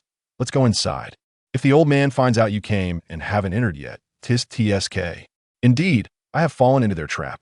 Muzafeng bent down, reluctantly picking up Yuanbao, forcing a smile. "Uncle Muzafeng, are you not happy to hear that Yuanbao has found you a wife?" Yuanbao asked innocently. "Of course, I am delighted." "Then why don't you ask Yuanbao what that aunt's name is and what she looks like?" The little one has truly gained experience, managing to cue herself through the process. Muzafeng swallowed awkwardly, whispering, "Your little uncle has already leaked this information to me." "Ah, you already know? Then do you really like Aunt Ningning?" "Duanbao et glim et sitan li." Her voice attracted the attention of the elderly Li, who had just entered the hall. The old man, curious, approached and looked at the group returning, smiling. "What joyous occasion has my Yuanbao so animated? Grandfather, Yuanbao has found Uncle Muzafeng a wife, and he likes her very much." "Huh?" Muzafeng was bewildered, turning to Yuanbao, wondering when he had ever said such a thing. Did this little one speak without engaging her brain? How abrupt. However, the old man found this news delightful, and his interest was piqued. "Who is it? Has she arrived?" While speaking, he looked behind him, searching. "Oh, ning hasn't come, grandfather. Then what are you all waiting for? Why didn't you bring her along? I want to help this little rascal see." With so many sons, none of whom are particularly impressive, the old man was elated to hear that Yuanbao had found a wife for Muzafeng. Yuanbao obediently turned to Song Yuyan. "Beautiful sister. Let's call Aunt Ningning. Grandfather just invited her." "Good, I will call Ningning right now." As Song Yuyan took out her phone, she glanced at Li Jinsheng, her eyes seemingly conveying her admiration. Chapter 129, Muzafeng, I am coming. Wang Ningning had just hung up on her mother, looking troubled, when she received a call from Song Yuyan. "What? It's already settled?" "Wang Ningning inflicted. This efficiency is astonishing. The speed is remarkable." After ending the call, she hailed a taxi and headed straight for the Li residence. Realizing it was her first visit to the Li family and that there would be elders present, she could not arrive empty-handed. She stopped midway to buy a small gift for Yuanbao's little rabbit. It was not that she wanted to purchase such trivial items. She simply did not know what else to buy and thought a little something for Yuanbao would suffice. The security guard led Wang Ningning towards the hall. It was the first time she encountered a scene that seemed only possible in dramas or novels. It was truly magnificent, and she realized such things existed in real life. Suddenly, she felt a twinge of self-importance. Had she lost her mind? To seek help from Li Jinsheng's friend for acting. How could anyone from Li Jinsheng's circle be inferior? Moreover, while Muzafeng might not be as prominent as the top-tier Li Jinsheng, he still boasted millions of fans. Truly, she had lost her sense of reason. Before she knew it, she arrived in the hall. As she surveyed the seated guests, she realized that despite her usual outgoing nature, she felt entirely out of place and could not find the words. Yuanbao rushed to greet her. "Aunt Ningning, you finally made it." Yuanbao's small hand tugged at her, Aunt Ning Ning, let me introduce you to everyone. Thankfully, with Yuanbao's warmth, Wang Ning Ning would not be left feeling awkward. When introducing Mu Zifeng, Yuanbao looked at him with a grin. Uncle Mu Zifeng, after seeing Aunt Ning Ning, do you like her even more? Hello, I am Mu Zifeng. He stood to shake Wang Ning Ning's hand. Wang Ning Ning naturally extended her hand and nodded slightly. The group observed the somewhat awkward interaction between Mu Zifeng and Wang Ning Ning, wanting to laugh, yet fearing it would disrupt the atmosphere and make things more uncomfortable. All right, let us save the conversation for the dining table, the elderly Li interjected. Mu Zifeng and Li Jinsheng followed behind Song Yuyan and Wang Ning Ning. Li Jinsheng lightly nudged Mu Zifeng's shoulder. Not too shabby, right? She's a good friend of Yuyan's. Though Li Jinsheng's voice was low, his pride was palpable. Mu Zifeng shot him a glance. That's a friend of Song Yuyan's, not yours. What are you so smug about? Does Uncle Mu Zifeng want to sit beside Aunt Ning Ning? You are to help Aunt Ning Ning with her food. Yuanbao climbed on her chair, smiling brightly. She certainly would ensure that neither Mu Zifeng nor Wang Ning Ning felt a hint of discomfort or awkwardness. Mu Zifeng did not refuse and took a seat beside Wang Ning Ning, courteously offering her a napkin. The elderly Li chuckled. This Mu Zifeng was far superior to his disappointing sons. No wonder he could attract a girlfriend. He bore no airs, his face adorned with a benevolent smile as he engaged in casual conversation. Only then did he learn that Wang Ning Ning's mother wished to meet her daughter's boyfriend. Elderly slightly furrowed his brow and remarked, "You youngsters truly fail to understand our concerns. It is not merely a desire to see your boyfriend, but genuine worry for your well-being." He shook his head in resignation, pondering the frustration he would feel if he were the one deceived. Yet here he was, merrily discussing the matter with this group. "Uncle Mu, it was not my intention. My boyfriend and I have parted ways, and my mother is unaware. I am at a loss as to how to convey this to her," Wang Ningning explained.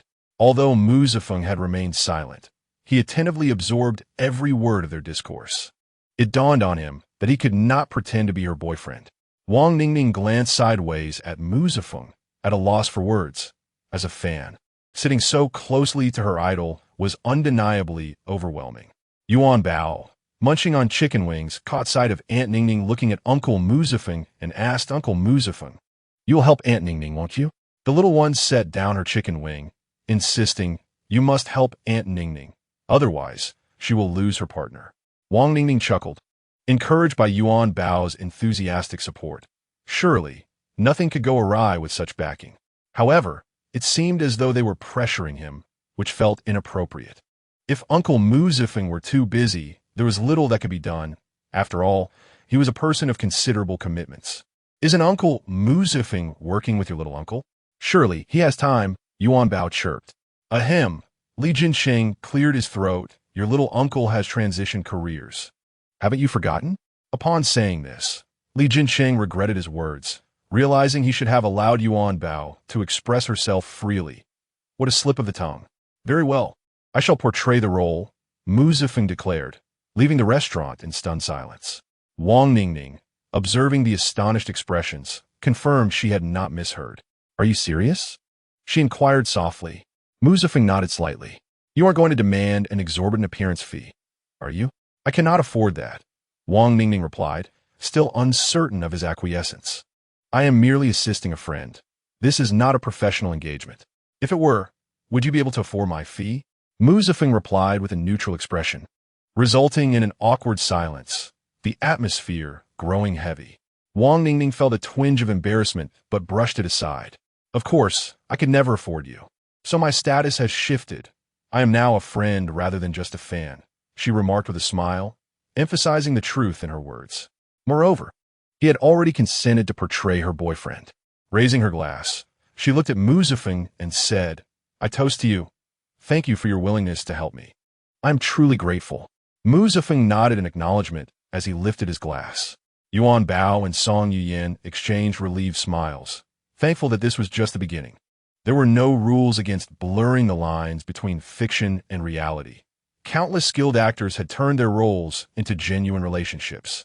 And what of two individuals lacking in acting prowess? One might argue they were not devoid of talent.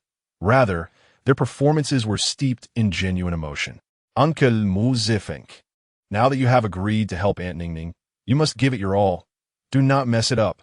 Duanbao Gaotun uncles.The. After dinner, everyone returned home. Song Yiyan intended to walk with Wang Ningning, but Li Jinsheng insisted on escorting her. I can return with Ningning. Why must you accompany me? Song Yiyan protested playfully. You are unaware. Look at Mu Zifeng, Li Jinsheng replied, his gaze subtly directing her attention toward him. Realization washed over Song Yiyan. She had almost derailed her friend's potential romance. Thankfully, Li Jinsheng was quick to act. Otherwise, she might have unwittingly caused trouble. Quickly, let us retreat, she exclaimed, grasping Li Jinsheng's hand and hurrying toward the waiting vehicle, casting glances back at Mu Zifeng and Wang Ningning. I will give you a ride. It will be difficult for you to hail a cab here, Mu Zifeng said calmly. Thank you. Just take me to a place where I can easily catch a cab. Wang Ningning replied cheerfully. If it is convenient, I would be immensely grateful if you could take me home, she added, feeling the initial urgency dissipate after their meal. Gradually, she relaxed completely. Mu Zifeng smiled at Wang Ningning, noting how she differed greatly from Song Yiyan. I'm fine with this, he replied casually. All right, let us set off. You can keep a tab. I will treat you to a meal sometime. Wang Ningning, returning to her usual self, began joking with Mu Zifeng. He remained silent, simply getting into the car, stealing a glance at Wang Ningning in the passenger seat. Oh, by the way, my mother arrives tomorrow. If you have plans, I can tell her you are busy, she mentioned. I have no engagements tomorrow, Mu Zifeng replied earnestly, focusing ahead. You have no plans, yet you must prepare to act. Are you ready? Wang Ningning observed Mu Zifeng's indifferent demeanor, growing increasingly anxious. She was unafraid of her mother disliking him. Her greatest fear was that her mother would discover the ruse. That would be troublesome, she thought. Perhaps you should act a little unpleasantly, so my mother would take a disliking to you, and we could naturally break up. That would work too. Dislike me? Mu Zifeng retorted. That would be quite challenging. Wang Ningning gaped in disbelief at his nonchalant demeanor. Perhaps her adoration had clouded her judgment. Clearing her throat, she ventured, Has anyone ever told you that you are rather enigmatic? Mu Zifeng's head turned slightly, regarding her for a fleeting moment before he returned his gaze forward. Yes, you are the second to say so. The first was Li Jinsheng. Others refrain from saying it to your face, but they speak of it behind your back. Wang Ningning muttered under her breath, sensing this was a topic best left unvoiced, for Mu Zifeng might retaliate. The vehicle was enveloped in silence, and Wang Ningning felt as though she could hear her own heartbeat. I can't hear you, Mu Zifeng remarked, and she suspected he was teasing her intentionally. Even someone with her stature felt a tinge of embarrassment. Taking a deep breath, she turned to him and said, I am genuinely pleased you are willing to assist me. Regardless of how you perform tomorrow, I will be grateful, but I simply ask that you do not let my mother discover that I have hired someone to deceive her. Why not simply hire a background actor for 200 yuan a day? Why enlist someone close to you? Mu Zifeng inquired, seemingly oblivious to her simplicity in request. You can do as you please. If you do not wish to come, I can easily tell my mother I have broken up with my boyfriend. She had never anticipated that her beloved idol would possess such a sharp tongue behind the scenes. Mu Zifeng's lips curled ever so slightly in amusement. Wang Ningning gazed out the window, coolly stating, Please pull over at the next intersection. I can take a cab from here. As expected, he halted the vehicle. Wang Ningning exited, saying goodbye and thank you for bringing me here. With that, she turned and walked away, her fan's filter shattered into countless pieces. The gentle breeze from Mu Zifeng's car showed no hesitation as he pressed the accelerator, causing the vehicle to vanish at the intersection. At the bus station's exit, Wang Ningning spotted her mother's figure and hurriedly rushed over. However, her mother's gaze was searching behind her, ultimately landing on nothing. Did you come alone? Where's your boyfriend? What does it matter? Am I related to him, or is he related to me? Wang Ningning's expression changed instantly upon hearing the words boyfriend, and she coldly replied. Her mother immediately caught the shift in her demeanor and quietly inquired, Did you two have a quarrel? What happened? We didn't quarrel, Wang Ningning replied impatiently. Let's go home first. Oh, my child, you have a sharp tongue, but a soft heart. Why not just say what's on your mind instead of arguing and engaging in this Cold War? Wang Ningning remained silent, realizing that all mothers are essentially the same. Thankfully, Mu Feng had not arrived. Had he shown up like yesterday, it would have surely infuriated her mother. Auntie! Vang, ning ning. Just then, a somewhat familiar voice echoed from a distance, prompting Wang Ning Ning to look up abruptly. Indeed, Mu Feng had come. She stood frozen, blinking rapidly, bewildered by his unexpected appearance. Ning Ning, what are you thinking? I just mentioned it. And here he is to pick you up, her mother nudged her, whispering. Wang Ning Ning snapped back to reality. Mom, wait a moment. I need to speak with him. She quickly approached Mu Feng and lowered her voice. What are you doing here? Didn't you say you and T come? I never said that. Mu Feng replied nonchalantly. Wang Ning Ning rolled her eyes in disbelief. You can't be doing this on purpose, can you? Are you hiding something? Mu Feng remained silent, a smile playing at the corners of his lips as he walked past Wang Ning Ning directly toward her mother. Auntie, I apologize for being late. An urgent work matter held me up, he said cheerfully. No worries at all. You two are busy with work. I'm just delighted that Ning Ning came to fetch me. Her mother replied. Shall we go? The car is this way. Mu Feng's demeanor was entirely different from the previous day when he spoke to Wang Ning Ning. His acting skills were truly commendable. He turned back to Wang Ning Ning and asked, Aren't you coming back with your mother and me? Chapter 131. Beware of the pursuit of love. The expression on Mu Feng's face was clearly intentional. Wang Ning Ning could say nothing, so she followed along, casting him a sidelong glance. What was this man up to? He was utterly unfathomable. Ning Ning, look at how he set aside his work to come pick you up. Why are you still sulking? If you two have something on your minds, don't keep it bottled up, her mother urged. Ikno, mom, Vang Ning Ning responded quietly. Mu Feng nodded in agreement. This is the car, Auntie. He indicated a stretched Lincoln before them. Vang Ning Ning is esvitenet.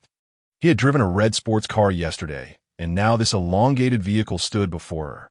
Her mother was also taken aback, gazing at the car that resembled a boat. Undoubtedly expensive.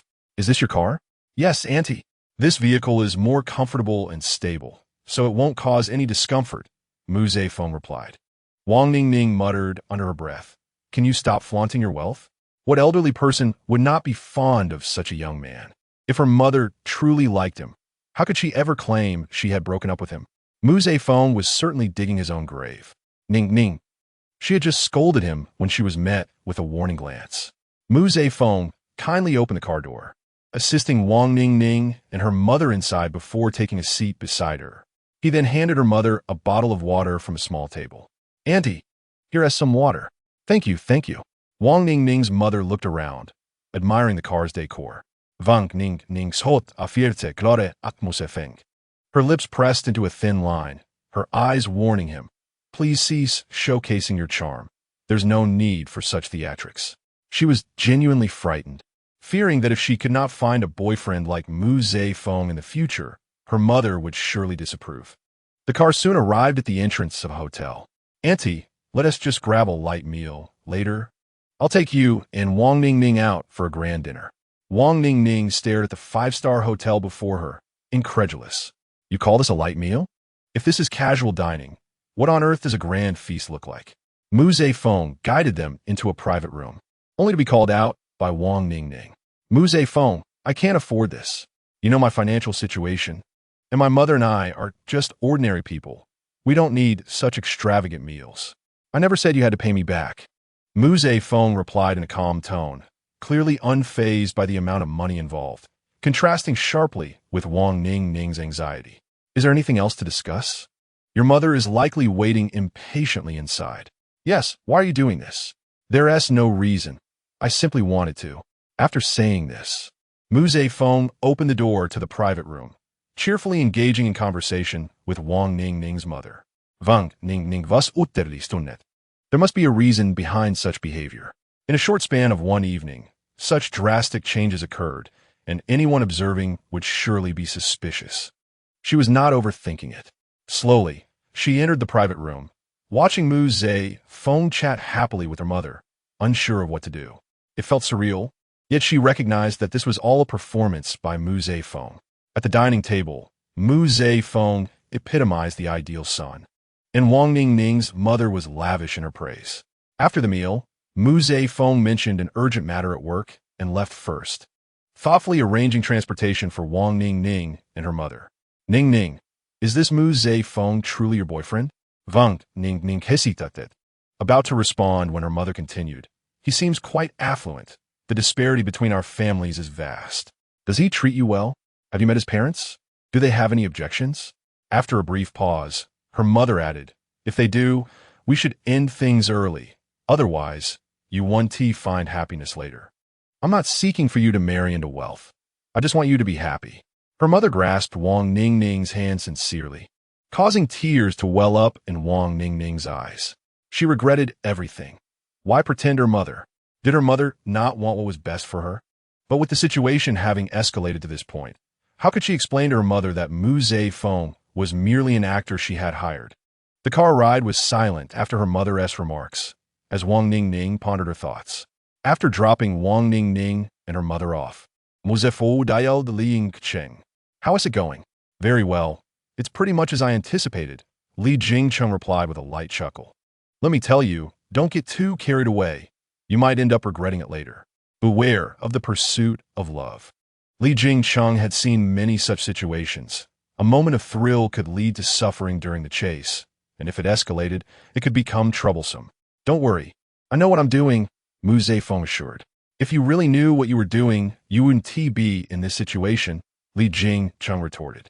After ending the call, Mu Feng stared blankly at his phone screen. What had he done? He had just made Wang Ning's mother exceedingly happy. Wouldn't she be thrilled to see her daughter with such a boyfriend? With an air of propriety. He was certain he would never act in a manner that would displease Wang Ning's mother. Little did he know, events were not unfolding as he had anticipated. In the evening, upon returning home, Li Jincheng was whisked away by Yuanbao. Uncle, have you called Uncle Muzafeng or Aunt Ning? Li Jincheng feigned ignorance of Yuanbao's inquiries. It's Uncle Muzafeng playing Aunt Ning's boyfriend. How'd it go today? Did he perform well? Yuanbao, anxious at home, dared not make a call, fearing it might disrupt their good fortune. At last, she had awaited her uncle's return and was eager for some insights. Oh, about the two of them. Li Jincheng responded, they did quite well today. Your Aunt Ning's mother was very pleased. That's wonderful. I thought that scoundrel Uncle Muzafeng would cause a ruckus. Yuanbao's concerns were not unfounded, and while Li Jincheng spoke the truth, the ultimate outcome remained uncertain. That's splendid. In that case, Uncle Muzafeng will soon be with Aunt Ning. Yuanbao clasped her hands together, beaming with joy. After dinner, Yuanbao was mysteriously led away by Li Yang. Brother, what are you doing? What is happening? She inquired with curiosity. I have something exciting to show you. You'll understand shortly. With a skeptical attitude, Yuanbao was pulled along as they hastily made their way. Her brother appeared particularly cheerful. What could he possibly want to reveal? Upon reaching the computer desk, she glanced at the two small icons on the screen, her brow furrowing slightly. Brother, what is this? I don't understand at all.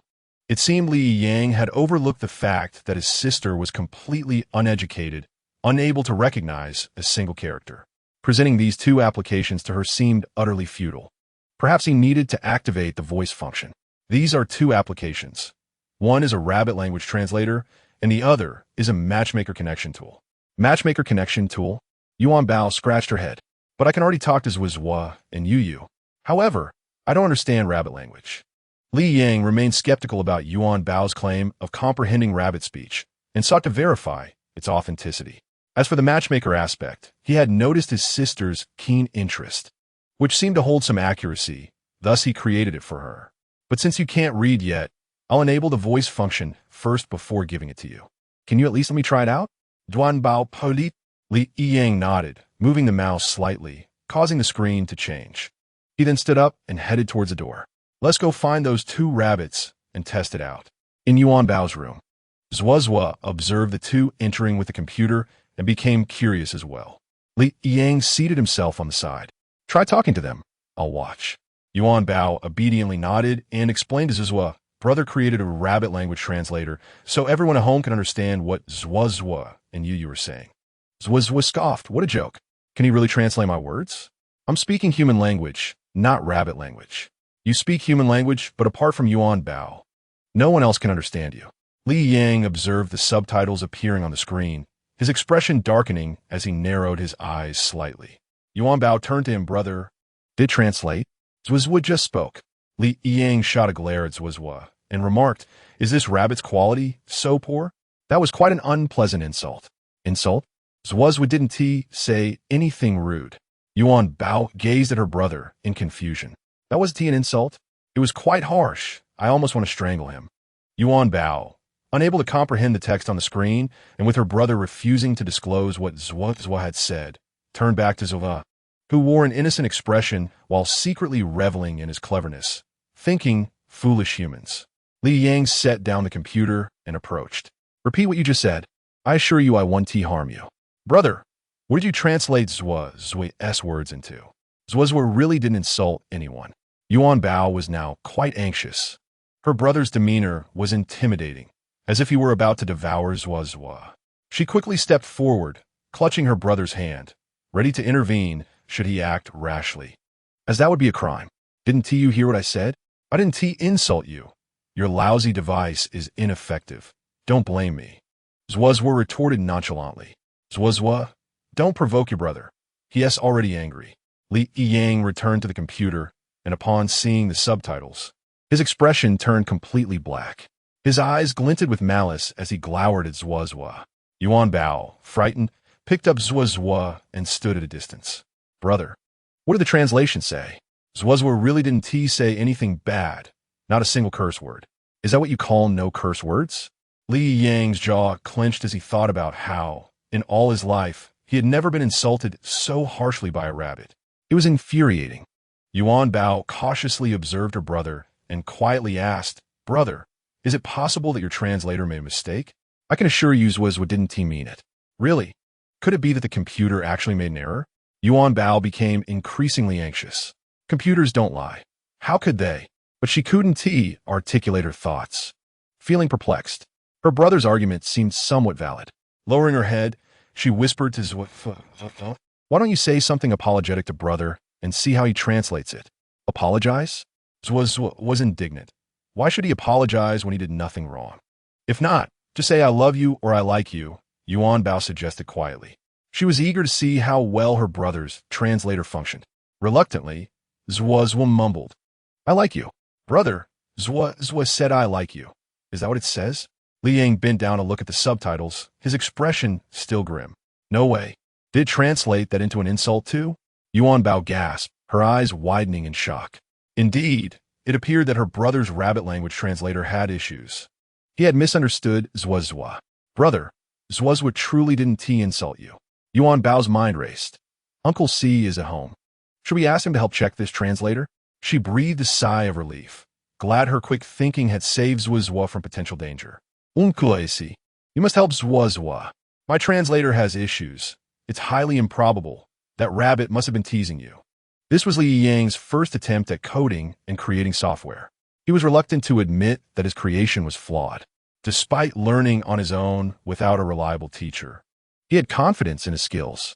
Shall we go, brother? Yuanbao, cradling Zhuozhua, exited the room, turning back to beckon her brother, who remained stationary. Li Yang resignedly picked up the computer and silently followed Yuanbao, inwardly praying it was not his software that was at fault, but rather the troublesome rabbit. How could a sophisticated software produce such ludicrous and vulgar translations? Yuanbao searched in the living room, but failed to find the figure of her fourth uncle. She swiftly made her way to his bedroom, accompanied by Li Yang. Perhaps he is not at home. Maybe we should return, Li Yang suggested quietly. That cannot be true. Fourth uncle must be home, Yuanbao replied confidently. In previous days at this hour, fourth uncle would have already gone out to enjoy himself. But recently he had been remarkably obedient, staying home without complaint. Yuanbao was unsure of the exact reason behind this change, but it was undoubtedly related to entered.The. Standing at fourth uncle's door, Yuanbao knocked twice as a mere formality, not waiting for a response before pushing the door open. At that moment, Li Mingqi sat quietly like a statue before the floor-to-ceiling window, utterly still. Fourth uncle, are you missing someone? Yuanbao asked with a playful smile. If fourth uncle were truly pining for someone, she would already know. There was no need to ask. She simply wanted to tease him. Li Mingqi was lost in thought, oblivious to the presence of the two children who had entered the room. and he did not hear Yuanbao's voice. Yuanbao turned to Li Yong, signaling him to be quiet, and tiptoed toward fourth uncle. Suddenly, with all her might, she leaped onto his back. Fourth uncle, Aunt ZZ has been waiting for you downstairs for quite a while. Why aren't you going down? Duanbao et li meets Tievo. What? Chi Z is here? Li Ming-chi was initially startled, then shocked upon hearing the name. Quickly rising to his feet and striding toward the door, Yuanbao could not help but laugh at the sight of her fourth uncle's hurry back. This was the exhilarating feeling she experienced after playing a prank. Unable to bear it any longer, Li Yong hurriedly followed in Li Ming-chi's footsteps. Fourth uncle, Yuanbao is just teasing you. No one is looking for you, he said flatly. Li Ming-chi stood frozen in place. Indeed, why would Chi Z come to find him? He had already agreed with that mentally unstable woman that they would not meet for a week. Feeling a twinge of embarrassment, he lowered his head and swallowed hard. He had not anticipated such an awkward scene would be witnessed by two little ones. Taking a deep breath, he turned and dashed back to the bedroom. He would show Yuanbao who was the true authority in this household. Duanbao, Li Mingqi Shota. Ah, brother, help! Save Yuanbao. Yuanbao ran onto the bed, shouting loudly. Fourth uncle, you must not lay a hand on Yuanbao. I can seek help from my eldest uncle and grandfather, and even my father. There are also fifth uncle and Uncle Xiao. I have many uncles. As she ran in circles on the bed, she shouted every possible ally she could think of. Li Ming-chi, now quite riled up, was no longer a 3-year-old child. How could he possibly be intimidated by Yuanbao's childish threats? While Yuanbao circled the bed, he circled below, leaving Li Yong utterly confused. All right, can you both please stop? If you continue, I will really go tell my dad. Li Yong exclaimed helplessly. I really will go find my dad. The two children seemed to ignore his words and continued their antics. And unable to watch any longer, he knocked firmly on the door and shouted, Li Mingqi. Slightly out of breath, hands on his hips, and glared unhappily at Yuanbao. I will not hit you, just come down. As your fourth uncle, I still need to educate you, he said, beckoning her gently. Yuanbao, exhausted from running, stood on the bed, panting heavily. Okay, you both can stop with the education for now. Let me speak first, Li Yong interjected, moving between them, feeling exasperated. He truly did not wish to waste any more time on their pointless squabbling. All right, what do you wish to say? Li Ming-chi asked. I developed 2 software programs and need your help to review them, Li Yong explained, handing his computer to Li Ming-chi. Especially this rabbit language translator. It has encountered some significant issues. Li Ming-chi raised an eyebrow, glancing at Li Yong. Was this fellow truly seeking his guidance? It did not seem like something he could accomplish. Seeing her fourth uncle hesitating, Yuanbao quickly urged, Fourth uncle, you must help my brother. He keeps saying that Zhuozhua is cursing him and wants to kill Zhuozhua. Li Ming-chi gazed at the beautiful strings of text on the screen and could not help but chuckle. It was quite normal for translation software to produce such results. After all, these were not realities. I'll take a look, he stated casually. Isn't Yuanbao able to speak with rabbits? You can simply let her translate for you. I want to understand it myself, Li Yong replied, and Li Ming-chi nodded reluctantly. After examining the rabbit language software, he concluded it was quite good overall, with no significant issues. He made a simple adjustment, a minor step, and it was ready to go. Is that all it takes? Li Yang asked incredulously, staring at the screen. Let the rabbit say something, and you'll know if it works. Yuanbao patted Zhuozhua. Zhuozhua, say something. Zhuozhua, though a bit speechless, complied obediently. As Li Yong watched the screen display a line of text, he blinked in disbelief. Is it really that simple? He leaned closer to Li Ming-chi, hoping to inquire further. Li Ming-chi chuckled, but remained silent. Such things were entirely non-existent. He had merely fixed a bug that Li Yong had overlooked, reducing the frequency of vulgar language. As for whether the translations were accurate, how could he know? He could not understand rabbit speech. Yuanbao sighed in relief, grateful that Zhuozhua had avoided a calamity. Fourth uncle, let's call a truce. You just helped Yuanbao, so Yuanbao will not fight with you anymore. A truce? You were the one at fault, and I intervened. It should be I who calls for a truce, Li Ming-chi replied. Chapter 134. Fourth uncle, handsome and charming. Yuanbao truly treated her fourth uncle as if he were a 3-year-old. Such a simple issue, and she thought to outsmart Li Mingqi. Observing the situation in the room, Li Yiyang realized that no one would heed his words. He shook his head helplessly. How could a grown man like fourth uncle still behave like a child? It was truly exasperating. He turned and exited, shutting out the noise and laughter from the room. Was Yuanbao incorrect? Why did fourth uncle rush out like a madman upon hearing Aunt Zizi's name? Yuanbao, hands on her hips, declared, I'm not a 3-year-old anymore. I understand so much more. Li Mingqi found himself at a loss for words in response to her. Indeed, before Yuanbao entered, he had been thinking of Qi Zi, and upon hearing her name, he had felt a flutter of excitement. The events of that day and the vivid memories lingered in his mind, her voice and every expression deeply etched in his consciousness, refusing to fade. Fourth uncle, you aren't thinking about Aunt Zizi, are you? Yuanbao teased, stepping closer with a mischievous grin as he remained silent. Yunbug undoubtedly did not err in her assumptions, for the current demeanor of Si Jiao resembles that of a soul ensnared. She helplessly shook her head and lifted her petite hand to engage with her smartwatch. Hello, Zzi, what are you busy with? Li Mingqi quickly raised his head, momentarily stunned, and swiftly covered Yuan's mouth with one hand while grasping her small arm with the other. His gaze fixated on the screen, displaying the call he had just initiated, but which had gone unanswered, inciting a surge of frustration within him.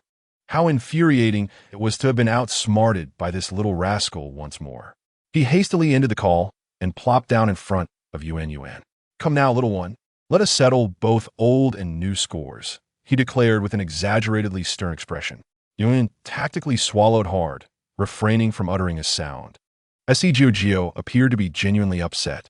Now do you comprehend the essence of fear? Li Mingqi, noticing her demeanor, feigned further intensity in his performance. Observing Yuan's frightened state only bolstered his confidence in his acting skills. He pretended to fiercely grip her small arm, though he dared not apply any real pressure. His hand clenched in a fist. Admit your fault, and see Jiao shall spare you, he intoned.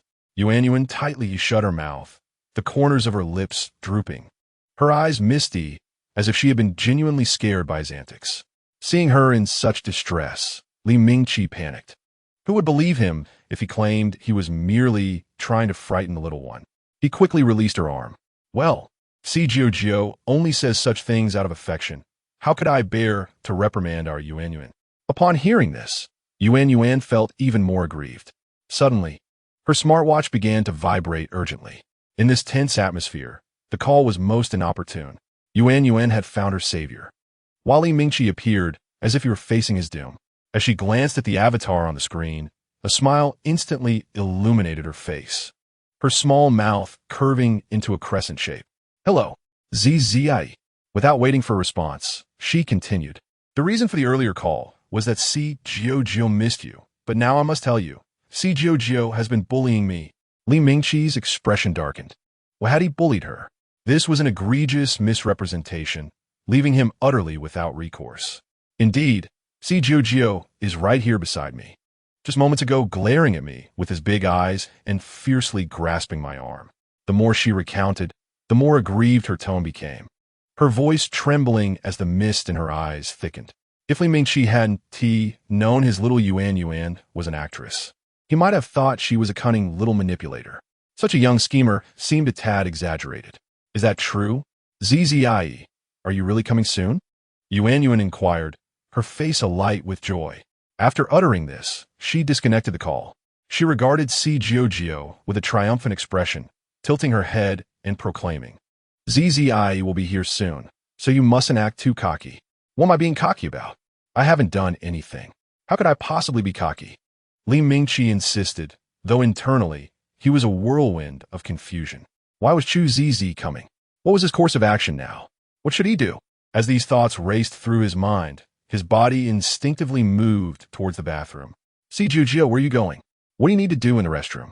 Yuan queried, her confusion deepening as she watched his retreating figure. Si Jiao's sudden need to enter the restroom before Zzi's arrival was perplexing. Li Mingqi remained silent, quickening his pace. Yuan, not one to stay put. hurried to keep up with his strides. As Li Mingqi shut the door, he caught sight of Yuan Yuan squeezing in behind him. "What are you doing following me? You need to go outside. I am merely curious about what Xiao intends to do. What do you need to go to the restroom for? Is it to relieve yourself or to bathe?" "Does I need to bathe?" Yuan Yuan innocently asked. Li Mingqi, momentarily speechless, scooped her up and unceremoniously ejected her from the bathroom. Yuan Yuan bore no resentment and ceased her pursuit. Hearing the sound of running water from inside, she quietly picked up a tablet to watch cartoons, patiently waiting for Xiao. Approximately half an hour later, Li Mingqi emerged. "What are you still doing here?" he asked, astonished. "I was waiting for you, so we could go see I together," Yuan Yuan replied, looking up. Li Mingqi, wrapped in a towel and with droplets of water still clinging to his hair, approached the bed. Yuan Yuan, seated and catching a whiff of the scent emanating from him, wondered whether it was the fragrance of shower gel or something else entirely. She hopped down from the bed, sniffing the air as she approached him. "You smell so good." "See, Juju." Li Mingqi took a couple of steps back, surprised at her keen sense of smell. "You should wait over there while I dry my hair. Xiao must look handsome." Yuan Yuan chimed. Li Mingqi chose to overlook her last remark, pondering who would describe a man as handsome. Was that even appropriate? Time seemed to stretch on, and Yuan Yuan, now feeling a bit fatigued, lay on the bed. Meanwhile, Xiao was still preoccupied, changing clothes and applying who knows what to his hair, making the process quite cumbersome. "Xiao, why are you taking so long? Does looking handsome require such effort? If it is that troublesome, I could just remain as I am. I no longer wish to look handsome." Li Mingqi offered a perfunctory response, meticulously arranging his hair. Once he was presentable, he approached the bed and asked, "Is this acceptable?" "Xiao looks quite handsome already, very handsome indeed." Yuan Yuan yawned. The pair, one large and one small, ambled down the stairs at a leisurely pace. Zi had already been waiting in the living room for quite some time. Upon spotting her, Yuan Yuan's short legs quickly propelled her towards Zzi. "Zzi, how long have you been here?" "Xiao is so slow." Yuan Yuan shot a reproachful glance at Li Mingqi, who felt the weight of Chu Zi's gaze shift in his direction. Her eyebrows twitched slightly. What was this man thinking?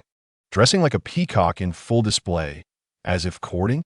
"Do you have any significant plans coming up?" she questioned skeptically. "Not at all. This is simply how I usually am," he replied. "That's not true," Yuan Yuan whispered.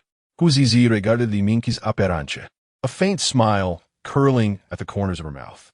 "Very well. Since you have no plans, let us discuss the earlier matter. I am here to support Yuan Yuan."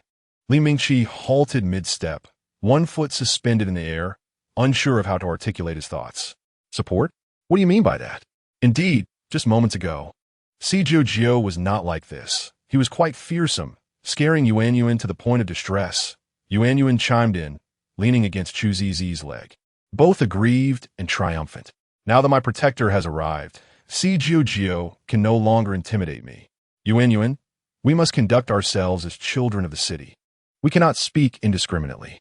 But I am not speaking indiscriminately. I only state the truth. I never lie." Yuan Yuan insisted. The more Li Mingqi countered, the more aggrieved she became. The more aggrieved she was, the more apprehensive he felt. Had this little one truly honed her acting skills to such a degree? She was destined to become a top-tier actress, renowned far and wide. No, that was not the point. The focus now was on preserving his own life, not on such trivial matters. "Perhaps we should sit down and discuss this properly. It seems the matter is rather intricate," Li Mingqi suggested quietly. "That is acceptable. Just now." Xiao even took a bath, looking quite splendid, Yuanbao added. Yuanbao herself was uncertain about the words she was uttering. They seemed entirely disconnected. Observing Xiao slowly approaching the sofa, she decided to step aside. "Now let's leave it to Zzi and Xiao to speak. I will not participate." "Xiao, you must speak the truth. No lies allowed," Yuanbao cautioned. Having said that, without waiting for the two to respond, the little one vanished like a gust of wind from their sight. Li Mingqi watched the little figure disappear, then turned to glance at Chu Zizi. She had left, but the situation was far from what she had just described. He hurriedly clarified, "Yes, I believe you wouldn't dare to act in such a manner. Zizi smiled lightly, her lips curving, adding, I am merely curious to witness this man's performance, to see what he can conjure up, adorned like a flamboyant peacock. What is this all about? So, shall we discuss our matters now? Liminki inkirat. What matters? The incident from a few days ago. Do we need to resolve it? And if so, how? Resolve what? What incident?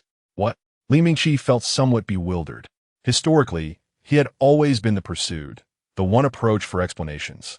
He never anticipated that he would now be the one seeking an explanation, especially from a woman he found utterly disagreeable. This was a new experience for him. He used to find those who pursued him annoying, yet now he had become the source of annoyance. Ah, I recall now. You mean that matter? Chu Zizi feigned realization. Do you expect me to take responsibility? Li Mingqi was momentarily rendered speechless by Chu Zizi's words. Responsibility? He was a grown man. How could it possibly be expected for a woman to be responsible for him? He furrowed his brow deeply, scrutinizing Chu Zizi. She discerned his thoughts and awkwardly chuckled, continuing, Oh, I apologize, I misspoke. I did not require you to take responsibility. It's all right, please do not feel burdened. Her statement left Li Mingqi even more speechless. Wait a moment, do you not find your words as a woman rather absurd? He retorted incredulously. Taking a deep breath, he nodded slightly. All right, as you mentioned responsibility, let's not bring this matter up again. What was this woman playing at? The things she said were utterly nonsensical. If she wished to engage in a game of feigned indifference, he would play along. Very well, Chu Zizi nodded. Do you have any other matters? I plan to head to the bar shortly. Would you like to join? Li Mingqi asked, his expression devoid of emotion. Sure, I have no further engagements, she replied. Yuanbao stood secretly outside the door, unable to hear a thing from within. Suddenly, the two emerged one after the other, startling the little one. Si Juju, Si Tsiai, where are you going? Si Jojo is taking Zizi out for some fun. You should head back, Li Mingqi replied nonchalantly. Yuanbao was somewhat perplexed. The two did not appear to be heading out for enjoyment. She trailed behind them quietly, not uttering a word. Neither of the adults acknowledged her presence, and as they walked, she gradually fell behind, ultimately giving up. It seemed as though Si Jujio and Zizi had quarreled. It also appeared they were not truly arguing. Adults were indeed peculiar. When they were apart, they longed for each other, yet upon reunion, they behaved as though they were adversaries. How strange. Li Mingqi and Chu Zizi exited through the grand entrance of the Li residence. Li Mingqi drove his car, while Chu Zizi rode her motorcycle, following closely behind. Through the rearview mirror, Li Mingqi observed the motorcycle. The woman appeared quite striking. However, her actions were less than appealing, often engaging in behavior that was irksome, rendering her rather unlikable. Chapter 136, Drunken Escapades. At the bar's entrance, Li Mingqi noticed Chu Zizi alight from her motorcycle, and as their gazes were about to meet, he swiftly turned his head, avoiding her eyes. He strode into the bar without a backward glance. Chu Zizi watched his retreating figure, a playful smile gracing her lips. With his limited finesse, she had already seen through him. There was no need for pretense. She was fully aware of Li Mingqi's little schemes.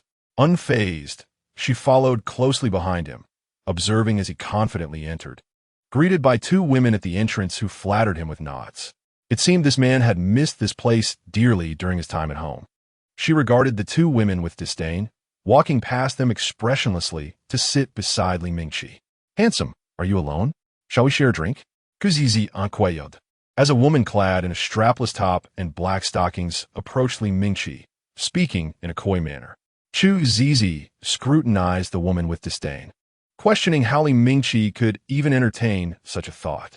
Please, have a seat, Li Mingqi replied after a brief hesitation, readily accepting her invitation. Chu Zizi raised her glass with a smile, pleased. At that moment, a man in a sleek black suit, his hair slicked back as if coated with an entire can of hair gel, approached Chu Zizi with a smile. Chu Zizi lowered her head slightly, aware of the man's approach. Only when his polished black shoes came into view did she raise her gaze, a faint smile adorning her face as she asked, Handsome, would you like to join me for a drink? The man, taken aback for a moment, then smiled wider, nodding as he lifted his drink in an inviting gesture. Once seated across from Chu Zizi, he remarked, Beauty, you seem unfamiliar. Is this your first visit? Xiao raised an eyebrow, quickly assessing the man from top to bottom, then nodded slightly before glancing towards a more crowded area. Such men were the ones she found most unappealing, exuding an air of irritation. And this man exemplified the term slimy to a T. It was not a matter of her being overly critical. His every movement reeked of grease. The drinks on the table are my treat, she stated nonchalantly, her voice perfectly pitched to be audible to Li Mingqi. Li Mingqi's peripheral vision remained fixed on Xiao, although he lacked her finesse in concealment. Every action of his was under her watchful eye. The woman beside him leaned closer, her drink inching nearer to Li Mingqi's lips. Is something bothering you? I can help ease your mind, she offered. No, thank you. Li Mingqi replied coldly, instinctively retreating, his gaze still lingering on Xiao. He observed the man inching closer to her, the drinks on their table gradually depleting. Was this man merely there to mooch off the drinks? If he truly sought just a few drinks, that would be acceptable. With this thought, he downed his drink in one gulp. When he turned to glance at Xiao again, the man had successfully positioned himself beside her, his arm casually draped over her shoulder. In the brief span of one drink, the man had moved with such swiftness. How could one continuously indulge in the libations of a beautiful woman? Perhaps you are unaware that the concoctions I create are nothing short of extraordinary. Since the beauty is acquainted with me, she must surely savor them. As the man spoke, he rose and approached. Li Mingqi instantly discerned the man's intentions. Consuming his crafted drinks would likely lead to actions beyond one's own volition. He lifted a glass and handed it to the woman beside him, exclaiming, "One must be cautious with drinks offered by strangers. Are you aware of what you are consuming? You might find yourself carried away without even realizing it." The woman gazed at him in surprise. So, should I drink the beverage you provided or not? Li Mingqi remained silent, his peripheral vision fixated on Xiao. If it's from a handsome man, I will surely drink it, whether I am carried away or not. I shall not concern myself, she coyly declared, bringing the glass to her lips. Li Mingqi cast a disdainful glance. Even in the past, such women did not appeal to him. He wondered if Xiao had heard his earlier words. Having arrived at this juncture, could she not exhibit a modicum of wisdom? It was not enough to merely engage in idle banter. Xiao had indeed caught the essence of his remarks. This was precisely the effect she desired. Shortly thereafter, the man returned with a tray laden with several elegantly presented drinks. Their aesthetic allure was undeniable, exuding a sweet charm that provoked an irresistible urge to indulge. Xiao's eyes sparkled with anticipation upon seeing them. "Wow," she exclaimed dramatically, "your drinks are simply exquisite. With such beauty, 2 cups are hardly sufficient. Try one first. If you enjoy it, I can prepare more," the man replied with a smile, relishing the outcome of his efforts. Thus far, few had managed to evade the allure of his cocktails. Xiao eagerly accepted a glass from him, bringing it to her lips for a delicate sip. She nodded in satisfaction, her expression radiating delight at the drink. This display of enthusiasm infuriated Li Mingqi, who was perplexed by the woman's lack of awareness regarding his earlier warnings. The man was clearly suspect, yet she seemed oblivious, willingly partaking in the drink as if she were a fool. If trouble were to arise, Li Mingqi resolved not to intervene. Let her fend for herself, he thought angrily, raising his glass for another swift gulp. The woman beside him scrutinized his actions, realizing that he was clearly not there merely to enjoy the drinks. "Did you experience a heartbreak?" she inquired, her tone markedly different from before. "Is it that obvious?" He replied, his brow furrowing slightly. She nodded earnestly. "It's akin to whispering directly in my ear about your heartbreak. Is there any distinction?" Li Mingqi yesha froen dapanat. Chapter 137. Will you allow me to manipulate you? Li Mingqi inaladepoli. He had never been in love, so how could he suffer from heartbreak? It was merely a matter of a bad mood. It was mistaken for something more. While he grappled with these conflicting thoughts, the woman beside him stood and headed directly toward Xiao. Li Mingqi widened his eyes in disbelief. What was she up to? Upon her return, she bore a tray, clearly the drinks that the man had prepared for Xiao. Li Mingqi viewed her with skepticism and asked quietly, "What are you doing?" Weren't your earlier words directed at that woman? Aren't these the same drinks you were referring to? Now that I've brought them, will you not taste them? She pressed. I'm not interested. Liminki raturta dismissibeli. I think you should try them, lest you unjustly accuse us of wrongdoing. We would never engage in such unethical behavior, she replied, her demeanor strikingly different from before. Whether or not I drink them is of no concern to you, he feigned nonchalance. But these drinks are meant for the woman you admire, she added with a hint of bitterness. You are overthinking. Return the drinks. I refuse to pay for them. Li Mingqi shot a glance at the man, who met his gaze with a toast gesture. Li Mingqi felt a wave of indignation wash over him, but could not articulate it, merely casting a disapproving glare. He turned away and downed his drink in one gulp. Is this beverage truly commendable? Li Mingqi pondered, realizing belatedly that he had consumed the very drink prepared by the man. Without hesitation, he swiftly rose and made his way to the restroom. In the restroom, Li Mingqi rinsed his mouth with water, believing it better to err on the side of caution. Your actions are futile, a familiar voice interjected. Through the mirror, he saw Chu Zizi sauntering in confidently. This is the men's restroom. Have you lost your mind? He admonished, glancing around to ensure they were alone. Not at all. Beware of being mistaken for a lewd person, he warned, tilting his head to drink. Chu Zizi approached with a playful smile, one hand resting at the nape of his neck while the other reached beneath his chin. Startled, he instinctively tried to resist. Do not shout. The restroom is under maintenance. If they hear any commotion, you can imagine the consequences. He immediately fell silent, his gaze fixed on Chu Zizi in the mirror, questioning her intentions. A smirk danced on her lips as she remained silent. Her fingers applied gentle pressure, her thumb massaging his throat. Li Mingqi felt an unusual sensation, prompting him to push her away. With her arms crossed, Chu Zizi observed him as he leaned over the sink, retching silently. She remained quiet, watching him for several minutes as he vigorously rinsed his mouth. He turned to her. Exasperation etched on his face, but she preempted him. If that drink truly posed a threat, your approach would have proven ineffective. The best course of action is to expel it. You need not have resorted to such measures. He protested. Would you allow me to do otherwise? Would you permit me to manipulate you? Chu Zizi countered, before turning and exiting the restroom. Li Mingqi found himself unable to retort, acknowledging that she had a point. As he watched her leave, he pondered how she had discerned that he had consumed the drink. Had she been observing him all along? Impossible, he dismissed the thought, shaking his head vigorously and splashing water on his face to regain clarity. Upon exiting the restroom, he noticed the man still seated beside Chu Zizi, their rapport seemingly more intimate than before. Li Mingqi averted his gaze, forcing himself not to look at her. The woman from earlier approached, linking her arm with his. What transpired between you two in the restroom? Have you reconciled? Absolutely not. Li Mingqi spoke softly, and, after finishing his words, he cast a glance up and down at the woman before extending his hand to rest on her shoulder, drawing her into his embrace. The woman showed no surprise and smiled as she asked, Are you planning to change your tactics? I charge for playing along. With a grin, she glanced proudly in the direction of Chu Zizi, her acting rather clumsy. Li Mingqi replied quietly, I did not ask you to embellish the performance. Simply remain honest. He continued, Isn't the effect you desire to make her jealous? If I show no reaction, how could she possibly feel jealous? Her argument seemed valid, prompting Li Mingqi to fall silent as he escorted the woman back. Along the way, her gaze frequently darted toward Chu Zizi. Chu Zizi appeared unperturbed, even sitting closer to that obnoxious man, consuming drink after drink. Upon returning to their seats, Li Mingqi chose a spot nearer to Chu Zizi.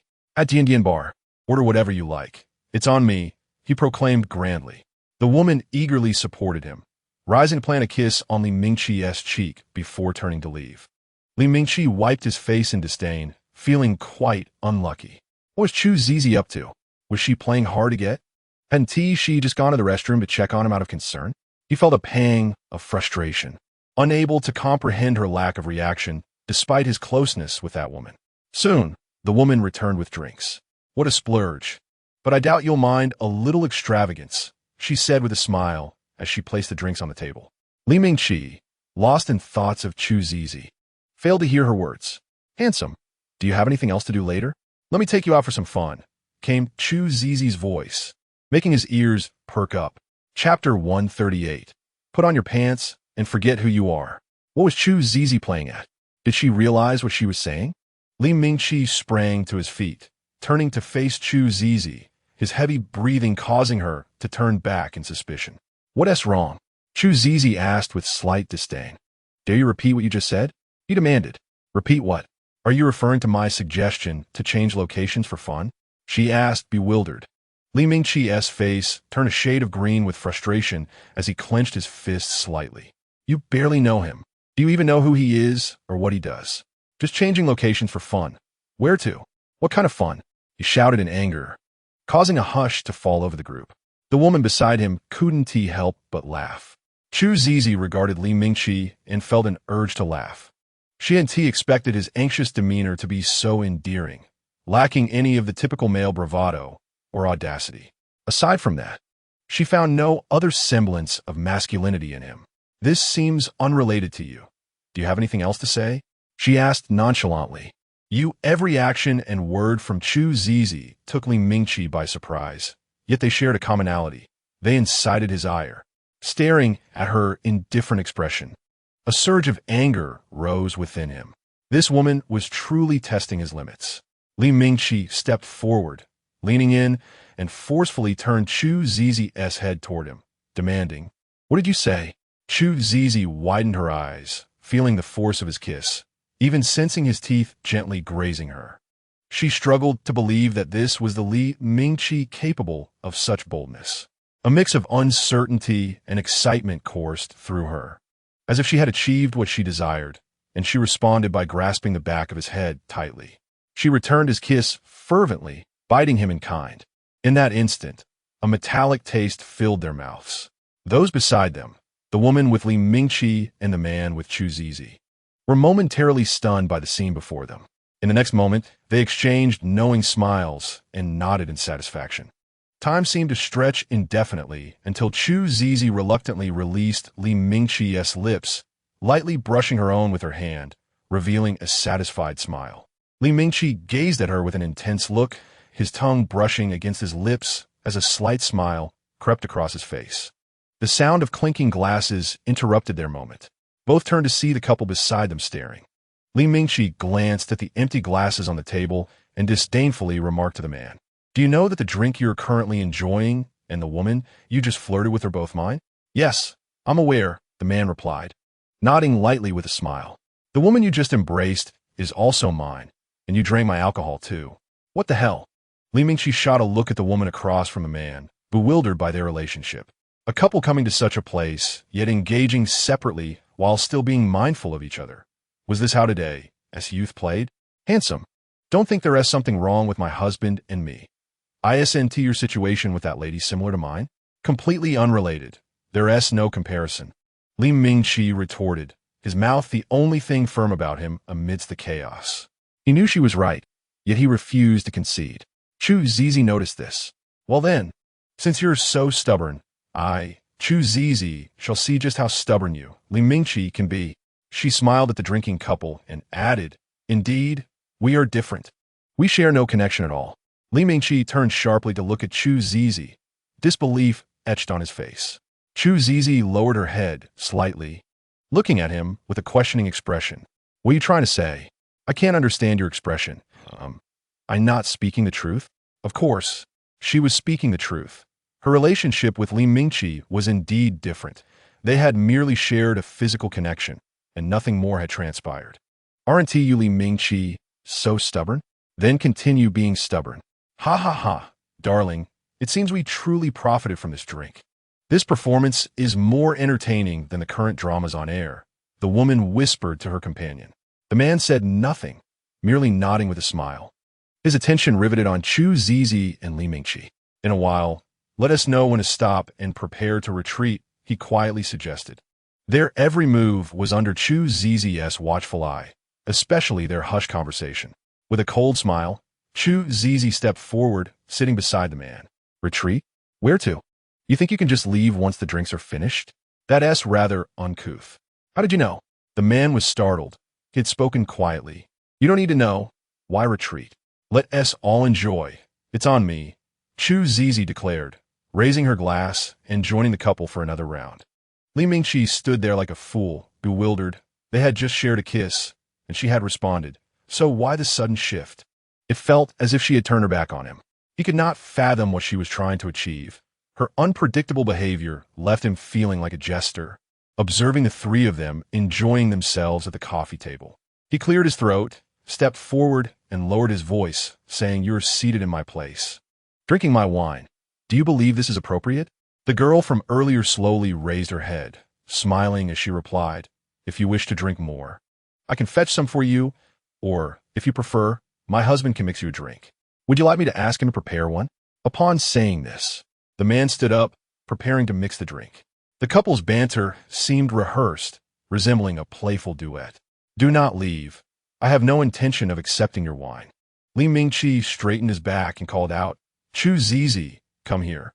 "Chu-Zizi, I am addressing you." Seeing Chu-Zizi remain unresponsive, Li Mingqi raised his voice and repeated himself.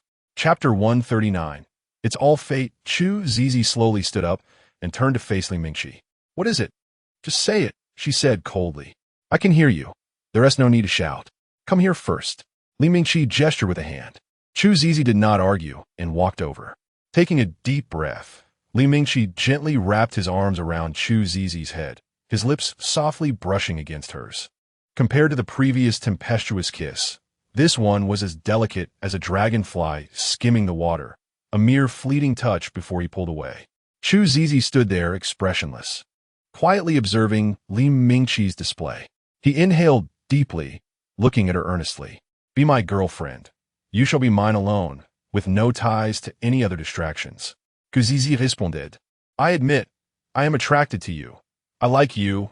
My thoughts and feelings are filled with you, leaving no room for anyone else." Li Mingqi found himself at a loss for words. His initial thought was merely to have Chu-Zizi as his girlfriend, yet he unexpectedly expressed such heartfelt sentiments. Thus, he realized he had already developed feelings for her. Chu-Zizi struggled to suppress the urge to smile, controlling her emotions to avoid displaying any excitement. "What did you just say? Are you serious?" "I want you to be my woman," Li Mingqi affirmed. "Very well." Chu-Zizi, mirroring Li Mingqi's reaction, reached out to embrace him, kissing him deeply. The following morning, Yuanbao followed closely behind Li Jinsheng, excitedly running as it was time to record the reality show again. As soon as they opened the car door, she was captivated by a figure not far away. "Isn't that Aunt Zizi?" Yuanbao dashed towa Chu-Zizi. Li Jinsheng followed her gaze, wondering how this woman ended up at the Li residence, especially at the villa of his fourth uncle. "Aunt Zizi, are you here to see fourth uncle?" Yuanbao asked cheerfully. "Oh no, Annie is off to work." Yuanbao's little head was filled with a flurry of questions. If Aunt Zizi was going to work, it meant she had spent the night here. Is Aunt Zizi preparing to be fourth uncle's wife? Yuanbao inquired with curiosity. Any normal girl would likely feel embarrassed when asked such a question, especially considering Chu-Zizi and Li Mingqi had just confirmed their relationship. However, she was Chu-Zizi, far from an ordinary girl, and she remained unfazed, responding calmly, "We'll discuss being a wife later. For now, your fourth uncle is already my man." Li Jinsheng, who had just approached, felt his face darken upon hearing Chu-Zizi's words. Is this woman out of her mind? If she isn't crazy, she is at least eccentric. How can she speak like that to a 4-year-old? He walked over to Yuanbao and lifted her up. Is that true? So, Aunt Zizi is also fourth uncle's woman, right? Yuanbao exclaimed joyfully, thrilled that her fourth uncle finally had a wife. Chu-Zizi said nothing and simply smiled as she walked away. Li Jinsheng watched her retreating figure like the wind, then glanced at the blissfully naive Yuanbao. How could someone like fourth brother be with such a madwoman? It seems their relationship has already been established. "Uncle, aren't you happy for fourth uncle?" Yuanbao was overjoyed, clapping her hands in genuine delight. Li Jinsheng nodded slightly and replied, "However, our primary task now is to head out for the recording. Otherwise, we will be late. Do you wish to be the naughty child who arrives late?" Yuanbao shook her head vigorously, unwilling to be a bad child.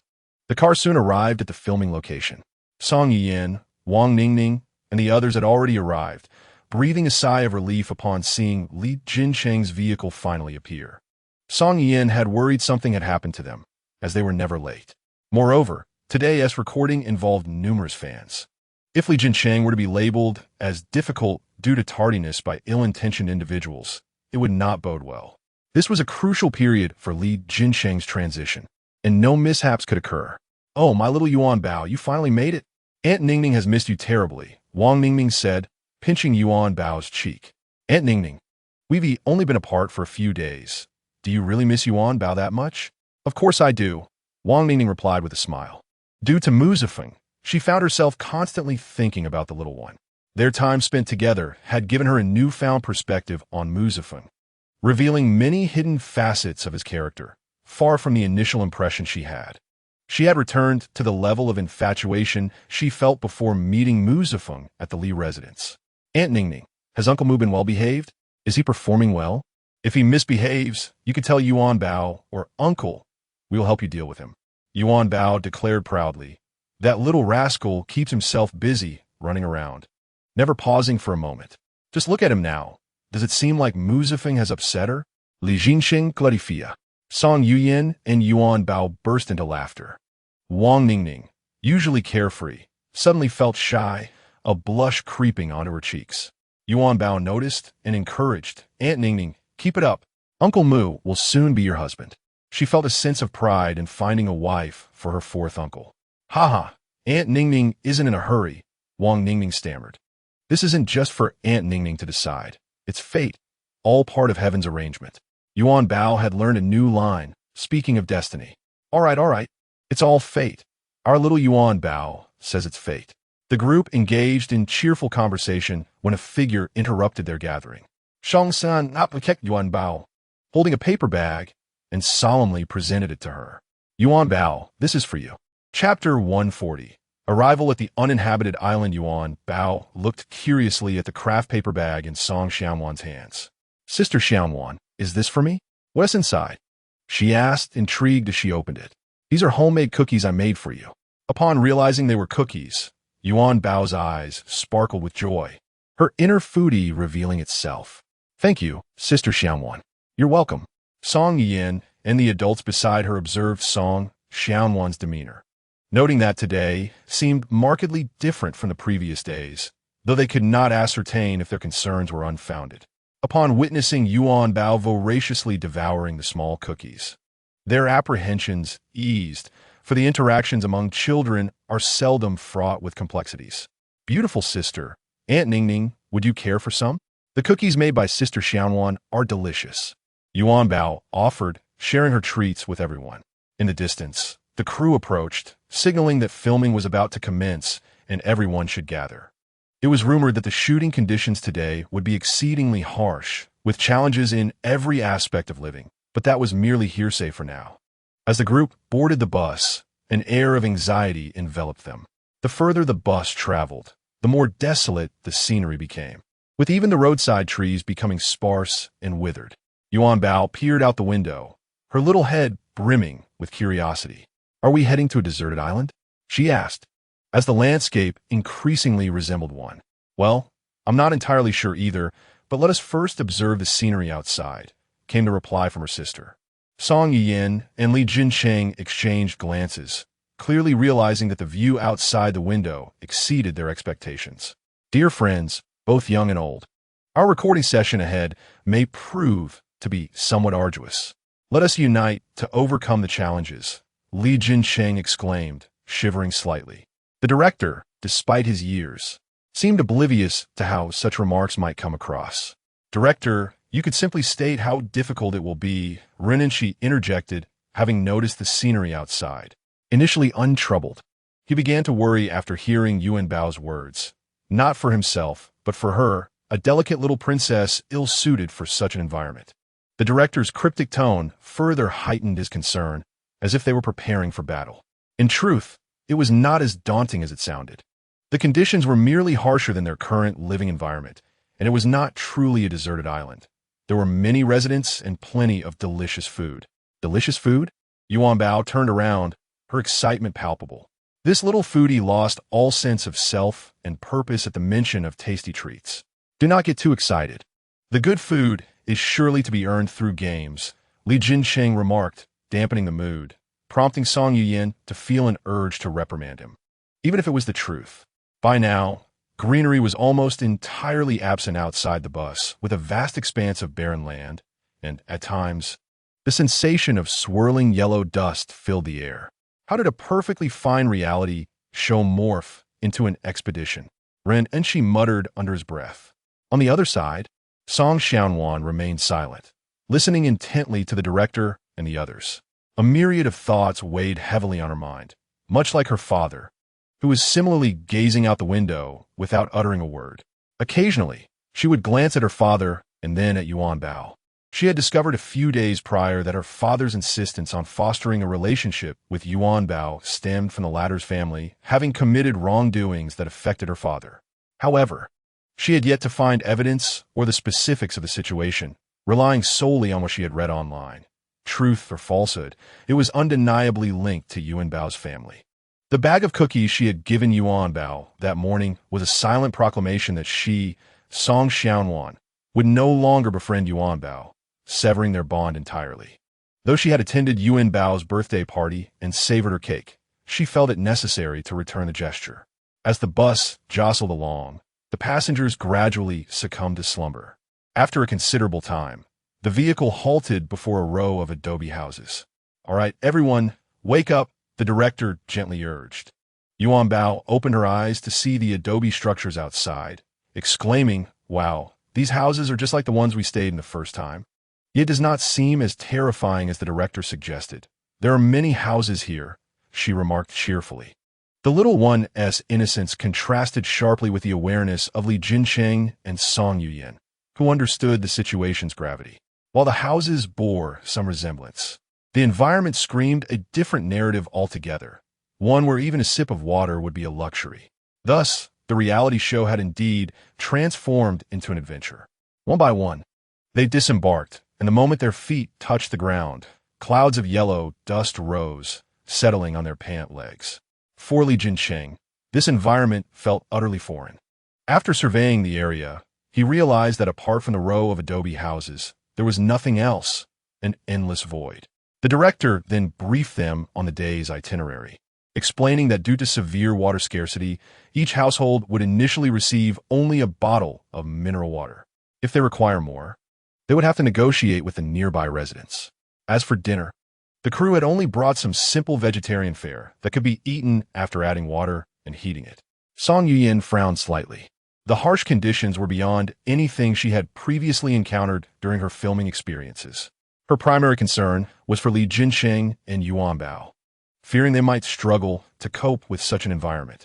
Yuanbao, still somewhat bewildered by the director's words, remained blissfully unaware of the significance of water to human survival, her mind still preoccupied with the anticipation of upcoming games. According to the program's format, team formations were still permitted, but only pairs were allowed, leaving one family to team with themselves. Upon hearing this, Song Xianwan glanced at Yuanbao, quickly raising her hand and calling out, "Director, I want to team up with Ren Enshi today." "Of course, but you must also consider the willingness of Ren Enshi and Yuanbao," the director replied. "Hey, Ingxi Patistit. I want to team with Yuanbao." "That is fine. Yuanbao, isn't a child. If Sister Xianwan wishes to team with Brother Enshi, that is perfectly okay," Yuanbao chimed in. The director surveyed the group of young ones, realizing that the awkward number of participants made it challenging for anyone to team up comfortably. Yet, this was the only way to create engaging content. "All right, let us have the little ones discuss the team formation," he suggested. Ren Enshi hurried to Yuanbao's side, whispering, "If you team with Song Xianwan, you'll be left alone. How do you plan to complete the tasks?" "I can manage. How could Yuanbao possibly fail?" she responded confidently. Ren Enshi, exasperated, looked at Yuanbao, realizing she was oblivious to the seriousness of the situation. In such harsh conditions, relying solely on herself to complete the tasks would be impossible. "You should listen to me. Team with me instead. Song Xianwan is older and can handle the tasks on her own," he insisted.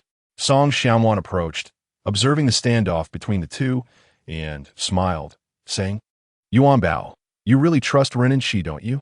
I'm older, so I can manage. You needn't worry. Upon hearing this, Yuanbao became even more resistant. Why do brother and she and sister Xiaowan both say, I can't complete the tasks? I really can, she declared. Sister Xiaowan, brother and she, Yuanbao can team alone. You two go ahead and form a team. I will definitely complete the tasks. The little one spoke with great conviction, raising her head to address the director. Director, we've discussed it, and Yuanbao can team alone. Ren and she, witnessing Yuanbao's disregard for his counsel, turned away in resignation. He muttered to himself, cautioning that if she failed to complete her task, she should not lament later. Indeed, they had agreed that he would team up with Song Xiaowan. He addressed the director with a calm demeanor. The director appeared somewhat troubled, as the desired variety show effect did not hinge solely on Yuanbao. He intended for either Ren Enshi or Song Xiaowan to partner independently. If Yuanbao were to work alone, and if Li Zong discovered her distress, he would surely face repercussions. However, both parties acclaimed they had reached an understanding, leaving him no room for intervention. It seemed he had miscalculated. Now, he could only offer Yuanbao discreet assistance during the recording. As the recording commenced, Ren and Shi took Song Xiaowan's hand and set off first. Li Jinsheng, observing this scene, clicked his tongue and shook his head, a gesture noted by Song Yuan. She leaned closer to his ear and whispered, advising him to manage his expressions. Li Jinsheng smiled in acknowledgement, understanding his girlfriend's concern. The little one caught between them anxiously exclaimed, Uncle, beautiful aunt, please stop showing off your affection. Sister Xiaowan and brother Enshi have already left. If we don't hurry, we will truly fail. Little Yuanbao was genuinely worried. She had just asserted her determination, and the thought of failing was quite embarrassing. All right, we will set off immediately, Li Jinsheng responded with a smile. He had merely intended to reflect on how Ren Enshi had grown, yet his character remained questionable. Yuanbao had simply not heeded his advice, intentionally pulling others' hands to provoke him. Were it not for the fact that the boy was still a child, Li Jinsheng would have playfully punched him. Yuanbao, holding hands with both, strode forward. They carried only a bottle of mineral water, with no other belongings, as there were no shops nearby. They needed to find a source of water or a resident quickly. Yuanbao, dubious, inquired, Is it truly as director uncle said? Is there really no water? Song Yuan gently replied, Of course, here, water is precious. Look around. There are no plants or trees because they cannot survive without water. Observing the barren ground, Yuanbao fell into contemplation. She then asked, Why don't the people here go to places with water? Song Yuan hesitated before quietly responding, The people here wish to go to places with water as well. She struggled to explain to Yuanbao that those with means had already left for better locations, while those remaining desired the same, but lacked the capability. After a while, the trio finally arrived at the first household. The conditions of this home appeared relatively decent, with a small wooden fence enclosing a tiny courtyard, where several small earthen basins were visible, each bearing a few specks of green. Yuanbao stood outside the door, peering in, and called out, Excuse me, is anyone home? In response, an elderly woman emerged, hunched over, and upon seeing the three brightly dressed individuals, she immediately turned away, coldly stating, You may leave. Several people have already come by, and there is no water here. How does the grandmother know we are looking for water? Yuanbao asked softly. She mentioned that others have come, which must have included Ren Enshi and Song Xiaowan. Li Jinsheng explained. Yuanbao observed the grandmother's retreating figure and continued to shout, Grandmother, we are not here just for water. We can exchange. Do you need anything besides water? Li Jinsheng looked down at the little one, marveling at her fluctuating intelligence, as she articulated her thoughts clearly. Upon hearing Yuanbao's words, the grandmother hesitated and chuckled lightly. The previous visitors said the same. What I desire, you cannot provide. You could simply state your needs. How would we know if you don't? Li Jinsheng raised his voice. The elderly woman turned, wearing a serious yet dismissive expression, and replied, I wish to find a wife for my son. What? Both Li Jinsheng and Song Yuan exchanged astonished glances before looking down at Yuanbao. Was this elderly woman not a plant from the production team? Had they not stumbled upon a perfect opportunity? All right, grandmother, I can help you. I truly can find one. Yuanbao exclaimed, jumping with excitement. She had been curious about what the grandmother desired, only to discover it was simply a wife. This seemed trivial. How could the grandmother claim she could not provide that? The grandmother scoffed disdainfully, her gaze toward Yuanbao tinged with a complex emotion. Pondering how such a young child could speak so grandly, the education of her parents was indeed concerning. It was evident that the grandmother did not believe Yuanbao's words. Her skepticism was understandable. Her son was of a considerable age, and not only had he failed to find a girlfriend, he had yet to even leave this desolate place. Let alone believe this child, who appeared barely able to speak. Yuanbao recognized the grandmother's doubt and pressed her small hands against the wooden fence. Grandmother, Yuanbao does not lie. I can genuinely help you find a wife for your son. My uncle's wife is someone I found for him. As she spoke, she tugged at Li Jinsheng's hand, vigorously shaking it toward the grandmother. Li Jinsheng nodded in agreement. Yes, Yuanbao does not lie. Song Yuan also nodded in affirmation. Yet, the elderly woman remained unconvinced. Her gaze toward Li Jinsheng and Song Yuan now tinged with suspicion. They were merely here to film a show. Why not just provide them with water out of sight of the cameras instead of performing for her? Others had recorded shows here before, but once they finished filming, they left without a second thought. It was a blessing if they could clean up their own mess, let alone help those in need. You should leave. Water is essential for survival and cannot be given away lightly, she said softly as she turned away. Since you say so, there must be a way to provide for us, Song Yuan quickly replied. Perhaps we can genuinely assist you, she added, watching the grandmother's retreating figure. The grandmother paused, her steps faltering but not turning back. We currently have a bottle of mineral water, which we can offer as a sign of goodwill. We can discuss other matters once we enter, Li Jinsheng reiterated. Grandmother, please trust us. Yuanbao and her uncle never lie, and we have cameras following us, capturing everything. The three looked hopefully at the grandmother's back. The photographer behind them shared a glimmer of anticipation, as they too needed water. Their access was contingent upon Yuanbao's family acquiring it first. No one knew what the grandmother was contemplating. Slowly, she turned around, approached the wooden fence, and cautiously untied a rough cloth strip securing it. You may enter. Thank you, grandmother. The group entered the small courtyard, the photographer swinging his camera to capture every corner of the yard. A simple wooden door creaked as it was pushed open, its frame low enough that even Song Yuan, who was slightly shorter than Li Jinsheng, had to stoop to enter.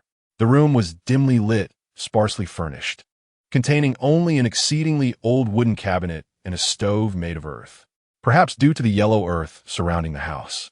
The interior resembled the somber aftermath of a sandstorm. Grandmother, is this where you sleep? Yuanbao inquired, gesturing towards a dirt kong covered with matting. The elderly lady nodded, saying, I wouldn't let you sit here. It might soil your clothes. Although she had permitted their entrance, she perceived them as akin to those who had come before to film a program, merely putting on a facade for others to witness. Grandmother, where's your son? Yuanbao asked, glancing around the empty room. My husband and son are tending to the seedlings. Tending to seedlings? Li Jinsheng looked at the old woman in confusion, having seen no greenery outside, and wondered how they could cultivate seedlings without water. Did the old woman mean something different by tending to seedlings? What does that mean? Are they working outside? Yuanbao questioned, tilting her head. The old lady led the group to the spot where her husband and son were working, a small piece of land enclosed by a wooden fence. In the distance, two hunched figures were seen laboring over something. As they approached, small green sprouts became visible on the ground. Yuanbao, spotting the younger uncle, ran joyfully towards the fence, calling out, Uncle, stop! The man shouted as soon as he saw Yuanbao, pointing an accusatory finger at her. Get out! Yuanbao was momentarily stunned by the outburst, standing frozen. Upon hearing the commotion, Li Jinsheng's expression turned cold. Without waiting for him to speak, the man continued, Don't move. Stay where you are. He cautiously approached Yuanbao, his eyes fixated on the ground beneath him. Reaching her side, he awkwardly pulled her up, gripping her tightly as he led her away with careful steps. Witnessing this scene, Li Jinsheng understood the man's earlier agitation. The man brought Yuanbao before Li Jinsheng, dropping her on the ground and coldly stating, Is this your child? Keep an eye on her. If it happens again, I won't let you off easily. Before Li Jinsheng could respond, the man returned to the fence, continuing to water the delicate seedlings with a small spoon. Uncle, I just saw the seedlings on the ground. I didn't step on any. Duanbao wheat spo. Your uncle knows these seedlings are precious to him, so we should just watch from outside. Duanbao not det obedini. The old lady stepped forward, saying, these seedlings are the fruits of my husband and son's labor. They value them more than their own lives. Song Yuyin gazed thoughtfully at the two figures behind the fence, remarking, so, is your son still single because of this? The old lady nodded helplessly. Her husband had devoted himself to combating wind and sand, and she had followed him in her youth. To her surprise, after all these years, her son had taken up his father's path, even exceeding him in dedication, resulting in his continued single status. He spends all his time here, leaving little room to meet anyone else. Uncle, I'm here to help you find a girlfriend, Yuanbao exclaimed, cupping her hand around her mouth and shouting. Chapter 143.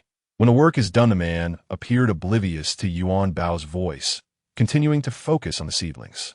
Uncle, can you hear what Yuanbao is saying? I truly want to help you find a girlfriend. Yuanbao glanced at her uncle, undeterred, and continued to shout. The man remained engrossed, ignoring her completely. The old lady sighed. Her focus was solely on the seedlings, oblivious to their presence. When will your uncle finish? When he's done. He has done. The old lady replied matter-of-factly. Li Jinsheng and the accompanying cameraman fell silent, realizing that her words were as good as saying nothing at all. Only Yuanbao pondered this statement earnestly, thinking, when is that?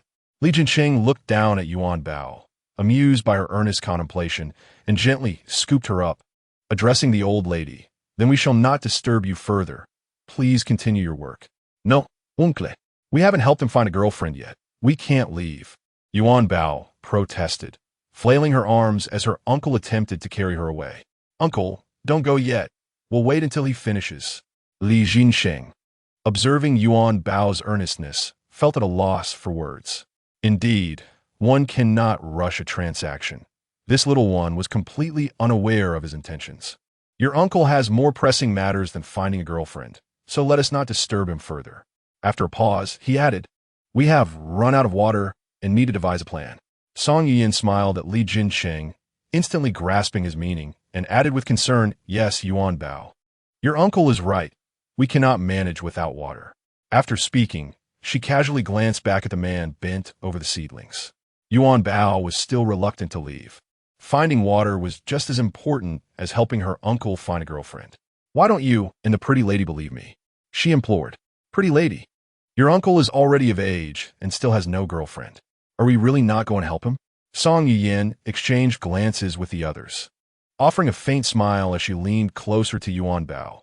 Of course we must help your uncle find a girlfriend, but for now, let us heed your uncle's advice. Yuanbao, somewhat confused, nodded. Should we tell grandmother that we'll return to help uncle find a girlfriend later? Song Yuyin gently shook her head.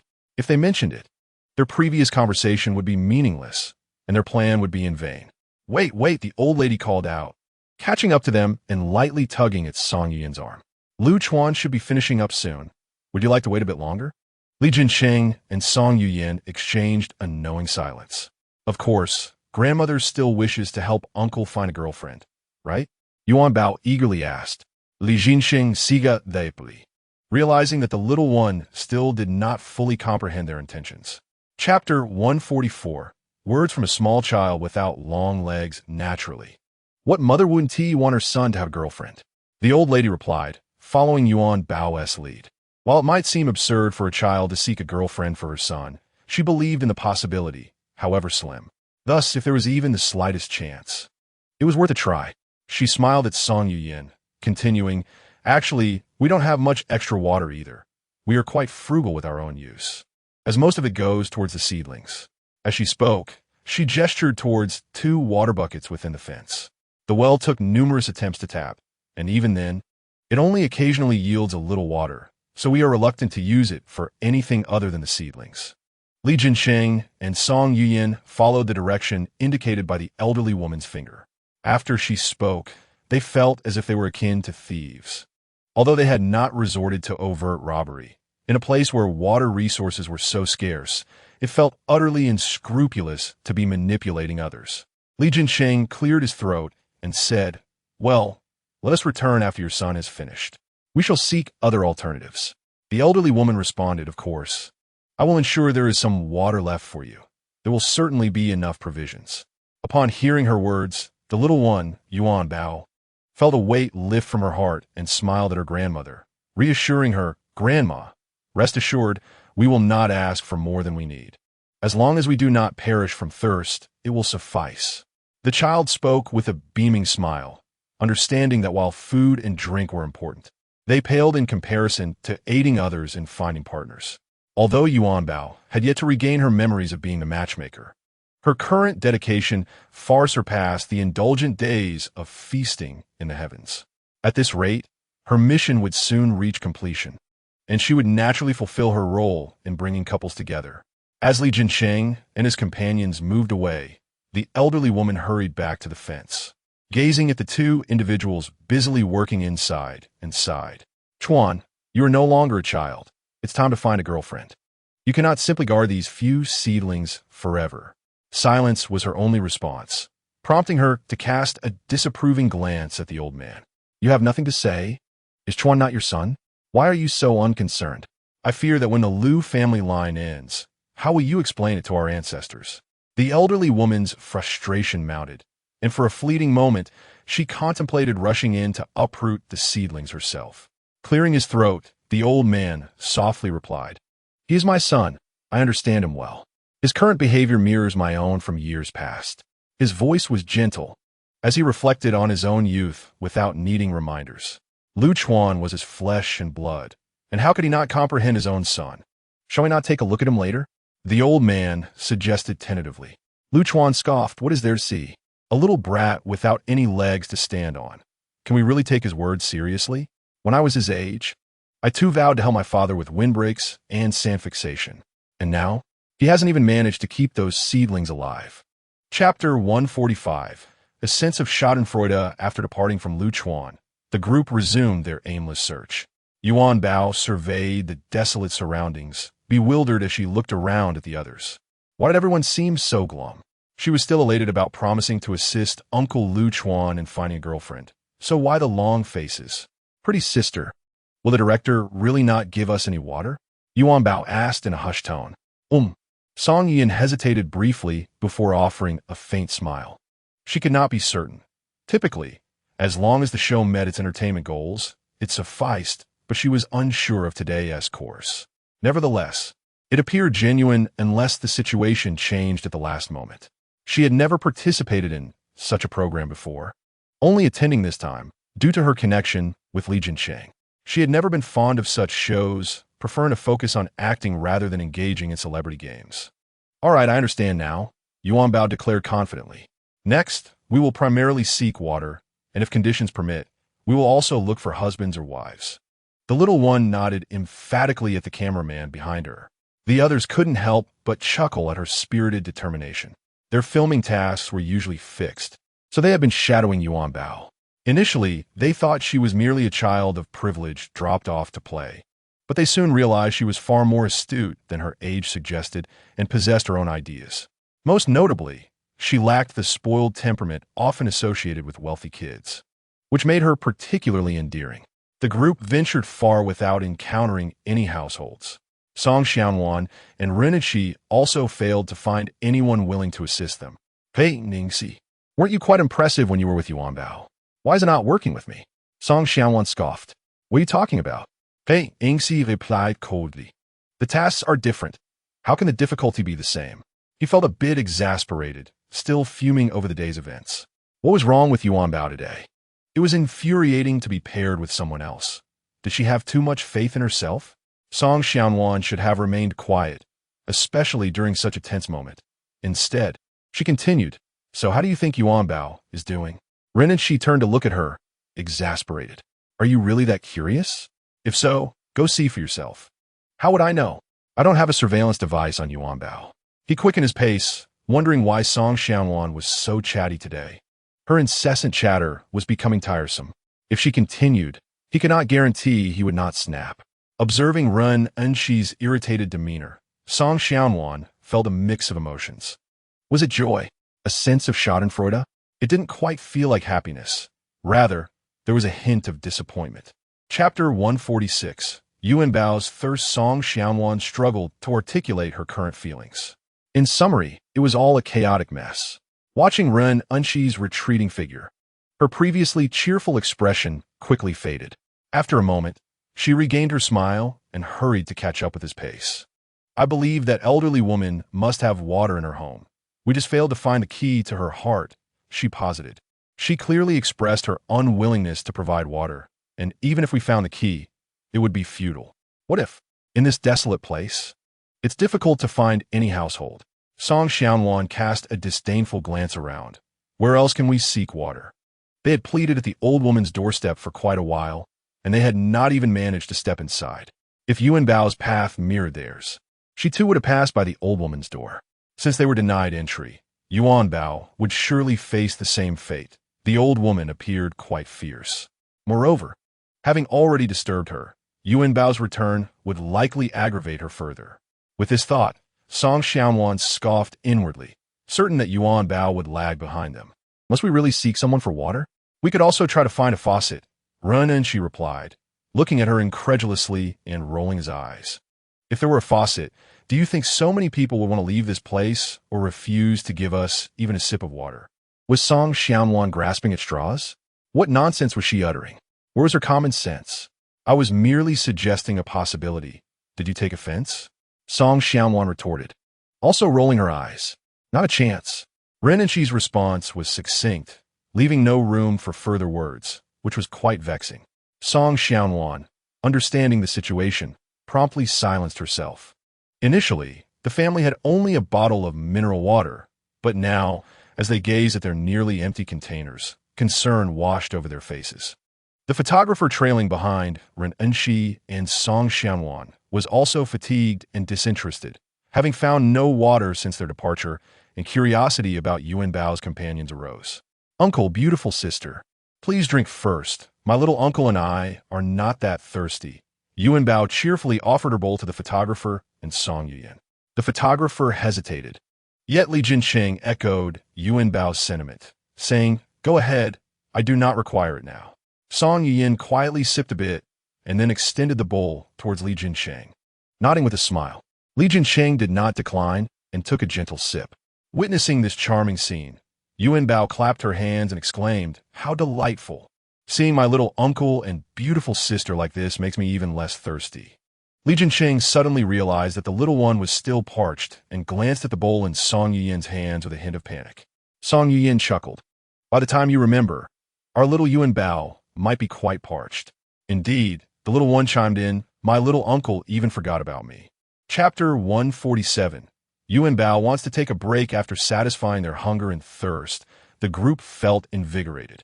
Yuanbao looked at her empty bowl with concern and remarked, "I wonder if brother Enxi and sister Xiaonuan have found water. Can we bring some to them, beautiful sister?" Song Yuyan raised an eyebrow, revealing a subtle smile.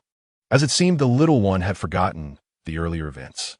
She nodded gently and replied, "That is possible, but we are out of water too." Yuanbao glanced at the empty bowl and recalled how her little uncle had nearly gone without water. "Let's hope brother Enxi and sister Xiaonuan have found some," she said. "They must not be thirsty." In the evening, several families gradually returned to the meeting point, with Yuanbao's group arriving first. "Director uncle, do brother and sister know we are to gather here?" Yuanbao asked with wide eyes. "Of course they know. I sent a message in the group," came a reply, just as Ren Enxi and Song Xiaonuan's voices were heard. "Are you done yet? You've been chatting all the way." "Hey, Ingxi Xiaozit Engli," striding ahead and leaving Song Xiaonuan far behind. "If you had listened to me, we might have had some water. Now we have none." Song Xiaonuan retorted angrily. "Sister Xiaonuan, brother Enxi, you're back."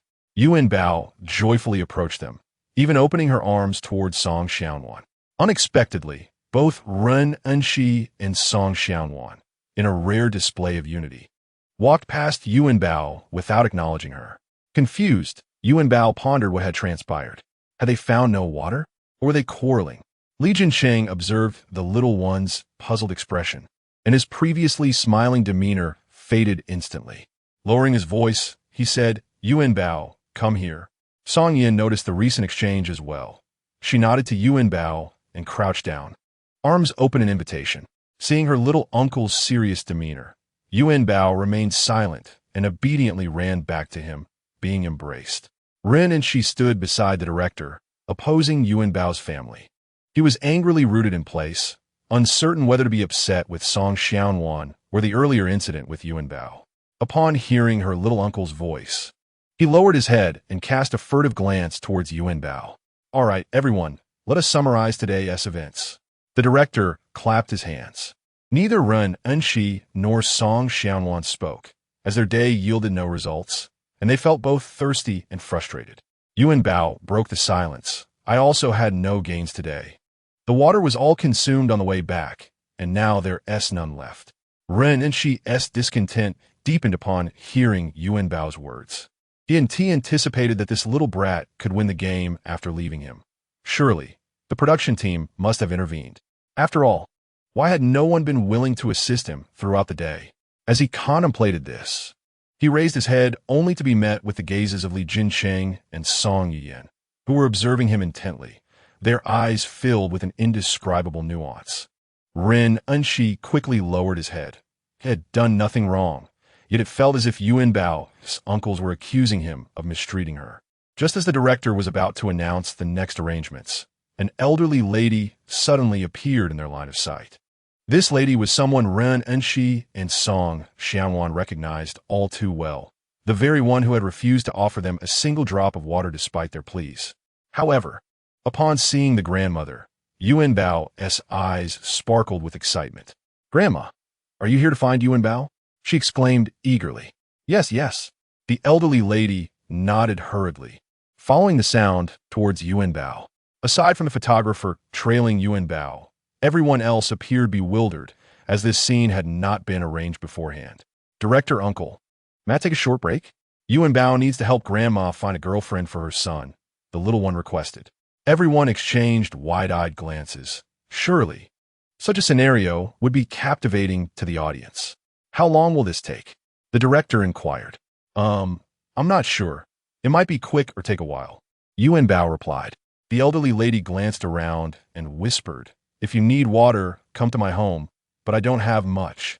She merely wished to find a partner for her son.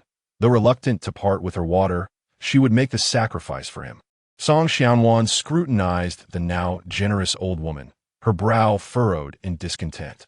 Was this not the same lady who had refused them entry into her yard, claiming she had no water? Didn't you say there was no water at your house? She could not help but ask.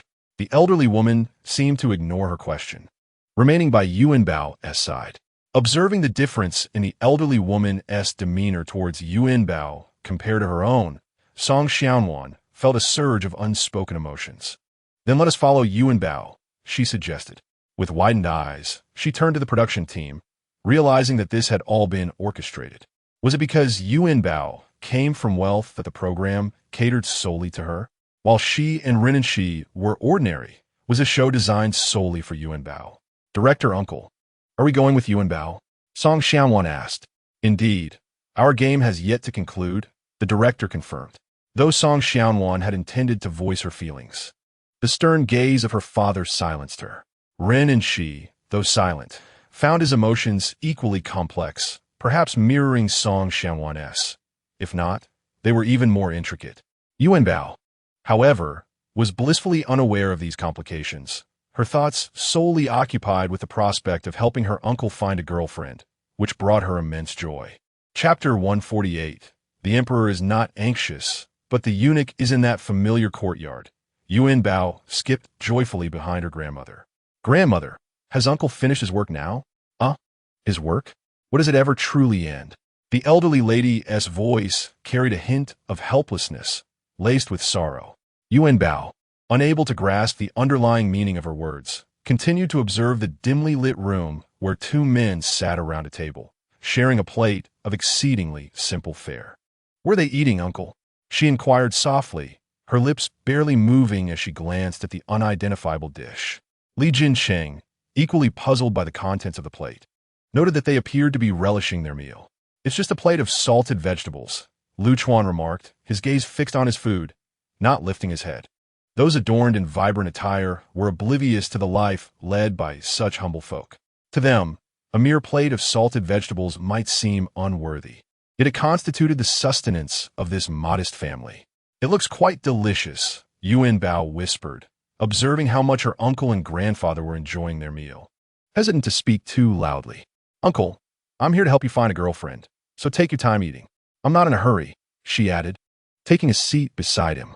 Behind her trailed a throng of individuals, including photographers and crew members, along with the families of Ren and Shi and Song Xianwan. The small house could scarcely accommodate so many people, with a few even standing outside. Lu Chuan regarded the gathering with a disdainful snort, hastily consuming a few bites. Convincing himself he was satisfied. "I'm done. Now tell me, how do we find her?" "Uncle, just give your hand to Yuanbao and refrain from speaking," she said calmly. Lu Chuan's expression was one of contempt, as if he were observing a charlatan. It was pitiful to see such a small child dragged into recording a show, forced to utter insincere words in an attempt to earn money for adults. Lu Chuan scoffed, closing his eyes slightly, ignoring the surrounding commotion. His thoughts were consumed with his seedlings, contemplating whether they needed fertilization or if they could be transplanted soon. The room fell silent, even the sound of breathing barely audible, as everyone feared disturbing Yuanbao. Moments later, she slowly opened her eyes, glancing at Lu Chuan, who had succumbed to sleep. She gently pressed her lips together. The elderly lady could no longer contain her excitement and hurried over to Yuanbao's side, asking, "Well, what's the verdict?" Yuanbao coughed lightly, causing the elderly woman to grow increasingly anxious. "What's the outcome? Finding a partner for your son is a mother's heartache." "There's no problem, grandmother," Yuanbao replied with a smile. "But uncle might need to go to Daidu with me." "To Daidu?" the elderly lady questioned, her curiosity piqued. Could it be that this young man's future partner resides there? If so, what a fortune. "Yes, uncle is going to Daidu to find an auntie who will be his girlfriend," Yuanbao affirmed confidently. "Daidu is vast. How will Chuan find her?" Yuanbao pondered, tapping her chin thoughtfully. "Since uncle values his seedlings so highly, this auntie must be related to them in some way. As for where to go, I cannot say more." It wasn't that Yuanbao was unwilling to share. Rather, she had been warned that revealing too much could hinder uncle's search for a girlfriend. She was merely looking out for him.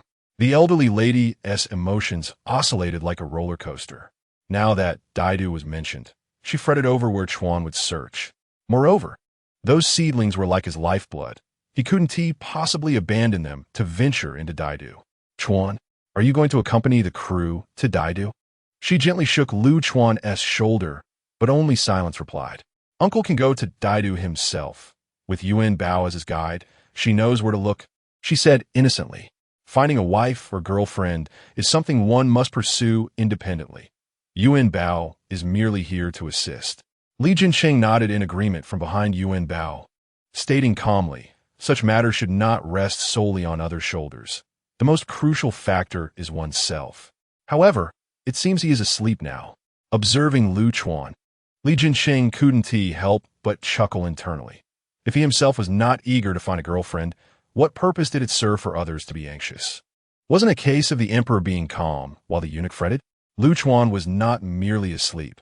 He appeared to be in a deep slumber, oblivious to the conversations around him. "Looks like uncle found his girlfriend in his dreams," Yuanbao giggled.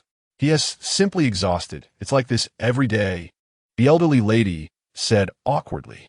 She needed to devise a way for her son to accompany the crew to Daidu. Perhaps it was better to believe than to doubt. What if he truly found a partner there? "Let me fetch you some water," she offered, moving towards a small water tank at the back. "No need, grandmother. We're not thirsty." "Thank you," Yuanbao replied. Ren and Shi and Song Xianwan's faces paled at Yuanbao's words. "You may not be thirsty, but we are." Song Xianwan glared at the elderly lady, who was being overly attentive to Yuanbao, her teeth clenched in frustration. They had water at home, yet they were dismissed. After hearing Yuanbao's words, the elderly lady halted her steps, refraining from further comments, and did not proceed towards the water tank. Li Jinsheng chuckled at the scene, thinking, this is how one benefits without paying. The director glanced around and smiled. Since Yuanbao's segment is complete, let us continue with the unfinished tasks. He recognized that the elderly lady was not inclined to provide them with water, and persisting would be futile. This segment could be edited later, possibly yielding some valuable footage. Well then, grandmother, grandfather, and Uncle Yuanbao is leaving. If Uncle has any issues finding a girlfriend in Daidu, he can always consult Yuanbao, she waved back. Being pulled away by Li Jinsheng. Chapter 149. Wishing Li Jinsheng good luck in the end, due to unfinished tasks. What was meant to be a 2-day recording was condensed into a single day. That evening, the crew returned to Daidu. Having been busy all day, Yuanbao collapsed into a deep slumber as soon as she boarded the vehicle. Pei Yingxi, noticing Yuanbao asleep, Yuanzu sit beside her. However, she was nestled between Li Jinsheng and Song Yuyan, leaving Run and Shi without a place to join her. He wished to discuss the day's events with Yuanbao.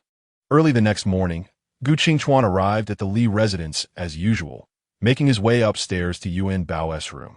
Upon opening the door and spotting the small bundle on the bed, he paused in disbelief. Has she changed so much in just one day? He rubbed his eyes vigorously. Looking back at the bed, this was no illusion. The recording was supposed to last 2 days and 1 night. Why had they returned early? Gu Qingchuan quietly exited the bedroom and headed towards the kitchen, intent on preparing breakfast for the little one. After returning from his morning exercise, the esteemed Mr. Li encountered the industrious Gu Qingchuan and chuckled, saying, "You are still quite young. There is no need to rise early every day to prepare breakfast for this old man." He casually prepared the meal. Gu Qingchuan, without lifting his head, replied nonchalantly. As Mr. Li approached and beheld the breakfast laid out on the table, he comprehended the implications of Gu Qingchuan's words. Wait a moment. Yuanbao isn't scheduled to return until the afternoon. Why are you preparing breakfast? She has already returned, came a reply. Mr. Li was momentarily taken aback. Wasn't the recording supposed to last 2 days and 1 night? Just then, Li Jinxing walked in, impeccably dressed. How did you and Yuanbao return so early? Mr. Li inquired sternly. It ended early. What else could it be? Li Jinxing yawned. Is there something to eat? I have an event today. Upon finishing his statement, he spotted the breakfast freshly prepared by Gu Qingchuan and immediately devoured it without even glancing at what it was. Gu Qingchuan, observing the empty plate and Li Jinxing's receding figure, could not help but grimace. His dear Yuanbao was indeed unfortunate to have such a little uncle. At Xinguang Square, Li Jinsheng, serving as the ambassador for the first hospital, attended an event organized by the hospital. The square was already bustling with people who had gathered for a considerable time, anticipating his arrival. Although Li Jinsheng had lost a substantial number of fans after announcing his relationship, he had garnered many more after his career transition. Meanwhile, Yuanbao, having eaten her fill, had dragged her father out for some fun and fortuitously encountered her uncle participating in the event. Uncle! Uncle! Yuanbao exclaimed joyfully, waving energetically. Gu Qingchuan was equally astonished by this serendipitous encounter, and the memory of Li Jinsheng consuming the breakfast he had prepared for Yuanbao surfaced in his mind. He cast a disapproving glance at Li Jinsheng. Gu Qingchuan had intended to take Yuanbao for a stroll elsewhere, but the little girl, spotting her uncle at the event, was rooted to the spot, leaving him no choice but to pause and watch. As he observed the machines being brought out by the staff, he recalled a recent advertisement for a painless childbirth at the mall, raising an eyebrow. He silently wished Li Jinsheng luck. The host addressed the audience. As you can see, we have 3 childbirth pain simulation devices on stage. The pain level ranges from 1 to 10.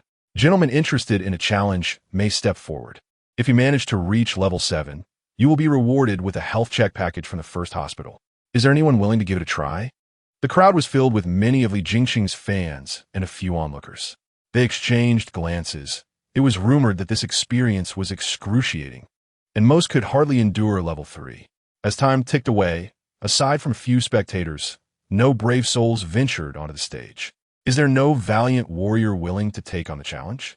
Li Jinsheng, microphone in hand, slowly ascended the stage. Excuse me for interrupting, but I would like to give it a try. I believe that only by experiencing it myself can I truly support my future wife during childbirth, rather than merely uttering words of encouragement. The crowd erupted into applause, and their admiration for Li Jingxing grew. At that moment, a woman's face flashed in Gu Qingchuan's mind.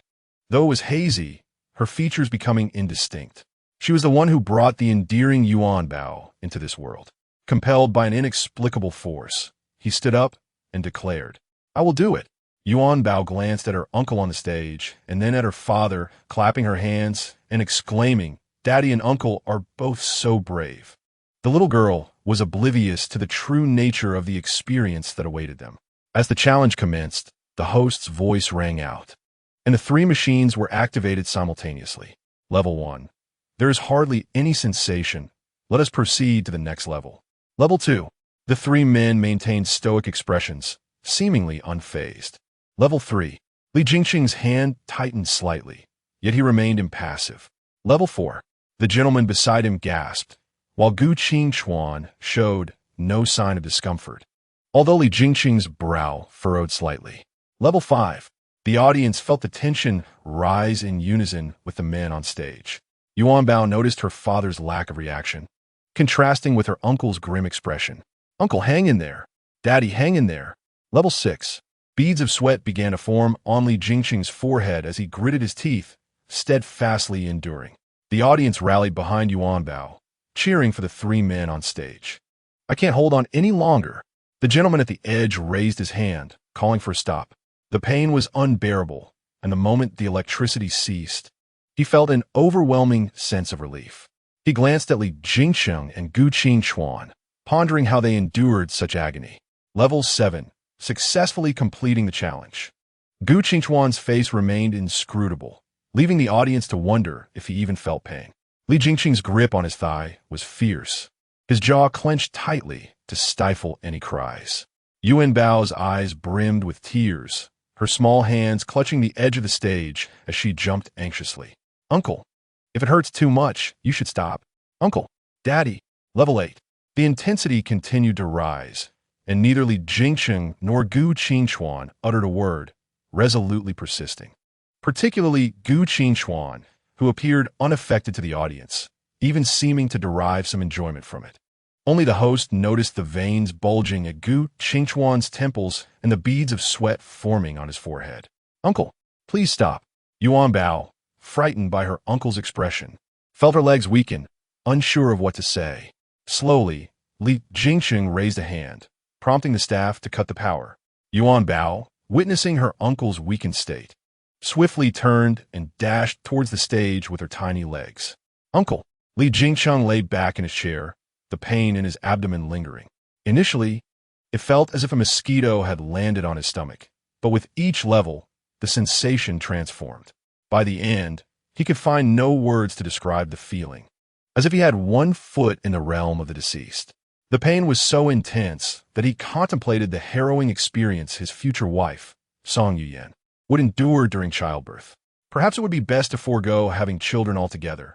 After all, living together as a couple in their own world could be quite delightful. Li Jingxing consoled himself with such thoughts, while Gu Qingchuan had already reached level 9.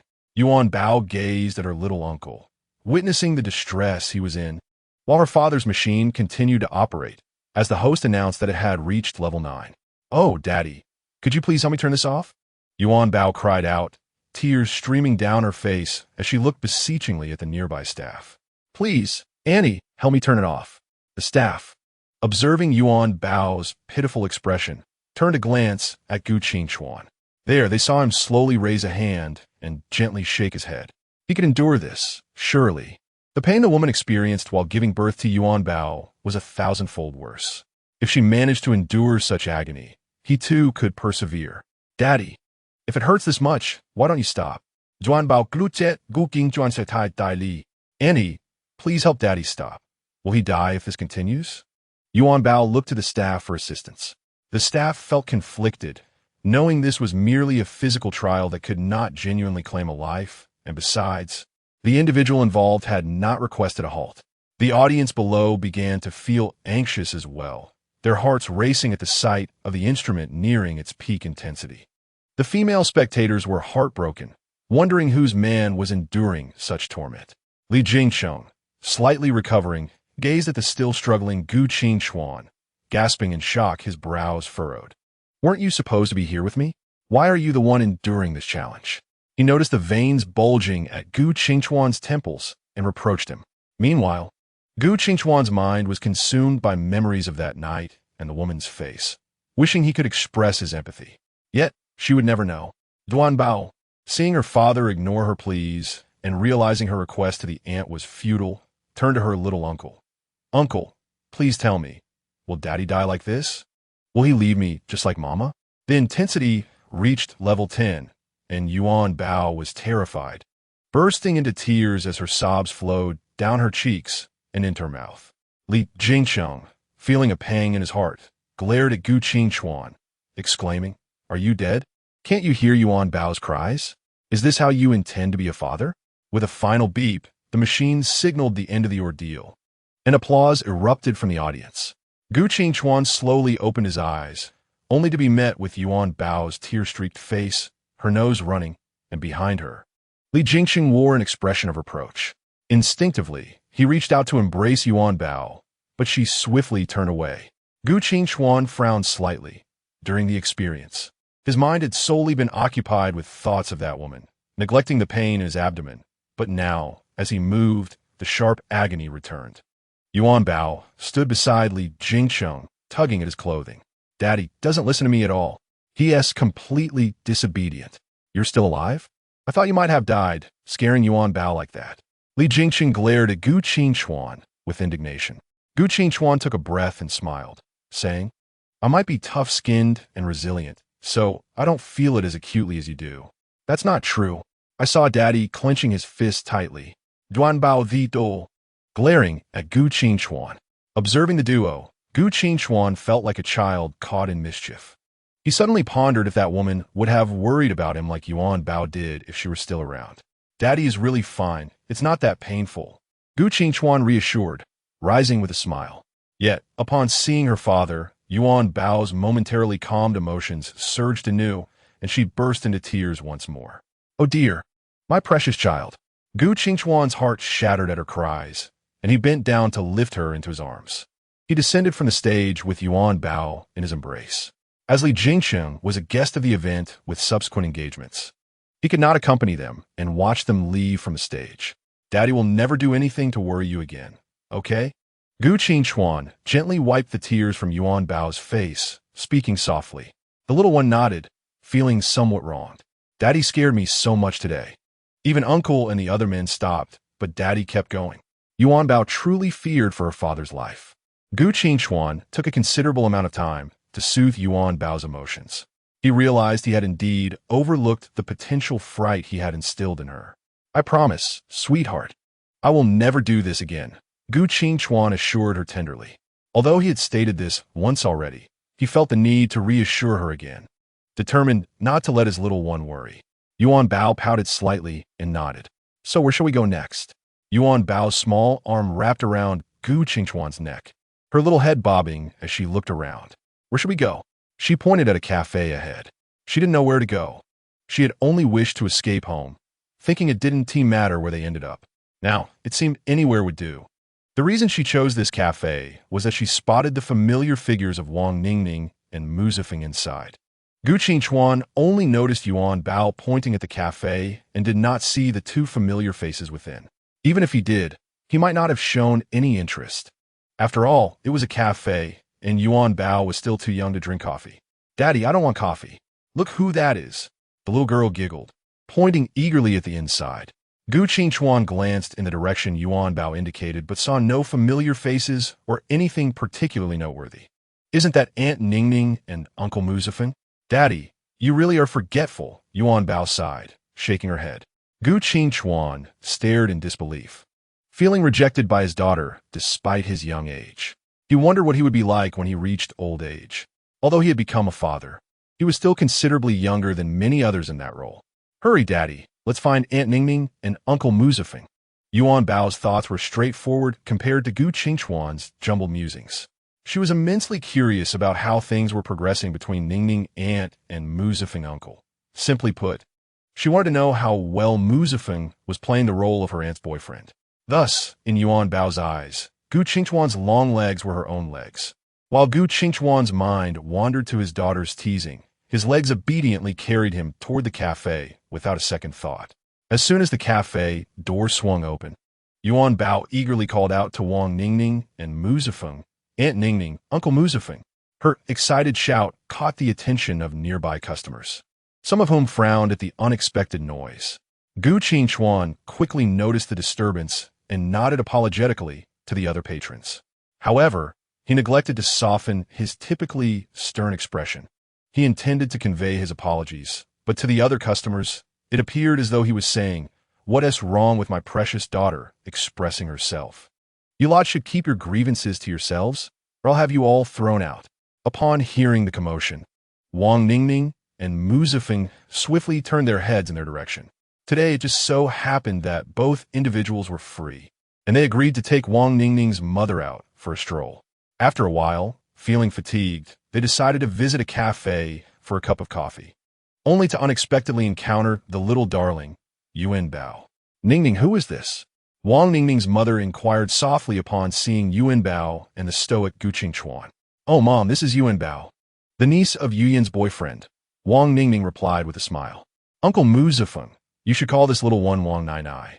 Yuanbao was about to ask Musafeng how the role-playing was going when Musafeng suddenly stood up, loudly interrupting her.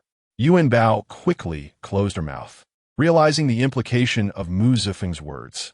It was a moment of clarity for her, as she understood the adult conversation for the first time. "Hello, Wang Nai. I am Yuanbao," she said sweetly. Wang Ningning's mother gazed at Yuanbao's obedient demeanor, a gentle smile gracing her lips. If she knew that the son-in-law sitting across from her was the actor this little one had found for her, she would undoubtedly be furious. "Ah, such a lovely little girl," she exclaimed. "Thank you, Wang Nai. I am here shopping with my father. Are you shopping as well?" Yuanbao conversed with Wang Ningning's mother in a tone that mimicked adults.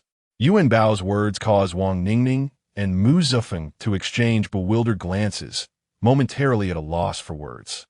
Gu Qingchuan was equally astonished by his daughter's articulate speech. After all, Yuanbao was merely a 4-year-old. Where had she learned such cleverness? "Please have a seat. This little girl is truly a rare gem." Wang Ningning's mother expressed her fondness for Yuanbao.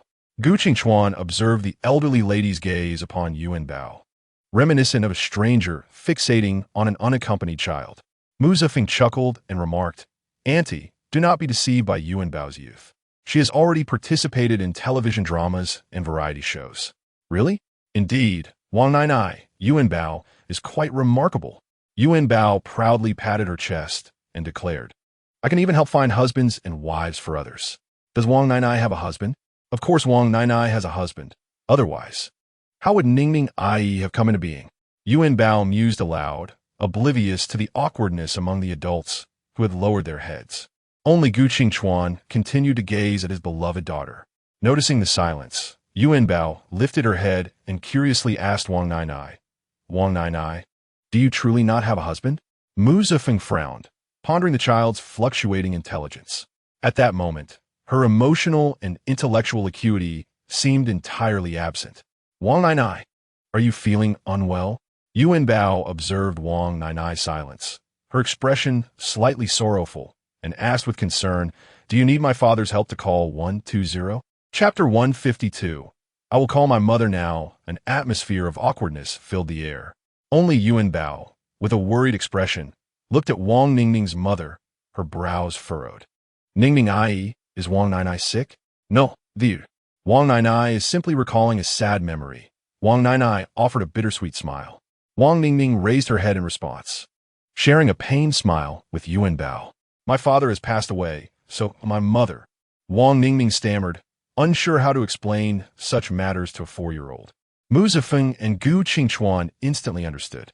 Musafeng gently patted Wang Ningning's shoulder, his eyes reflecting a tenderness she had not seen before. Gu Qingchuan softly embraced Yuanbao, gently advising, "Yuanbao, some questions are inappropriate to ask, as Wang Nai is your elder." Gu Qingchuan's voice was tender, but Yuanbao did not fully comprehend his words. "Moments latte." Wang Ningning's mother turned to Yuanbao and smiled. Our Yuanbao is merely concerned for Wang Nai. It's all right. She feels better now. Really, Wang Nai? Wang Ningning's mother nodded. Her gaze towards Yuanbao, still radiating kindness. That is wonderful. If Wang Nai is no longer troubled, and if you wish to find a husband, you can tell Yuanbao. I am quite adept at matchmaking. I helped Ningning Ai find her partner, Yuanbao declared proudly. Ningning Ai's husband? Wang Ningning's mother gasped. Her eyes darted to her daughter. Then to Mu Zifeng. Could it be that these two had secretly tied the knot? If so, this would provide her with peace of mind in finding a companion for herself, relieving her of concerns for her daughter's future. No, Mom, Wang Ningning quickly clarified. What Yuanbao means is that I and Mu Zifeng are connected by her. It does not necessarily mean we are married. What is wrong with the term husband? We are of an age where settling down is expected, Wang Nai remarked with a smile. Isn't that right, Zifeng? What Auntie says is quite reasonable. Huh? Mu Zifeng was caught off guard by the sudden cue. Yes, Auntie is right. We are all of an age where there is nothing to be embarrassed about. Wang Ningning pouted, casting a resentful glance at Mu Zifeng. Her expression seemed to convey, are you truly agreeing? This feels like a marriage proposal. Did you not catch that? Mu Zifeng, initially oblivious, grinned even more shamelessly upon receiving Wang Ningning's look. He turned to Wang Ningning's mother, opening up the conversation. Auntie, you are absolutely correct. My mother often tells me that I am of an age where I should hurry up and settle down with Ningning. She even worries that if I continue to linger in the entertainment industry, Ningning might leave me one day. Where would I find a girl as wonderful as her? I believe you and my mother should have a long chat sometime, Mu Zifeng concluded. Mu Zifeng? Wang Ningning kicked him sharply. Why did he never seem to tire of this performance? If he had such a knack for acting, he should let his agent find him roles, not drag her mother into it. This is all too realistic. How will this end? Mu Zifeng turned to Wang Ningning, perplexed. What is it? What happened? Oh! Wang Ningning's mother exclaimed. Ningning, dear, Zifeng is speaking nothing but sense. Why do you not see it? Huh? Wang Ningning felt utterly defeated. Mu Zifeng had successfully won over her mother. Now, she was left alone to fend for herself. Gu Qingchuan watched this cheerful family interaction and felt a wave of fatigue wash over him, stifling yawn. This action successfully drew Wang Ningning's mother's attention. Oh, young man, do you have a girlfriend? Are you married? Yuanbao is my daughter. Gu Qingchuan replied coldly, devoid of expression. Yuanbao chimed in, nodding yes, Wang Nai, this is my father. However, he indeed has no girlfriend, nor a wife. Wang Ningning's mother suddenly covered her mouth, realizing the implications of her previous words. When Yuanbao first entered, she had already introduced this person as her father. Astonishingly, she asked him if he had a girlfriend or a wife, behaving rather foolishly. Oh dear, my memory fails me at my age, exclaimed Grandma Wang, turning to Mu Zifeng with a smile. However, Zifeng, what you just said is quite reasonable. I believe it would be wise for you to have a good conversation with your mother regarding this matter. If she indeed meets Mu Zifeng's mother, then the prospect of Ningning and Zifeng's marriage would become even more plausible. Subsequently, she could begin contemplating her next steps. No problem, Annie.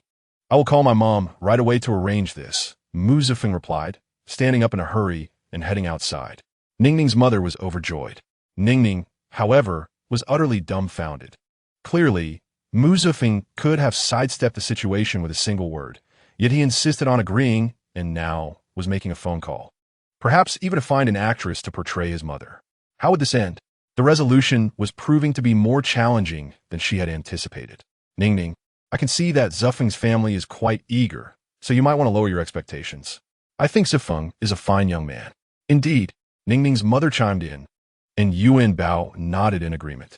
Ningning widened her eyes and turned to Yuanbao, incredulous that this child seemed to possess the wisdom of an adult and had begun to appreciate the unfolding drama.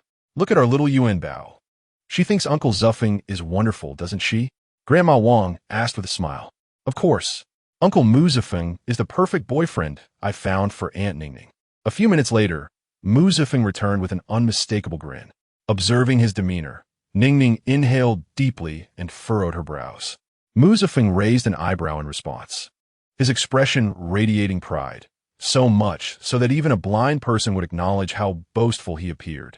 Is Uncle Mu Zifeng's mother very eager to meet Aunt Ningning's mother? Yuanbao asked curiously.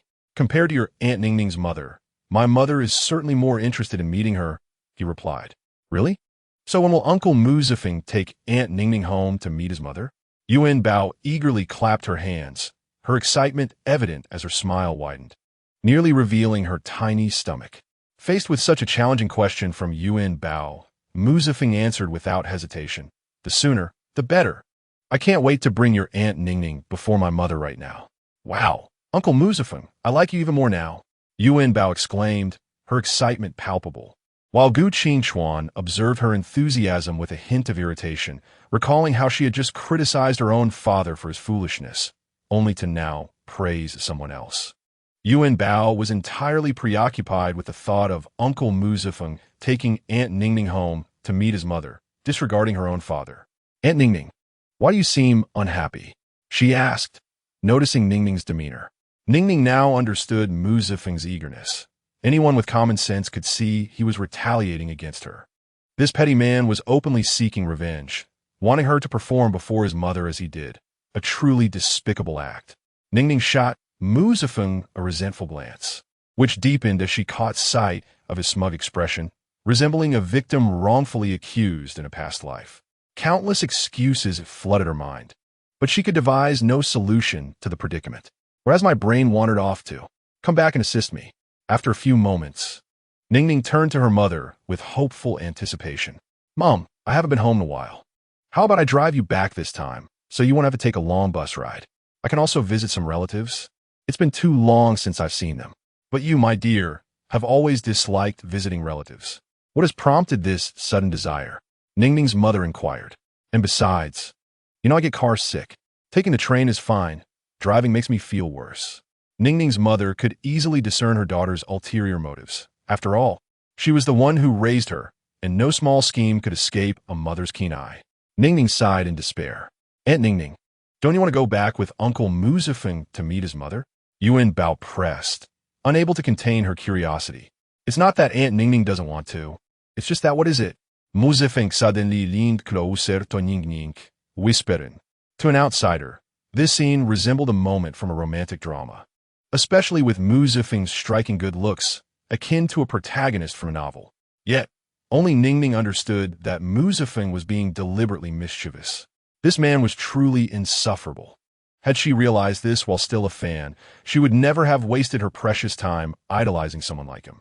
Well, I've been in the capital for quite some time now. I won't intrude on your plans. I'll buy a ticket and head back in a couple of days, Ningning's mother said lightly.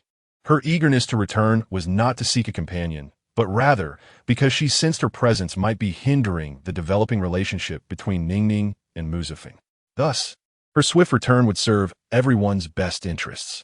Grandma Wang, may I hold your hand? Yuanbao asked with a smile, leaning on the elderly lady's lap. Perhaps not. Yuanbao, why don't you see if there's something you'd like to eat? Ningning interjected quickly, not wanting Yuanbao to touch the elderly woman's hand. What if she were to hold hands with someone and end up matchmaking? It was best to let the elderly enjoy their lives without complicating matters at their age. After all, Ningning herself had yet to find a boyfriend. Ningning's mother, unaware of her daughter's thoughts, casually took Yuanbao's small hand. What's wrong with holding hands? You see, you're already grown up. Do you fear someone will steal your mother? Yuanbao slightly closed her eyes, while Ningning also shut hers, exhaling in exasperation. Her mother was oblivious to the underlying implications, but Ningning understood. She should have positioned Yuanbao on the other side, away from her mother. A subtle smile played at the corners of Mu Zifeng's mouth, a barely perceptible curve. He certainly recognized Yuanbao's intentions. However, at this moment, she might genuinely be on the brink of matchmaking Ningning with a stepfather. In such a setting, laughing would be quite inappropriate, so he struggled to suppress his amusement. Though it was a difficult task, Gu Qingchuan observed the unfolding drama as a bystander, feeling detached from the events at hand. He was merely there to accompany Yuanbao and serve as a protector, though his gaze occasionally drifted toward Mu Zifeng. Just moments ago, Yuanbao openly praised this man, and he was curious to discover what made Mu Zifeng, a man as timid as a dog, worthy of such commendation. With a jubilant exclamation from Yuanbao, The individuals seated at the table turned their attention towards her in unison.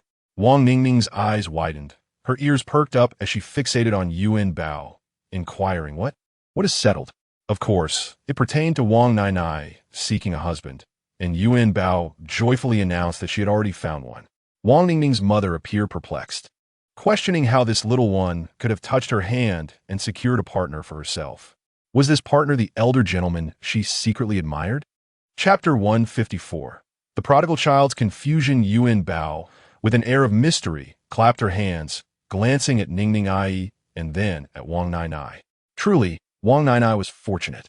Leaning closer to Ningning Ai, Yuanbao whispered, Ningning Ai's brother is quite handsome. Brother? Wang Ningning was struck by this astonishing revelation, leaping to her feet. Brother? What brother? Where did you get a brother, you silly child? Wang Ningning's mother frowned. While she may have been oblivious to the meaning of those words, Wang Ningning understood all too well. She knew she had no brother, but given Yuanbao's uncanny accuracy, it implied that her mother would indeed find a companion and might even bear another child. What was her mother thinking at her age? Contemplating having a child for someone else? Finding a partner was one thing, but having a child? Startled by Ningning Ai's reaction, Yuanbao retreated into Gu Qingchuan's embrace. Mom, shall we leave now? Wang Ningning turned, collecting her bag, her voice cold. What is the matter with you? Wang Ningning's mother was taken aback by her daughter's response.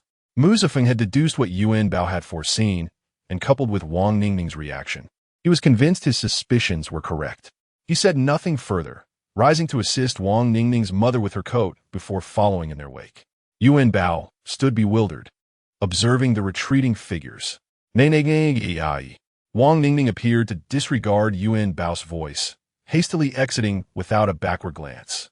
Gu Qingchuan, watching the group leave the cafe, turned his gaze toward Yuanbao. Dad, it seems Ningning Ai is upset. Did I say something to make her angry? Yuanbao questioned softly. Having been preoccupied with Musafeng, he had not caught what Yuanbao had said. All I mentioned was that Ningning Ai's brother is quite handsome, nothing more. Gu Qingchuan frowned slightly. Your Ningning Ai may not have a brother. He was uncertain if his assumption was correct, but it seemed plausible, leading to Wang Ningning's abrupt departure. Nevertheless, he disapproved of her leaving Yuanbao in a state of confusion. But Ningning Ai does have a brother. I saw him, and he's very small. Yuanbao pouted. The little one was oblivious to the cause of Wang Ningning's anger, convinced her prediction was accurate. Is there something you wish to eat? Shall Dad take you to see some food? Gu Qingchuan gently suggested, aiming to distract Yuanbao from her current thoughts. Eating would be the best remedy. However, the little girl remained fixated on the entrance, her gaze trailing from the door to the bar, then to the adjacent table.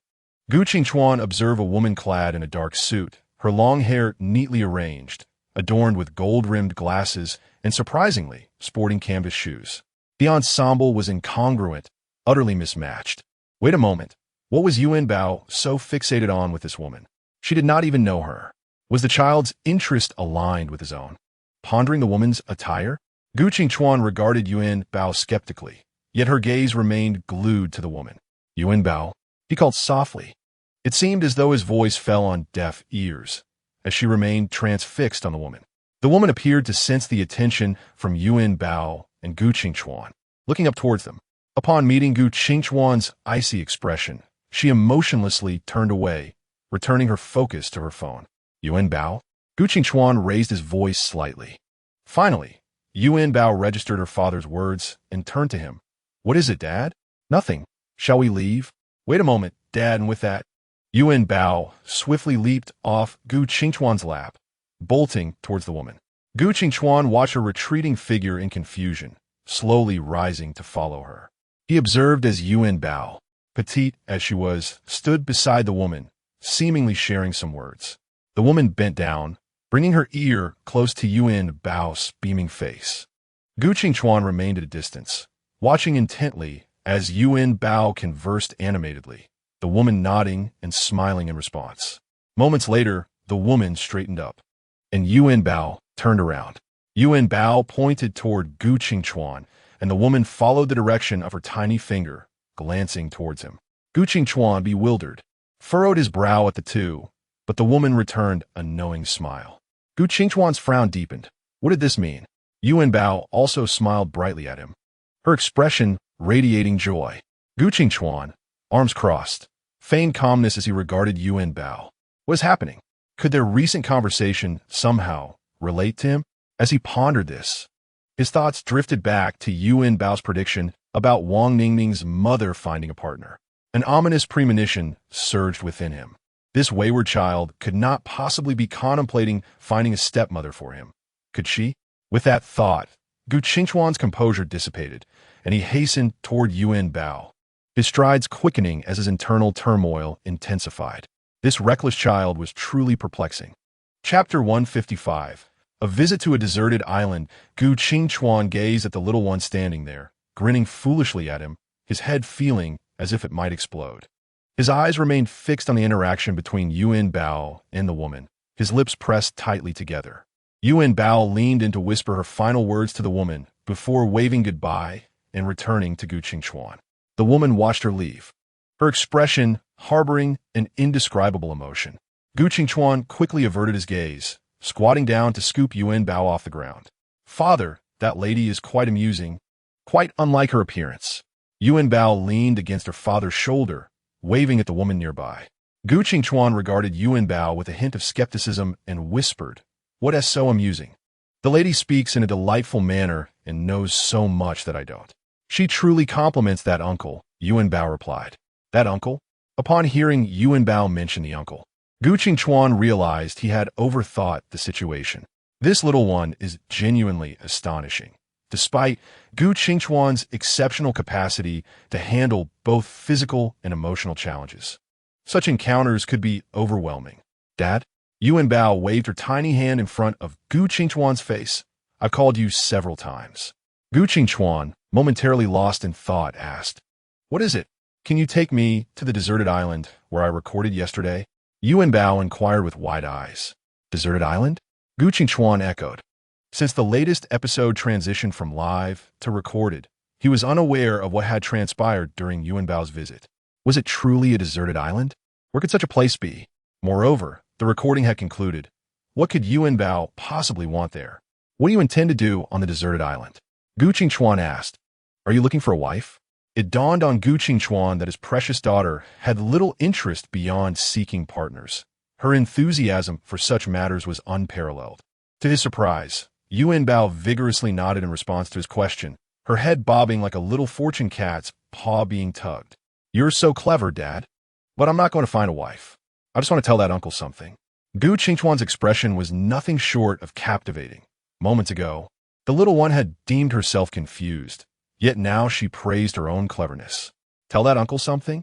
Gu Qingchuan quietly echoed. Did something occur during yesterday's recording? Why had they returned before the scheduled time? Coupled with Yuanbao's mention of a deserted island, Gu Qingchuan's mind began to race. If he were to take Yuanbao to this deserted island, he would need to bring along additional capable individuals. "Dad, can we bring extra water when we go?"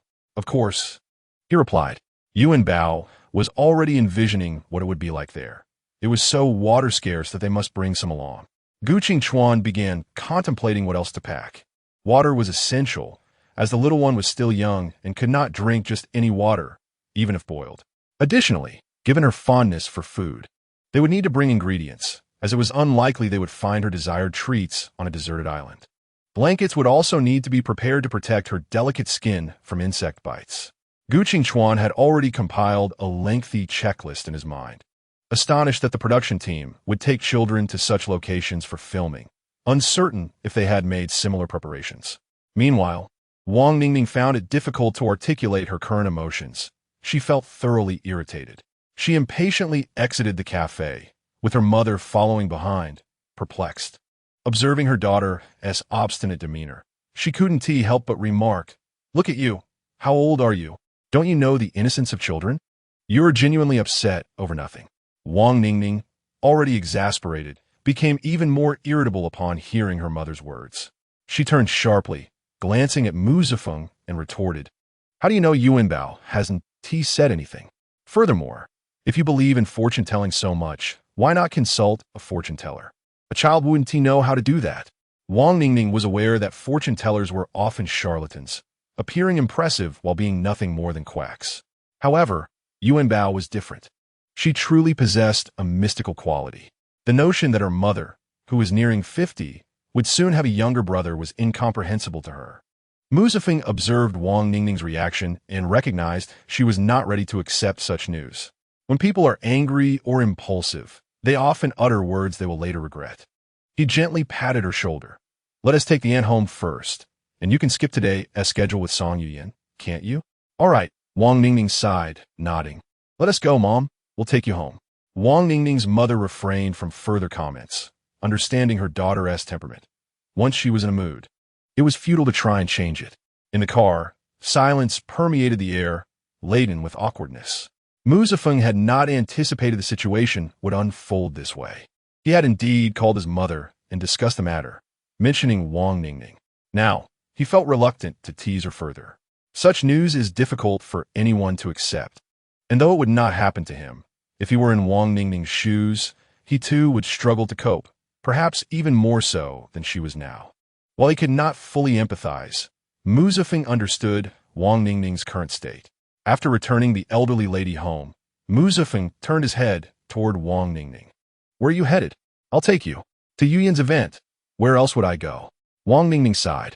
Presently, she needed Song Yuyan. She had much to express, and couldn't possibly share her thoughts with Mu Zifeng. Regardless of whether Mu Zifeng wanted to listen, Wang Ningning was unwilling to confide in him. Sitting in the passenger seat, she gazed vacantly out the window, silent. Mu Zifeng stole a glance at her through the rearview mirror, but said nothing. After a few moments, he glanced at her again and finally spoke. "Are you in a state to work right now?" After a pause, he continued, "What I mentioned earlier is true." Wang Ningning heard Mu Zifeng's words, but her mind was preoccupied with Yuanbao's voice. Aunt Ningning's brother is very handsome.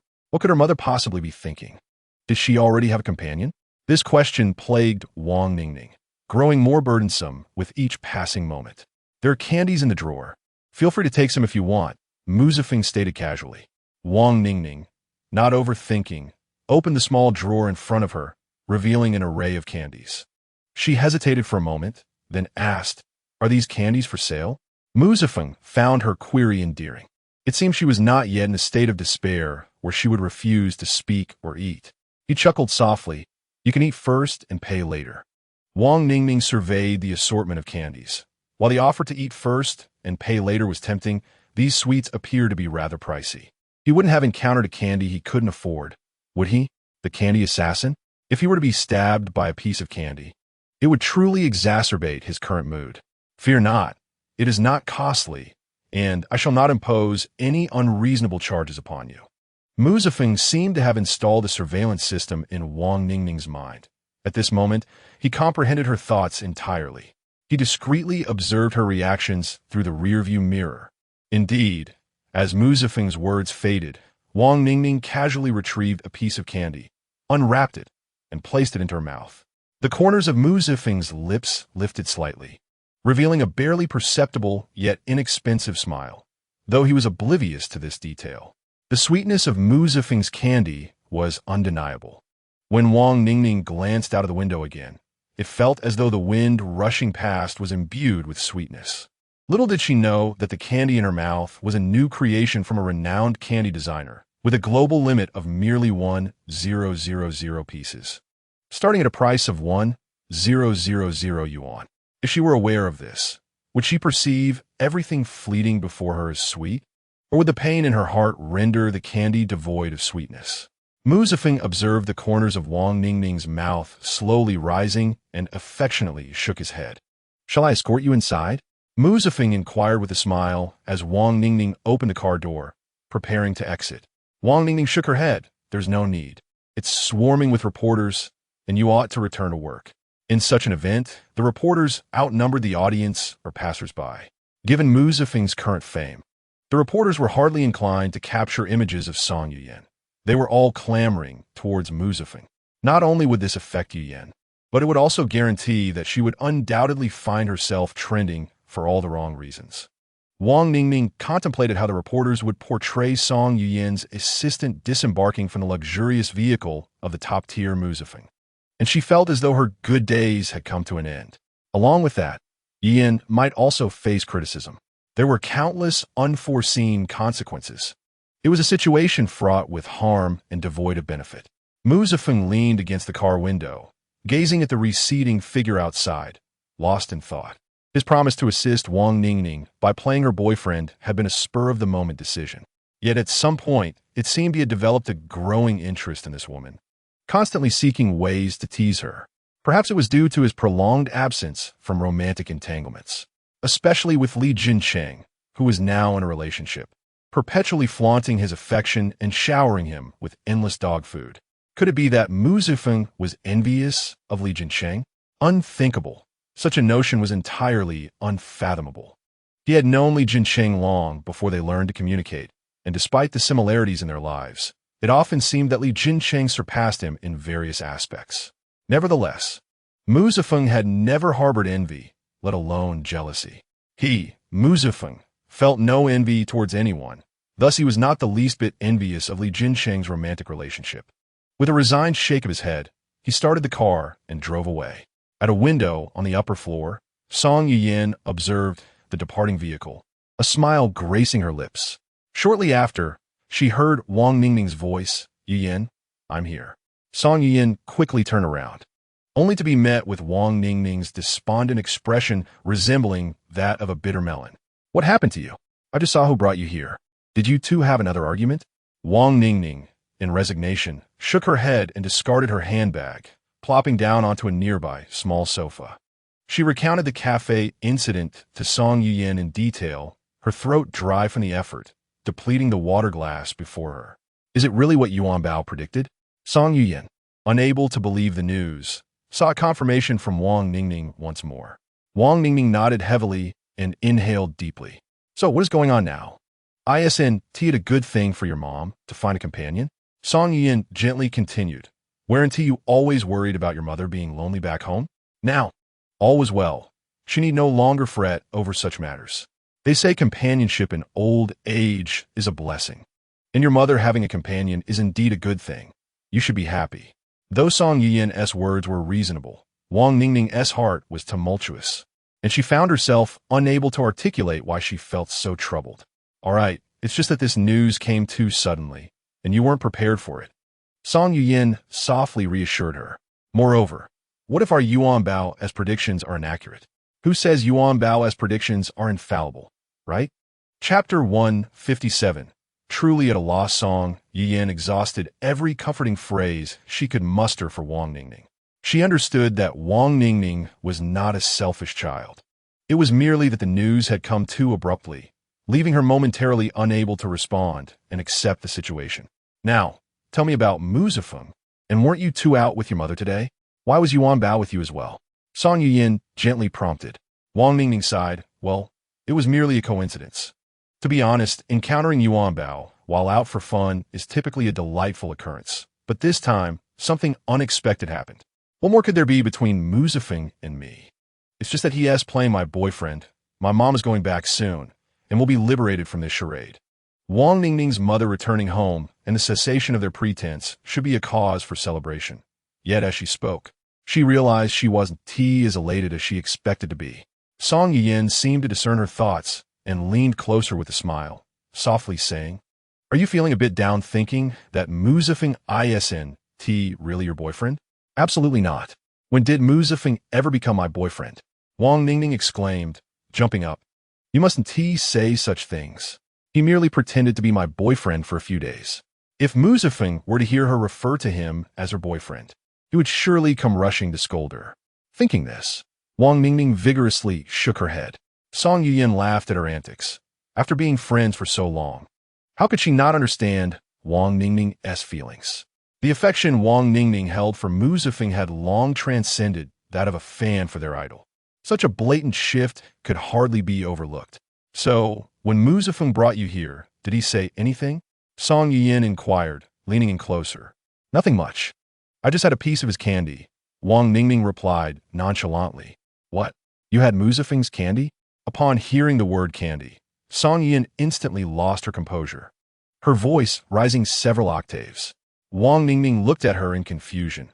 her expression tinged with disbelief. It was just a piece of candy. Is your excitement really warranted? You just noticed I was feeling down, and let me choose one from the drawer. He even let you choose? Song Yuan was now even more flustered. Disbelief etched across her face. Ningning, you're more obsessed with gossip than I am. Mu Zifeng merely gave me a piece of candy. I was feeling down, and his heart, isn't made of stone. Song Yuan shook her head vigorously, her hands gesturing animatedly, her expression vividly conveying her incredulity. That's not it, Ningning. You're misunderstanding my point. Do you know what that candy is?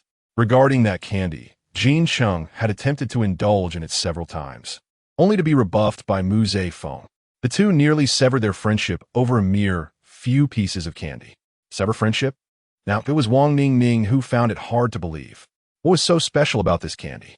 It was crafted by a renowned dessert designer from abroad. Entirely handmade, with only a limited release of 1,000 pieces globally, and its price had soared to outrageous heights. The fact that Mu Zifeng had actually allowed you to taste the candy assures me that his intentions towards you are far from ordinary. Song Yuan stated with unwavering conviction. Now, it seemed that Ning Ning's feelings had been reciprocated. She was no longer alone in her unrequited affection. After listening to Song Yuan's words, Wang Ningning found herself momentarily at a loss for words. What was so remarkable about this candy, being handmade and limited edition? How much did the piece she had just consumed cost? Having devoured such an expensive treat without savoring it, she felt akin to Zhu Bajie. Greedily gulping down a ginseng fruit, Wang Ningning was consumed with regret. Had she known the candy was so costly, she would have relished it properly. Now, not only had she eaten the candy, but she also had to reimburse Mu Zifeng, and she had forgotten what that costly piece even tasted like. It felt utterly unjust. She truly felt she had taken a loss. Loss? You think you've lost? You've eaten the candy, and I've analyzed Mu Zifeng's feelings for you. Do you still feel shortchanged? Song Yuan replied. Wang Ningning noted, failing quite accurate. At this moment, Wang Ningning and Song Yuan were entirely on different wavelengths. One was discussing emotions, while the other was fixated on the exorbitant candy. At the shopping mall, Li Jincheng's event had just concluded when he collided with Gu Qingchuan, who was hurriedly carrying Yuanbao. Li Jincheng quickly quickened his pace to match Gu Qingchuan's stride. What's the rush? He inquired with concern. Nothing. Yuanbao wants to visit a deserted island. Gu Qingchuan replied nonchalantly, showing no signs of slowing down. A deserted island? If you're truly going, wouldn't you need to plan properly? And have you discussed it with the old man? Li Jincheng said skeptically as he followed Gu Qingchuan. Such a significant decision to head to a deserted island seemed rather sudden. Moreover, would the old man agree to take Yuanbao there? That seemed utterly implausible. I need to return to discuss this with the old man and gather supplies for Yuanbao, Gu Qingchuan clarified. Yes, uncle. Yuanbao told daddy that we need to bring lots and lots of water. Uncle, do you want to join Yuanbao and daddy? Yuanbao chimed in cheerfully, perched on Gu Qingchuan's shoulder. Bring lots of water? Li Jincheng was taken aback. With so many items needed for a deserted island, why was Yuanbao so insistent on water? Since Li Jincheng had no other commitments, he decided to accompany Gu Qingchuan home. He was still irked by the few pieces of candy Mu Zifeng had purchased and had no desire to encounter him. Song Yuan also had an event to attend, so she chose to accompany Gu Qingchuan. On the road, Gu Qingchuan drove while mentally organizing the items he needed to prepare. Suddenly, he cleared his throat and asked Li Jincheng, "Have you been there? Any suggestions?" "Been there? I have no recollection of ever visiting a deserted island," Li Jincheng replied, tilting his head at Gu Qingchuan, wondering if he had perhaps had too much to drink. "Could it be that you went in my stead?" Chapter 158. The thief who stole the cat Yuanbao, who had been drowsily sitting in the car, was roused by the conversation between her father and uncle. The little one furrowed her brows and looked at her uncle. "Uncle, if you know, just tell daddy. Daddy really hasn't been there." Gu Qingchuan. Li Jincheng. Both Gu Qingchuan and Li Jincheng were taken aback. Gu Qingchuan was puzzled as to why the little one was so certain that her father had never been to a deserted island, while Li Jincheng was genuinely perplexed as to how Yuanbao knew about his visit. How could everyone else know he had been there when he himself was unaware? When did you go, uncle? How do you know? Yuanbao asked. You took Yuanbao there, and you forgot so quickly? She added. Gu Qingchuan interjected. It was to you who took Yuanbao. It was I, huh? Li Jinsheng looked back and forth between Gu Qingchuan and Yuanbao. He had not only been to a deserted island, but had also taken Yuanbao along. Uncle, what kind of memory do you have? You would have forgotten about Sister Yu Yin too, would you? This was just yesterday, Yuanbao remarked, her eyes filled with disdain. Li Jinsheng finally realized that the deserted island they were discussing was indeed that place. He took a deep breath and sighed. That place is not a deserted island. It's one thing for Yuanbao to misname it. Why are you following suit? She was genuinely exasperated, particularly with Gu Qingchuan. Do you know where we went yesterday? Just a deserted island? Gu Qingchuan, focused on driving, selectively heard Li Jinsheng's words. Even if he did hear, they went in one ear and out the other. To Gu Qingchuan, Li Jinsheng's current demeanor resembled that of a woman experiencing a midlife crisis. Yuanbao glanced at her uncle, pouting, It's not that big of a deal. Why is uncle so fierce? Fierce? Li Jinsheng turned to Yuanbao. Am I fierce? So now even Yuanbao has begun to find her uncle fierce. He turned back, gazing out the window, pouting and occasionally sniffling, dramatically expressing his grievances. Yuanbao, witnessing her uncle's exaggerated performance, was at a loss as to how to react. Should she join him in his theatrics or pretend she saw nothing? Clearly, Gu Qingchuan opted for the latter, ignoring Li Jinsheng's antics as if he were not present in the car, driving steadily without any inner turmoil. The vehicle soon entered a residential area. After being awakened by the commotion, Yuanbao stared out the window, captivated by two figures outside. Wow, Daddy, stop the car. At Yuanbao's exclamation, Gu Qingchuan slammed on the brakes. Thankfully, the little one was securely fastened in her car's seat. Otherwise, she would have flown out. Both Gu Qingchuan and Li Jinsheng immediately turned to Yuanbao, startled by her sudden outburst, fearing something was amiss. However, after the car came to a halt, the first thing Yuanbao did was attempt to roll down the window. Uncle, wait. Though puzzled by her sudden excitement, Li Jinsheng quickly unbuckled Yuanbao's seatbelt. Both men followed Yuanbao as she dashed toward a man ahead. Who was that? Li Jinsheng inquired. Eyeing the man, Gu Qingchuan, hands tucked in his pockets, narrowed his eyes coldly and replied, The cat thief. Indeed, the man was cradling a cat in his arms. However, the woman accompanying him did not appear to be the same owner they had seen on that day. With Gu Qingchuan as reminder, Li Jinsheng recalled the scene but questioned, Is that woman the same one from that day? No. Li Jinsheng crossed his arms, standing beside Gu Qingchuan, both observing the scene from a distance.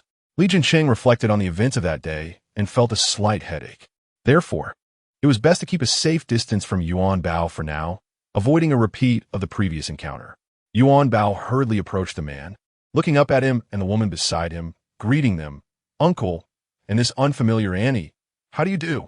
The man furrowed his brow slightly as he looked at Yuanbao, before smiling and asking, Little one, do you need something? He did not recognize Yuanbao as the child from that day. He merely perceived her approach as rather imposing, possibly due to his own guilty conscience. The woman, however, was enthusiastic. Upon seeing Yuanbao, she crouched down with a smile and asked, Little friend, do you know this uncle? Without a moment's hesitation, Yuanbao nodded, then inquired, Annie, what is your relationship with this uncle? I am his future wife, the woman declared without a second thought. Yuanbao frowned slightly. The auntie bore no resemblance to the uncle, and she found the woman rather uncomfortable to look at. The little girl gently tugged at the woman's hand, asking, How can you be so certain that you are the uncle's future wife? Of course, because he said he would marry me and reclaim this house from that woman. The woman replied, momentarily closing her eyes as if she had already envisioned her life in a grand house, completely oblivious to Yuanbao's presence. Yuanbao slowly opened her eyes to see the woman still speaking. Excuse me, Annie, may I interrupt? Yuanbao said with a serious expression. Auntie? Go ahead. Annie, I believe you should seek a man whom you truly love, rather than settling for a wealthy one just for a comfortable life. Yuanbao Pao said, continuing, If you genuinely find a man you love, perhaps you can transform your own humble and tumultuous romantic journey. The woman's expression darkened. She had anticipated something else, but was taken aback by Yuanbao's words. Before Yuanbao could finish, the woman's face turned grim. Who invited this troublesome child? Is she a pawn of that woman, deliberately sent to annoy me? The woman glared at Yuanbao, asking, "Are you an actress sent by that old woman Xianing? What are you saying, Annie?" Yuanbao doesn't quite understand. Yuanbao stammered, startled by the woman's sudden aggression, taking a step back. "Your acting skills are quite impressive, little actress. You still pretend even when your cover is blown," the woman continued, advancing towards Yuanbao with a fierce expression. At that moment, Gu Qingchuan and Li Jinsheng exchanged glances and swiftly approached Yuanbao. Although Yuanbao was an actress, she was not performing now. Her words were sincere. The woman was growing increasingly intimidating, prompting Yuanbao to seek help from the uncle. Yet, he seemed oblivious, his gaze drifting elsewhere. Is it necessary to bring ferocious dogs along when going out nowadays? And without a leash, no less. Li Jinsheng remarca desde infuri. Who are you calling a dog? The woman shot back, abruptly raising her head. Li Jinsheng stepped back slightly, his expression a mix of fear and disdain as he replied, "Hold on. I haven't done anything yet, so don't be so quick to bite." You, Gu Qingchuan, who had remained silent, picked up Yuanbao and stood next to Li Jinsheng, watching him with cold eyes. "What's wrong with me?" Li Jinsheng scoffed, raising an eyebrow. "And this gentleman here, are you back to steal cats again? Since you haven't found a cat, I suppose you aren't here for that." The man fell silent, rendered speechless by Li Jinsheng's sarcasm. "So if you're not here to steal cats, perhaps you're here to abduct someone?" Li Jinsheng's expression was one of exaggerated surprise, raising a hand to dramatically cover his mouth. This gesture he had learned from Song Yuyan, and he hadn't expected to use it so soon. "Why do you speak so harshly?" The woman, seeing the man silent, quickly approached Li Jinsheng, her demeanor suggesting she might slap him at any moment. Observing this, Gu Qingchuan swiftly positioned himself in front of Li Jinsheng, holding Yuanbao close and casting a cold glare at the woman. The instant their eyes met, the woman's gaze darted away, blinking rapidly. Why does this man's gaze feel so intimidating, like a killer from a drama? "Annie, what did you mean by that? Could you please repeat it for Yuanbao?" Yuanbao asked innocently. While her words were straightforward, they sounded provocative to both the woman and the man. "Wait, shouldn't we discuss this reasonably? Your child approached us first. We haven't done anything, yet you act as if we bullied her." The previously silent man finally spoke. Though his points were valid, he lacked assertiveness.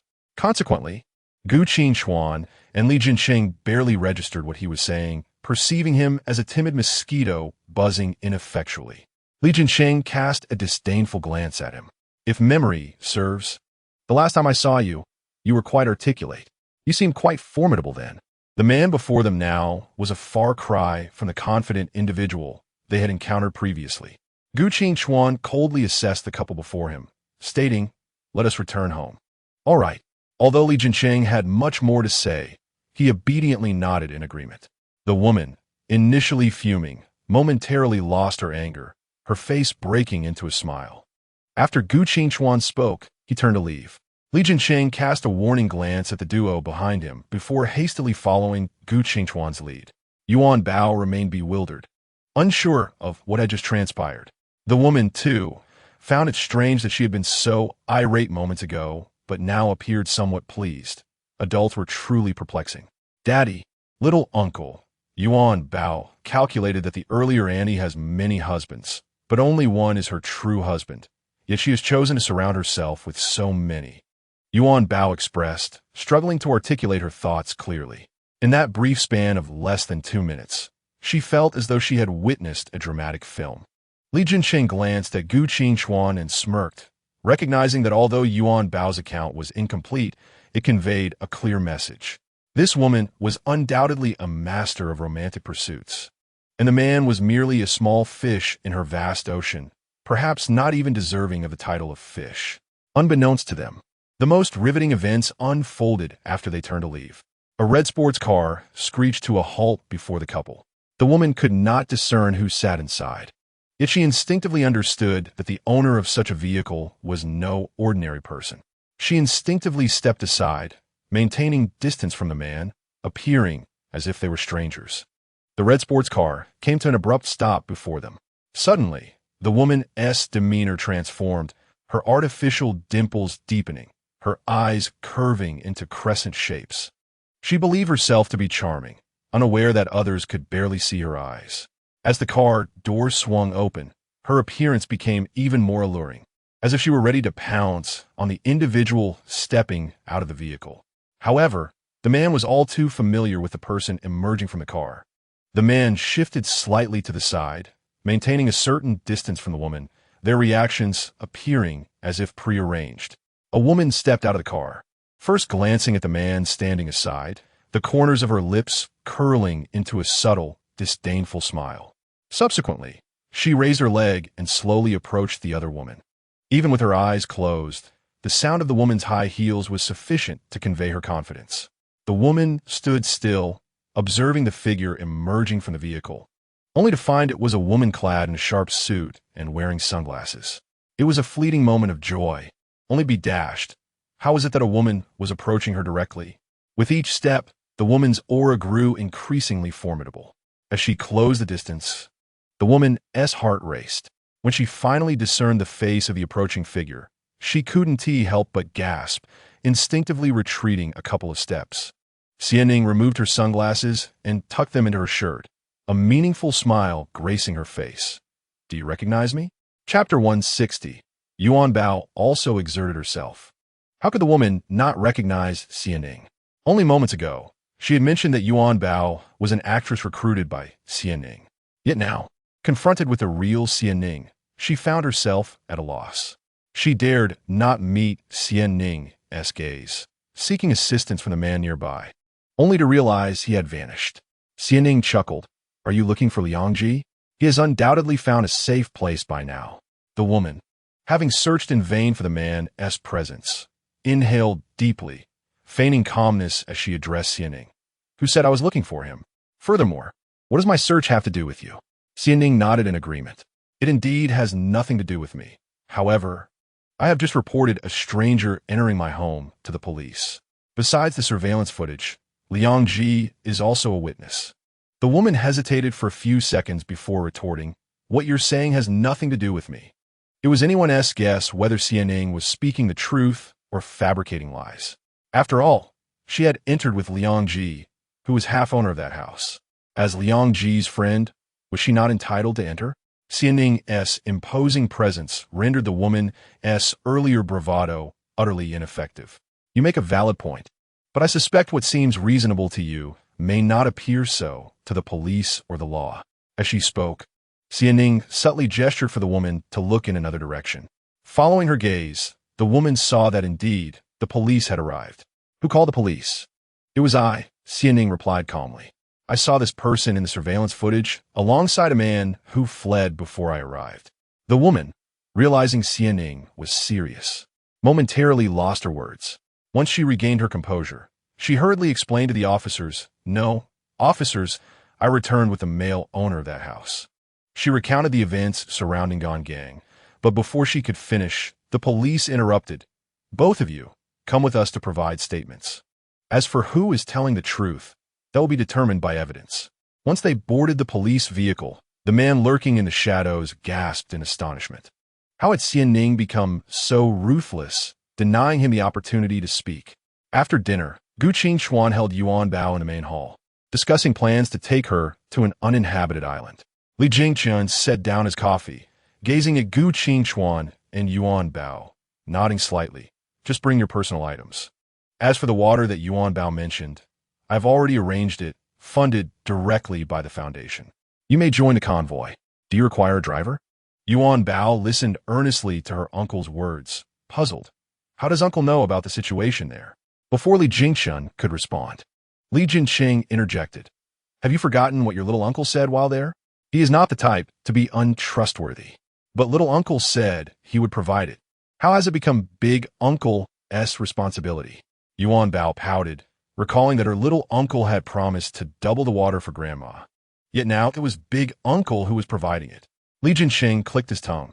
"Who told you that the foundation's contributions are solely from big uncle?" Your little uncle also played a part, proudly declaring this. Li Jinsheng had not anticipated being questioned by the little one. Old Master Li wholeheartedly supported this matter, as Li Jingqian's actions had become beyond reproach. After hearing her little uncle's words, Yuanbao suddenly had an idea. Cheerfully approaching Li Jingqian and resting her small hands on his knees. Big uncle, since both little uncle and big uncle are contributing, can I also offer my assistance? The adults around them chuckled at Yuanbao's remark. Though the little one had grown a year older, her surprising statements remained unchanged from when she was 3.5. Li Jingqian laughed as he lifted the little one into his arms. Of course. How would you like to contribute? After a moment of thought, Yuanbao replied, I can help big uncle carry water, distributing it to every household. Yuanbao still lacked a clear understanding of her own strength, as she weighed no more than a box of water, yet dreamed of moving it. Very well. Li Jingqian. Yuanbao joyfully leaped from his embrace and dashed off in various directions. Zhuozhuo, upon seeing Yuanbao, instinctively wished to retreat. But as a pet rabbit, he had no magical powers and was unable to escape his current life. Zhuozhuo, have you missed Yuanbao? I would say no, but just pretend you didn't hear that, Zhuozhuo sighed. Ignoring his words, Yuanbao gently picked up Zhuozhuo and Ruo as she made her way outside, teasing, have you both gained weight? You feel so heavy. Shaking him slightly, she added, especially you, Zhuozhuo. Look how much heavier you are than Ruo. Zhuozhuo glanced at himself, realizing Yuanbao may have a point. He had noticed that he was eating significantly more lately, often requiring 2 extra cares per meal and feeling hungry again shortly after. Zhuozhuo pondered how a single trip had resulted in him gaining weight, feeling quite unfortunate. But how could a perfectly fine rabbit suddenly start resembling a pig? It seemed he needed to exercise some self-control. Otherwise, by the time he returned to the heavens, he might truly become a pig, earning ridicule from the other rabbits above. If that were the case, he would no longer be able to enjoy the heavenly delicacies and would instead have to monitor his weight every day. No, that life would be far too tormenting. He simply wished to return to the heavens. Thus, he must control his appetite and refrain from gaining any more weight. Chapter 161. Yuanbao feels pain. Yuanbao carried Zhuozhuo and Ruo to the small garden. As usual, they played joyfully, and in that moment, Yuanbao was a very competent caretaker. However, before long, Zhuozhuo grew tired, sitting beside Yuanbao and refusing to move. Ruo stood nearby, observing Zhuozhuo, who appeared unwell. She attempted several times to play with Zhuozhuo, but was not only rejected by him. Zhuozhuo even seemed inclined to leap up and give Yu a good thrashing. Yuanbao also noticed Zhuozhuo's unusual reaction and approached with curiosity, asking, Zhuozhuo, are you unhappy?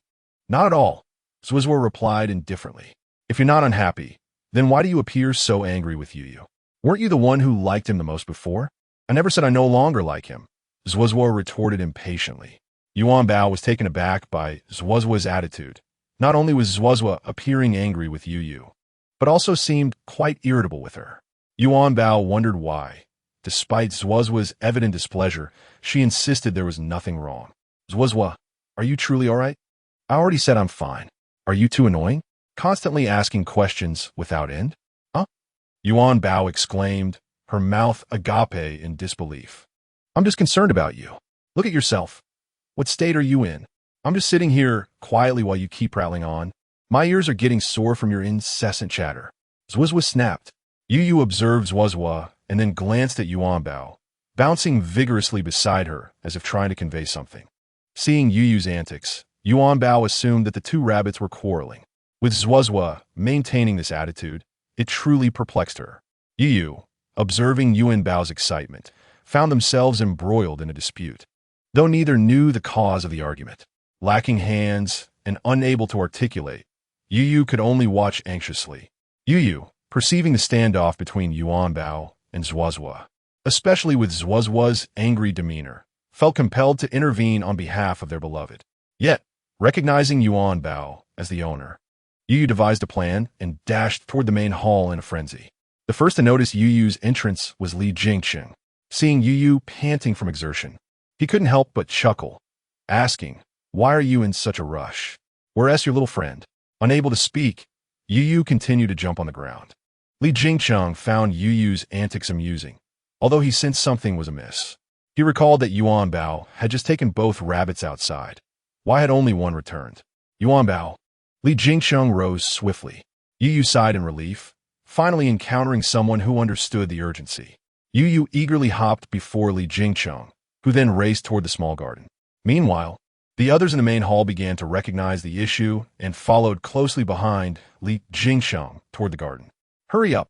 We need to see what's wrong with my granddaughter. The elderly patriarch struggled to keep pace with the younger crowd, anxiously tapping his cane on the ground and calling out loudly. Upon arriving at the small garden, Li Jingcheng had yet to spot Yuanbao when he heard her voice, filled with indignation. It's not what you think. You started it with your sarcasm. The group could only hear Yuanbao's voice, leaving them puzzled about whom she was arguing with.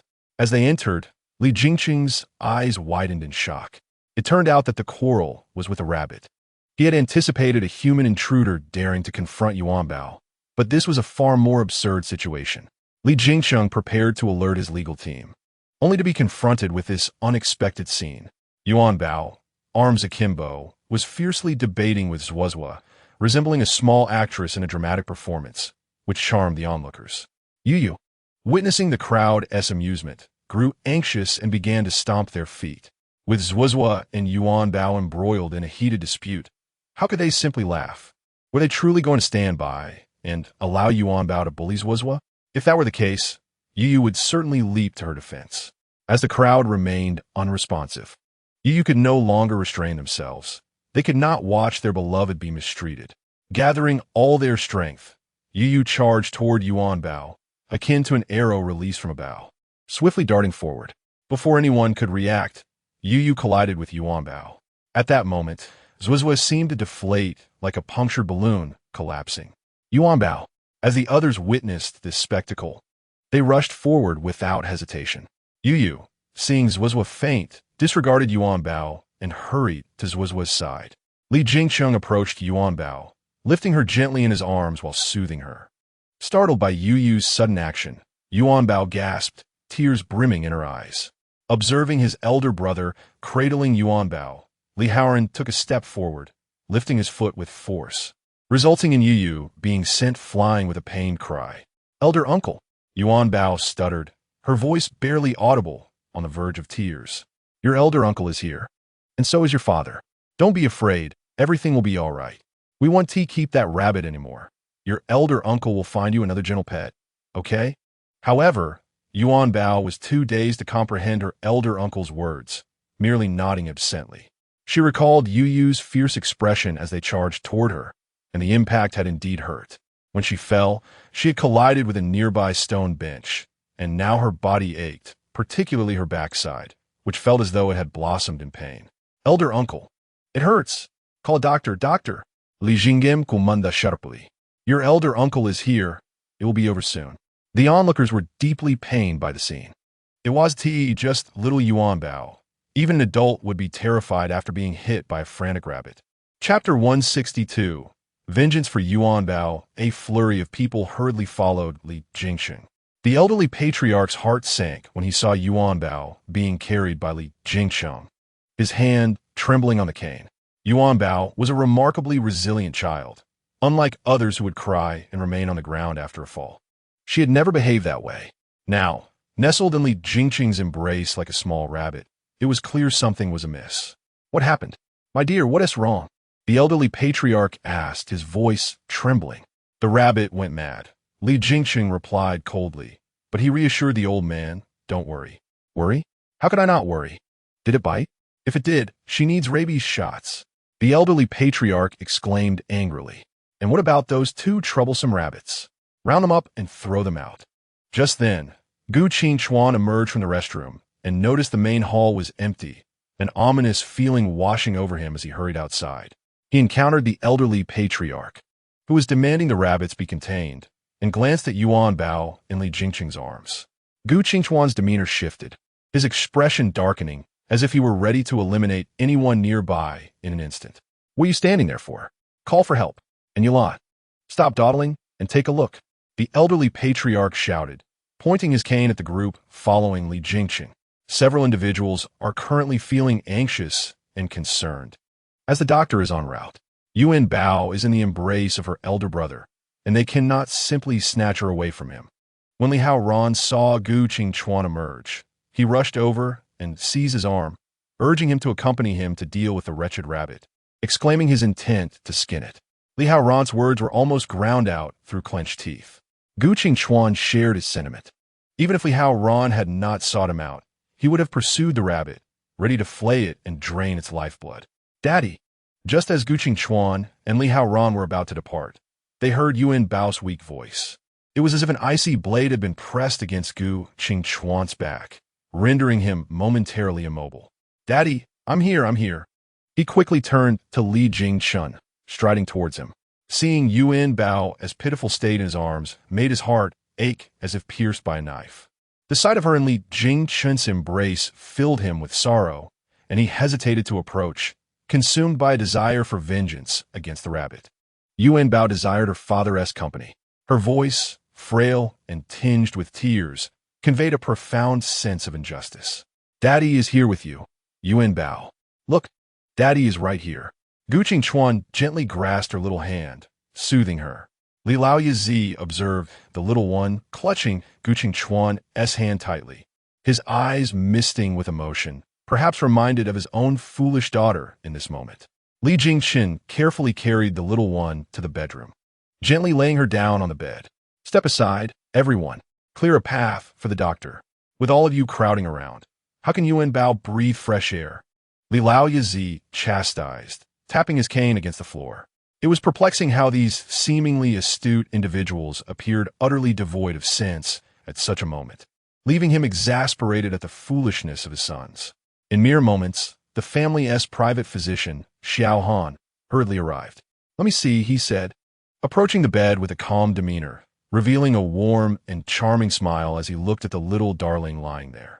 Upon seeing the handsome doctor, Yuanbao's anxiety lessened considerably. She had forgotten that doctors were typically clad in white coats, wielding large needles. This uncle, however, was not only without a white coat, but also quite pleasant to behold, and his smile was even more endearing, radiating kindness. Xiao Han first examined Yuanbao for any injuries, gently pressing on the area where she had collided, his touch measured and his voice soothing. After a thorough check, he confirmed that Yuanbao was merely startled. A collective sigh of relief swept through the room. At Li Laoyazi's insistence, everyone gradually exited, leaving Gu Qingchuan alone to care for Yuanbao. Daddy, did you see how fierce Yo-Yo was just now? Yuanbao remarked, rubbing her small hands together. Daddy knows. It won't scare my Yuanbao again. Gu Qingchuan's expression turned stern, causing Yuanbao to feel a twinge of fear. She gazed up at her father, seemingly realizing the source of his expression. Daddy, are you planning to get rid of Yo-Yo and give him away?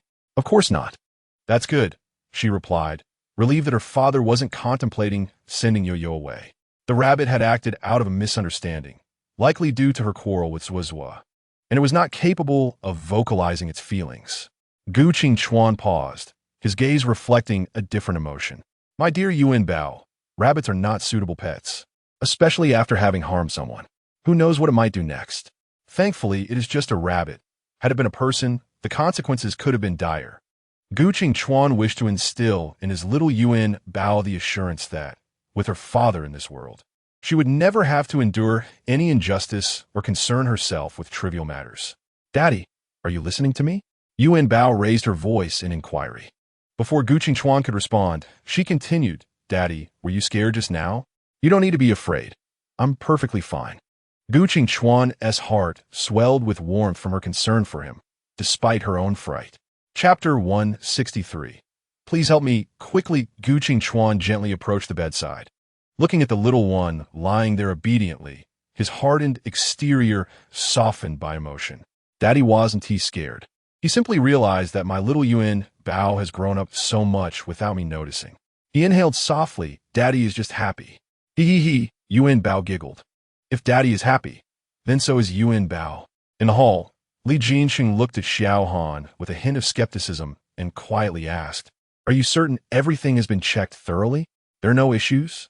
Xiao Han shot him an exasperated glance, replying impatiently, "If you don't trust me, feel free to find another doctor." Li Jinsheng quickly patted his shoulder, smiling. "I'm just overly concerned for Yuanbao. Seeing her like that earlier really worried me."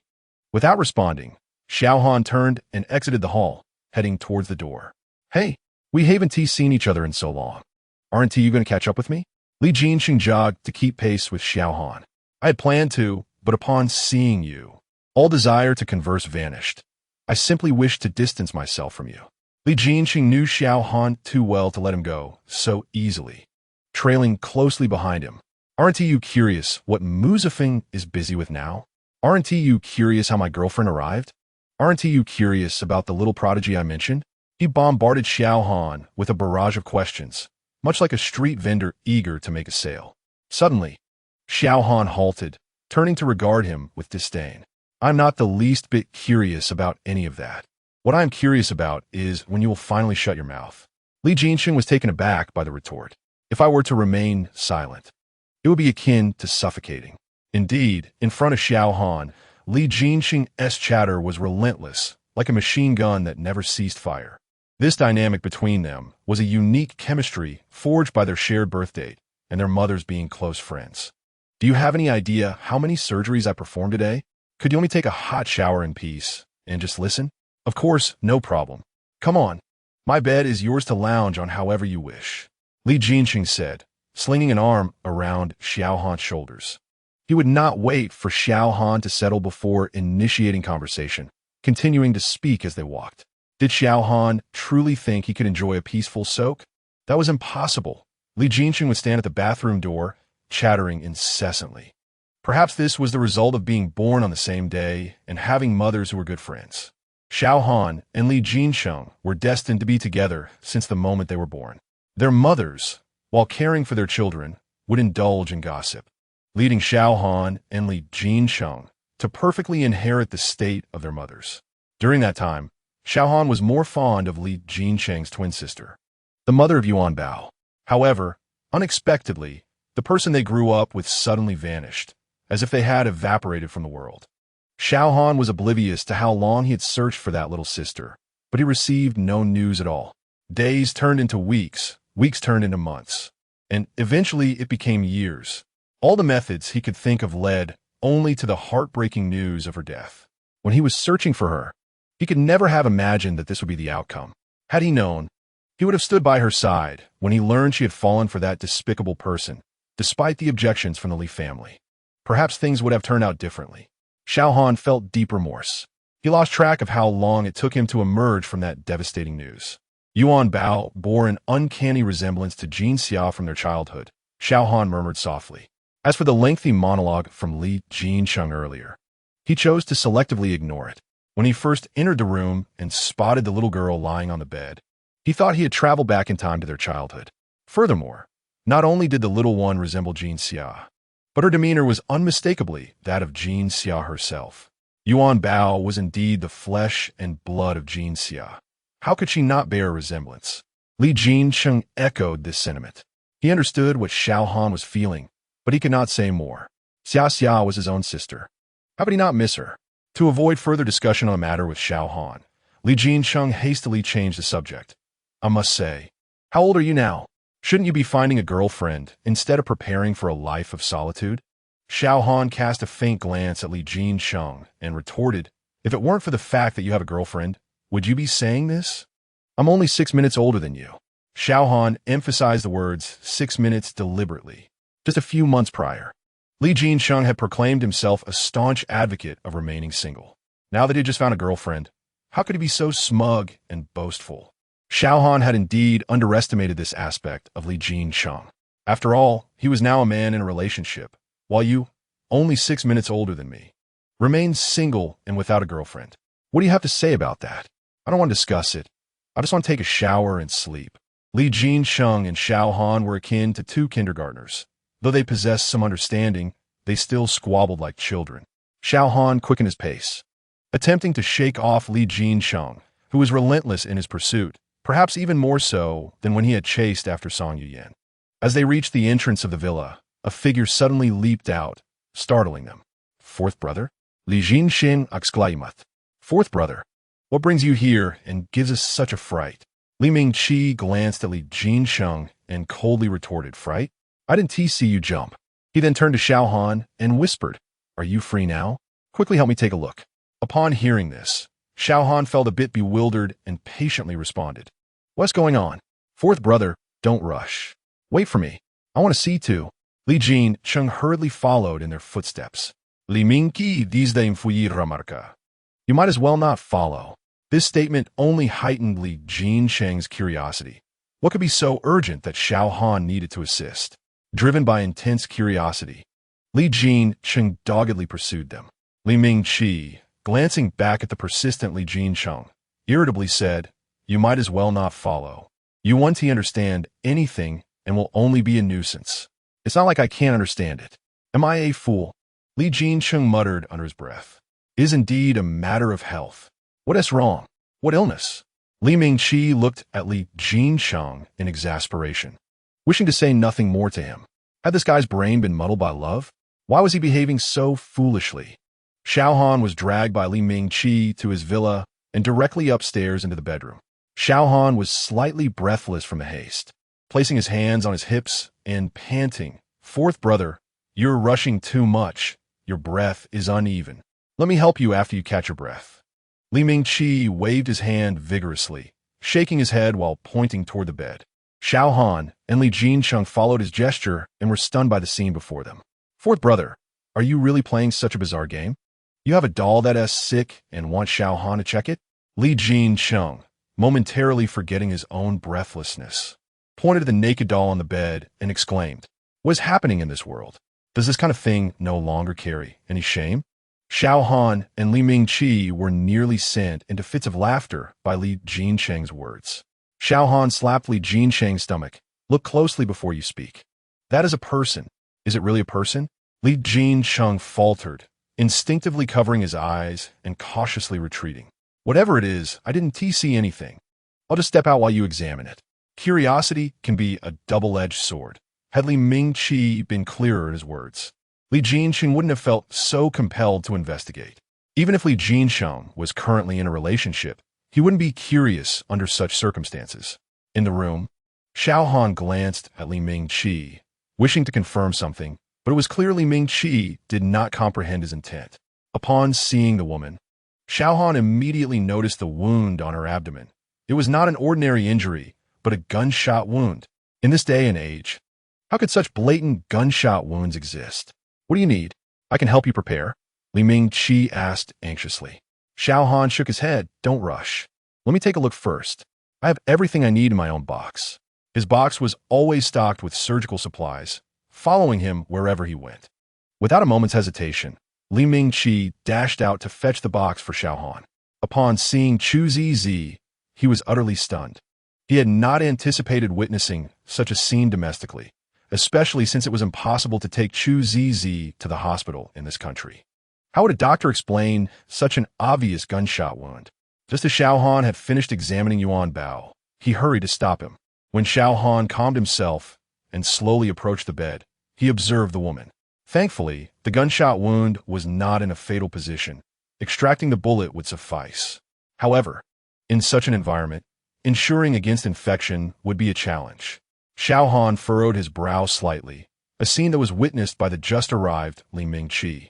Li Mingqi gazed at Xiao Han, his brow furrowed, mistakenly believing that uncles.The had sustained a critical injury, to the extent that even Xiao Han would find it difficult to save her. The box in Li Mingqi's hand clattered to the ground with a loud thud.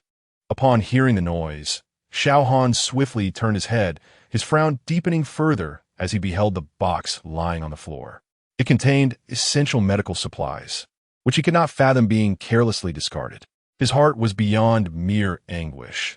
It yearned for vengeance against Li Mingqi for the affront to his precious belongings.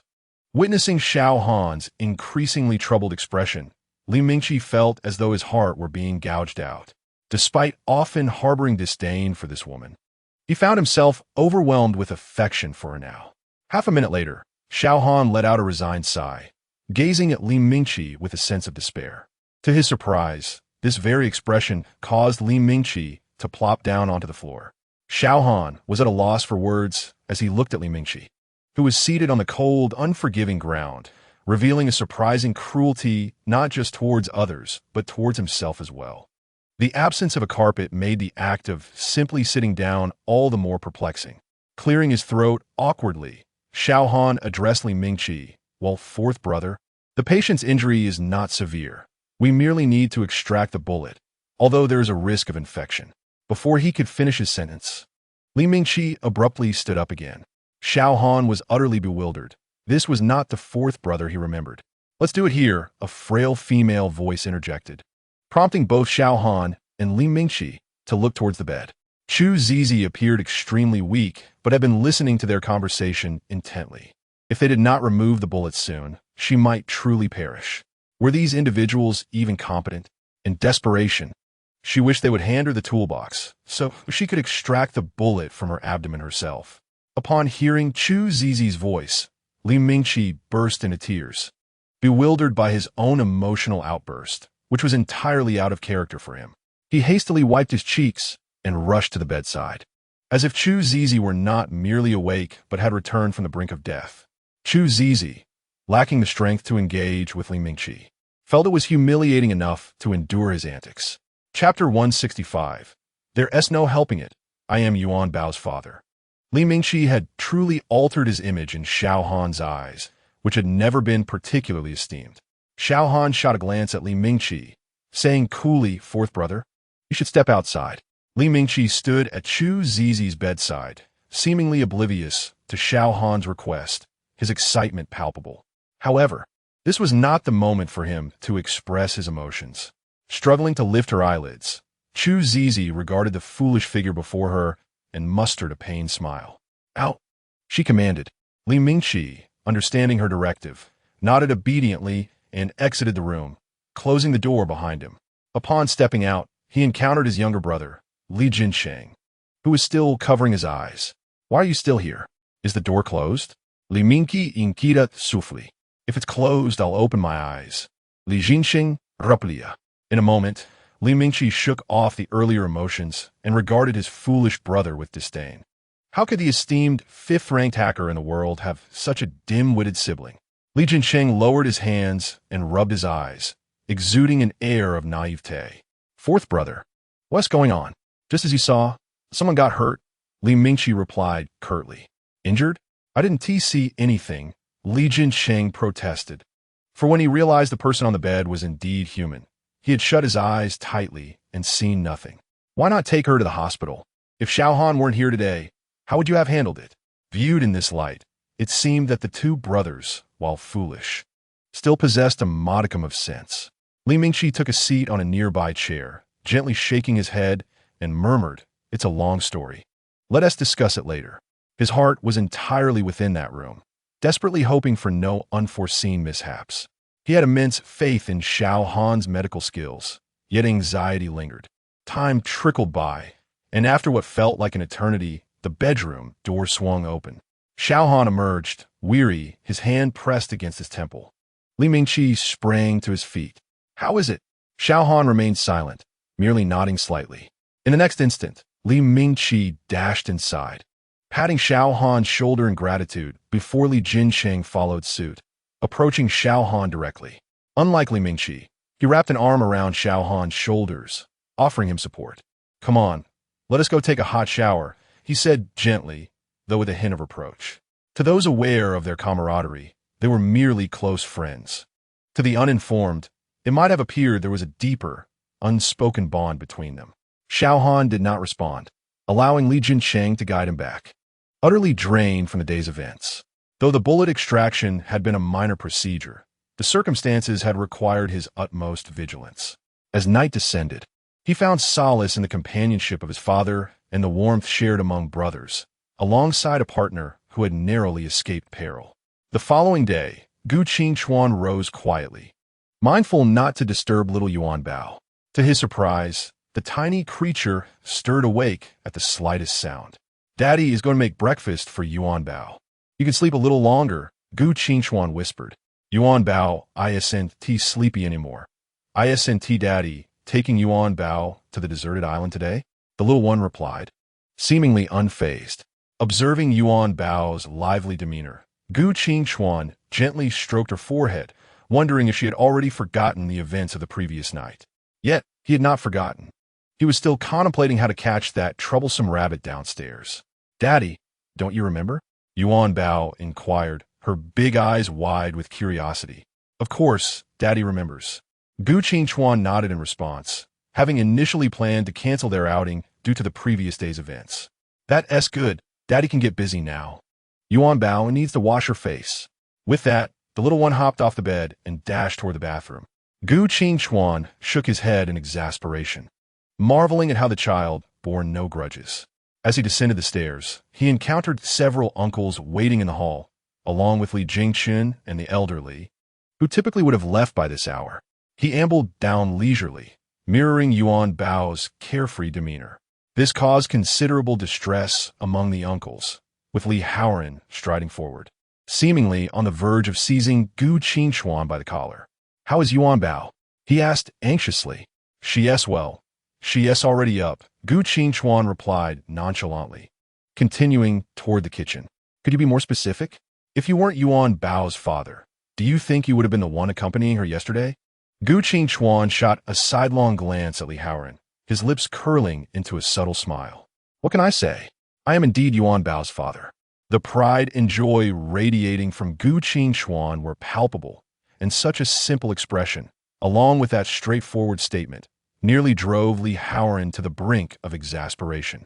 Li Jingqun observed Gu Qingchuan's demeanor, and after considering her earlier remarks, he felt reassured that Yuanbao was indeed fine before he turned and exited the living room. Only after hearing Gu Qingchuan's words did the old master Li feel at ease enough to leave the room for his morning exercise. Li Oran, noticing Wang Qingwan's silhouette, took a couple of quick steps to catch up with her, mysteriously proclaiming, "Let me tell you, I woke up this morning and went looking for those two troublesome rabbits. They were nowhere to be found. Do you think they knew we were going to slaughter them and head away?" Gu Qingchuan, methodically preparing the ingredients for breakfast, replied coolly, "Their brains are not as sharp as yours. Can they even compare to me?" Li Haoran muttered to himself. Little did he know that Gu Qingchuan's remark was not a compliment, but carried a deeper implication. After indulging in a moment of self-satisfaction, he continued, "So, where could that troublesome rabbit have gone?" Gu Qingchuan smiled lightly, her smile as frigid as an ancient iceberg resting at the ocean's depths. Liu Dan, quick to react this time, revealed a sinister grin. "Did you catch it?" Gu Qingchuan remained silent. Last night, she had finally managed to lull the little creature to sleep before venturing out to find the troublesome rabbit. She had searched for quite a while for that unfortunate creature. To her surprise, it had indeed hidden itself. However, it was up against Gu Qingchuan. Chapter 166. A final glimpse. Li Haoran observed Gu Qingchuan's self-assured demeanor and realized he had been outpaced by her. Leaning against the cupboard with arms crossed, he inquired, "Have you already killed it?" Gu Qingchuan shook her head. Yuanbao wouldn't allow it. Li Haoran pursed his lips. This was indeed a dilemma. Little Yuanbao had a heart of gold. How could she bear to watch her father slay the bunny? What he was unaware of was that Yuanbao believed Gu Qingchuan intended to give the rabbit away, and she was entirely opposed to that, let alone the thought of it being killed. Li Haoran, feeling bored, leaned against the cupboard, initially hoping to engage Gu Qingchuan in a light conversation, but soon realized that she was not one for idle chit-chat. Not only was it difficult to converse with her, but even a simple question would elicit a response based on her mood. Growing weary, Li Haoran turned and exited the kitchen. "Hey, why is fifth uncle up so early today?" Yuanbao had come downstairs, looking immaculate in her light pink overalls, complemented by a small egg-yellow sun hat. Liudan Zhumpad, startled by her voice, as if he had been caught whispering secrets to Gu Qingchuan. This must be what they call a guilty conscience. Yuanbao, noticing the oddness in fifth uncle, bounced down the stairs curiously. "Fifth uncle, are you feeling unwell?" Li Haoran hastily shook his head, claiming he simply hadn't slept well and would head back to rest for a while. With that, he hurriedly exited. Yuanbao observed fifth uncle's demeanor and shook her head helplessly, muttering, "Fifth uncle is such an adult, yet he still acts like a child." The little one made her way eagerly towards the dining table. At that moment, the butler rushed in, flustered. Gu Qingchuan was leisurely carrying breakfast out. The butler intended to speak directly to Gu Qingchuan, but, upon catching sight of Yuanbao, seated obediently at the table, he abruptly closed his mouth, stifling the words that had nearly escaped. Gu Qingchuan glanced at the butler and raised her voice. "Uncle-Li, what is going on?" Yuanbao looked up curiously, directing her gaze at the butler. The butler was uncertain whether he should speak, worried that the young miss would be deeply distressed by the news. Should she be informed of such matters? Just then, the old masterly returned from his morning exercise. "Oldly, what is the matter?" The butler paused, turning to the old master. "Well, it's about." Gu Qingchuan observed the butler's hesitant and stammering demeanor, furrowing her brow slightly, but choosing not to speak as she placed breakfast in front of Yuanbao. "Yuanbao, eat first. Take your time, don't choke." After saying this, she stood and walked towards the old master and the butler. Yuanbao wished to enjoy her meal, but in the current atmosphere, how could she eat properly?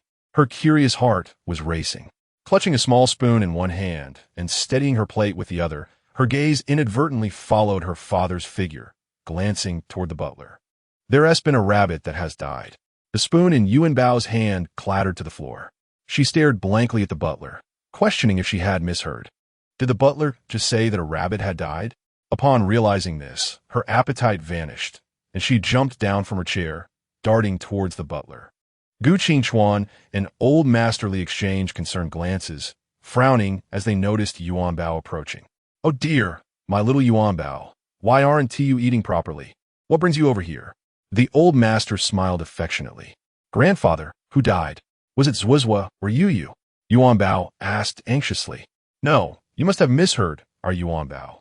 The butler didn't say anything about a rabbit. Grandfather is lying. I heard it clearly."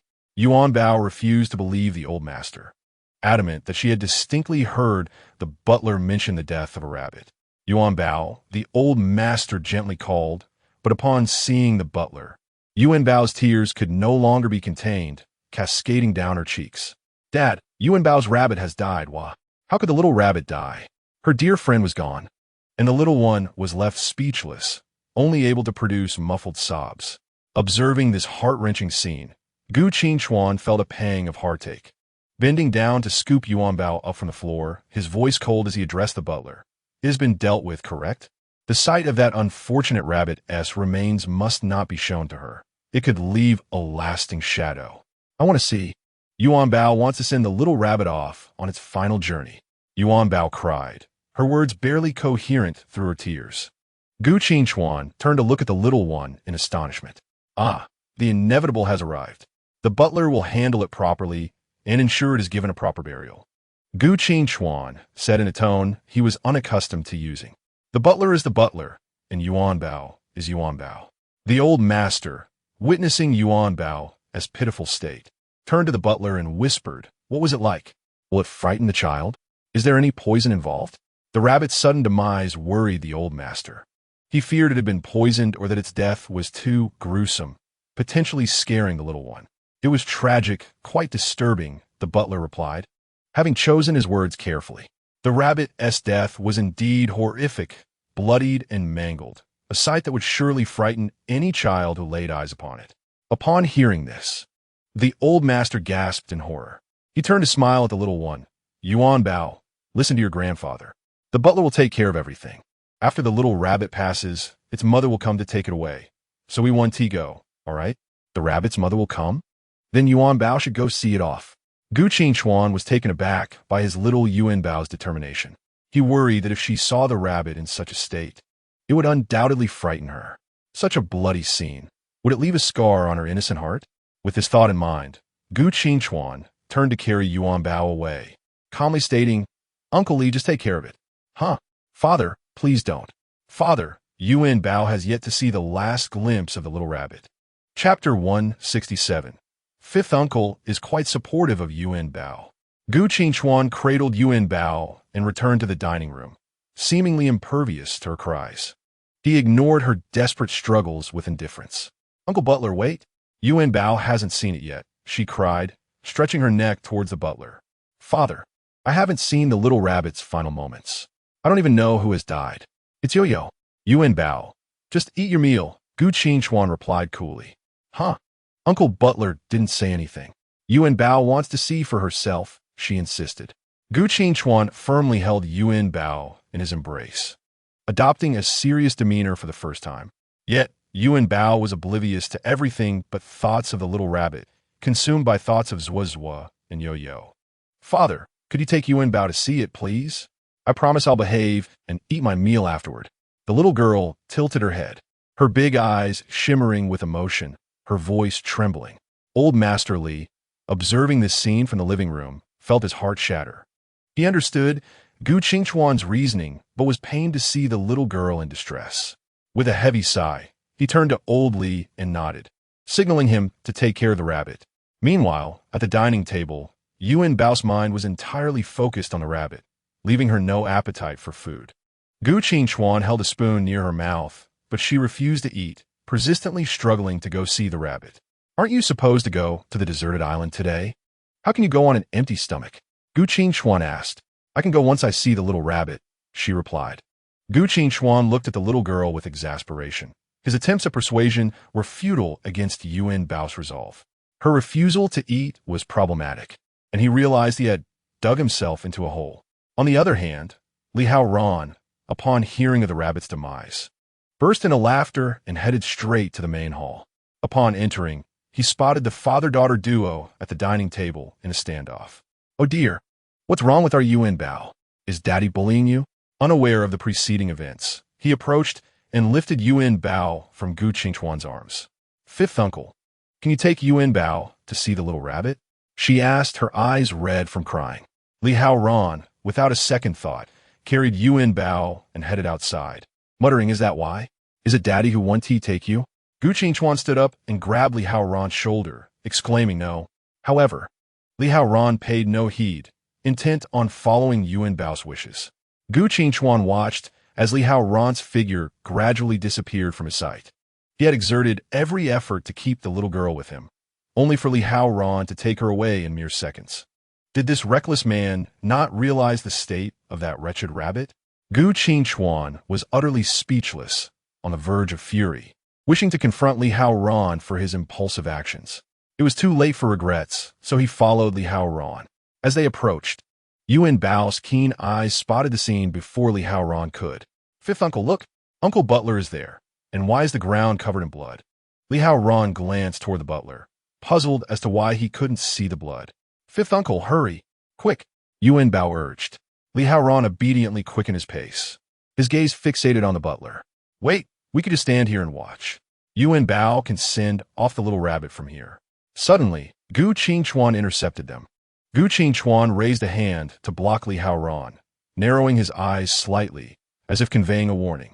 Since we're here, we might as well take a look. Li Haoran replied nonchalantly.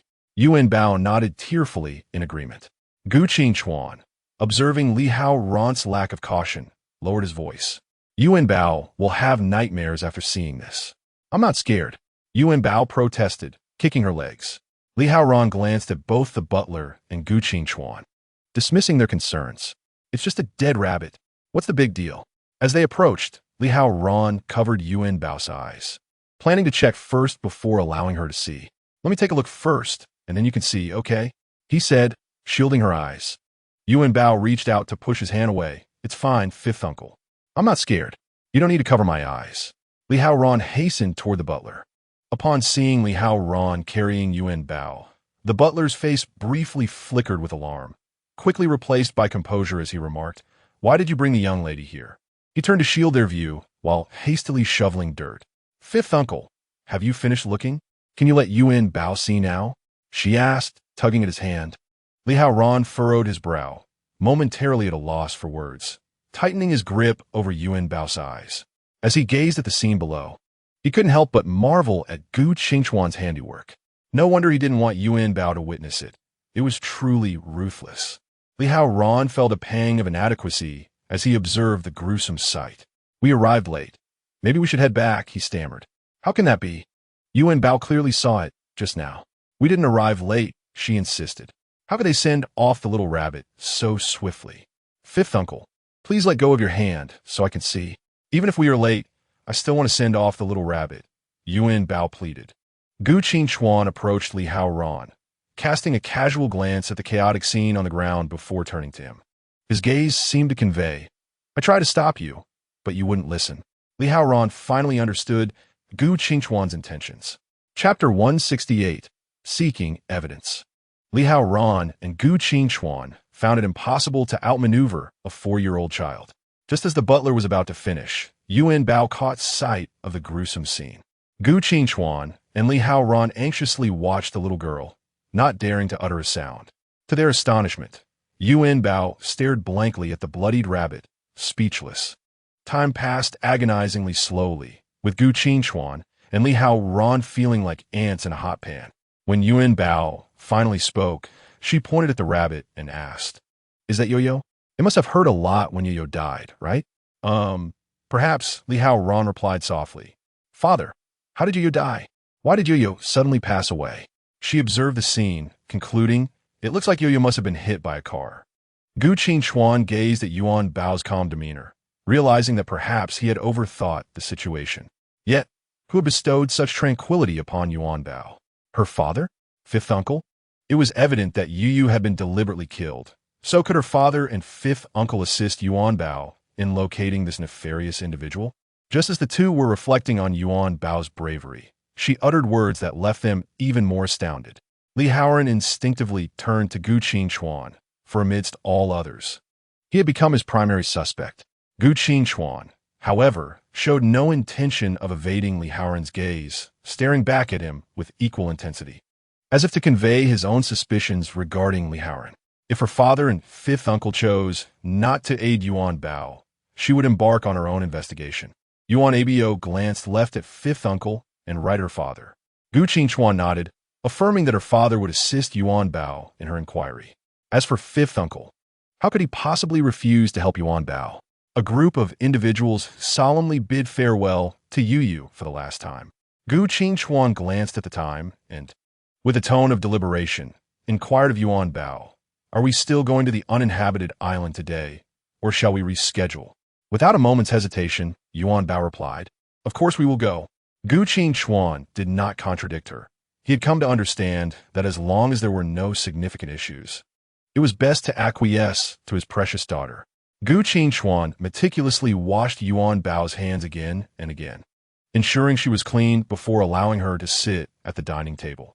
The breakfast prepared earlier had long since cooled, prompting Gu Qingchuan to return to the kitchen.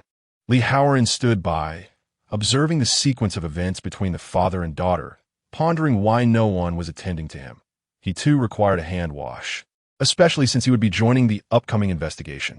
Unaware of the true nature of the uninhabited island that Yuanbao mentioned, he imagined it to be some sort of secret base. Feeling left out, he sulkily took a seat beside Yuanbao, deliberately creating a commotion to draw her attention.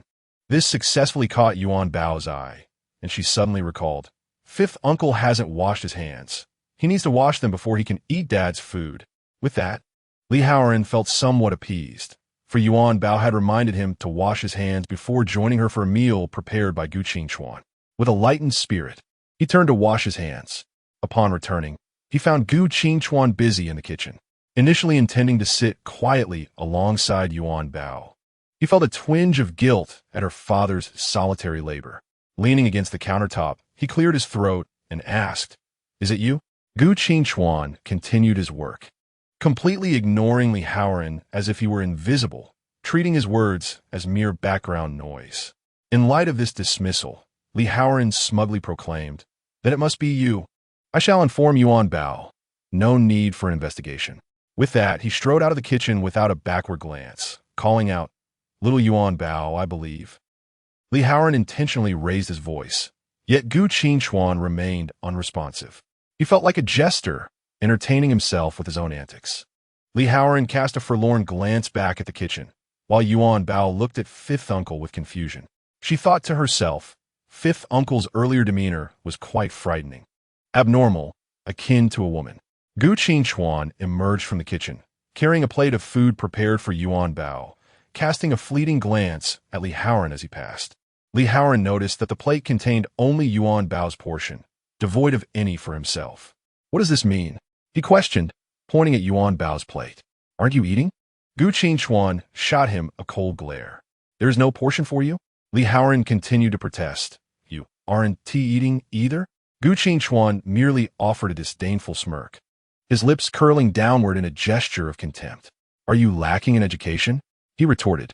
Li Haoran rolled up his sleeves and approached Gu Qingchuan with the intent of confronting him physically. Yuanbao giggled as she observed her father and fifth uncle squabble over their playful banter.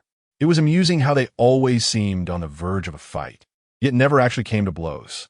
Li Haoran followed Gu Qingchuan back into the kitchen, spotting 2 breakfast plates on the counter and breaking into a peculiar smile. I knew it. Gu Qingchuan would never be so heartless as to deny himself a meal. With a sly grin, he lifted a plate of breakfast, then turned to Gu Qingchuan, asking, Tell me the truth, did you do it? Li Haoran firmly believed that the unfortunate rabbit had met its end at Gu Qingchuan's hands. After all, how could a rabbit possibly wander out and be struck by a vehicle? Furthermore, Gu Qingchuan had himself admitted to capturing the rabbit earlier that morning. Thus, the evidence of Gu Qingchuan's guilt was irrefutable. You may believe what you wish, but evidence is paramount. Gu Qingchuan replied coolly, walking out of the kitchen with his breakfast. What evidence? Yuanbao perked up at the mention of evidence. Her ears perked in curiosity. Your fifth uncle has identified a suspect, but we currently lack the evidence. Of course, evidence is essential. We must speak based on evidence. Fifth uncle. Yuanbao nodded affirmatively at her fifth uncle. Chapter 169. Indifference to Yuanbao. Li Haoran felt somewhat superfluous as he observed the glances exchanged between the father and daughter, particularly noting how Yuanbao accepted whatever her father said without a hint of skepticism. Evidence? Let's hasten to eat. Once finished, you shall wash the dishes. Gu Qingchuan said coldly, the pride in his tone barely concealed. I'll wash the dishes. What is the role of the maid then? With a maid, are you not also enjoying my cooking? Gu Qingchuan retorted, continuing to eat while harboring a sense of triumph within. Liu Dan, lacking the intellectual capacity to counter Gu Qingchuan's remarks, felt as though he could only resort to physical confrontation. En route to the uninhabited island, Yuanbao gazed at the familiar scenery outside, her mind occupied with thoughts of how to find the perpetrator who harmed Yu. Zhuozhua, did you see anything last night that you shouldn't have? She inquired of her companion in her arms. I saw nothing, Zhuozhua replied. I'm no longer holding yesterday's incident against you. Yet why do you still speak so? Am I not speaking normally? What do you expect from me? Zhuozhua responded, growing impatient as the conversation continued. Unbeknownst to Zhuozhua, his moodiness was akin to a woman experiencing her monthly cycle. However, he was a rabbit, not an ordinary woman. Yuanbao sighed deeply. Zhuozhua, I seriously suspect that your behavior last night may have provoked Yu, prompting her to run away. What does that have to do with me? I didn't see her all night. Zhuozhua shouted angrily. He had waited for Yu the entire night, only to learn the next morning that she had gone missing, which left him seething with frustration. Now, instead of seeking the truth about Yu's demise, Yuanbao was blaming him. In that moment, Zhuozhua felt that he should leap up and reprimand Yuanbao. Yuanbao was equally perplexed, unsure of her next steps. She glanced at Gu Qingchuan and asked, Father, what should Yuanbao do? Yuanbao sought to uncover the identity of the perpetrator who had harmed Yu. Yet she remained uncertain about how to proceed. Gu Qingchuan gripped the steering wheel with one hand while resting the other against the car window, casting a fleeting glance at Yuanbao seated in the back. How about we check the surveillance footage after we return? He suggested. A light of realization sparked within Yuanbao. Of course, the cameras must have captured the incident. She resolved to uncover the villain's identity. Through the rearview mirror, Gu Qingchuan observed the little girl, a knowing smile gracing his lips, hidden from her view. The vehicle soon arrived at the desolate island. Yuanbao, recognizing the familiar landscape before her, tugged at her father's hand excitedly. Daddy, look, this is the deserted island I told you about. The little one pointed towards the barren expanse. Gu Qingchuan surveyed the scene, noting that it differed significantly from his expectations. It was hardly uninhabited, merely sparsely populated and somewhat desolate. So what are our plans next? He inquired of the little one. Where's Uncle Lu's car?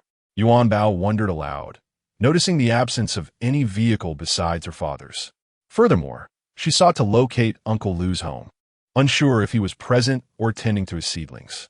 A problem loomed, as neither Yuanbao nor Gu Qingchuan could recall the route. And Gu Qingchuan had received vague directions from Li Jingxun and the production team prior to their arrival. Gazing at the road ahead, he shook his head in resignation and bent down to cradle the little girl in his arms. Time seemed to stretch infinitely. Gu Qingchuan carried a hefty backpack on his back, holding his entire world in his arms, feeling no fatigue whatsoever. Suddenly, Yuanbao spotted a distant, indistinct figure, her excitement palpable. "Daddy, over there! I see it," she exclaimed, pointing enthusiastically. "That must be Uncle Lu's little fence. The figure inside has to be him." Gu Qingchuan strode towards the vague silhouette, uncertain of the little one's intentions, but resolved to ensure her obedience. "Uncle Lu, it's me, Yuanbao. Do you remember me?" she called out, waving energetically. In response, silence enveloped them, accompanied only by the howling wind. Inside the enclosure, Lu Chuan appeared oblivious to her presence, continuing to tend to his forlorn seedlings. Upon witnessing this scene, Gu Qingchuan's brows furrowed, his gaze narrowing as he scrutinized the man before him. What was Lu Chuan playing at, dismissing Yuanbao so carelessly? "Uncle Lu, if you remain silent, Yuanbao and I might just step inside. Daddy's feet are quite large, and I can't guarantee they won't disturb your seedlings," he remarked, poised to confront Lu Chuan. Yet, Yuanbao's innocent voice interjected, pleading with the man behind the fence. Lu Chuan, finally aware of their presence, slowly turned to face them, his expression impassive as he regarded them both. Yuanbao beamed at him. "I knew you would hear me, Uncle Lu. What brings you here? Wasn't the last recording concluded?" Lu Chuan responded coldly, his demeanor unyielding. "This time, I'm not here to film. I specifically came to find you." "Uncle Lu," Yuanbao declared. Lu Chuan cast a sidelong glance at Gu Qingchuan, recalling that the man accompanying Yuanbao during the last recording was not him. However, he chose not to dwell on it, turning his attention back to the neglected seedlings. Gu Qingchuan's frown deepened. In light of Lu Chuan's behavior, Yuanbao remained unfazed, her smile unwavering. Conversely, Gu Qingchuan's frustration simmered. The man's actions were profoundly disrespectful. He approached the fence directly, ignoring its small gate. With determination, he vaulted over the fence, quickly closing the distance to Lu Chuan. Upon seeing Gu Qingchuan before him, Lu Chuan's first instinct was to check his seedlings, unperturbed by the intrusion. Gu Qingchuan's anger flared further at the sight. "Has no one taught you manners?" Lu Chuan meticulously examined the footprints left by Gu Qingchuan, confirming that he had not trampled on any of his delicate plants before finally turning to face him. "Perhaps you should learn how to enter politely," he retorted, his gaze steady and unyielding. Gu Qingchuan felt provoked by Lu Chuan's words. "Oh, Uncle Lu, I assure you, I did not step on your seedlings. I simply overlooked your gate," Yuanbao interjected, sensing her father's rising ire and eager to defuse the situation. Lu Chuan, dismissive, turned his attention back to Yuanbao. "What do you want?" he inquired, impatience lacing his tone. "If your previous persistence was for the sake of filming, what is it this time? Is it normal for a child to be so adamant about playing matchmaker?" Lu Chuan pondered, baffled by the tenacity of city dwellers and their peculiar thoughts. He remained focused on nurturing his seedlings, longing to cultivate greenery in this desolate landscape. The last time, it was a throwaway comment from this child that prevented him from going to the capital. Now, the elderly woman incessantly urged him to seek a bride there, leaving him exasperated. Yuanbao, observing Lu Chuan's demeanor, patiently spoke. "Uncle Lu, I truly have something important to discuss with you. Shall we sit over there and talk?" She sensed that Lu Chuan might dismiss her again, and quickly added, "What I want to say is related to your seedlings." This piqued Lu Chuan's interest. He was always attentive when it came to his plants. Upon hearing the mention of seedlings, Lu Chuan's expression flickered with curiosity. "What is it?" he asked skeptically, hoping this child was not attempting to deceive him. Gu Qingchuan, encouraged by Yuanbao's gesture, approached a small table beside the fence. The table bore a worn and somewhat unclean cup. Gu Qingchuan removed his backpack and produced Yuanbao's personal water bottle, unscrewing the cap and handing it to her. Yuanbao accepted the water bottle and promptly poured water into Lu Chuan's dilapidated cup. Gu Qingchuan watched, perplexed by her actions, before retrieving a bottle of water for himself. Lu Chuan regarded the cup filled with water, glancing at Yuanbao. "Thank you. Please, state your purpose," he said, his tone indifferent, while Gu Qingchuan's eyes glimmered with frustration, as if he were ready to confront Lu Chuan at any moment. He truly harbors a strong dislike for this individual. Be it the expression on his face or the tone of his speech, both exude an undeniable sense of provocation. It was in this context that Lu Chuan's uncle was informed by Yuanbao, who mysteriously remarked, "I saw your wife yesterday, Uncle Lu." She added. Yuanbao had quite the conversation with her. Upon hearing the word wife, Lu Chuan's brow furrowed instantly. Indeed, this little brat was spinning tales. He had been foolish to entertain such nonsense. Disheartened, he set down his cup and stood up, resolved to depart and not squander any more time with this child. "Wait a moment, Uncle Lu. I wanted to discuss Miao's matter with you. Why don't you let Yuanbao finish her words?"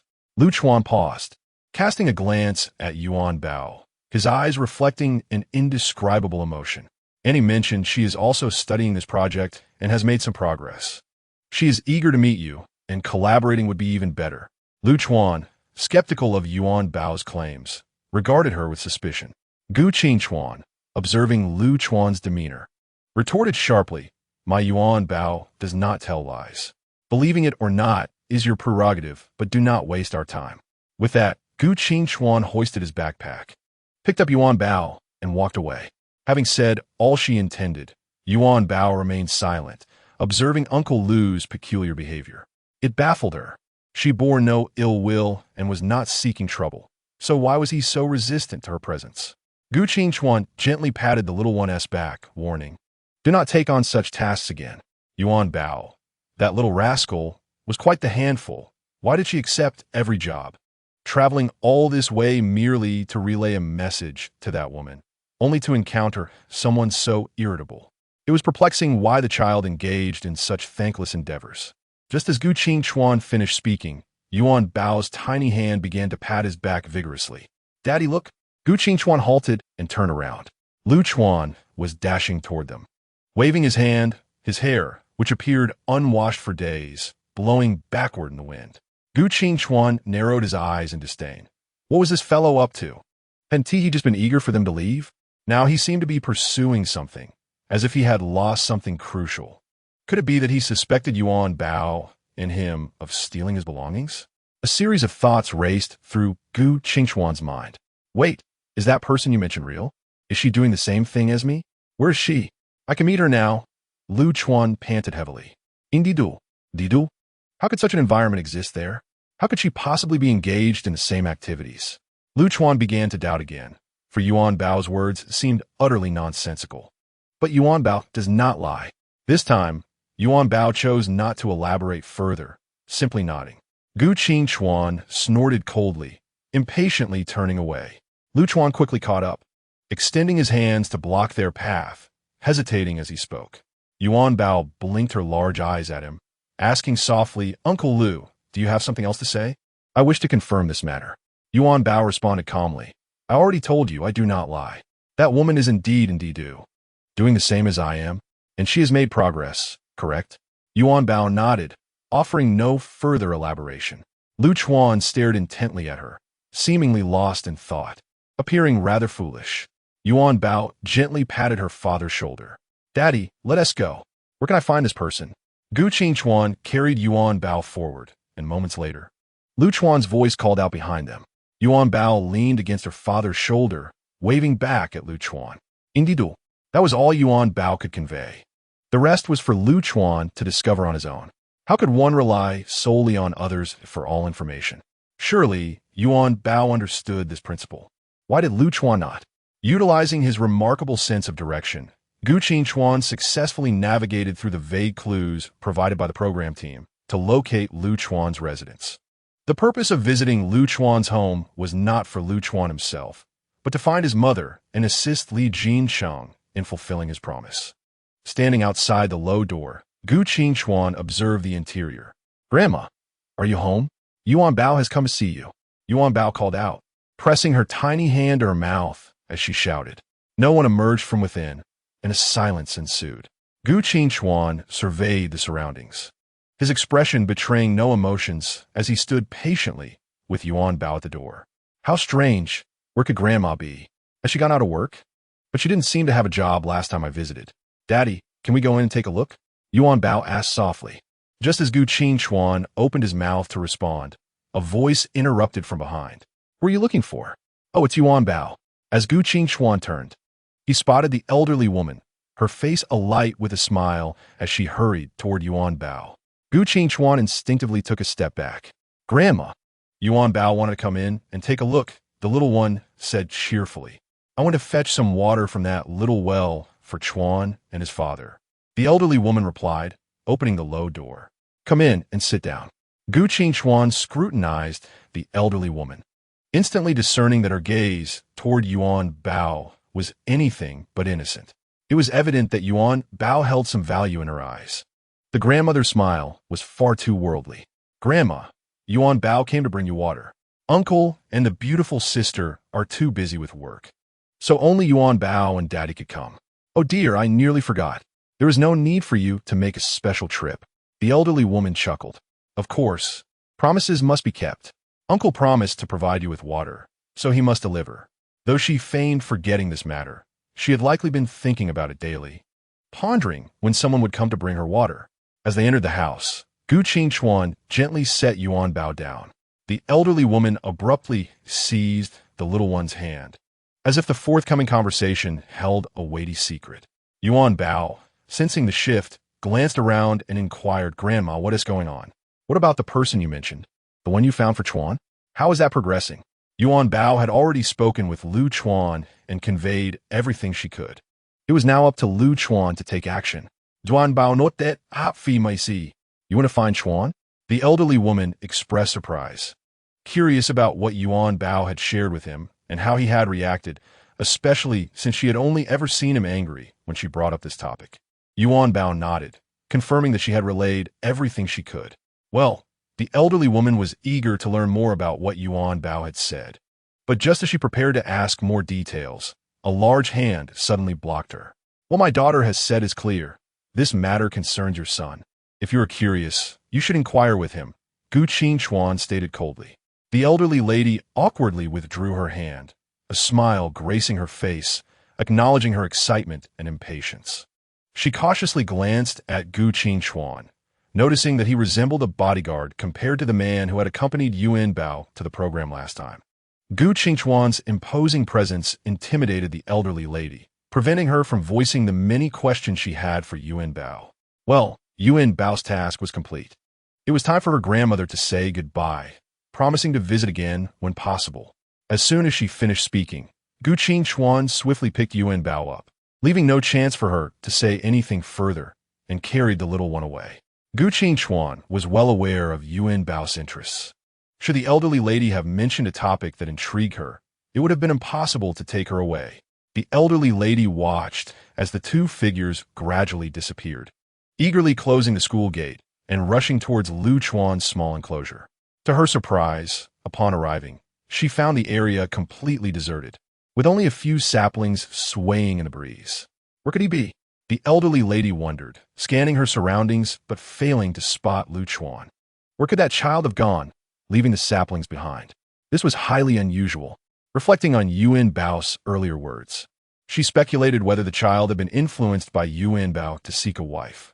The thought made her emotional, tears welling up. Finally, her son was taking a step towards something significant. However, the bus-to-do only departed once every morning, and at this hour, the bus had long since left. Where could he have gone? Surely he wasn't so preoccupied with those few saplings that he had become foolish. The elderly lady hurriedly turned and headed towards the bus station. Chapter 172. A Stray Dog Dad. Why does Lu Chuan uncle seem to distrust Yuanbao's words? Whether others believe or not is their concern. As long as Yuanbao speaks no lies, we can rest easy. On the desolate yellow earth, a tall figure enveloped a small frame, gradually receding into the distance. On the other side, when the elderly lady arrived at the bus station, she found no sign of Lu Chuan, Not even a trace. Where had that child gone? She stomped her feet in frustration at the empty signboard. Lu Chuan was truly a source of worry. Couldn't he simply find himself a proper wife? Little did she know that Lu Chuan had already embarked on his journey to Daidu. He had stood there for quite some time, until Gu Qingchuan and Yuanbao's figures were no longer visible. Lu Chuan was intensely curious about the person who was engaged in the same pursuits as himself, and even seemed to be progressing faster. He longed to consult this individual, to learn and then return to improve his saplings. If that person were willing to accompany him back to assist with the saplings, that would be even better.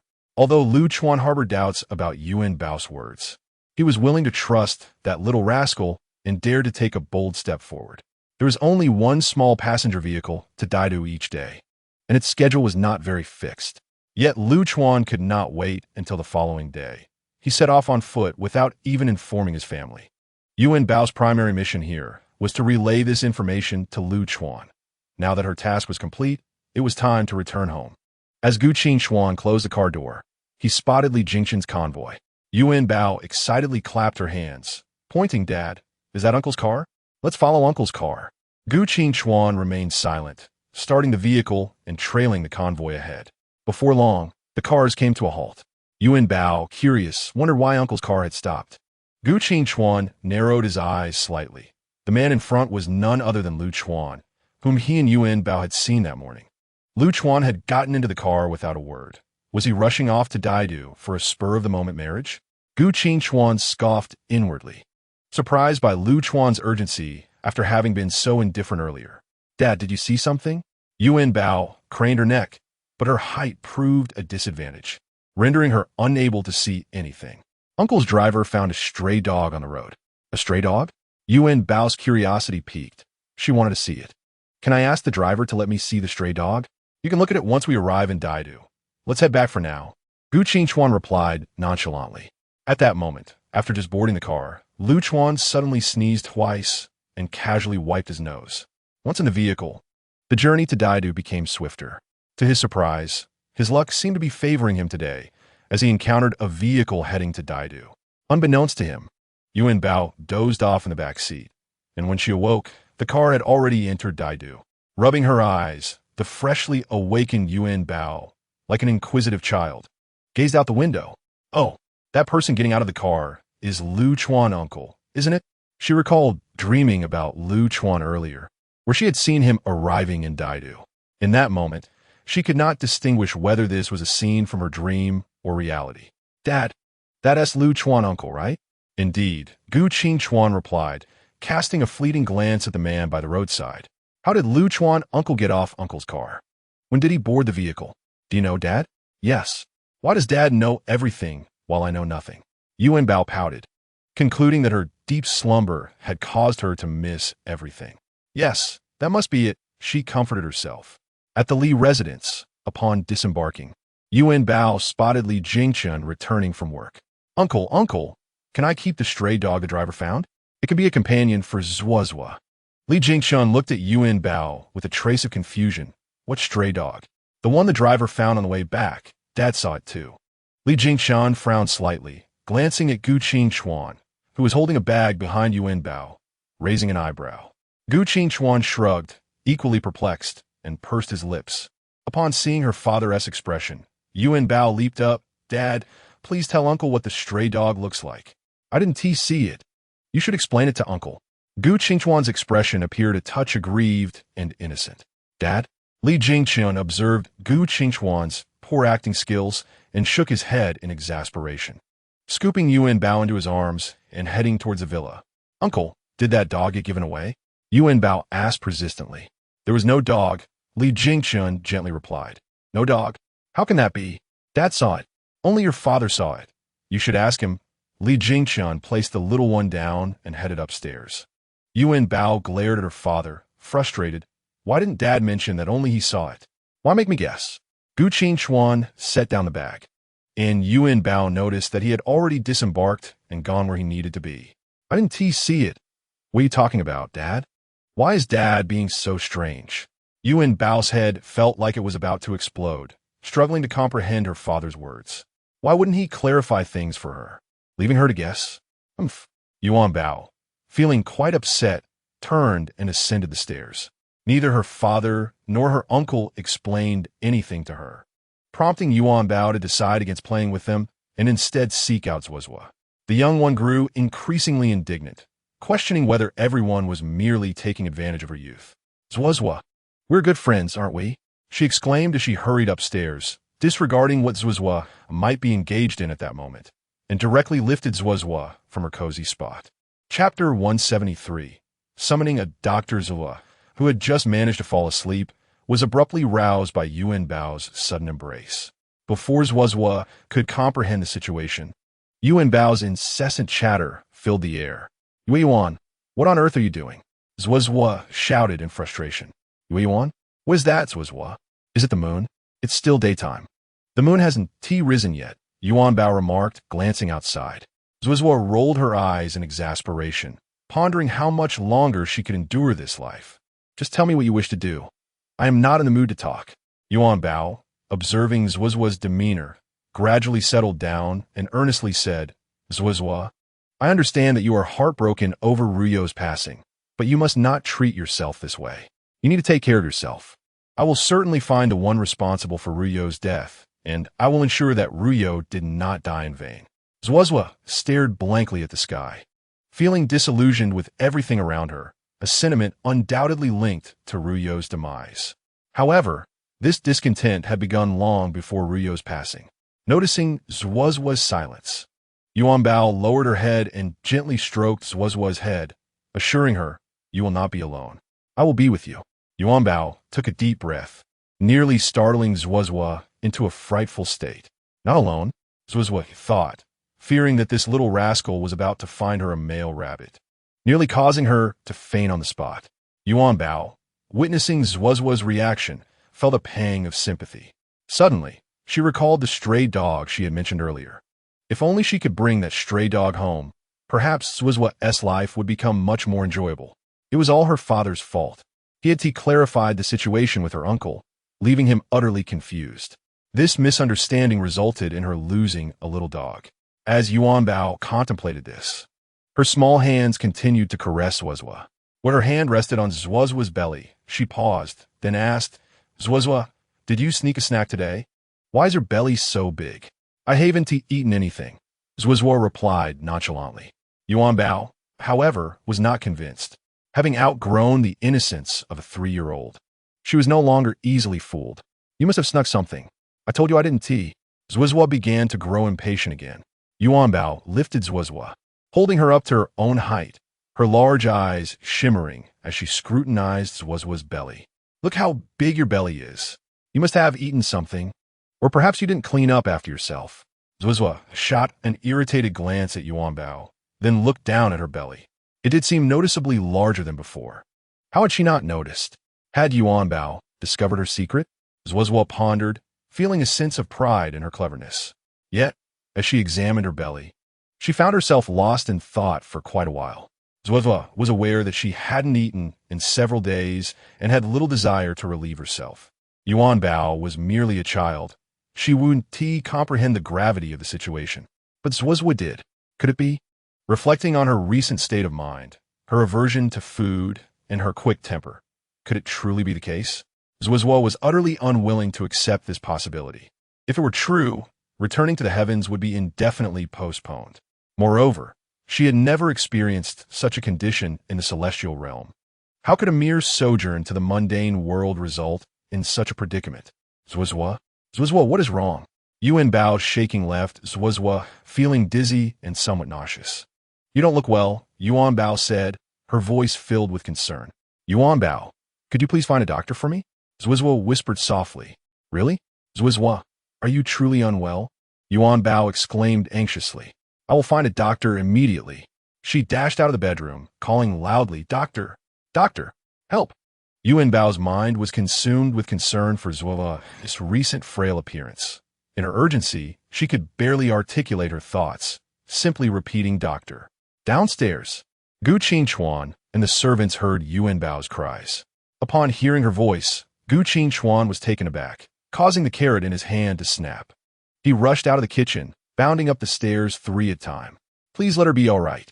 This single thought occupied Gu Qingxuan's mind, desperate for his Yuanbao's safety. Yuanbao. As soon as Gu Qingxuan reached the top, he spotted Yuanbao running toward him and immediately scooped her up. What happened? Where are you hurt? What's wrong? Call the doctor, Dad. Yuanbao shouted as she struggled to catch her breath, her small frame leaning heavily against her father, her face contorted in panic. All right, I'll take you to doctor. Just as he finished speaking, Yuanbao began to wave her hands vigorously, shaking her head in protest. Gu Qingxuan's concern deepened as he turned and rushed downstairs. The doctor is on the way, Qingxuan, came the voice of Li Jingxuan from behind. Gu Qingxuan halted abruptly, realizing that the staff had informed Li Jingxuan of Yuanbao's cries, prompting him to call Xiao Feng, who was now speeding over. Yuanbao pressed her small hand against her belly, a multitude of words trapped in her throat, unable to articulate her true desire for a doctor for Zhuozhua instead of herself. It seemed both her father and uncle misunderstood her intentions. Glancing at her father, she noted his frantic state, devoid of rational thought. Shifting her gaze to her uncle, she was relieved to see he appeared composed. With one hand clutching her belly, Yuanbao raised the other slightly, pointing upstairs toward her bedroom. Following her gesture, Li Jingxuan quickly made his way toward Yuanbao's room.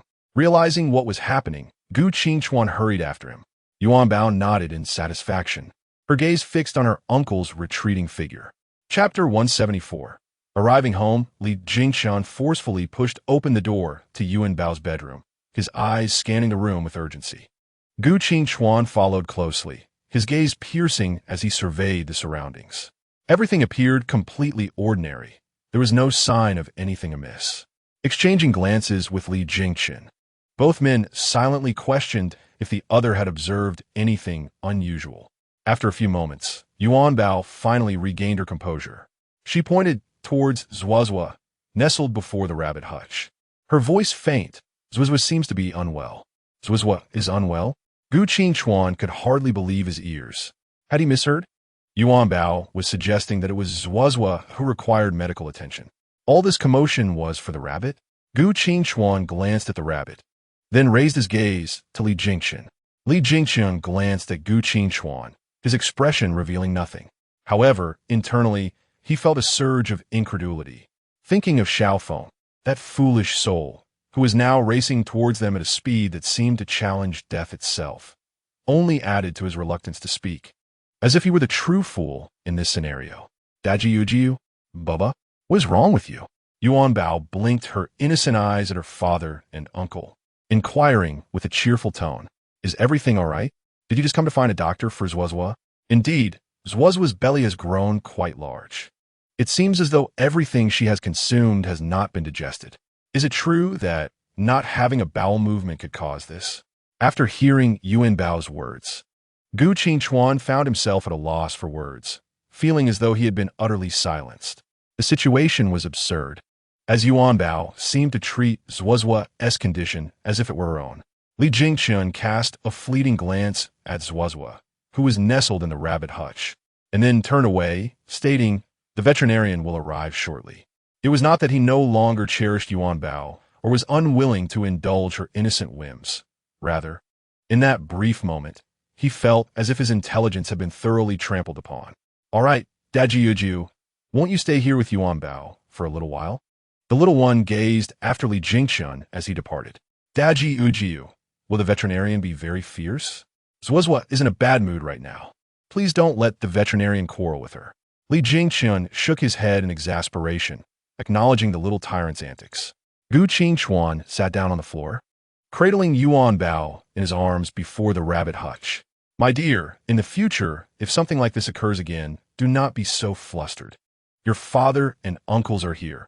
There is no need to be afraid, understand? Gu Qingxuan spoke gently. If Zhuozhua is unwell, the adults will certainly help find a doctor. He wished to reason with the child, but as his words lingered on the tip of his tongue, they eluded him, especially upon seeing the innocent yet slightly aggrieved expression on her face. Baba, Yuanbao is truly very anxious. What if Zhuozhua, like Yu, were to perish? Upon witnessing the child's pitiful demeanor, he could only nod slightly in agreement. Zhuozhua lay despondently on the ground, a voice echoing in her mind, questioning whether she might be pregnant. The incessant chatter of Yuanbao and Gu Qingchuan only added to her annoyance. Their voices became a cacophony that grated on her nerves. In a sudden burst of frustration, Zhuozhua leapt up, casting a resentful glance at the father-daughter duo. Zhuozhua, are you feeling unwell? Yuanbao asked with concern, her head peeking into the rabbit hutch. Gu Qingchuan noticed the look in Zhuozhua's eyes. Did this rabbit truly wish to abandon the realm of the living? The way she had gazed at Yuanbao mirrored that of a creature confronting its nemesis. Gu Qingchuan narrowed his eyes, silently warning Zhuozhua that she could not harbor such treacherous thoughts beneath his watchful gaze. Zhuozhua, being a celestial being from the heavens, was not easily intimidated. She glared back at Gu Qingchuan defiantly, as if to say, "Do I appear to be afraid of you?" "Afraid? Afraid of whom?" Yuanbao inquired curiously, leaning closer to the rabbit hutch. Ignoring her, Zhuozhua remained unperturbed, while Yuanbao, undiscouraged, returned to sit obediently in her father's embrace. After a brief interval, Xiao Feng appeared, breathless, in the hall on the first floor. The servant rushed to greet him. "Young Master Xiao, you have arrived. Was it not said that Yuanbao was in urgent need? Where is she?" Xiao Feng, filled with concern, replied, "Where is she?" Upon hearing the young lady's name, the servant glanced upstairs, recalling that it was merely a misunderstanding. Had they not just stated that nothing was wrong and that it was the rabbit that was ill? Seeing the servant's hesitance, Xiao Feng snapped impatiently, "Speak. The young lady is in the bedroom upstairs. I will take you there," the servant quickly replied. Yet, as she attempted to explain, Xiao Feng dashed up the stairs, not waiting for her to finish. Observing Xiao Feng's hurried departure, the servant pondered whether Xiao Feng could indeed provide medical care for animals. Did the knowledge of medicine transcend species? She dismissed the thought and returned to her duties. Upstairs, upon witnessing Xiao Feng burst in, Gu Qingchuan immediately surmised what had transpired. It was evident that Li Jingchun had failed to inform Xiao Feng, leading the latter to believe something grave had befallen Yuanbao, prompting his frantic rush, akin to their earlier panic. For a moment, Gu Qingchuan felt a pang of sympathy for Xiao Feng, though it was fleeting, as the impending hilarity of the situation began to dawn on him. Xiao Feng, upon seeing Yuanbao cradled in Gu Qingchuan's arms, exploded. "Why are you holding Yuanbao in front of the rabbit hutch? Do you have any idea how many germs animals carry, especially for a child with such delicate immunity?" Before Yuanbao could comprehend the situation, Xiao Feng had already unleashed a torrent of admonishment upon Gu Qingchuan. However, Gu Qingchuan was not one to accept such criticism passively. He raised an eyebrow at the rabbit hutch, retorting, "Is it not true that you can cure whatever ailment lies within?" Xiao Feng was momentarily taken aback by Gu Qingchuan's question. It was then that Yuanbao, who had remained silent until now, chimed in, "Is it true? Can Uncle Xiao cure the little rabbit?" Her eyes sparkled with admiration as she gazed at Xiao Feng. Realizing the misunderstanding, Xiao Feng recognized that the one in need of care was not Yuanbao, but the rabbit in the hutch. Recalling the urgency in his brother's voice during their earlier conversation, he had genuinely believed something unfortunate had occurred to Yuanbao, prompting him to rush over as if propelled by wings. Now, faced with this trivial situation, Xiao Feng felt somewhat absurd, as if he were the punchline of a joke. He understood why Gu Qingchuan had regarded him with such a look upon entering the room. "Apologies, Yuanbao," Xiao Feng said with an awkward smile. "I am not a veterinarian. Therefore, I cannot treat the rabbit's illness." As soon as the words left his mouth, disappointment washed over Yuanbao's face. Noticing this, Xiao Feng quickly added, "How about this? I will help you find a capable veterinarian." "No need for that. I have already summoned a pet doctor," Gu Qingchuan interjected. Xiao Feng nodded slightly, slowly retreating. I will step outside for a moment." He hastily fled the scene, his mind reeling. The last time he visited, he had been oblivious to the rabbit's presence and had only learned of it later from Li Jingchun, who explained that Yuanbao had been injured due to the rabbit. Now, to even be asked to treat a rabbit was utterly absurd. He had never been fond of such creatures, and given his allergy to animal fur, especially the strong scent of rabbits, he longed to distance himself from them. As he descended the stairs, he encountered Li Jingchun, who had just returned home. "Hurry, I need to use your bathroom," Xiao Feng urged. Li Jingchun regarded him with skepticism, a mischievous smile playing on his lips. "What mischief have you been up to outside, that you now seek refuge in my home? Just hurry up. There is no time for explanations," Xiao Feng insisted, tugging Li Jingchun along. He had just entered Yuanbao's bedroom, so close to the rabbit's den that he felt an overwhelming itch all over his body, prompting him to hasten to take a bath. Li Jincheng remained oblivious to the events that had just transpired, as Xiao Feng pushed him away. Perhaps Li Jincheng's first reaction upon hearing the news would have been uncontrollable laughter. "Pregnant?" Yuanbao exclaimed in astonishment. Indeed, as Zuozua had predicted, she was truly with child, and the unfortunate father was Yu's little rabbit. How could she ever return to the heavens now? Although Yuanbao was small, she understood the implications of pregnancy. The little creature gazed blankly at Zuozua. Zuozua was pregnant with Yu's child, yet Yu had already passed away. What thoughts occupied Yuanbao's mind? Perhaps only the little one knew. "Daddy, you can go ahead and be busy. I will stay here with Zuozua for a while," Yuanbao said softly. Gu Qingchuan kept his eyes fixed on Yuanbao, pondering what might be going through her mind, yet the thoughts of a child appeared to be enigmatic. Yuanbao wished to whisper a few secrets to Zuozua, but Gu Qingchuan, observing Yuanbao's current demeanor, could not find the words to say and obediently went downstairs to prepare dinner for her. As everyone gradually exited, Yuanbao rose and gently closed the door. The little one, observing Zuozua, felt an indescribable pang of sympathy, carefully cradling Zuozua in her arms. "Zuozua, you are pregnant. When the little rabbit is born, it will be just like Yuanbao, a little rabbit without a father," Yuanbao murmured softly. A little rabbit without a father would be profoundly sorrowful. Yuanbao understood that feeling. It was truly overwhelmingly painful. Each day, she thought of her mother. Never a day passed without longing for her. Yuanbao's voice grew faint, choking back tears as her small body shook with sobs. Zuozua was at a loss for words to describe her emotions. It felt as though her heart was boiling over. She did not know what to do now and had never anticipated such a turn of events.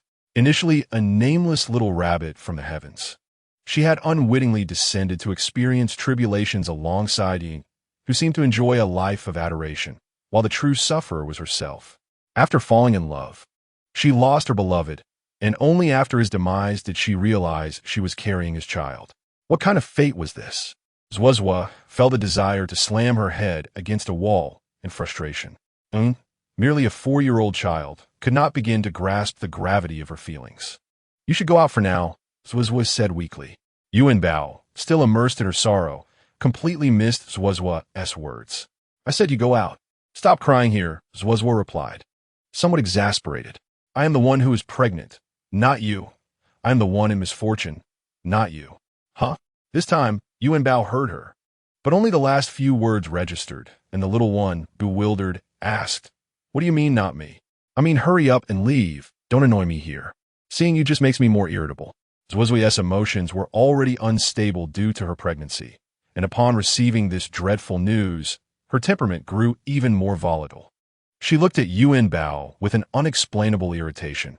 Every misfortune she faced seemed to stem from this unfortunate little one. "Zuozua, Yuanbao is just worried about you. Look at yourself. How can you not recognize good intentions? I said go out." Zuozua growled without sparing Yuanbao a glance. Yuanbao was also incensed by Zuozua's behavior. Why was she acting this way? A dog biting Lu Dongbin, failing to recognize good intentions. "Zuozua, if you keep this up, I won't pay attention to you anymore. You've changed so much that I hardly recognize you," Yuanbao huffed, rising to stride towards the door. Zuozua had never been like this. She was quick to anger now and often spoke poorly of herself. Yuanbao reflected on Zuozua's attitude towards her these past few days, growing increasingly angry. With such words, Yuanbao truly decided to ignore Zuozua. Chapter 176. Yuanbao's home lacks cats, as Li Jincheng and Xiao Feng stepped into the hall.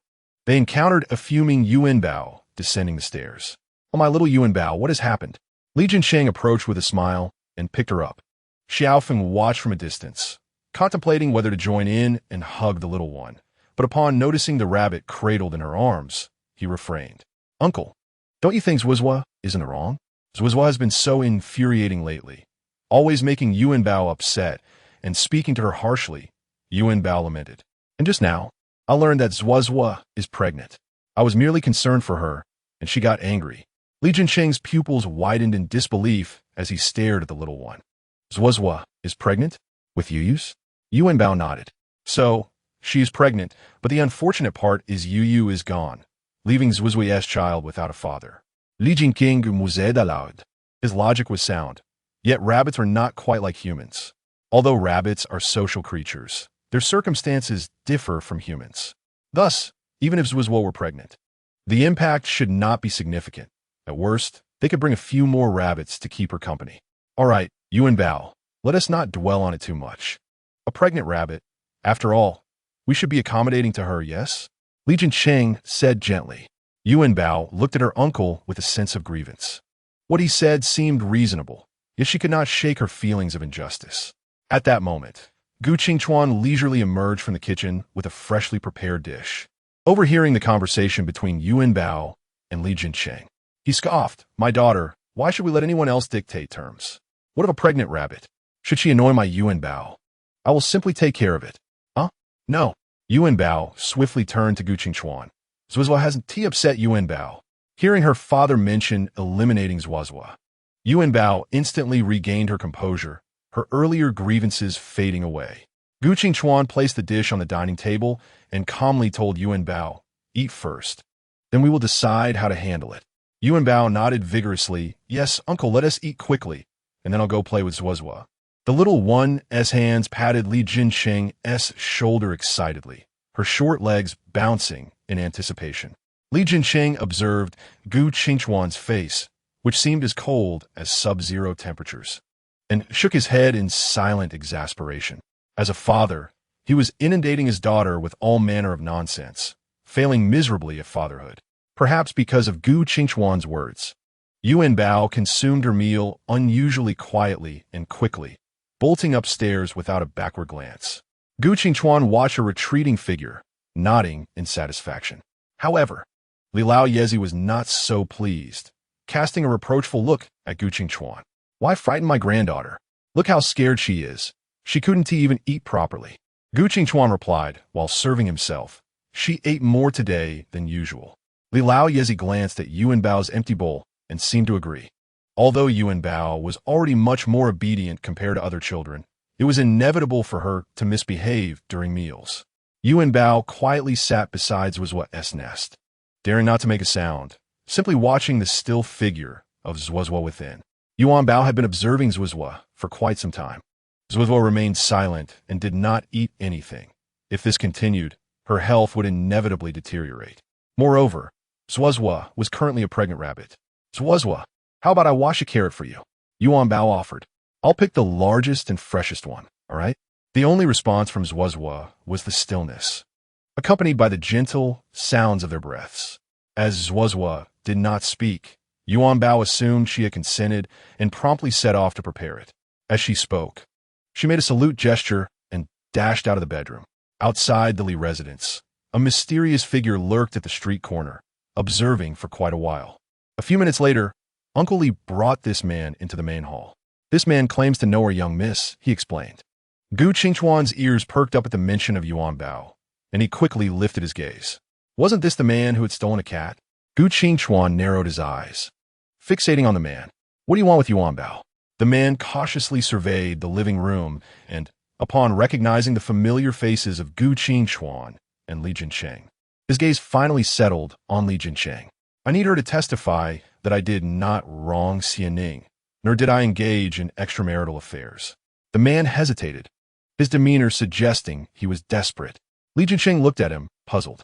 Is this your reason for sneaking around outside the Li residence? Yuanbao is still a child. She wouldn't understand what you were saying, so she cannot testify, Gu Qingchuan coldly replied. She only needs to speak the truth about what she witnessed. The man hurriedly insisted. Li Jincheng slowly raised his head to look at the man, arching an eyebrow. The Li family has never intervened in matters unrelated to us.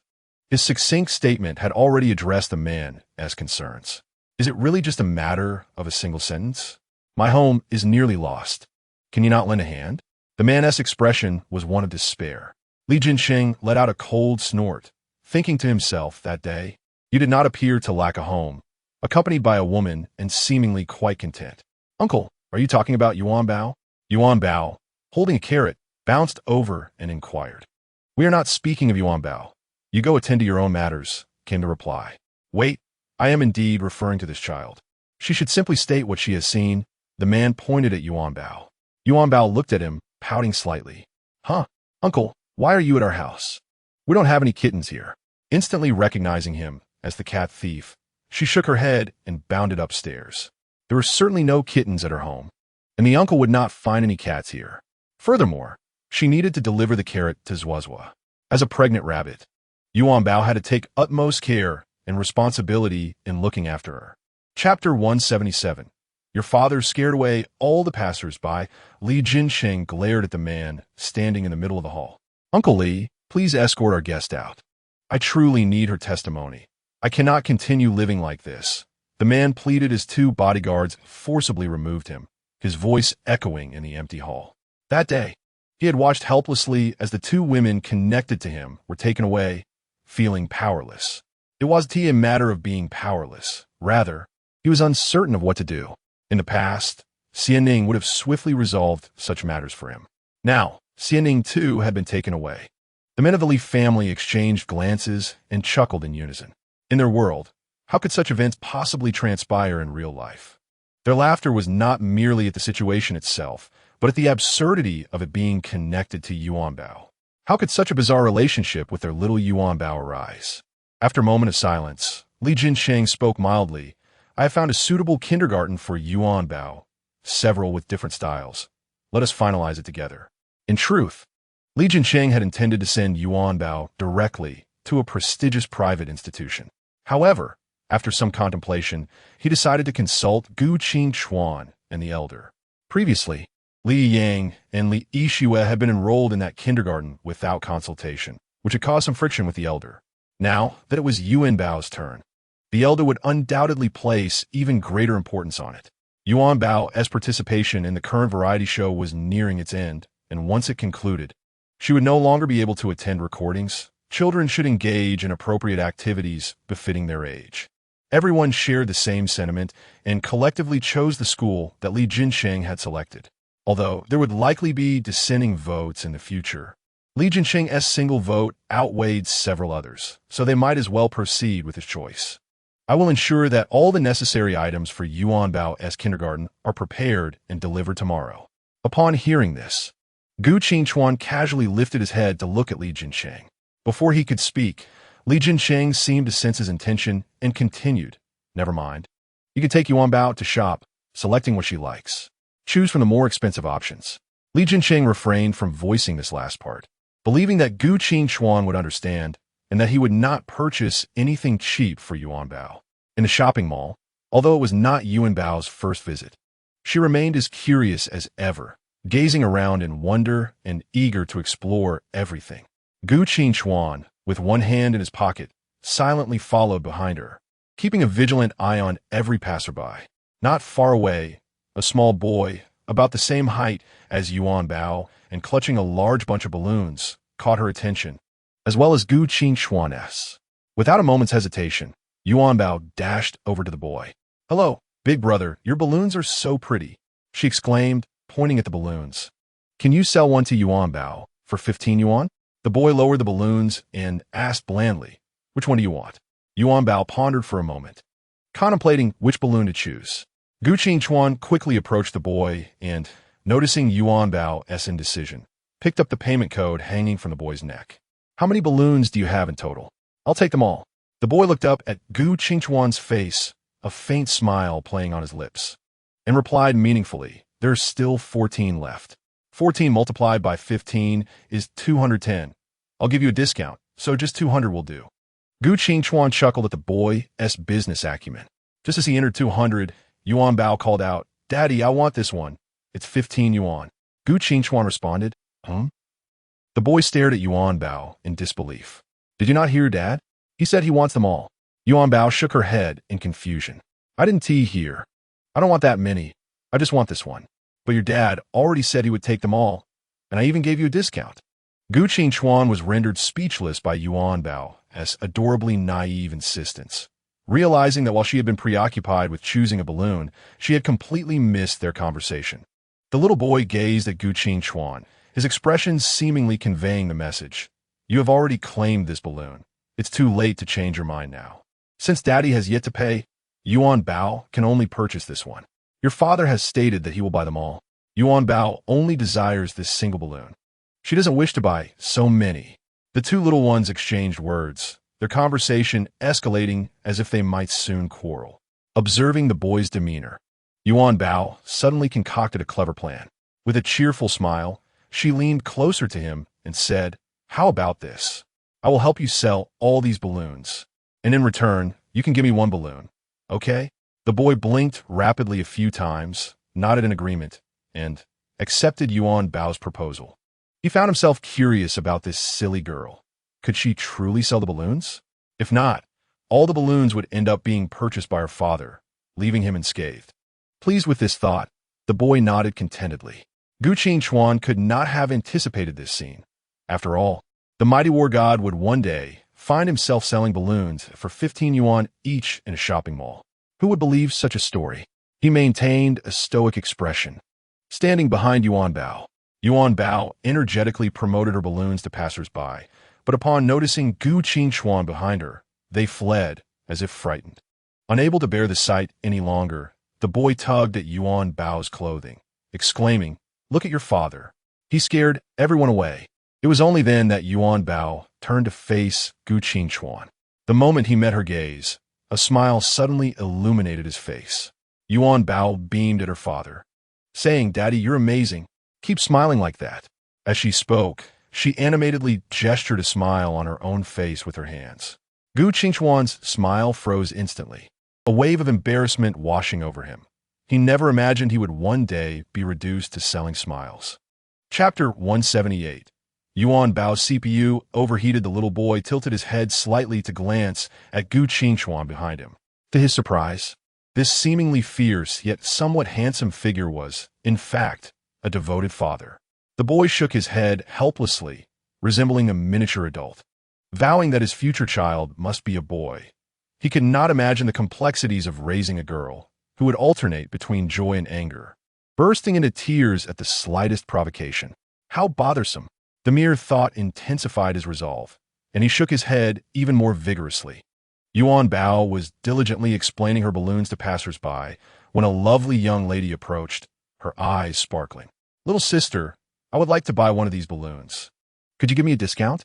Yuanbao nodded without hesitation, only to realize later that the balloons were not hers to sell. She turned to consult the boy's opinion. This young lady wishes to buy a balloon.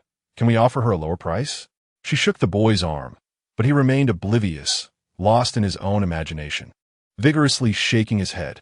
I'm sorry, young lady, but this balloon belongs to him, and he insists that I cannot offer a discount.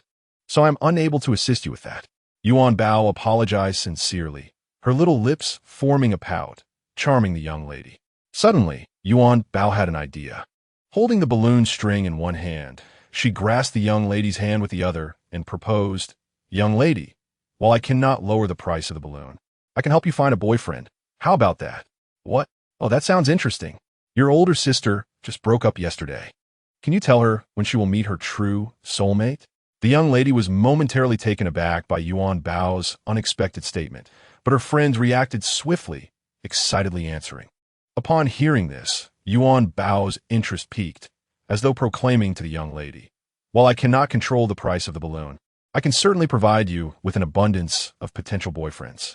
The friends behind the young lady cheered, enthusiastically pushing her toward Yuanbao. They were eager to ensure that this time, the next suitor would not be a scoundrel. Although they did not fully believe the odd words of a child, they sincerely hoped that the young lady would find a good partner. Yuanbao observed the chattering group of young ladies behind her, slightly furrowing her brow, and placed her finger on her lips. Ladies, please maintain silence. Oh, all right, we will be quiet. With that, Yuanbao slowly closed her eyes. The curious young ladies watched Yuanbao intently, marveling at how the current generation had access to such advanced knowledge, as even a child knew about fortune-telling. They hoped the little one would perform convincingly. Otherwise, the potential awkwardness would be compounded by wasted time. As they observed Yuanbao, they noted her performance was complete with an array of subtle facial expressions.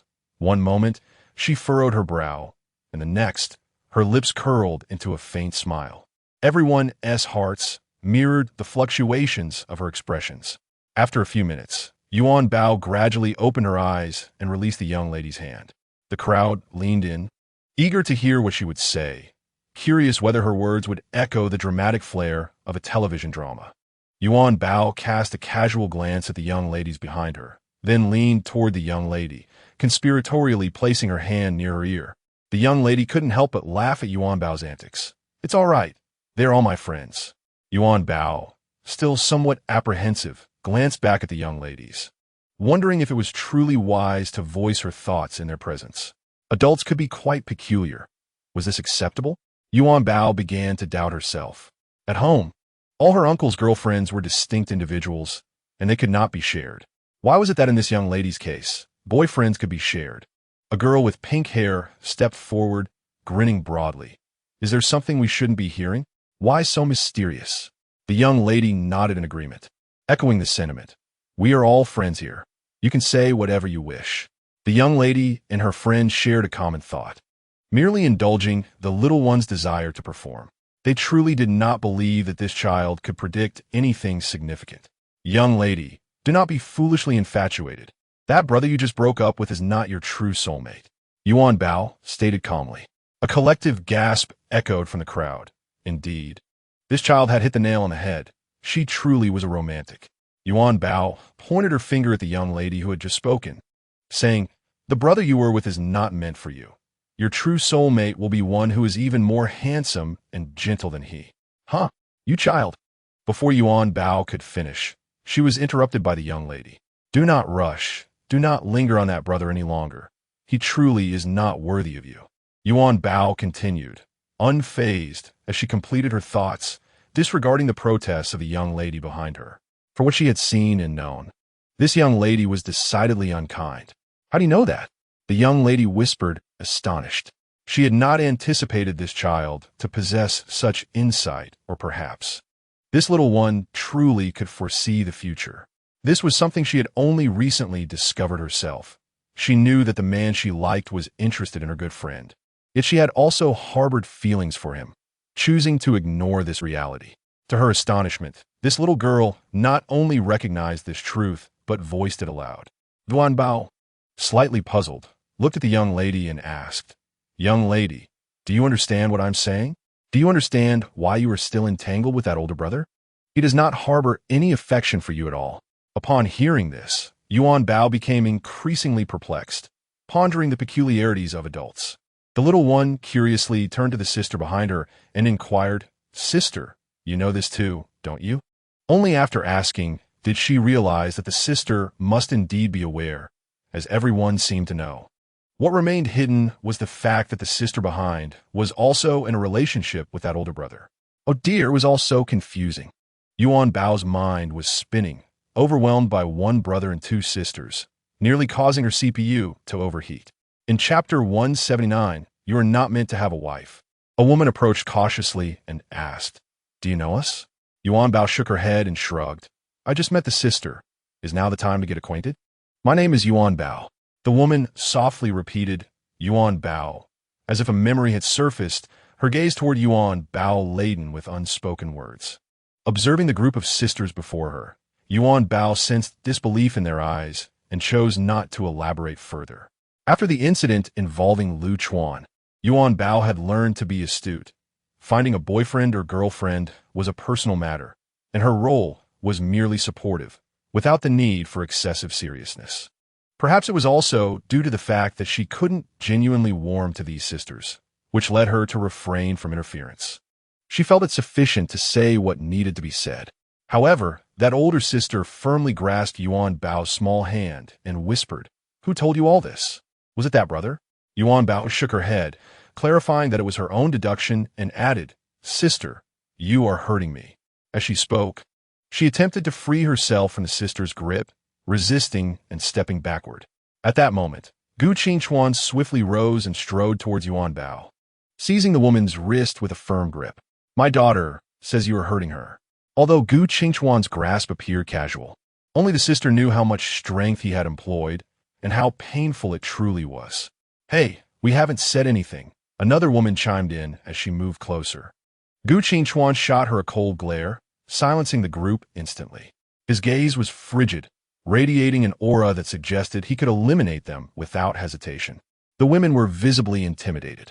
Yuanbao gently tugged at Gu Qingchuan's clothing, moving beside her father, and addressed the sisters. "Yuanbao never lies." This statement had been uttered countless times, and it served as both her strongest and weakest defense. Gu Qingchuan obediently released the woman's wrist, revealing a distinct red mark on her skin. The women quickly turned and departed, eager to leave the presence of such a fearsome figure. Akin to walking with a personal bodyguard. "Do you not want your balloons?" A boy's voice called from behind. He had remained silent, observing Yuanbao conversing with the group, who had wasted so much time without even purchasing a balloon. The sister glanced back at the boy, and as she passed Gu Qingchuan, she involuntarily shuddered. "Oh, I forgot. We are 5, so we need 5, she stammered, pulling out her phone to scan the QR code on the boy's chest. "5 how much?" "75. The boy replied flatly, incredulous that they could not solve such a simple arithmetic problem. "WeChat payment request, 755 yuan. "What?" Both Yuanbao and the boy gasped in disbelief at the sister. "You pressed an extra 5, someone pointed out." The boy looked at her quizzically. "Lady, I said 75, but you scanned 755. Now, I have to refund you. Why make this so complicated?" He was genuinely at a loss. Having just criticized the adult's math skills, he was now baffled that they couldn't even manage basic transactions. The difference between 75 and 755 was vast. How could they not realize? The boy, with an air of disdain, retrieved his phone from his backpack and impatiently said, "Here's the payment code. I'll scan it for 680. He simply could not fathom how someone could be so foolish, merely intimidated by Yuanbao's father. But why was Gu Qingchuan so intimidating? That was a question for Gu Qingchuan himself.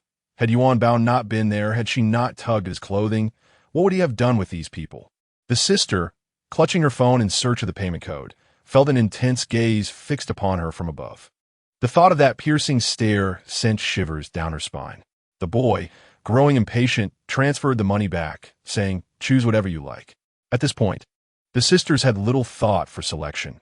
They were preoccupied with the fear of being exposed and the imposing figure of Gu Qingchuan standing nearby. They hastily grabbed a few items and left. Once they had distanced themselves, the boy approached Yuanbao.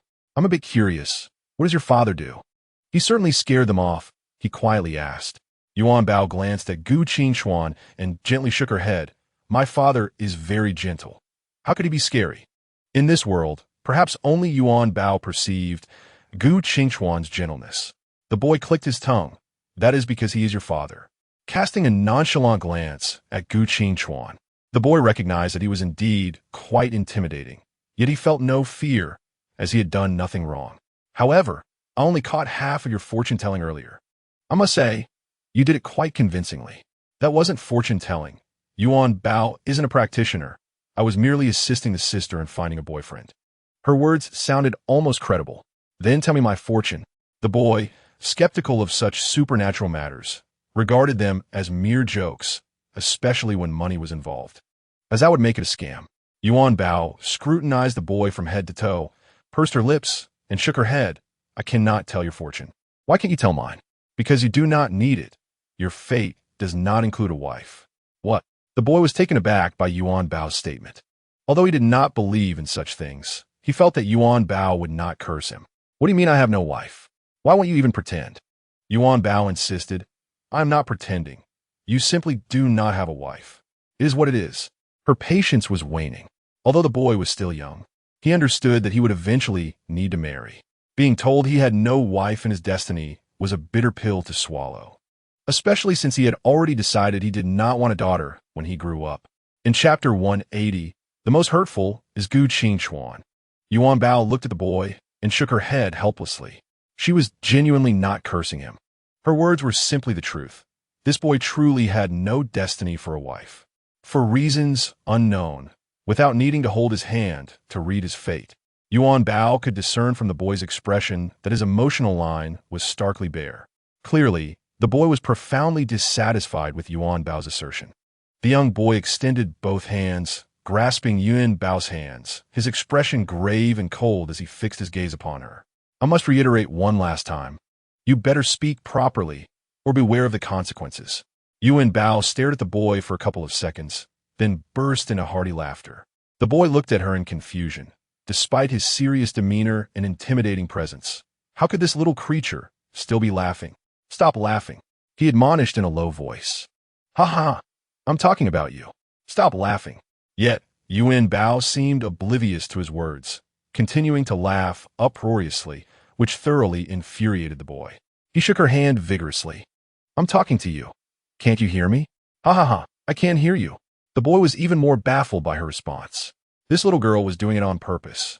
She had heard him, yet continued to laugh loudly, seemingly unaware of her role in this exchange. If I count to 3 and you still laugh, then what will happen? Suddenly, a cool voice interrupted from above. The boy didn't need to look up to recognize who it was. That's none of your business. This is between the two of us, said Xiao Yuanbao nonchalantly. Gu Qingchuan momentarily froze, then inquired, Do you know what will happen if I get angry? I do. But you must listen to your daughter, the boy replied, undeterred by Gu Qingchuan's implied threat, responding with equal tenacity. He had no intention of harming Yuanbao. Surely, her father wouldn't meddle in the playful scuffles of children. Observing Yuanbao's joyful demeanor, Gu Qingchuan's expression turned even colder as he regarded the boy, who was holding his precious daughter's hand. He seized the boy's wrist, uttering no more words.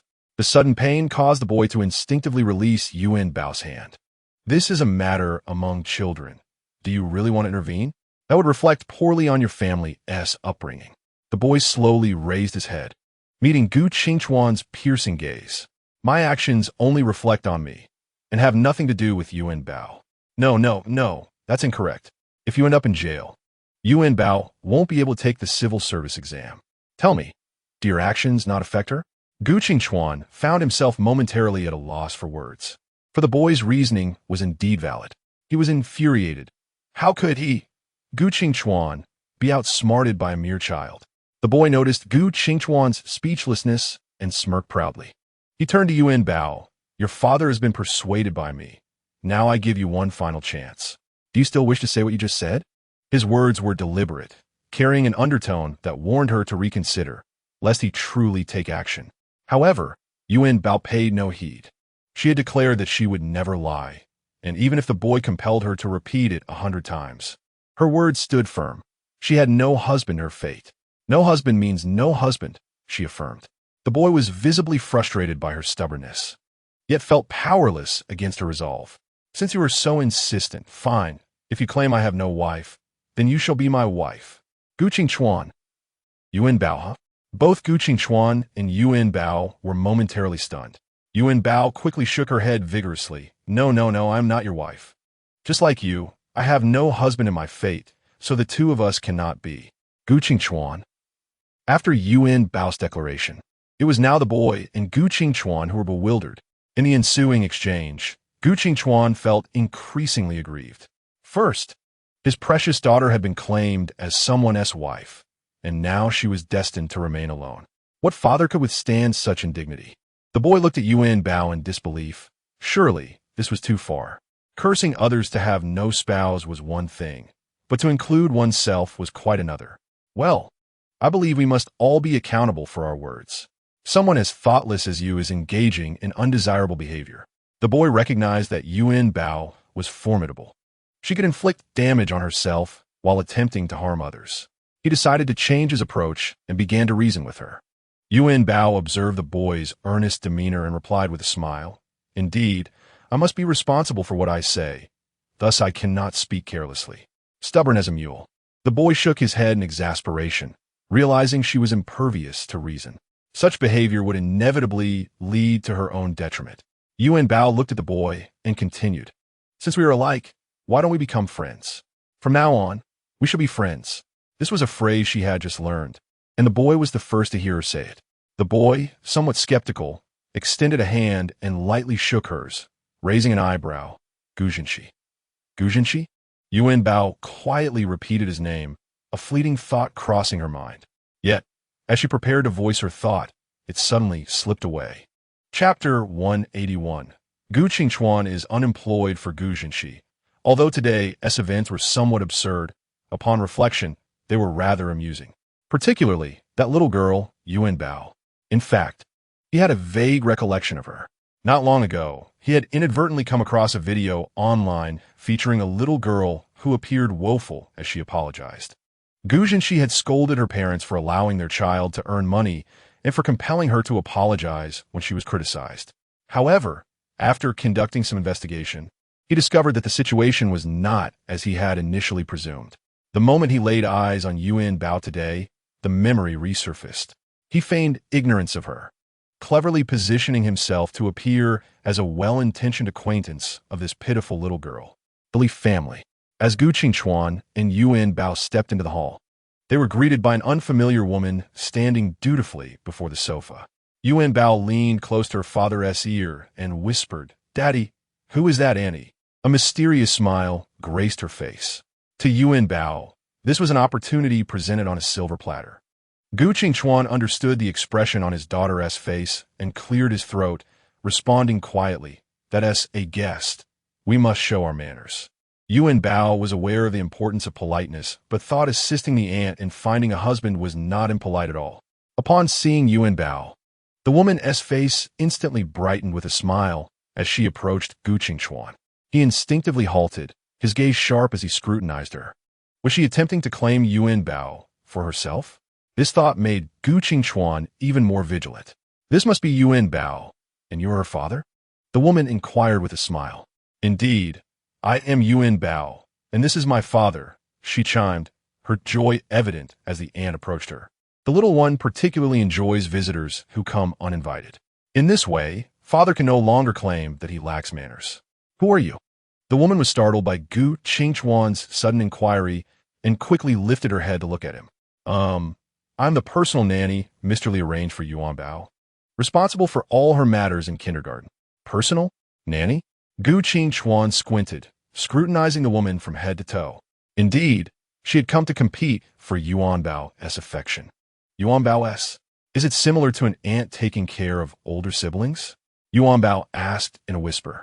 The woman nodded, about to respond, but was interrupted by Gu Qingchuan. "Did Mr. Li send you?" The woman hesitated for a moment. "Yes, it was Mr. Li who found me." How could she dare to speak freely about Mr. Li's name? That would be tantamount to jeopardizing her own job. Observing Gu Qingchuan, the woman felt a sudden unease. His demeanor appeared even more formidable than that of Mr. Li. "So, this is the father of the legendary Li family, little miss?" Gu Qingchuan's displeasure was plainly etched on his face as he assessed the woman before him. Mr. Li had secured a personal nanny for Yuanbao, which implied that he might soon find himself out of work. How could he possibly be facing unemployment? The more he looked at this woman, the more irritated he became. He simply scooped up Yuanbao and strode past her upstairs. "Huh, Daddy?" Yuanbao was a bit bewildered by being suddenly lifted. "Daddy, aren't we ignoring the Annie?" "The Annie came to find me because of Uncle." "It's rude of you, Daddy." The little one's quick wit was impressive. She had perfectly echoed Gu Qingchuan's earlier words, using them against him. Gu Qingchuan swallowed nervously, muttering a faint What of it? He, Gu Qingchuan, was indeed impolite. So what? For the sake of his precious daughter, what did manners matter? "Daddy, that's really rude.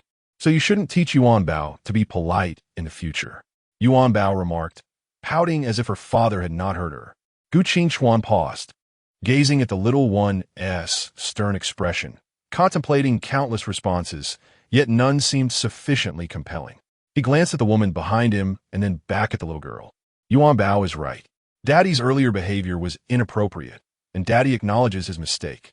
The slap in the face came unexpectedly. Who could have predicted that the lofty Gu Qingchuan would find himself humbly apologizing to a 4-year-old? If Ji Li or Chu Zizi were to witness this scene, they would surely be doubled over with laughter, Even if they dared not laugh in front of him, they would undoubtedly do so behind his back. It's good that Daddy knows he's wrong. Daddy must set a good example for Yuanbao, Yuanbao said, patting Gu Qingchuan's head earnestly. Gu Qingchuan trembled slightly, his feet and legs moving of their own accord back to the woman's side. Auntie, Yuanbao is back. Daddy was just a bit busy. Please don't be mad at him. How could I be? The woman replied. What responsibilities did Mr. Li assign you regarding Yuanbao? Gu Qingchuan asked coldly. Everything concerning the young miss. Upon hearing this, Gu Qingchuan's brow furrowed tightly, his gaze sharpening like a knife as he scrutinized the woman. Before he could utter a word, Yuanbao's voice chimed in. No, Auntie. Auntie cannot be responsible for everything regarding Yuanbao. Daddy must also be by her side. Gu Qingchuan was taken aback by the little one's statement, his expression visibly softening, though his eyes still retained hostility towards the woman. Yuanbao enjoys the meals Daddy makes. If Daddy is not around, Yuanbao will miss him. The woman listened attentively as Yuanbao enumerated her thoughts, silently committing them to memory. All right, that's enough. Gu Qingchuan gently interrupted the little girl. He was already pleased when she began speaking, and now, hearing her elaborate further, filled him with joy. Chapter 182, A Minor Guest. Nothing more in the Li residence. Whenever someone returned home, Yuanbao would cheerfully rush forward, introducing the auntie that uncle had just arranged for her. Gu Qingchuan trailed behind like a disgraced concubine, feeling aggrieved, until Li Jingchen returned.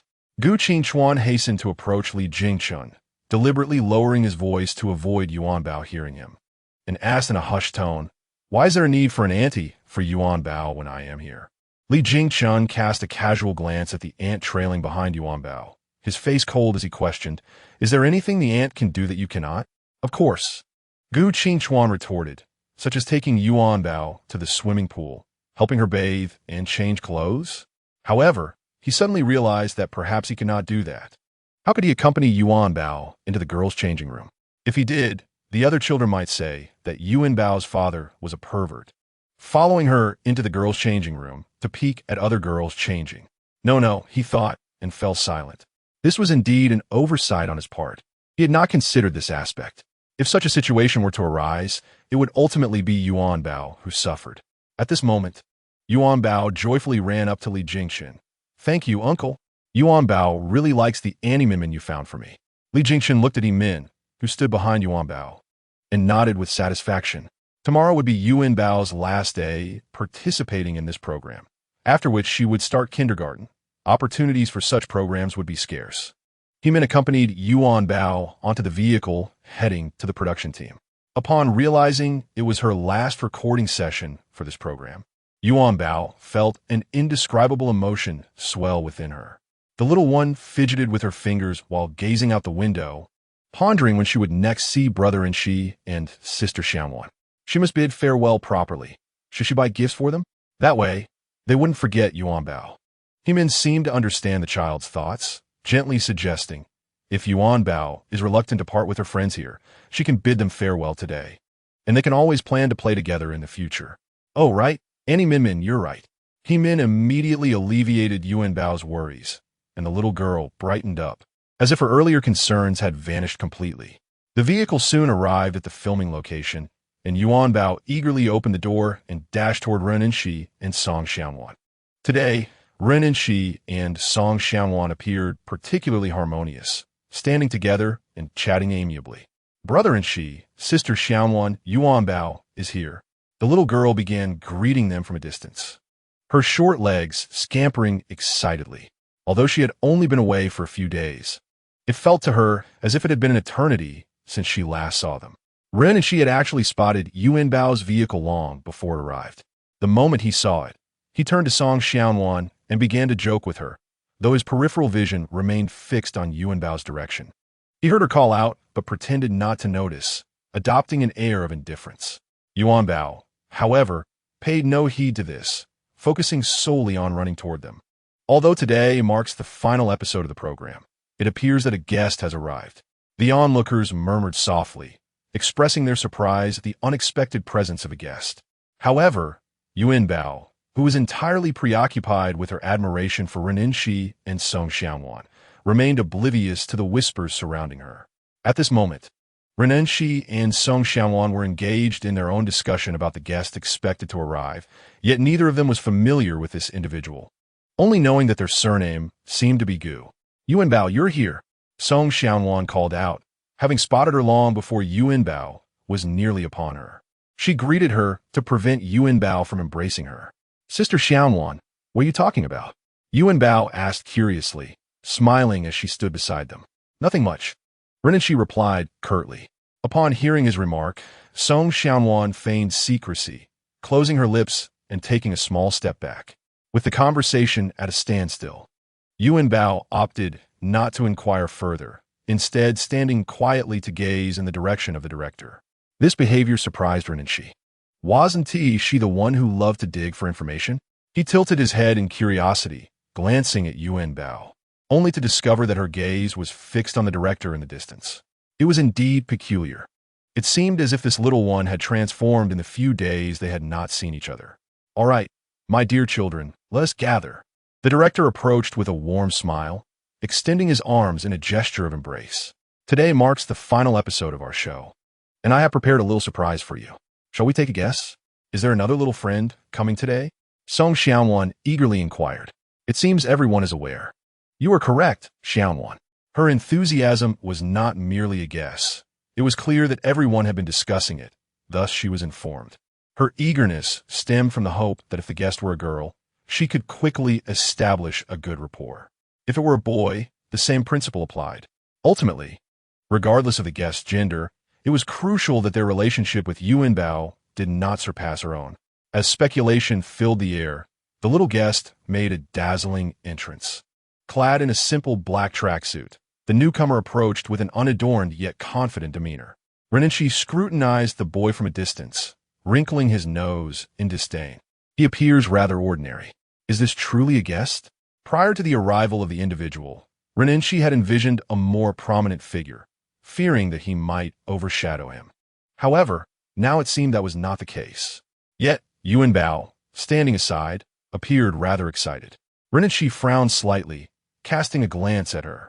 Guzhenshi, Yuanbao exclaimed loudly, leaping up as the boy turned his gaze in her direction. Li Jincheng and Song Yuyin exchanged subtle expressions, bemused by her exuberance. She has never reacted this way upon seeing me, her little uncle, Li Jincheng remarked, a hint of jealousy in his tone. What is so exciting about seeing you every day? Song Yuyin retorted, rolling her eyes. If you see me daily, why aren't you excited now? Li Jinqing countered. Song Yuyin turned to face him earnestly, asking then, Mr. Li Jincheng, why aren't you excited to see me now? Li Jincheng was momentarily at a loss. That was not his intention at all. He wanted to clarify his previous statement, but was interrupted. I understand. No need to explain, Song Yuyin dismissed him, turning back to smile at Yuanbao. In Li Jincheng's eyes, her smile was anything but genuine. Meanwhile, Renenshi was taken aback upon hearing Yuanbao's excitement. Did she know this person? It seemed improbable that a guest would coincidentally know Yuanbao. Upon hearing her call, the boy merely tilted his head, glancing their way with a neutral expression. Renenshi's emotions were now unrestrained. He turned to Yuanbao with irritation. Have you never seen a boy before? Is it necessary to be this excited over a guest? Taken aback by his words, Yuanbao, unaware of their harshness, responded cheerfully, of course.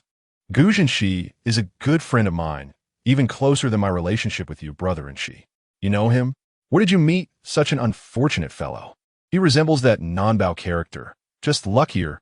Renenshi's voice grew louder. Yuanbao chose not to reply, instead focusing on the boy with joy. How did you end up here? You're a guest? Yuanbao's reaction further irked Renenshi, who clenched his teeth in frustration. Your luck might not be a skill, but I happen to be fortunate, Gu Zhenshi responded coolly from behind Renenshi. His voice carried an unexpected maturity for his age, tinged with a somber tone.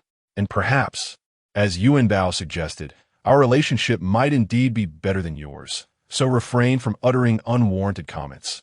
I dislike them, Gu Zhenshi stated coldly. Renenshi, while not claiming to be extraordinary, considered himself exceptional for his age.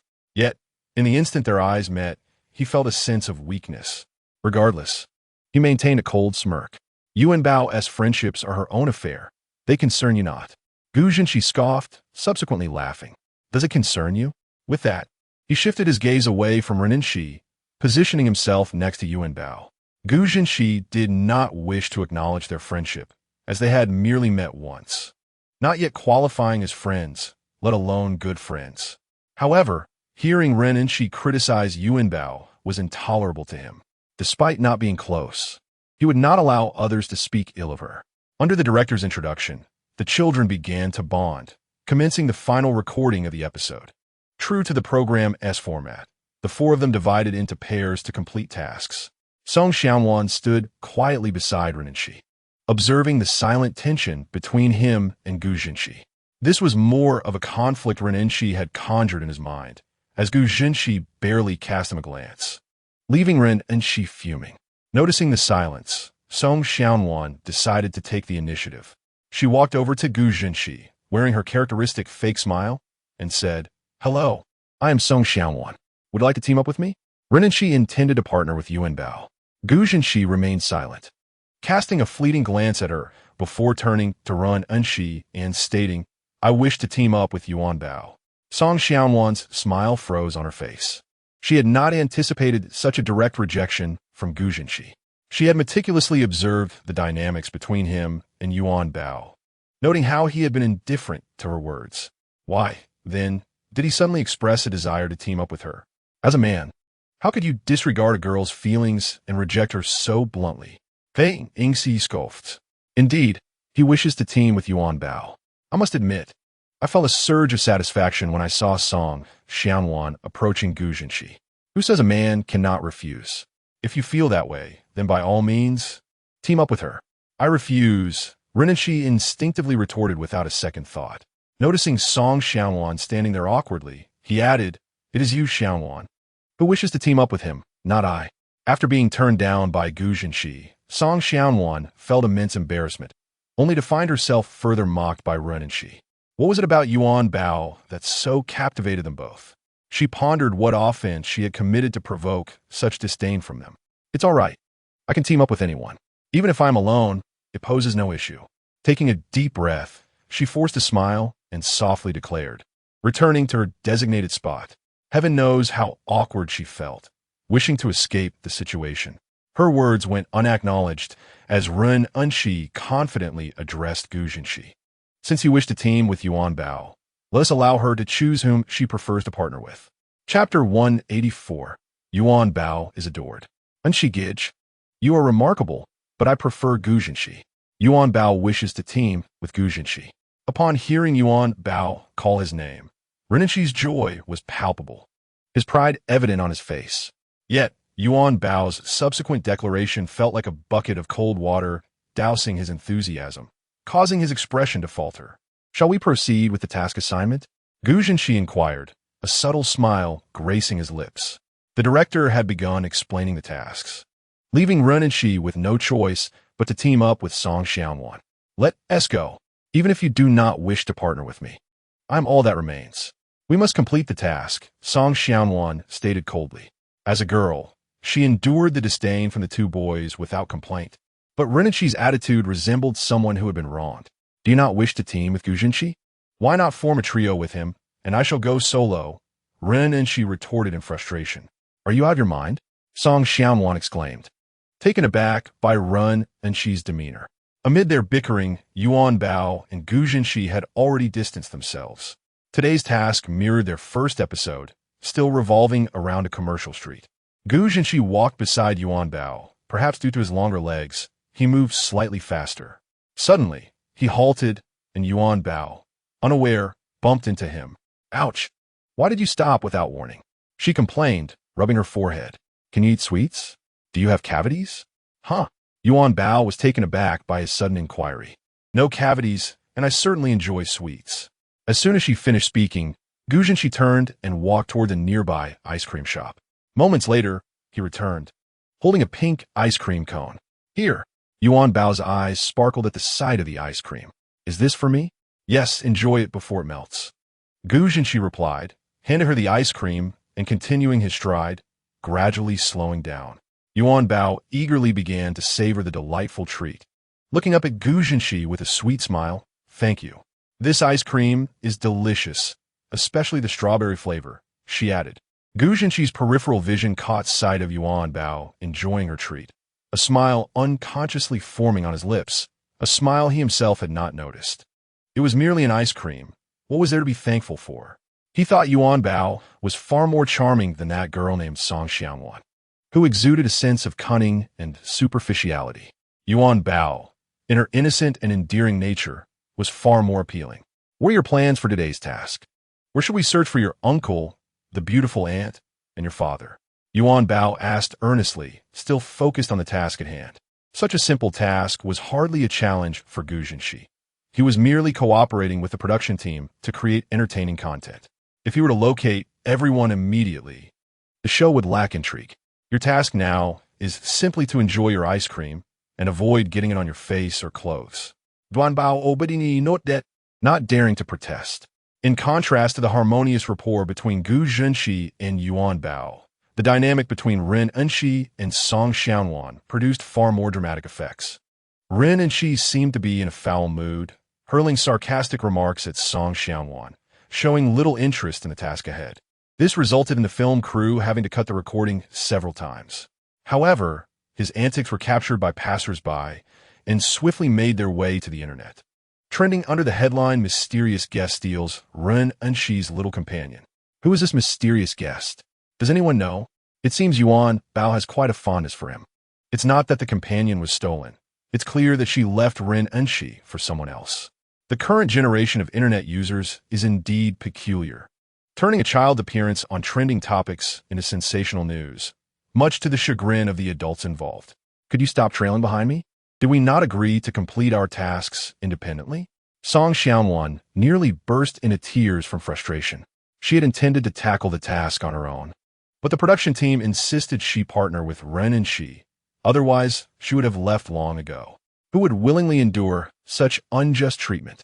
A staff member quietly turned off the camera's audio, gently reminding them, "Please be mindful of your public image." Image? Pei Ingxi scoffed. Yuanbao has no regard for her image.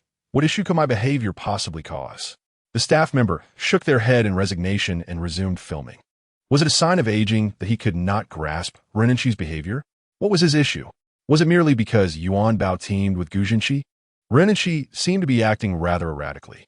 Beneath the live stream, comments flooded in, some supportive, others harshly critical. This soon reached the ears of Li Jingchen and Gu Qingchuan.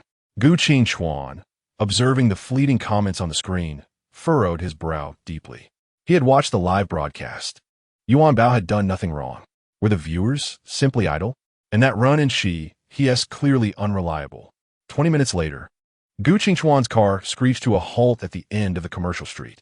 Stepping out in a black leather jacket and sunglasses, he strode purposefully into the pedestrian area. Flanked by his formidable companions, Ji Li and Chu Zizi. Gu Qingchuan and Ji Li were clad in black, while Chu Zizi sported a striking outfit that showcased her long legs. Three individuals traversed along the bustling pedestrian street, creating a captivating spectacle that drew countless gazes. Most onlookers, after a fleeting glance, lowered their heads to murmur amongst themselves. On a sweltering day, clad in black attire, one might question the intent of such a choice. Was it an attempt to embody a notorious underworld figure within a harmonious society? However, Gu Qingchuan and his companions were indifferent to the opinions of passers-by. For to individuals like them, black was the epitome of elegance. Chu Zizi felt a tinge of exasperation regarding today's assignment. When Gu Qingchuan had called her, she had been blissfully sprawled in Li Mingqi's embrace, relishing a rare moment of leisure devoid of obligations. Yet here she was, thrust into yet another task. Chapter 185. Yuanbao so Gu Qingchuan strode directly into the commercial pedestrian street, only to be halted by a diminutive figure. He reluctantly glanced down to behold a familiar face, the same child he had encountered in the mall just days prior, now a guest on today's program. "Where's my Yuanbao?" Gu Qingchuan inquired with a frigid tone. Recording the show, Gu Zhenxi responded coolly. Gu Qingchuan inhaled deeply, as if the child's expression conveyed a silent challenge, suggesting he was unaware of Yuanbao S recording status. Gu Zhenxi shrugged nonchalantly, her lips curling in a provocative smirk.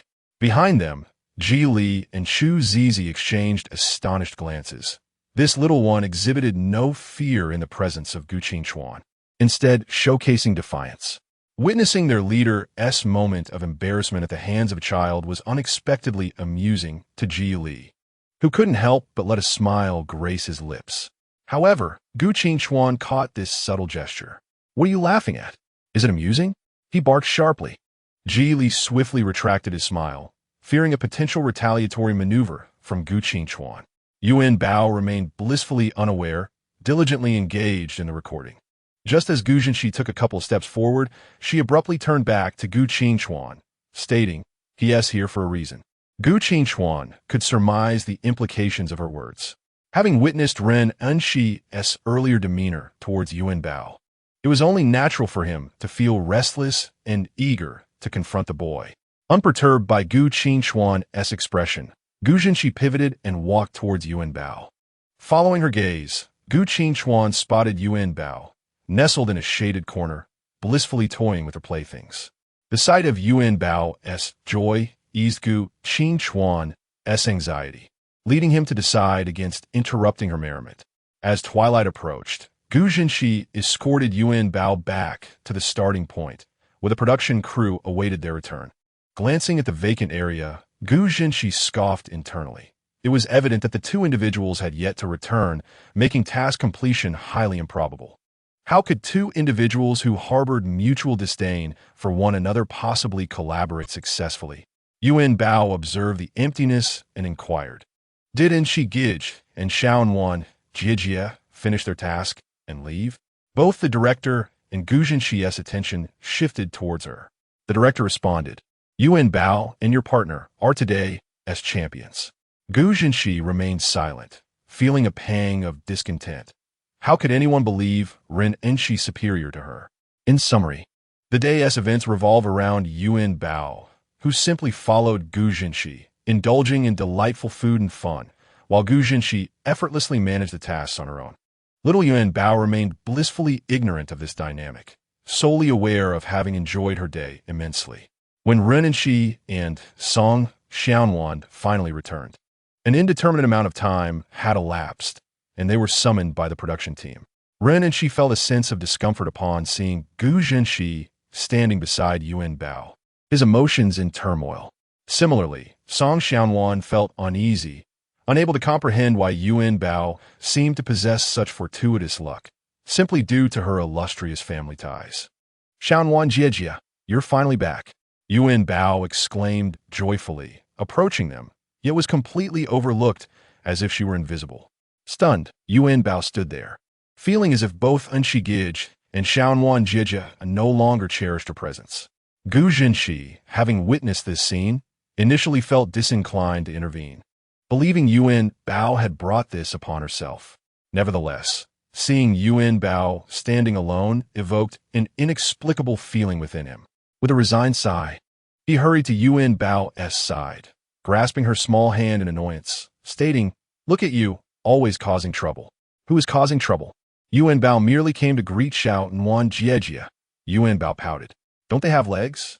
Do they need you to greet them?" That was not what Yuanbao intended to convey, but she felt outmatched in arguing with Gu Zhenxi. He fell silent, feeling a mix of irritation and affection towards her. Approaching the director, Gu Zhenxi, despite his annoyance, held Yuanbao's hand tightly. This scenario did not go unnoticed by Li Jincheng, who nudged Song Yuyan, whispering, "Do you think that young lad has feelings for my Yuanbao? Why is he holding her hand so tightly?" Song Yuyan shot him an incredulous look, admonishing him not to view children through a tainted lens. "How is my gaze tainted? Look at him. He wants to let go." Li Jincheng's demeanor resembled that of a sprinter poised at the starting line, ready to dash forward at any moment. Song Yuyan shook her head in exasperation, noting how he displayed the quintessential traits of a doting father despite not having a daughter yet. Turning her attention, she noticed Gu Qingchuan, arms crossed, and piercing gaze fixed on Gu Zhenxi. Comparatively, Gu Qingchuan's intensity made Li Jincheng seem less formidable. He was, after all, a true doting father. The production team prepared a grand cake to celebrate the conclusion of the program. The moment the cake was presented, Yuanbao's gaze fixated on the large strawberry atop, rendering her oblivious to the director's words. Gu Zhenxi gently shook Yuanbao's hand, asking if she would participate in the show again. Yes, she replied eagerly. Gu Zhenxi observed her fixation on the cake, perplexed by the extent of her desire for it. After several speeches, Gu Zhenxi too found himself drawn to the cake, only to witness it being handed to Song Xiaowan.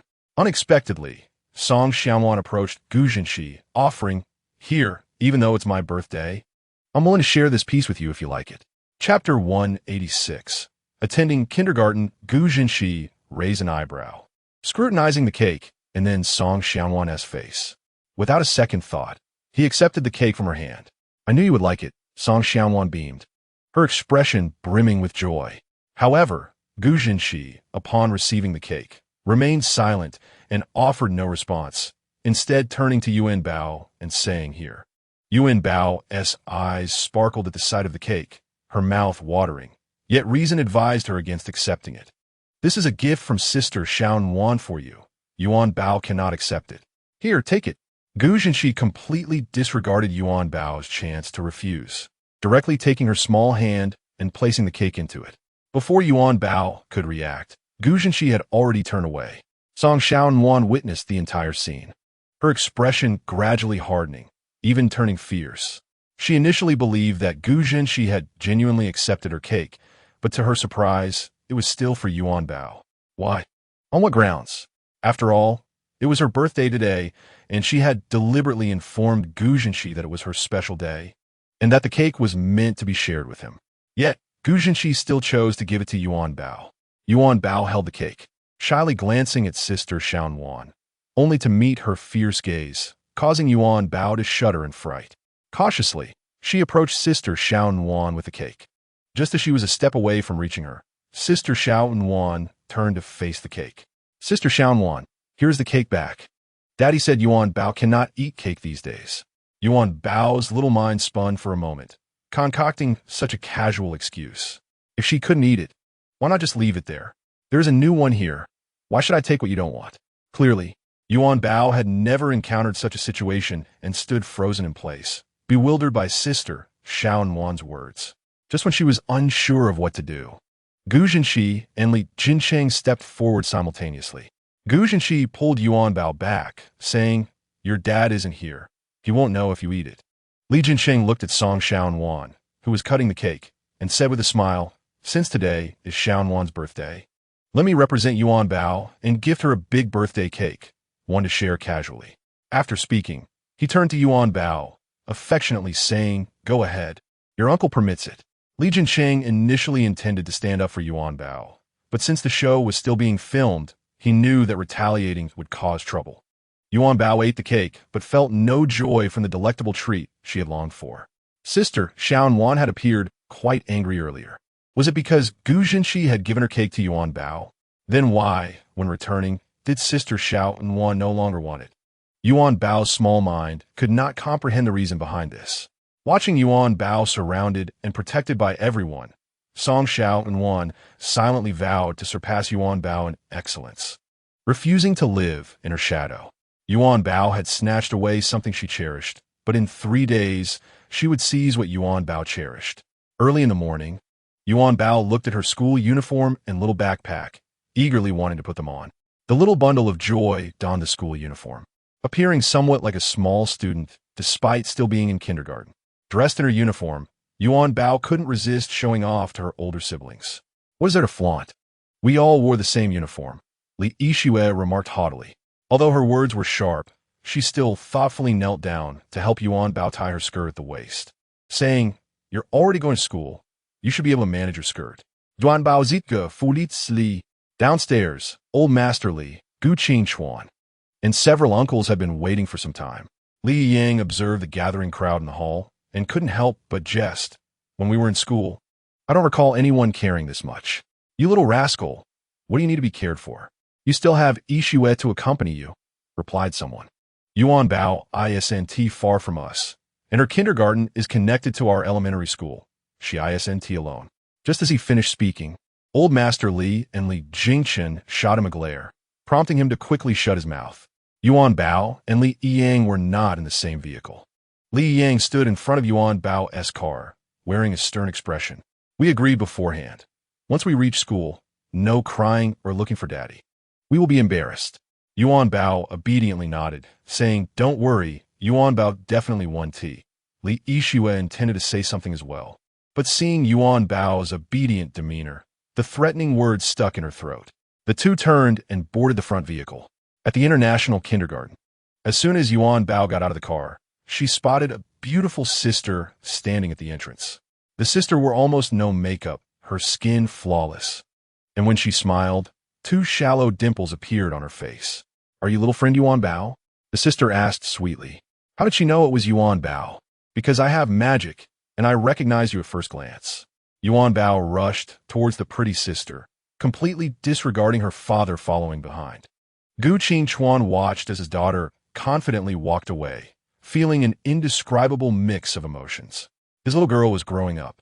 Just as Yuanbao was about to be taken inside, Gu Qingchuan couldn't help but call out, "Yuanbao." Curious, Yuanbao turned to look at her father. "Daddy is waiting for you outside in the car. If you feel like daddy, tell the teacher to come find me outside." "Got it, daddy." Yuanbao replied obediently with a nod.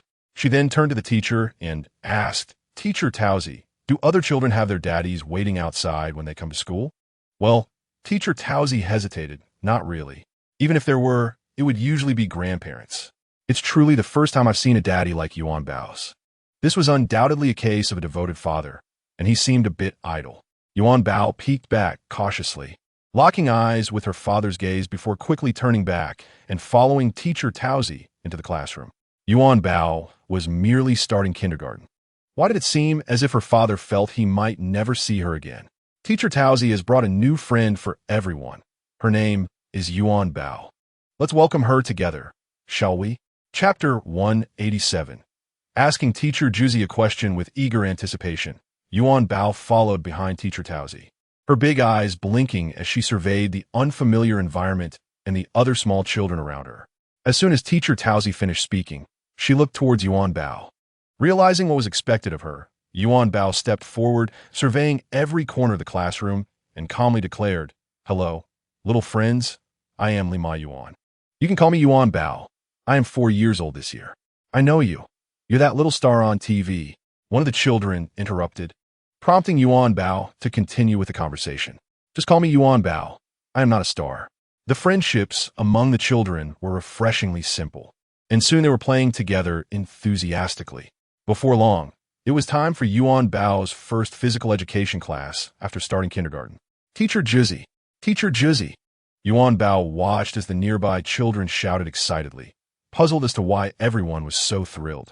The next moment, a brother dressed in black sportswear appeared. Upon seeing him, Yuanbao joined the chorus, albeit with a different title. "Handsome brother, handsome brother." A little girl next to her cast a strange look in response to Yuanbao's words. "This is Teacher Juzi. You should call her Teacher Juzi, not brother." Perhaps the noise from the other children drowned her out, as Yuanbao did not catch her words. "I was talking to you. How rude." Yuanbao finally realized, looking at the little girl. "Were you speaking to me?" Yuanbao stood slightly taller than the little girl and inclined her head slightly as she glanced toward her. However, to the little girl, this gesture appeared to be rather impolite, displaying a lack of respect. "How rude," she muttered under her breath, after which she glared at Yuanbao, saying, "That is our Teacher Juji. You must not refer to him as handsome brother." "Teacher Juji? I do not know him yet, so I simply called him handsome brother," and Yuanbao's address was not incorrect. "You should call him teacher." The little girl became even more agitated upon hearing Yuanbao's words, stomping her feet and insisting, "He is not your handsome brother." The male teacher noticed the commotion and hurried over. "Let me see which two little friends are involved here." "Teacher Juji, she is disregarding your title," the little girl exclaimed angrily, pointing at Yuanbao. "Oh dear, if she's calling you handsome brother, what is that?" The male teacher chuckled, observing Yuanbao's cherubic smile. "Is it because the teacher is quite handsome that you refer to him so?" Yuanbao innocently nodded and retorted, "Is there a problem with that before I got to know the teacher?" Teacher Juji found Yuanbao's question endearing and, together with her adorable visage, shook his head vigorously, replying, "There's no issue at all. How could there be no issue? Teachers must be addressed as teachers." The little girl exclaimed incredulously upon hearing Teacher Juji's response. "Does that mean I can also call Teacher Juji handsome brother?" "Of course you can." Teacher Juji beamed, his smile unwavering. Who would refuse a compliment on their handsomeness? Although he was the physical education teacher, there remained a slight distinction between a physical education teacher and a conventional teacher. "All right, is this little friend our new companion?" Teacher Juji asked with a smile. The surrounding children chorused, "Yes." "Then let us take our new friend to play games today." "All right." Observing the excitement on everyone's faces, Yuanbao unconsciously became immersed in the joy, jumping up and exclaiming, "Yes, yes." Teacher Taozi was the lead teacher of Yuanbao's class, with a co-teacher named Teacher Xingren. While Teacher Juji engaged the children in games, Teachers Taozi and Xingren kept their eyes fixed on the little ones. "I heard that Yuanbao comes from quite a prominent family. Her family seems to be the largest shareholder in our kindergarten," Teacher Xingren whispered as she gently nudged Teacher Taozi, sharing the gossip.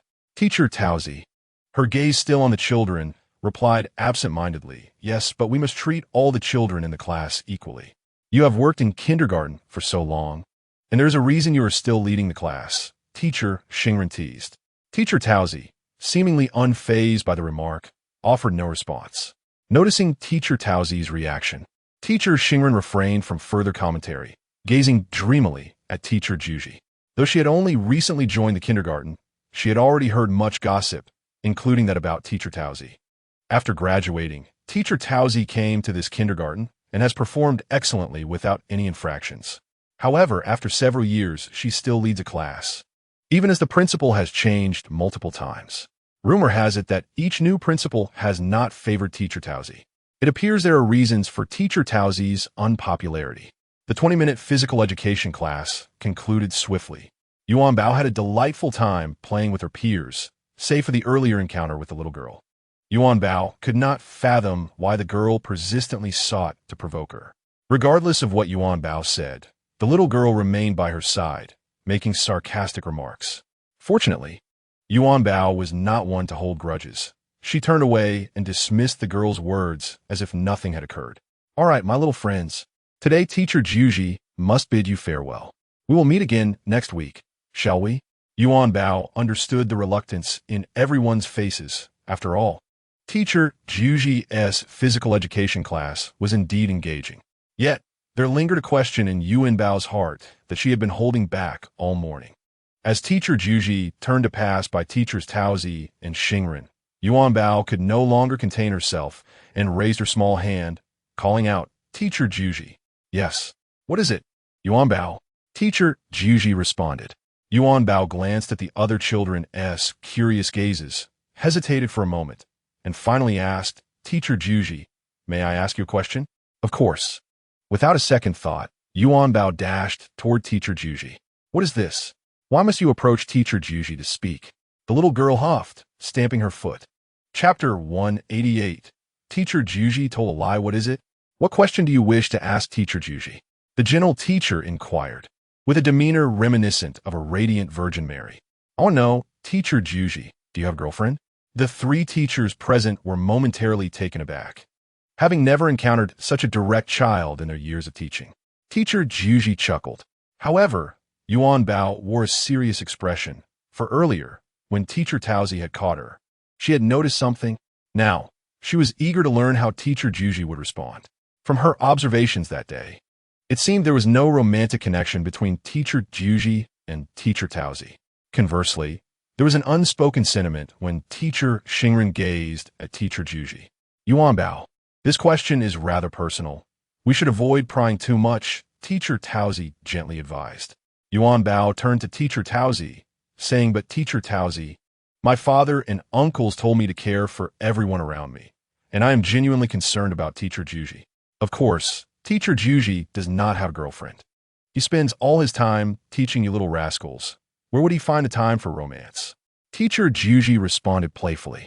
As soon as he spoke, Teachers Taozi and Xingren exchanged glances, and he merely smiled, Continuing, "Does Yuanbao have any other questions for Teacher Juji?"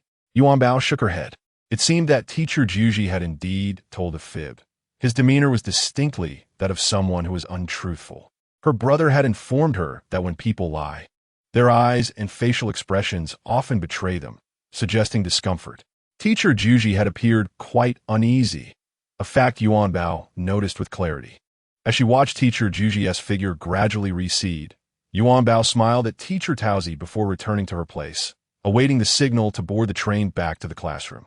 "Xingren, Xingren," Teacher Taozi called to the dazed Teacher Xingren, who seemed as if her spirit had been spirited away. With a resigned shake of her head, she added, "Xingren, we're going to board the train back to the classroom now." A little boy shouted loudly, jolting the distracted Teacher Xingren back to reality. The day passed swiftly, and Yuanbao thoroughly enjoyed her kindergarten experience, unlike some children who cried on their first day. When the time came, Teacher Taozi led the children to the school's entrance. Watching as they boarded the bus one by one, Gu Qingchuan spotted Yuanbao from afar and eagerly approached. "Daddy!" Yuanbao exclaimed with joy. "Teacher Taozi, my dad has come to pick me up." When Teacher Tao caught sight of Gu Qingchuan, she smiled gently and nodded at Yuanbao, who joyfully dashed towards Gu Qingchuan. At that moment, the little girl from the morning also noticed Yuanbao's father, her small figure already boarding the school bus, yet she paused to observe. She looked at Yuanbao and Gu Qingchuan, feigning nonchalance as she loudly exclaimed, "Ah, Yuanbao's father is a gangster?" Upon hearing her words, everyone turned their gaze towards Yuanbao. Indeed, Yuanbao's father was dressed entirely in black, clad in a leather jacket, and wearing sunglasses, giving an impression that was far from that of a good person. Gu Qingchuan halted, slowly turning to face the direction of the school bus. How did Teacher Tao convey her thoughts to the children? Some of the children lowered their heads in silence after hearing Teacher Tao's words. Others were intimidated by Gu Qingchuan's fierce gaze, too frightened to lift their heads. Gu Qingchuan fixed his stare on the little girl, and unexpectedly, a slight smile appeared at the corner of his mouth, revealing an eerie grin. Subsequently, he left, holding Yuanbao in his arms. Gu Qingchuan had no other intentions, merely wishing to smile. Who could have anticipated that his smile would be so terrifying? What if he were a gangster? He never denied such a notion, as he indeed might not be considered a good person. Li Jia. Yuanbao bounced into the hall, initially eager to share her experiences of the day in kindergarten with her grandfather and uncles. However, the hall was empty. Thinking of Zwa, who was upstairs still carrying her baby rabbit, Yuanbao decided to check on her first. Gu Qingchuan followed leisurely behind Yuanbao, smiling indulgently, and entered the kitchen only after the little one had gone upstairs. On her way back, the little one babbled about how delicious the food was in kindergarten. Therefore, he intended to explore new ideas for the little one's supper, perhaps creating more variety. "Daddy, Daddy, is anyone there?" Gu Qingchuan was the first to hear Yuanbao's voice. Disregarding the frying pan that clattered heavily to the ground, the servants outside the villa faintly heard the commotion within and hurriedly rushed inside to investigate upstairs. Gu Qingchuan collided with Yuanbao at the top of the stairs, and surprisingly, she was holding one of the rabbit's ears, standing there with a silly expression. The rabbit, being lifted, showed no reaction, its body limp like a rag. "Daddy, I called Zwa, but she ignored me. Zwa is so cold, she's not breathing." Yuanbao lifted the rabbit, her voice trembling with tears. Gu Qingchuan glanced at the rabbit, confirming that it was indeed dead. "Come on, give the rabbit to Daddy. It must be sick." Zwa seems to be dead. "Not just sick," Yuanbao replied earnestly, her voice choked with emotion. Gu Qingchuan thought he could deceive Yuanbao, but the little one was no longer easily fooled. By this time, many people had gathered at the stairway and around Yuanbao. Elder Li and Li Haoran pushed through the crowd, anxious to reach the front. "Hey, make way! What are you all doing here?" Li Haoran, unaware of the situation, said angrily, "Have you all finished your work? What happened? What happened?" Elder Li, upon hearing the servant's words, dropped his cane in shock, fearing that Yuanbao had been bullied on her first day of kindergarten or that something terrible had occurred. "Grandfather, Zwa is dead." Yuanbao could no longer contain her tears, lamenting that right after one rabbit had died, another had followed suit. Chapter 189. Farewells, Zwazwa.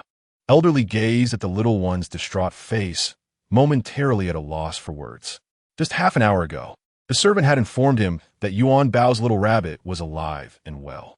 A few days prior, one rabbit had died, which had greatly affected Yuanbao, making Elder Li particularly mindful of the remaining one. Who could have imagined that in such a short span of 30 minutes, the rabbit would pass away? Gu Qingchuan reached out to take the rabbit from Yuanbao. After all, it was a deceased rabbit. To his surprise, Yuanbao dodged away. What now? Daddy, grandfather? Why did Zwazwa have to die too? Gu Qingchuan furrowed his brow slightly. Elder Li wore a gentle smile as he said, Yuanbao, the lifespan of a rabbit is different from that of humans. We cannot compare them. Therefore, Zwazwa's age may be similar to that of grandfather. As soon as Elder Li finished speaking, the little one burst into tears. Gu Qingchuan and Elder Li were momentarily stunned, with Gu Qingchuan startled to the core. After a brief pause, Gu Qingchuan swiftly took the rabbit and tossed it aside, scooping the little one into his arms. My dear, it's all right, it's all right. Elder Li, standing nearby, hurriedly comforted her softly. Yet, Yuanbao could not comprehend any of the words, her mind consumed by Elder Li's recent statement, causing her cries to grow louder. Elder Li then realized, albeit belatedly, that he had misspoken. No, dear, what I meant was, Yuanbao cried out heart-wrenchingly, unable to hear anyone's words. Will grandfather also be like Zwazwa? Yuanbao, doesn't he want grandfather to be like Zwazwa?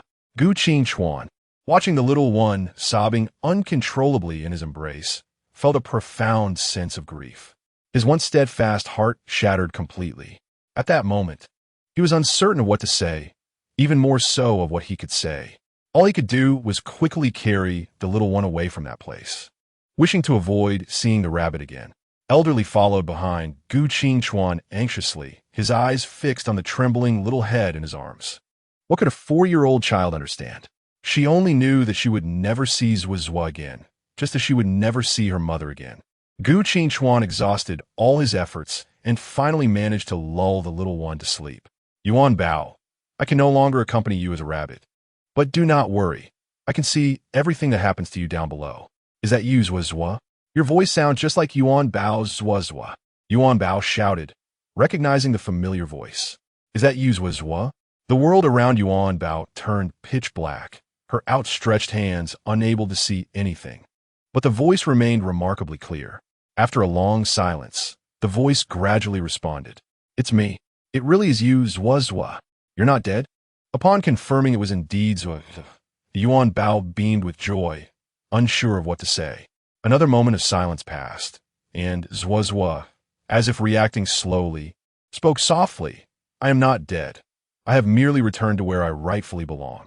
Perhaps you cannot comprehend my meaning just yet, but in the future, you will definitely understand, as you are still just a 4-year-old child. Zwazwa, where are you? Yuanbao reached out her hands, cautiously taking small steps forward. Zwazwa, can you hear me? Yuanbao, if you complete your task sooner, we can meet again sooner. Task? What task? Yuanbao was puzzled by Zwazwa's words, finding them strange as she continued to venture forward, yet she could hear no more of Yuanbao's voice. Zwazwa, what are you saying? I don't understand. Suddenly, a bright light engulfed Yuanbao. Yuanbao? Sweetheart?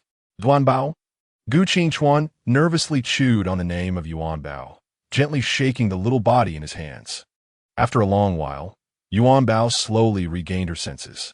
Daddy, don't be afraid. I'm here. Did you have a nightmare? It's okay. Daddy is here with you. You don't need to be scared. Gu Qingchuan's voice was soft, fearful of frightening the little one again. Unexpectedly, the child remained silent but began to cry, her sobs growing louder. Gu Qingchuan felt helpless. He stood up and cradled Yuanbao in his arms, pacing slowly around the bedroom, his brow furrowed deeply. Everything in dreams is false. Daddy is here. Nothing can harm you. Yuanbao, you don't need to be afraid. The little one choked out, Daddy, just now. Zwazwa was talking to me, but I don't understand what Zwazwa meant. As soon as she finished speaking, her cries intensified. The heart-wrenching wails disturbed the elderly Li, who lived in the same building. Li hurried over, his gaze directed at Gu Qingchuan like a knife. What happened? Did you frighten Yuanbao? He approached Yuanbao with concern, looking at her with a tender gaze filled with compassion. Grandpa's here, don't cry. Grandpa will take care of you. Yuanbao cried out, deeply distressed, unable to articulate her feelings. What is going on? It's the middle of the night. Why did you provoke Yuanbao? Li Gu Qingchuan looked at Li with an innocent expression, equally perplexed about what had upset his precious daughter. Faced with Li's inquiry, he remained silent, his frown fixed on Yuanbao. She cried sorrowfully, gasping for breath. Both Li and Gu Qingchuan were alarmed. If the child continued to cry like this, her little body would not endure it. However, she was currently unable to hear anyone's words. After a long while, she slowly lifted her head, wiping her nose with her hand. Daddy, if I go back to bed to sleep now, will I still hear Zhuozhua's voice? Then I can continue searching for Zhuozhua. Chapter 190. Yuanbao transformed Gu Qingchuan had no knowledge of the supernatural or ghosts. However, if Yuanbao could settle down and sleep peacefully, it might not be a bad thing. He hurriedly replied, there is a possibility. Did you just see Zhuozhua in your dream? Seeing the little one nod vigorously, Gu Qingchuan nodded as well. So if you sleep now, perhaps you can see Zhuozhua again. What no one knew was that in her recent dream, Yuanbao did not actually see Zhuozhua. She merely heard Zhuozhua's voice. That voice had required a significant amount of Zhuozhua's magical energy to produce. Having just returned to the heavens, Zhuozhua had not fully regained her strength. Concerned for Yuanbao, who was alone below, she had used her magic just to speak with her. Meanwhile, Zhuozhua in the heavens had already fallen into a deep unconsciousness. Gu Qingchuan intended to take the little one from Li's arms, but was thwarted as Li swiftly evaded him. Li directly carried Yuanbao to the bedside, gently placing her down while casting a fierce glance at Gu Qingchuan. You go out. Gu Qingchuan wanted to retort, but, mindful of Yuanbao's presence, reluctantly swallowed his words. Be good, don't be afraid. Let your grandpa stay with you, he said softly, gently closing the door behind him. The following morning, Gu Qingchuan was waiting at Yuanbao's door, and upon hearing a slight movement inside, he immediately pushed the door open and rushed in. Daddy, Yuanbao is awake. Yuanbao is hungry.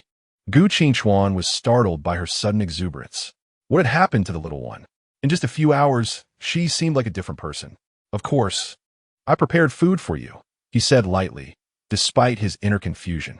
As the little one tidied her clothes, she bypassed Gu Qingchuan and headed towards the door. Gu Qingchuan, taken aback, hurried to keep pace with her. Yuanbao walked with a lively step, showing no trace of the sorrow from the previous night. As if nothing had happened at all. In the small garden, she dug and planted little seeds, singing joyfully. This was too unusual. She appeared inexplicably excited. What had caused such a sudden uplift in her spirits overnight? Gu Qingchuan followed closely behind, his gaze never leaving her. Has my precious granddaughter risen? Why are you so happy? Li asked, beaming. Come, Grandpa will have breakfast with you, and then we'll go for morning exercises. Yes, Grandpa, after breakfast. I still need to go to kindergarten. We mustn't be late. The little one said cheerfully as she hopped onto the dining chair, preparing obediently. Gu Qingchuan dared not delay nor inquire about her sudden change. Initially, he had contemplated keeping her home from kindergarten, but it seemed wiser to refrain from interfering and quietly protect her from behind. At the kindergarten entrance, the little one dashed inside without looking back, leaving Gu Qingchuan standing there like a forlorn elder. Please keep a close eye on Yuanbao's emotions and inform me immediately of any changes. Thank you, Gu Qingchuan said softly to Teacher Taozi. Rest assured, Teacher Taozi replied with a smile. Yet, Gu Qingchuan remained uneasy, standing vigil at the kindergarten's entrance. Inside the classroom, Yuanbao sat quietly in her little chair. It was breakfast time for the children, and a few latecomers had yet to arrive. Yuanbao had breakfast at home, she said sweetly to Teacher Xingren. Teacher Xingren did not respond much, fully engrossed in the newly enrolled little girl who had just joined. When Teacher Taozi entered, she noticed Teacher Xingren's preoccupation and shook her head helplessly. Taozi knew that this little girl had an unusual background, as the family had not disclosed too much information when enrolling her. But seeing Xingren's reaction, it was evident that the child must have something extraordinary about her. Since Xingren's employment, Taozi had observed that she was unfit to be a kindergarten teacher, let alone a nurturer of the nation's future. She showed no genuine affection for any child unless they had some enticing background. It appeared that this little girl must possess something that attracted teacher Xingren's interest. "I'm full. I can't eat anymore," the little girl said to Xingren, looking slightly exasperated. "Oh, all right. Then how about we familiarize you with the environment next?" Xingren suggested. Yuanbao, drawn by the commotion, looked curiously at teacher Xingren. Why is teacher Xingren acting so strangely? She wasn't like this yesterday. With that thought, Yuanbao voiced her curiosity. Why didn't teacher Xingren take me to explore yesterday? Xingren hesitated for half a minute, offering an awkward smile. Didn't anyone take you around yesterday? I was aware. How about I take you and Xiao Ying together today? Yuanbao simply brushed off the suggestion, stating calmly, "Never mind, I just wanted to mention that. I don't want to explore with teacher Xingren."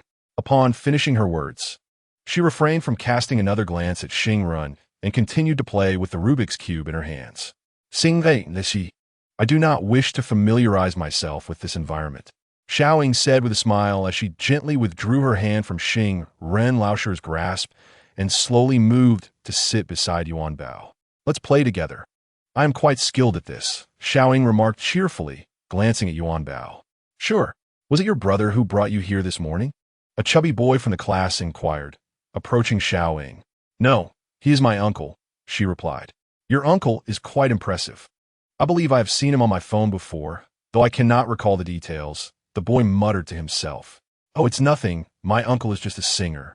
So it's normal for you to see him on your phone," Xiao Ying responded. "Oh, your uncle is a singer? My uncle is one too." This topic successfully piqued Yuanbao's interest, and as they turned the Rubik's Cube, the two girls engaged in a lively conversation, much to the watchful eye of Xingren, who remained attentive to their interactions. Chapter 191. The self-righteous adults. The newcomer, Xiao Ying, appeared to have taken a liking to Yuanbao, gravitating towards her whenever there was a pause and eagerly sharing her toys and snacks, while remaining indifferent to the other children. Yuanbao seemed to reciprocate this affection for the new girl. Just yesterday, Yuanbao had enjoyed playing with the other children, but today she maintained her distance from them. Except for Xiao Ying. Teacher Taozi observed the interaction between Yuanbao and Xiao Ying for quite some time. Today, Yuanbao seemed to have transformed. Could something have occurred at home? Reflecting on the expression on Yuanbao's father's face when he dropped her off that morning, it appeared that Yuanbao's unusual behavior had already begun at home. Ding! Gu Qingchuan stared thoughtfully at the messages on his phone. Teacher Taozi, Yuanbao's father. Yuanbao is indeed behaving unusually. Has something happened? Today, she is rather resistant to the other children's approach and lacks the enthusiasm she displayed towards her new friends yesterday. Gu Qingchuan needed to sort through the events from last night until now to understand what had led to Yuanbao's current state. Yet, he could not fathom the reason. Aside from the rabbit's demise, nothing else had transpired. Could it truly be due to the rabbit's death? With this thought, Gu Qingchuan quickly started the car, pressing the accelerator to the floor. If it was indeed because of the rabbit's death, then he would simply buy another one. There was no need for the little one to be so distressed. Not only would he procure a rabbit, but he would also choose one that was even more beautiful and obedient than the previous one. Yuanbao would surely be delighted. During the nap time, Xiao Ying approached Teacher Taozi quietly and asked, "Teacher Taozi, may I sleep next to Yuanbao's bed later?" "Of course," Teacher Taozi replied. Xiao Ying joyfully returned, only to find a troublesome situation arising. She noticed Xingren, who was seated between her and Yuanbao, attempting to lull herself to sleep. How could she broach the subject? Xingren Laoshi, I have not needed an adult to help me sleep since I was 2, she stated. "All right, sleep tight. Once you are asleep, Xingren Laoshi and Teacher Taozi will head for dinner," Xingren Laoshi replied with a smile. Xiao Ying closed her eyes in resignation. This Xingren Laoshi was peculiar. She always gave Xiao Ying a sense of pressure. Regardless, it was indeed Xiao Ying's first day at kindergarten, and adjusting to a new place made it somewhat difficult to sleep. After lying with her eyes closed for a considerable time, she finally exhaled with relief when Xingren Laoshi departed, cautiously opening her eyes. However, she unexpectedly locked eyes with Yuanbao. "Shoo!" Yuanbao placed her tiny hand on her lips, signaling Xiao Ying to remain silent. Xiao Ying nodded obediently, dramatically covering her mouth. In that instant, the two little ones reached a mutual understanding. Yuanbao cautiously glanced towards the door and whispered, "You can't sleep either?" "I can't sleep either. I have a little milk candy to share with you." As she spoke, she rustled under the covers and extended her hand, offering the milk candy to Xiao Ying. Just as Xiao Ying received the candy, before she could say anything, Teacher Taozi and Xing Ren Laoshe returned. Xiao Ying promptly resumed her act of pretending to sleep. Finally, the dismissal bell rang, and Yuanbao let out a sigh of relief. How had the day dragged on so slowly? Fortunately, she had Xiao Ying, a not-so-immature friend, to keep her company. The other children were far too childish. Yuanbao felt that playing with them would only diminish her intelligence. Teacher Taozi spotted Yuanbao's father standing at the school gate, and after bidding farewell to the other children, she took Yuanbao's hand and led her towards him. Yuanbao's father, "Thank you for your patience," Teacher Taozi said gently. Gu Qingchuan, understanding Teacher Taozi's intention, placed the little one in the safety seat in the back of the car. Yuanbao observed her father and Teacher Taozi's secretive demeanor and shook her head in resignation. Honestly, there was no need for them to be so mysterious. She could easily guess what they were discussing. Self-righteous adults. Time seemed to stretch as Yuanbao grew sleepy while waiting, and after what felt like an eternity, Gu Qingchuan hurried back. "Oh, aren't we leaving? What were you doing in the trunk?" Yuanbao questioned, her curiosity piqued as she glanced towards the back. To her surprise, her father emerged holding a box covered in black cloth, approaching her with an air of mystery. "Yuanbao, can you guess what gift Dad has prepared for you?" Gu Qingchuan asked with a beaming smile. Yuanbao looked at her father with curiosity, wondering what he was up to. With a dramatic flourish, he pulled off the black cloth, revealing two small white rabbits inside. "Is this it?" Yuanbao asked, assessing whether she liked them. Gu Qingchuan wore an expression of eager anticipation, yet Yuanbao's face remained devoid of any visible reaction, not a flicker of emotion. "Do you not like them?" After a moment of hesitation, Yuanbao replied slowly, "Daddy, these are not Zuozua and Yu. I do not wish to raise any more small animals because they always leave me in the end." Gu Qingchuan raised an eyebrow, at a loss for words. Nevertheless, the two little rabbits were indeed quite adorable, and Yuanbao liked them. Perhaps her father could give them to someone else. With that, she smiled at Gu Qingchuan. That smile conveyed an indescribable feeling, one that seemed to reflect a deep understanding of life's truths, entirely unlike that of a 4-year-old child. Gu Qingchuan felt a pang of sorrow at Yuanbao's smile. Faced with this version of Yuanbao, he was momentarily unsure how to respond or what to say, and could only silently put the rabbits away, returning them to the trunk. "Yuanbao, what do you want to eat for dinner? Dad will make something delicious for you," he offered. "Anything delicious is fine. I am not picky," Yuanbao replied. Gu Qingchuan gazed at the little one in the back seat, lost in thought, wondering what had happened to her, why she had changed so drastically. How could a child lose their innocence overnight? Even if such a transformation were possible, it is unlikely to occur in a 4-year-old, and the likelihood of such a phenomenon is exceedingly rare. Chapter 192. Li Yang leads the ghost hunt Li family. Gu Qingchuan had just unfastened the seatbelt of Yuanbao when the little one dashed out of the car, sprinting towards the villa. "Dad, I'll head upstairs first. If you need anything, just call me." Gu Qingchuan stood there, momentarily dazed, watching Yuanbao's retreating figure.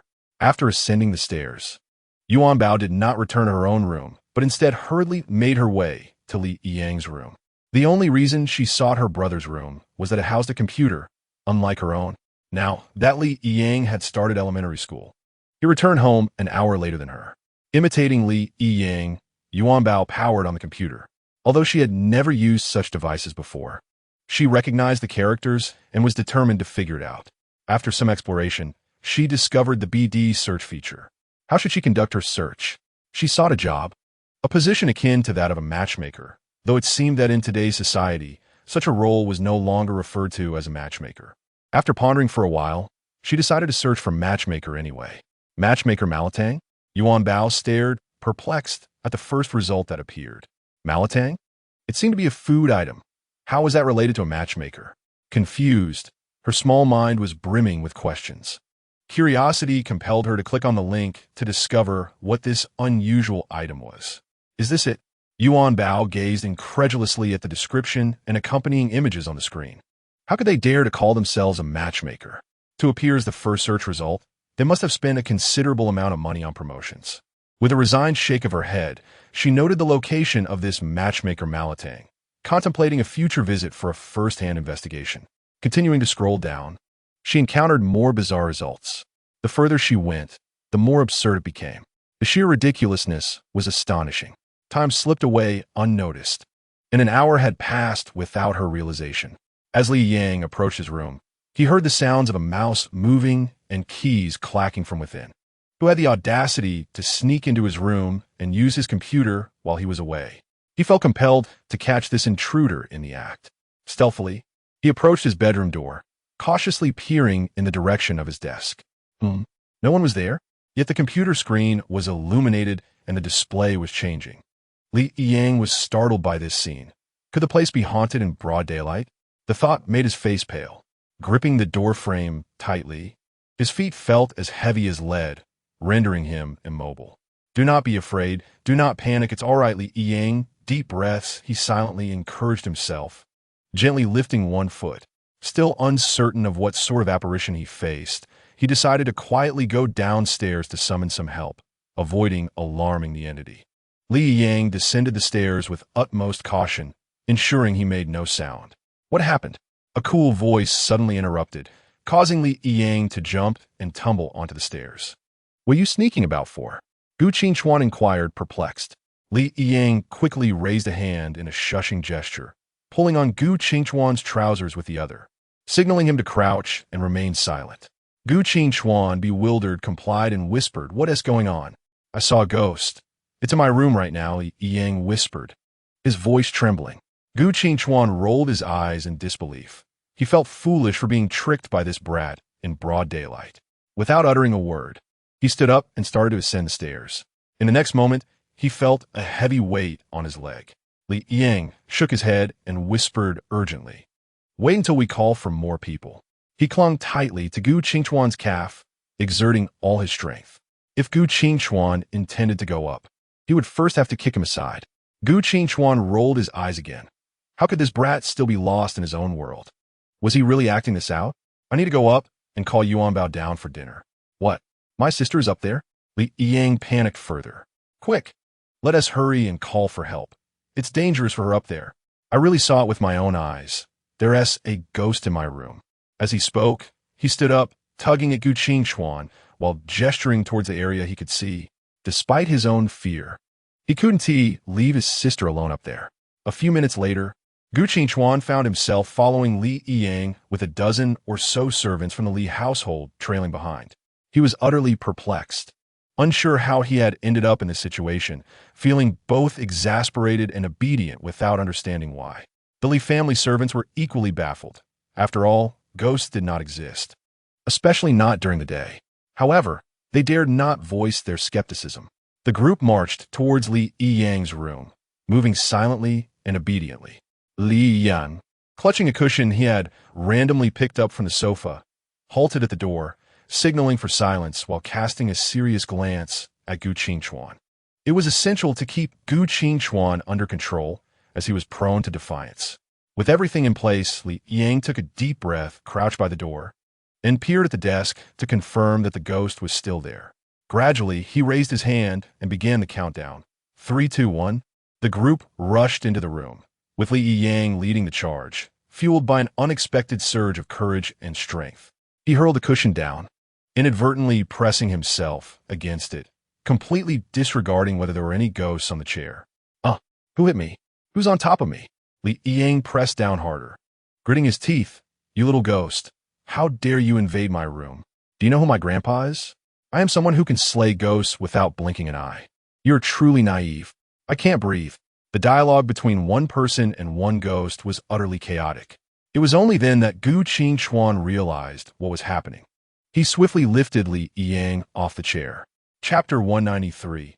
Yuanbao no longer liked him. Suddenly lifted, Li Yang was oblivious to the situation, flailing his arms and shouting, "Hey, you got the wrong person. It's under me. Not me you should be grabbing. Get off me. Guam king one these them fui tu salian asida. He immediately scooped up the crumpled Yuanbao from the chair, inspecting her body from all angles. Was the ghost the little princess that the young master was after? The onlookers exchanged bewildered glances. Li Yang, turning in anger, was equally stunned by the scene before him. How had the ghost he intended to catch turned out to be his sister? He rubbed his eyes vigorously to confirm that it was indeed little Yuanbao. What are you doing in my room? Did that ghost bring you here? What ghost? I've been here all along. There's no ghost at all, Yuanbao exclaimed, frantically trying to tame her disheveled hair, which had become a tangled mess after Li Yang's earlier assault. It was genuinely absurd. She had merely borrowed the computer for a moment, yet somehow ended up being pinned down. Li Yang scratched his head, muttering to himself, "Have you been here all along? That ghost. It cannot be. I clearly saw the computer moving on its own. Everyone witnessed it. It must be a ghost. I cannot have been mistaken." He glanced at the others, seeking validation for his thoughts.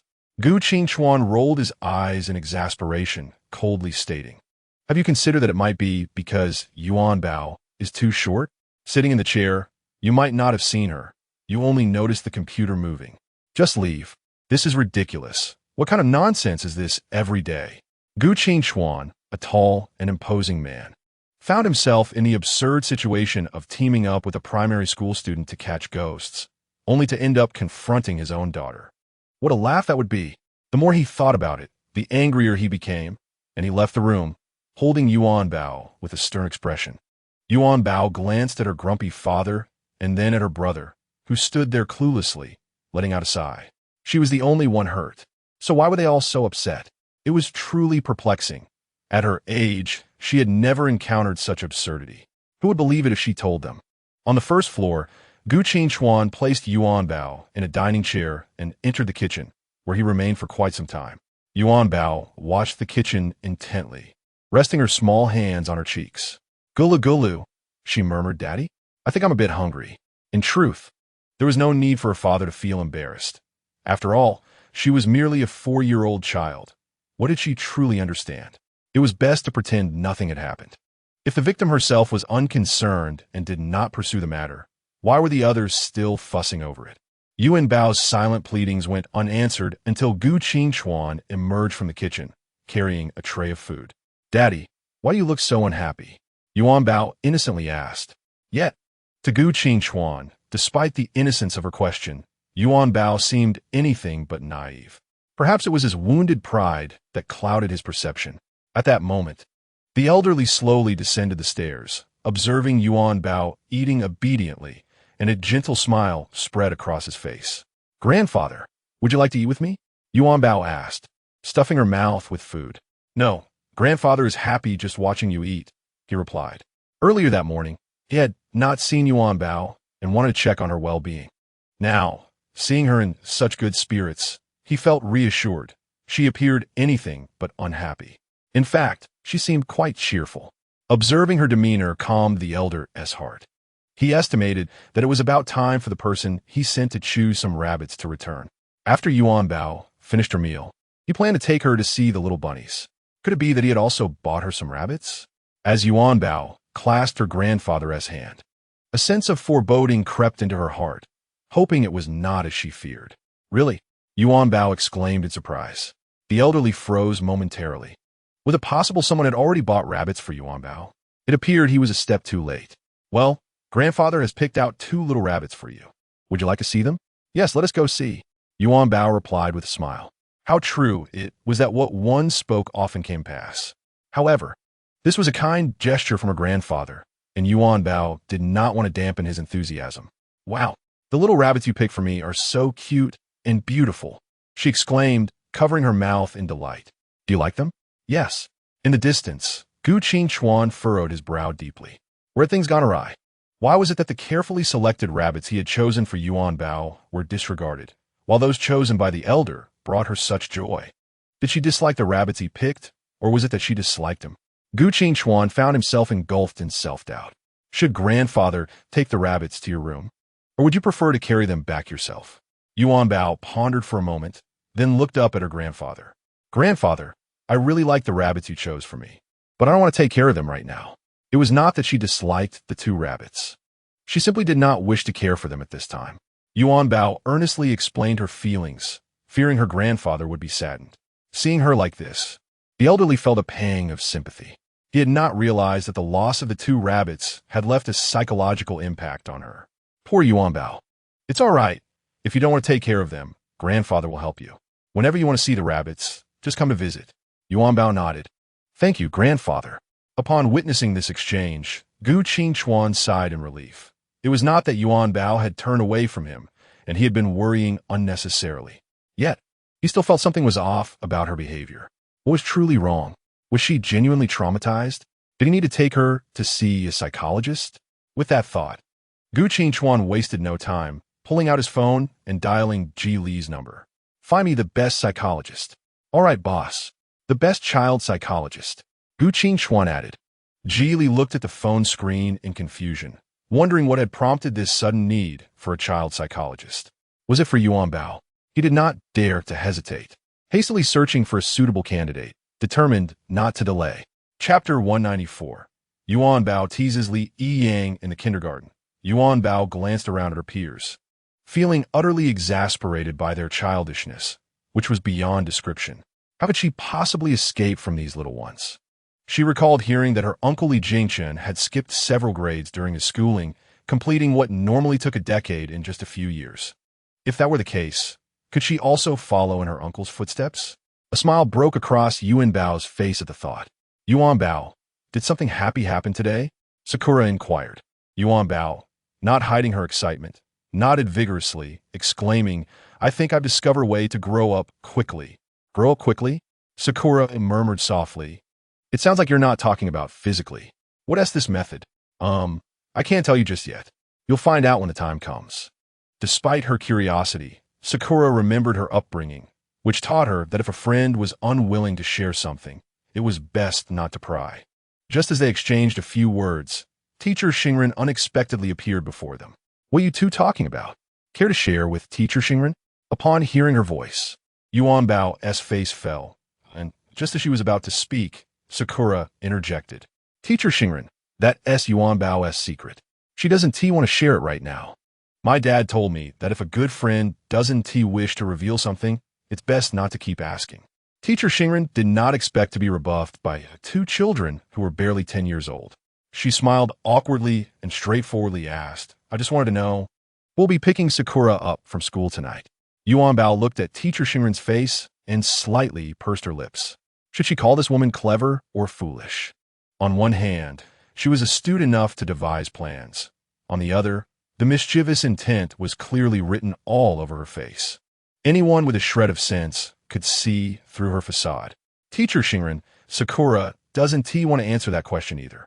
Yuanbao was directly amused by Xiao Ying's words, unable to contain her laughter. You all, Xingren squatted on the ground, looking at the two little tricksters in front of her, feeling utterly embarrassed. Yuanbao, the teacher is speaking with Xiao Ying. What are you laughing about? This is quite rude. The teacher admonished. I'm not laughing at you, teacher. I just recalled some delightful thoughts that I simply couldn't suppress. Yuanbao replied innocently. Delightful thoughts, coincidentally at this very moment? Xingren, unable to hold back her irritation, questioned. Yuanbao shrugged and retorted innocently. Is that not permissible, Teacher Xingren? Yuanbao secretly thought, how can someone like you have the audacity to be a teacher?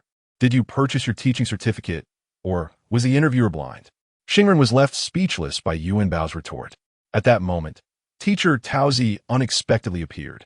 Today, the kindergarten had an event in collaboration with the adjacent primary school, and Teacher Taozi had just learned of it after a meeting. She briefly outlined the details of the event, but even with a thorough explanation, the little ones would hardly comprehend, only knowing they were to visit the older brothers and sisters at the primary school. Thus, it was decided to organize and set off. The kindergarten and primary school were adjacent, separated only by a wall, and the door connecting the kindergarten to the primary school was open today. Yuanbao aimed to seize this opportunity to closely observe the situation, facilitating her future advancement. Teacher Taozi led a group of children, resembling a mother duck guiding her ducklings across a river. The little ones were brimming with curiosity about the scene ahead. Upon reaching the playground, the older brothers and sisters had already been waiting for quite some time. Compared to the little ones' line, the older children's formation resembled a more disciplined troop. Yuanbao, upon standing still, was immediately drawn to a figure in the opposing line.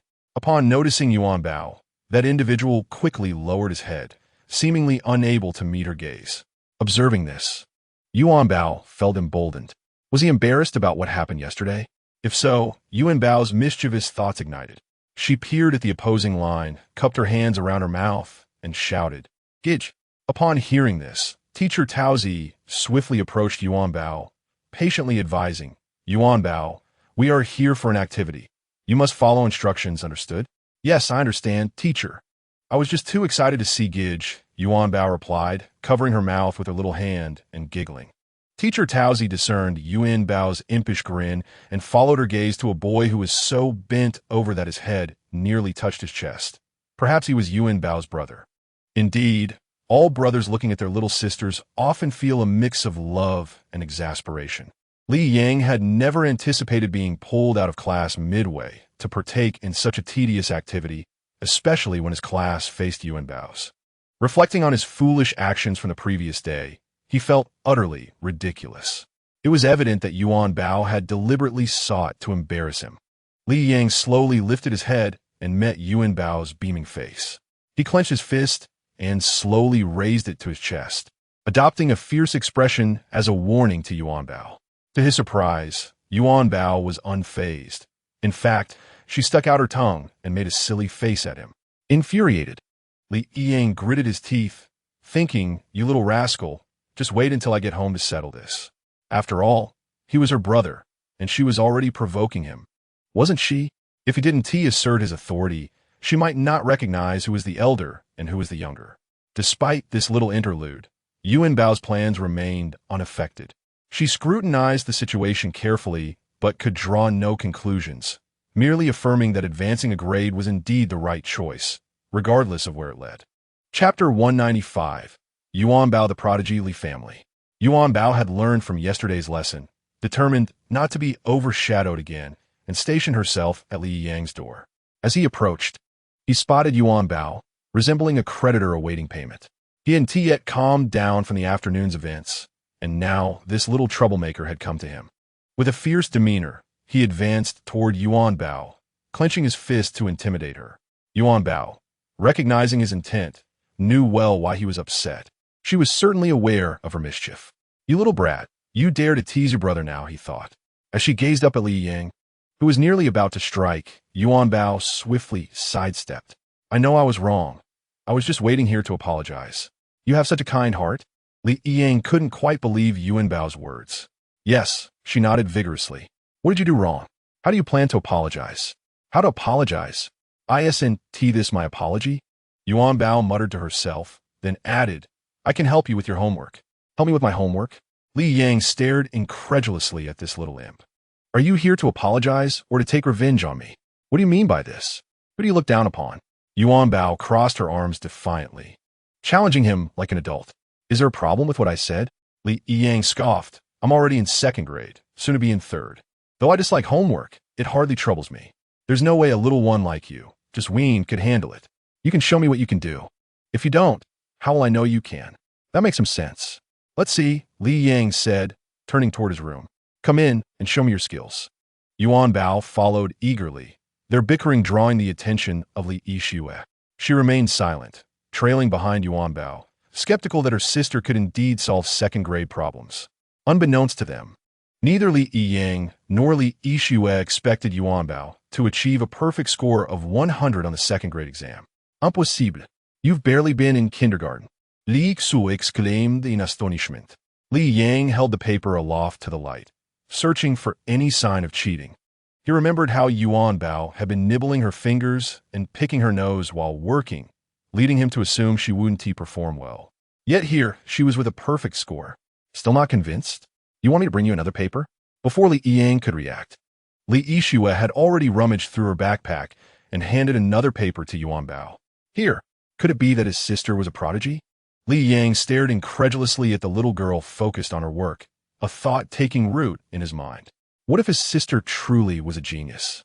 As this realization dawned on him, he found himself unable to contain his excitement, leaning in closer to examine the problems on the paper alongside Yuanbao.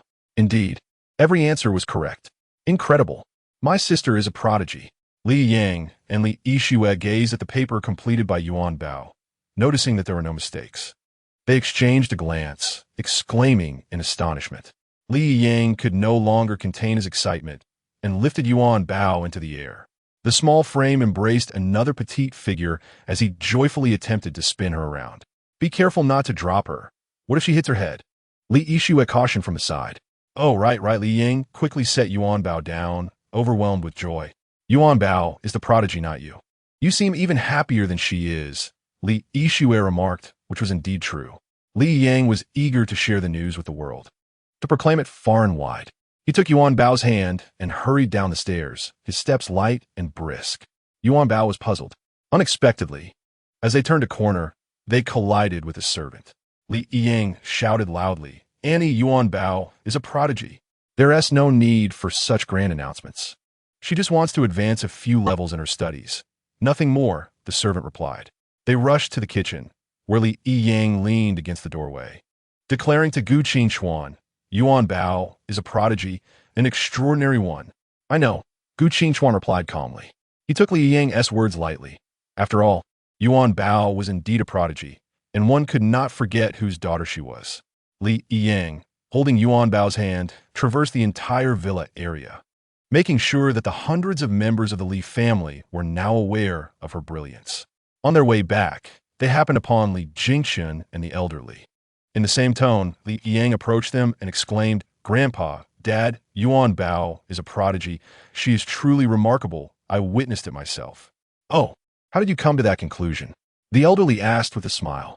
Li Yang recounted the events in detail, leaving no word unspoken. The two men exchanged knowing smiles, seemingly recalling something significant. In truth, the elderly had not given much thought to the matter.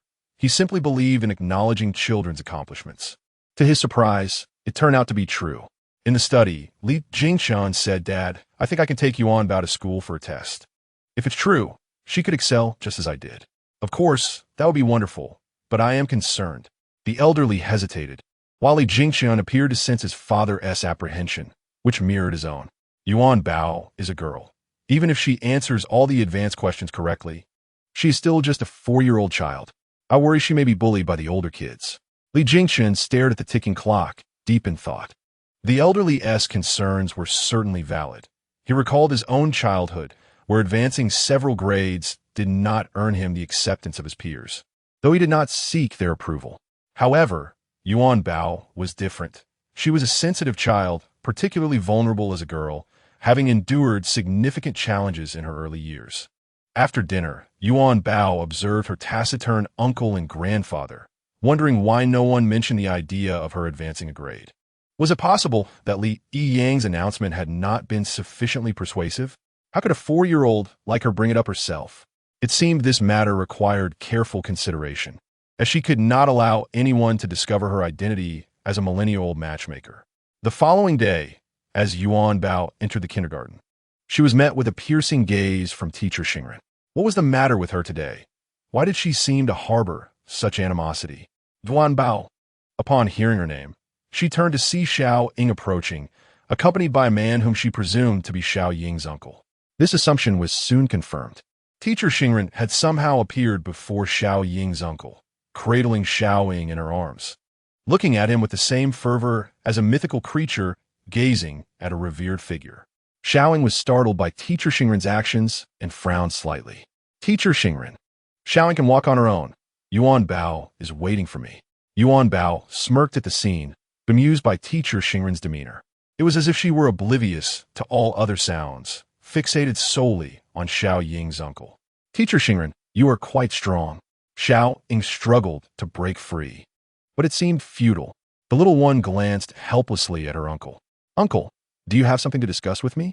Teacher Xingren smiled and nodded vigorously, her eyes narrowing into crescent shapes.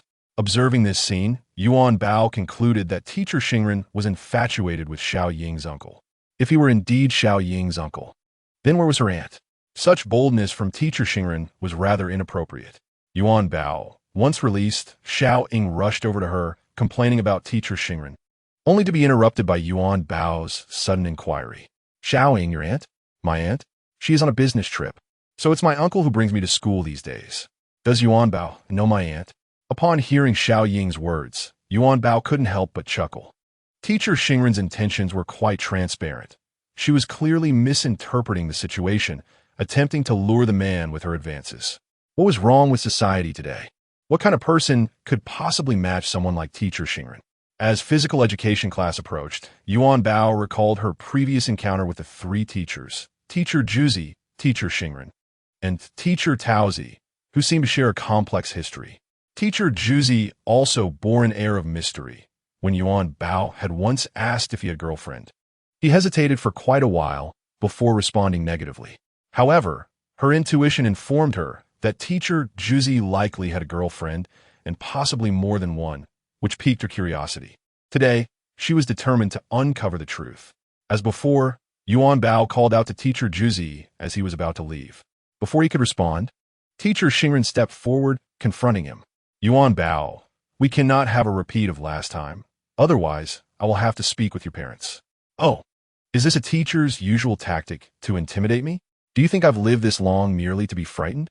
Duanbao. Which parent did teacher Xingren intend to summon? Her father? Her uncle? Or one of her other 7 uncles? If she wished to contact a specific uncle, she could easily arrange it. Yet, what would teacher Xingren say to them? As long as none of them had developed affections for Yuanbao, she was unconcerned. You, Duanbao, how can you come to kindergarten for so long and still be so impolite? Teacher Xingren scolded. Excuse me, teacher Xingren, which of Yuanbao's statements was impolite? Yuanbao countered, tilting her head defiantly. Sensing the situation deteriorating, teacher Juzi quickly intervened, smiling as he asked, Yuanbao, did you need to speak with teacher Juzi about something? Teacher Juzi, I merely wish to know when you will next be teaching us. Teacher Xingren's expression darkened further, incredulous as she gazed at Yuanbao. She was certain that Yuanbao had not intended to ask this question when she called out to teacher Juzi. This child, how could she have such depth of cunning at such a tender age?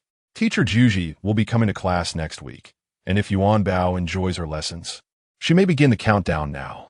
After saying this, she turned and left. Teacher Xingren cast a fierce glare at Yuanbao and quickly followed suit. The door remained ajar, allowing the sounds of conversation from outside to filter in. Teacher Juzi spoke in a hushed tone.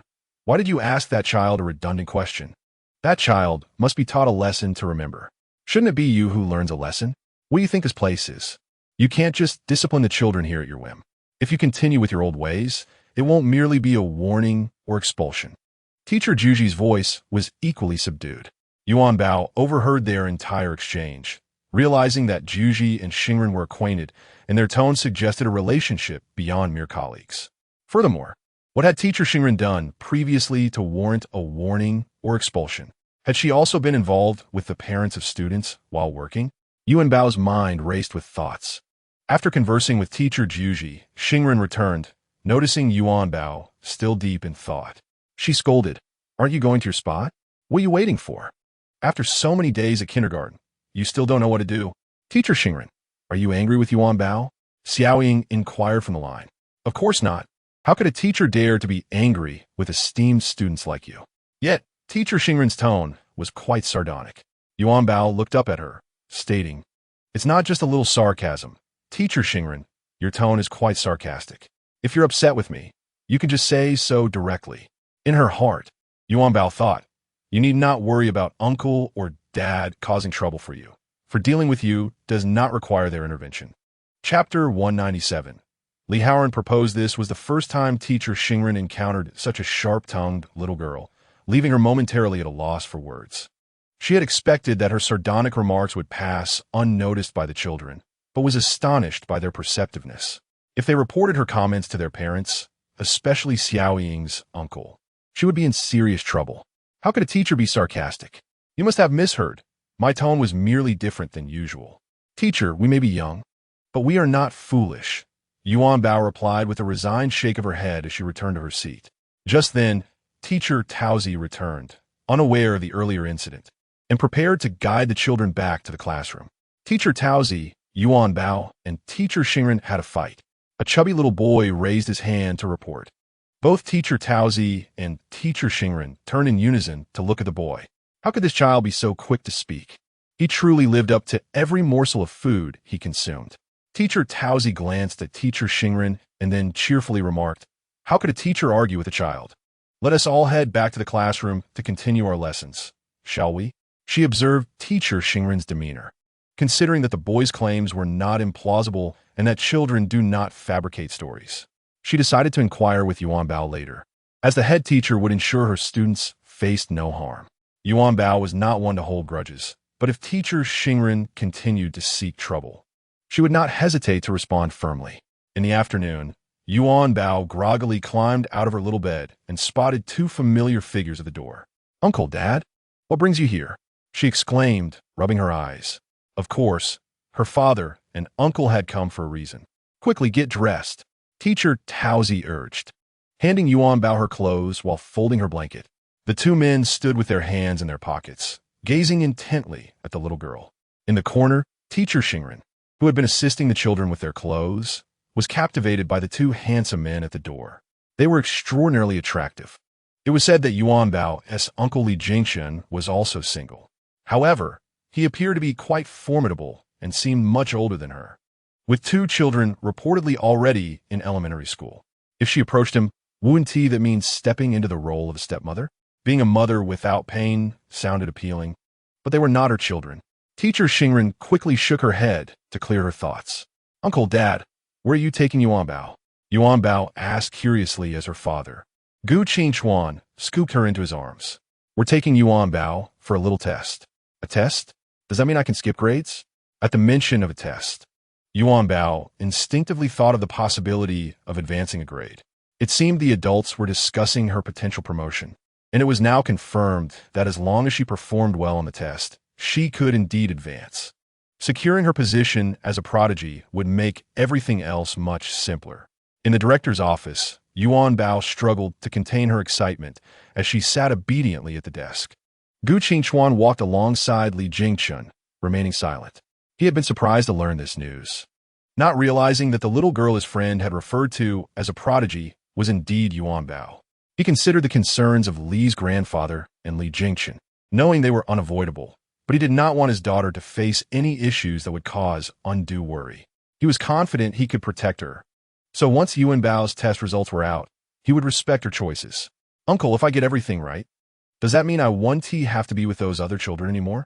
Yuanbao looked up at her uncle, receiving a slight smile in return.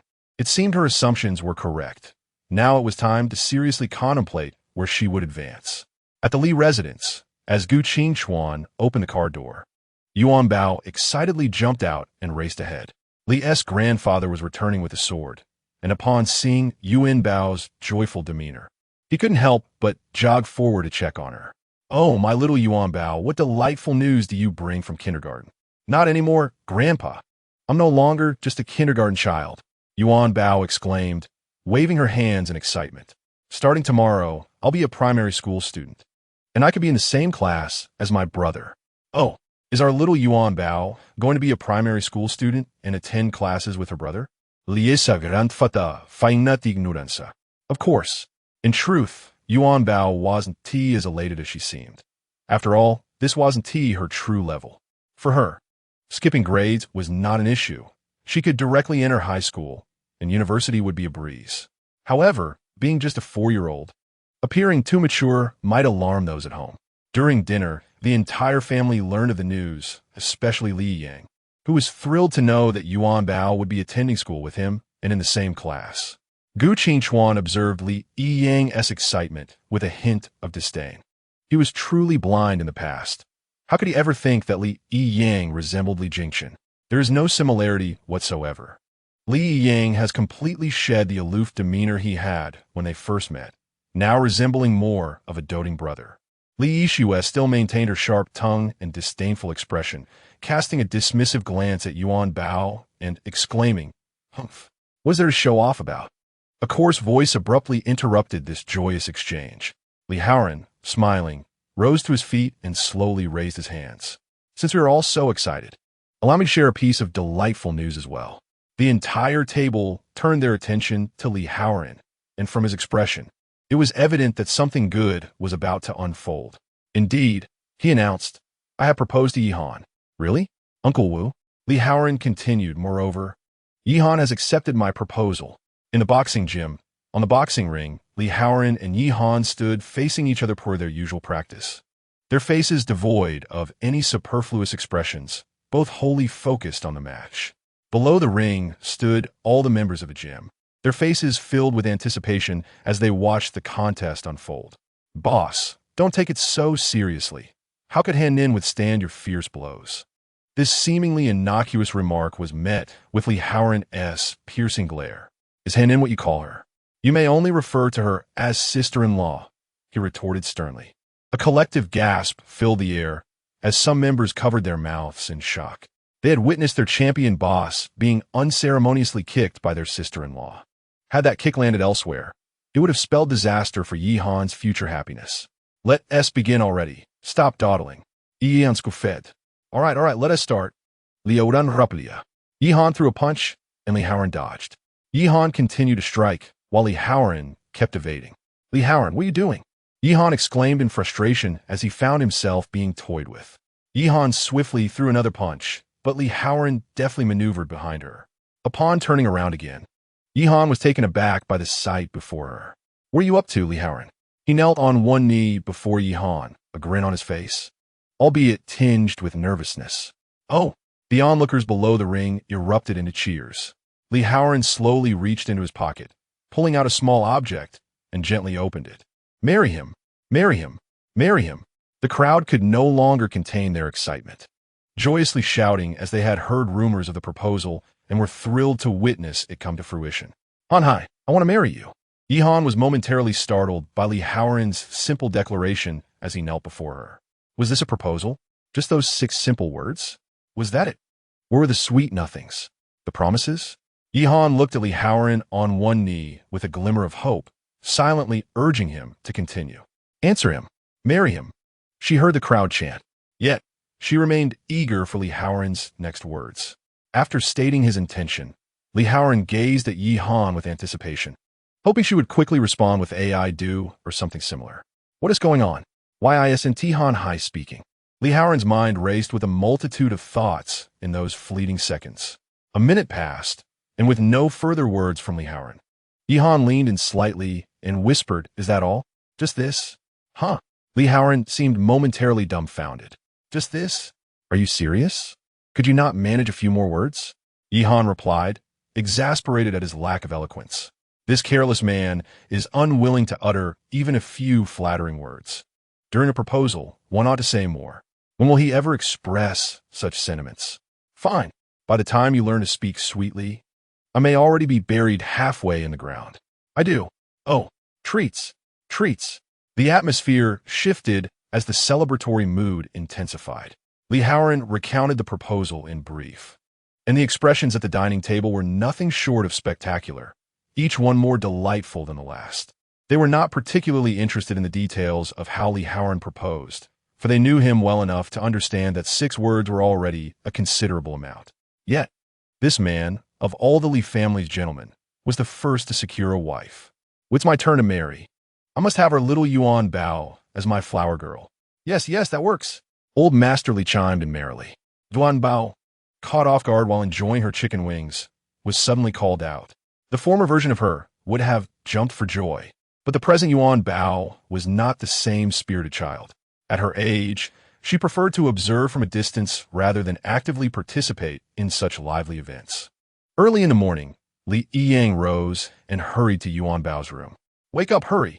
You can't be late for elementary school." He opened the door and burst into laughter at the sight of the little one in front of the mirror.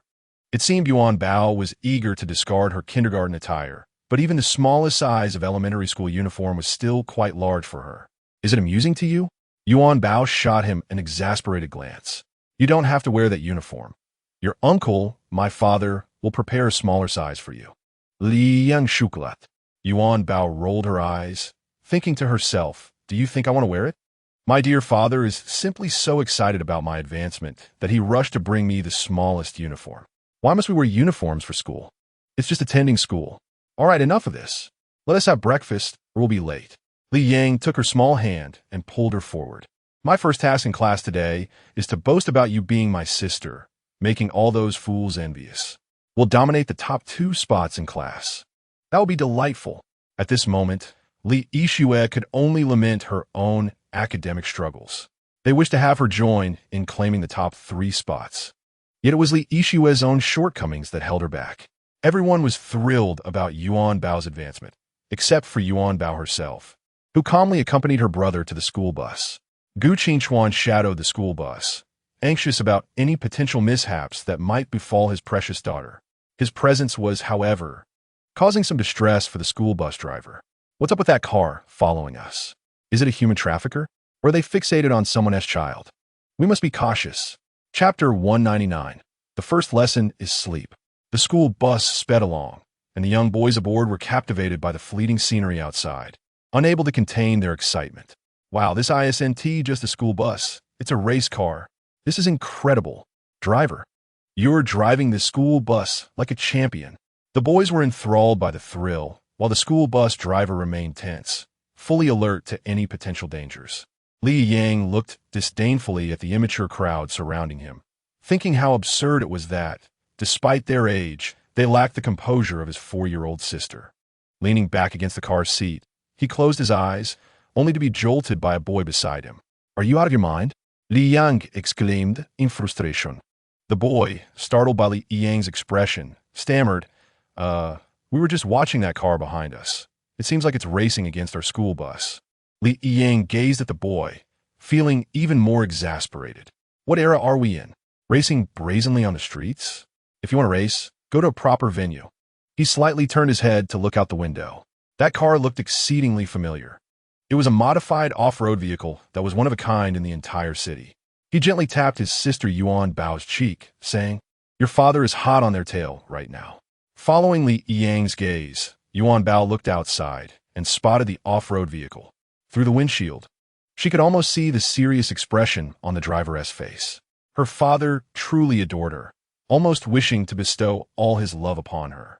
After finishing his statement, Li Yang turned to the boys with a stern gaze, declaring, "There's no racing here. Return to your seats and keep your distance from me." The school bus driver, confused by the commotion, drove them to school with utmost care, relieved when they finally arrived. In the classroom, before the homeroom teacher could introduce Yuanbao, Li Yang could no longer contain himself. He took her small hand and led her to the podium. "This is my sister, Lima Yuan, aged 4. He emphasized the word 4, as if to highlight the fact that she was indeed only 4 years old. The classmates below began to murmur curiously. What does this mean? Did he bring his sister to class today? His sister's uniform looks so big on her. It's quite amusing. Stop laughing. My sister will be in our class. We are classmates now, Li Yang asserted sharply. At just 4 years old, she's in 2nd grade? How could she possibly understand our curriculum? The classroom buzzed with voices questioning Yuanbao, none sharing Li Yang's sentiments. Li Yang surveyed the faces in the room, a knowing smile playing on his lips. This was precisely what his father had worried about. He had reminded Li Yang to protect his sister. With his hands on his hips, he addressed everyone in the class. My sister is remarkable, and none of you are allowed to bully her. If I find out otherwise, you'll be in big trouble. Children at that age can be quite mischievous, especially the boys, who often tease girls by tugging at their braids or playing pranks. Such incidents frequently lead to tears. Yet, Yuanbao remained obedient, silent since entering the classroom, attentively listening to her brother's declarations.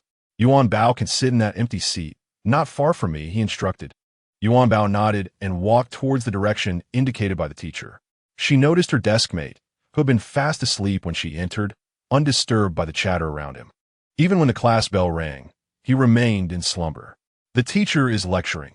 It's so boring, Yuanbao thought, finally understanding why her deskmate could sleep so soundly. She too felt drowsy. Li Ma Yuan? Li Ma Yuan? The teacher called, frowning slightly at Yuanbao. She was aware that this child had skipped a grade and had just taken a test in the principal's office yesterday. How could she be sleeping in class already? Could she possibly be influenced by her sleeping desk mate? Glancing at Li Yang, she felt even less inclined to speak. What kind of lineage was this Li family? Sleeping through class? Thankfully, Li Yang Shui was awake, though she seemed on the verge of dozing off. The teacher shook her head in disbelief and raised her voice again. Li Ma Yuan. This time, Yuanbao heard and quickly lifted her head, meeting the teacher's reproachful gaze. Did you call for me, teacher? She asked. The teacher smiled and inquired whether she had been too excited about starting second grade last night to sleep well. Yuanbao slightly smiled and scratched her head, acknowledging that might have been a factor. The teacher, with a hint of sarcasm, suggested that if she was indeed sleepy, she should stand for a while to regain her energy for class. Or do you already understand my question? She continued. You may ask, teacher, Yuanbao replied without hesitation, unsure if she could indeed answer. The teacher's eyes widened slightly in disbelief, almost stifling a scoff.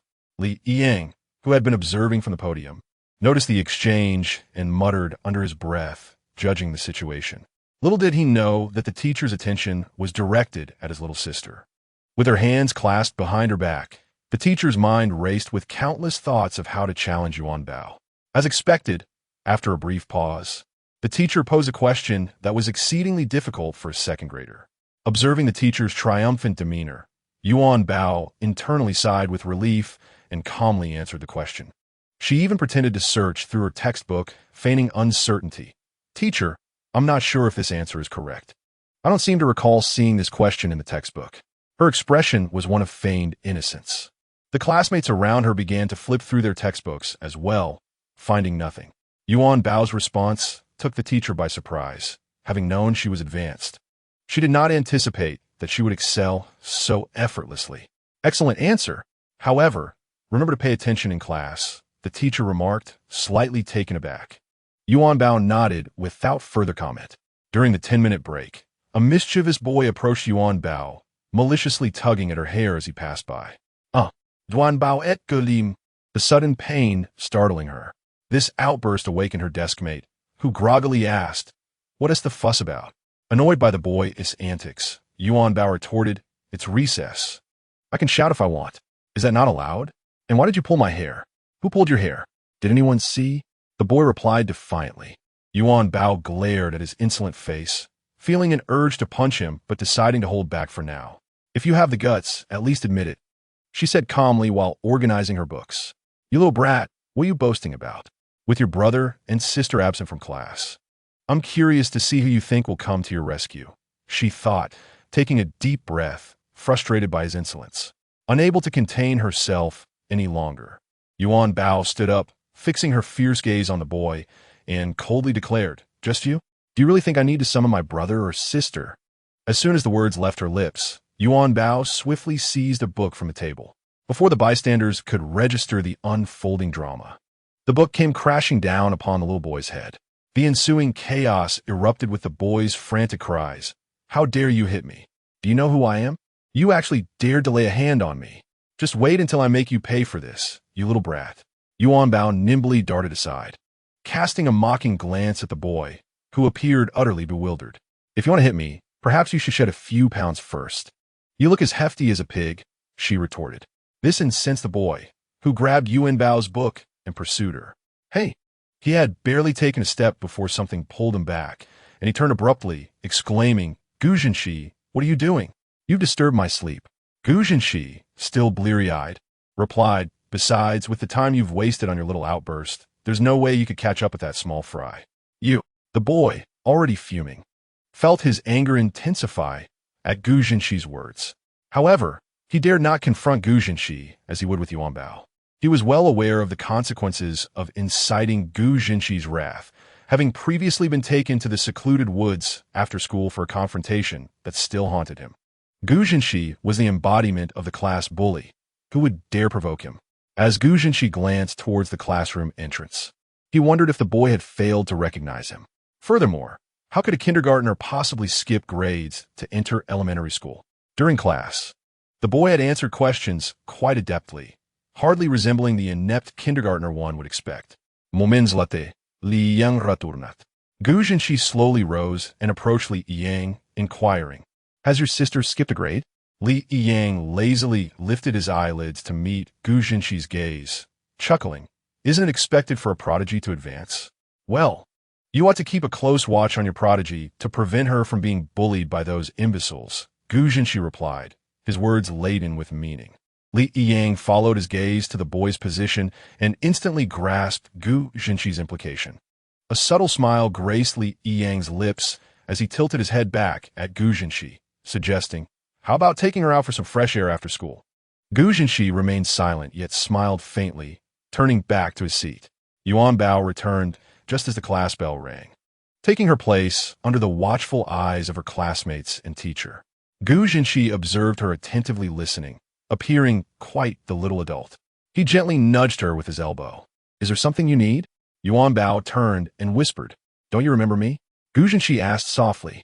Yuanbao blinked at him and replied quietly, "Oh, we participated in a program together before." Gu Jinxi raised an eyebrow, puzzled as he scrutinized the little girl. What was going on? She remembered him but acted as if they were strangers, despite having previously chased after him, calling him brother. After a few days apart, she seemed to have transformed entirely. Gu Jinxi silently turned away, his mind racing. The Yuanbao in his memories was a naive child, utterly lacking any signs of the potential to skip grades. Now, not only had she advanced, but she also appeared significantly more mature. At the Li household, the elder Li's expression soured upon seeing only Yuanbao return. With Li Yang and Li Yue absent, why did Yuanbao come back alone? Where are your brother and sister? I don't know. My brother mentioned he had some matters to attend to. Yuanbao shrugged in response. Before the last class, Li Yang had informed Yuanbao that he could not accompany her home. After sending her off on the school bus, he turned back to school. Yuanbao had no interest in his whereabouts and quickly excused herself to do her homework, heading upstairs. The meager assignment was completed in no time, as Yuanbao was eager to log onto the computer. It was Thursday, and with only one more day of classes before break, she could finally indulge in her desires. Yuanbao had meticulously planned her weekend, with her first stop being the Yu Lao Malatang, followed by a spontaneous visit to the nearby mall to fulfill her performance targets. Zhua had been gone for several days. She imagined he must have recuperated sufficiently in the heavens and hoped he would soon visit her dreams for a chat, as it was rather dull being alone in this world. That night, unbeknownst to Yuanbao, she experienced a vivid dream that restored her memories, revealing her true identity as the celestial Yu Lao. Thus, from that morning onward, Yuanbao transformed into a prodigy, having skipped grades. Now, she was both Li Ziyuan and the celestial Yu Yuan. With her memories restored, her primary task was to fulfill the mission bestowed upon her by the Jade Emperor, after which she could return to the heavens. The following morning, as Yuanbao entered the classroom, she was confronted by a familiar figure blocking her path. "What do you want now?" Yuanbao replied exasperatedly. I wanted to apologize for tugging on your braid yesterday." "I'm sorry. Please don't be upset," the boy murmured. Yuanbao cast a disinterested glance at him, noticing his gaze was fixed on Li Yang and the others nearby. She chuckled softly, choosing to sidestep him and head straight to her seat. The boy's apology was of no concern to her, especially since she had struck him with her book the previous day. She believed in settling scores immediately, without the need for further apologies. Gu Jinxi, observing Yuanbao's demeanor, could no longer contain himself. He leaned closer and asked, "Are you feeling unwell? Did something happen? What could possibly happen to me?" Yuanbao replied nonchalantly, adding after a moment, "I just don't talk as much as before. I've matured a bit." "Matured?" Gu Jinxi retorted, raising an eyebrow. "How old are you?" "You're still in the process of maturing." Such words irked Yuanbao. She thought, how dare he question her age? If it came to a comparison, she was far more mature than him. On the weekend, at Yu Lao Ma La Tang, Gu Qingchuan reluctantly parked his car outside the establishment. He couldn't fathom why his daughter insisted on visiting such an unremarkable place instead of the many exciting venues he had planned.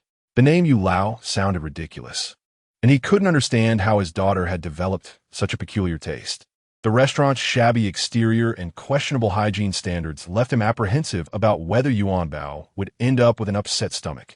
Moreover, she was far too young to be eating spicy hot pot. "Dad, I'm going in first.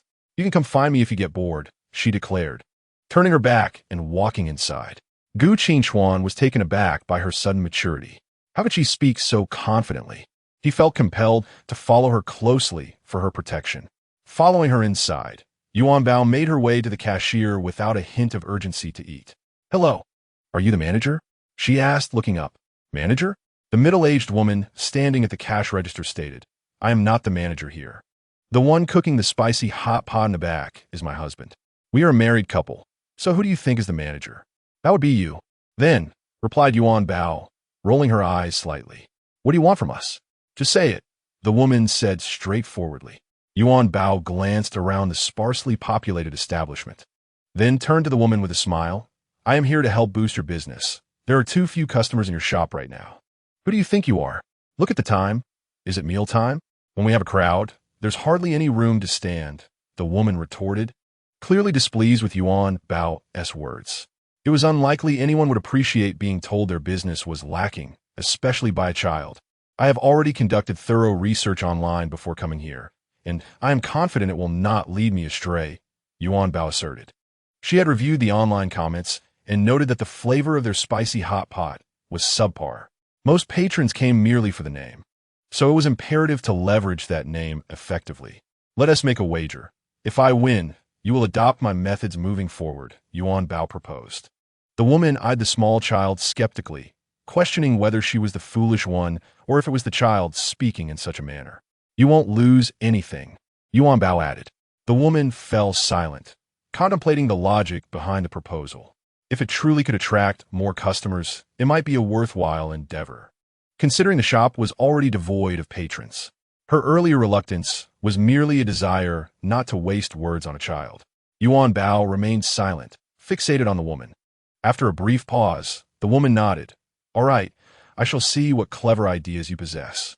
Yuanbao smiled. "Clever ideas? You will soon discover whether they are effective." Turning to Gu Qingchuan, she asked, "Daddy, could you help Yuanbao rearrange the tables and chairs here?" Gu Qingchuan could hardly believe his ears. He had come to assist his daughter, and now she was directing him. "How should I move them?" he inquired. "Like this, and then that way," Yuanbao instructed, pointing with her little fingers. Before long, Gu Qingchuan was perspiring from the exertion. "And over here, Daddy," she continued. In no time, the layout of the spicy hot pot shop underwent a dramatic transformation. Yuanbao stood with her arms crossed, admiring the new arrangement. "Much better. This looks quite pleasing to the eye, unlike before." Gu Qingchuan opened a bottle of cola, seated himself at the side, and gazed at the fruits of his labor, realizing his precious daughter was indeed exceptional. "After all this, how is it any different from before?" The woman remarked disdainfully at the new layout. "What purpose does the arrangement serve? The more seats, the better. Aesthetics alone cannot sustain a meal," she scoffed. "After all this fuss, you've only exhausted yourself. What is the point?" "Daddy, have you posted the message I asked you to?" Duanbao Guidi. Gu Qingchuan nodded gently. How could he possibly neglect his daughter's request? He had already set it in motion immediately after she spoke. Having spent a considerable sum on advertising for this shabby hot pot shop, he wondered if it was worth it. Yuanbao surveyed the shop and suddenly had another thought. She turned to the proprietress. Could the floor be cleaned? A dining area must be kept tidy. The proprietress, reluctantly, fetched a mop to clean. Observing her unwillingness, Yuanbao silently mused about the lack of hygiene in the establishment and how it was unacceptable for a business. Had she known, she would have suggested her father open a hot pot shop elsewhere. Before long, patrons began to trickle in. Gu Qingchuan marveled at the power of the internet. He had merely purchased an advertisement, yet so many singles were now dining here. In the contemporary youth's vernacular, it was referred to as checking in. Soon enough, any single person arriving for hot pot could be paired with a member of the opposite sex to share a table, and if they successfully paired up, they would receive a 50 discount or one person's meal on the house. "What?" the woman exclaimed. "A 50 discount? You even want to offer free meals? Do you think I am running a charity? Am I really so foolish as to trust your words? What? You can actually get discounts or free meals for sharing a table," a young lady nearby exclaimed, happily clamping down on her food. Yuanbao ignored the proprietress and turned to the young lady with a smile. "Yes, miss, you can find a young man to share a table with." "Absolutely," the young lady replied confidently. "However, The proprietress was far from calm. I'm telling you, kid, we haven't even agreed to the discounts yet. So how can you start making promises? Do you realize that after a 50 discount, our earnings will be minimal? This was supposed to be a highly profitable venture. Even with few customers, the profit margin is sufficient. But now, if we don't have a crowd, we won't earn much. Stop shouting. The money you lose from the discounts. My father will compensate for, Yuanbao declared, not even glancing at the woman. She added, this is only for today. Starting tomorrow, you will realize that my methods will yield greater profits. At that moment, the greedy proprietress would undoubtedly be eager to adopt Yuanbao strategies. However, Gu Qingchuan felt a sense of melancholy. He gazed at his daughter with a forlorn expression. Was she not just here to shower money upon this dilapidated establishment? Always engaged in thankless tasks. Daddy, this amount of money is nothing to you, right? Yuanbao asked, looking up at Gu Qingchuan with her big, watery eyes. Gu Qingchuan chuckled bitterly. Indeed, it is nothing. As Gu Qingchuan looked into Yuanbao's eyes, he found himself momentarily lost in thought. Why did it seem to him that her gaze had changed from before? Previously, when she blinked like that, it was as if he were gazing into a clear spring, innocent and endearing.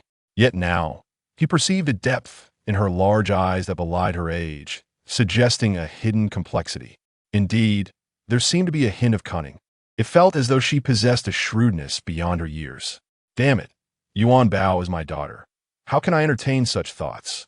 The proprietress was overwhelmed at the cash register, her smile never leaving her face. Although every customer received a 50 discount, the revenue far exceeded the usual daily earnings, affirming the truth in Yuanbao's words. Yet what exactly had this little imp brought to the shop? She had no time to ponder as she busily weighed and processed payments for customers. Yuanbao and Gu Qingchuan sat at a corner, the little girl contentedly observing the influx of patrons who never ceased to arrive.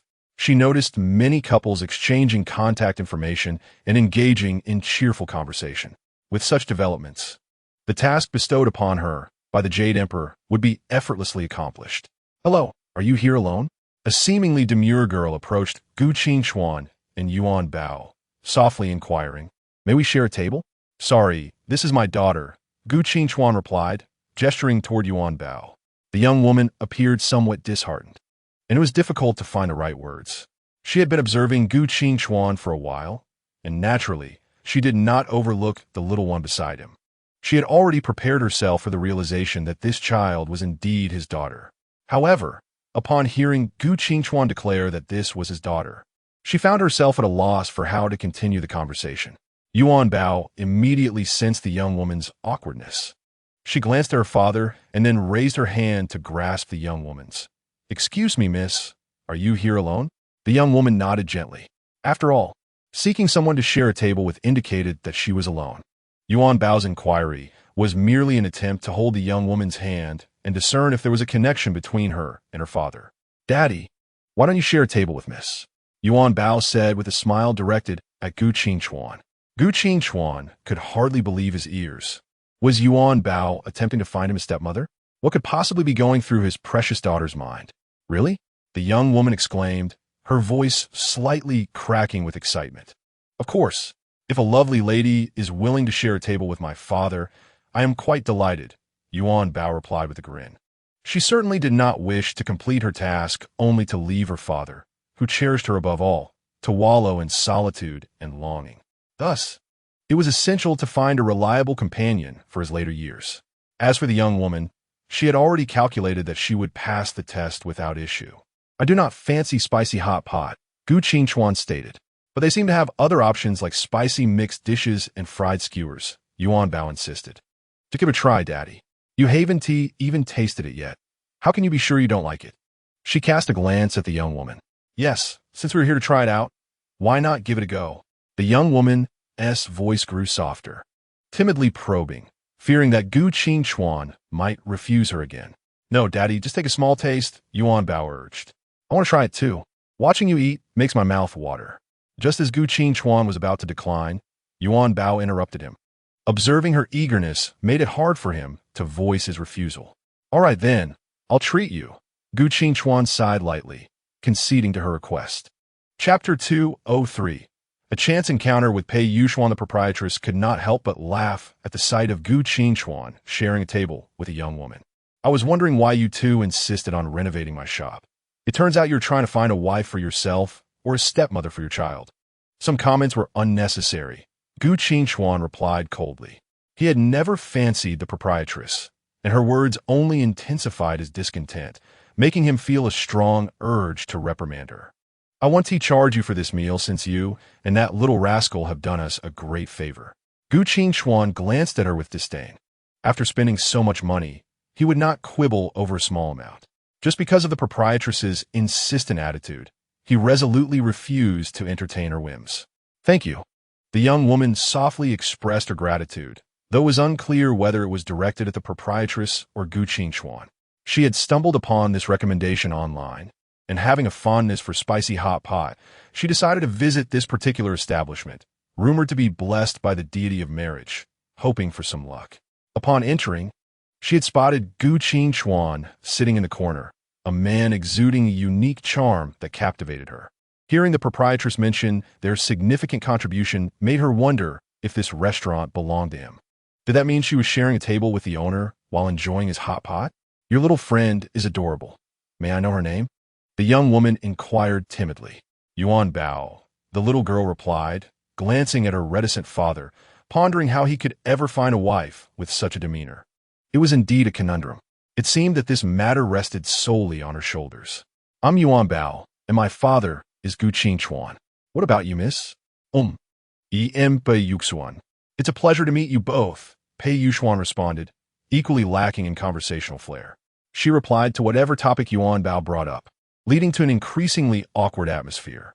Yuanbao looked at the two adults in their 20s or 30s and questioned how they had grown this far without being able to engage in a simple conversation. It was quite perplexing. Sister, do you not have a boyfriend? What is it about my father that attracts you? Yuanbao continued unabated. You are truly beautiful. And my father is just a bit shy. Once you get to know him better, you will see that he possesses an interesting spirit. Yuanbao rambled on, while Pei Yuxuan listened intently, wishing for more revelations about Gu Qingchuan. Despite their brief encounter, the man was undeniably magnetic, even when he sat silently, his gaze cool and distant. Yet, when she looked his way, she found it hard to tear her eyes away. After a lengthy monologue, Yuanbao eventually felt parched. Daddy, where are you going? She asked, noticing Gu Qingchuan rising to leave.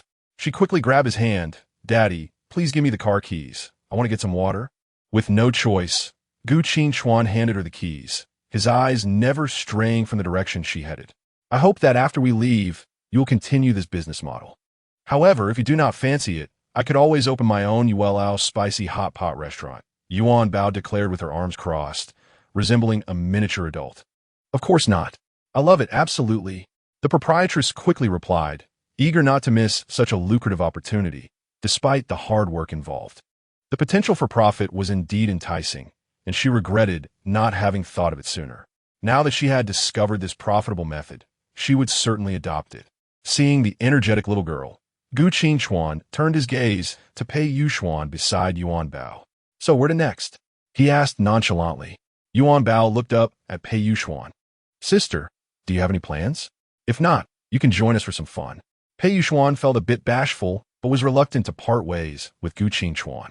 All right, I know you have no plans, so come along with us.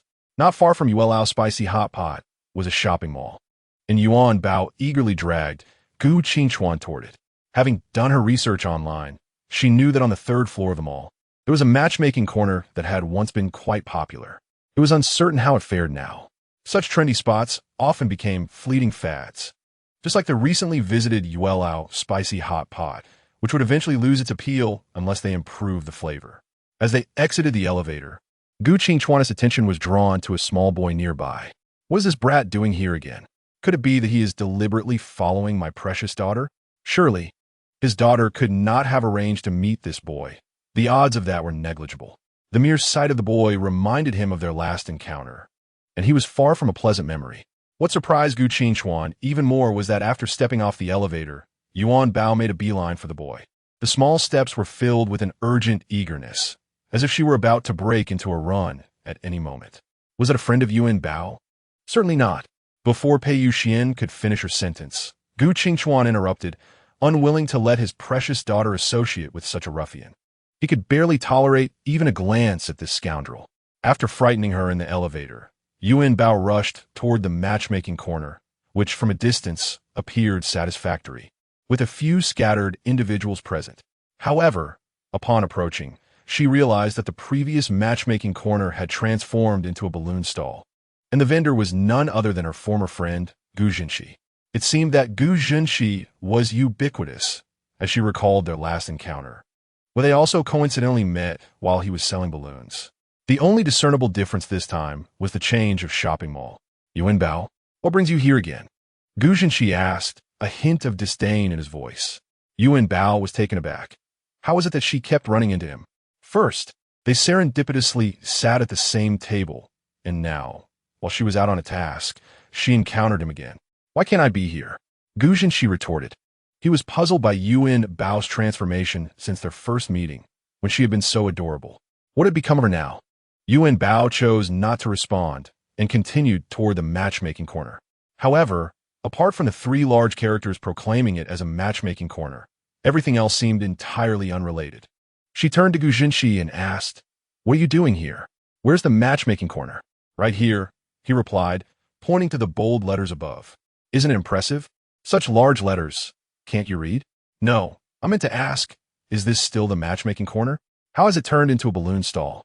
Now it's just an empty space. Who's matchmaking in this day and age?" Gu Jinshi remarked. The last shopping mall where he had sold balloons had been influenced by Yuanbao. Now, whenever he carried balloons, young women approached him seeking boyfriends.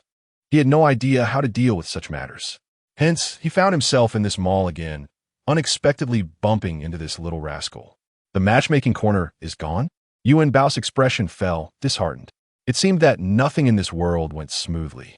In this era, many remained single, yet this little brat was being overly proud. She thought to herself that she couldn't come here for nothing.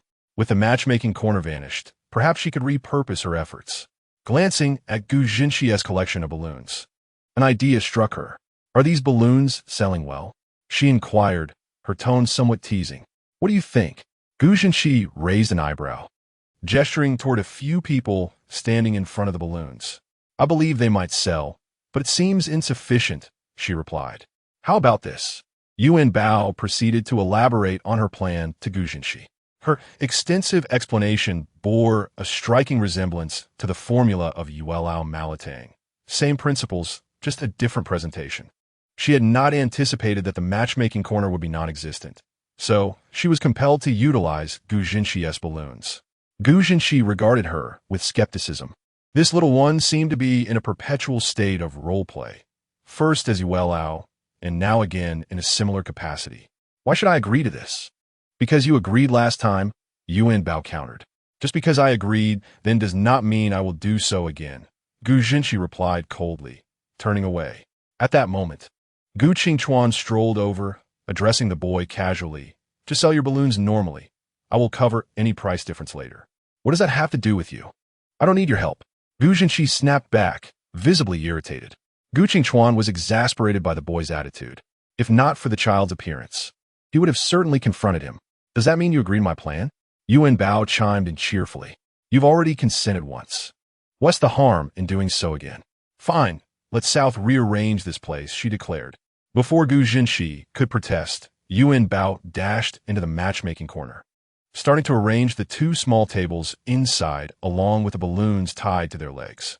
Both Gu Jinshi and Gu Qingchuan stood in shock at her swift actions, seemingly fearing that Gu Jinshi might change his mind. Though it was not their first collaboration, Gu Jinshi sensed a significant change in Yuanbao.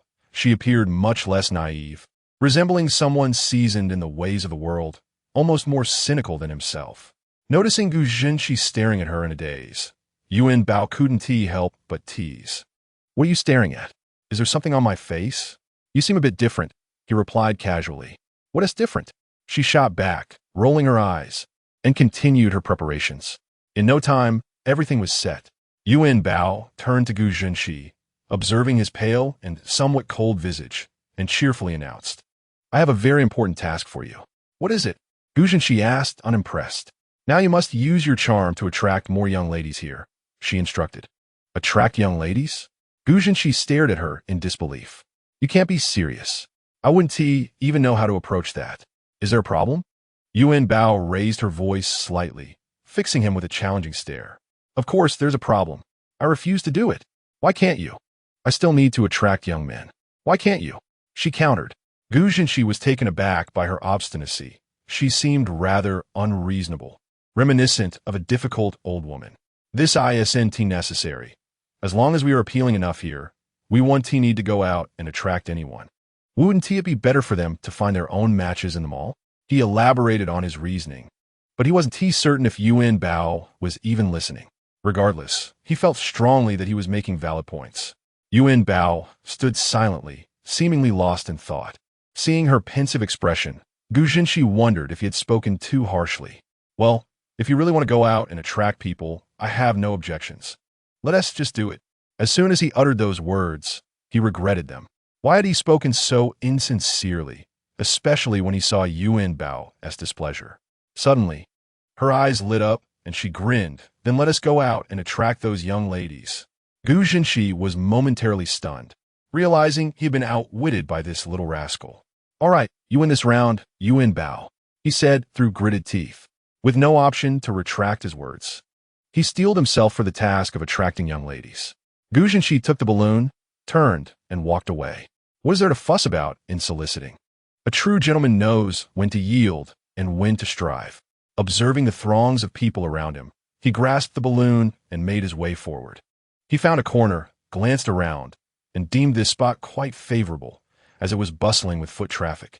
Next to him stood a massage chair, into which Gu Zhenxi promptly settled. He rested his hand, clutching the balloon atop it, and closed his eyes. Yuanbao, watching Gu Zhenxi's silhouette, smirked with satisfaction. This little brat thinks he can outsmart me. How naive. As she glanced at the remaining balloons in Gu Zhenxi's possession, a sudden idea sparked within her. Her gaze drifted to Gu Qingchuan and Pei Yuxuan, who were standing not far away, and she smiled mischievously. Oh, Gu Qingchuan was taken aback. He understood all too well the meaning behind Yuanbao's smile. As her father, he was well aware that this little one was up to no good. Quickly, he turned his head away, avoiding looking at Yuanbao. Pei Yuxuan, oblivious to the underlying implication, smiled back at Yuanbao and approached her. Yuanbao, what are you plotting?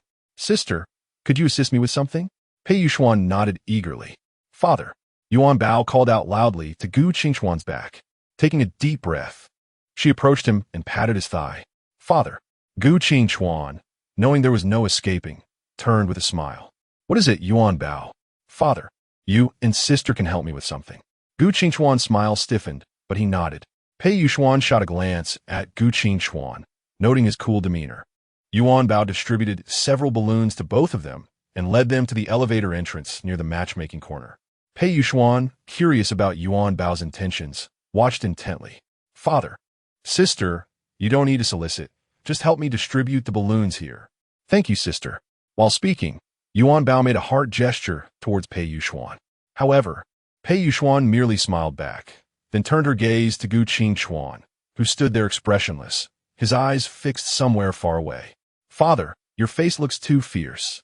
Gu Qingchuan forced a strained smile. This little ancestor. Remember to maintain your composure, father. After giving her instructions, Yuanbao turned away, satisfied. But one must strive to succeed. Yuanbao murmured under her breath as she returned to her position. Looking at the deserted matchmaking corner, she sighed. What a shame that such a lovely space has fallen into disuse. Nowadays, these young people are all about being single and elite. Finding a partner would be so much better. Once everyone has found their match, their mission would be complete, and they could go home. All right, let us get to it. After rummaging about for a considerable time without finding anything useful, she resolved to use Gu Zhenxi's balloons. Observing the people passing in front of her, Yuanbao climbed onto a table, as her petite stature rendered her almost invisible from below.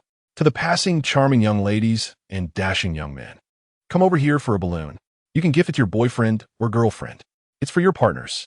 Initially, she intended to say it was for matchmaking, but upon reflection, she decided this phrasing would be more enticing, piquing curiosity. Indeed, A few boys were captivated by Yuanbao's charm and approached her. "Young gentlemen, don't you all lack girlfriends?" One boy hurriedly stepped back, shaking his hands. "We are single, but I'm not. Though I'm in a long-distance relationship. I do have someone. Duanbao Tuka. So, you three young gentlemen are all single, then?" The boys exchanged glances, feeling something was amiss.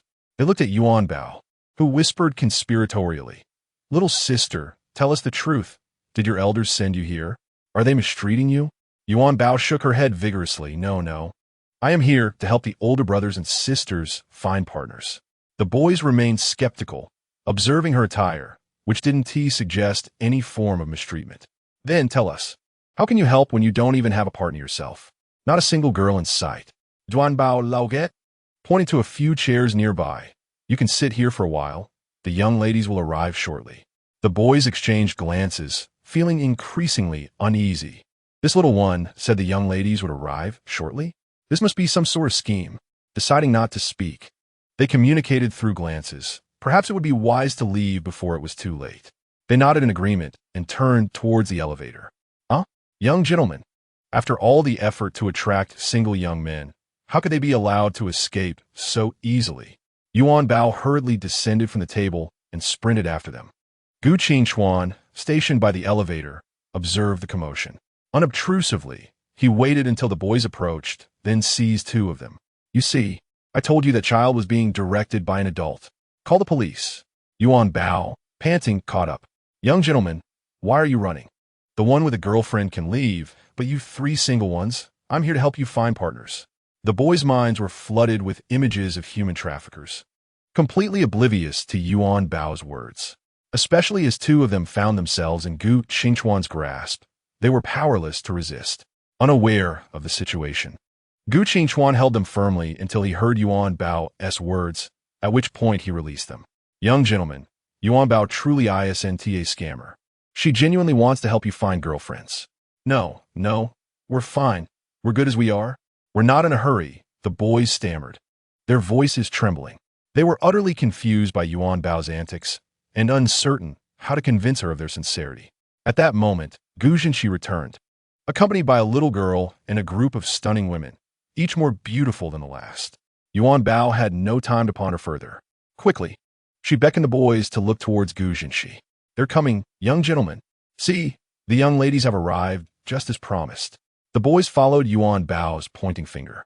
A young boy led a group of girls, all of whom were lovely and dressed in short skirts. "Oh no, this is bad. They're working together." The boys grew increasingly anxious and frightened. One boy glanced at Gu Qingchuan, hoping to make a break for it while he wasn't paying attention, dragging a companion along in his haste. "Wait a moment." The boy turned back, puzzled. "What are we waiting for? Hurry up," he whispered through clenched teeth. However, the other boy was captivated by the girls near the young boy, seemingly entranced. Surely, he couldn't be falling for one of them. Enough of this. Now is not the time for infatuation. He pulled his friend again, but to no avail. Yuanbao, observing the situation, shook her head in exasperation. "If you want to leave, then go ahead. Your good friend doesn't wish to leave, so stop dragging him." Gu Qingchuan blinked rapidly. Yuanbao's words seemed innocuous, yet carried an undercurrent of threat. The boy looked uncertainly at his friend, silently asking if he was serious. Receiving a nod in return, he relented. "Well, who can resist being your friend?" Thus, they remained, resigned to their fate. Yuanbao finally approached Gu Zhenxi, nodding in satisfaction. Impressive, such high efficiency. Before Gu Zhenxi could respond, a little girl suddenly appeared beside them, her sharp voice piercing Yuanbao's ears. "I found all these people. I promised them that as long as they came, they could choose any masks or cosmetics from my family store." Yuanbao pouted, glancing at the diminutive child beside her. "Such a tiny little brat, what audacity. Now that your task is complete, can we be friends and play together?" The little girl turned to Gu Zhenxi. Gu Zhenxi looked at Yuanbao and blinked. "What are you looking at? You were supposed to be selling balloons here. What do you think?" Pei Yuxuan couldn't help but chuckle at the sight of the little ones. Although there were 3 children, it seemed as if 2 women were competing for one man. "I wonder if Gu Qingchuan has other admirers?" Upon hearing Yuanbao's words, the little girl grabbed Gu Zhenxi's hand. "Isn't it just selling balloons? How many do you have left? I'll buy them all." "Card." she exclaimed, pulling out a card from her small bag. Yuanbao's, gulp. Are you out shopping with a card that belongs to Snow White? I am Snow White. Of course, I use Belle's card. You seem not to be, as I can't find any dwarfs shorter than you. Yuanbao huffed, turning to the older girls. Ladies, don't you have boyfriends? If not, I can help you find one. After saying that, she dashed to the matchmaking corner, found a small notebook but no pen. Dad, sister, do you have a pen to lend me? Oh, I have one, Pei Yuxuan said, pulling a pen from her bag. Those seeking partners, please write your names and contact information in my little notebook. Boys here and girls there. The boy who had just hesitated to leave walked straight past Yuanbao and approached a girl. Beautiful, can I add you on WeChat? The girl smiled and shook her head without saying a word. The boy was taken aback. Let us get to know each other. We can start as friends. The girl next to her was also surprised, and soon they all began to giggle, whispering among themselves. Yuanbao observed the boy's demeanor, feeling a sense of discomfort. She approached the two and gently tapped the girl's hand. Then she looked up at the boy. Hey, that's not how you pursue a girlfriend. If you approach her like this, she'll run away. In her heart, Yuanbao thought, if you're single, who else could be single? So what do I do? If I don't say I like her, how will she know? Of course you need to express it, but not like that. Yuanbao rolled her eyes. This boy looked decent, but his way of speaking was a bit off-putting. She lifted her head to the girl and asked with a smile, Miss, you're still single, right? The girl nodded. Then, would you mind leaving your contact information with me? I genuinely help people find partners. I'm quite professional.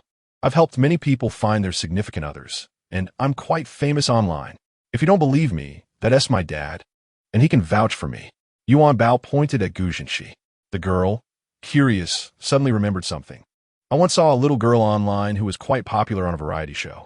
Her name was Yuanbao. Could it be you? Yuanbao not that gone feed in. Without hesitation, the girls began to write down their names and contact information one by one. We believe you. Can we take a picture? Yuanbao stood in the middle of the girls, smiling. Before she regained her memories, she felt indifferent, but now that her memories had returned, she always felt awkward facing the camera. Although technology had advanced remarkably, she still longed for the days when she sipped wine in the clouds. After the girls left, the boy chased after them. Yuanbao watched quietly, unsure of what they were discussing until the boy returned. You should write down your name and contact information for me as well. Yuanbao slowly raised her head. Didn't you just say you didn't need to write? I want to write now.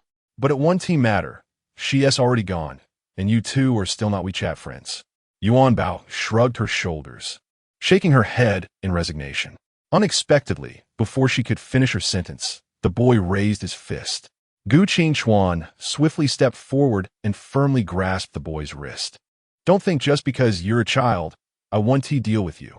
Chapter 207. If you cause trouble again, I won't help you. Yuanbao shook her head at the boy. No, you can't act like this. If the girl sees you now, she'll definitely avoid you. The further the better. The boy's face turned sullen. Yuanbao continued.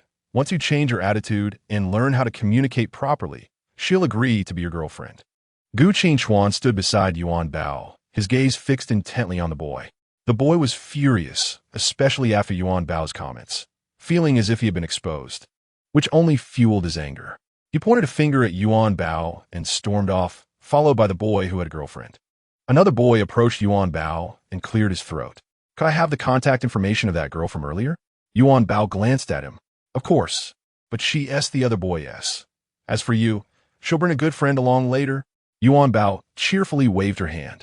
The boy thanked her, albeit skeptically, and turned away. He was merely helping a good friend get WeChat, while finding a partner for himself was left to fate. The matchmaking corner returned to its peaceful state. Gu Qingchuan and Gu Zhenxi had grown accustomed to Yuanbao's antics, while Pei Yuxuan was still trying to comprehend the situation.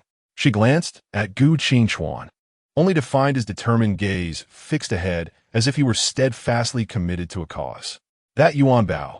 Pei Yuxuan gathered her courage and edged closer to Gu Qingchuan, but stumbled over her words, failing to ask anything coherent. Gu Qingchuan walked away. Pei Yuxuan felt a bit foolish, unsure what to do next. Li Ziyuan. Gu Zhenxi hurried to catch up with Yuanbao. I've already brought people to you. Has the task been completed? That was only a few girls. I need more. How many is enough? Don't be so greedy, Gu Zhenxi whispered, fearing Yuanbao might become upset like before. While they were engrossed in conversation, two individuals approached them, one big and one small. "It's her, Mom." Yuanbao looked up and realized it was the little brat from earlier who had gone home to fetch her mother. "It's you who bully my Xiaobao?" Yuanbao waited, gazing at the plump woman, then back at the little child named Xiaobao. "When I was your age, I didn't go home to find my mom. If someone bullied me, I'd confront them directly. I have no interest in kids like you who run home to their mothers." As she spoke, Yuanbao disdainfully shook her head. The little child was clearly provoked by Yuanbao's words. "That is not true. Are you saying such things because you lack a mother? My mother is quite formidable. All the children in our neighborhood are afraid of her. Even their mothers fear her."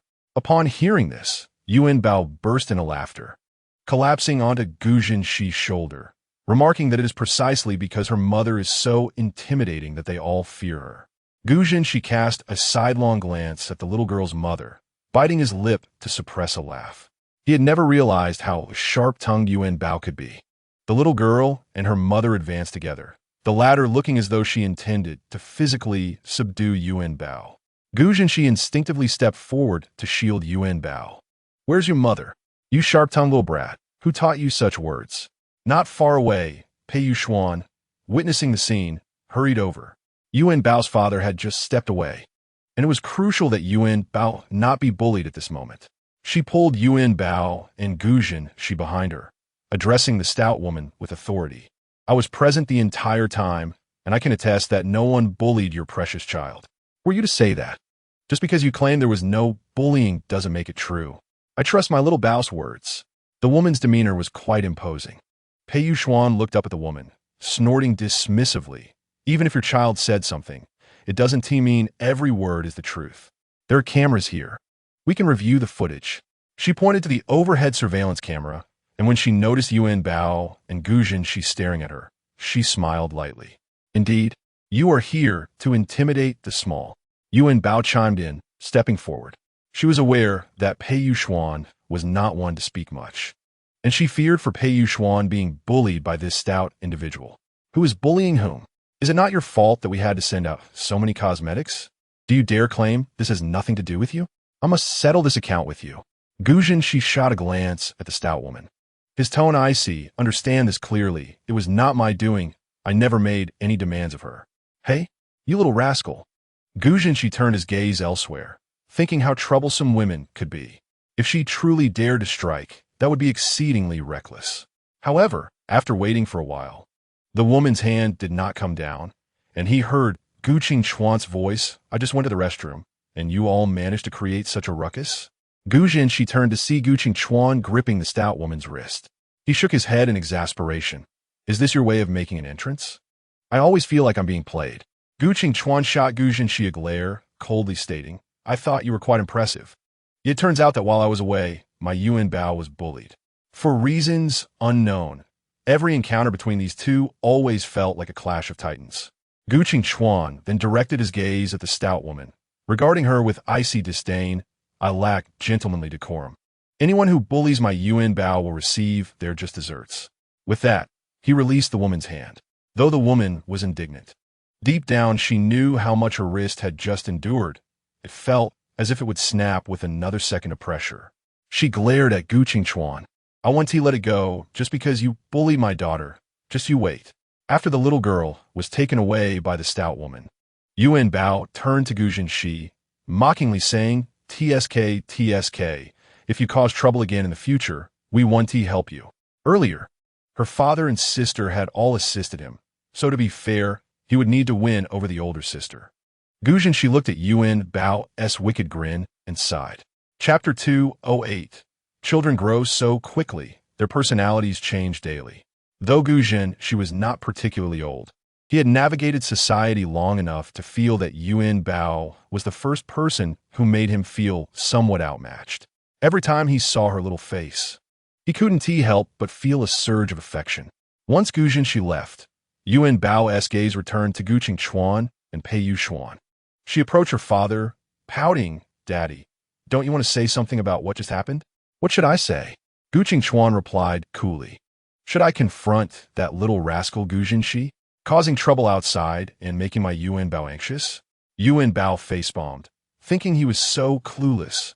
How could he be complaining about not finding a partner? She tugged on Gu Qingchuan's pants, signaling him to kneel down. Gu Qingchuan complied, bending a knee to listen closely. Yuanbao took a deep breath and shouted into his ear, "Daddy is a big fool." Gu Qingchuan jolted, and even Pei Yuxuan, who stood behind, couldn't help but laugh.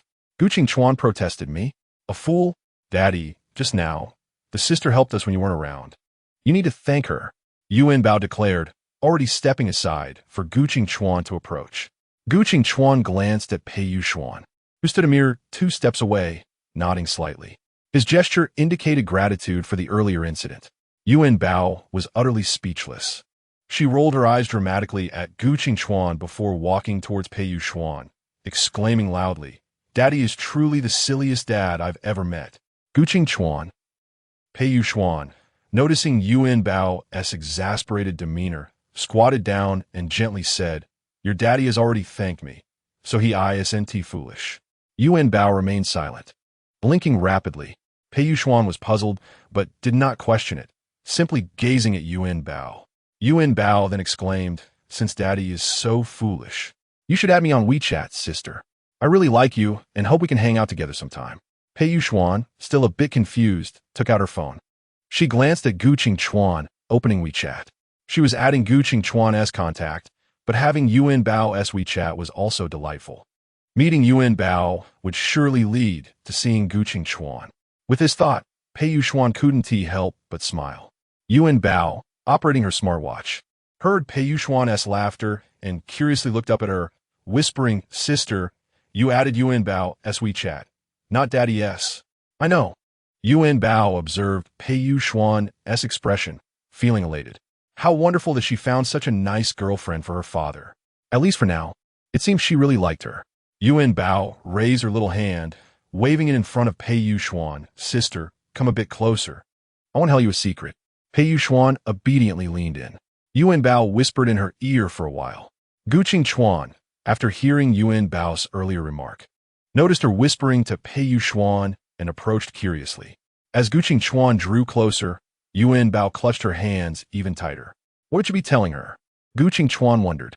After a while, Yuanbao finally finished her secretive conversation with Pei Yuxuan.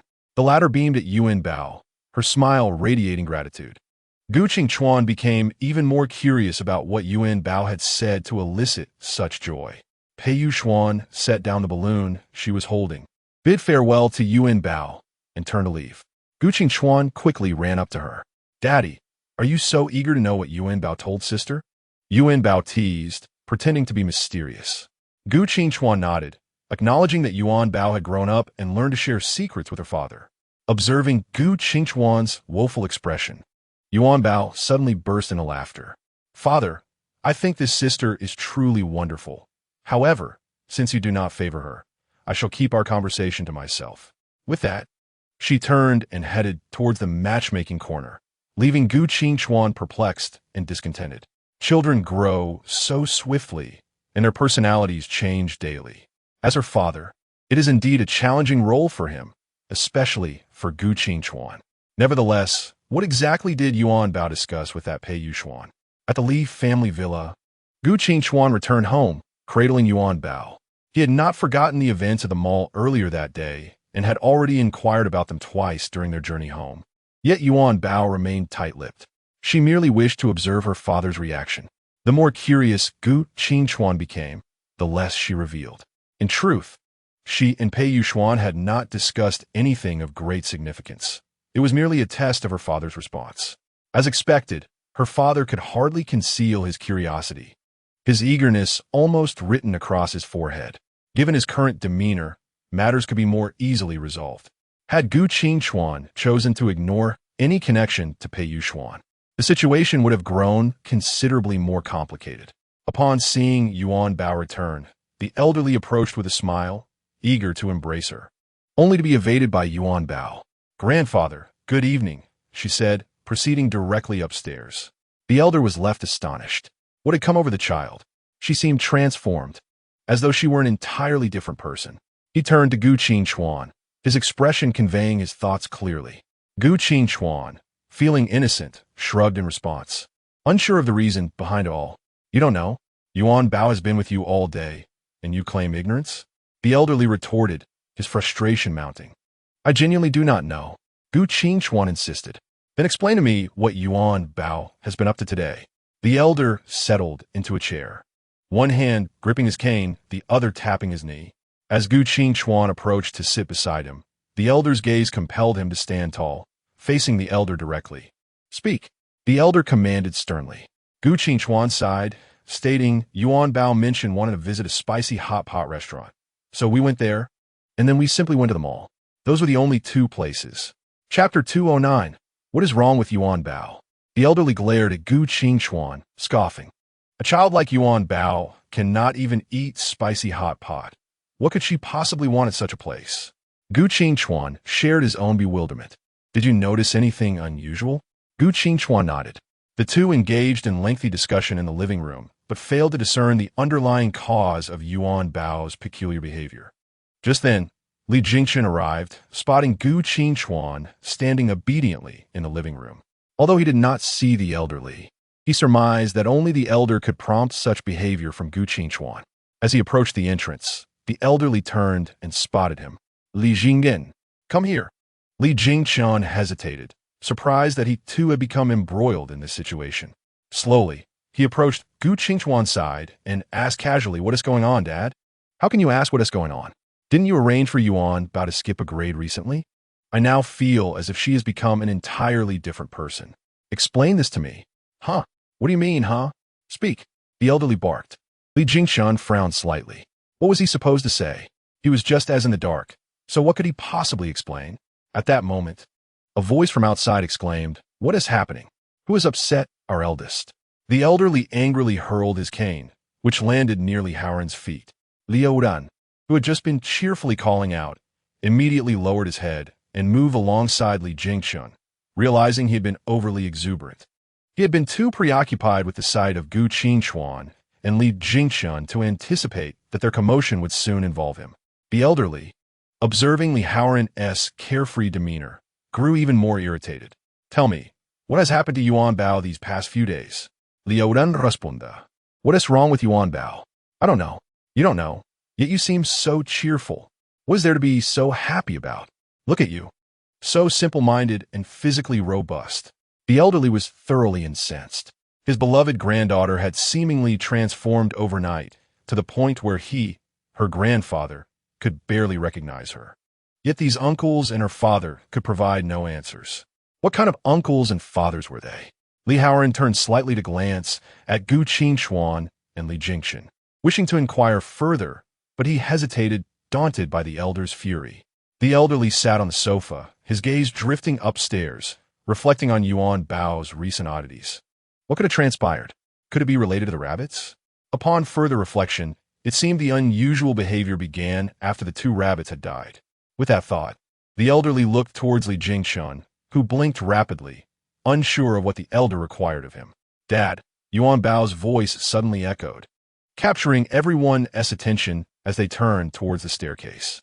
Before Gu Qingchuan had a chance to respond, the elderly commanded, why are you just standing there? Did you not hear Yuanbao calling for you? Hurry up and go. Gu Qingchuan dashed towards the direction of Yuanbao, grateful for her timely appearance. Had she not called out, he might have remained standing there indefinitely. Li Howren, glancing at the elder, tentatively suggested, should we go up as well? Perhaps to assist Yuanbao? The elder replied curtly, no need for you. Yuanbao did not call for you. So stay wherever you are comfortable. Li Jinggen, you go and find two rabbits, ones that look exactly like the one's names was and Yu. Li Jingchen could not suppress a cough. Rabbits were easy to find, but to locate two identical ones was no simple task, especially since Zwa had been pregnant when she died. Li Jingchen remained silent, internally contemplating the elder's demands. What? Is it so difficult to find? With such a large corporation and so many people, you cannot locate two rabbits? The corporation is vast, and with so many individuals, is it reasonable to search for rabbits? Li Jingchen refrained from speaking further, fearing that he might provoke the elder Li's ire. The elder then directed his frustration towards Li Howren, grunting, "You enjoy meddling, don't you?" For the next few days, you are to keep a close watch on Yuanbao and determine what has changed in her. After assigning the tasks, the elderly gradually rose from his seat. Li Haoran quickly retrieved the cane, placing it back in the elder's hands. In the garden, the elderly sat in a wicker chair, lost in thought. This chair had once been a favorite of Xiao's.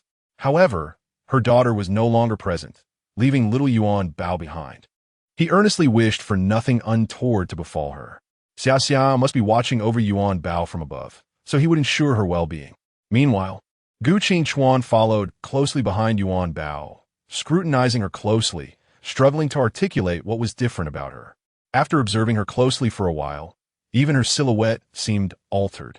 Now, her gait appeared markedly different, exuding an inexplicable air of maturity. With that thought, Gu Qingchuan vigorously shook his head.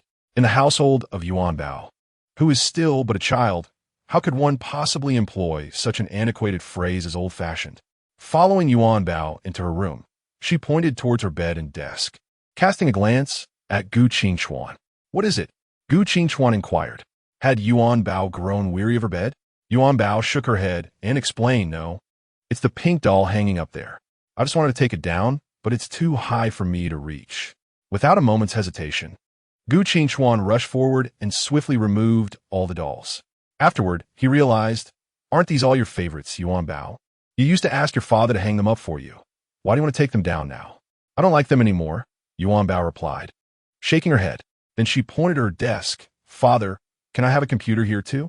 "Of course." Gu Qingchuan's tongue outran his thoughts, and only after speaking did he ponder the reason behind her request. How could such a small child desire a computer? What could our Yuanbao possibly need it for? To watch animated shows?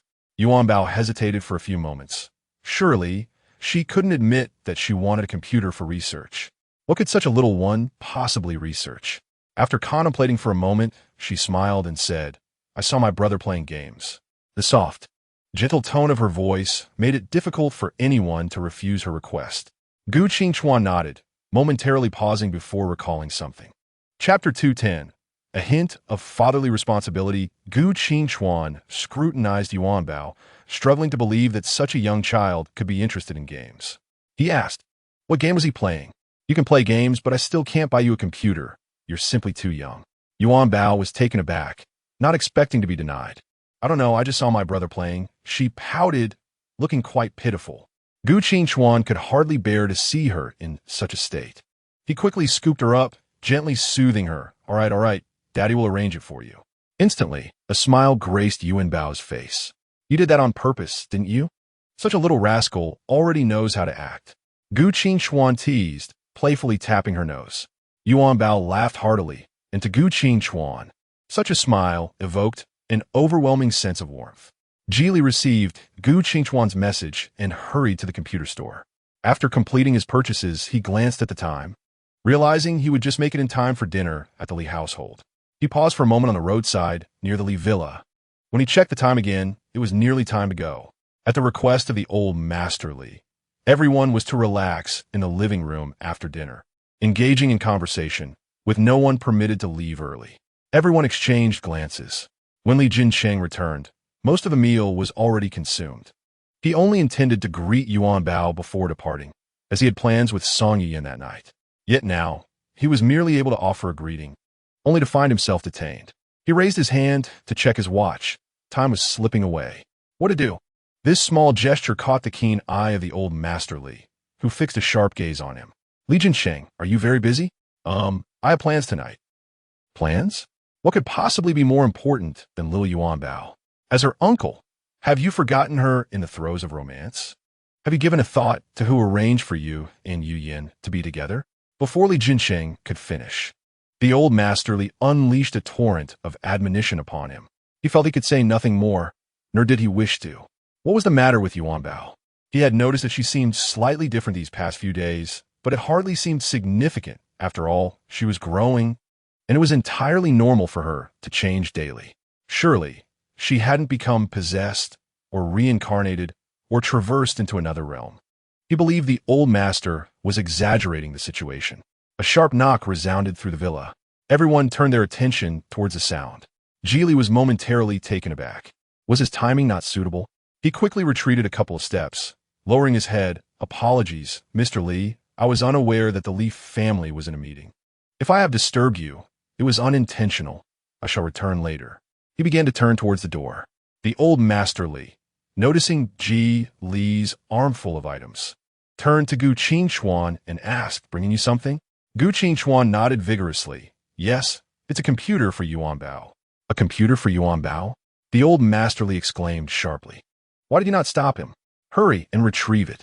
Gu Qingchuan was momentarily stunned, but quickly rose to pursue Ji Li. "A computer for Yuanbao." The old master Li muttered under his breath. What prompted the sudden decision to buy a computer for little Yuanbao? Perhaps to uplift her spirits? Quite commendable. With that thought, the old master Li nodded in satisfaction, noting that Gu Qingchuan was starting to display a semblance of paternal responsibility. Li Yang descended the stairs to fetch a drink and was startled by the scene before him. He sidled along the wall to the refrigerator, grabbed 2 bottles of cola, and quickly ascended the stairs again, keeping close to the wall. In his lifetime, he had rarely seen such a commotion. Indeed, it was almost unprecedented. He had never felt that the staircase from the first to the second floor was so long. Upon reaching his room, Li Yang exhaled deeply. At such times, even the sound of breathing felt like a potential blunder. Li Yixue had just finished her homework and was contemplating heading downstairs for a drink. Passing by Li Yang's room, she noticed him kneeling as if in prayer while holding 2 bottles of cola. With disdain, she remarked, "What are you doing? Do you still believe in such things?" Li Yang turned at the sound, placing his finger to his lips. What is it? Why so secretive?" Li Yixue's kufa. Seeing that Li Yixue was about to head downstairs, Li Yang rushed out, grabbing her arm and pulling her into his room. "What are you doing?" Li Yixue asked, perplexed and irritated. "I told you to be quiet. Things are quite tense downstairs. If you don't want to get caught up in it, it's best to stay upstairs." Li Yang Barnat. Li Yixue was skeptical, huffing in response. How tense could it be? What happened? Her curiosity piqued. She stepped out of Li Yang's room, determined to discover what was occurring below. Li Yang, seeing her stubbornness, shook his head in resignation. Truly, one does not shed tears until they see the coffin. As Li Yixue reached the top of the stairs, she spotted a row of uncles neatly seated on the sofa in the living room. What was happening? Such a grand spectacle. Moreover, grandfather's expression appeared quite grim. Li Yixue halted, gingerly covering her mouth with her hands. Grandfather was formidable when angered. She dared not linger any longer and hurried back to her room. As she passed Li Yang's room, she snatched a bottle of cola from his hand, offering a stiff smile as a silent thank you. Li Yang wore a grin of schadenfreude. Suddenly, footsteps echoed from the stairway. Li Yang stepped back, peeking his head around the corner to see who was coming. The footsteps did not belong to a single person. Were they ascending the stairs? Li Yang swallowed hard, observing the direction of the footsteps. The next moment, Gu Qingchuan appeared, accompanied by Ji Li. Li Yang sighed in disappointment. Why were they the ones coming up? He had hoped it would be grandfather and the uncles instead. Gu Qingchuan immediately noticed the top of Li Yang's head. Coughing twice, he said, "Come out. I can see you." In front of Gu Qingchuan, playing these games was still too naive. Chapter 211. What Yuanbao said was illogical. Li Yang sighed and slowly emerged. "I was hiding quite well," he murmured. "What did you say?" Gu Qingchuan could not hear clearly and inquired. "Oh, it's nothing. What are you all doing?" Li Yang noticed you moving a computer. "Whose computer is this? It seems that apart from the 3 of us kids, only Grandpa is here. Is it possible that Grandpa has started playing on the computer too?" Ji Li, seeing that Gu Qingchuan remained silent, spoke softly. "This is a computer prepared for our young lady." "Your young lady?" "Yuanbao," Li Yang exclaimed with delight. "Yuanbao is starting to play on the computer too?" "The little one is learning quite fast." Gu Qingchuan shot him a glance and coldly replied, "That is only because she saw you playing games." The way he said it sounded rather pitiful. However, Li Yang was puzzled. What did it mean that she saw him playing games? He had never indulged in childish games. Had he? Could it be that Yuanbao was interested in the things he was involved with? But Yuanbao was so young. Could she really understand the programming code he wrote? Li Yang scratched his head in confusion. It seemed as though the younger generation was surpassing the older one, with the waves of the Yangtze River pushing the previous waves onto the shore. When he was Yuanbao's age, he couldn't comprehend such profound concepts. Unexpectedly, Yuanbao was already learning the things he was currently engaged in. It appeared that he needed to exert more effort. Li Yang had no doubt about the veracity of this matter. Instead, he felt a sense of admiration for Yuanbao. He followed Gu Qingchuan into Yuanbao's room. Watching Ji Li busily set up the computer, Li Yang approached Yuanbao and crossed his arms like a little adult. Yuanbao, tell your brother, can you understand what I play? Yuanbao was taken aback. She couldn't let Gu Qingchuan know she was lying, so she smiled and nodded, of course. Li Yang immediately became excited. That's wonderful. Once they finish setting up the computer, show me what level you're at. I'm so curious. You're truly amazing. Yuanbao continued to nod, of course. It's just playing a game. It's not that hard. Gu Qingchuan observed Yuanbao's confident demeanor and nodded in satisfaction. Truly, she was his daughter, exuding such confidence. Confident individuals possess charm. Soon, Ji Li completed the computer installation. Gu Qingchuan looked at the computer and turned to Ji Li, saying, you may return now. He wanted to stay and see what game Yuanbao wished to play, to determine if he could join her, and to gauge the little one's gaming skills. Li Yang nudged Yuanbao forward. Come on, I'll help you open it. Just follow my lead. Yuanbao nodded. She followed closely behind Li Yang, watching as he clicked a few times on the mouse, and a black screen appeared. I'll set up the beginning for you. You can continue from there. Then, Li Yang's fingers began to dance across the keyboard, and a series of symbols appeared on the screen. Gu Qingchuan's eyes widened in astonishment. Was Yuanbao truly this remarkable? She could code now? This was something he never expected. Most importantly, Yuanbao referred to this as playing a game. Yuanbao's eyes widened as well. Wasn't this supposed to be a game? What was Li Yang doing right now? Although she could skip grades at school, this high-tech stuff was something she could only dabble in. She couldn't team manage this. Did they know why she hadn't directly skipped to the 3rd grade or a higher level? It was because she didn't know English. 3rd graders had to start learning English. Watching Li Yang's fingers flying across the keyboard, Yuanbao swallowed nervously. A minute later, Li Yang stood up and handed the position over to Yuanbao. What I wrote is of a slightly below average level. You give it a try. He was all set, eager to see Yuanbao's demonstration. Yuanbao was now confused, unsure of what to do, and reluctantly sat down in the chair. Gazing at the screen, she sighed heavily. Suddenly, she noticed a small X in the upper right corner. She remembered that clicking would exit, and everything would disappear, so she clicked on it immediately. Embarrassed, she turned to Li Yang. I didn't mean to. I accidentally clicked it and lost everything. Seeing Yuanbao's flustered expression, Li Yang chuckled and reassured her, it's fine. You can't really lose it. Look. With a couple of quick keystrokes, Li Yang restored the previous state on the screen. What was this? Yuanbao was rendered speechless. Did Li Yang really consider this a game? Gu Qingchuan observed Yuanbao's reaction and wondered if this was a bit challenging for her. He certainly couldn't comprehend it. He turned to Li Yang. Isn't this difficulty level a bit too high? Not all. This level is quite simple for me. It's just moderate for someone learning normally, Li Yang responded logically. Gu Qingchuan then turned to Yuanbao. Let us see how our little Yuanbao's computer installation went. At that moment, the old man Li entered the room. Seeing Yuanbao staring blankly at a long string of characters, he curiously asked, our little Yuanbao is quite impressive. Why aren't you playing some simple games? This seems a bit too early for you. Yuanbao turned and noticed a group of uncles following behind the old man Li. After speaking, the old man turned to Gu Qingchuan. Yuanbao is still so young. She should be playing simple games. How can you put such pressure on a child? Gu Qingchuan felt wronged. Yuanbao only wanted a computer after seeing him play games. Why didn't he expect them to be so advanced? Li Yang was taken aback. He hadn't spoken much, so how did the topic turn to him? He quickly clarified, I didn't know.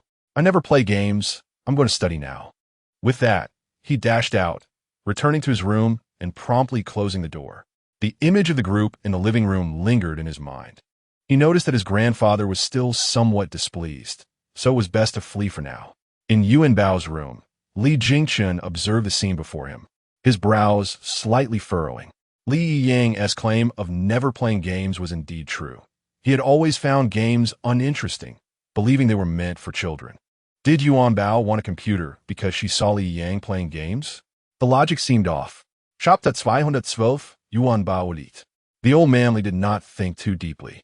He left satisfied after seeing little Yuanbao happily seated at the computer. As for the others, the old man's mood had improved, so they could disperse and attend to their own affairs. Once everyone had left, Li Jingchun called Gu Qingchuan. Gu Qingchuan followed him into the study.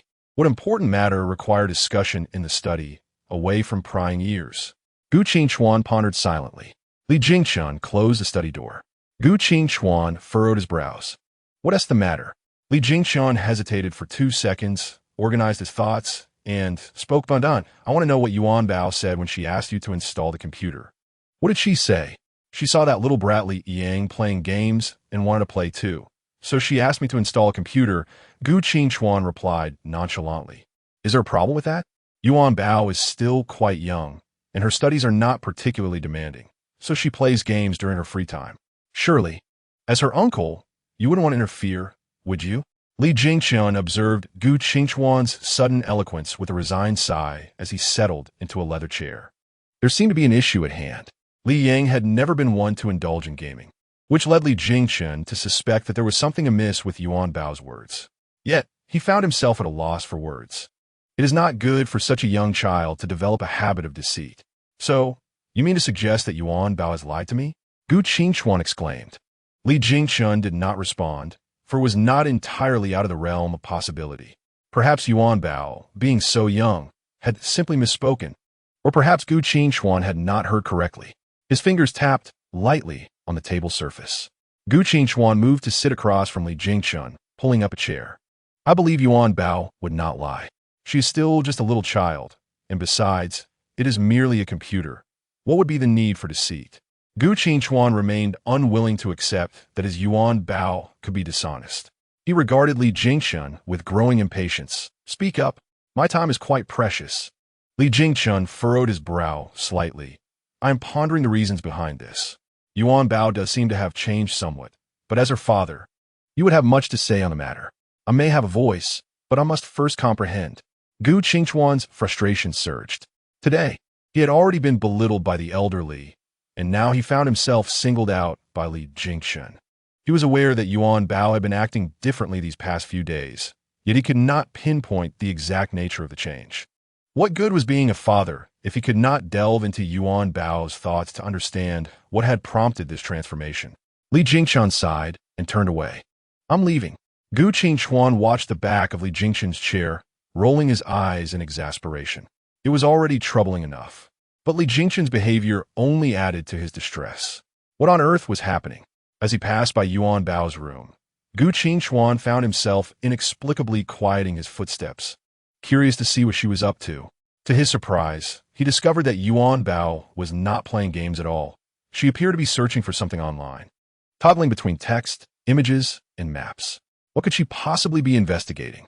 Gu Qingchuan felt a surge of curiosity, but hesitated to enter, fearing that she might not divulge anything to him. He lingered at her door for a moment, observing as Yuanbao seemed to be working like an adult. Ultimately, he stepped into her room. What is my Yuanbao up to? As his voice broke the silence, he saw her small hands swiftly hit the keyboard, and the screen immediately switched to a game interface. Gu Qingchuan had not initially thought much of it, but why was Yuanbao behaving this way? Why would she hide what she had been watching? Daddy, you're here. Yes, I wanted to see how my Yuanbao was faring in her game. Do you need any help from Daddy? No, thank you. Yuanbao smiled at Gu Qingchuan. Doubt crept into Gu Qingchuan's mind. He did not wish to question whether Yuanbao was truly his daughter, yet her demeanor was increasingly suspicious. He took a seat beside her, glancing at the computer screen, nodding with a smile. Let's see how skilled my Yuanbao is. Is she better than Daddy? Yuanbao grabbed the mouse in one hand and placed the other on the keyboard, grinning. Yuanbao is quite skilled. Gu Qingchuan nodded, observing the screen, which clearly showed that the game had not been played at all. Why would Yuanbao lie to him? A sense of discomfort washed over Gu Qingchuan as he struggled to comprehend the situation, feeling a pang of disappointment at being deceived by his own daughter. Yuanbao had perfectly showcased her gaming skills to him. Not having watched for long, He eventually stood up with a smile. You keep playing, Yuanbao. Daddy will go prepare something delicious for you. With that, he exited the room. In the kitchen, Gu Qingchuan found himself lost in thought while holding fruit, and then staring blankly with a knife in hand. The new housekeeper, observing his distracted state, felt uneasy and lingered at the kitchen door, hesitant to enter. A simple fruit salad took him nearly an hour to prepare. During that time, Gu Qingchuan contemplated numerous possibilities regarding why Yuanbao might have deceived him, only to dismiss each one. Most notably, he had never believed that Yuanbao could lie to him, yet seeing it with his own eyes was difficult to accept. He carried the fruit salad upstairs, deliberately slowing his pace as he approached Yuanbao's door, only to find it firmly shut. Was Yuanbao intentionally preventing him from seeing? Gu Qingchuan's heart shattered at that moment. He took a deep breath, raised his hand, and gently knocked on her door. Gumin. Upon hearing her voice, Gu Qingchuan composed himself, nodded with a smile, and pushed the door open. He found Yuanbao seated at her computer desk, turning to look at him as he entered. This sensation felt so foreign, so odd, and so disheartening. Gu Qingchuan hurried toward her, holding out the fruit salad. Here, try this delightful dessert Daddy made for you. How does it taste? Yuanbao looked at him quizzically, sensing something unusual. Chapter 213. Yuanbao truly longs for a mother. Gu Qingchuan was puzzled. Despite being a capable individual, he found it challenging to discern Yuanbao's true intentions. This little one had woven her web of deceit so skillfully. As he watched Yuanbao finish her fruit salad, he silently took the empty bowl and left the room. Distracted, he cleaned the kitchen, washing the bowl and returning it to its rightful place. Once outside the villa, he settled back in his car, reflecting on Yuanbao's recent peculiar behavior. He noted that there were indeed many aspects that felt out of place, resembling not the demeanor of a child, but rather that of an elderly soul. Gu Qingchuan felt increasingly absurd for his thoughts and quickly shook his head, starting the engine. That evening, Gu Qingchuan received a message. Noticing the unfamiliar number, he chose to ignore it. A moment later, his phone chimed again. Glancing at the message, he remembered Pei Yuxuan and contemplated replying. Apologies. I have no intention of seeking a girlfriend. I am content with Yuanbao alone and do not wish for her to have a stepmother. So let us not communicate further. After sending the message, he closed his phone, his mind returning to thoughts of Yuanbao. I know, but Yuanbao has mentioned that she truly hopes to have a mother. She confided in me that she sincerely desires a mother.